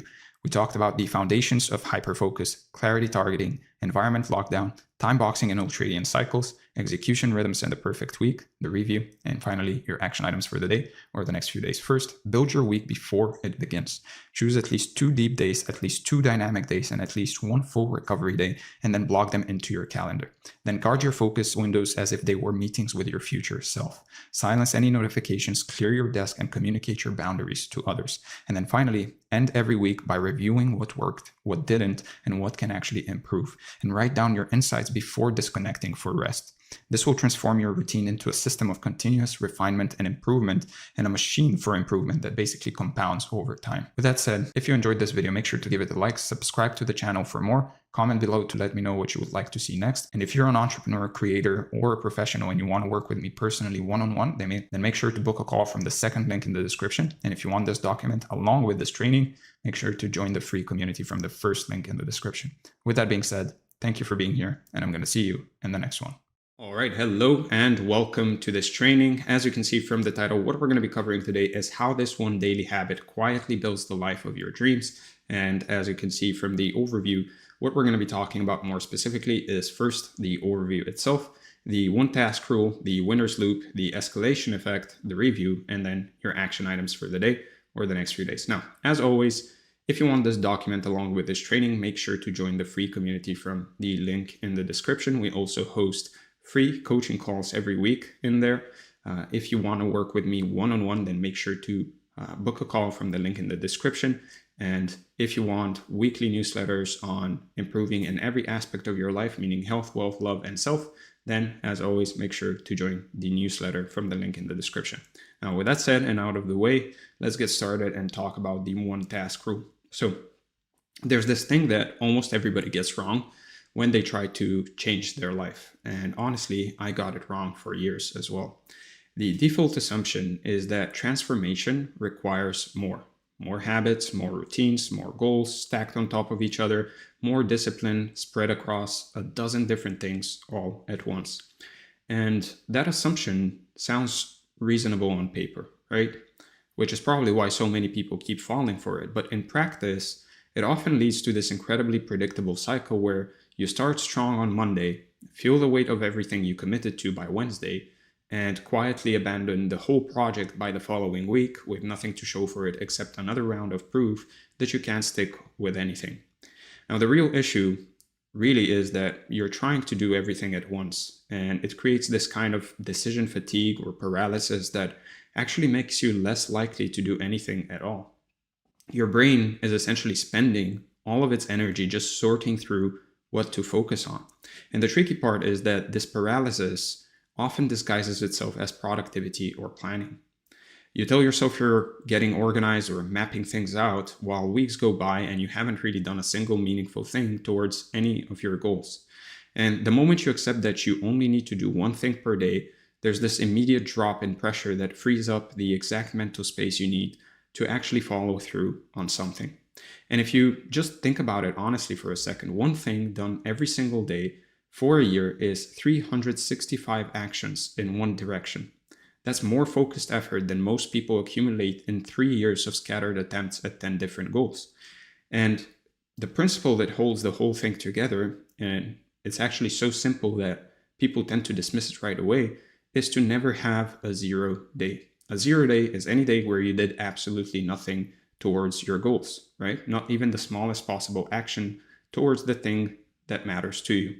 Those 0 days are where stagnation typically takes root and starts growing, and one 0 day makes the next one easier to justify. And before you know it, you've gone through 3 weeks without doing anything, and the gap between where you are and where you want it to be has gotten enormous. Now, the bar for avoiding a 0 day is deliberately, almost ridiculously low. One set at the gym actually counts. One paragraph written counts. One difficult conversation you've been putting off counts. You're basically making it so that the only way to fail is to do literally nothing, which means even on your absolute worst days, you can still keep the streak alive, and that's all that matters. And those daily deposits really add up. You don't feel the compound effect day to day. That's just how compounding works. But somewhere around the 90-day mark, you start to notice that something real has been built. And it was built entirely out of days where you thought you barely did anything. So something else is that the act of moving forward, even in the smallest way, changes how you feel in real time. And I'm not talking about the results of the motion here. I'm talking about the motion itself, the moving and actually taking action on something. There's this very direct relationship between doing something purposeful and your emotional state shifting right there in the moment. And it works even when the action is small, even when you don't feel like doing it, even when the only reason you're showing up is to avoid a 0 day. And this is actually just how your brain is wired to function. When you take action towards something that matters to you, your brain releases dopamine during the process of actually working on it, not just when you cross the finish line. So the act of doing your one daily task is literally giving your brain the chemical signal it needs to feel engaged, motivated, and alive. And that's just how the reward system actually operates in our brains. And that creates a very real feedback loop where action produces the feeling that makes more action easier to start. You don't need to feel motivated first. The motivation comes from doing the thing, not from waiting around for the right mood to show up. So most people have this completely backwards, and they spend weeks waiting for inspiration that's never going to arrive on its own. So if you think about any stretch in your life where you felt genuinely good and productive and on track, I bet it started with you just doing something, probably something small. The momentum built from there, right? And the good feeling followed the action. It didn't come first because it almost never comes first. And there's actual clinical research that confirms this whole dynamic in a pretty direct way. A 2006 study published in JAMA by Delusional, I probably am butchering that name, but by Delusional and colleagues, tested something called behavioral activation, which is essentially just getting people to do purposeful activities even when they feel terrible, against both cognitive therapy and antidepressant medication for moderate to severe depression. What they found was that simply getting people to take action, to do things on purpose regardless of how they felt, matched the results of medication. And I'm not talking about slightly, it matched, right? The mechanism they identified is exactly what we're talking about here. Action shifts your emotional state directly, not as a side effect or as a bonus, but as the primary pathway through which real change actually happens. There's also a well-known Harvard study from 2010 by Killingsworth and Gilbert, published in Science, where they tracked thousands of people throughout their daily lives and they measured when they were the happiest. And what they found was that the people that were most content when they were fully engaged in whatever they were doing. People were most content when they were fully engaged in whatever they were doing, even if the task itself was completely ordinary or unremarkable. And they were least happy when their mind was wandering, even if it was wandering towards something pleasant. So the takeaway lines up perfectly with everything we just covered. Purposeful motion, the act of actually being locked into something right now, is what shifts your state, not the quality of the task itself, not whether it's exciting or impressive, just the fact that you're doing it with intention. So you've got clinical psychology and neuroscience both pointing at the same conclusion from completely different angles. Action first, feeling second. And that's what the data consistently shows across multiple fields of research. And it's the exact foundation that makes the one task rule work the way it does. And honestly, the action doesn't need to be good. It doesn't need to be the right thing or the most strategic thing or anywhere close to perfect. It just needs to exist. A messy, half-hearted attempt in roughly the right direction will do more for you than a perfectly designed plan that stays in your head. Plans don't change your brain chemistry. Action, on the other hand, does. So give yourself full permission to do it badly, especially in the beginning. Your first attempt at anything is supposed to be rough. That's literally how learning works, right? The quality improves naturally over time as you keep showing up, but the key word here is keep showing up, or keywords here, which you won't do if you're holding every single attempt to some impossible standard from day one. There's also this thing where clarity only comes through action, not through thinking about action. You can sit around analyzing what you should do for months and stay completely confused the entire time. But take one imperfect step and suddenly the next step becomes obvious. You just have to take the first step most of the time. Reality gives you feedback and information that your imagination never will. And at this point, you might be wondering, okay, fine, one task per day, I get it, but what's the one thing? How do I pick? And the honest answer, especially if you're coming from a place where you haven't been doing anything consistently at all, is that it almost doesn't matter. It really doesn't. Any direction is better than no direction when you've been standing still for a while. So pick the thing that keeps nagging at you, the thing that pops into your head when you're lying in bed at night, the one that comes with a little pang of guilt or longing whenever someone else brings it up in a conversation. Most people, if they're really honest with themselves about it, already know what their one thing should be. They've known for a while, maybe even years. And the problem isn't really a lack of clarity, it's the lack of permission to commit to something that feels too small or too uncertain or too different from what they think they should, quote unquote, be working on right now. So your gut has honestly been running the calculations on this for longer than you realize. It's been processing everything you've seen and experienced and read and heard, and the answer it keeps serving up is probably more accurate than any pros and cons list that you could put together. So if you genuinely have no idea whatsoever, just pick something and give it 30 days of daily action, just one thing.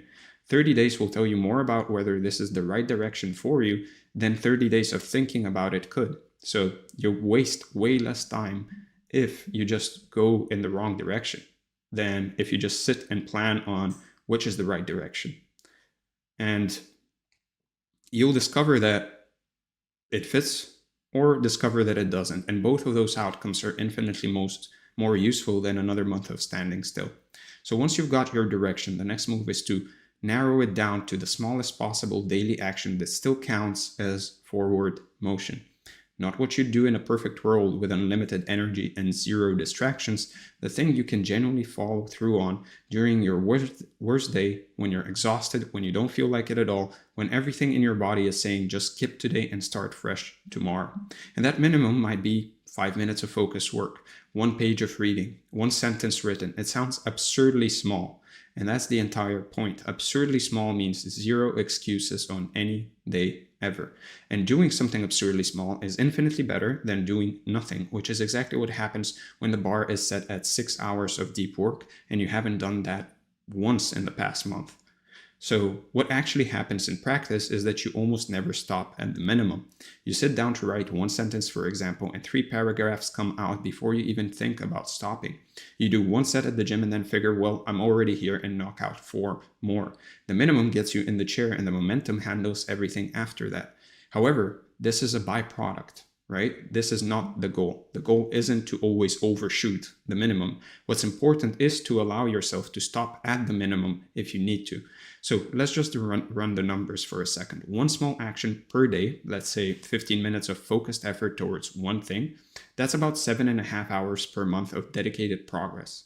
Think about it. Over a full year, that adds up to roughly 90 hours. 90 hours of consistent, focused effort in one direction will put you ahead of essentially everyone around you who's been splitting their attention across a dozen goals and making zero real progress on any of them. And the real power here isn't in the size of any individual action. It's in the repetition of it day after day after day. Most people have had those big productive days, those 12-hour marathon sessions where they've felt completely unstoppable, these all-nighters essentially. And then they did nothing for the next 2 weeks. One task every single day, 365 days in a row, will outperform these bursts so dramatically that comparing them honestly is unfair. And think of it the way compound interest works in a savings account. A small deposit made daily will eventually outgrow a large deposit made once. Your daily one task is that small deposit, and the skills, confidence, and momentum it builds over time are the accumulated interest growing on top of itself month after month after month.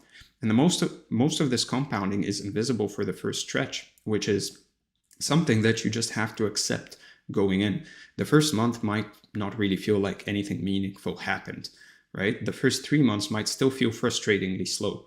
But somewhere around the 6-month mark, the growth curve starts to bend in a way you can actually see and feel. And that's when you realize this ridiculously simple system has quietly built something that no amount of sporadic, scattered effort could ever have produced. And every single day you follow through on your one thing, you're also building a body of evidence about who you are, right? That evidence is eventually what shifts your sense of yourself from someone who's trying to change to someone who just does things. And that identity shift, I think, is the most important thing that can happen to you through this whole process. Once it takes hold, the behavior stops requiring willpower entirely. It just becomes what you do. And each completed day is basically a vote cast for the person you're becoming. So one vote on its own doesn't really mean much, of course. But 300 votes in the same direction over the course of a year creates something that your old patterns and old identity simply can't override that easily anymore, no matter how deeply ingrained they used to be. And at some point, the change becomes essentially permanent. You've done the thing so many times that skipping it feels stranger and more uncomfortable than just doing it. And that's when you know that the one task rule has fully done its job. Now, with that said, let's cover the winner's loop.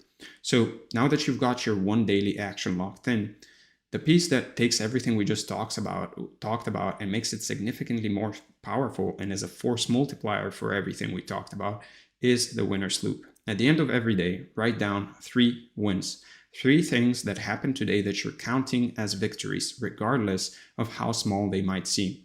It might be, I went to the gym even though I didn't want to. It could be, I woke up before 8 o'clock. It could be, I didn't check my phone for the first hour of the day.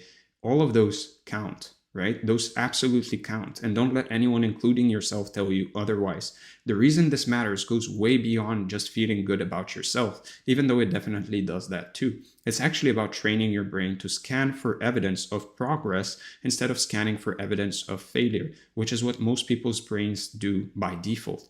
Your brain is going to look for patterns either way. That's just what it does. If you spend every night thinking about what went wrong, it gets incredibly efficient at finding things that went wrong. Flip that habit around and spend every night reviewing what went right, and it gets equally efficient at spotting wins throughout your entire day. It's basically adjusting the filter on your experience of reality. The actual events of your day don't really change at all, but what you notice about them shifts dramatically. And what you notice is pretty much what you experience. So the exact same day, the exact same set of events can feel like a failure or feel like a genuine forward motion, depending entirely on which filter you're running when you close your eyes at night. And this is how you create unstoppable momentum, because momentum, to a big degree, is just perception. Over time, this new filter becomes your default setting. Instead of lying in bed replaying every mistake and missed opportunity, you're now lying in bed thinking about 3 specific things you did well. And that energy carries directly into the next morning and the next day and gives you a completely different starting point for the new day. And keep in mind that this shift doesn't just happen by accident, especially not in the beginning. Your brain has probably been running the negative filter for years, maybe decades at this point. Our brains are actually wired to scan for threats all the time to our survival, even though a lot of these so-called threats are non-existent in today's world. So flipping it takes deliberate, conscious effort for the first few weeks. But once that new habit locks in and starts running on its own, the whole thing becomes automatic and starts to change your daily experience pretty profoundly. Now, something kind of interesting happens after about 2 weeks of doing this consistently. Your brain starts actively chasing the feeling of being a winner at the end of each day. You'll actually notice yourself throughout the afternoon looking for opportunities to do things that you can add to your list later that night. which means you're unconsciously orienting your whole day towards progress without having to force yourself through every single decision. And there's this anticipation that builds up where you genuinely look forward to the end of day review. It stops feeling like a chore or a task on your to-do list and starts feeling like the moment you get to acknowledge yourself and what you actually did, which for a lot of people is honestly something they've never done consistently, and they don't have anyone in their life doing it for them in their entire life. And the impact of finally starting is way bigger than you'd expect. Eventually, the whole process runs on autopilot without you even really thinking about it. You're not forcing yourself to find wins anymore. You're just naturally noticing them as they happen throughout the day. And that automatic awareness of your own progress is absolutely addicting. You quite literally become addicted to progress. And there's this book called The Winner Effect by Ian Robertson that lays out the neuroscience behind all of this. And I think it makes a genuinely compelling case for why tracking wins works at a biological level. The core idea is that winning literally changes your brain chemistry. When you experience a win, any win at all, your brain releases a specific mix of testosterone and dopamine that make you more likely to win again afterwards. It's a biological feedback loop that reinforces itself with every repetition, and the part of that really matters is that it works regardless of how big or small the win actually is, because winning is a state of mind. So you can manufacture that state of mind. There is no objective truth to what a big win or a small win really is. It's all relative, right? So your brain doesn't distinguish between winning a major competition and just showing up to do your one task when you genuinely didn't feel like it. The neurological response fires either way. Your brain just registers win and adjusts your neurochemistry accordingly, which means, or your chemistry accordingly, which means that you can actually trigger this effect deliberately every single day using the smallest possible victories as your raw material. And you can literally manufacture winner chemistry on purpose, and that's a real documented thing you can do starting today. By tracking your daily wins, you're essentially training your own neurology into a state where future winning feels expected and natural rather than rare. And once your brain starts expecting to win, your behavior also shifts to match that expectation without you having to consciously think about it or push yourself. It essentially becomes a confirmation bias towards winning. You're looking for wins, so you find wins. And these manufactured wins stack on top of each other over time. And sometimes they're not manufactured, they're actually wins. Day after day, week after week, your brain's baseline expectation of yourself rises steadily, and what used to require willpower starts to feel just like what you do. And that's the compound effect of the winner's loop applied consistently over weeks and months. And what all of this creates when you put the daily action and the nightly wins together is really an upward spiral that feeds itself and accelerates on its own. Confidence feeds action, action produces results, results feed more confidence, and the whole thing picks up speed once it gets moving without you needing to push harder. Compare that to the opposite spiral, because this is the alternative, guys, which is that most people are stuck in right now, right? Where inaction feeds doubt, doubt feeds more inaction, and the gap between where you are and where you want to be just keeps getting wider every single week. So the same mechanics, the same biological loops, completely opposite direction. And you get to choose which one you step into every single morning based on two simple things, right? Whether you do your one task and whether you write down your 3 wins at the end of the day. That's it. That choice is genuinely available to you right now, today, this evening. And making it consistently over time is the entire difference between the loop that slowly pulls you under and the loop that quietly builds something real and lasting underneath you. So start absurdly small with your wins. I mean, embarrassingly small. So small that if you told someone your win for the day was, I drank water first thing in the morning, they'd probably give you a look. That's completely fine. Let them. The person who's been tracking that kind of win consistently for 90 days straight has built something that the person giving them a look absolutely hasn't. And what they've built is an unbroken record of showing up for themselves every single day and doing what they said they would do. That record is worth more than any single impressive sounding achievement. And the biggest thing standing between most people and actually starting small is their ego. And this is the biggest thing. It's comparison and ego, comparing themselves to others and ego. They want their goals and their wins to sound impressive when they say them out loud to others. So they set the bar way too high, hit it for maybe 3 days and miss it on day 4, and quit the whole thing entirely afterwards. Meanwhile, the person with an embarrassingly small daily goal is sitting on day 47 of a perfect streak, and their confidence is growing a little more every single night. So you're basically trading what sounds good for what actually works in practice. And in my opinion, that trade is worth making every single time without hesitation. Now, what's important for you to understand is that starting small doesn't mean you stay small. This is the big part. And maybe this is what will alleviate that ego addiction or validation from wanting to do just and setting big goals and wanting to do just big things all the time. The wins naturally escalate on their own as your confidence grows over the weeks and months. The person who started by just getting out of bed before 8 is doing a full morning routine by month 3, and they didn't force that escalation at all, right? Their identity just shifted gradually, and the bigger actions just started to feel like the obvious next natural step. And that's really the key to all of this. The growth isn't pushed from the outside, it's pulled from the inside by a genuine change in how you see yourself and what feels normal to you. Everybody you admire started like this. They started with these small goals that maybe felt a little bit of a reach at the time, but they were small nonetheless compared to where they are now. And they just naturally started increasing those goals over time. So treat every win like it matters, even the smallest one, in a genuine, honest acknowledgement. The moment you start dismissing your small wins as not real progress or not meaningful enough or not big enough compared to this and that person, you're right back to running the old filter that only sees what's missing. And that filter is exactly what kept you stuck in the first place, so don't go back to it. The people who build genuinely impressive lives, the one everybody looks at and wonders how they did it, they're almost never the ones who occasionally did something big. They're the ones who did something small with ridiculous, boring consistency over a long period of time. And that's a fundamentally different approach. And most people never even try it because of ego.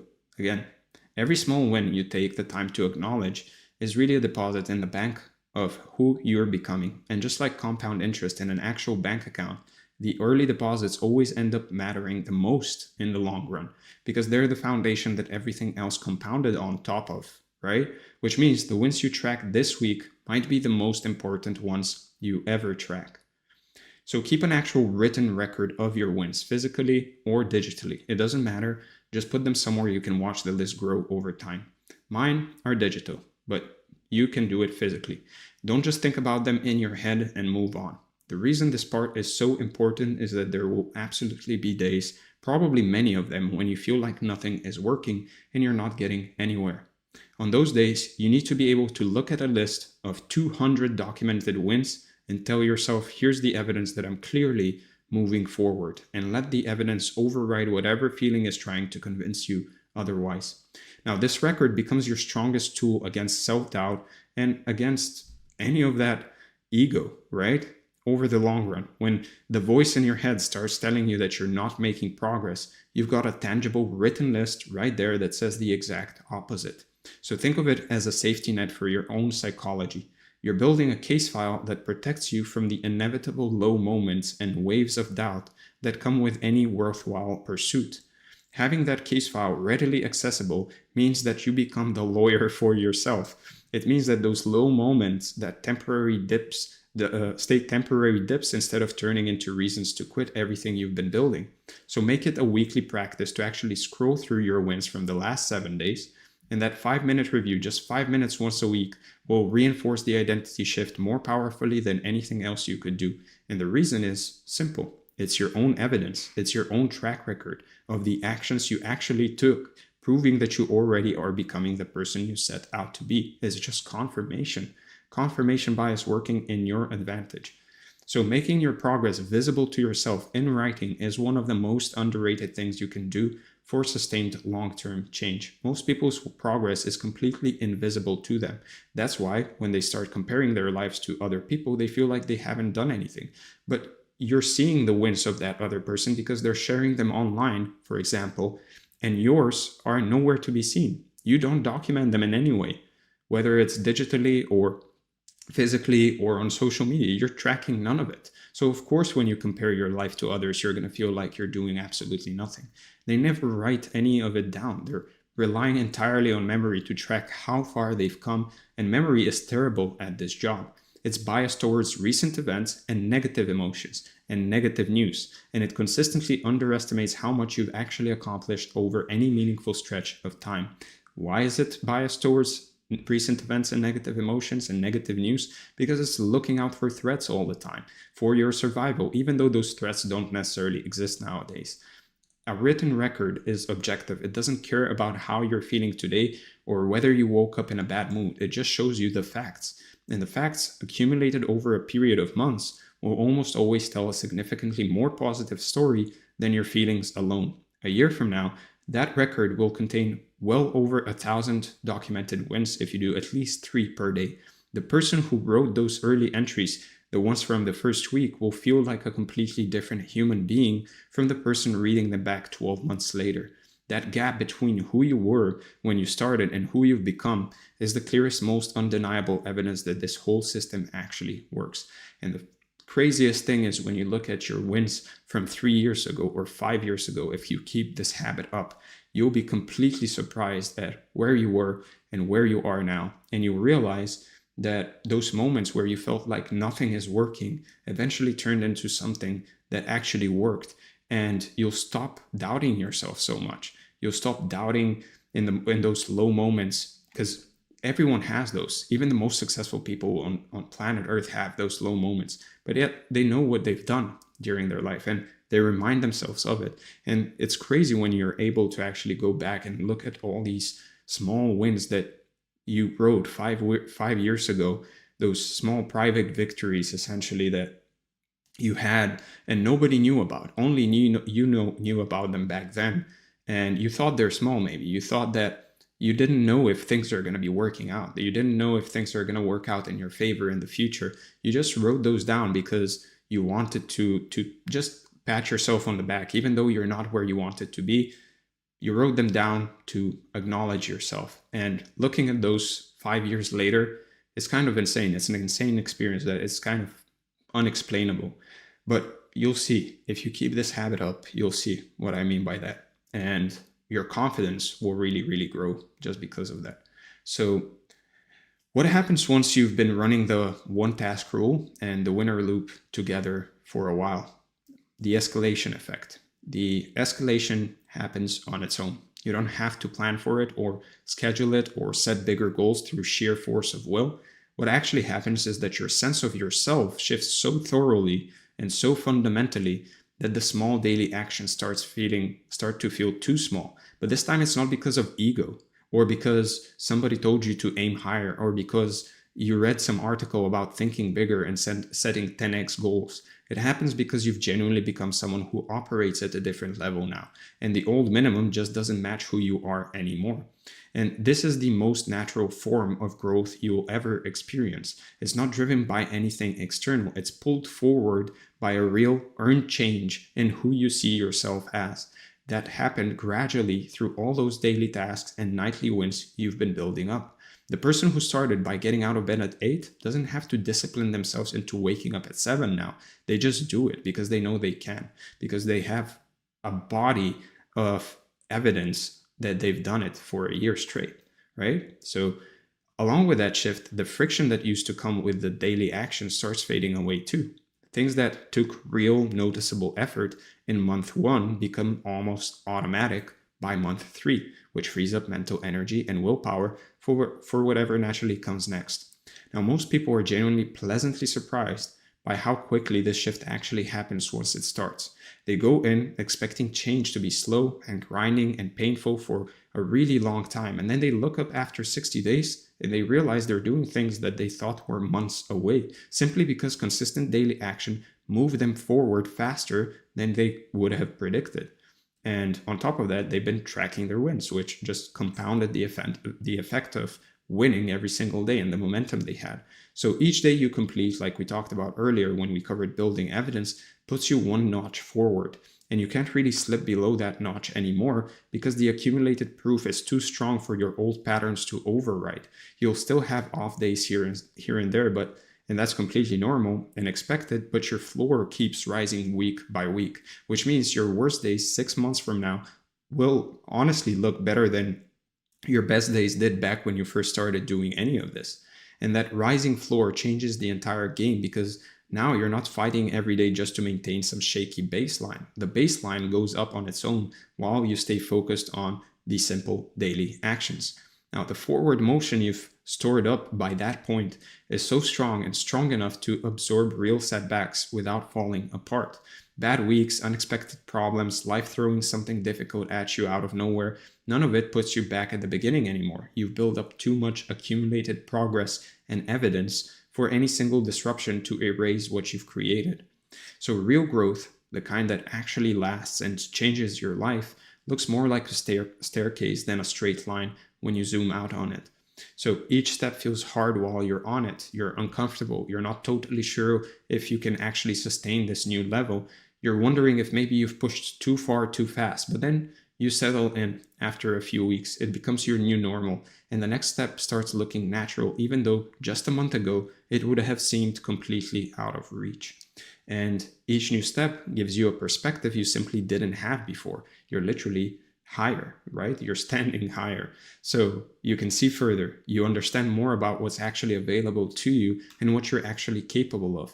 And the steps below you, the ones that felt so hard and so uncertain at the time, looks almost trivially easy from where you're standing right now. And that accumulated perspective also teaches you something really valuable about trusting the process and yourself when things feel difficult and uncertain.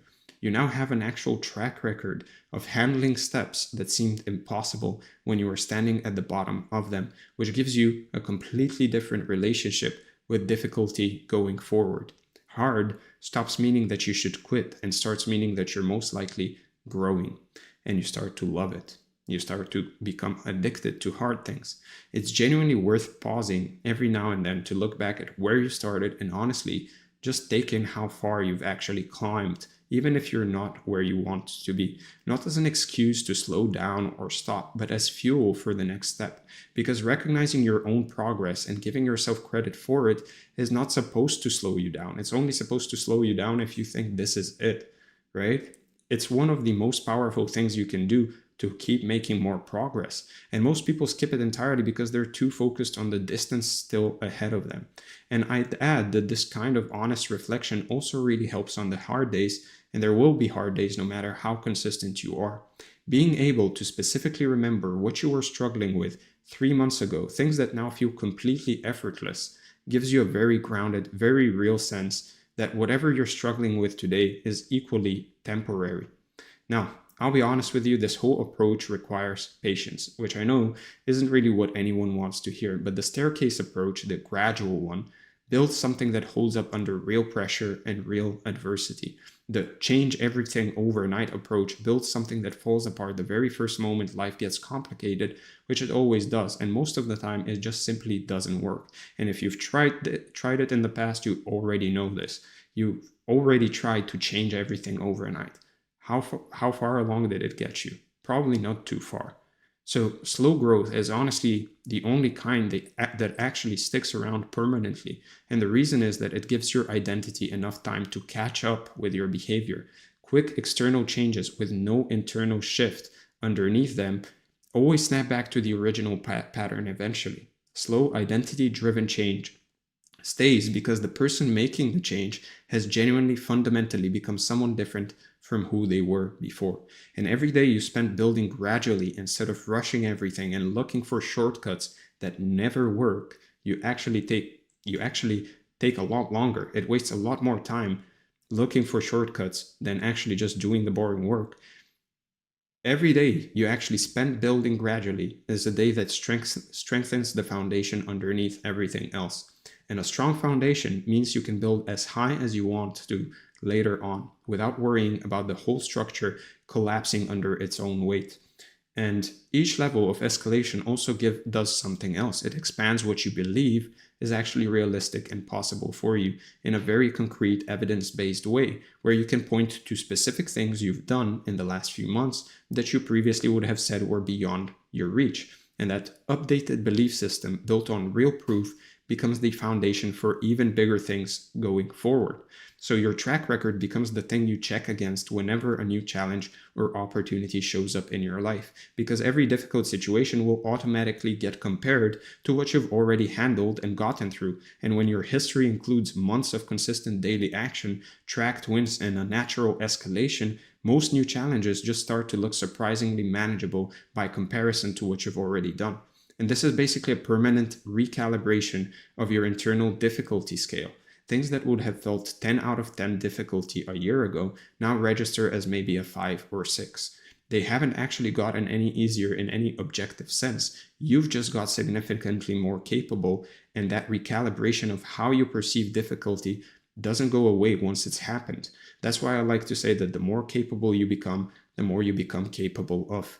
And the effects of this expanded belief system go well beyond the specific goal you originally started working towards, because once you prove to yourself that you can genuinely transform one area of your life through consistent daily action and wins, you will automatically start seeing the same possibility in every other area too, right? Because you've just been tracking it for a year. You know you can do it, essentially. So your actual potential, whatever that really turns out to be, isn't something you can figure out in advance by sitting in a room and thinking about it. It's something you uncover piece by piece through doing.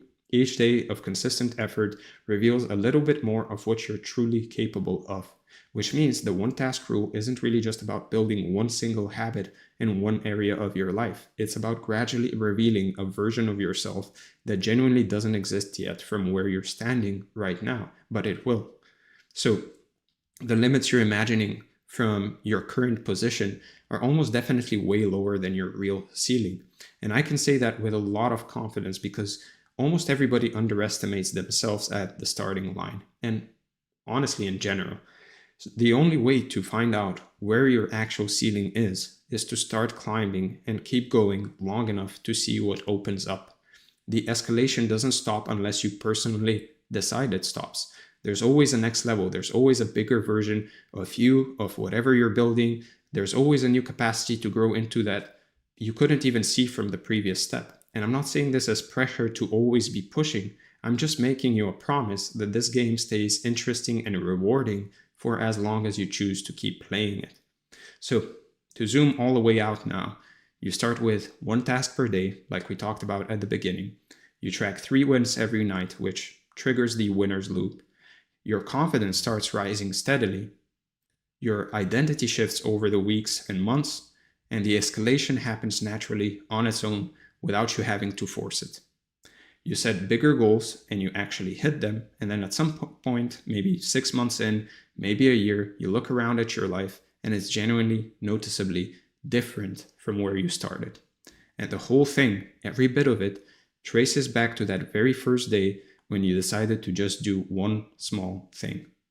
Most of this transformation is completely invisible to the people around you until suddenly, all at once, it isn't. They see the results when they finally become obvious, but they didn't see the 300 days of one task and 3 wins that built the entire foundation underneath those results. They'll probably call it luck or natural talent or good timing because that's easier to process than the truth, which is that you simply showed up with more consistency than they were willing to. And the truth of how this works is really genuinely unglamorous. It's really just doing the thing at 6 in the morning, for example, when absolutely nobody is watching or caring for years and years.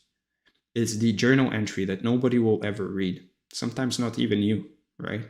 It's the one set of push-ups on the day you had 0 energy and every reason to skip it. Those invisible, unwitnessed moments are where everything that actually matters gets built. And they only happen because you committed to a system simple enough to sustain through literally anything life throws at you.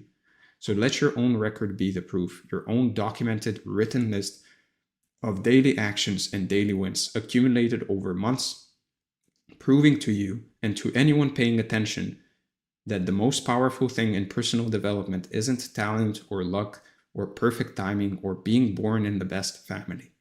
It's consistency. It's applied consistency patiently to one thing that actually matters to you over a long enough time to let the compounding do its quiet, steady work.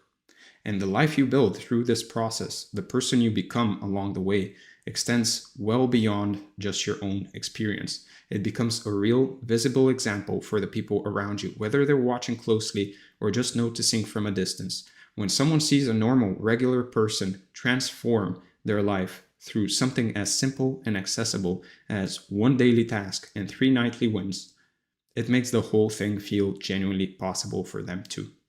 And that ripple effect goes so much further than you'll ever actually know, because the person who watches you show up every single day might never say a word to you about it, but your consistency quietly becomes their permission to start doing the same thing in their own life.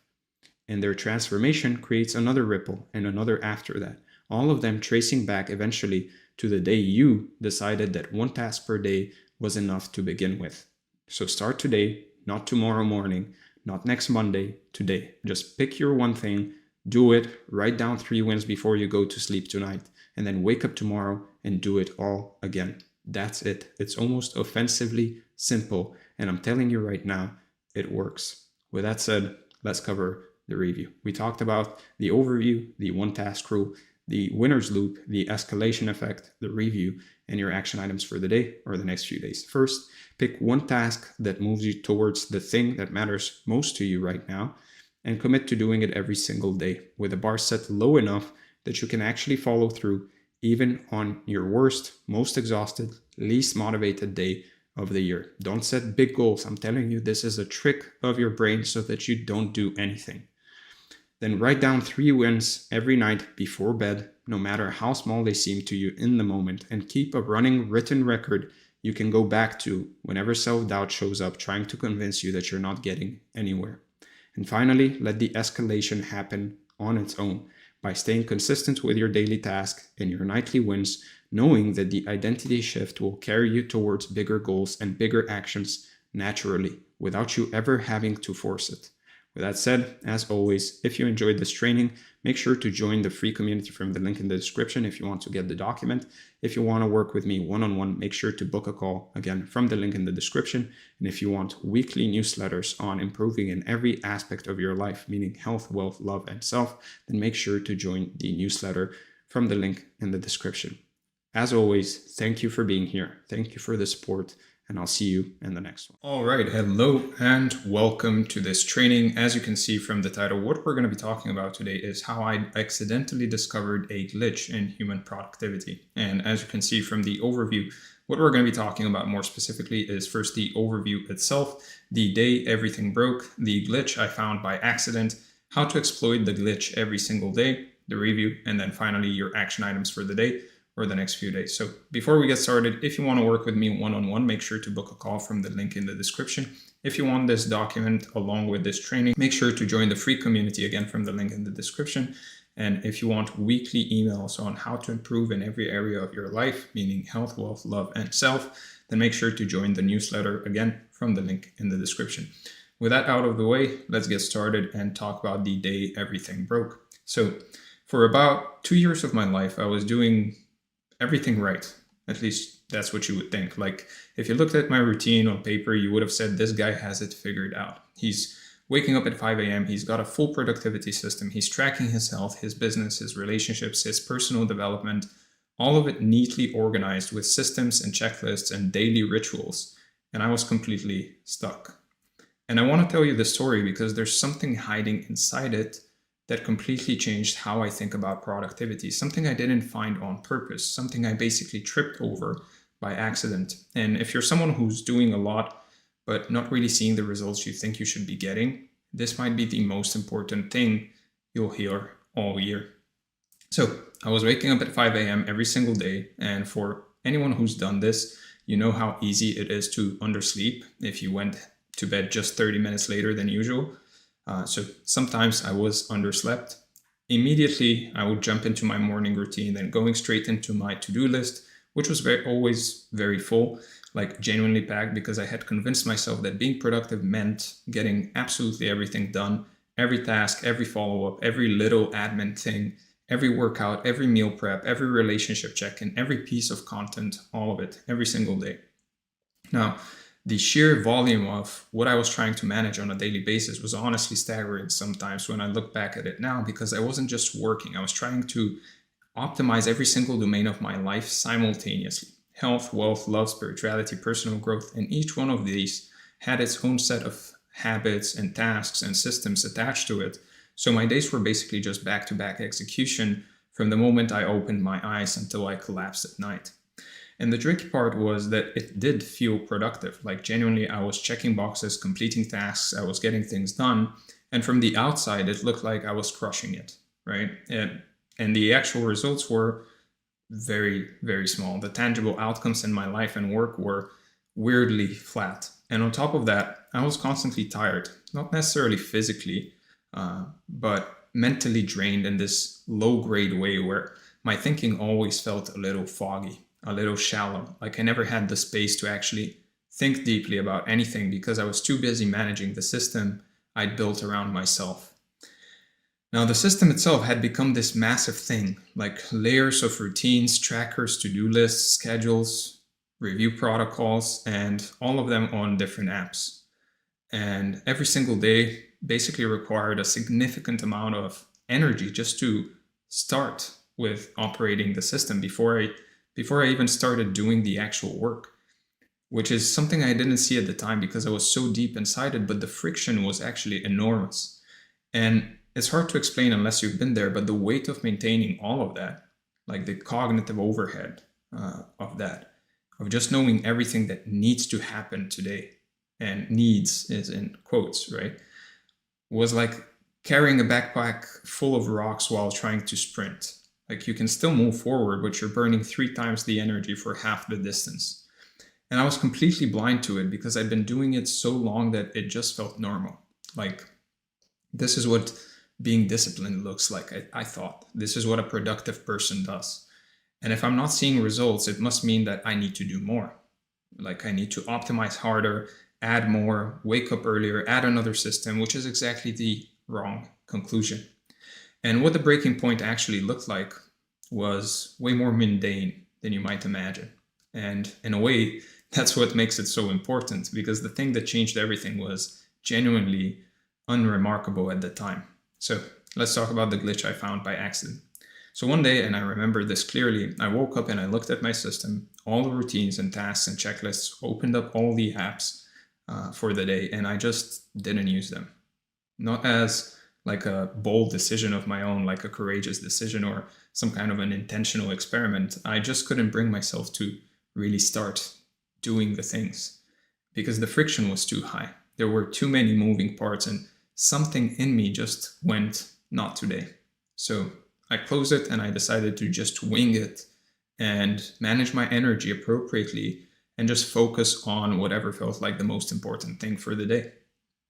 And where it gets weird is that because of that day, the day I abandoned my entire productivity system, it turned out to be one of the most productive days I had had in months. And I don't mean productive in the sense of checking boxes, but I mean I actually moved the needle forward on the things that mattered. Like I did deep work. I had ideas that had been stuck for weeks that suddenly came through clearly. And by the end of the day, I had this unsettling feeling like, wait, what just happened? And at first I wrote it off as a fluke. Like, okay, I had one good day, it doesn't mean anything. But then I noticed it kept happening. Every time I simplified or skipped the heavy system, my output actually doubled. And the quality also went up dramatically. And every time I went back to the full system, my output quality dropped back down. And after a few weeks of this pattern repeating, I couldn't necessarily ignore it anymore. Something real was going on there. The pattern was consistent and kind of disturbing because it meant that the thing I'd been building and refining and trusting, the thing I thought was making me more productive, was actually the thing that was holding me back. And the question that started forming in my mind was a simple one. what if the system is the problem? Like, what if the friction, the cognitive overhead, the constant managing of all these routines and tasks and trackers is basically eating up the exact mental resources I needed to actually produce great work? So I started digging into this, and what I found basically confirmed exactly what I was experiencing, because there's this researcher named Leidy Klotz who wrote a book called Subtract, where he presents this fascinating finding that humans have a deep cognitive bias towards adding, meaning when we encounter a problem, our default instinct is to add something to our life. A new habit, a new tool, a new system, maybe a new relationship, rather than remove something, even when subtraction is objectively the better solution. And this connects to what cognitive scientists call cognitive load theory, which basically says that your brain has a fixed amount of processing power available at any given moment, and every single task, decision, system, and open loop you're managing is really consuming a portion of that bandwidth. So the more stuff you're running simultaneously, the less processing power is available for the actual deep thinking and creative work that produces real results. And this is the glitch right there. Every low-value task on your to-do list, every maintenance routine, every tracker you update, every small decision about what to do next, all of that is stealing cognitive resources from the high leverage work that actually moves your life forward. And you can feel it happening in real time because it's invisible, but it is there, and it just shows up as that vague feeling of being foggy or drained or not in the zone or having quote unquote mental fog. So once I understood why it was happening, I basically rebuilt everything from scratch. And the principle was simple: make it as simple as possible and as quick as possible to use. So subtraction first, ruthless elimination of anything that wasn't directly producing results. And what I ended up with was something radically simpler, basically a system that was maybe 30% of the original moving parts that did 10 times the actual work for me. Because now my brain had room to breathe, it had room to think, it had room to actually process and access the deeper cognitive states where the real output happens.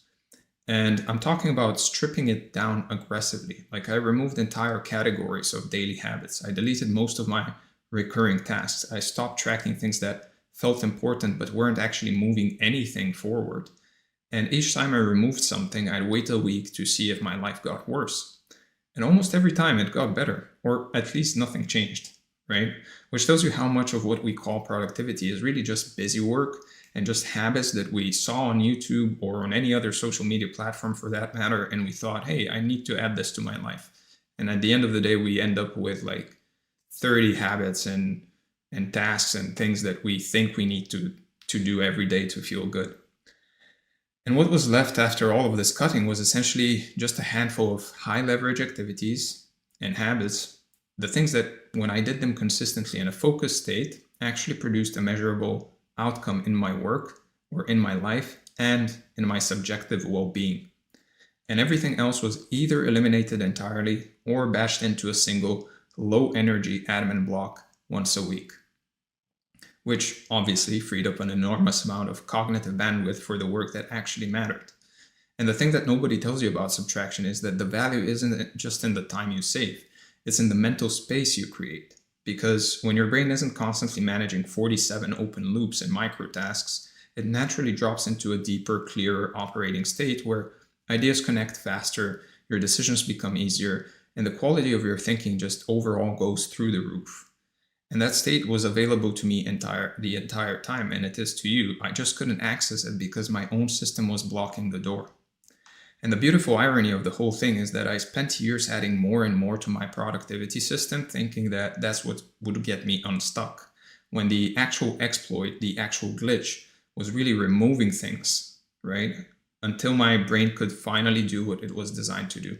And now that I understand this principle, I see it everywhere in my clients and people I talk to, and basically anyone who says, I'm doing everything right, but nothing is really changing. And the answer is almost always that they're doing too much. And the system they built to help them is really the very thing that's keeping them stuck. Or at the very least, they're doing a bunch of things that they shouldn't be doing or are not helping them in any way.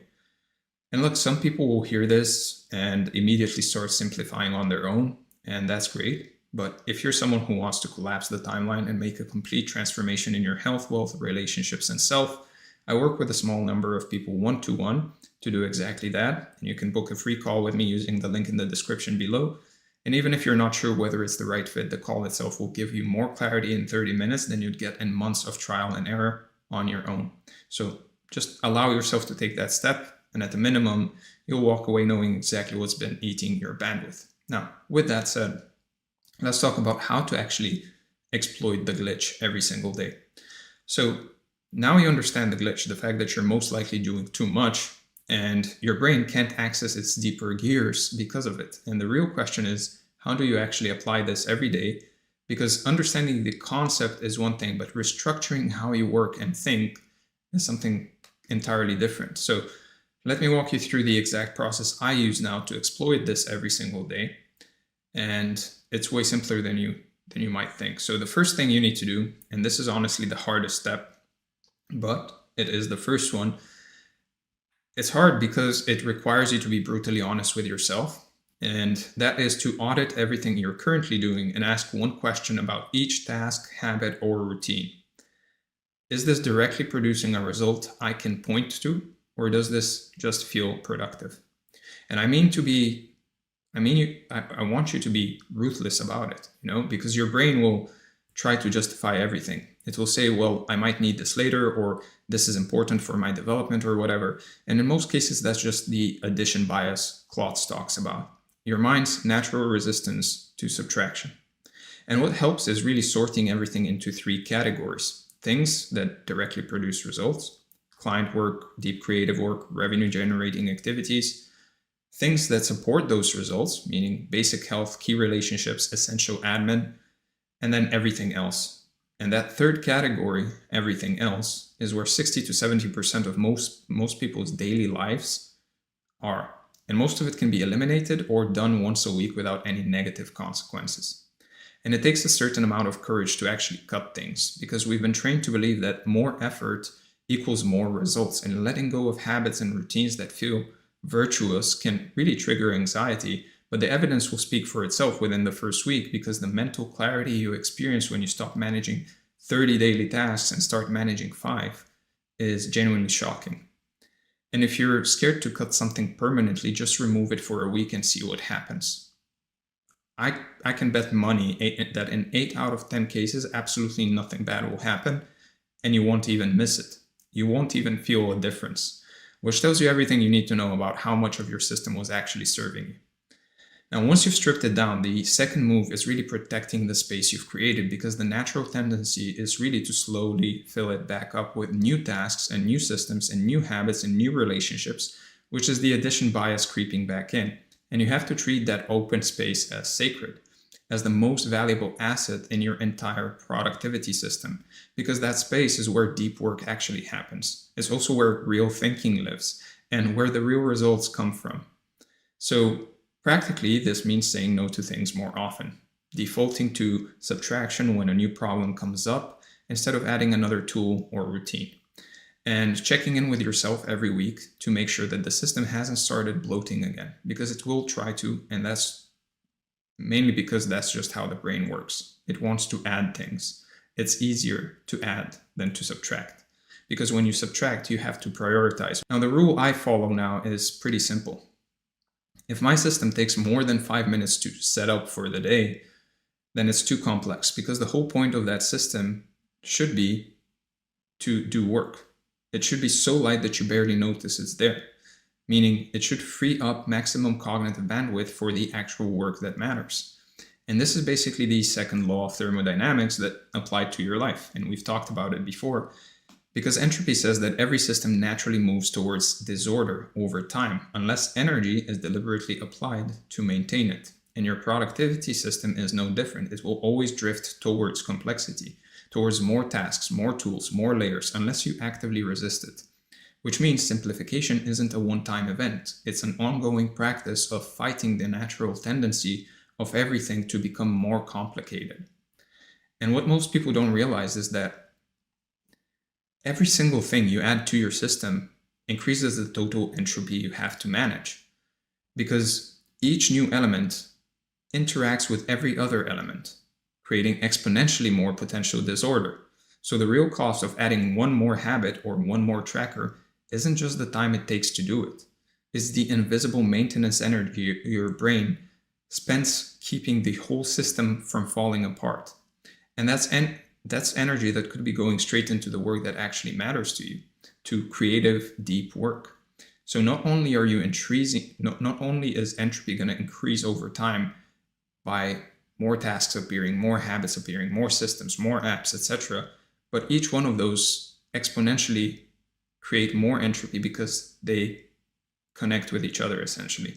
They interact with each other. And so in the third piece is what you actually do with the freed up space. Because subtraction on its own just gives you time. But the real leverage comes from using that time in a specific way, which means single focus, deep work blocks where you pick one thing, the highest leverage thing, and you then pour all of your now freed up cognitive resources into it for 60 to 90 minutes without switching. And I can't emphasize this enough. One thing, not three things, not a few priorities, one thing per block. Because the research on cognitive switching costs is very clear. Every time you shift your attention from one task to another, your brain pays a tax. And that tax isn't small. It can take up to 25 minutes to fully re-engage with the original task after an interruption. So every switch is essentially resetting the clock on your focus.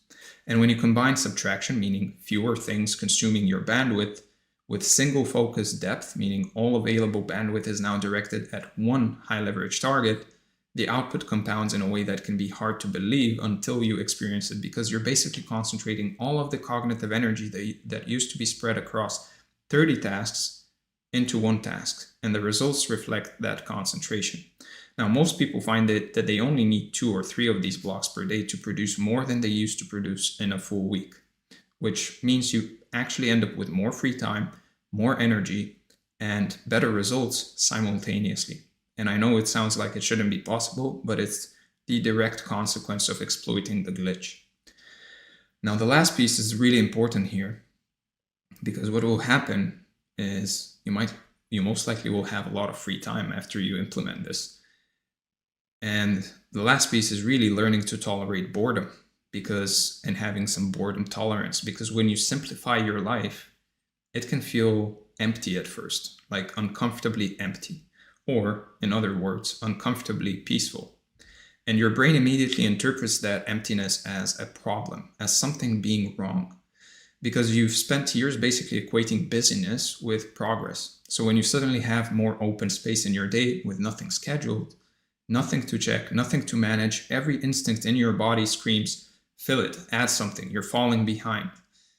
And this is exactly the trap, I think, that pulls people back into complexity, because the discomfort of having less to do is so unfamiliar that most people reflexively start adding more and adding more things again. And it usually happens gradually, like a new habit here, a new tracker there, a new morning routine they saw on YouTube, another habit that they think they should do. And within a few weeks, they've rebuilt the exact bloated system they just escaped from. Not because they needed any of it, but because they couldn't sit with the feeling of having space. And what I had to learn, and what you'll have to learn too, is that boredom is the signal that you're doing it right. It means your brain finally has room. It means the cognitive bandwidth is available. And if you can just stay in that discomfort for a few days without reaching for something to fill it, well, something incredible happens. Your mind starts using that space on its own. Deeper ideas start to surface, connections form that couldn't form before, and the quality of your thinking generally, overall, shifts in a way that makes all the grinding you used to do look almost comically inefficient. So, with that said, let's go over the review. We talked about the overview, the day everything broke, the glitch I found by accident, how to exploit the glitch every day, the review, and your action items for the day or the next few days. First, this week, write down every single task, habit, and routine you do daily and sort them into 3 categories. Directly produces results, supports results, and everything else, and then eliminate or batch everything else into 1 block per week. Then rebuild your daily system from scratch with a maximum of 5 core activities, and if your system takes more than 5 minutes to set up for the day, keep cutting until it doesn't. And then for the next 30 days, do 160 to 90 minutes single focus deep work block per day on your highest leverage task, and track the results so you can see the compound effect of subtraction plus depth working together. With that said, I hope this was valuable. If it was, let me know in the comments. Give this video a like and subscribe to the channel if you want to see more. Again, if you want to work with me one-on-one, make sure to book a call from the link in the description. If you want this document along with this training, then join the free community from the link in the description. And finally, if you want weekly emails on how to improve in every area of your life, meaning health, wealth, love, and self, then make sure to join the newsletter, again, from the link in the description. Thank you for being here. Thank you for the support, and I'll see you in the next one. All right, hello and welcome to this training. As you can see from the title, what we're going to be covering is how to achieve more in 1 week than most people do in 12 months. And as you can see from the overview, what we're going to be covering more specifically is first the overview itself, then the invisible foundation, ruthless clarity, relentless execution, the long game, the review, and then finally your action items for the day or the next few days. Now, before we get started, if you like content like this, make sure to like the video, subscribe to the channel, and comment below to let me know what you'd like to see next. If you want to work with me one-on-one, make sure to book a call from the link in the description. If you want to connect with like-minded individuals on the same path to self-mastery as you, then make sure to join the free community from the link in the description. And if you want weekly tips on health, wealth, love, and self, then make sure to subscribe to the newsletter, again, from the link in the description. With that said, let's get started and talk about the invisible foundation. So there's most likely a thermostat mounted on the wall of your living room right now. And let's say it's set to 72 degrees Fahrenheit, which means no matter what happens in that room, the system will always correct itself back to 72. So if you open every window in the middle of January and the temperature drops to 55, well, the heater will kick on and slowly push it back up. And if it's the peak of summer and things climb up to 90, the air conditioning fires up and pulls it back down. Now, the thermostat doesn't really care what you want in the moment. It only cares about one thing, which is the number it has been set to. And it will fight you every single time you try to override it manually, because that's literally what it was designed to do. So the reason that this works so reliably is because the thermostat operates on a feedback loop, meaning it's constantly measuring the gap between where things are and where they should be according to its setting. And then it activates whichever mechanism closes that gap the fastest. So you don't even have to really think about it, because the correction is automatic and invisible, which is exactly what makes it so powerful and honestly so dangerous when you realize the same exact mechanism is running inside of you right now. So the whole point of a thermostat is that it doesn't require your conscious input. It just runs in the background doing its thing, which means you can be completely unaware that corrections are actually happening at all around you while you're busy trying to push forward and wondering why things keep snapping back. And because it's invisible, most people never really think to question it. They just assume the temperature they keep returning to is somehow natural or realistic or just the way things are for them, without ever considering that the set point itself might be the entire problem. Even if you manually override the thermostat for a while, say you hold the temperature at 85 through sheer effort and willpower for a few weeks, the second you let go or lose focus, the system pulls it right back down, which is why willpower alone never creates lasting change. The system always wins in the long run. Now, the reason I'm telling you all of this is because you have the exact same mechanism running inside of you, except instead of regulating temperature, it's regulating how much success, money, confidence, productivity, and fulfillment you allow yourself to experience before something starts pulling you back to a normal that you probably set years ago without even realizing it. So your internal thermostat was calibrated by everything you absorbed growing up, every message about what's possible for quote-unquote people like you, and every experience that taught you where the ceiling is. And it's been running on that programming ever since, quietly correcting you every time you start to drift too far from the number it was set to. And the corrections are almost never obvious either.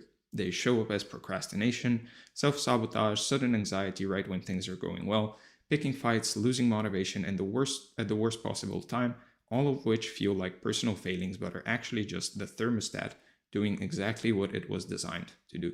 So now that you see how the thermostat works, let's talk about what actually sets the number, because this is where it gets really interesting.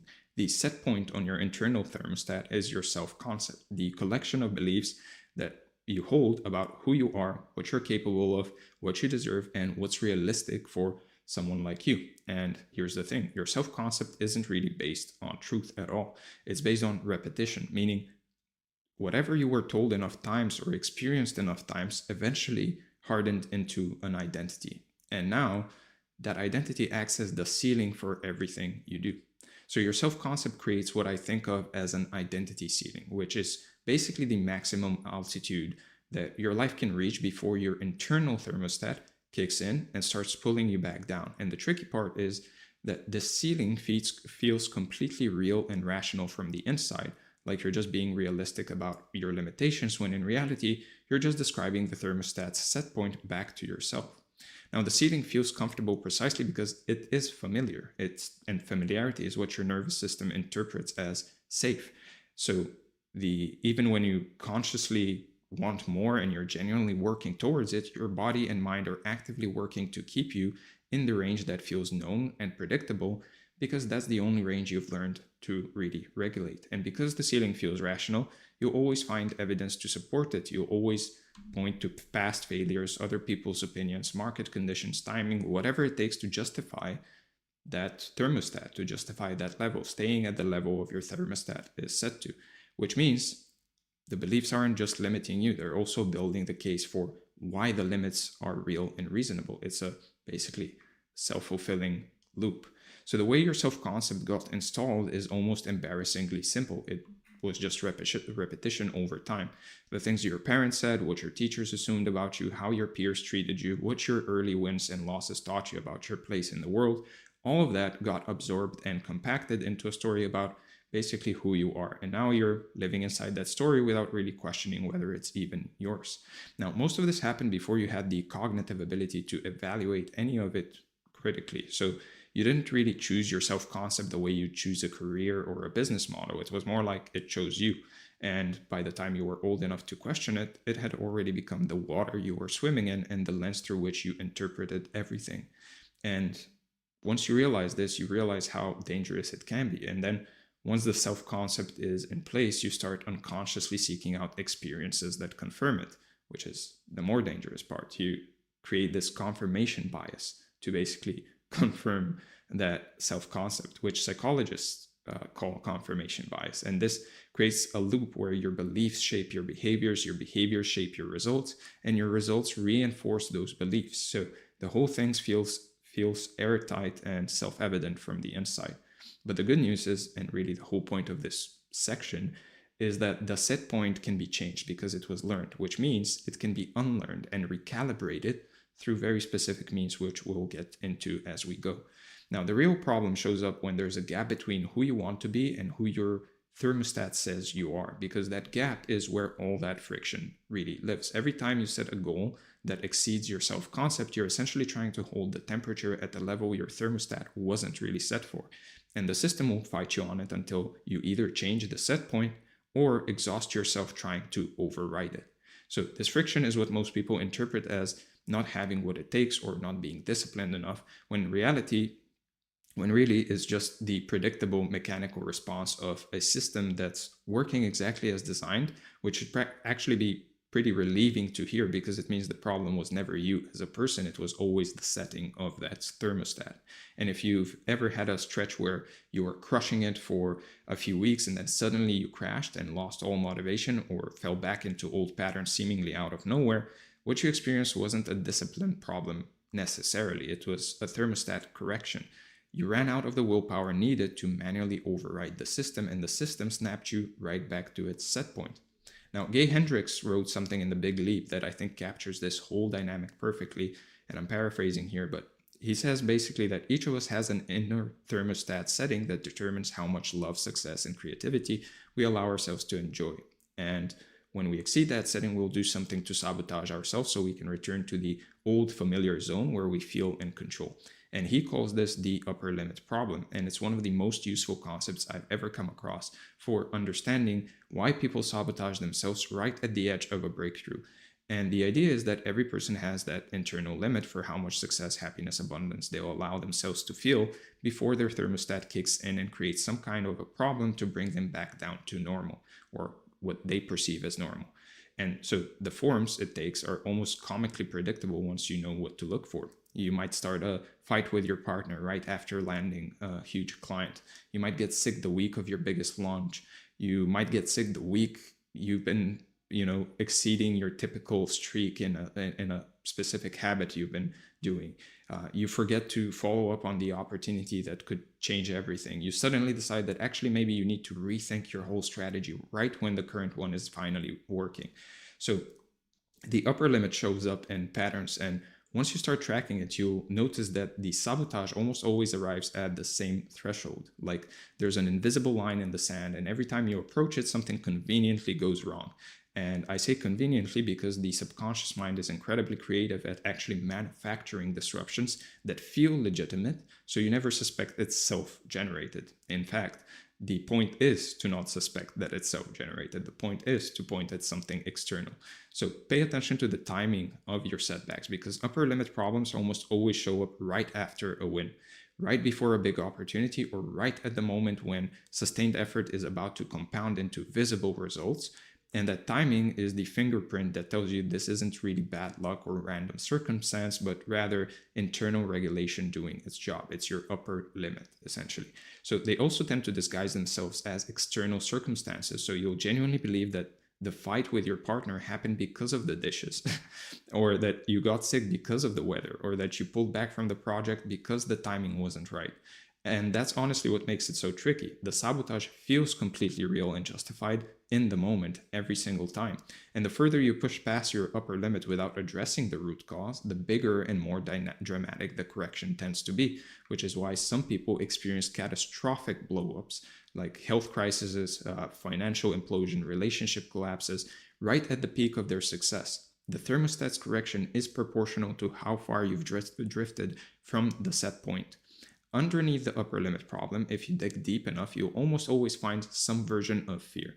And usually it's a fear of success more than anything else. A fear that if you do actually become the person who has that level of income, or that level of impact, that level of success, that level of freedom, something terrible will happen, or you'll lose the people you actually love, or you'll be exposed as a fraud, or you'll become someone you don't recognize anymore. One of the deepest fears hiding underneath the upper limit is the fear of outgrowing your people. Because on some level, you've internalized the idea that success means separation, that if you do rise too far above your current circle, you'll end up alone. And so your thermostat keeps you at a level where belonging feels safe, even though it costs you everything you actually want for yourself. And there's also the fear of being fully seen, because real success makes you visible. In fact, it makes you too visible. And visibility means exposure. And exposure means people can judge you, they can criticize you, they can reject you at a scale that feels much more dangerous than quiet mediocrity, which is why so many talented people stay in the shadows building things nobody ever sees, and they tell themselves that they just need a little more time to get it perfect, when in reality they're just afraid of being seen. And I understand that. However, understand also that it is an upper limit problem. So here's where most advice on this topic really stops. They tell you to change your beliefs, or think bigger, or visualize your future self. And look, there's some value in all of that, but it completely misses the physical layer underneath the psychological one, because your thermostat is a thought pattern, sure, but it's also literally wired into your nervous system, which means you can have all the right beliefs in the world and still get yanked back to the old set point because your body hasn't gotten the memo yet. So your nervous system runs on something really simple, which is the question, am I safe right now? Literally, that's all it runs on. And it answers that question based on familiarity. So anything unfamiliar, even if it's objectively good for you, more money, more freedom, more success, more visibility, will get flagged as a potential threat, and your body starts producing the exact biochemistry of anxiety, overwhelm, and exhaustion that makes you want to retreat back to what's known.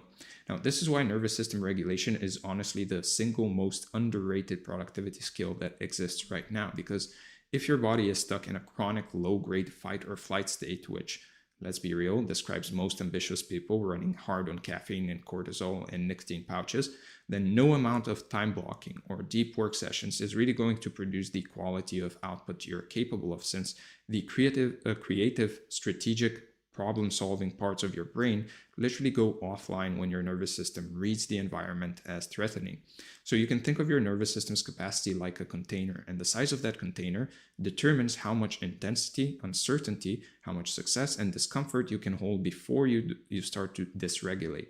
And most people have a relatively small container because they've never deliberately expanded it. And so the moment life gets intense in either direction, good or bad, they overflow and the thermostat kicks in with anxiety, procrastination, numbing, or full-on shutdown.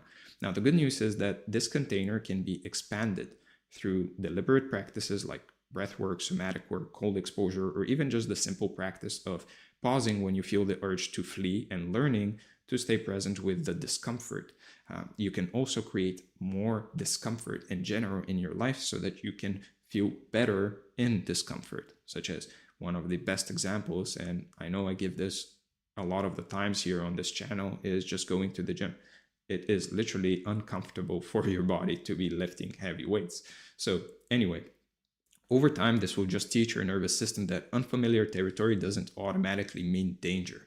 And that's really where the deep recalibration really happens in the body at the level of the wiring itself. And then layered on top of the nervous system piece, there's what I think of as your emotional backlog, which is basically all the unprocessed emotional unfinished grief or unresolved conflicts or unexpressed truths that you've been stuffing down and carrying around for months or years. And every single one of those takes up cognitive bandwidth, whether you're aware of it or not, almost like having 47 browser tabs open in the background that are silently draining your battery while you wonder why everything is running so slow.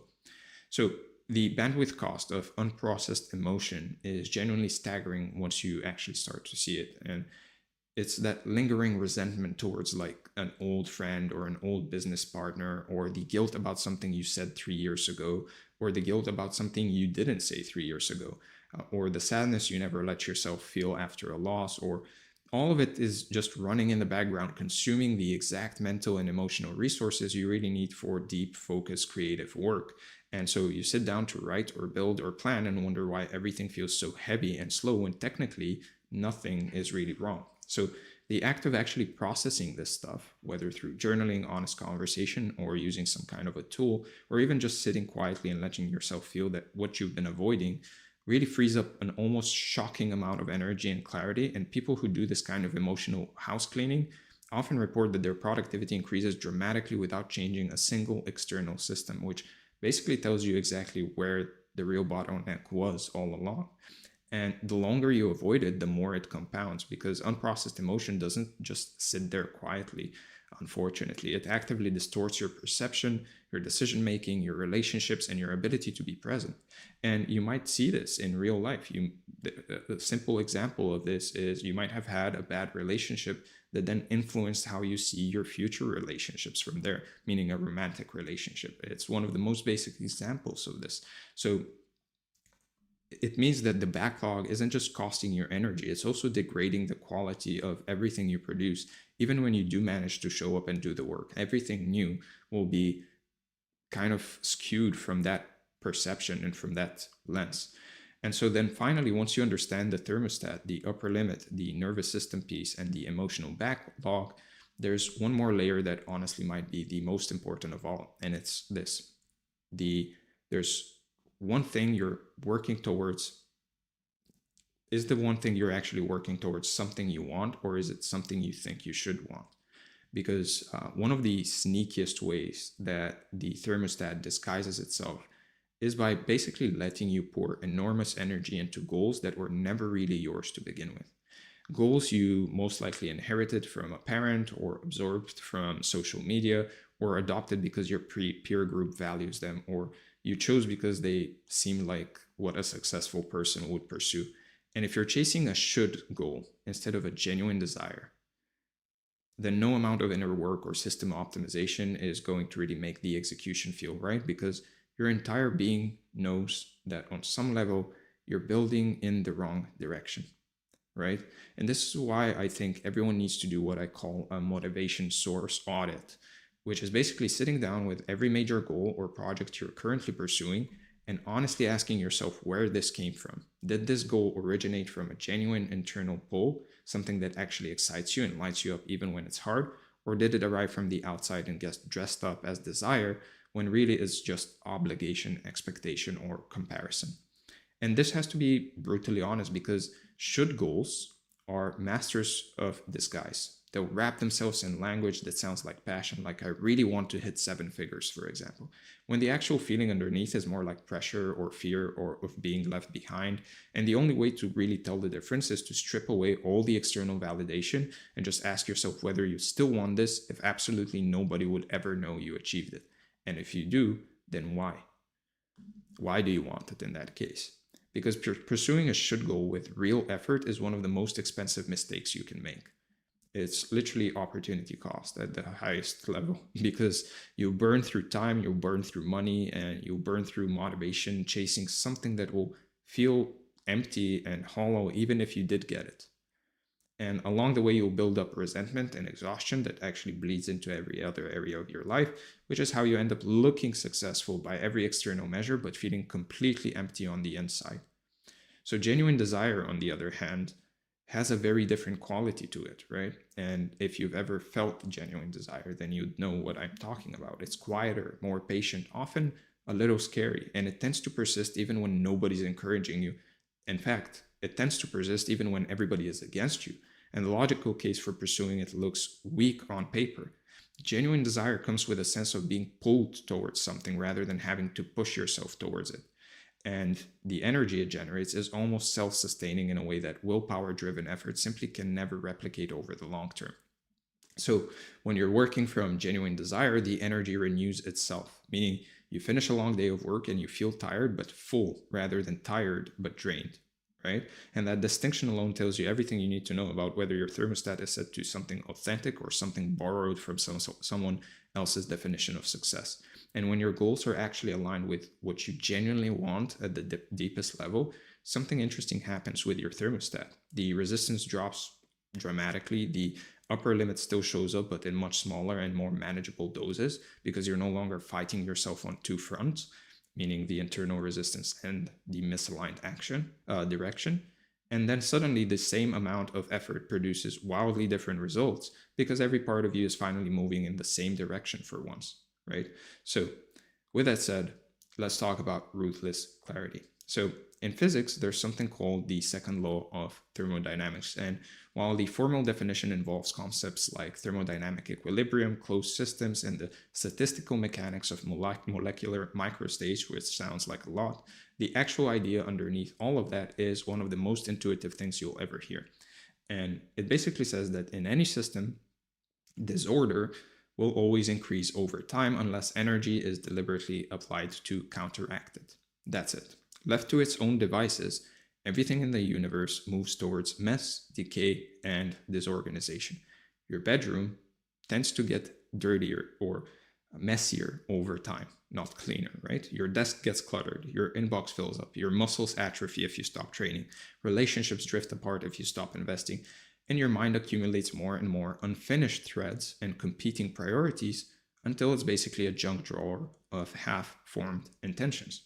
So the key insight, and the one that makes this relevant to everything we're about to cover in this section, is that order doesn't happen by accident. Order requires energy.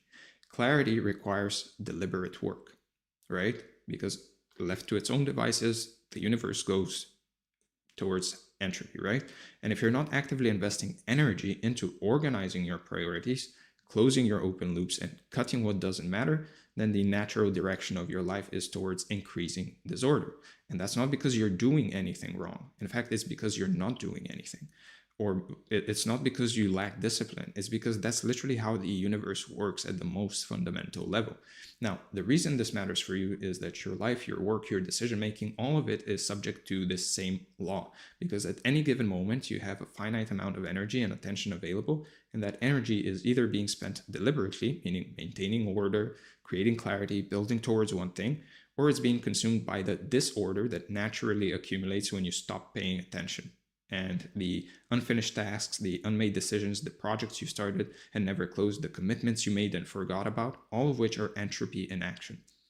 And most people walking around right now are living in a state of extremely high entropy, meaning their mental and emotional landscape is cluttered, chaotic, and disorganized, and they feel confused, scattered, overwhelmed, stuck, all of which aren't character flaws or motivation problems. They're just the predictable systems of a system where disorder has been allowed to accumulate unchecked for too long.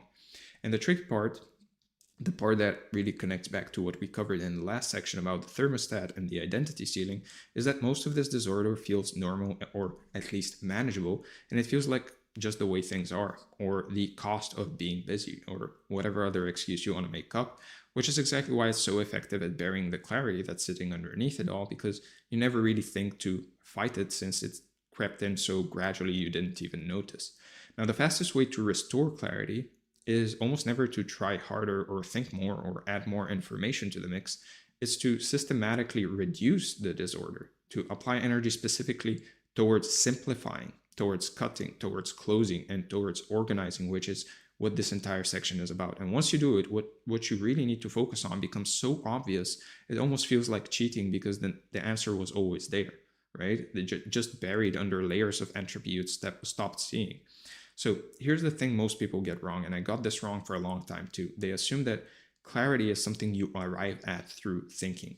Like if you just analyze the situation long enough, or double check for long enough, or read one more book, or take one more course, the path will just reveal itself. But clarity almost never works that way. Clarity is what's left when you remove the things that are obscuring it, right? The same way productivity shows up when you remove all distractions, clarity shows up when you remove everything that is obscuring it, that makes it everything that makes you disorganized. So, which means it's a subtraction game. And that flips the whole approach on its head, because instead of asking, what should I focus on? What should I do? The better question is, what's currently preventing me from seeing what's already obvious? What should I cut, right? And this is fundamentally a different orientation, because the additive approach, meaning more input, more research, more planning, actually makes the problem worse by introducing even more disorder into a system that's already disorganized and overloaded, which is why some of the most chronically quote unquote productive people are also the most chronically confused and directionless. They keep piling things on when really the real issue is all the accumulated clutter they refuse to deal with. And once you actually start stripping the disorder away, what tends to happen is that the answer was sitting there the whole time. You just couldn't see through it and through all the entropy, which honestly can feel a little frustrating at first, because you realize you knew all of this all along, but it's actually incredibly liberating, because it means you don't need more information. You just need less interference. So let's talk about the biggest source of entropy in most people's life. And it's something you've probably never thought about in these terms. But every unmade decision, every half-finished project, every conversation you've been avoiding, every commitment you said yes to but haven't followed through on, all of those are open loops. And every single one of them is generating disorder in your system constantly, 24 hours a day, 365, whether you're actively thinking about them or not. And there's actually a well-documented psychological phenomenon behind this called the Zeigarnik effect, named after the Soviet psychologist named Bluma Zeigarnik, who discovered it in the 1920s, that incomplete tasks occupy more mental space and create more intrusive thoughts than completed ones, which sounds obvious now, but back then it was crazy. Which means your brain literally treats every open loop as an active thread that it has to keep running in the background, consuming processing power and attention that you desperately need for the work that actually matters. So if you actually sat down right now and made a complete inventory of every open loop in your life, every email you need to respond to, and every decision you've been postponing, every half-started project collecting dust, every I should really get to that item floating in your head, you'd probably be stunned at the number, because most people are carrying somewhere between 30 and 100 of these things at any given time. And each one is really like a tiny program running in the background of your mind, consuming a small but real amount of cognitive bandwidth that really adds up to a massive drain when you multiply it across all of them. And it's the unmade decisions that are especially expensive, because A task you haven't done yet at least has a clear next step, but a decision you haven't made creates a kind of mental fork in the road where your brain has to keep holding both options open simultaneously, which is extraordinarily taxing and is what I think of as decision debt, where every postponed decision accumulates interest in the form of mental fatigue and mounting anxiety that makes the next decision even harder to make. So the really insidious part is that you stop noticing most of these open loops after a while. They just basically become the background hum of your life, and you adapt to the reduced bandwidth the same way you'd adapt to a slight headache that never really quite goes away. You forget what it feels like to really think clearly because you haven't thought clearly in months or maybe years, and you're now just used to it. And that reduced state becomes your new default, your new normal. And then what happens is that the disorder from all these open loops cascades into your actual work and your work sessions. So you sit down to do focused work on the thing that matters most, and within 5 minutes your brain starts pinging you with all the unresolved stuff. Like, did you reply to that person? What about that thing you promised? You should probably deal with that invoice. What about that meetup with friends you said yes to? And now you're fighting against your own mind just to stay on task, which is exhausting and completely unnecessary if you just close those loops beforehand. So the fix for this is actually pretty straightforward, and it starts with a complete brain dump where you get every single open loop out of your head and onto paper. And then you go through each one and either do it if it takes less than 5 minutes, or you schedule it, delegate it, or decide to drop it entirely. Because the goal here isn't to complete everything on the list at all. The goal is to make a decision about everything on the list, right? Since it's the lack of decision that creates the disorder. And once the decision is made, the loop closes even if the task hasn't been completely done yet. And a huge part of this is honestly just giving yourself permission to drop things, because a lot of those open loops are should commitments. And there's that word again, like we talked about in the last section, that you basically said yes to out of obligation or guilt, or have been carrying around ever since. And the simple act of consciously deciding, I'm not doing this, and removing it from your mental inventory just frees up a disproportionate amount of bandwidth relative to how small the item might seem. And this is also not a one-time event, right? It's a practice, because new loops open every single day. You get new messages, new requests, new ideas, new decisions to make, new emails, whatever. And if you don't have a regular cadence for basically processing and closing them, you'll be right back to the same cluttered, disordered state within a week or two. This is the age we live in. So this is why a brief weekly review where you inventory and close your open loops is probably the single highest ROI ritual you can adopt for sustained mental clarity. Now, for me, I do it every Sunday, and I call it the Sunday reset, where I close all of these. Anything that has accumulated over the week, basically, that I haven't decided on or done, it gets done on a Sunday. So once you've started closing the open loops and reducing the background noise, the next move is really to look at the actual work itself and apply the same entropy principle there, because here's what's true for basically everyone. The vast majority of your results come from a very tiny fraction of your actual activities, and the vast majority of your activities produce almost nothing of real value. And this is the Barada principle in action, the 80-20 rule, which by now most people have heard of, but almost nobody actually applies with the level of ruthlessness it actually demands. Now, the real power of 80-20 isn't in knowing that some things matter more than others. That's obvious. It's in being willing to cut the 80% that isn't producing, even when those things feel productive and important and comfortable, which is where most people flinch and end up keeping everything. So what's the one thing you can do such that by doing it, everything else becomes easier or unnecessary? And that question, if you take it seriously and actually answer it honestly, has a way of making the disorder painfully obvious. Because the moment you identify your one thing, you suddenly realize how much of your day is spent on stuff that isn't it, and now you basically have a decision to make about whether you're going to protect that focus or keep letting the entropy eat it alive. Now, this requires a kind of ruthlessness that most people genuinely struggle with, because the stuff you need to cut usually isn't bad or unproductive in isolation a lot of the times. It's just less important than the one thing. And less important feels like a terrible reason to stop doing something that seems perfectly reasonable on its own, which is why most people end up with a full calendar of reasonable activities that collectively produce mediocre results at best. And then there's the Parkinson's law, which states that work expands to fill the time available for its completion, meaning that if you give yourself 8 hours to do something, it'll take 8 hours to do it, right? If you give yourself 3, you'll most likely find a way to do the essential parts in 3, which ties directly back to the 80-20 idea, because artificial time constraints force you to automatically prioritize what matters and then cut what doesn't, since you literally don't have enough time to waste on the low value activities anymore if you actually stick to your deadline. And the compounding effect of this kind of focused elimination is genuinely wild, because when you go from spreading your energy across 15 things to pouring it all into 1 or 2, the quality and speed of your output in those areas increases dramatically, and that concentrated output creates momentum, which creates confidence, which creates even more clarity about what to do next, and suddenly you're in a positive spiral instead of the scattered low-grade overwhelm you were operating in before. So here's the part that connects all of this together and addresses one of the biggest noise generators that nobody talks about, which is perfectionism disguised as high standards.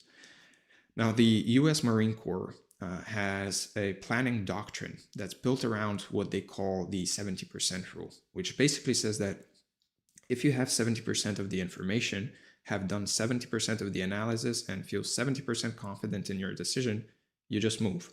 You just go and do it. Because waiting for 100% means you'll be too late every single time, and the cost of delay almost always outweighs the cost of a slightly imperfect decision.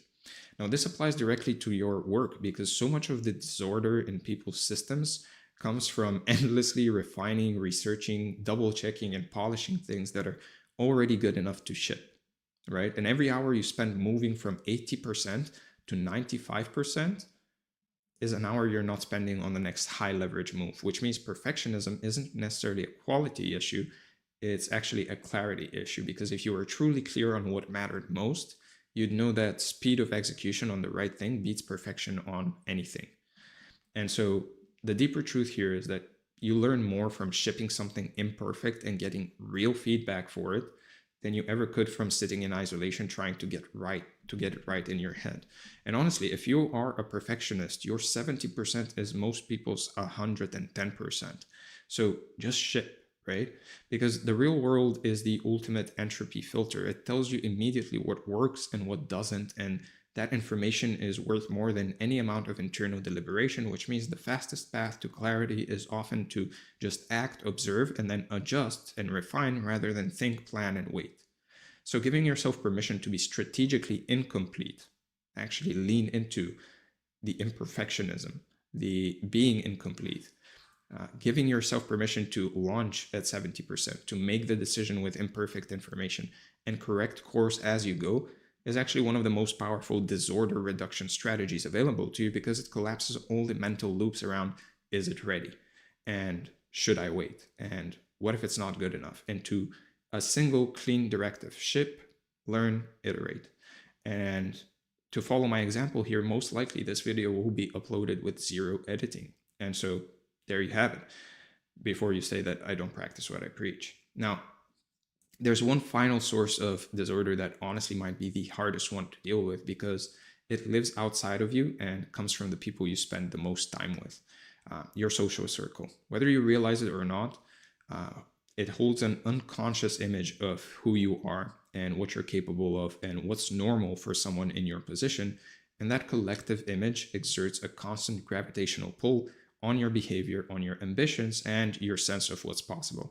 And it's a bit like what we talked about earlier with the thermostat, except this time the thermostat isn't inside you. It's distributed across your relationships. And so every time you try to make a move that breaks from the group's expectations, you'll feel a subtle, or sometimes very unsubtle, pressure to come back into line. And they will force you into it most of the time. Now, every social group has an equilibrium, a homeostasis in a way, a kind of unspoken agreement about the acceptable range of success, of ambition, and behavior within the group.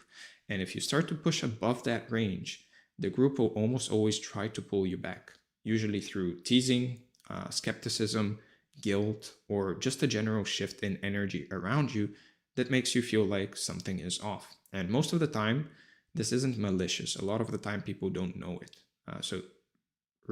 Occam's razor says, don't attribute to malice what could be easily attributed to ignorance or stupidity. And so it's just the group's thermostat doing its thing, because your growth makes other people uncomfortable about their own stagnation. And the easiest way for them to resolve that discomfort is really to get you back to the level where you're no longer a mirror that they have to look into. Because your success is literally a mirror for them, right? All of your achievements become a mirror for what they're not achieving. All of your achievements show what they aren't achieving. And so this pull is especially powerful because it's mostly invisible. You don't wake up and think, my friends are limiting my potential today. You just find yourself unconsciously dimming your ambitions, sometimes downplaying your wins, not even sharing with them, avoiding certain topics, or making decisions that keep you safely within the range that won't create friction with your people. And all of that is entropy, is disorder, pulling you back towards the group's baseline that you mistake for your own thoughts and preferences. It's groupthink at its core, basically. So the people around you are either giving you implicit permission to grow or implicit pressure to stay the same. And that background influence is shaping your behavior far more than you think, which is why the question, who am I spending the most time with, and what is the collective thermostat of that group set to, is one of the most important clarity questions you can ask yourself, even though it's also one of the most uncomfortable. Now, the thing is, the people you spend your time with do affect you, and that has been proven by science. It's not just like a self-development, self-improvement, self-help kind of saying. It has been proven by science that the 5 people you surround yourself with will influence you, and you become like them. So the move here isn't necessarily to cut people out of your life completely, although sometimes that's exactly what's needed. It's to become conscious and deliberate about the social entropy you're absorbing, and to actively curate proximity to people who are operating at or above the level you're trying to reach. Because proximity to a higher standard recalibrates your thermostat automatically, without willpower, without discipline, just through repeated exposure to a different normal. It's basically osmosis, right? And this is honestly one of the most underappreciated leverage points available to you, because changing who you spend time with changes what feels normal. And what feels normal changes what your thermostat is set to, which, like we covered earlier, changes everything downstream. So in a very real sense, curating your social environment is inner work disguised as external work, essentially. And this doesn't have to be dramatic or sudden. It can be as simple as joining a community. So again, if you want to join the community, link is in the description. It could also be joining a mastermind where the baseline level of ambition and output is higher than your current circle. Why do you think entrepreneurs join masterminds? It's for this specific reason. It's not only to learn new strategies to grow their businesses, but also to be surrounded by people who maybe have higher ambitions than them, to see what else is possible out there. So spending more time consuming content from people who are where you want to be is also another way. Or even just having 1 or 2 relationships where you feel genuinely challenged and expanded rather than comfortable and validated, because even a small shift in the composition of your social input can produce outsized effects on your clarity and your thermostat over time. And I have this saying that 33% of your time should be spent with people that are not on your level in a specific area of life, whether that's finances, etc., so that you can teach them stuff, right?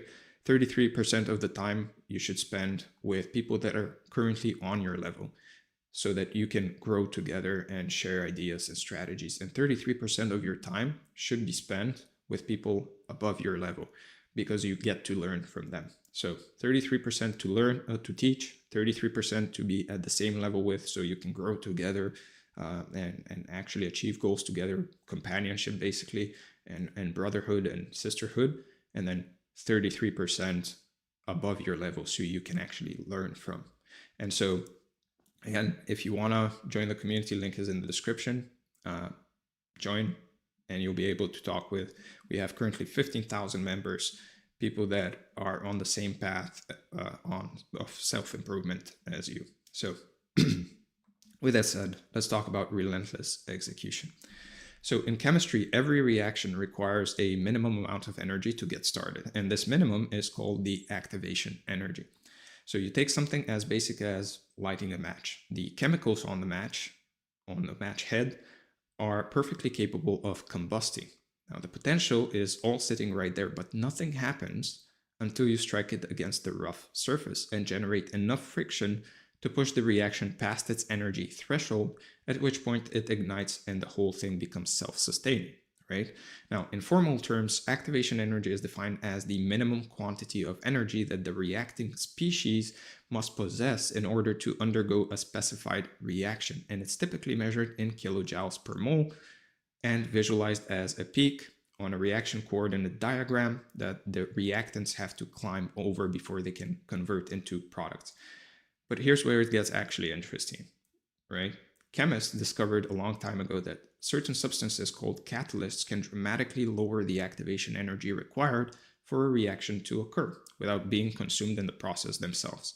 The catalyst doesn't add energy to the system, it just makes the existing energy sufficient by creating a more efficient pathway, which means reactions that would have required enormous amounts of heat or pressure can now happen easily, quickly, almost effortlessly, simply because the barrier to initiation has been lowered.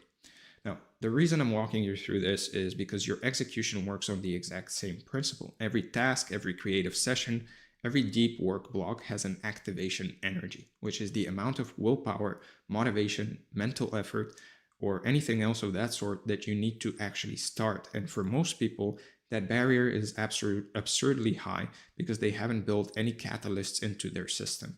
So they rely entirely on raw willpower or discipline to get over the hump every single time, which, like we talked about in the first section, is an exhaustible resource that runs out fast and leaves you snapping back to the thermostat's set point. Now, this is why the just be more disciplined advice is really so useless in practice, because it's essentially telling you to brute force your way over a high activation energy barrier through sheer effort alone, day after day, and that's the chemical equivalent of trying to start a fire by rubbing your hands together instead of just using a match, right? So the people who seem to execute effortlessly or who produce consistently without appearing to struggle the way everyone else does, they haven't figured out some secret willpower hack. They've just built better catalysts into their daily architecture, which means the activation energy for their most important work is so low that starting feels almost automatic. And that's really the whole game when it comes to execution, making it as easy as possible.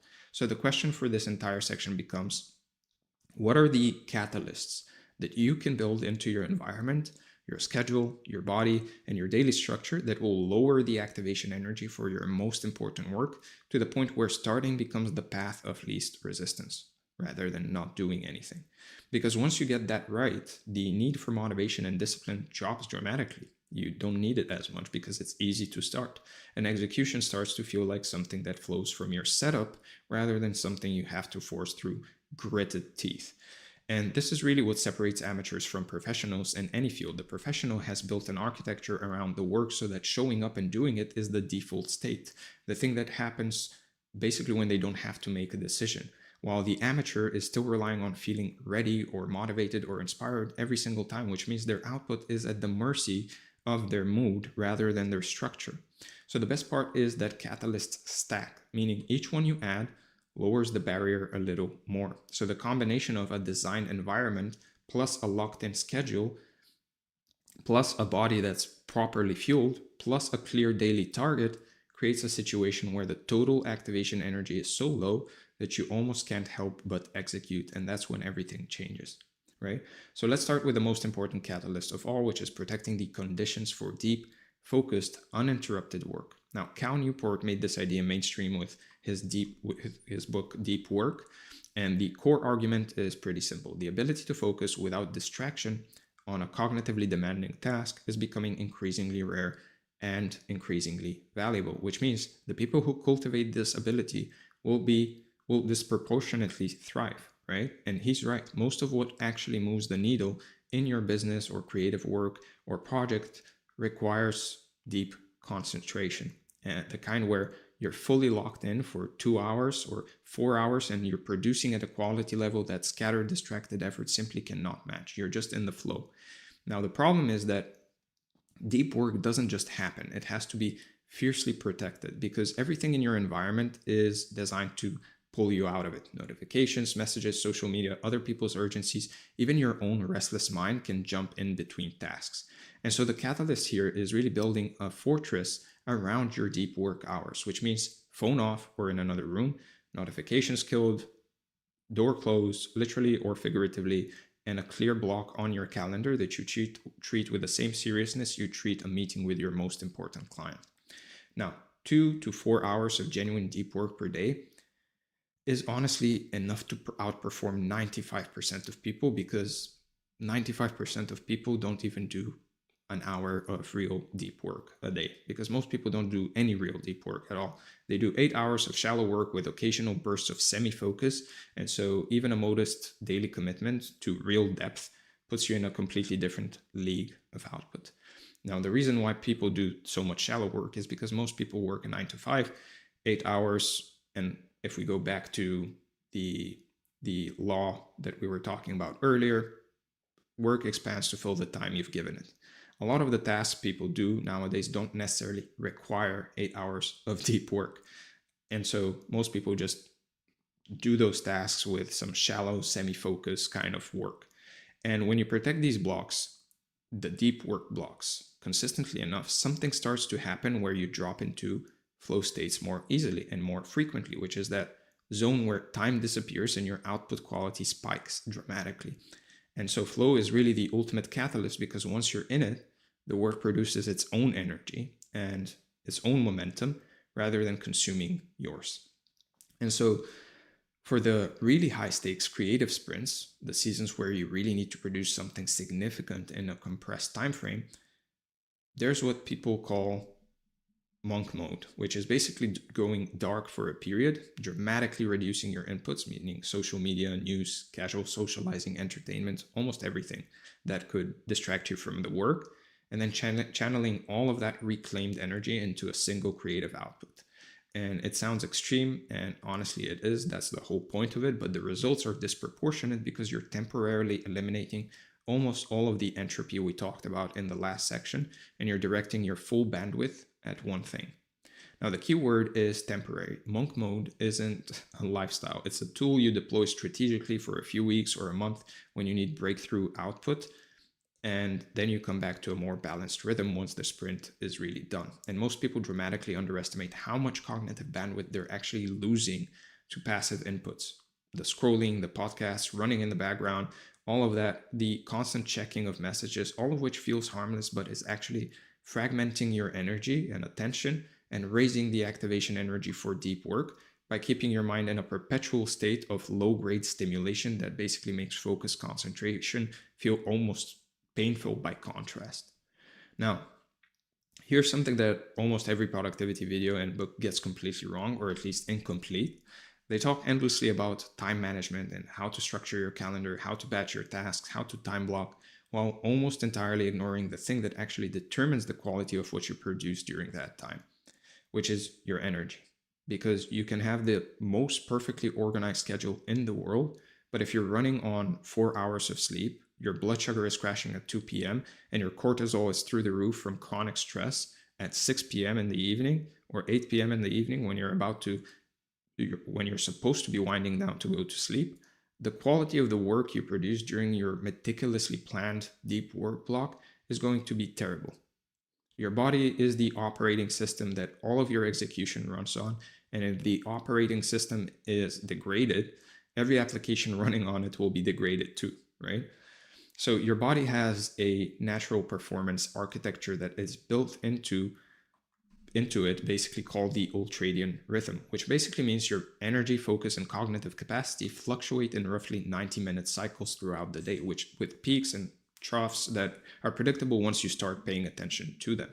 Now, most people have their highest cognitive capacity in the morning, though this kind of varies by their chronotype. Some people have it in the evening or late morning, etc. And that's when your deep work should happen, because you're scheduling your most demanding creative tasks or strategic work during a low energy trough is like trying to sprint uphill with a weighted vest on. So figure out your golden hours, the 2 to 4 hours where your brain is the sharpest and your energy is highest. Now, if you wear some kind of a fitness tracker like a Whoop band or an Oura ring, you can kind of see that basically when you look at your stats. And so if not, just try to figure out when you feel like you enter flow almost effortlessly. And a lot of the times it's going to be either late morning or early morning for most people. However, for some, it can be evenings or late afternoon. And that's a big, rarity, in my opinion, late afternoons, because that's when typically 99% of people have a crash. But if you are that type of person, it's good to know. So figure out your golden hours, the 2 to 4 hours where your brain is sharpest and your energy is highest, and then you guard those with your life. No emails, no meetings, no admin work during those hours. That's your deep work window, and it's sacred.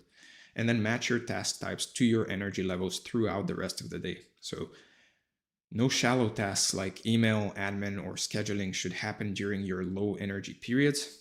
And creative strategic work happens during your peaks, because the simple act of matching alone can really increase your effective output by 30 to 50% without really adding a single extra hour to your day, just by matching the tasks to the best times to do them. And underneath all of that really sits the physical foundation that most people completely ignore when they talk about productivity, which is sleep, nutrition, movement, and stress management. Now, this isn't a wellness lecture, so I'm not going to go too deep into it. This is a performance conversation because the research is overwhelming that poor sleep under 7 hours consistently degrades your cognitive function by the equivalent of being legally drunk, right? That blood sugar, the blood sugar crashes from processed food create the exact brain fog and lethargy people try to solve with more caffeine.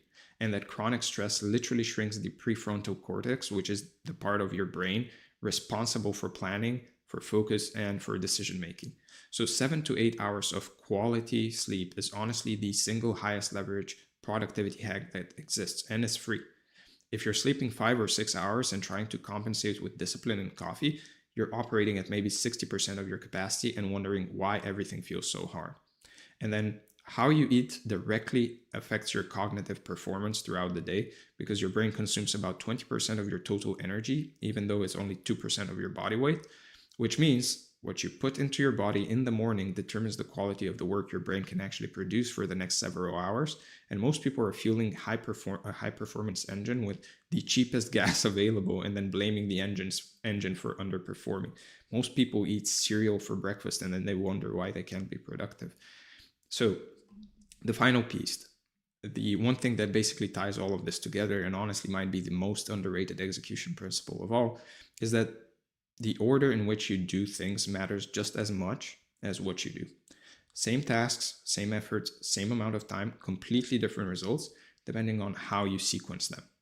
And you can think of it like dominoes. If you line them up correctly, a small flick of the first one topples the second, which topples the third, and by the end of the chain, you're knocking over pieces that are orders of magnitude larger than the one you started with. But if the dominoes are arranged randomly, that same initial flick does absolutely nothing, right?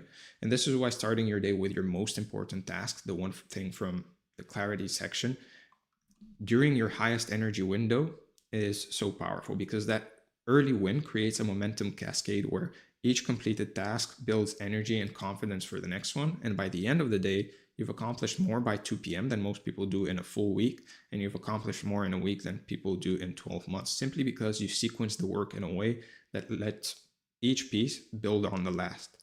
And conversely, this is exactly why starting your day with email or social media can be so destructive, because those activities scatter your attention, right? And you get these flicks of dopamine basically, and hits of dopamine in the beginning of the day before you've actually even done any work. And so you need to ignore all of that. Ignore any social media in the morning. Ignore any emails, because at the end of the day, you're otherwise filling your mind with people's priorities, and you burn through your golden hours on low value reactive tasks, which means by the time you actually sit down to do your real work, your activation energy is sky high. your focus is most likely going to be fragmented, and you've already basically lost the most valuable part of your day to entropy. So the fix is pretty that simple. Decide the night before what your most important task is for tomorrow, and then make that the very first thing you do when you sit down to work. Before you open your inbox, before you check your phone, before you let anyone else's agenda into your brain. And this one sequencing decision, done consistently and right, will produce more real output over the course of a year than any productivity system, app, or framework ever could.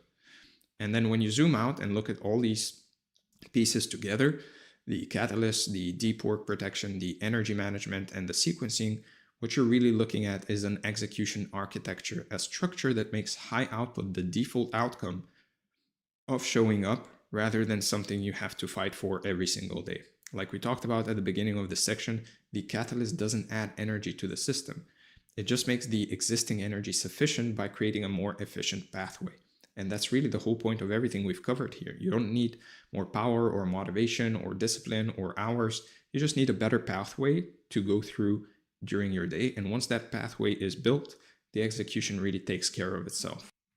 And the compounding effect of running this architecture day after day, week after week, is genuinely staggering because each day's output builds on the last. The activation energy keeps dropping as the routines deepen, flow states become more accessible, and the gap between you and everyone else who's still trying to brute force their way through caffeine, nicotine pouches, and willpower grows exponentially.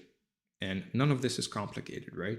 Protect 2 to 4 hours of deep work, match your hardest tasks to your highest energy, take care of the body that runs everything, sequence your work so your momentum builds naturally, and that's basically it. The architecture of relentless execution is really built from embarrassingly simple components, and the magic is in the consistency and the compounding and the willingness to treat these things as non-negotiable rather than optional nice-to-haves, right? Now, with that said, let's talk about the long game. So, in physics, there's a phenomenon called a phase transition. And it's one of those concepts that sounds abstract until you see it, and then you can never unsee it. So take water as the simplest example. You put a pot on the stove, turn on the heat, and you just watch. At first, the water gets warmer. You can measure the temperature climbing, 60 degrees, 70, 80, 90, and eventually it hits 100 degrees Celsius, let's say. But here's where it gets interesting, because once it reaches 100, the temperature stops rising. Right? You're still pumping heat into the system. The flame is just as hot as it was before, but the thermometer doesn't move. For minutes, nothing visible changes. The water just sits there at 100 degrees, absorbing energy with no apparent result. And if you didn't know what was actually happening at the molecular level, you'd think the whole thing was broken or that you were wasting your time. What's actually happening, though, is that all of that energy is going into breaking the bonds between the water molecules, reorganizing the entire internal structure of the substance, and then suddenly, without any gradual transition, the water becomes steam.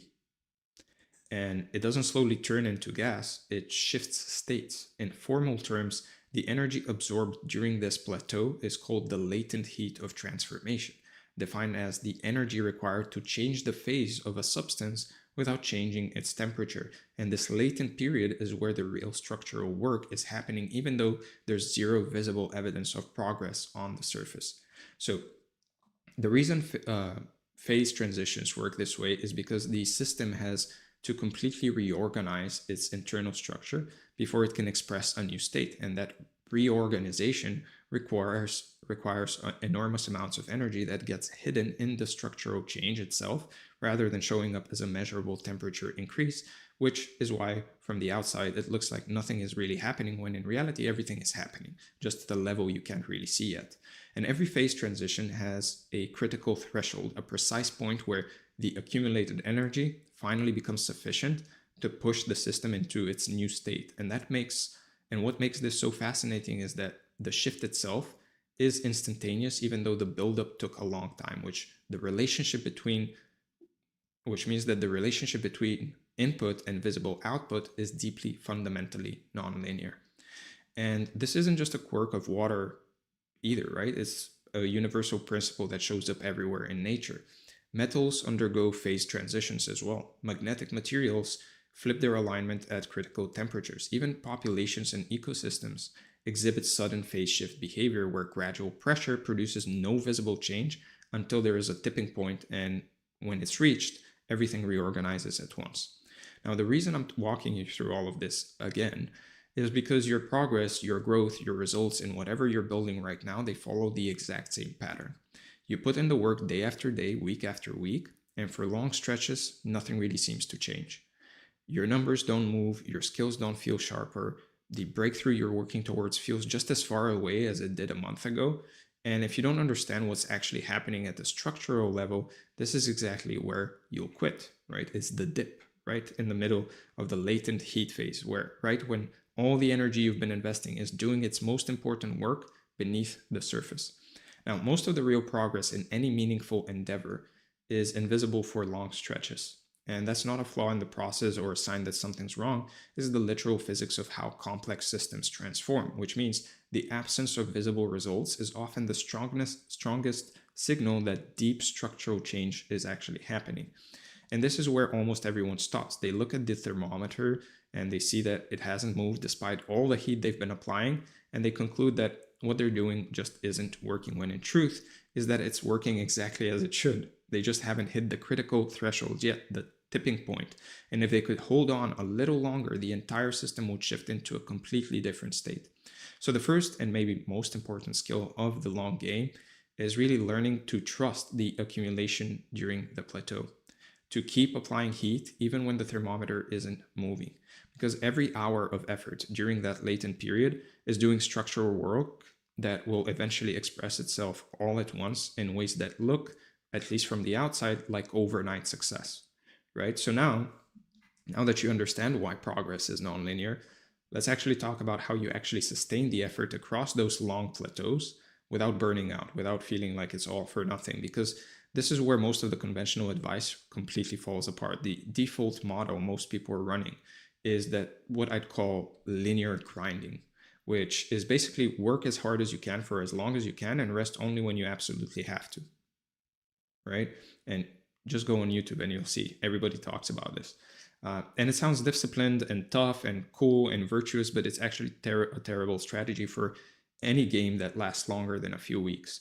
The human body and mind don't work in straight lines. They work in waves, in cycles, in oscillations. And if you try to override that rhythm with brute force consistency, like we talked about in the first section with willpower and the thermostat, the system will eventually force a correction, except now, instead of a gentle pullback, it's a full crash, right? Burnout, illness, creative death, the kind of collapse that takes months to recover from rather than days. So the alternative, and honestly, the thing that separates people who sustain high output for years from people who flame out every few months, is rhythmic cycling, which means deliberately alternating between periods of intense output and periods of genuine deep rest, and treating both phases as equally productive and equally non-negotiable. Now, the sprint phase is where the visible work happens, the shipping, the creating, the executing, all the stuff that we covered in the last section about activation, energy, and deep work. But the rest phase is where the invisible work happens, the integration, the consolidation, the subconscious processing that actually turns raw effort into refined skill and insight. And you can think about what happens when you sleep after learning something new. Your brain doesn't just shut off, it actively reorganizes and consolidates everything you took in during the day, strengthening the neural pathways that matter and pruning the ones that don't, which is why you often wake up with solutions to problems you couldn't solve the night before. Now, recovery works the same way at a larger scale. The weeks where you pull back and deload, essentially, simplify or slow down, those aren't the gaps in your progress or in your path. They are the periods where your nervous system is integrating everything from the last sprint and preparing you for the next one. And rest here doesn't necessarily mean scrolling your phone on the couch for 6 hours. That's just stimulation disguises rest, which is basically the same as the entropy we talked about earlier. It means actual downtime. It means walks, boredom, sleep, time in nature, conversations, reading books, paper books, actual books, conversations that have nothing to do with work, the kind of emptiness that your brain needs in order to defragment and reorganize, which brings us to something most people have completely lost touch with, One of the most counterintuitive things I've learned is that boredom is genuinely generative, meaning the state of having nothing to do and nowhere to direct your attention is actually where some of the best thinking happens. Because when the conscious mind goes quiet, the subconscious gets room to surface ideas, to surface connections, and solutions that were always there, but they couldn't get through the noise. And in a world that's engineered to eliminate boredom at every turn, your phone is literally designed to make sure you never experience a single unstimulated moment. The ability to simply sit with nothing is becoming a legitimate competitive advantage, as strange as that sounds. So creative breakthroughs almost never really happen during the grind, if you think about it. They happen in the shower, on a walk, in the middle of the night, in the moments when you finally stop trying so hard that your mind can actually do what it does best when left alone, which is make connections between seemingly unrelated ideas that your conscious, effortful thinking would never have found. So the deeply counterintuitive move here is that sometimes the most productive thing you can do for your work is to really stop working entirely. And I mean really stop. Not rest while secretly thinking about your project, but genuinely disengage and let the system idle. Trusting that the phase transition is happening beneath the surface, even when, and especially when, you can see or feel it. Now, here's the piece that basically connects the nonlinear progress and the rhythmic cycling into something that's actually can compound over time. And is this: the long game isn't a straight line from where you are to where you want to be. It's more so a spiral. You move forward, you observe what happened, you adjust, and then you move forward again from a slightly higher position. And each cycle of that loop gets you incrementally closer to the threshold where the phase transition happens. And this is what a feedback loop actually is in practice. And it connects directly to the 70% rule we covered in the clarity section, because the faster you complete each cycle of act, observe, and adjust, the faster the compound learning accumulates, which means speed of iteration matters far more than perfection of any single attempt. Now, every feedback loop has the same basic structure. You take an action, reality gives you a signal about how that action landed, so feedback, and you extract the lesson from which you get to adjust or iterate, and you fold it into the next action, and the cycle continues, right? The people who grow fastest aren't the ones that taking the biggest or boldest actions, they're the ones completing the most loops per unit of time. Because each loop adds a layer of calibration and lessons that makes the next action slightly more accurate, slightly more efficient, and slightly more powerful than the last. So the quality of your feedback loop depends entirely on your willingness to actually look at the signal reality is sending you, the feedback reality is sending you, which sounds obvious, but is something most people actively avoid because the signal often says things they don't want to hear, like that didn't work, or you're wrong about this, or that assumption needs to go. And so they either ignore the feedback, or they try to explain it away, or they stop putting themselves in positions where feedback can reach them at all, which is basically choosing to stay on the plateau forever. And this is really why shipping at 70% and iterating, like we talked about earlier, is so much more effective than waiting for 100%, because each time you ship, you complete a feedback loop. This is what people don't get. This is what people completely miss. Each time you ship, even if it's not complete, even if it's not at 100%, you have completed a feedback loop. You still are learning. You're still taking lessons from this, which can inform your next action. And each completed loops makes you better, which means 10 imperfect attempts done faster, because typically imperfection is done faster, with real feedback will take you further than one perfect attempt that never gets pressure tested by reality. Or gets pressure tested by reality, but it's 1 versus 10, right? So the beautiful thing about feedback loops is that they compound. The first few cycles can feel slow and clumsy and the adjustments seem tiny, but each one builds on the last. And over time, the accumulated calibration and the lessons starts to produce results that feel almost disproportionate to the effort, which is really just the compounding expressing itself the same way interest compounds in a savings account. It's slowly at first, and then it's all at once, right? And this connects right back to the phase transition idea, because the compounding is the latent heat, is the invisible structural work that eventually pushes you past the critical threshold into a completely new state of capability. Now, most people dramatically overestimate what they can do in a month and dramatically underestimate what they can do in a year. And the reason is that they're thinking in linear terms when the actual math is exponential, because each iteration improves not just the output, but the quality of the process that produces the output, which means the rate of improvement itself is accelerating even when it doesn't feel like it.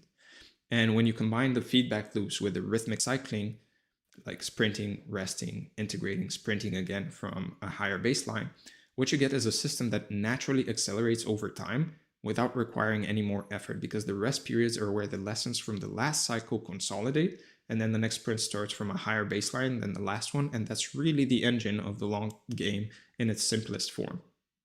And then layered underneath all of this, quietly determining the actual power of everything we've been talking about, there's something that almost nobody discusses in the context of performance, and it's integrity. And I don't mean integrity in the vague, moralistic, be a good person sense. I mean it in the engineering sense, like structural integrity, which is the degree to which a system is whole, intact, internally consistent, and functioning as designed without hidden cracks or contradictions that weaken the entire structure under load. When a bridge has structural integrity, for example, it can bear enormous weight. When it has hidden fractures, it collapses under pressure that should have been manageable. So your performance works exactly the same way. The most basic unit of personal integrity is the promise you make to yourself.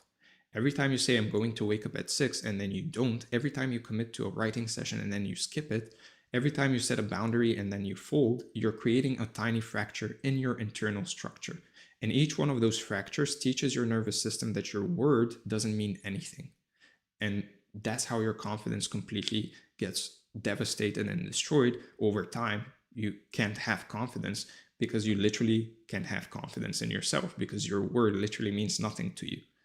Which means your self-concept, that thermostat from the very first section, quietly adjusts downward to match the evidence, because you've literally proven to yourself that you're someone who doesn't follow through, that you're someone that you shouldn't be trusting at all. And these fractures compound in the same way the positive feedback loop does, except in reverse. So each broken promise makes the next one easier to break, which lowers your self-concept further. So it's a negative feedback loop, right? Which raises the resistance to doing hard things, which makes it more likely you'll break the next promise. And now you're in a downward spiral where your thermostat is actively recalibrating to a lower set point based on accumulating evidence that you can't trust yourself. And so when your integrity is high, on the other hand, meaning when there's no gap between what you say and what you do, between who you claim to be and how you actually behave, something really interesting happens to your execution. The activation energy we talked about in the last section drops to almost nothing, because you're no longer fighting internal friction from the part of you that doesn't believe you'll follow through. Your word becomes a kind of law in your own nervous system. And when you say, I'm doing 2 hours of deep work right now, your body and mind comply because they've learned through repeated experience that when you say something, it just happens. And look, the scale of the promise doesn't really matter at all, because your subconscious doesn't distinguish between I'll launch the business this month and I'll go for a walk after lunch. It just tracks whether you did what you said you'd do, which is why starting with small, almost trivially easy commitments and keeping them perfectly is often more powerful for rebuilding that integrity than making humongous declarations to yourself.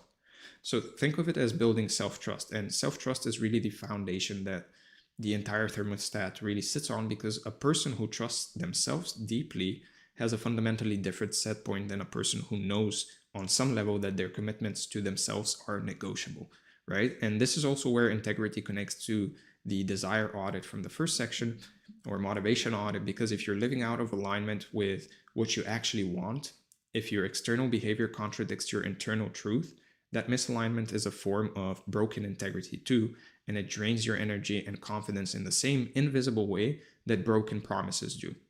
Which is why the people who seem to operate with the most effortless power are almost always the ones who brought their inner and outer worlds into the closest alignment. And the thing about integrity is that it's quiet. Nobody really sees it. Nobody applauds it. There's no dopamine hit from keeping a promise to yourself at 6 a.m. when no one is really watching, This is why a lot of people need to post it on Instagram. But over time, the accumulated effect is the single most powerful performance multiplier available to you, because it recalibrates the thermostat from the inside out based on evidence rather than affirmation, which is the only kind of recalibration that actually really sticks. And finally, underneath all of this, shaping how you experience every single thing we've covered in this entire training is your relationship with time itself. Because here's what I've noticed, both in myself and basically in everyone I've ever worked with, most of the suffering around goals, progress, and achievement in general doesn't actually come from the work itself, but rather it comes from the story that you're telling yourself about how long it's taking. Time anxiety, or that feeling that you're behind, that you should be further along, that the clock is running out, is probably the single most corrosive force acting on your ability to play the long game well, because it pulls you out of the latent heat phase where the real work is actually happening and into a panic state where you start making desperate short-term moves that actually delay the phase transition rather than accelerate it. The feeling of being behind is almost always a comparison artifact, meaning it only exists relative to some imagined timeline that you either absorbed from social media, inherited from cultural expectations, or invented based on someone else's highlight reel. And when you actually examine that timeline honestly, you'll usually find that it has almost nothing to do with reality and everything to do with the story you've been telling yourself about where you should be by now, about the story you've been telling yourself about reality. Most of the deadlines we torture ourselves with are completely arbitrary. And I mean literally. They're not based on any real constraint or consequence. They're just numbers we picked because they felt ambitious or because someone else hit them, and then we use those made-up numbers to judge ourselves as failures when the actual work is progressing exactly as it should, given the complexity of what we're building. And I think a lot of people underestimate sometimes the complexity of what they're working towards, and that it can take time. They see other people have done it on social media or whatever, and then they think they should be there already, when in reality they haven't seen how much time that other person has put into it. It just seems sudden, right? Because we open our phone, we open social media, and we see them. And it seems like they just achieved it in a day, when in reality they might have put more years than us, right? They might have put 10 times and had 10 times more sacrifices than us to get there. We never see that. And we underestimate the complexity a lot of the times of what we want to achieve and how many mistakes we're going to make along the way and how much time it's going to take us. And time anxiety doesn't just feel bad, it actively degrades your performance, because a nervous system stuck in I'm running out of time mode is a nervous system in fight or flight, or freeze for that matter, which means the same prefrontal cortex shutdown we talked about in the first section, the same degraded decision making, the same narrowed creative capacity, are all triggered by a threat that exists entirely in your imagination. So the antidote is, and honestly it sounds almost too simple, is to bring your attention back to the phase you're actually in right now, rather than living in the imagined future where you've either succeeded or failed. The latent heat phase requires presence. It requires you to be there and do the actions that you're supposed to do. It requires you to trust the accumulation, to keep applying heat without obsessively checking the thermometer, and to understand that the gap between where you are and where you want to be is not a problem to be solved, but a distance to be walked, one day at a time, one feedback loop at a time, one kept promise at a time. And the only way to really accelerate that is to just learn more, or to surround yourself with others who have gotten there and get some experience from them, because they've gone through the lessons and the experiences themselves, and they can basically shortcut your way, right? They can shortcut your way because they can tell you which mistakes to avoid, or at least how to do things the right way so that you avoid the mistakes by default. Everything in nature moves in seasons, including you, and some seasons are for planting, some are for tending, some are for harvesting, and some for lying fallow, right? And trying to harvest during planting season doesn't really make the harvest come faster. It just destroys the crop. So learning to read which season you're in and giving yourself fully to that season's work, even when it's the slow, invisible, unglamorous, boring kind, is really the deepest form of strategic patience there is. And there's a kind of surrender involved in playing the long game as well, and it's the surrender of your attachment to controlling when the phase transition happens. You can control the heat, meaning your effort, your consistency, your systems, the lead indicators. You can control the quality of your feedback loops, and you can control your integrity, but you cannot control the timing of the shift. And the moment you stop trying to, something loosens in your entire system. When you realize that you're not entitled to the results of your work, you're only entitled to the work, and you're okay with that, the anxiety drops, the thermostat settles, and paradoxically, you often find that the breakthrough arrives faster than it would have if you kept white-knuckling the timeline. So with that said, let's go over the review.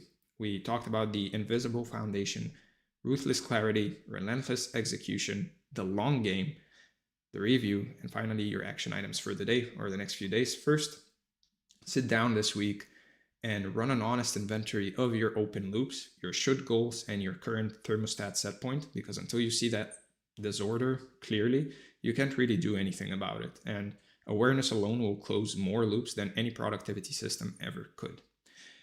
Then build your execution catalyst by identifying your golden hours, locking in a daily deep work block during that window, and deciding the night before what your single most important task is for the next day, so that when you sit down to work, the activation energy is already as low as it can get. And then finally, pick one small promise to yourself, something almost trivially easy, and keep it perfectly every single day for the next 30 days, because rebuilding structural integrity at the foundation level is the fastest way to recalibrate your thermostat from the inside out and start trusting yourself enough to actually sustain the long game. With that said, I hope you enjoyed this training. If you made it so far, make sure to subscribe, like the video, comment below to let me know what you'd like to see next. If you want to surround yourself with like-minded individuals who are on the same path to self-improvement as you, make sure to join the free community from the link in the description. Subscribe to the newsletter to get weekly tips on health, wealth, love, and self. And if you want to work with me one-on-one, then make sure to book a call, again, from the link in the description. With that said, again, I hope you enjoyed this. I hope it brought a lot of value. I made a few mistakes here and there. I hope you guys excuse me for that, but I'm trying to just one-shot this training. With that said, again, thank you for being here, and I'm going to see you in the next one. All right, hello and welcome to this training. As you can see from the title, what we're going to be covering today is the 24-hour empire, or in other words, how to start a one-person business in one day. Now, as you can see from the overview, what we're going to be talking about more specifically is the overview itself. First, the one-person business model, your day one business plan, the launch and first dollar, scaling without losing your soul, the review, and your action items for the day or the next few days. Now, before we get started, if you're an entrepreneur, a creator, or a professional and you would like to work with me, then make sure to book a call from the link in the description. If you want this training along with its document, then make sure to join the private community from the link in the description. And if you want daily tips sent to you on health, wealth, love, and self, then make sure to follow the newsletter, again, from the link in the description. Now, if you like content like this, make sure to like the video, subscribe, comment below what you'd like to see next. And with that out of the way, let's get started and talk about the one-person business model. So before we get into the hour-by-hour breakdown of actually launching your thing, we need to talk about why and what you're actually building here. So most people skip this part and they just basically jump straight into tactics, into tools, funnels, whatever.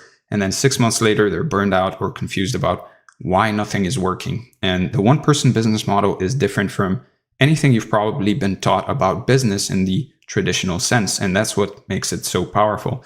The economy has fundamentally changed in the last decade, right? We can all see it. And the old playbook of get a job, climb the ladder, retire at 65 is basically a relic at this point. The internet has flattened distribution, which means you can now reach thousands and even millions of people without a store, without any investors, or a team of 50 people. That's why the one-person business has become not just viable, but genuinely optimal for a certain type of person. So you have access to really the same tools that Fortune 500 companies use. Stripe for payments, Notion for operations, social media for distribution, etc. The playing field has completely leveled. And there's never been a better moment to really start. And I'm not saying that as some motivational thing. The infrastructure exists. The audience is online. The barriers are lower than they've ever been. If you've been waiting for the right time, this is it, right? It's the 21st century. And this model has produced real results for real people. And we're talking about people who started with nothing but a skill and an internet connection. For example, Pat Flynn, after getting laid off during the 2008 recession, turned his architecture exam study notes into a digital product and made $8,000 in his first month with just a clear offer to people who needed what he had. Now, his story isn't unique, which is what the whole point here is. Thousands of people have done variations of the same thing. Take what you know, package it, sell it to people who want it. Whether you package it in a digital product or a service of some kind, doesn't matter. But you package it and sell it to people who really want it. The model works because it's simple and repeatable. So what actually is a one-person business? At its core, it's a business where you are the product, you're the marketing, and the delivery system, all wrapped into one. You're selling your expertise, perspective, or skill in a way that doesn't really require employees, inventory, or massive overhead. The whole thing runs lean, and that's by design, right? You're trading the scale at all costs mentality for something more sustainable, more human, really. And every one-person business has three moving parts, right? First, there's the skill or knowledge you bring to the table. Second, there's the problem that the skill solves for other people. And third, there's the distribution channel that connects you to those people. Skill plus problem plus channel equals business. That's basically it. Now, the skill is whatever you're good at or know deeply, whether that's fitness coaching, copywriting, design, productivity systems, relationship advice, spirituality, finance, whatever it is. Literally anything where you're a few steps ahead of someone else. You don't need to be the world's top expert. This is a big sticking point for a lot of people. You just need to know more than the person you're actually helping. So you just need to be a few steps ahead. Your skill has to solve something real. So people pay for outcomes, for transformation, for shortcuts to results they want. If your skill doesn't connect to a genuine pain point or some kind of a desire, then you don't have a business, you have a hobby. And the channel is how people find you, whether that's YouTube, Twitter, Instagram, TikTok, a newsletter, a podcast. You just pick one and you just stick with it for a while. You don't need to be everywhere. You need to be somewhere consistently. That's all. The channel is what turns strangers into an audience. Now, the beauty of this model is that it strips away everything unnecessary. You don't need a business plan.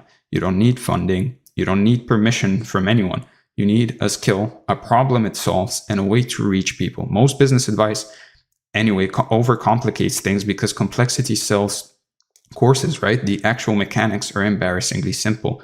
The one-person business works because of leverage, and I mean that in a specific way.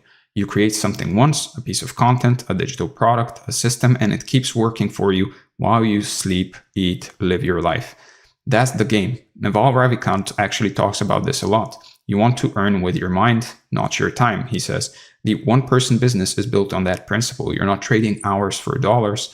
You're building assets that actually compound over time. Now, every piece of content you publish is a tiny salesperson basically working 24/7. A YouTube video you made 2 years ago can still bring in leads today, right? A blog post can get shared and resurface months later. This is why creators who've been at it for a while really seem to have this unfair advantage. They've just stacked more assets over time. They stuck with the boring work for a longer period of time. And the math on this is really wild when you actually think about it. If you publish one piece of content per week after a year, you basically have 52 assets working for you. Or in other words, like to use the example from earlier, you have 52 salespeople working for you. After 3 years, you have over 150. Each one of them has a small chance of basically hitting, but the portfolio effect means something will land, right?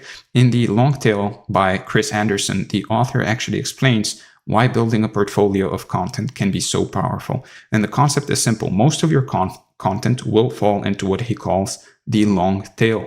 Individually, each piece might not generate massive results, but collectively, they create enormous value. Meanwhile, a few pieces will hit big, like the fat head, capturing outsized attention and results, but you don't know which ones ahead of time, right? So the fat head represents your breakthrough content, the things that go viral, the video that takes off, the article that gets shared everywhere.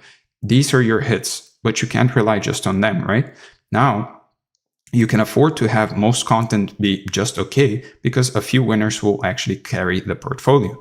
But the long tail is everything else, the 90% of your content that gets maybe modest views, steady engagement, and slow burn results.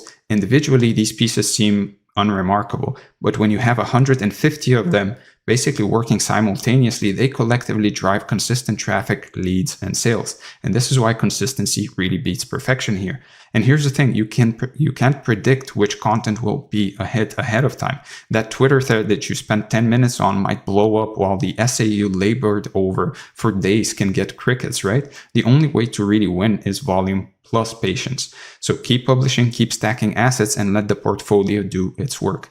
With 52 pieces of content, maybe 2 to 3 will be huge hits. 10 to 15 might perform well, and the rest will contribute baseline results.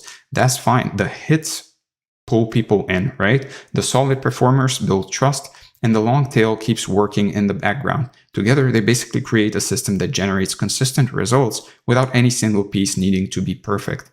The longer you've been creating, the bigger your portfolio and that long tail becomes, and the more your long tail also compounds. A creator with 3 years of content has a massive advantage over someone just starting, not because they're better, but because they have more assets in play. That's all. Time and consistency are your competitive edges. So don't obsess over making every piece perfect or trying to engineer virality. Focus on publishing consistently, building your portfolio, building up that long tail, and trusting that some pieces will hit while others will build your long tail, right? The portfolio effect is what turns content creation into a real business advantage.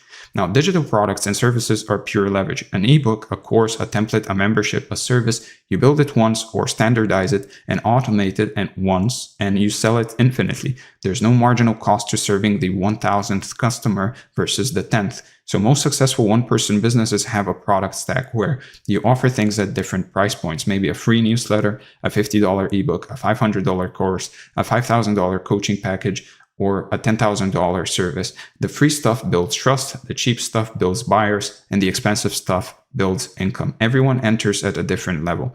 Now, your first product will probably be a bit mediocre, and that's fine. You get feedback, you improve it, you release version 2. The point is to just start, not to be perfect, right? And look, the real reason people are drawn to this model isn't necessarily just the money, it's the freedom. The freedom to work when you want, where you want, on what you want. Freedom to say no to clients who drain you. Freedom to build something that actually reflects who you are. And that sounds cheesy, but it's true. The traditional career path trades your autonomy for security, which, as anyone who's been laid off knows, is mostly an illusion anyways, right? The one-person business flips that equation. You get to design your own life, and that's genuinely rare. Want to work 4 hours in the morning and surf in the afternoon? Well, you basically can set that up. If you want to take 3 months off to travel, you can build a product that sells while you're gone. The model supports whatever lifestyle you're actually trying to live. And when your work is aligned with how you want to live, you don't really burn out in the same way, right? You're not grinding towards someone else's definition of success. You're building something that fits you, and you're building something that is yours at the end of the day.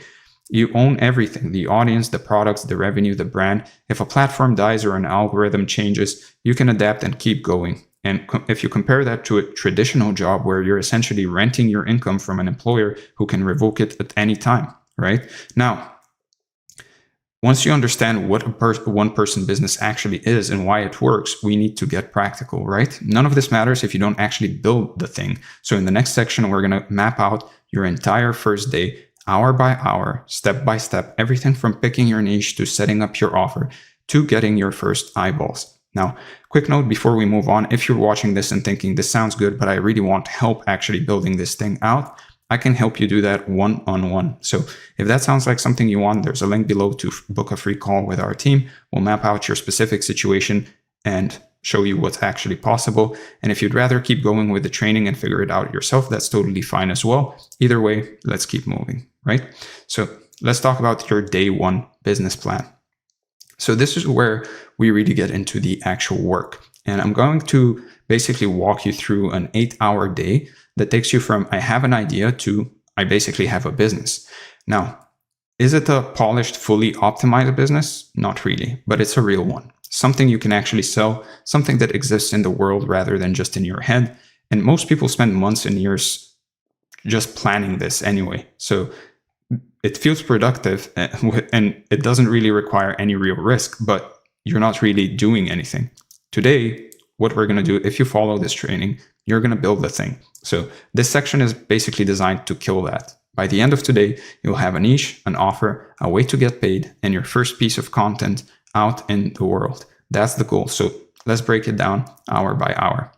Now, there's a concept called Parkinson's law that basically says that work expands to fill the time available for its completion. It's pretty famous by now, which basically means that if you give yourself 6 months to launch, you'll take 6 months. If you give yourself a day, you'll find a way to do it in a day. The constraint actually forces some clarity. It forces you to cut through nonsense and focus on what actually matters. And that's why the one-day framework works. It's a forcing function, right? Perfectionism is the enemy here. You're going to feel the urge to get it right from the get-go before you put anything out there. And you need to ignore that urge completely. Done is better than perfect here. Shipped beats polished, right? Your first version of everything will be rough, and that's fine. The market will actually tell you what needs to improve. Now, before we dive in, I want to set the right expectation as well. This is about building the foundation, basically the skeleton of your business. You're laying the groundwork that everything else really builds on. So some of it will feel messy or incomplete, and that's normal. The goal isn't to have a finished, perfect product from the get-go. It's to have a functional one, right? Something that's real, that you can put out there in the marketplace and sell, and something that you can iterate on starting tomorrow. Now, with that said, hours 1 and 2 are about picking your niche. And I know this is where a lot of people get stuck. They basically overthink it. They research for weeks. They make spreadsheets comparing different options, and then they never actually pick one. So the deal is, your niche is the intersection of 3 things: what you know you can do, what people will pay for, and what you can talk about for years without getting bored. That's it. You don't need to find the perfect niche. You need to find a good enough niche to actually commit to. So picture a Venn diagram with 3 overlapping circles. Circle 1 is your skills and knowledge, stuff you've learned through work, hobbies, obsessions, life experience. Circle 2 is the market demand, problems people are actively trying to solve and willing to pay money to fix. Circle 3 is your interest and energy, topics you genuinely care about and could see yourself creating content around for the next few years. The sweet spot is where all 3 overlap. Now, make a list of everything you know how to do reasonably well. And I'm not talking about being the best at. I'm talking about things that you can do reasonably well. This can include any professional skills, personal wins, things you figured out the hard way. Maybe you've lost 50 pounds, for example. Maybe you've built a side income. Maybe you know how to build websites and you've built a website for your mom. Maybe you've learned how to code. Maybe you've fixed your sleep. Maybe you've gotten out of debt. Maybe you've built some kind of a following. Maybe you've navigated a career change. All of that counts, right? Maybe you got out of burnout. You're looking for areas where you're at least a few steps ahead of someone else. That's it. Now, look at which of those skills actually solve real problems. Are people searching for solutions in this area? Are there existing products and creators serving this market? If yes, that's actually a good sign, right? If there's competition, that's a good sign. It means there's demand. If nobody's talking about it or selling anything related to it, on one hand, it could be like a blue ocean. On the other hand, it could be a red flag. You want validation that people actually care. Now, finally, ask yourself, could I talk about this every week for the next 3 years? Now, before you get scared, that doesn't mean that you're literally locked into this one topic forever. People pivot, interests evolve, businesses expand, but the intention matters, right? You need to pick something you could see yourself staying curious about for a while. If the topic already bores you on day 1, you'll definitely burn out by month 6. So pick something you're genuinely curious about or passionate about, even if the market seems smaller. Your enthusiasm will show up in your content, and the audiences can tell when someone's just going through the motions. So at the end of hour 2, you need to have picked something and write it down. You can write it down in this very simple way. I help type of person achieve specific outcome through your method or your approach. That's your niche statement. Now slap it on every social media platform you can actually think of. It doesn't need to be clever or perfect. It just needs to be clear. You can always refine it later based on what the market actually responds to. Now, some examples to get your brain moving. I help busy professionals lose weight without giving up foods they love.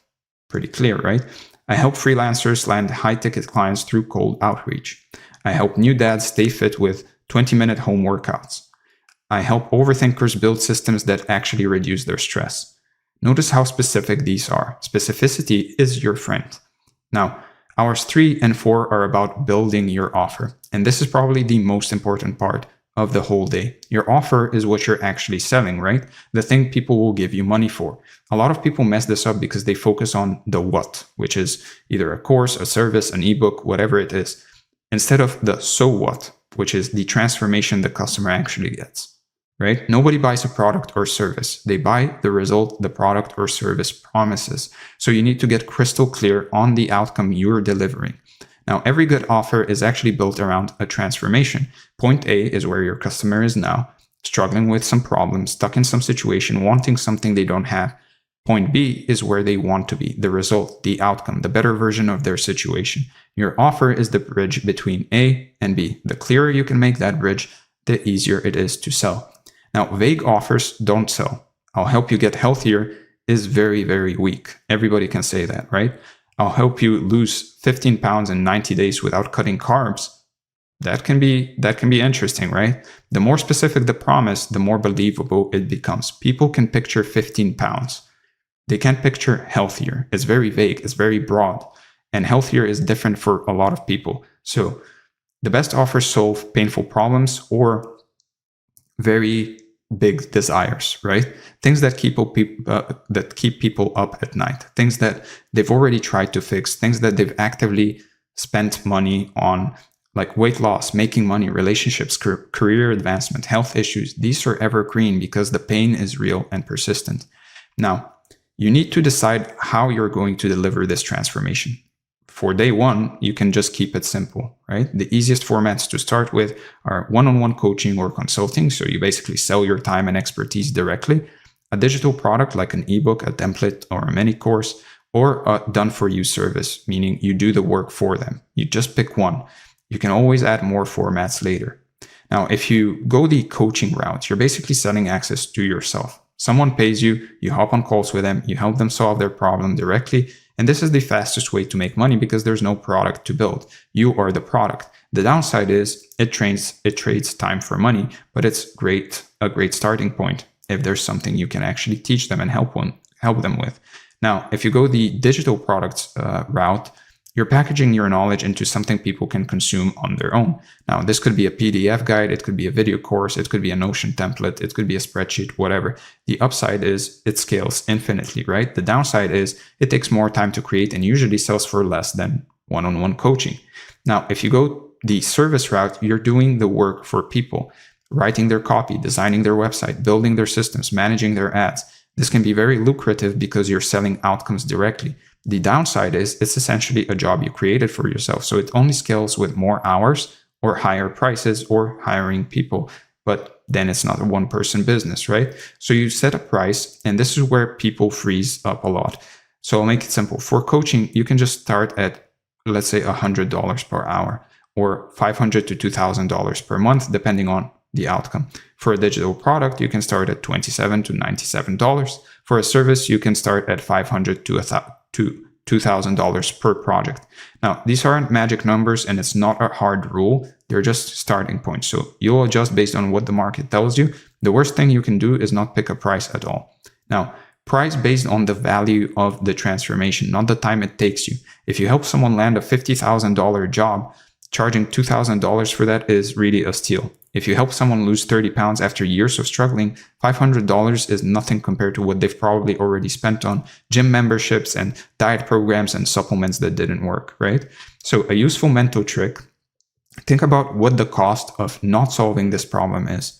If someone's bad habits are costing them $10,000 a year in lost productivity, for example, paying you $1,000 to fix it is a no-brainer. So frame your price against the cost of inaction. Now, hours 5 and 6 are about setting up the basic infrastructure, the stuff that lets people actually give you the money. This doesn't need to be complicated. You need 3 things: a way to describe your offer, a way to collect your payment, and a way for people to actually contact you. That's it. Everything else is really optimization you can do later. So your storefront, quote unquote, can be incredibly simple on day one. It could be a Notion page, it could be a card site, it could be a Google Doc, a simple landing page, even a detailed social media bio with a link. That can be it. The point is to have somewhere you can actually send people that explains what you do and how to buy. Don't spend 4 hours picking fonts and colors. That's so unimportant. Spend 30 minutes getting something functional up, right? Your page needs to answer 4 questions. Who is it for? What problems does it solve? What do they get? How do they buy? That's your entire landing page. Header with a clear promise, a few bullets explaining the offer, testimonials if you have them, and you just skip them if you don't, and just explain how you achieved a certain result or a transformation for yourself. And then you add a button to buy or book a call. That's it. I've seen people make their first $10,000 with a Google Doc as their sales page. Seriously, it happens all the time. The packaging matters way less than the offer itself, so don't let "I need a better website" become an excuse not to launch. Then set up a way to actually get paid. Stripe is the easiest for most things. I also recommend WAP. You can have an account in 15 minutes. If you're doing coaching, you can use Calendly plus Stripe to let people book and pay in one step. If you're selling a digital product, you can use Gumroad or a StanStore. Both of those work great and will take you like 10 minutes to set up. PayPal works too if you're in a hurry. The tool doesn't matter. Having a tool matters, right? You need to get something with which people can actually pay you. The fewer steps between "I want this" and "I bought this," the better. Every extra click actually loses you customers. So make it stupid easy to give you money. That's it. And make sure people can actually reach you. An email address, a DM option, a calendar link, something. You want to be accessible, especially early on when every conversation is really a learning opportunity and feedback for how to improve the product or service. Some of your best insights will actually come from talking to potential customers who didn't buy. They'll tell you exactly what's missing and what deterred them from it. So at this point, you've got a niche, you've got an offer, you have a way to get paid. That's a business. It's rough, it's basic, but it exists, right? We've done more progress in a day than most people do in months. The next step is getting eyeballs on it, because the best offer in the world really means nothing if nobody knows about it. In the next section, we're going to cover how to actually launch this thing and make your first sale, the content strategy, the outreach, and the stuff that turns "I have a business" into "I made money today." So let's talk about the launch and first dollar. Now, hours 7 and 8 are where things start to get real, right? You build the thing, now you need people to see it. And this is the part that most people avoid because it feels a bit vulnerable. Putting yourself out there, asking for attention, asking people to give you money for your service, risking rejection. But the truth is, nothing happens until someone knows you exist. And that's the price you got to pay, right? If you feel uncomfortable with it, well, that's the price you have to pay.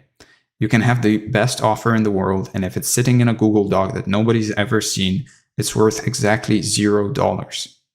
So this section is about getting visible, getting in front of the right people, and making your first sale. The goal by the end of today isn't to go viral or to build a massive audience. That's not really possible in a day. It's to get your first paying customer. One person, one transaction, that's the win. Now, your first sale matters way more than the money you get for it, right? It's proof of concept. It's validation that someone out there values what you're offering enough to exchange money for it, to exchange a currency for it. That psychological shift from "I have an idea" to "I have customers" really changes everything. It gives you momentum to keep going and data to really improve your offer and confidence that this thing can actually work. Now, once you've made one sale, the second becomes easier.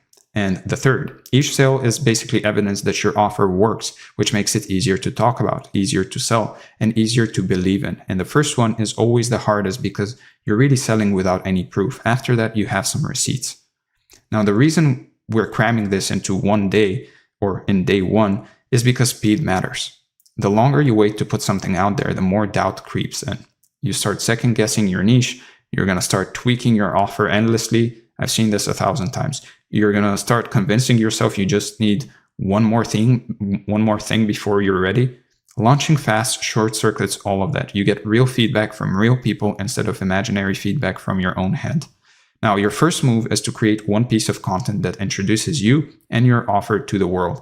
This could be a Twitter thread. This could be an Instagram post. It could be a YouTube video, a LinkedIn article, a TikTok, whatever platform makes sense for your audience. The format matters less than the act of actually putting it out there. You're announcing yourself. You're saying, hey, I exist. Here's what I do. Here's what I can help you with. A simple structure for your first piece of content is to start with a hook that basically grabs attention, which could be a bold claim, a surprising fact, a relatable problem, and then you share your story or perspective, why you care about this topic, what you've learned, what transformation you've experienced or helped others achieve.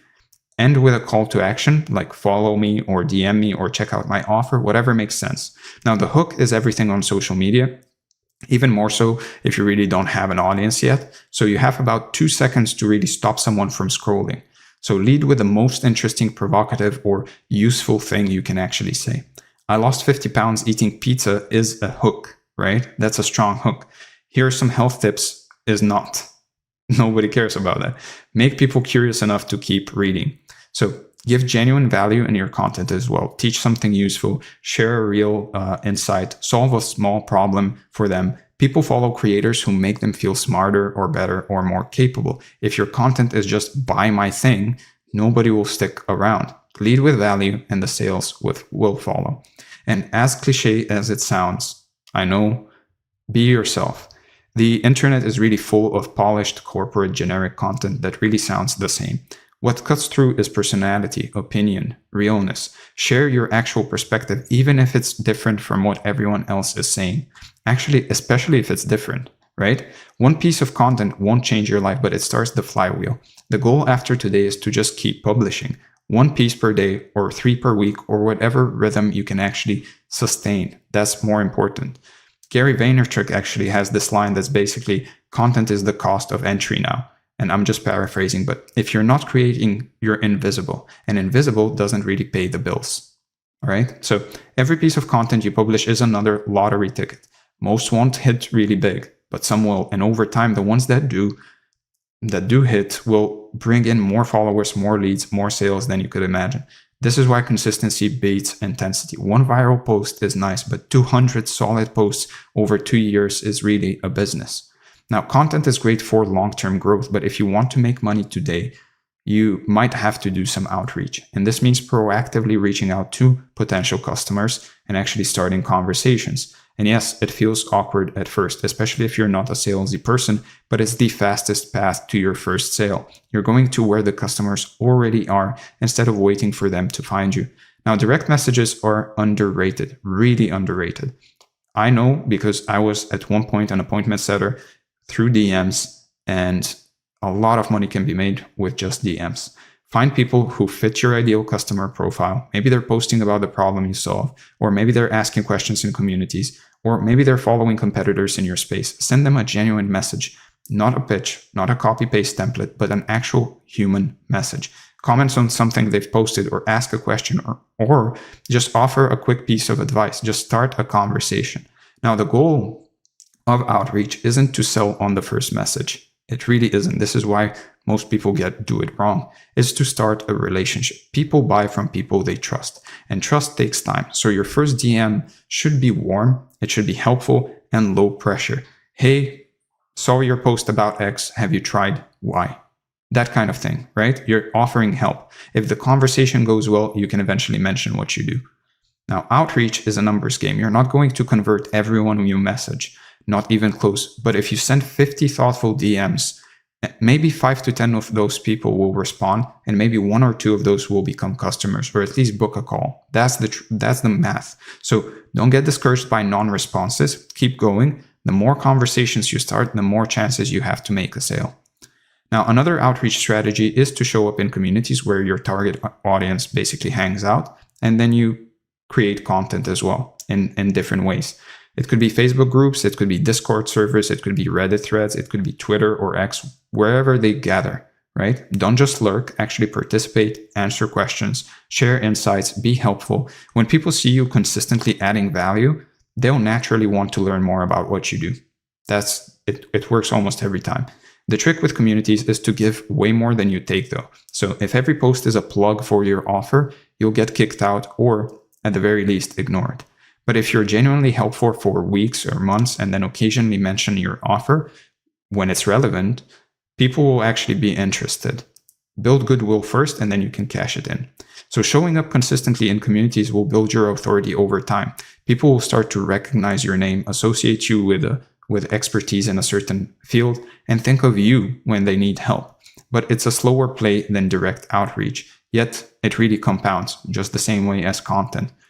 So you've put out the content, you've done some outreach, and now someone's interested. They've DM'd you back, they've asked questions, maybe they're warm. How do you actually close the sale? This is where a lot of people fumble because they either push too hard or don't push at all. The key is to be helpful, be clear, and make it easy for them to say yes. Now, before you pitch anything, understand what they actually need. So you need to ask some questions. What is their current situation? What have they actually tried? What's their big challenge?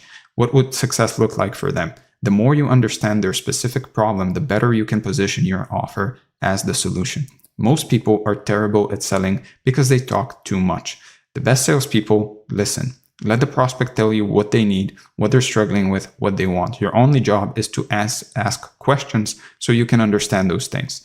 Now, sometimes the person isn't really a good fit for your offer, and that's fine. If you can tell they're not the right customer, actually, the most important thing here is to be honest about it. Don't sell to people that you know are not going to be good customers or are not going to get results from what you're offering. Recommend something else, point them to a different resource, whatever. This builds trust and also protects your reputation. You don't want customers who aren't going to get results or who want a refund or do a chargeback afterwards, right? So at some point, you have to actually ask for the sale. This is where people get weird. They hint around, they basically will wait for the prospect to bring it up. They never actually close. Don't do that. Once you've had a good conversation and it's clear you can offer them some help, just ask, would you like to work together? It's really that easy. Or do you want me to send you the link to get started? That's it. It's that simple 99% of the time. Now, they might have questions or concerns. That's normal. Price, timing, I need to think about it. These are all common. So address them honestly, ask questions. If they say it's too expensive, you can re-explain the value, for example. If they say they need time, you can give them space, but follow up. This is sales now and objections. So this is a completely different topic for a different time. I can't go in depth right now for it, but most objections aren't actual rejections. They're just requests for more information or reassurance. Now, a lot of sales happen on the follow-up as well. So not the very first conversation. Someone might be interested but busy, or they need to actually check their finances for real, or they need to talk really to their spouse, or just want to sleep on it. That's fine. Your job over time will become to actually determine whether that's the truth or not, right? As a salesperson, as a closer. But you can also follow up in a few days. You don't have to push. If you're unsure, don't just push more and more. You can just follow up in a few days. Hey, just checking in. Any questions I can answer. Don't be annoying, but don't disappear either, right? Persistence, meaning polite persistence, pays off. Now, you've done everything in this training so far, hopefully. So you should have a niche, an offer, a way to get paid. Maybe your first piece of content is already live and some outreach in motion. That's a real business. Maybe you've made your first sale already. Maybe you're close. Either way, you're further than 95% of people who want to start a business, but never actually do anything. So the next section is about what happens after day one, how to keep growing without burning out, and how to scale without really losing what makes you unique, and how to build something that actually lasts. Now, quick pause here. If you've made it this far in the training and you're thinking, this is a lot, I could really use some help putting this together, well, time for me to make an offer.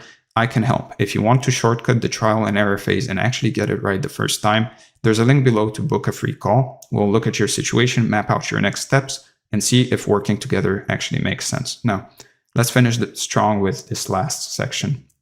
So let's talk about scaling without losing your soul. So you've maybe launched, you've maybe made your first sale, or you're close. Now the question becomes, how do you keep this going without really burning out? Because here's what happens to a lot of people. They go hard for a few weeks or months, maybe harder than they've ever gone for.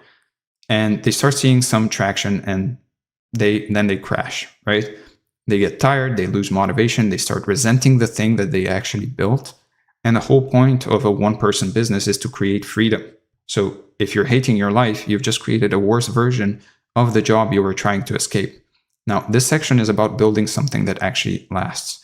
So the key to sustainability is finding a rhythm you can maintain for years. This means being honest about how much you can actually do week to week without depleting yourself. Some people can create content every day and work 12-hour days and love it.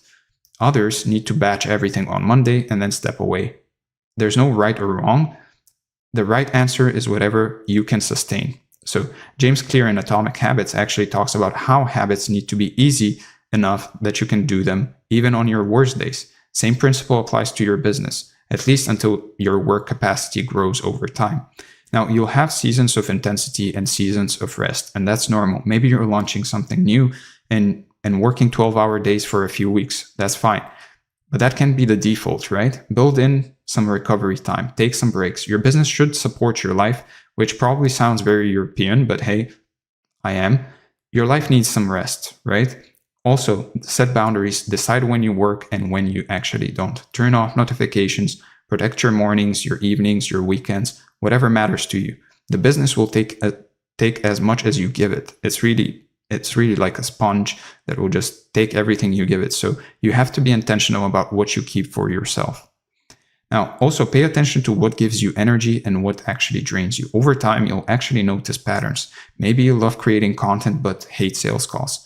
Maybe you're great at coaching but terrible at admin. The goal is to do more of what actually energizes you and less of what doesn't, either by eliminating tasks, automating them, or eventually delegating them, right?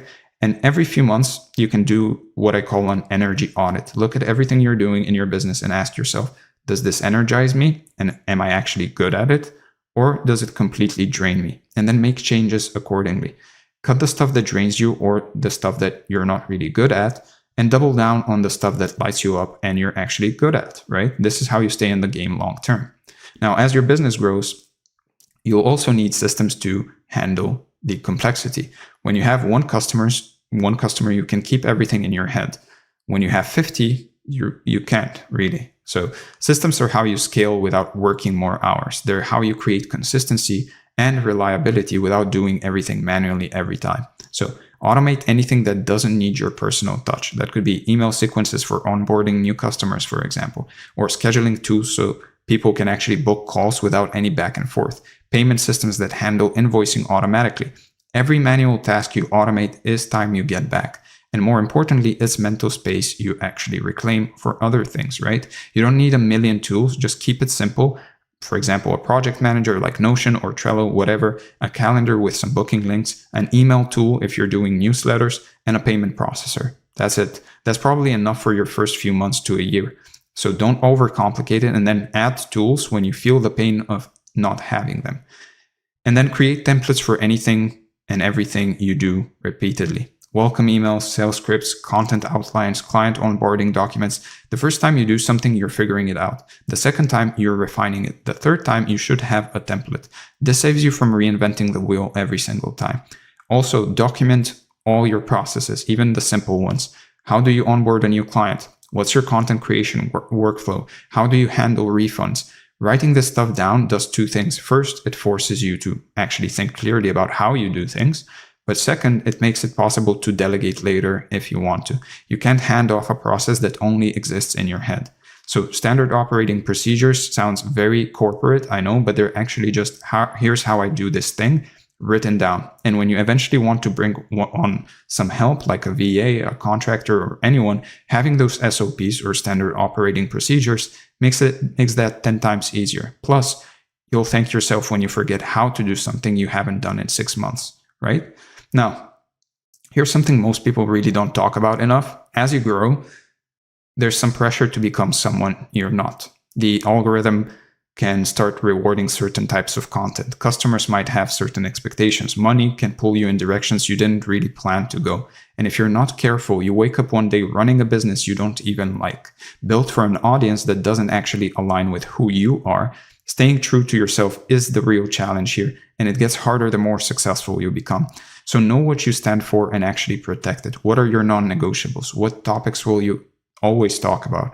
And which ones will you actually never talk about? What kind of customers do you want? And which ones do you refuse to work with? Having clarity on this stuff will actually help you make decisions when opportunities come up that don't quite fit you.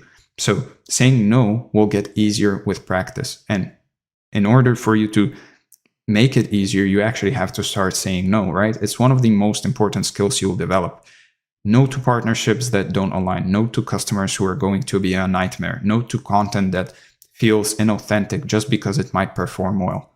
Every no protects your yes. Every no keeps space for the things that actually matter to you. That said, you're also allowed to change, right? Your interests will evolve. Your business can evolve with them. The goal isn't to stay frozen in one version of yourself forever. That's not the point here. It's to make sure that any change comes from genuine growth rather than external pressure. Pivot because you want to, not because the algorithm told you so, right? Your voice is your competitive advantage. There are thousands of people teaching fitness, business, productivity, whatever. What makes you different is you, your perspective, your story, your personality, your weird opinions.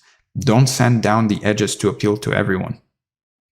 The edges are really what make people remember you. So be willing to be polarizing. The right people will love you for it, and the wrong people will filter themselves out. And that's what you really want. Embrace the things that make you weird, right? The stuff that you're almost embarrassed to share are often the stuff that resonates the most with people. In the book On Becoming a Person, actually, Carl R. Rogers says, what is most personal is most universal. And that's definitely true, right? People connect with authenticity, with realness, with the parts of you that feel a little risky to put out there. Play it too safe and you'll blend in with everyone else.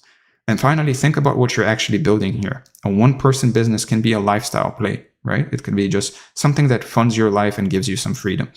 Or it can be something bigger. It could be a body of work. It could be a community. It could be a real impact on people's lives. Neither is better than the other, but it's worth knowing which one you're going for because it changes how you make decisions along the way. At some point, the money becomes less interesting than the impact. You've got enough to live well, and the question really becomes, what am I actually doing with this platform? What change am I creating in the world? For some people, that's helping thousands of people transform their health, wealth, love, and self, right? For others, it's just living a good life and inspiring others by example. Both are valid.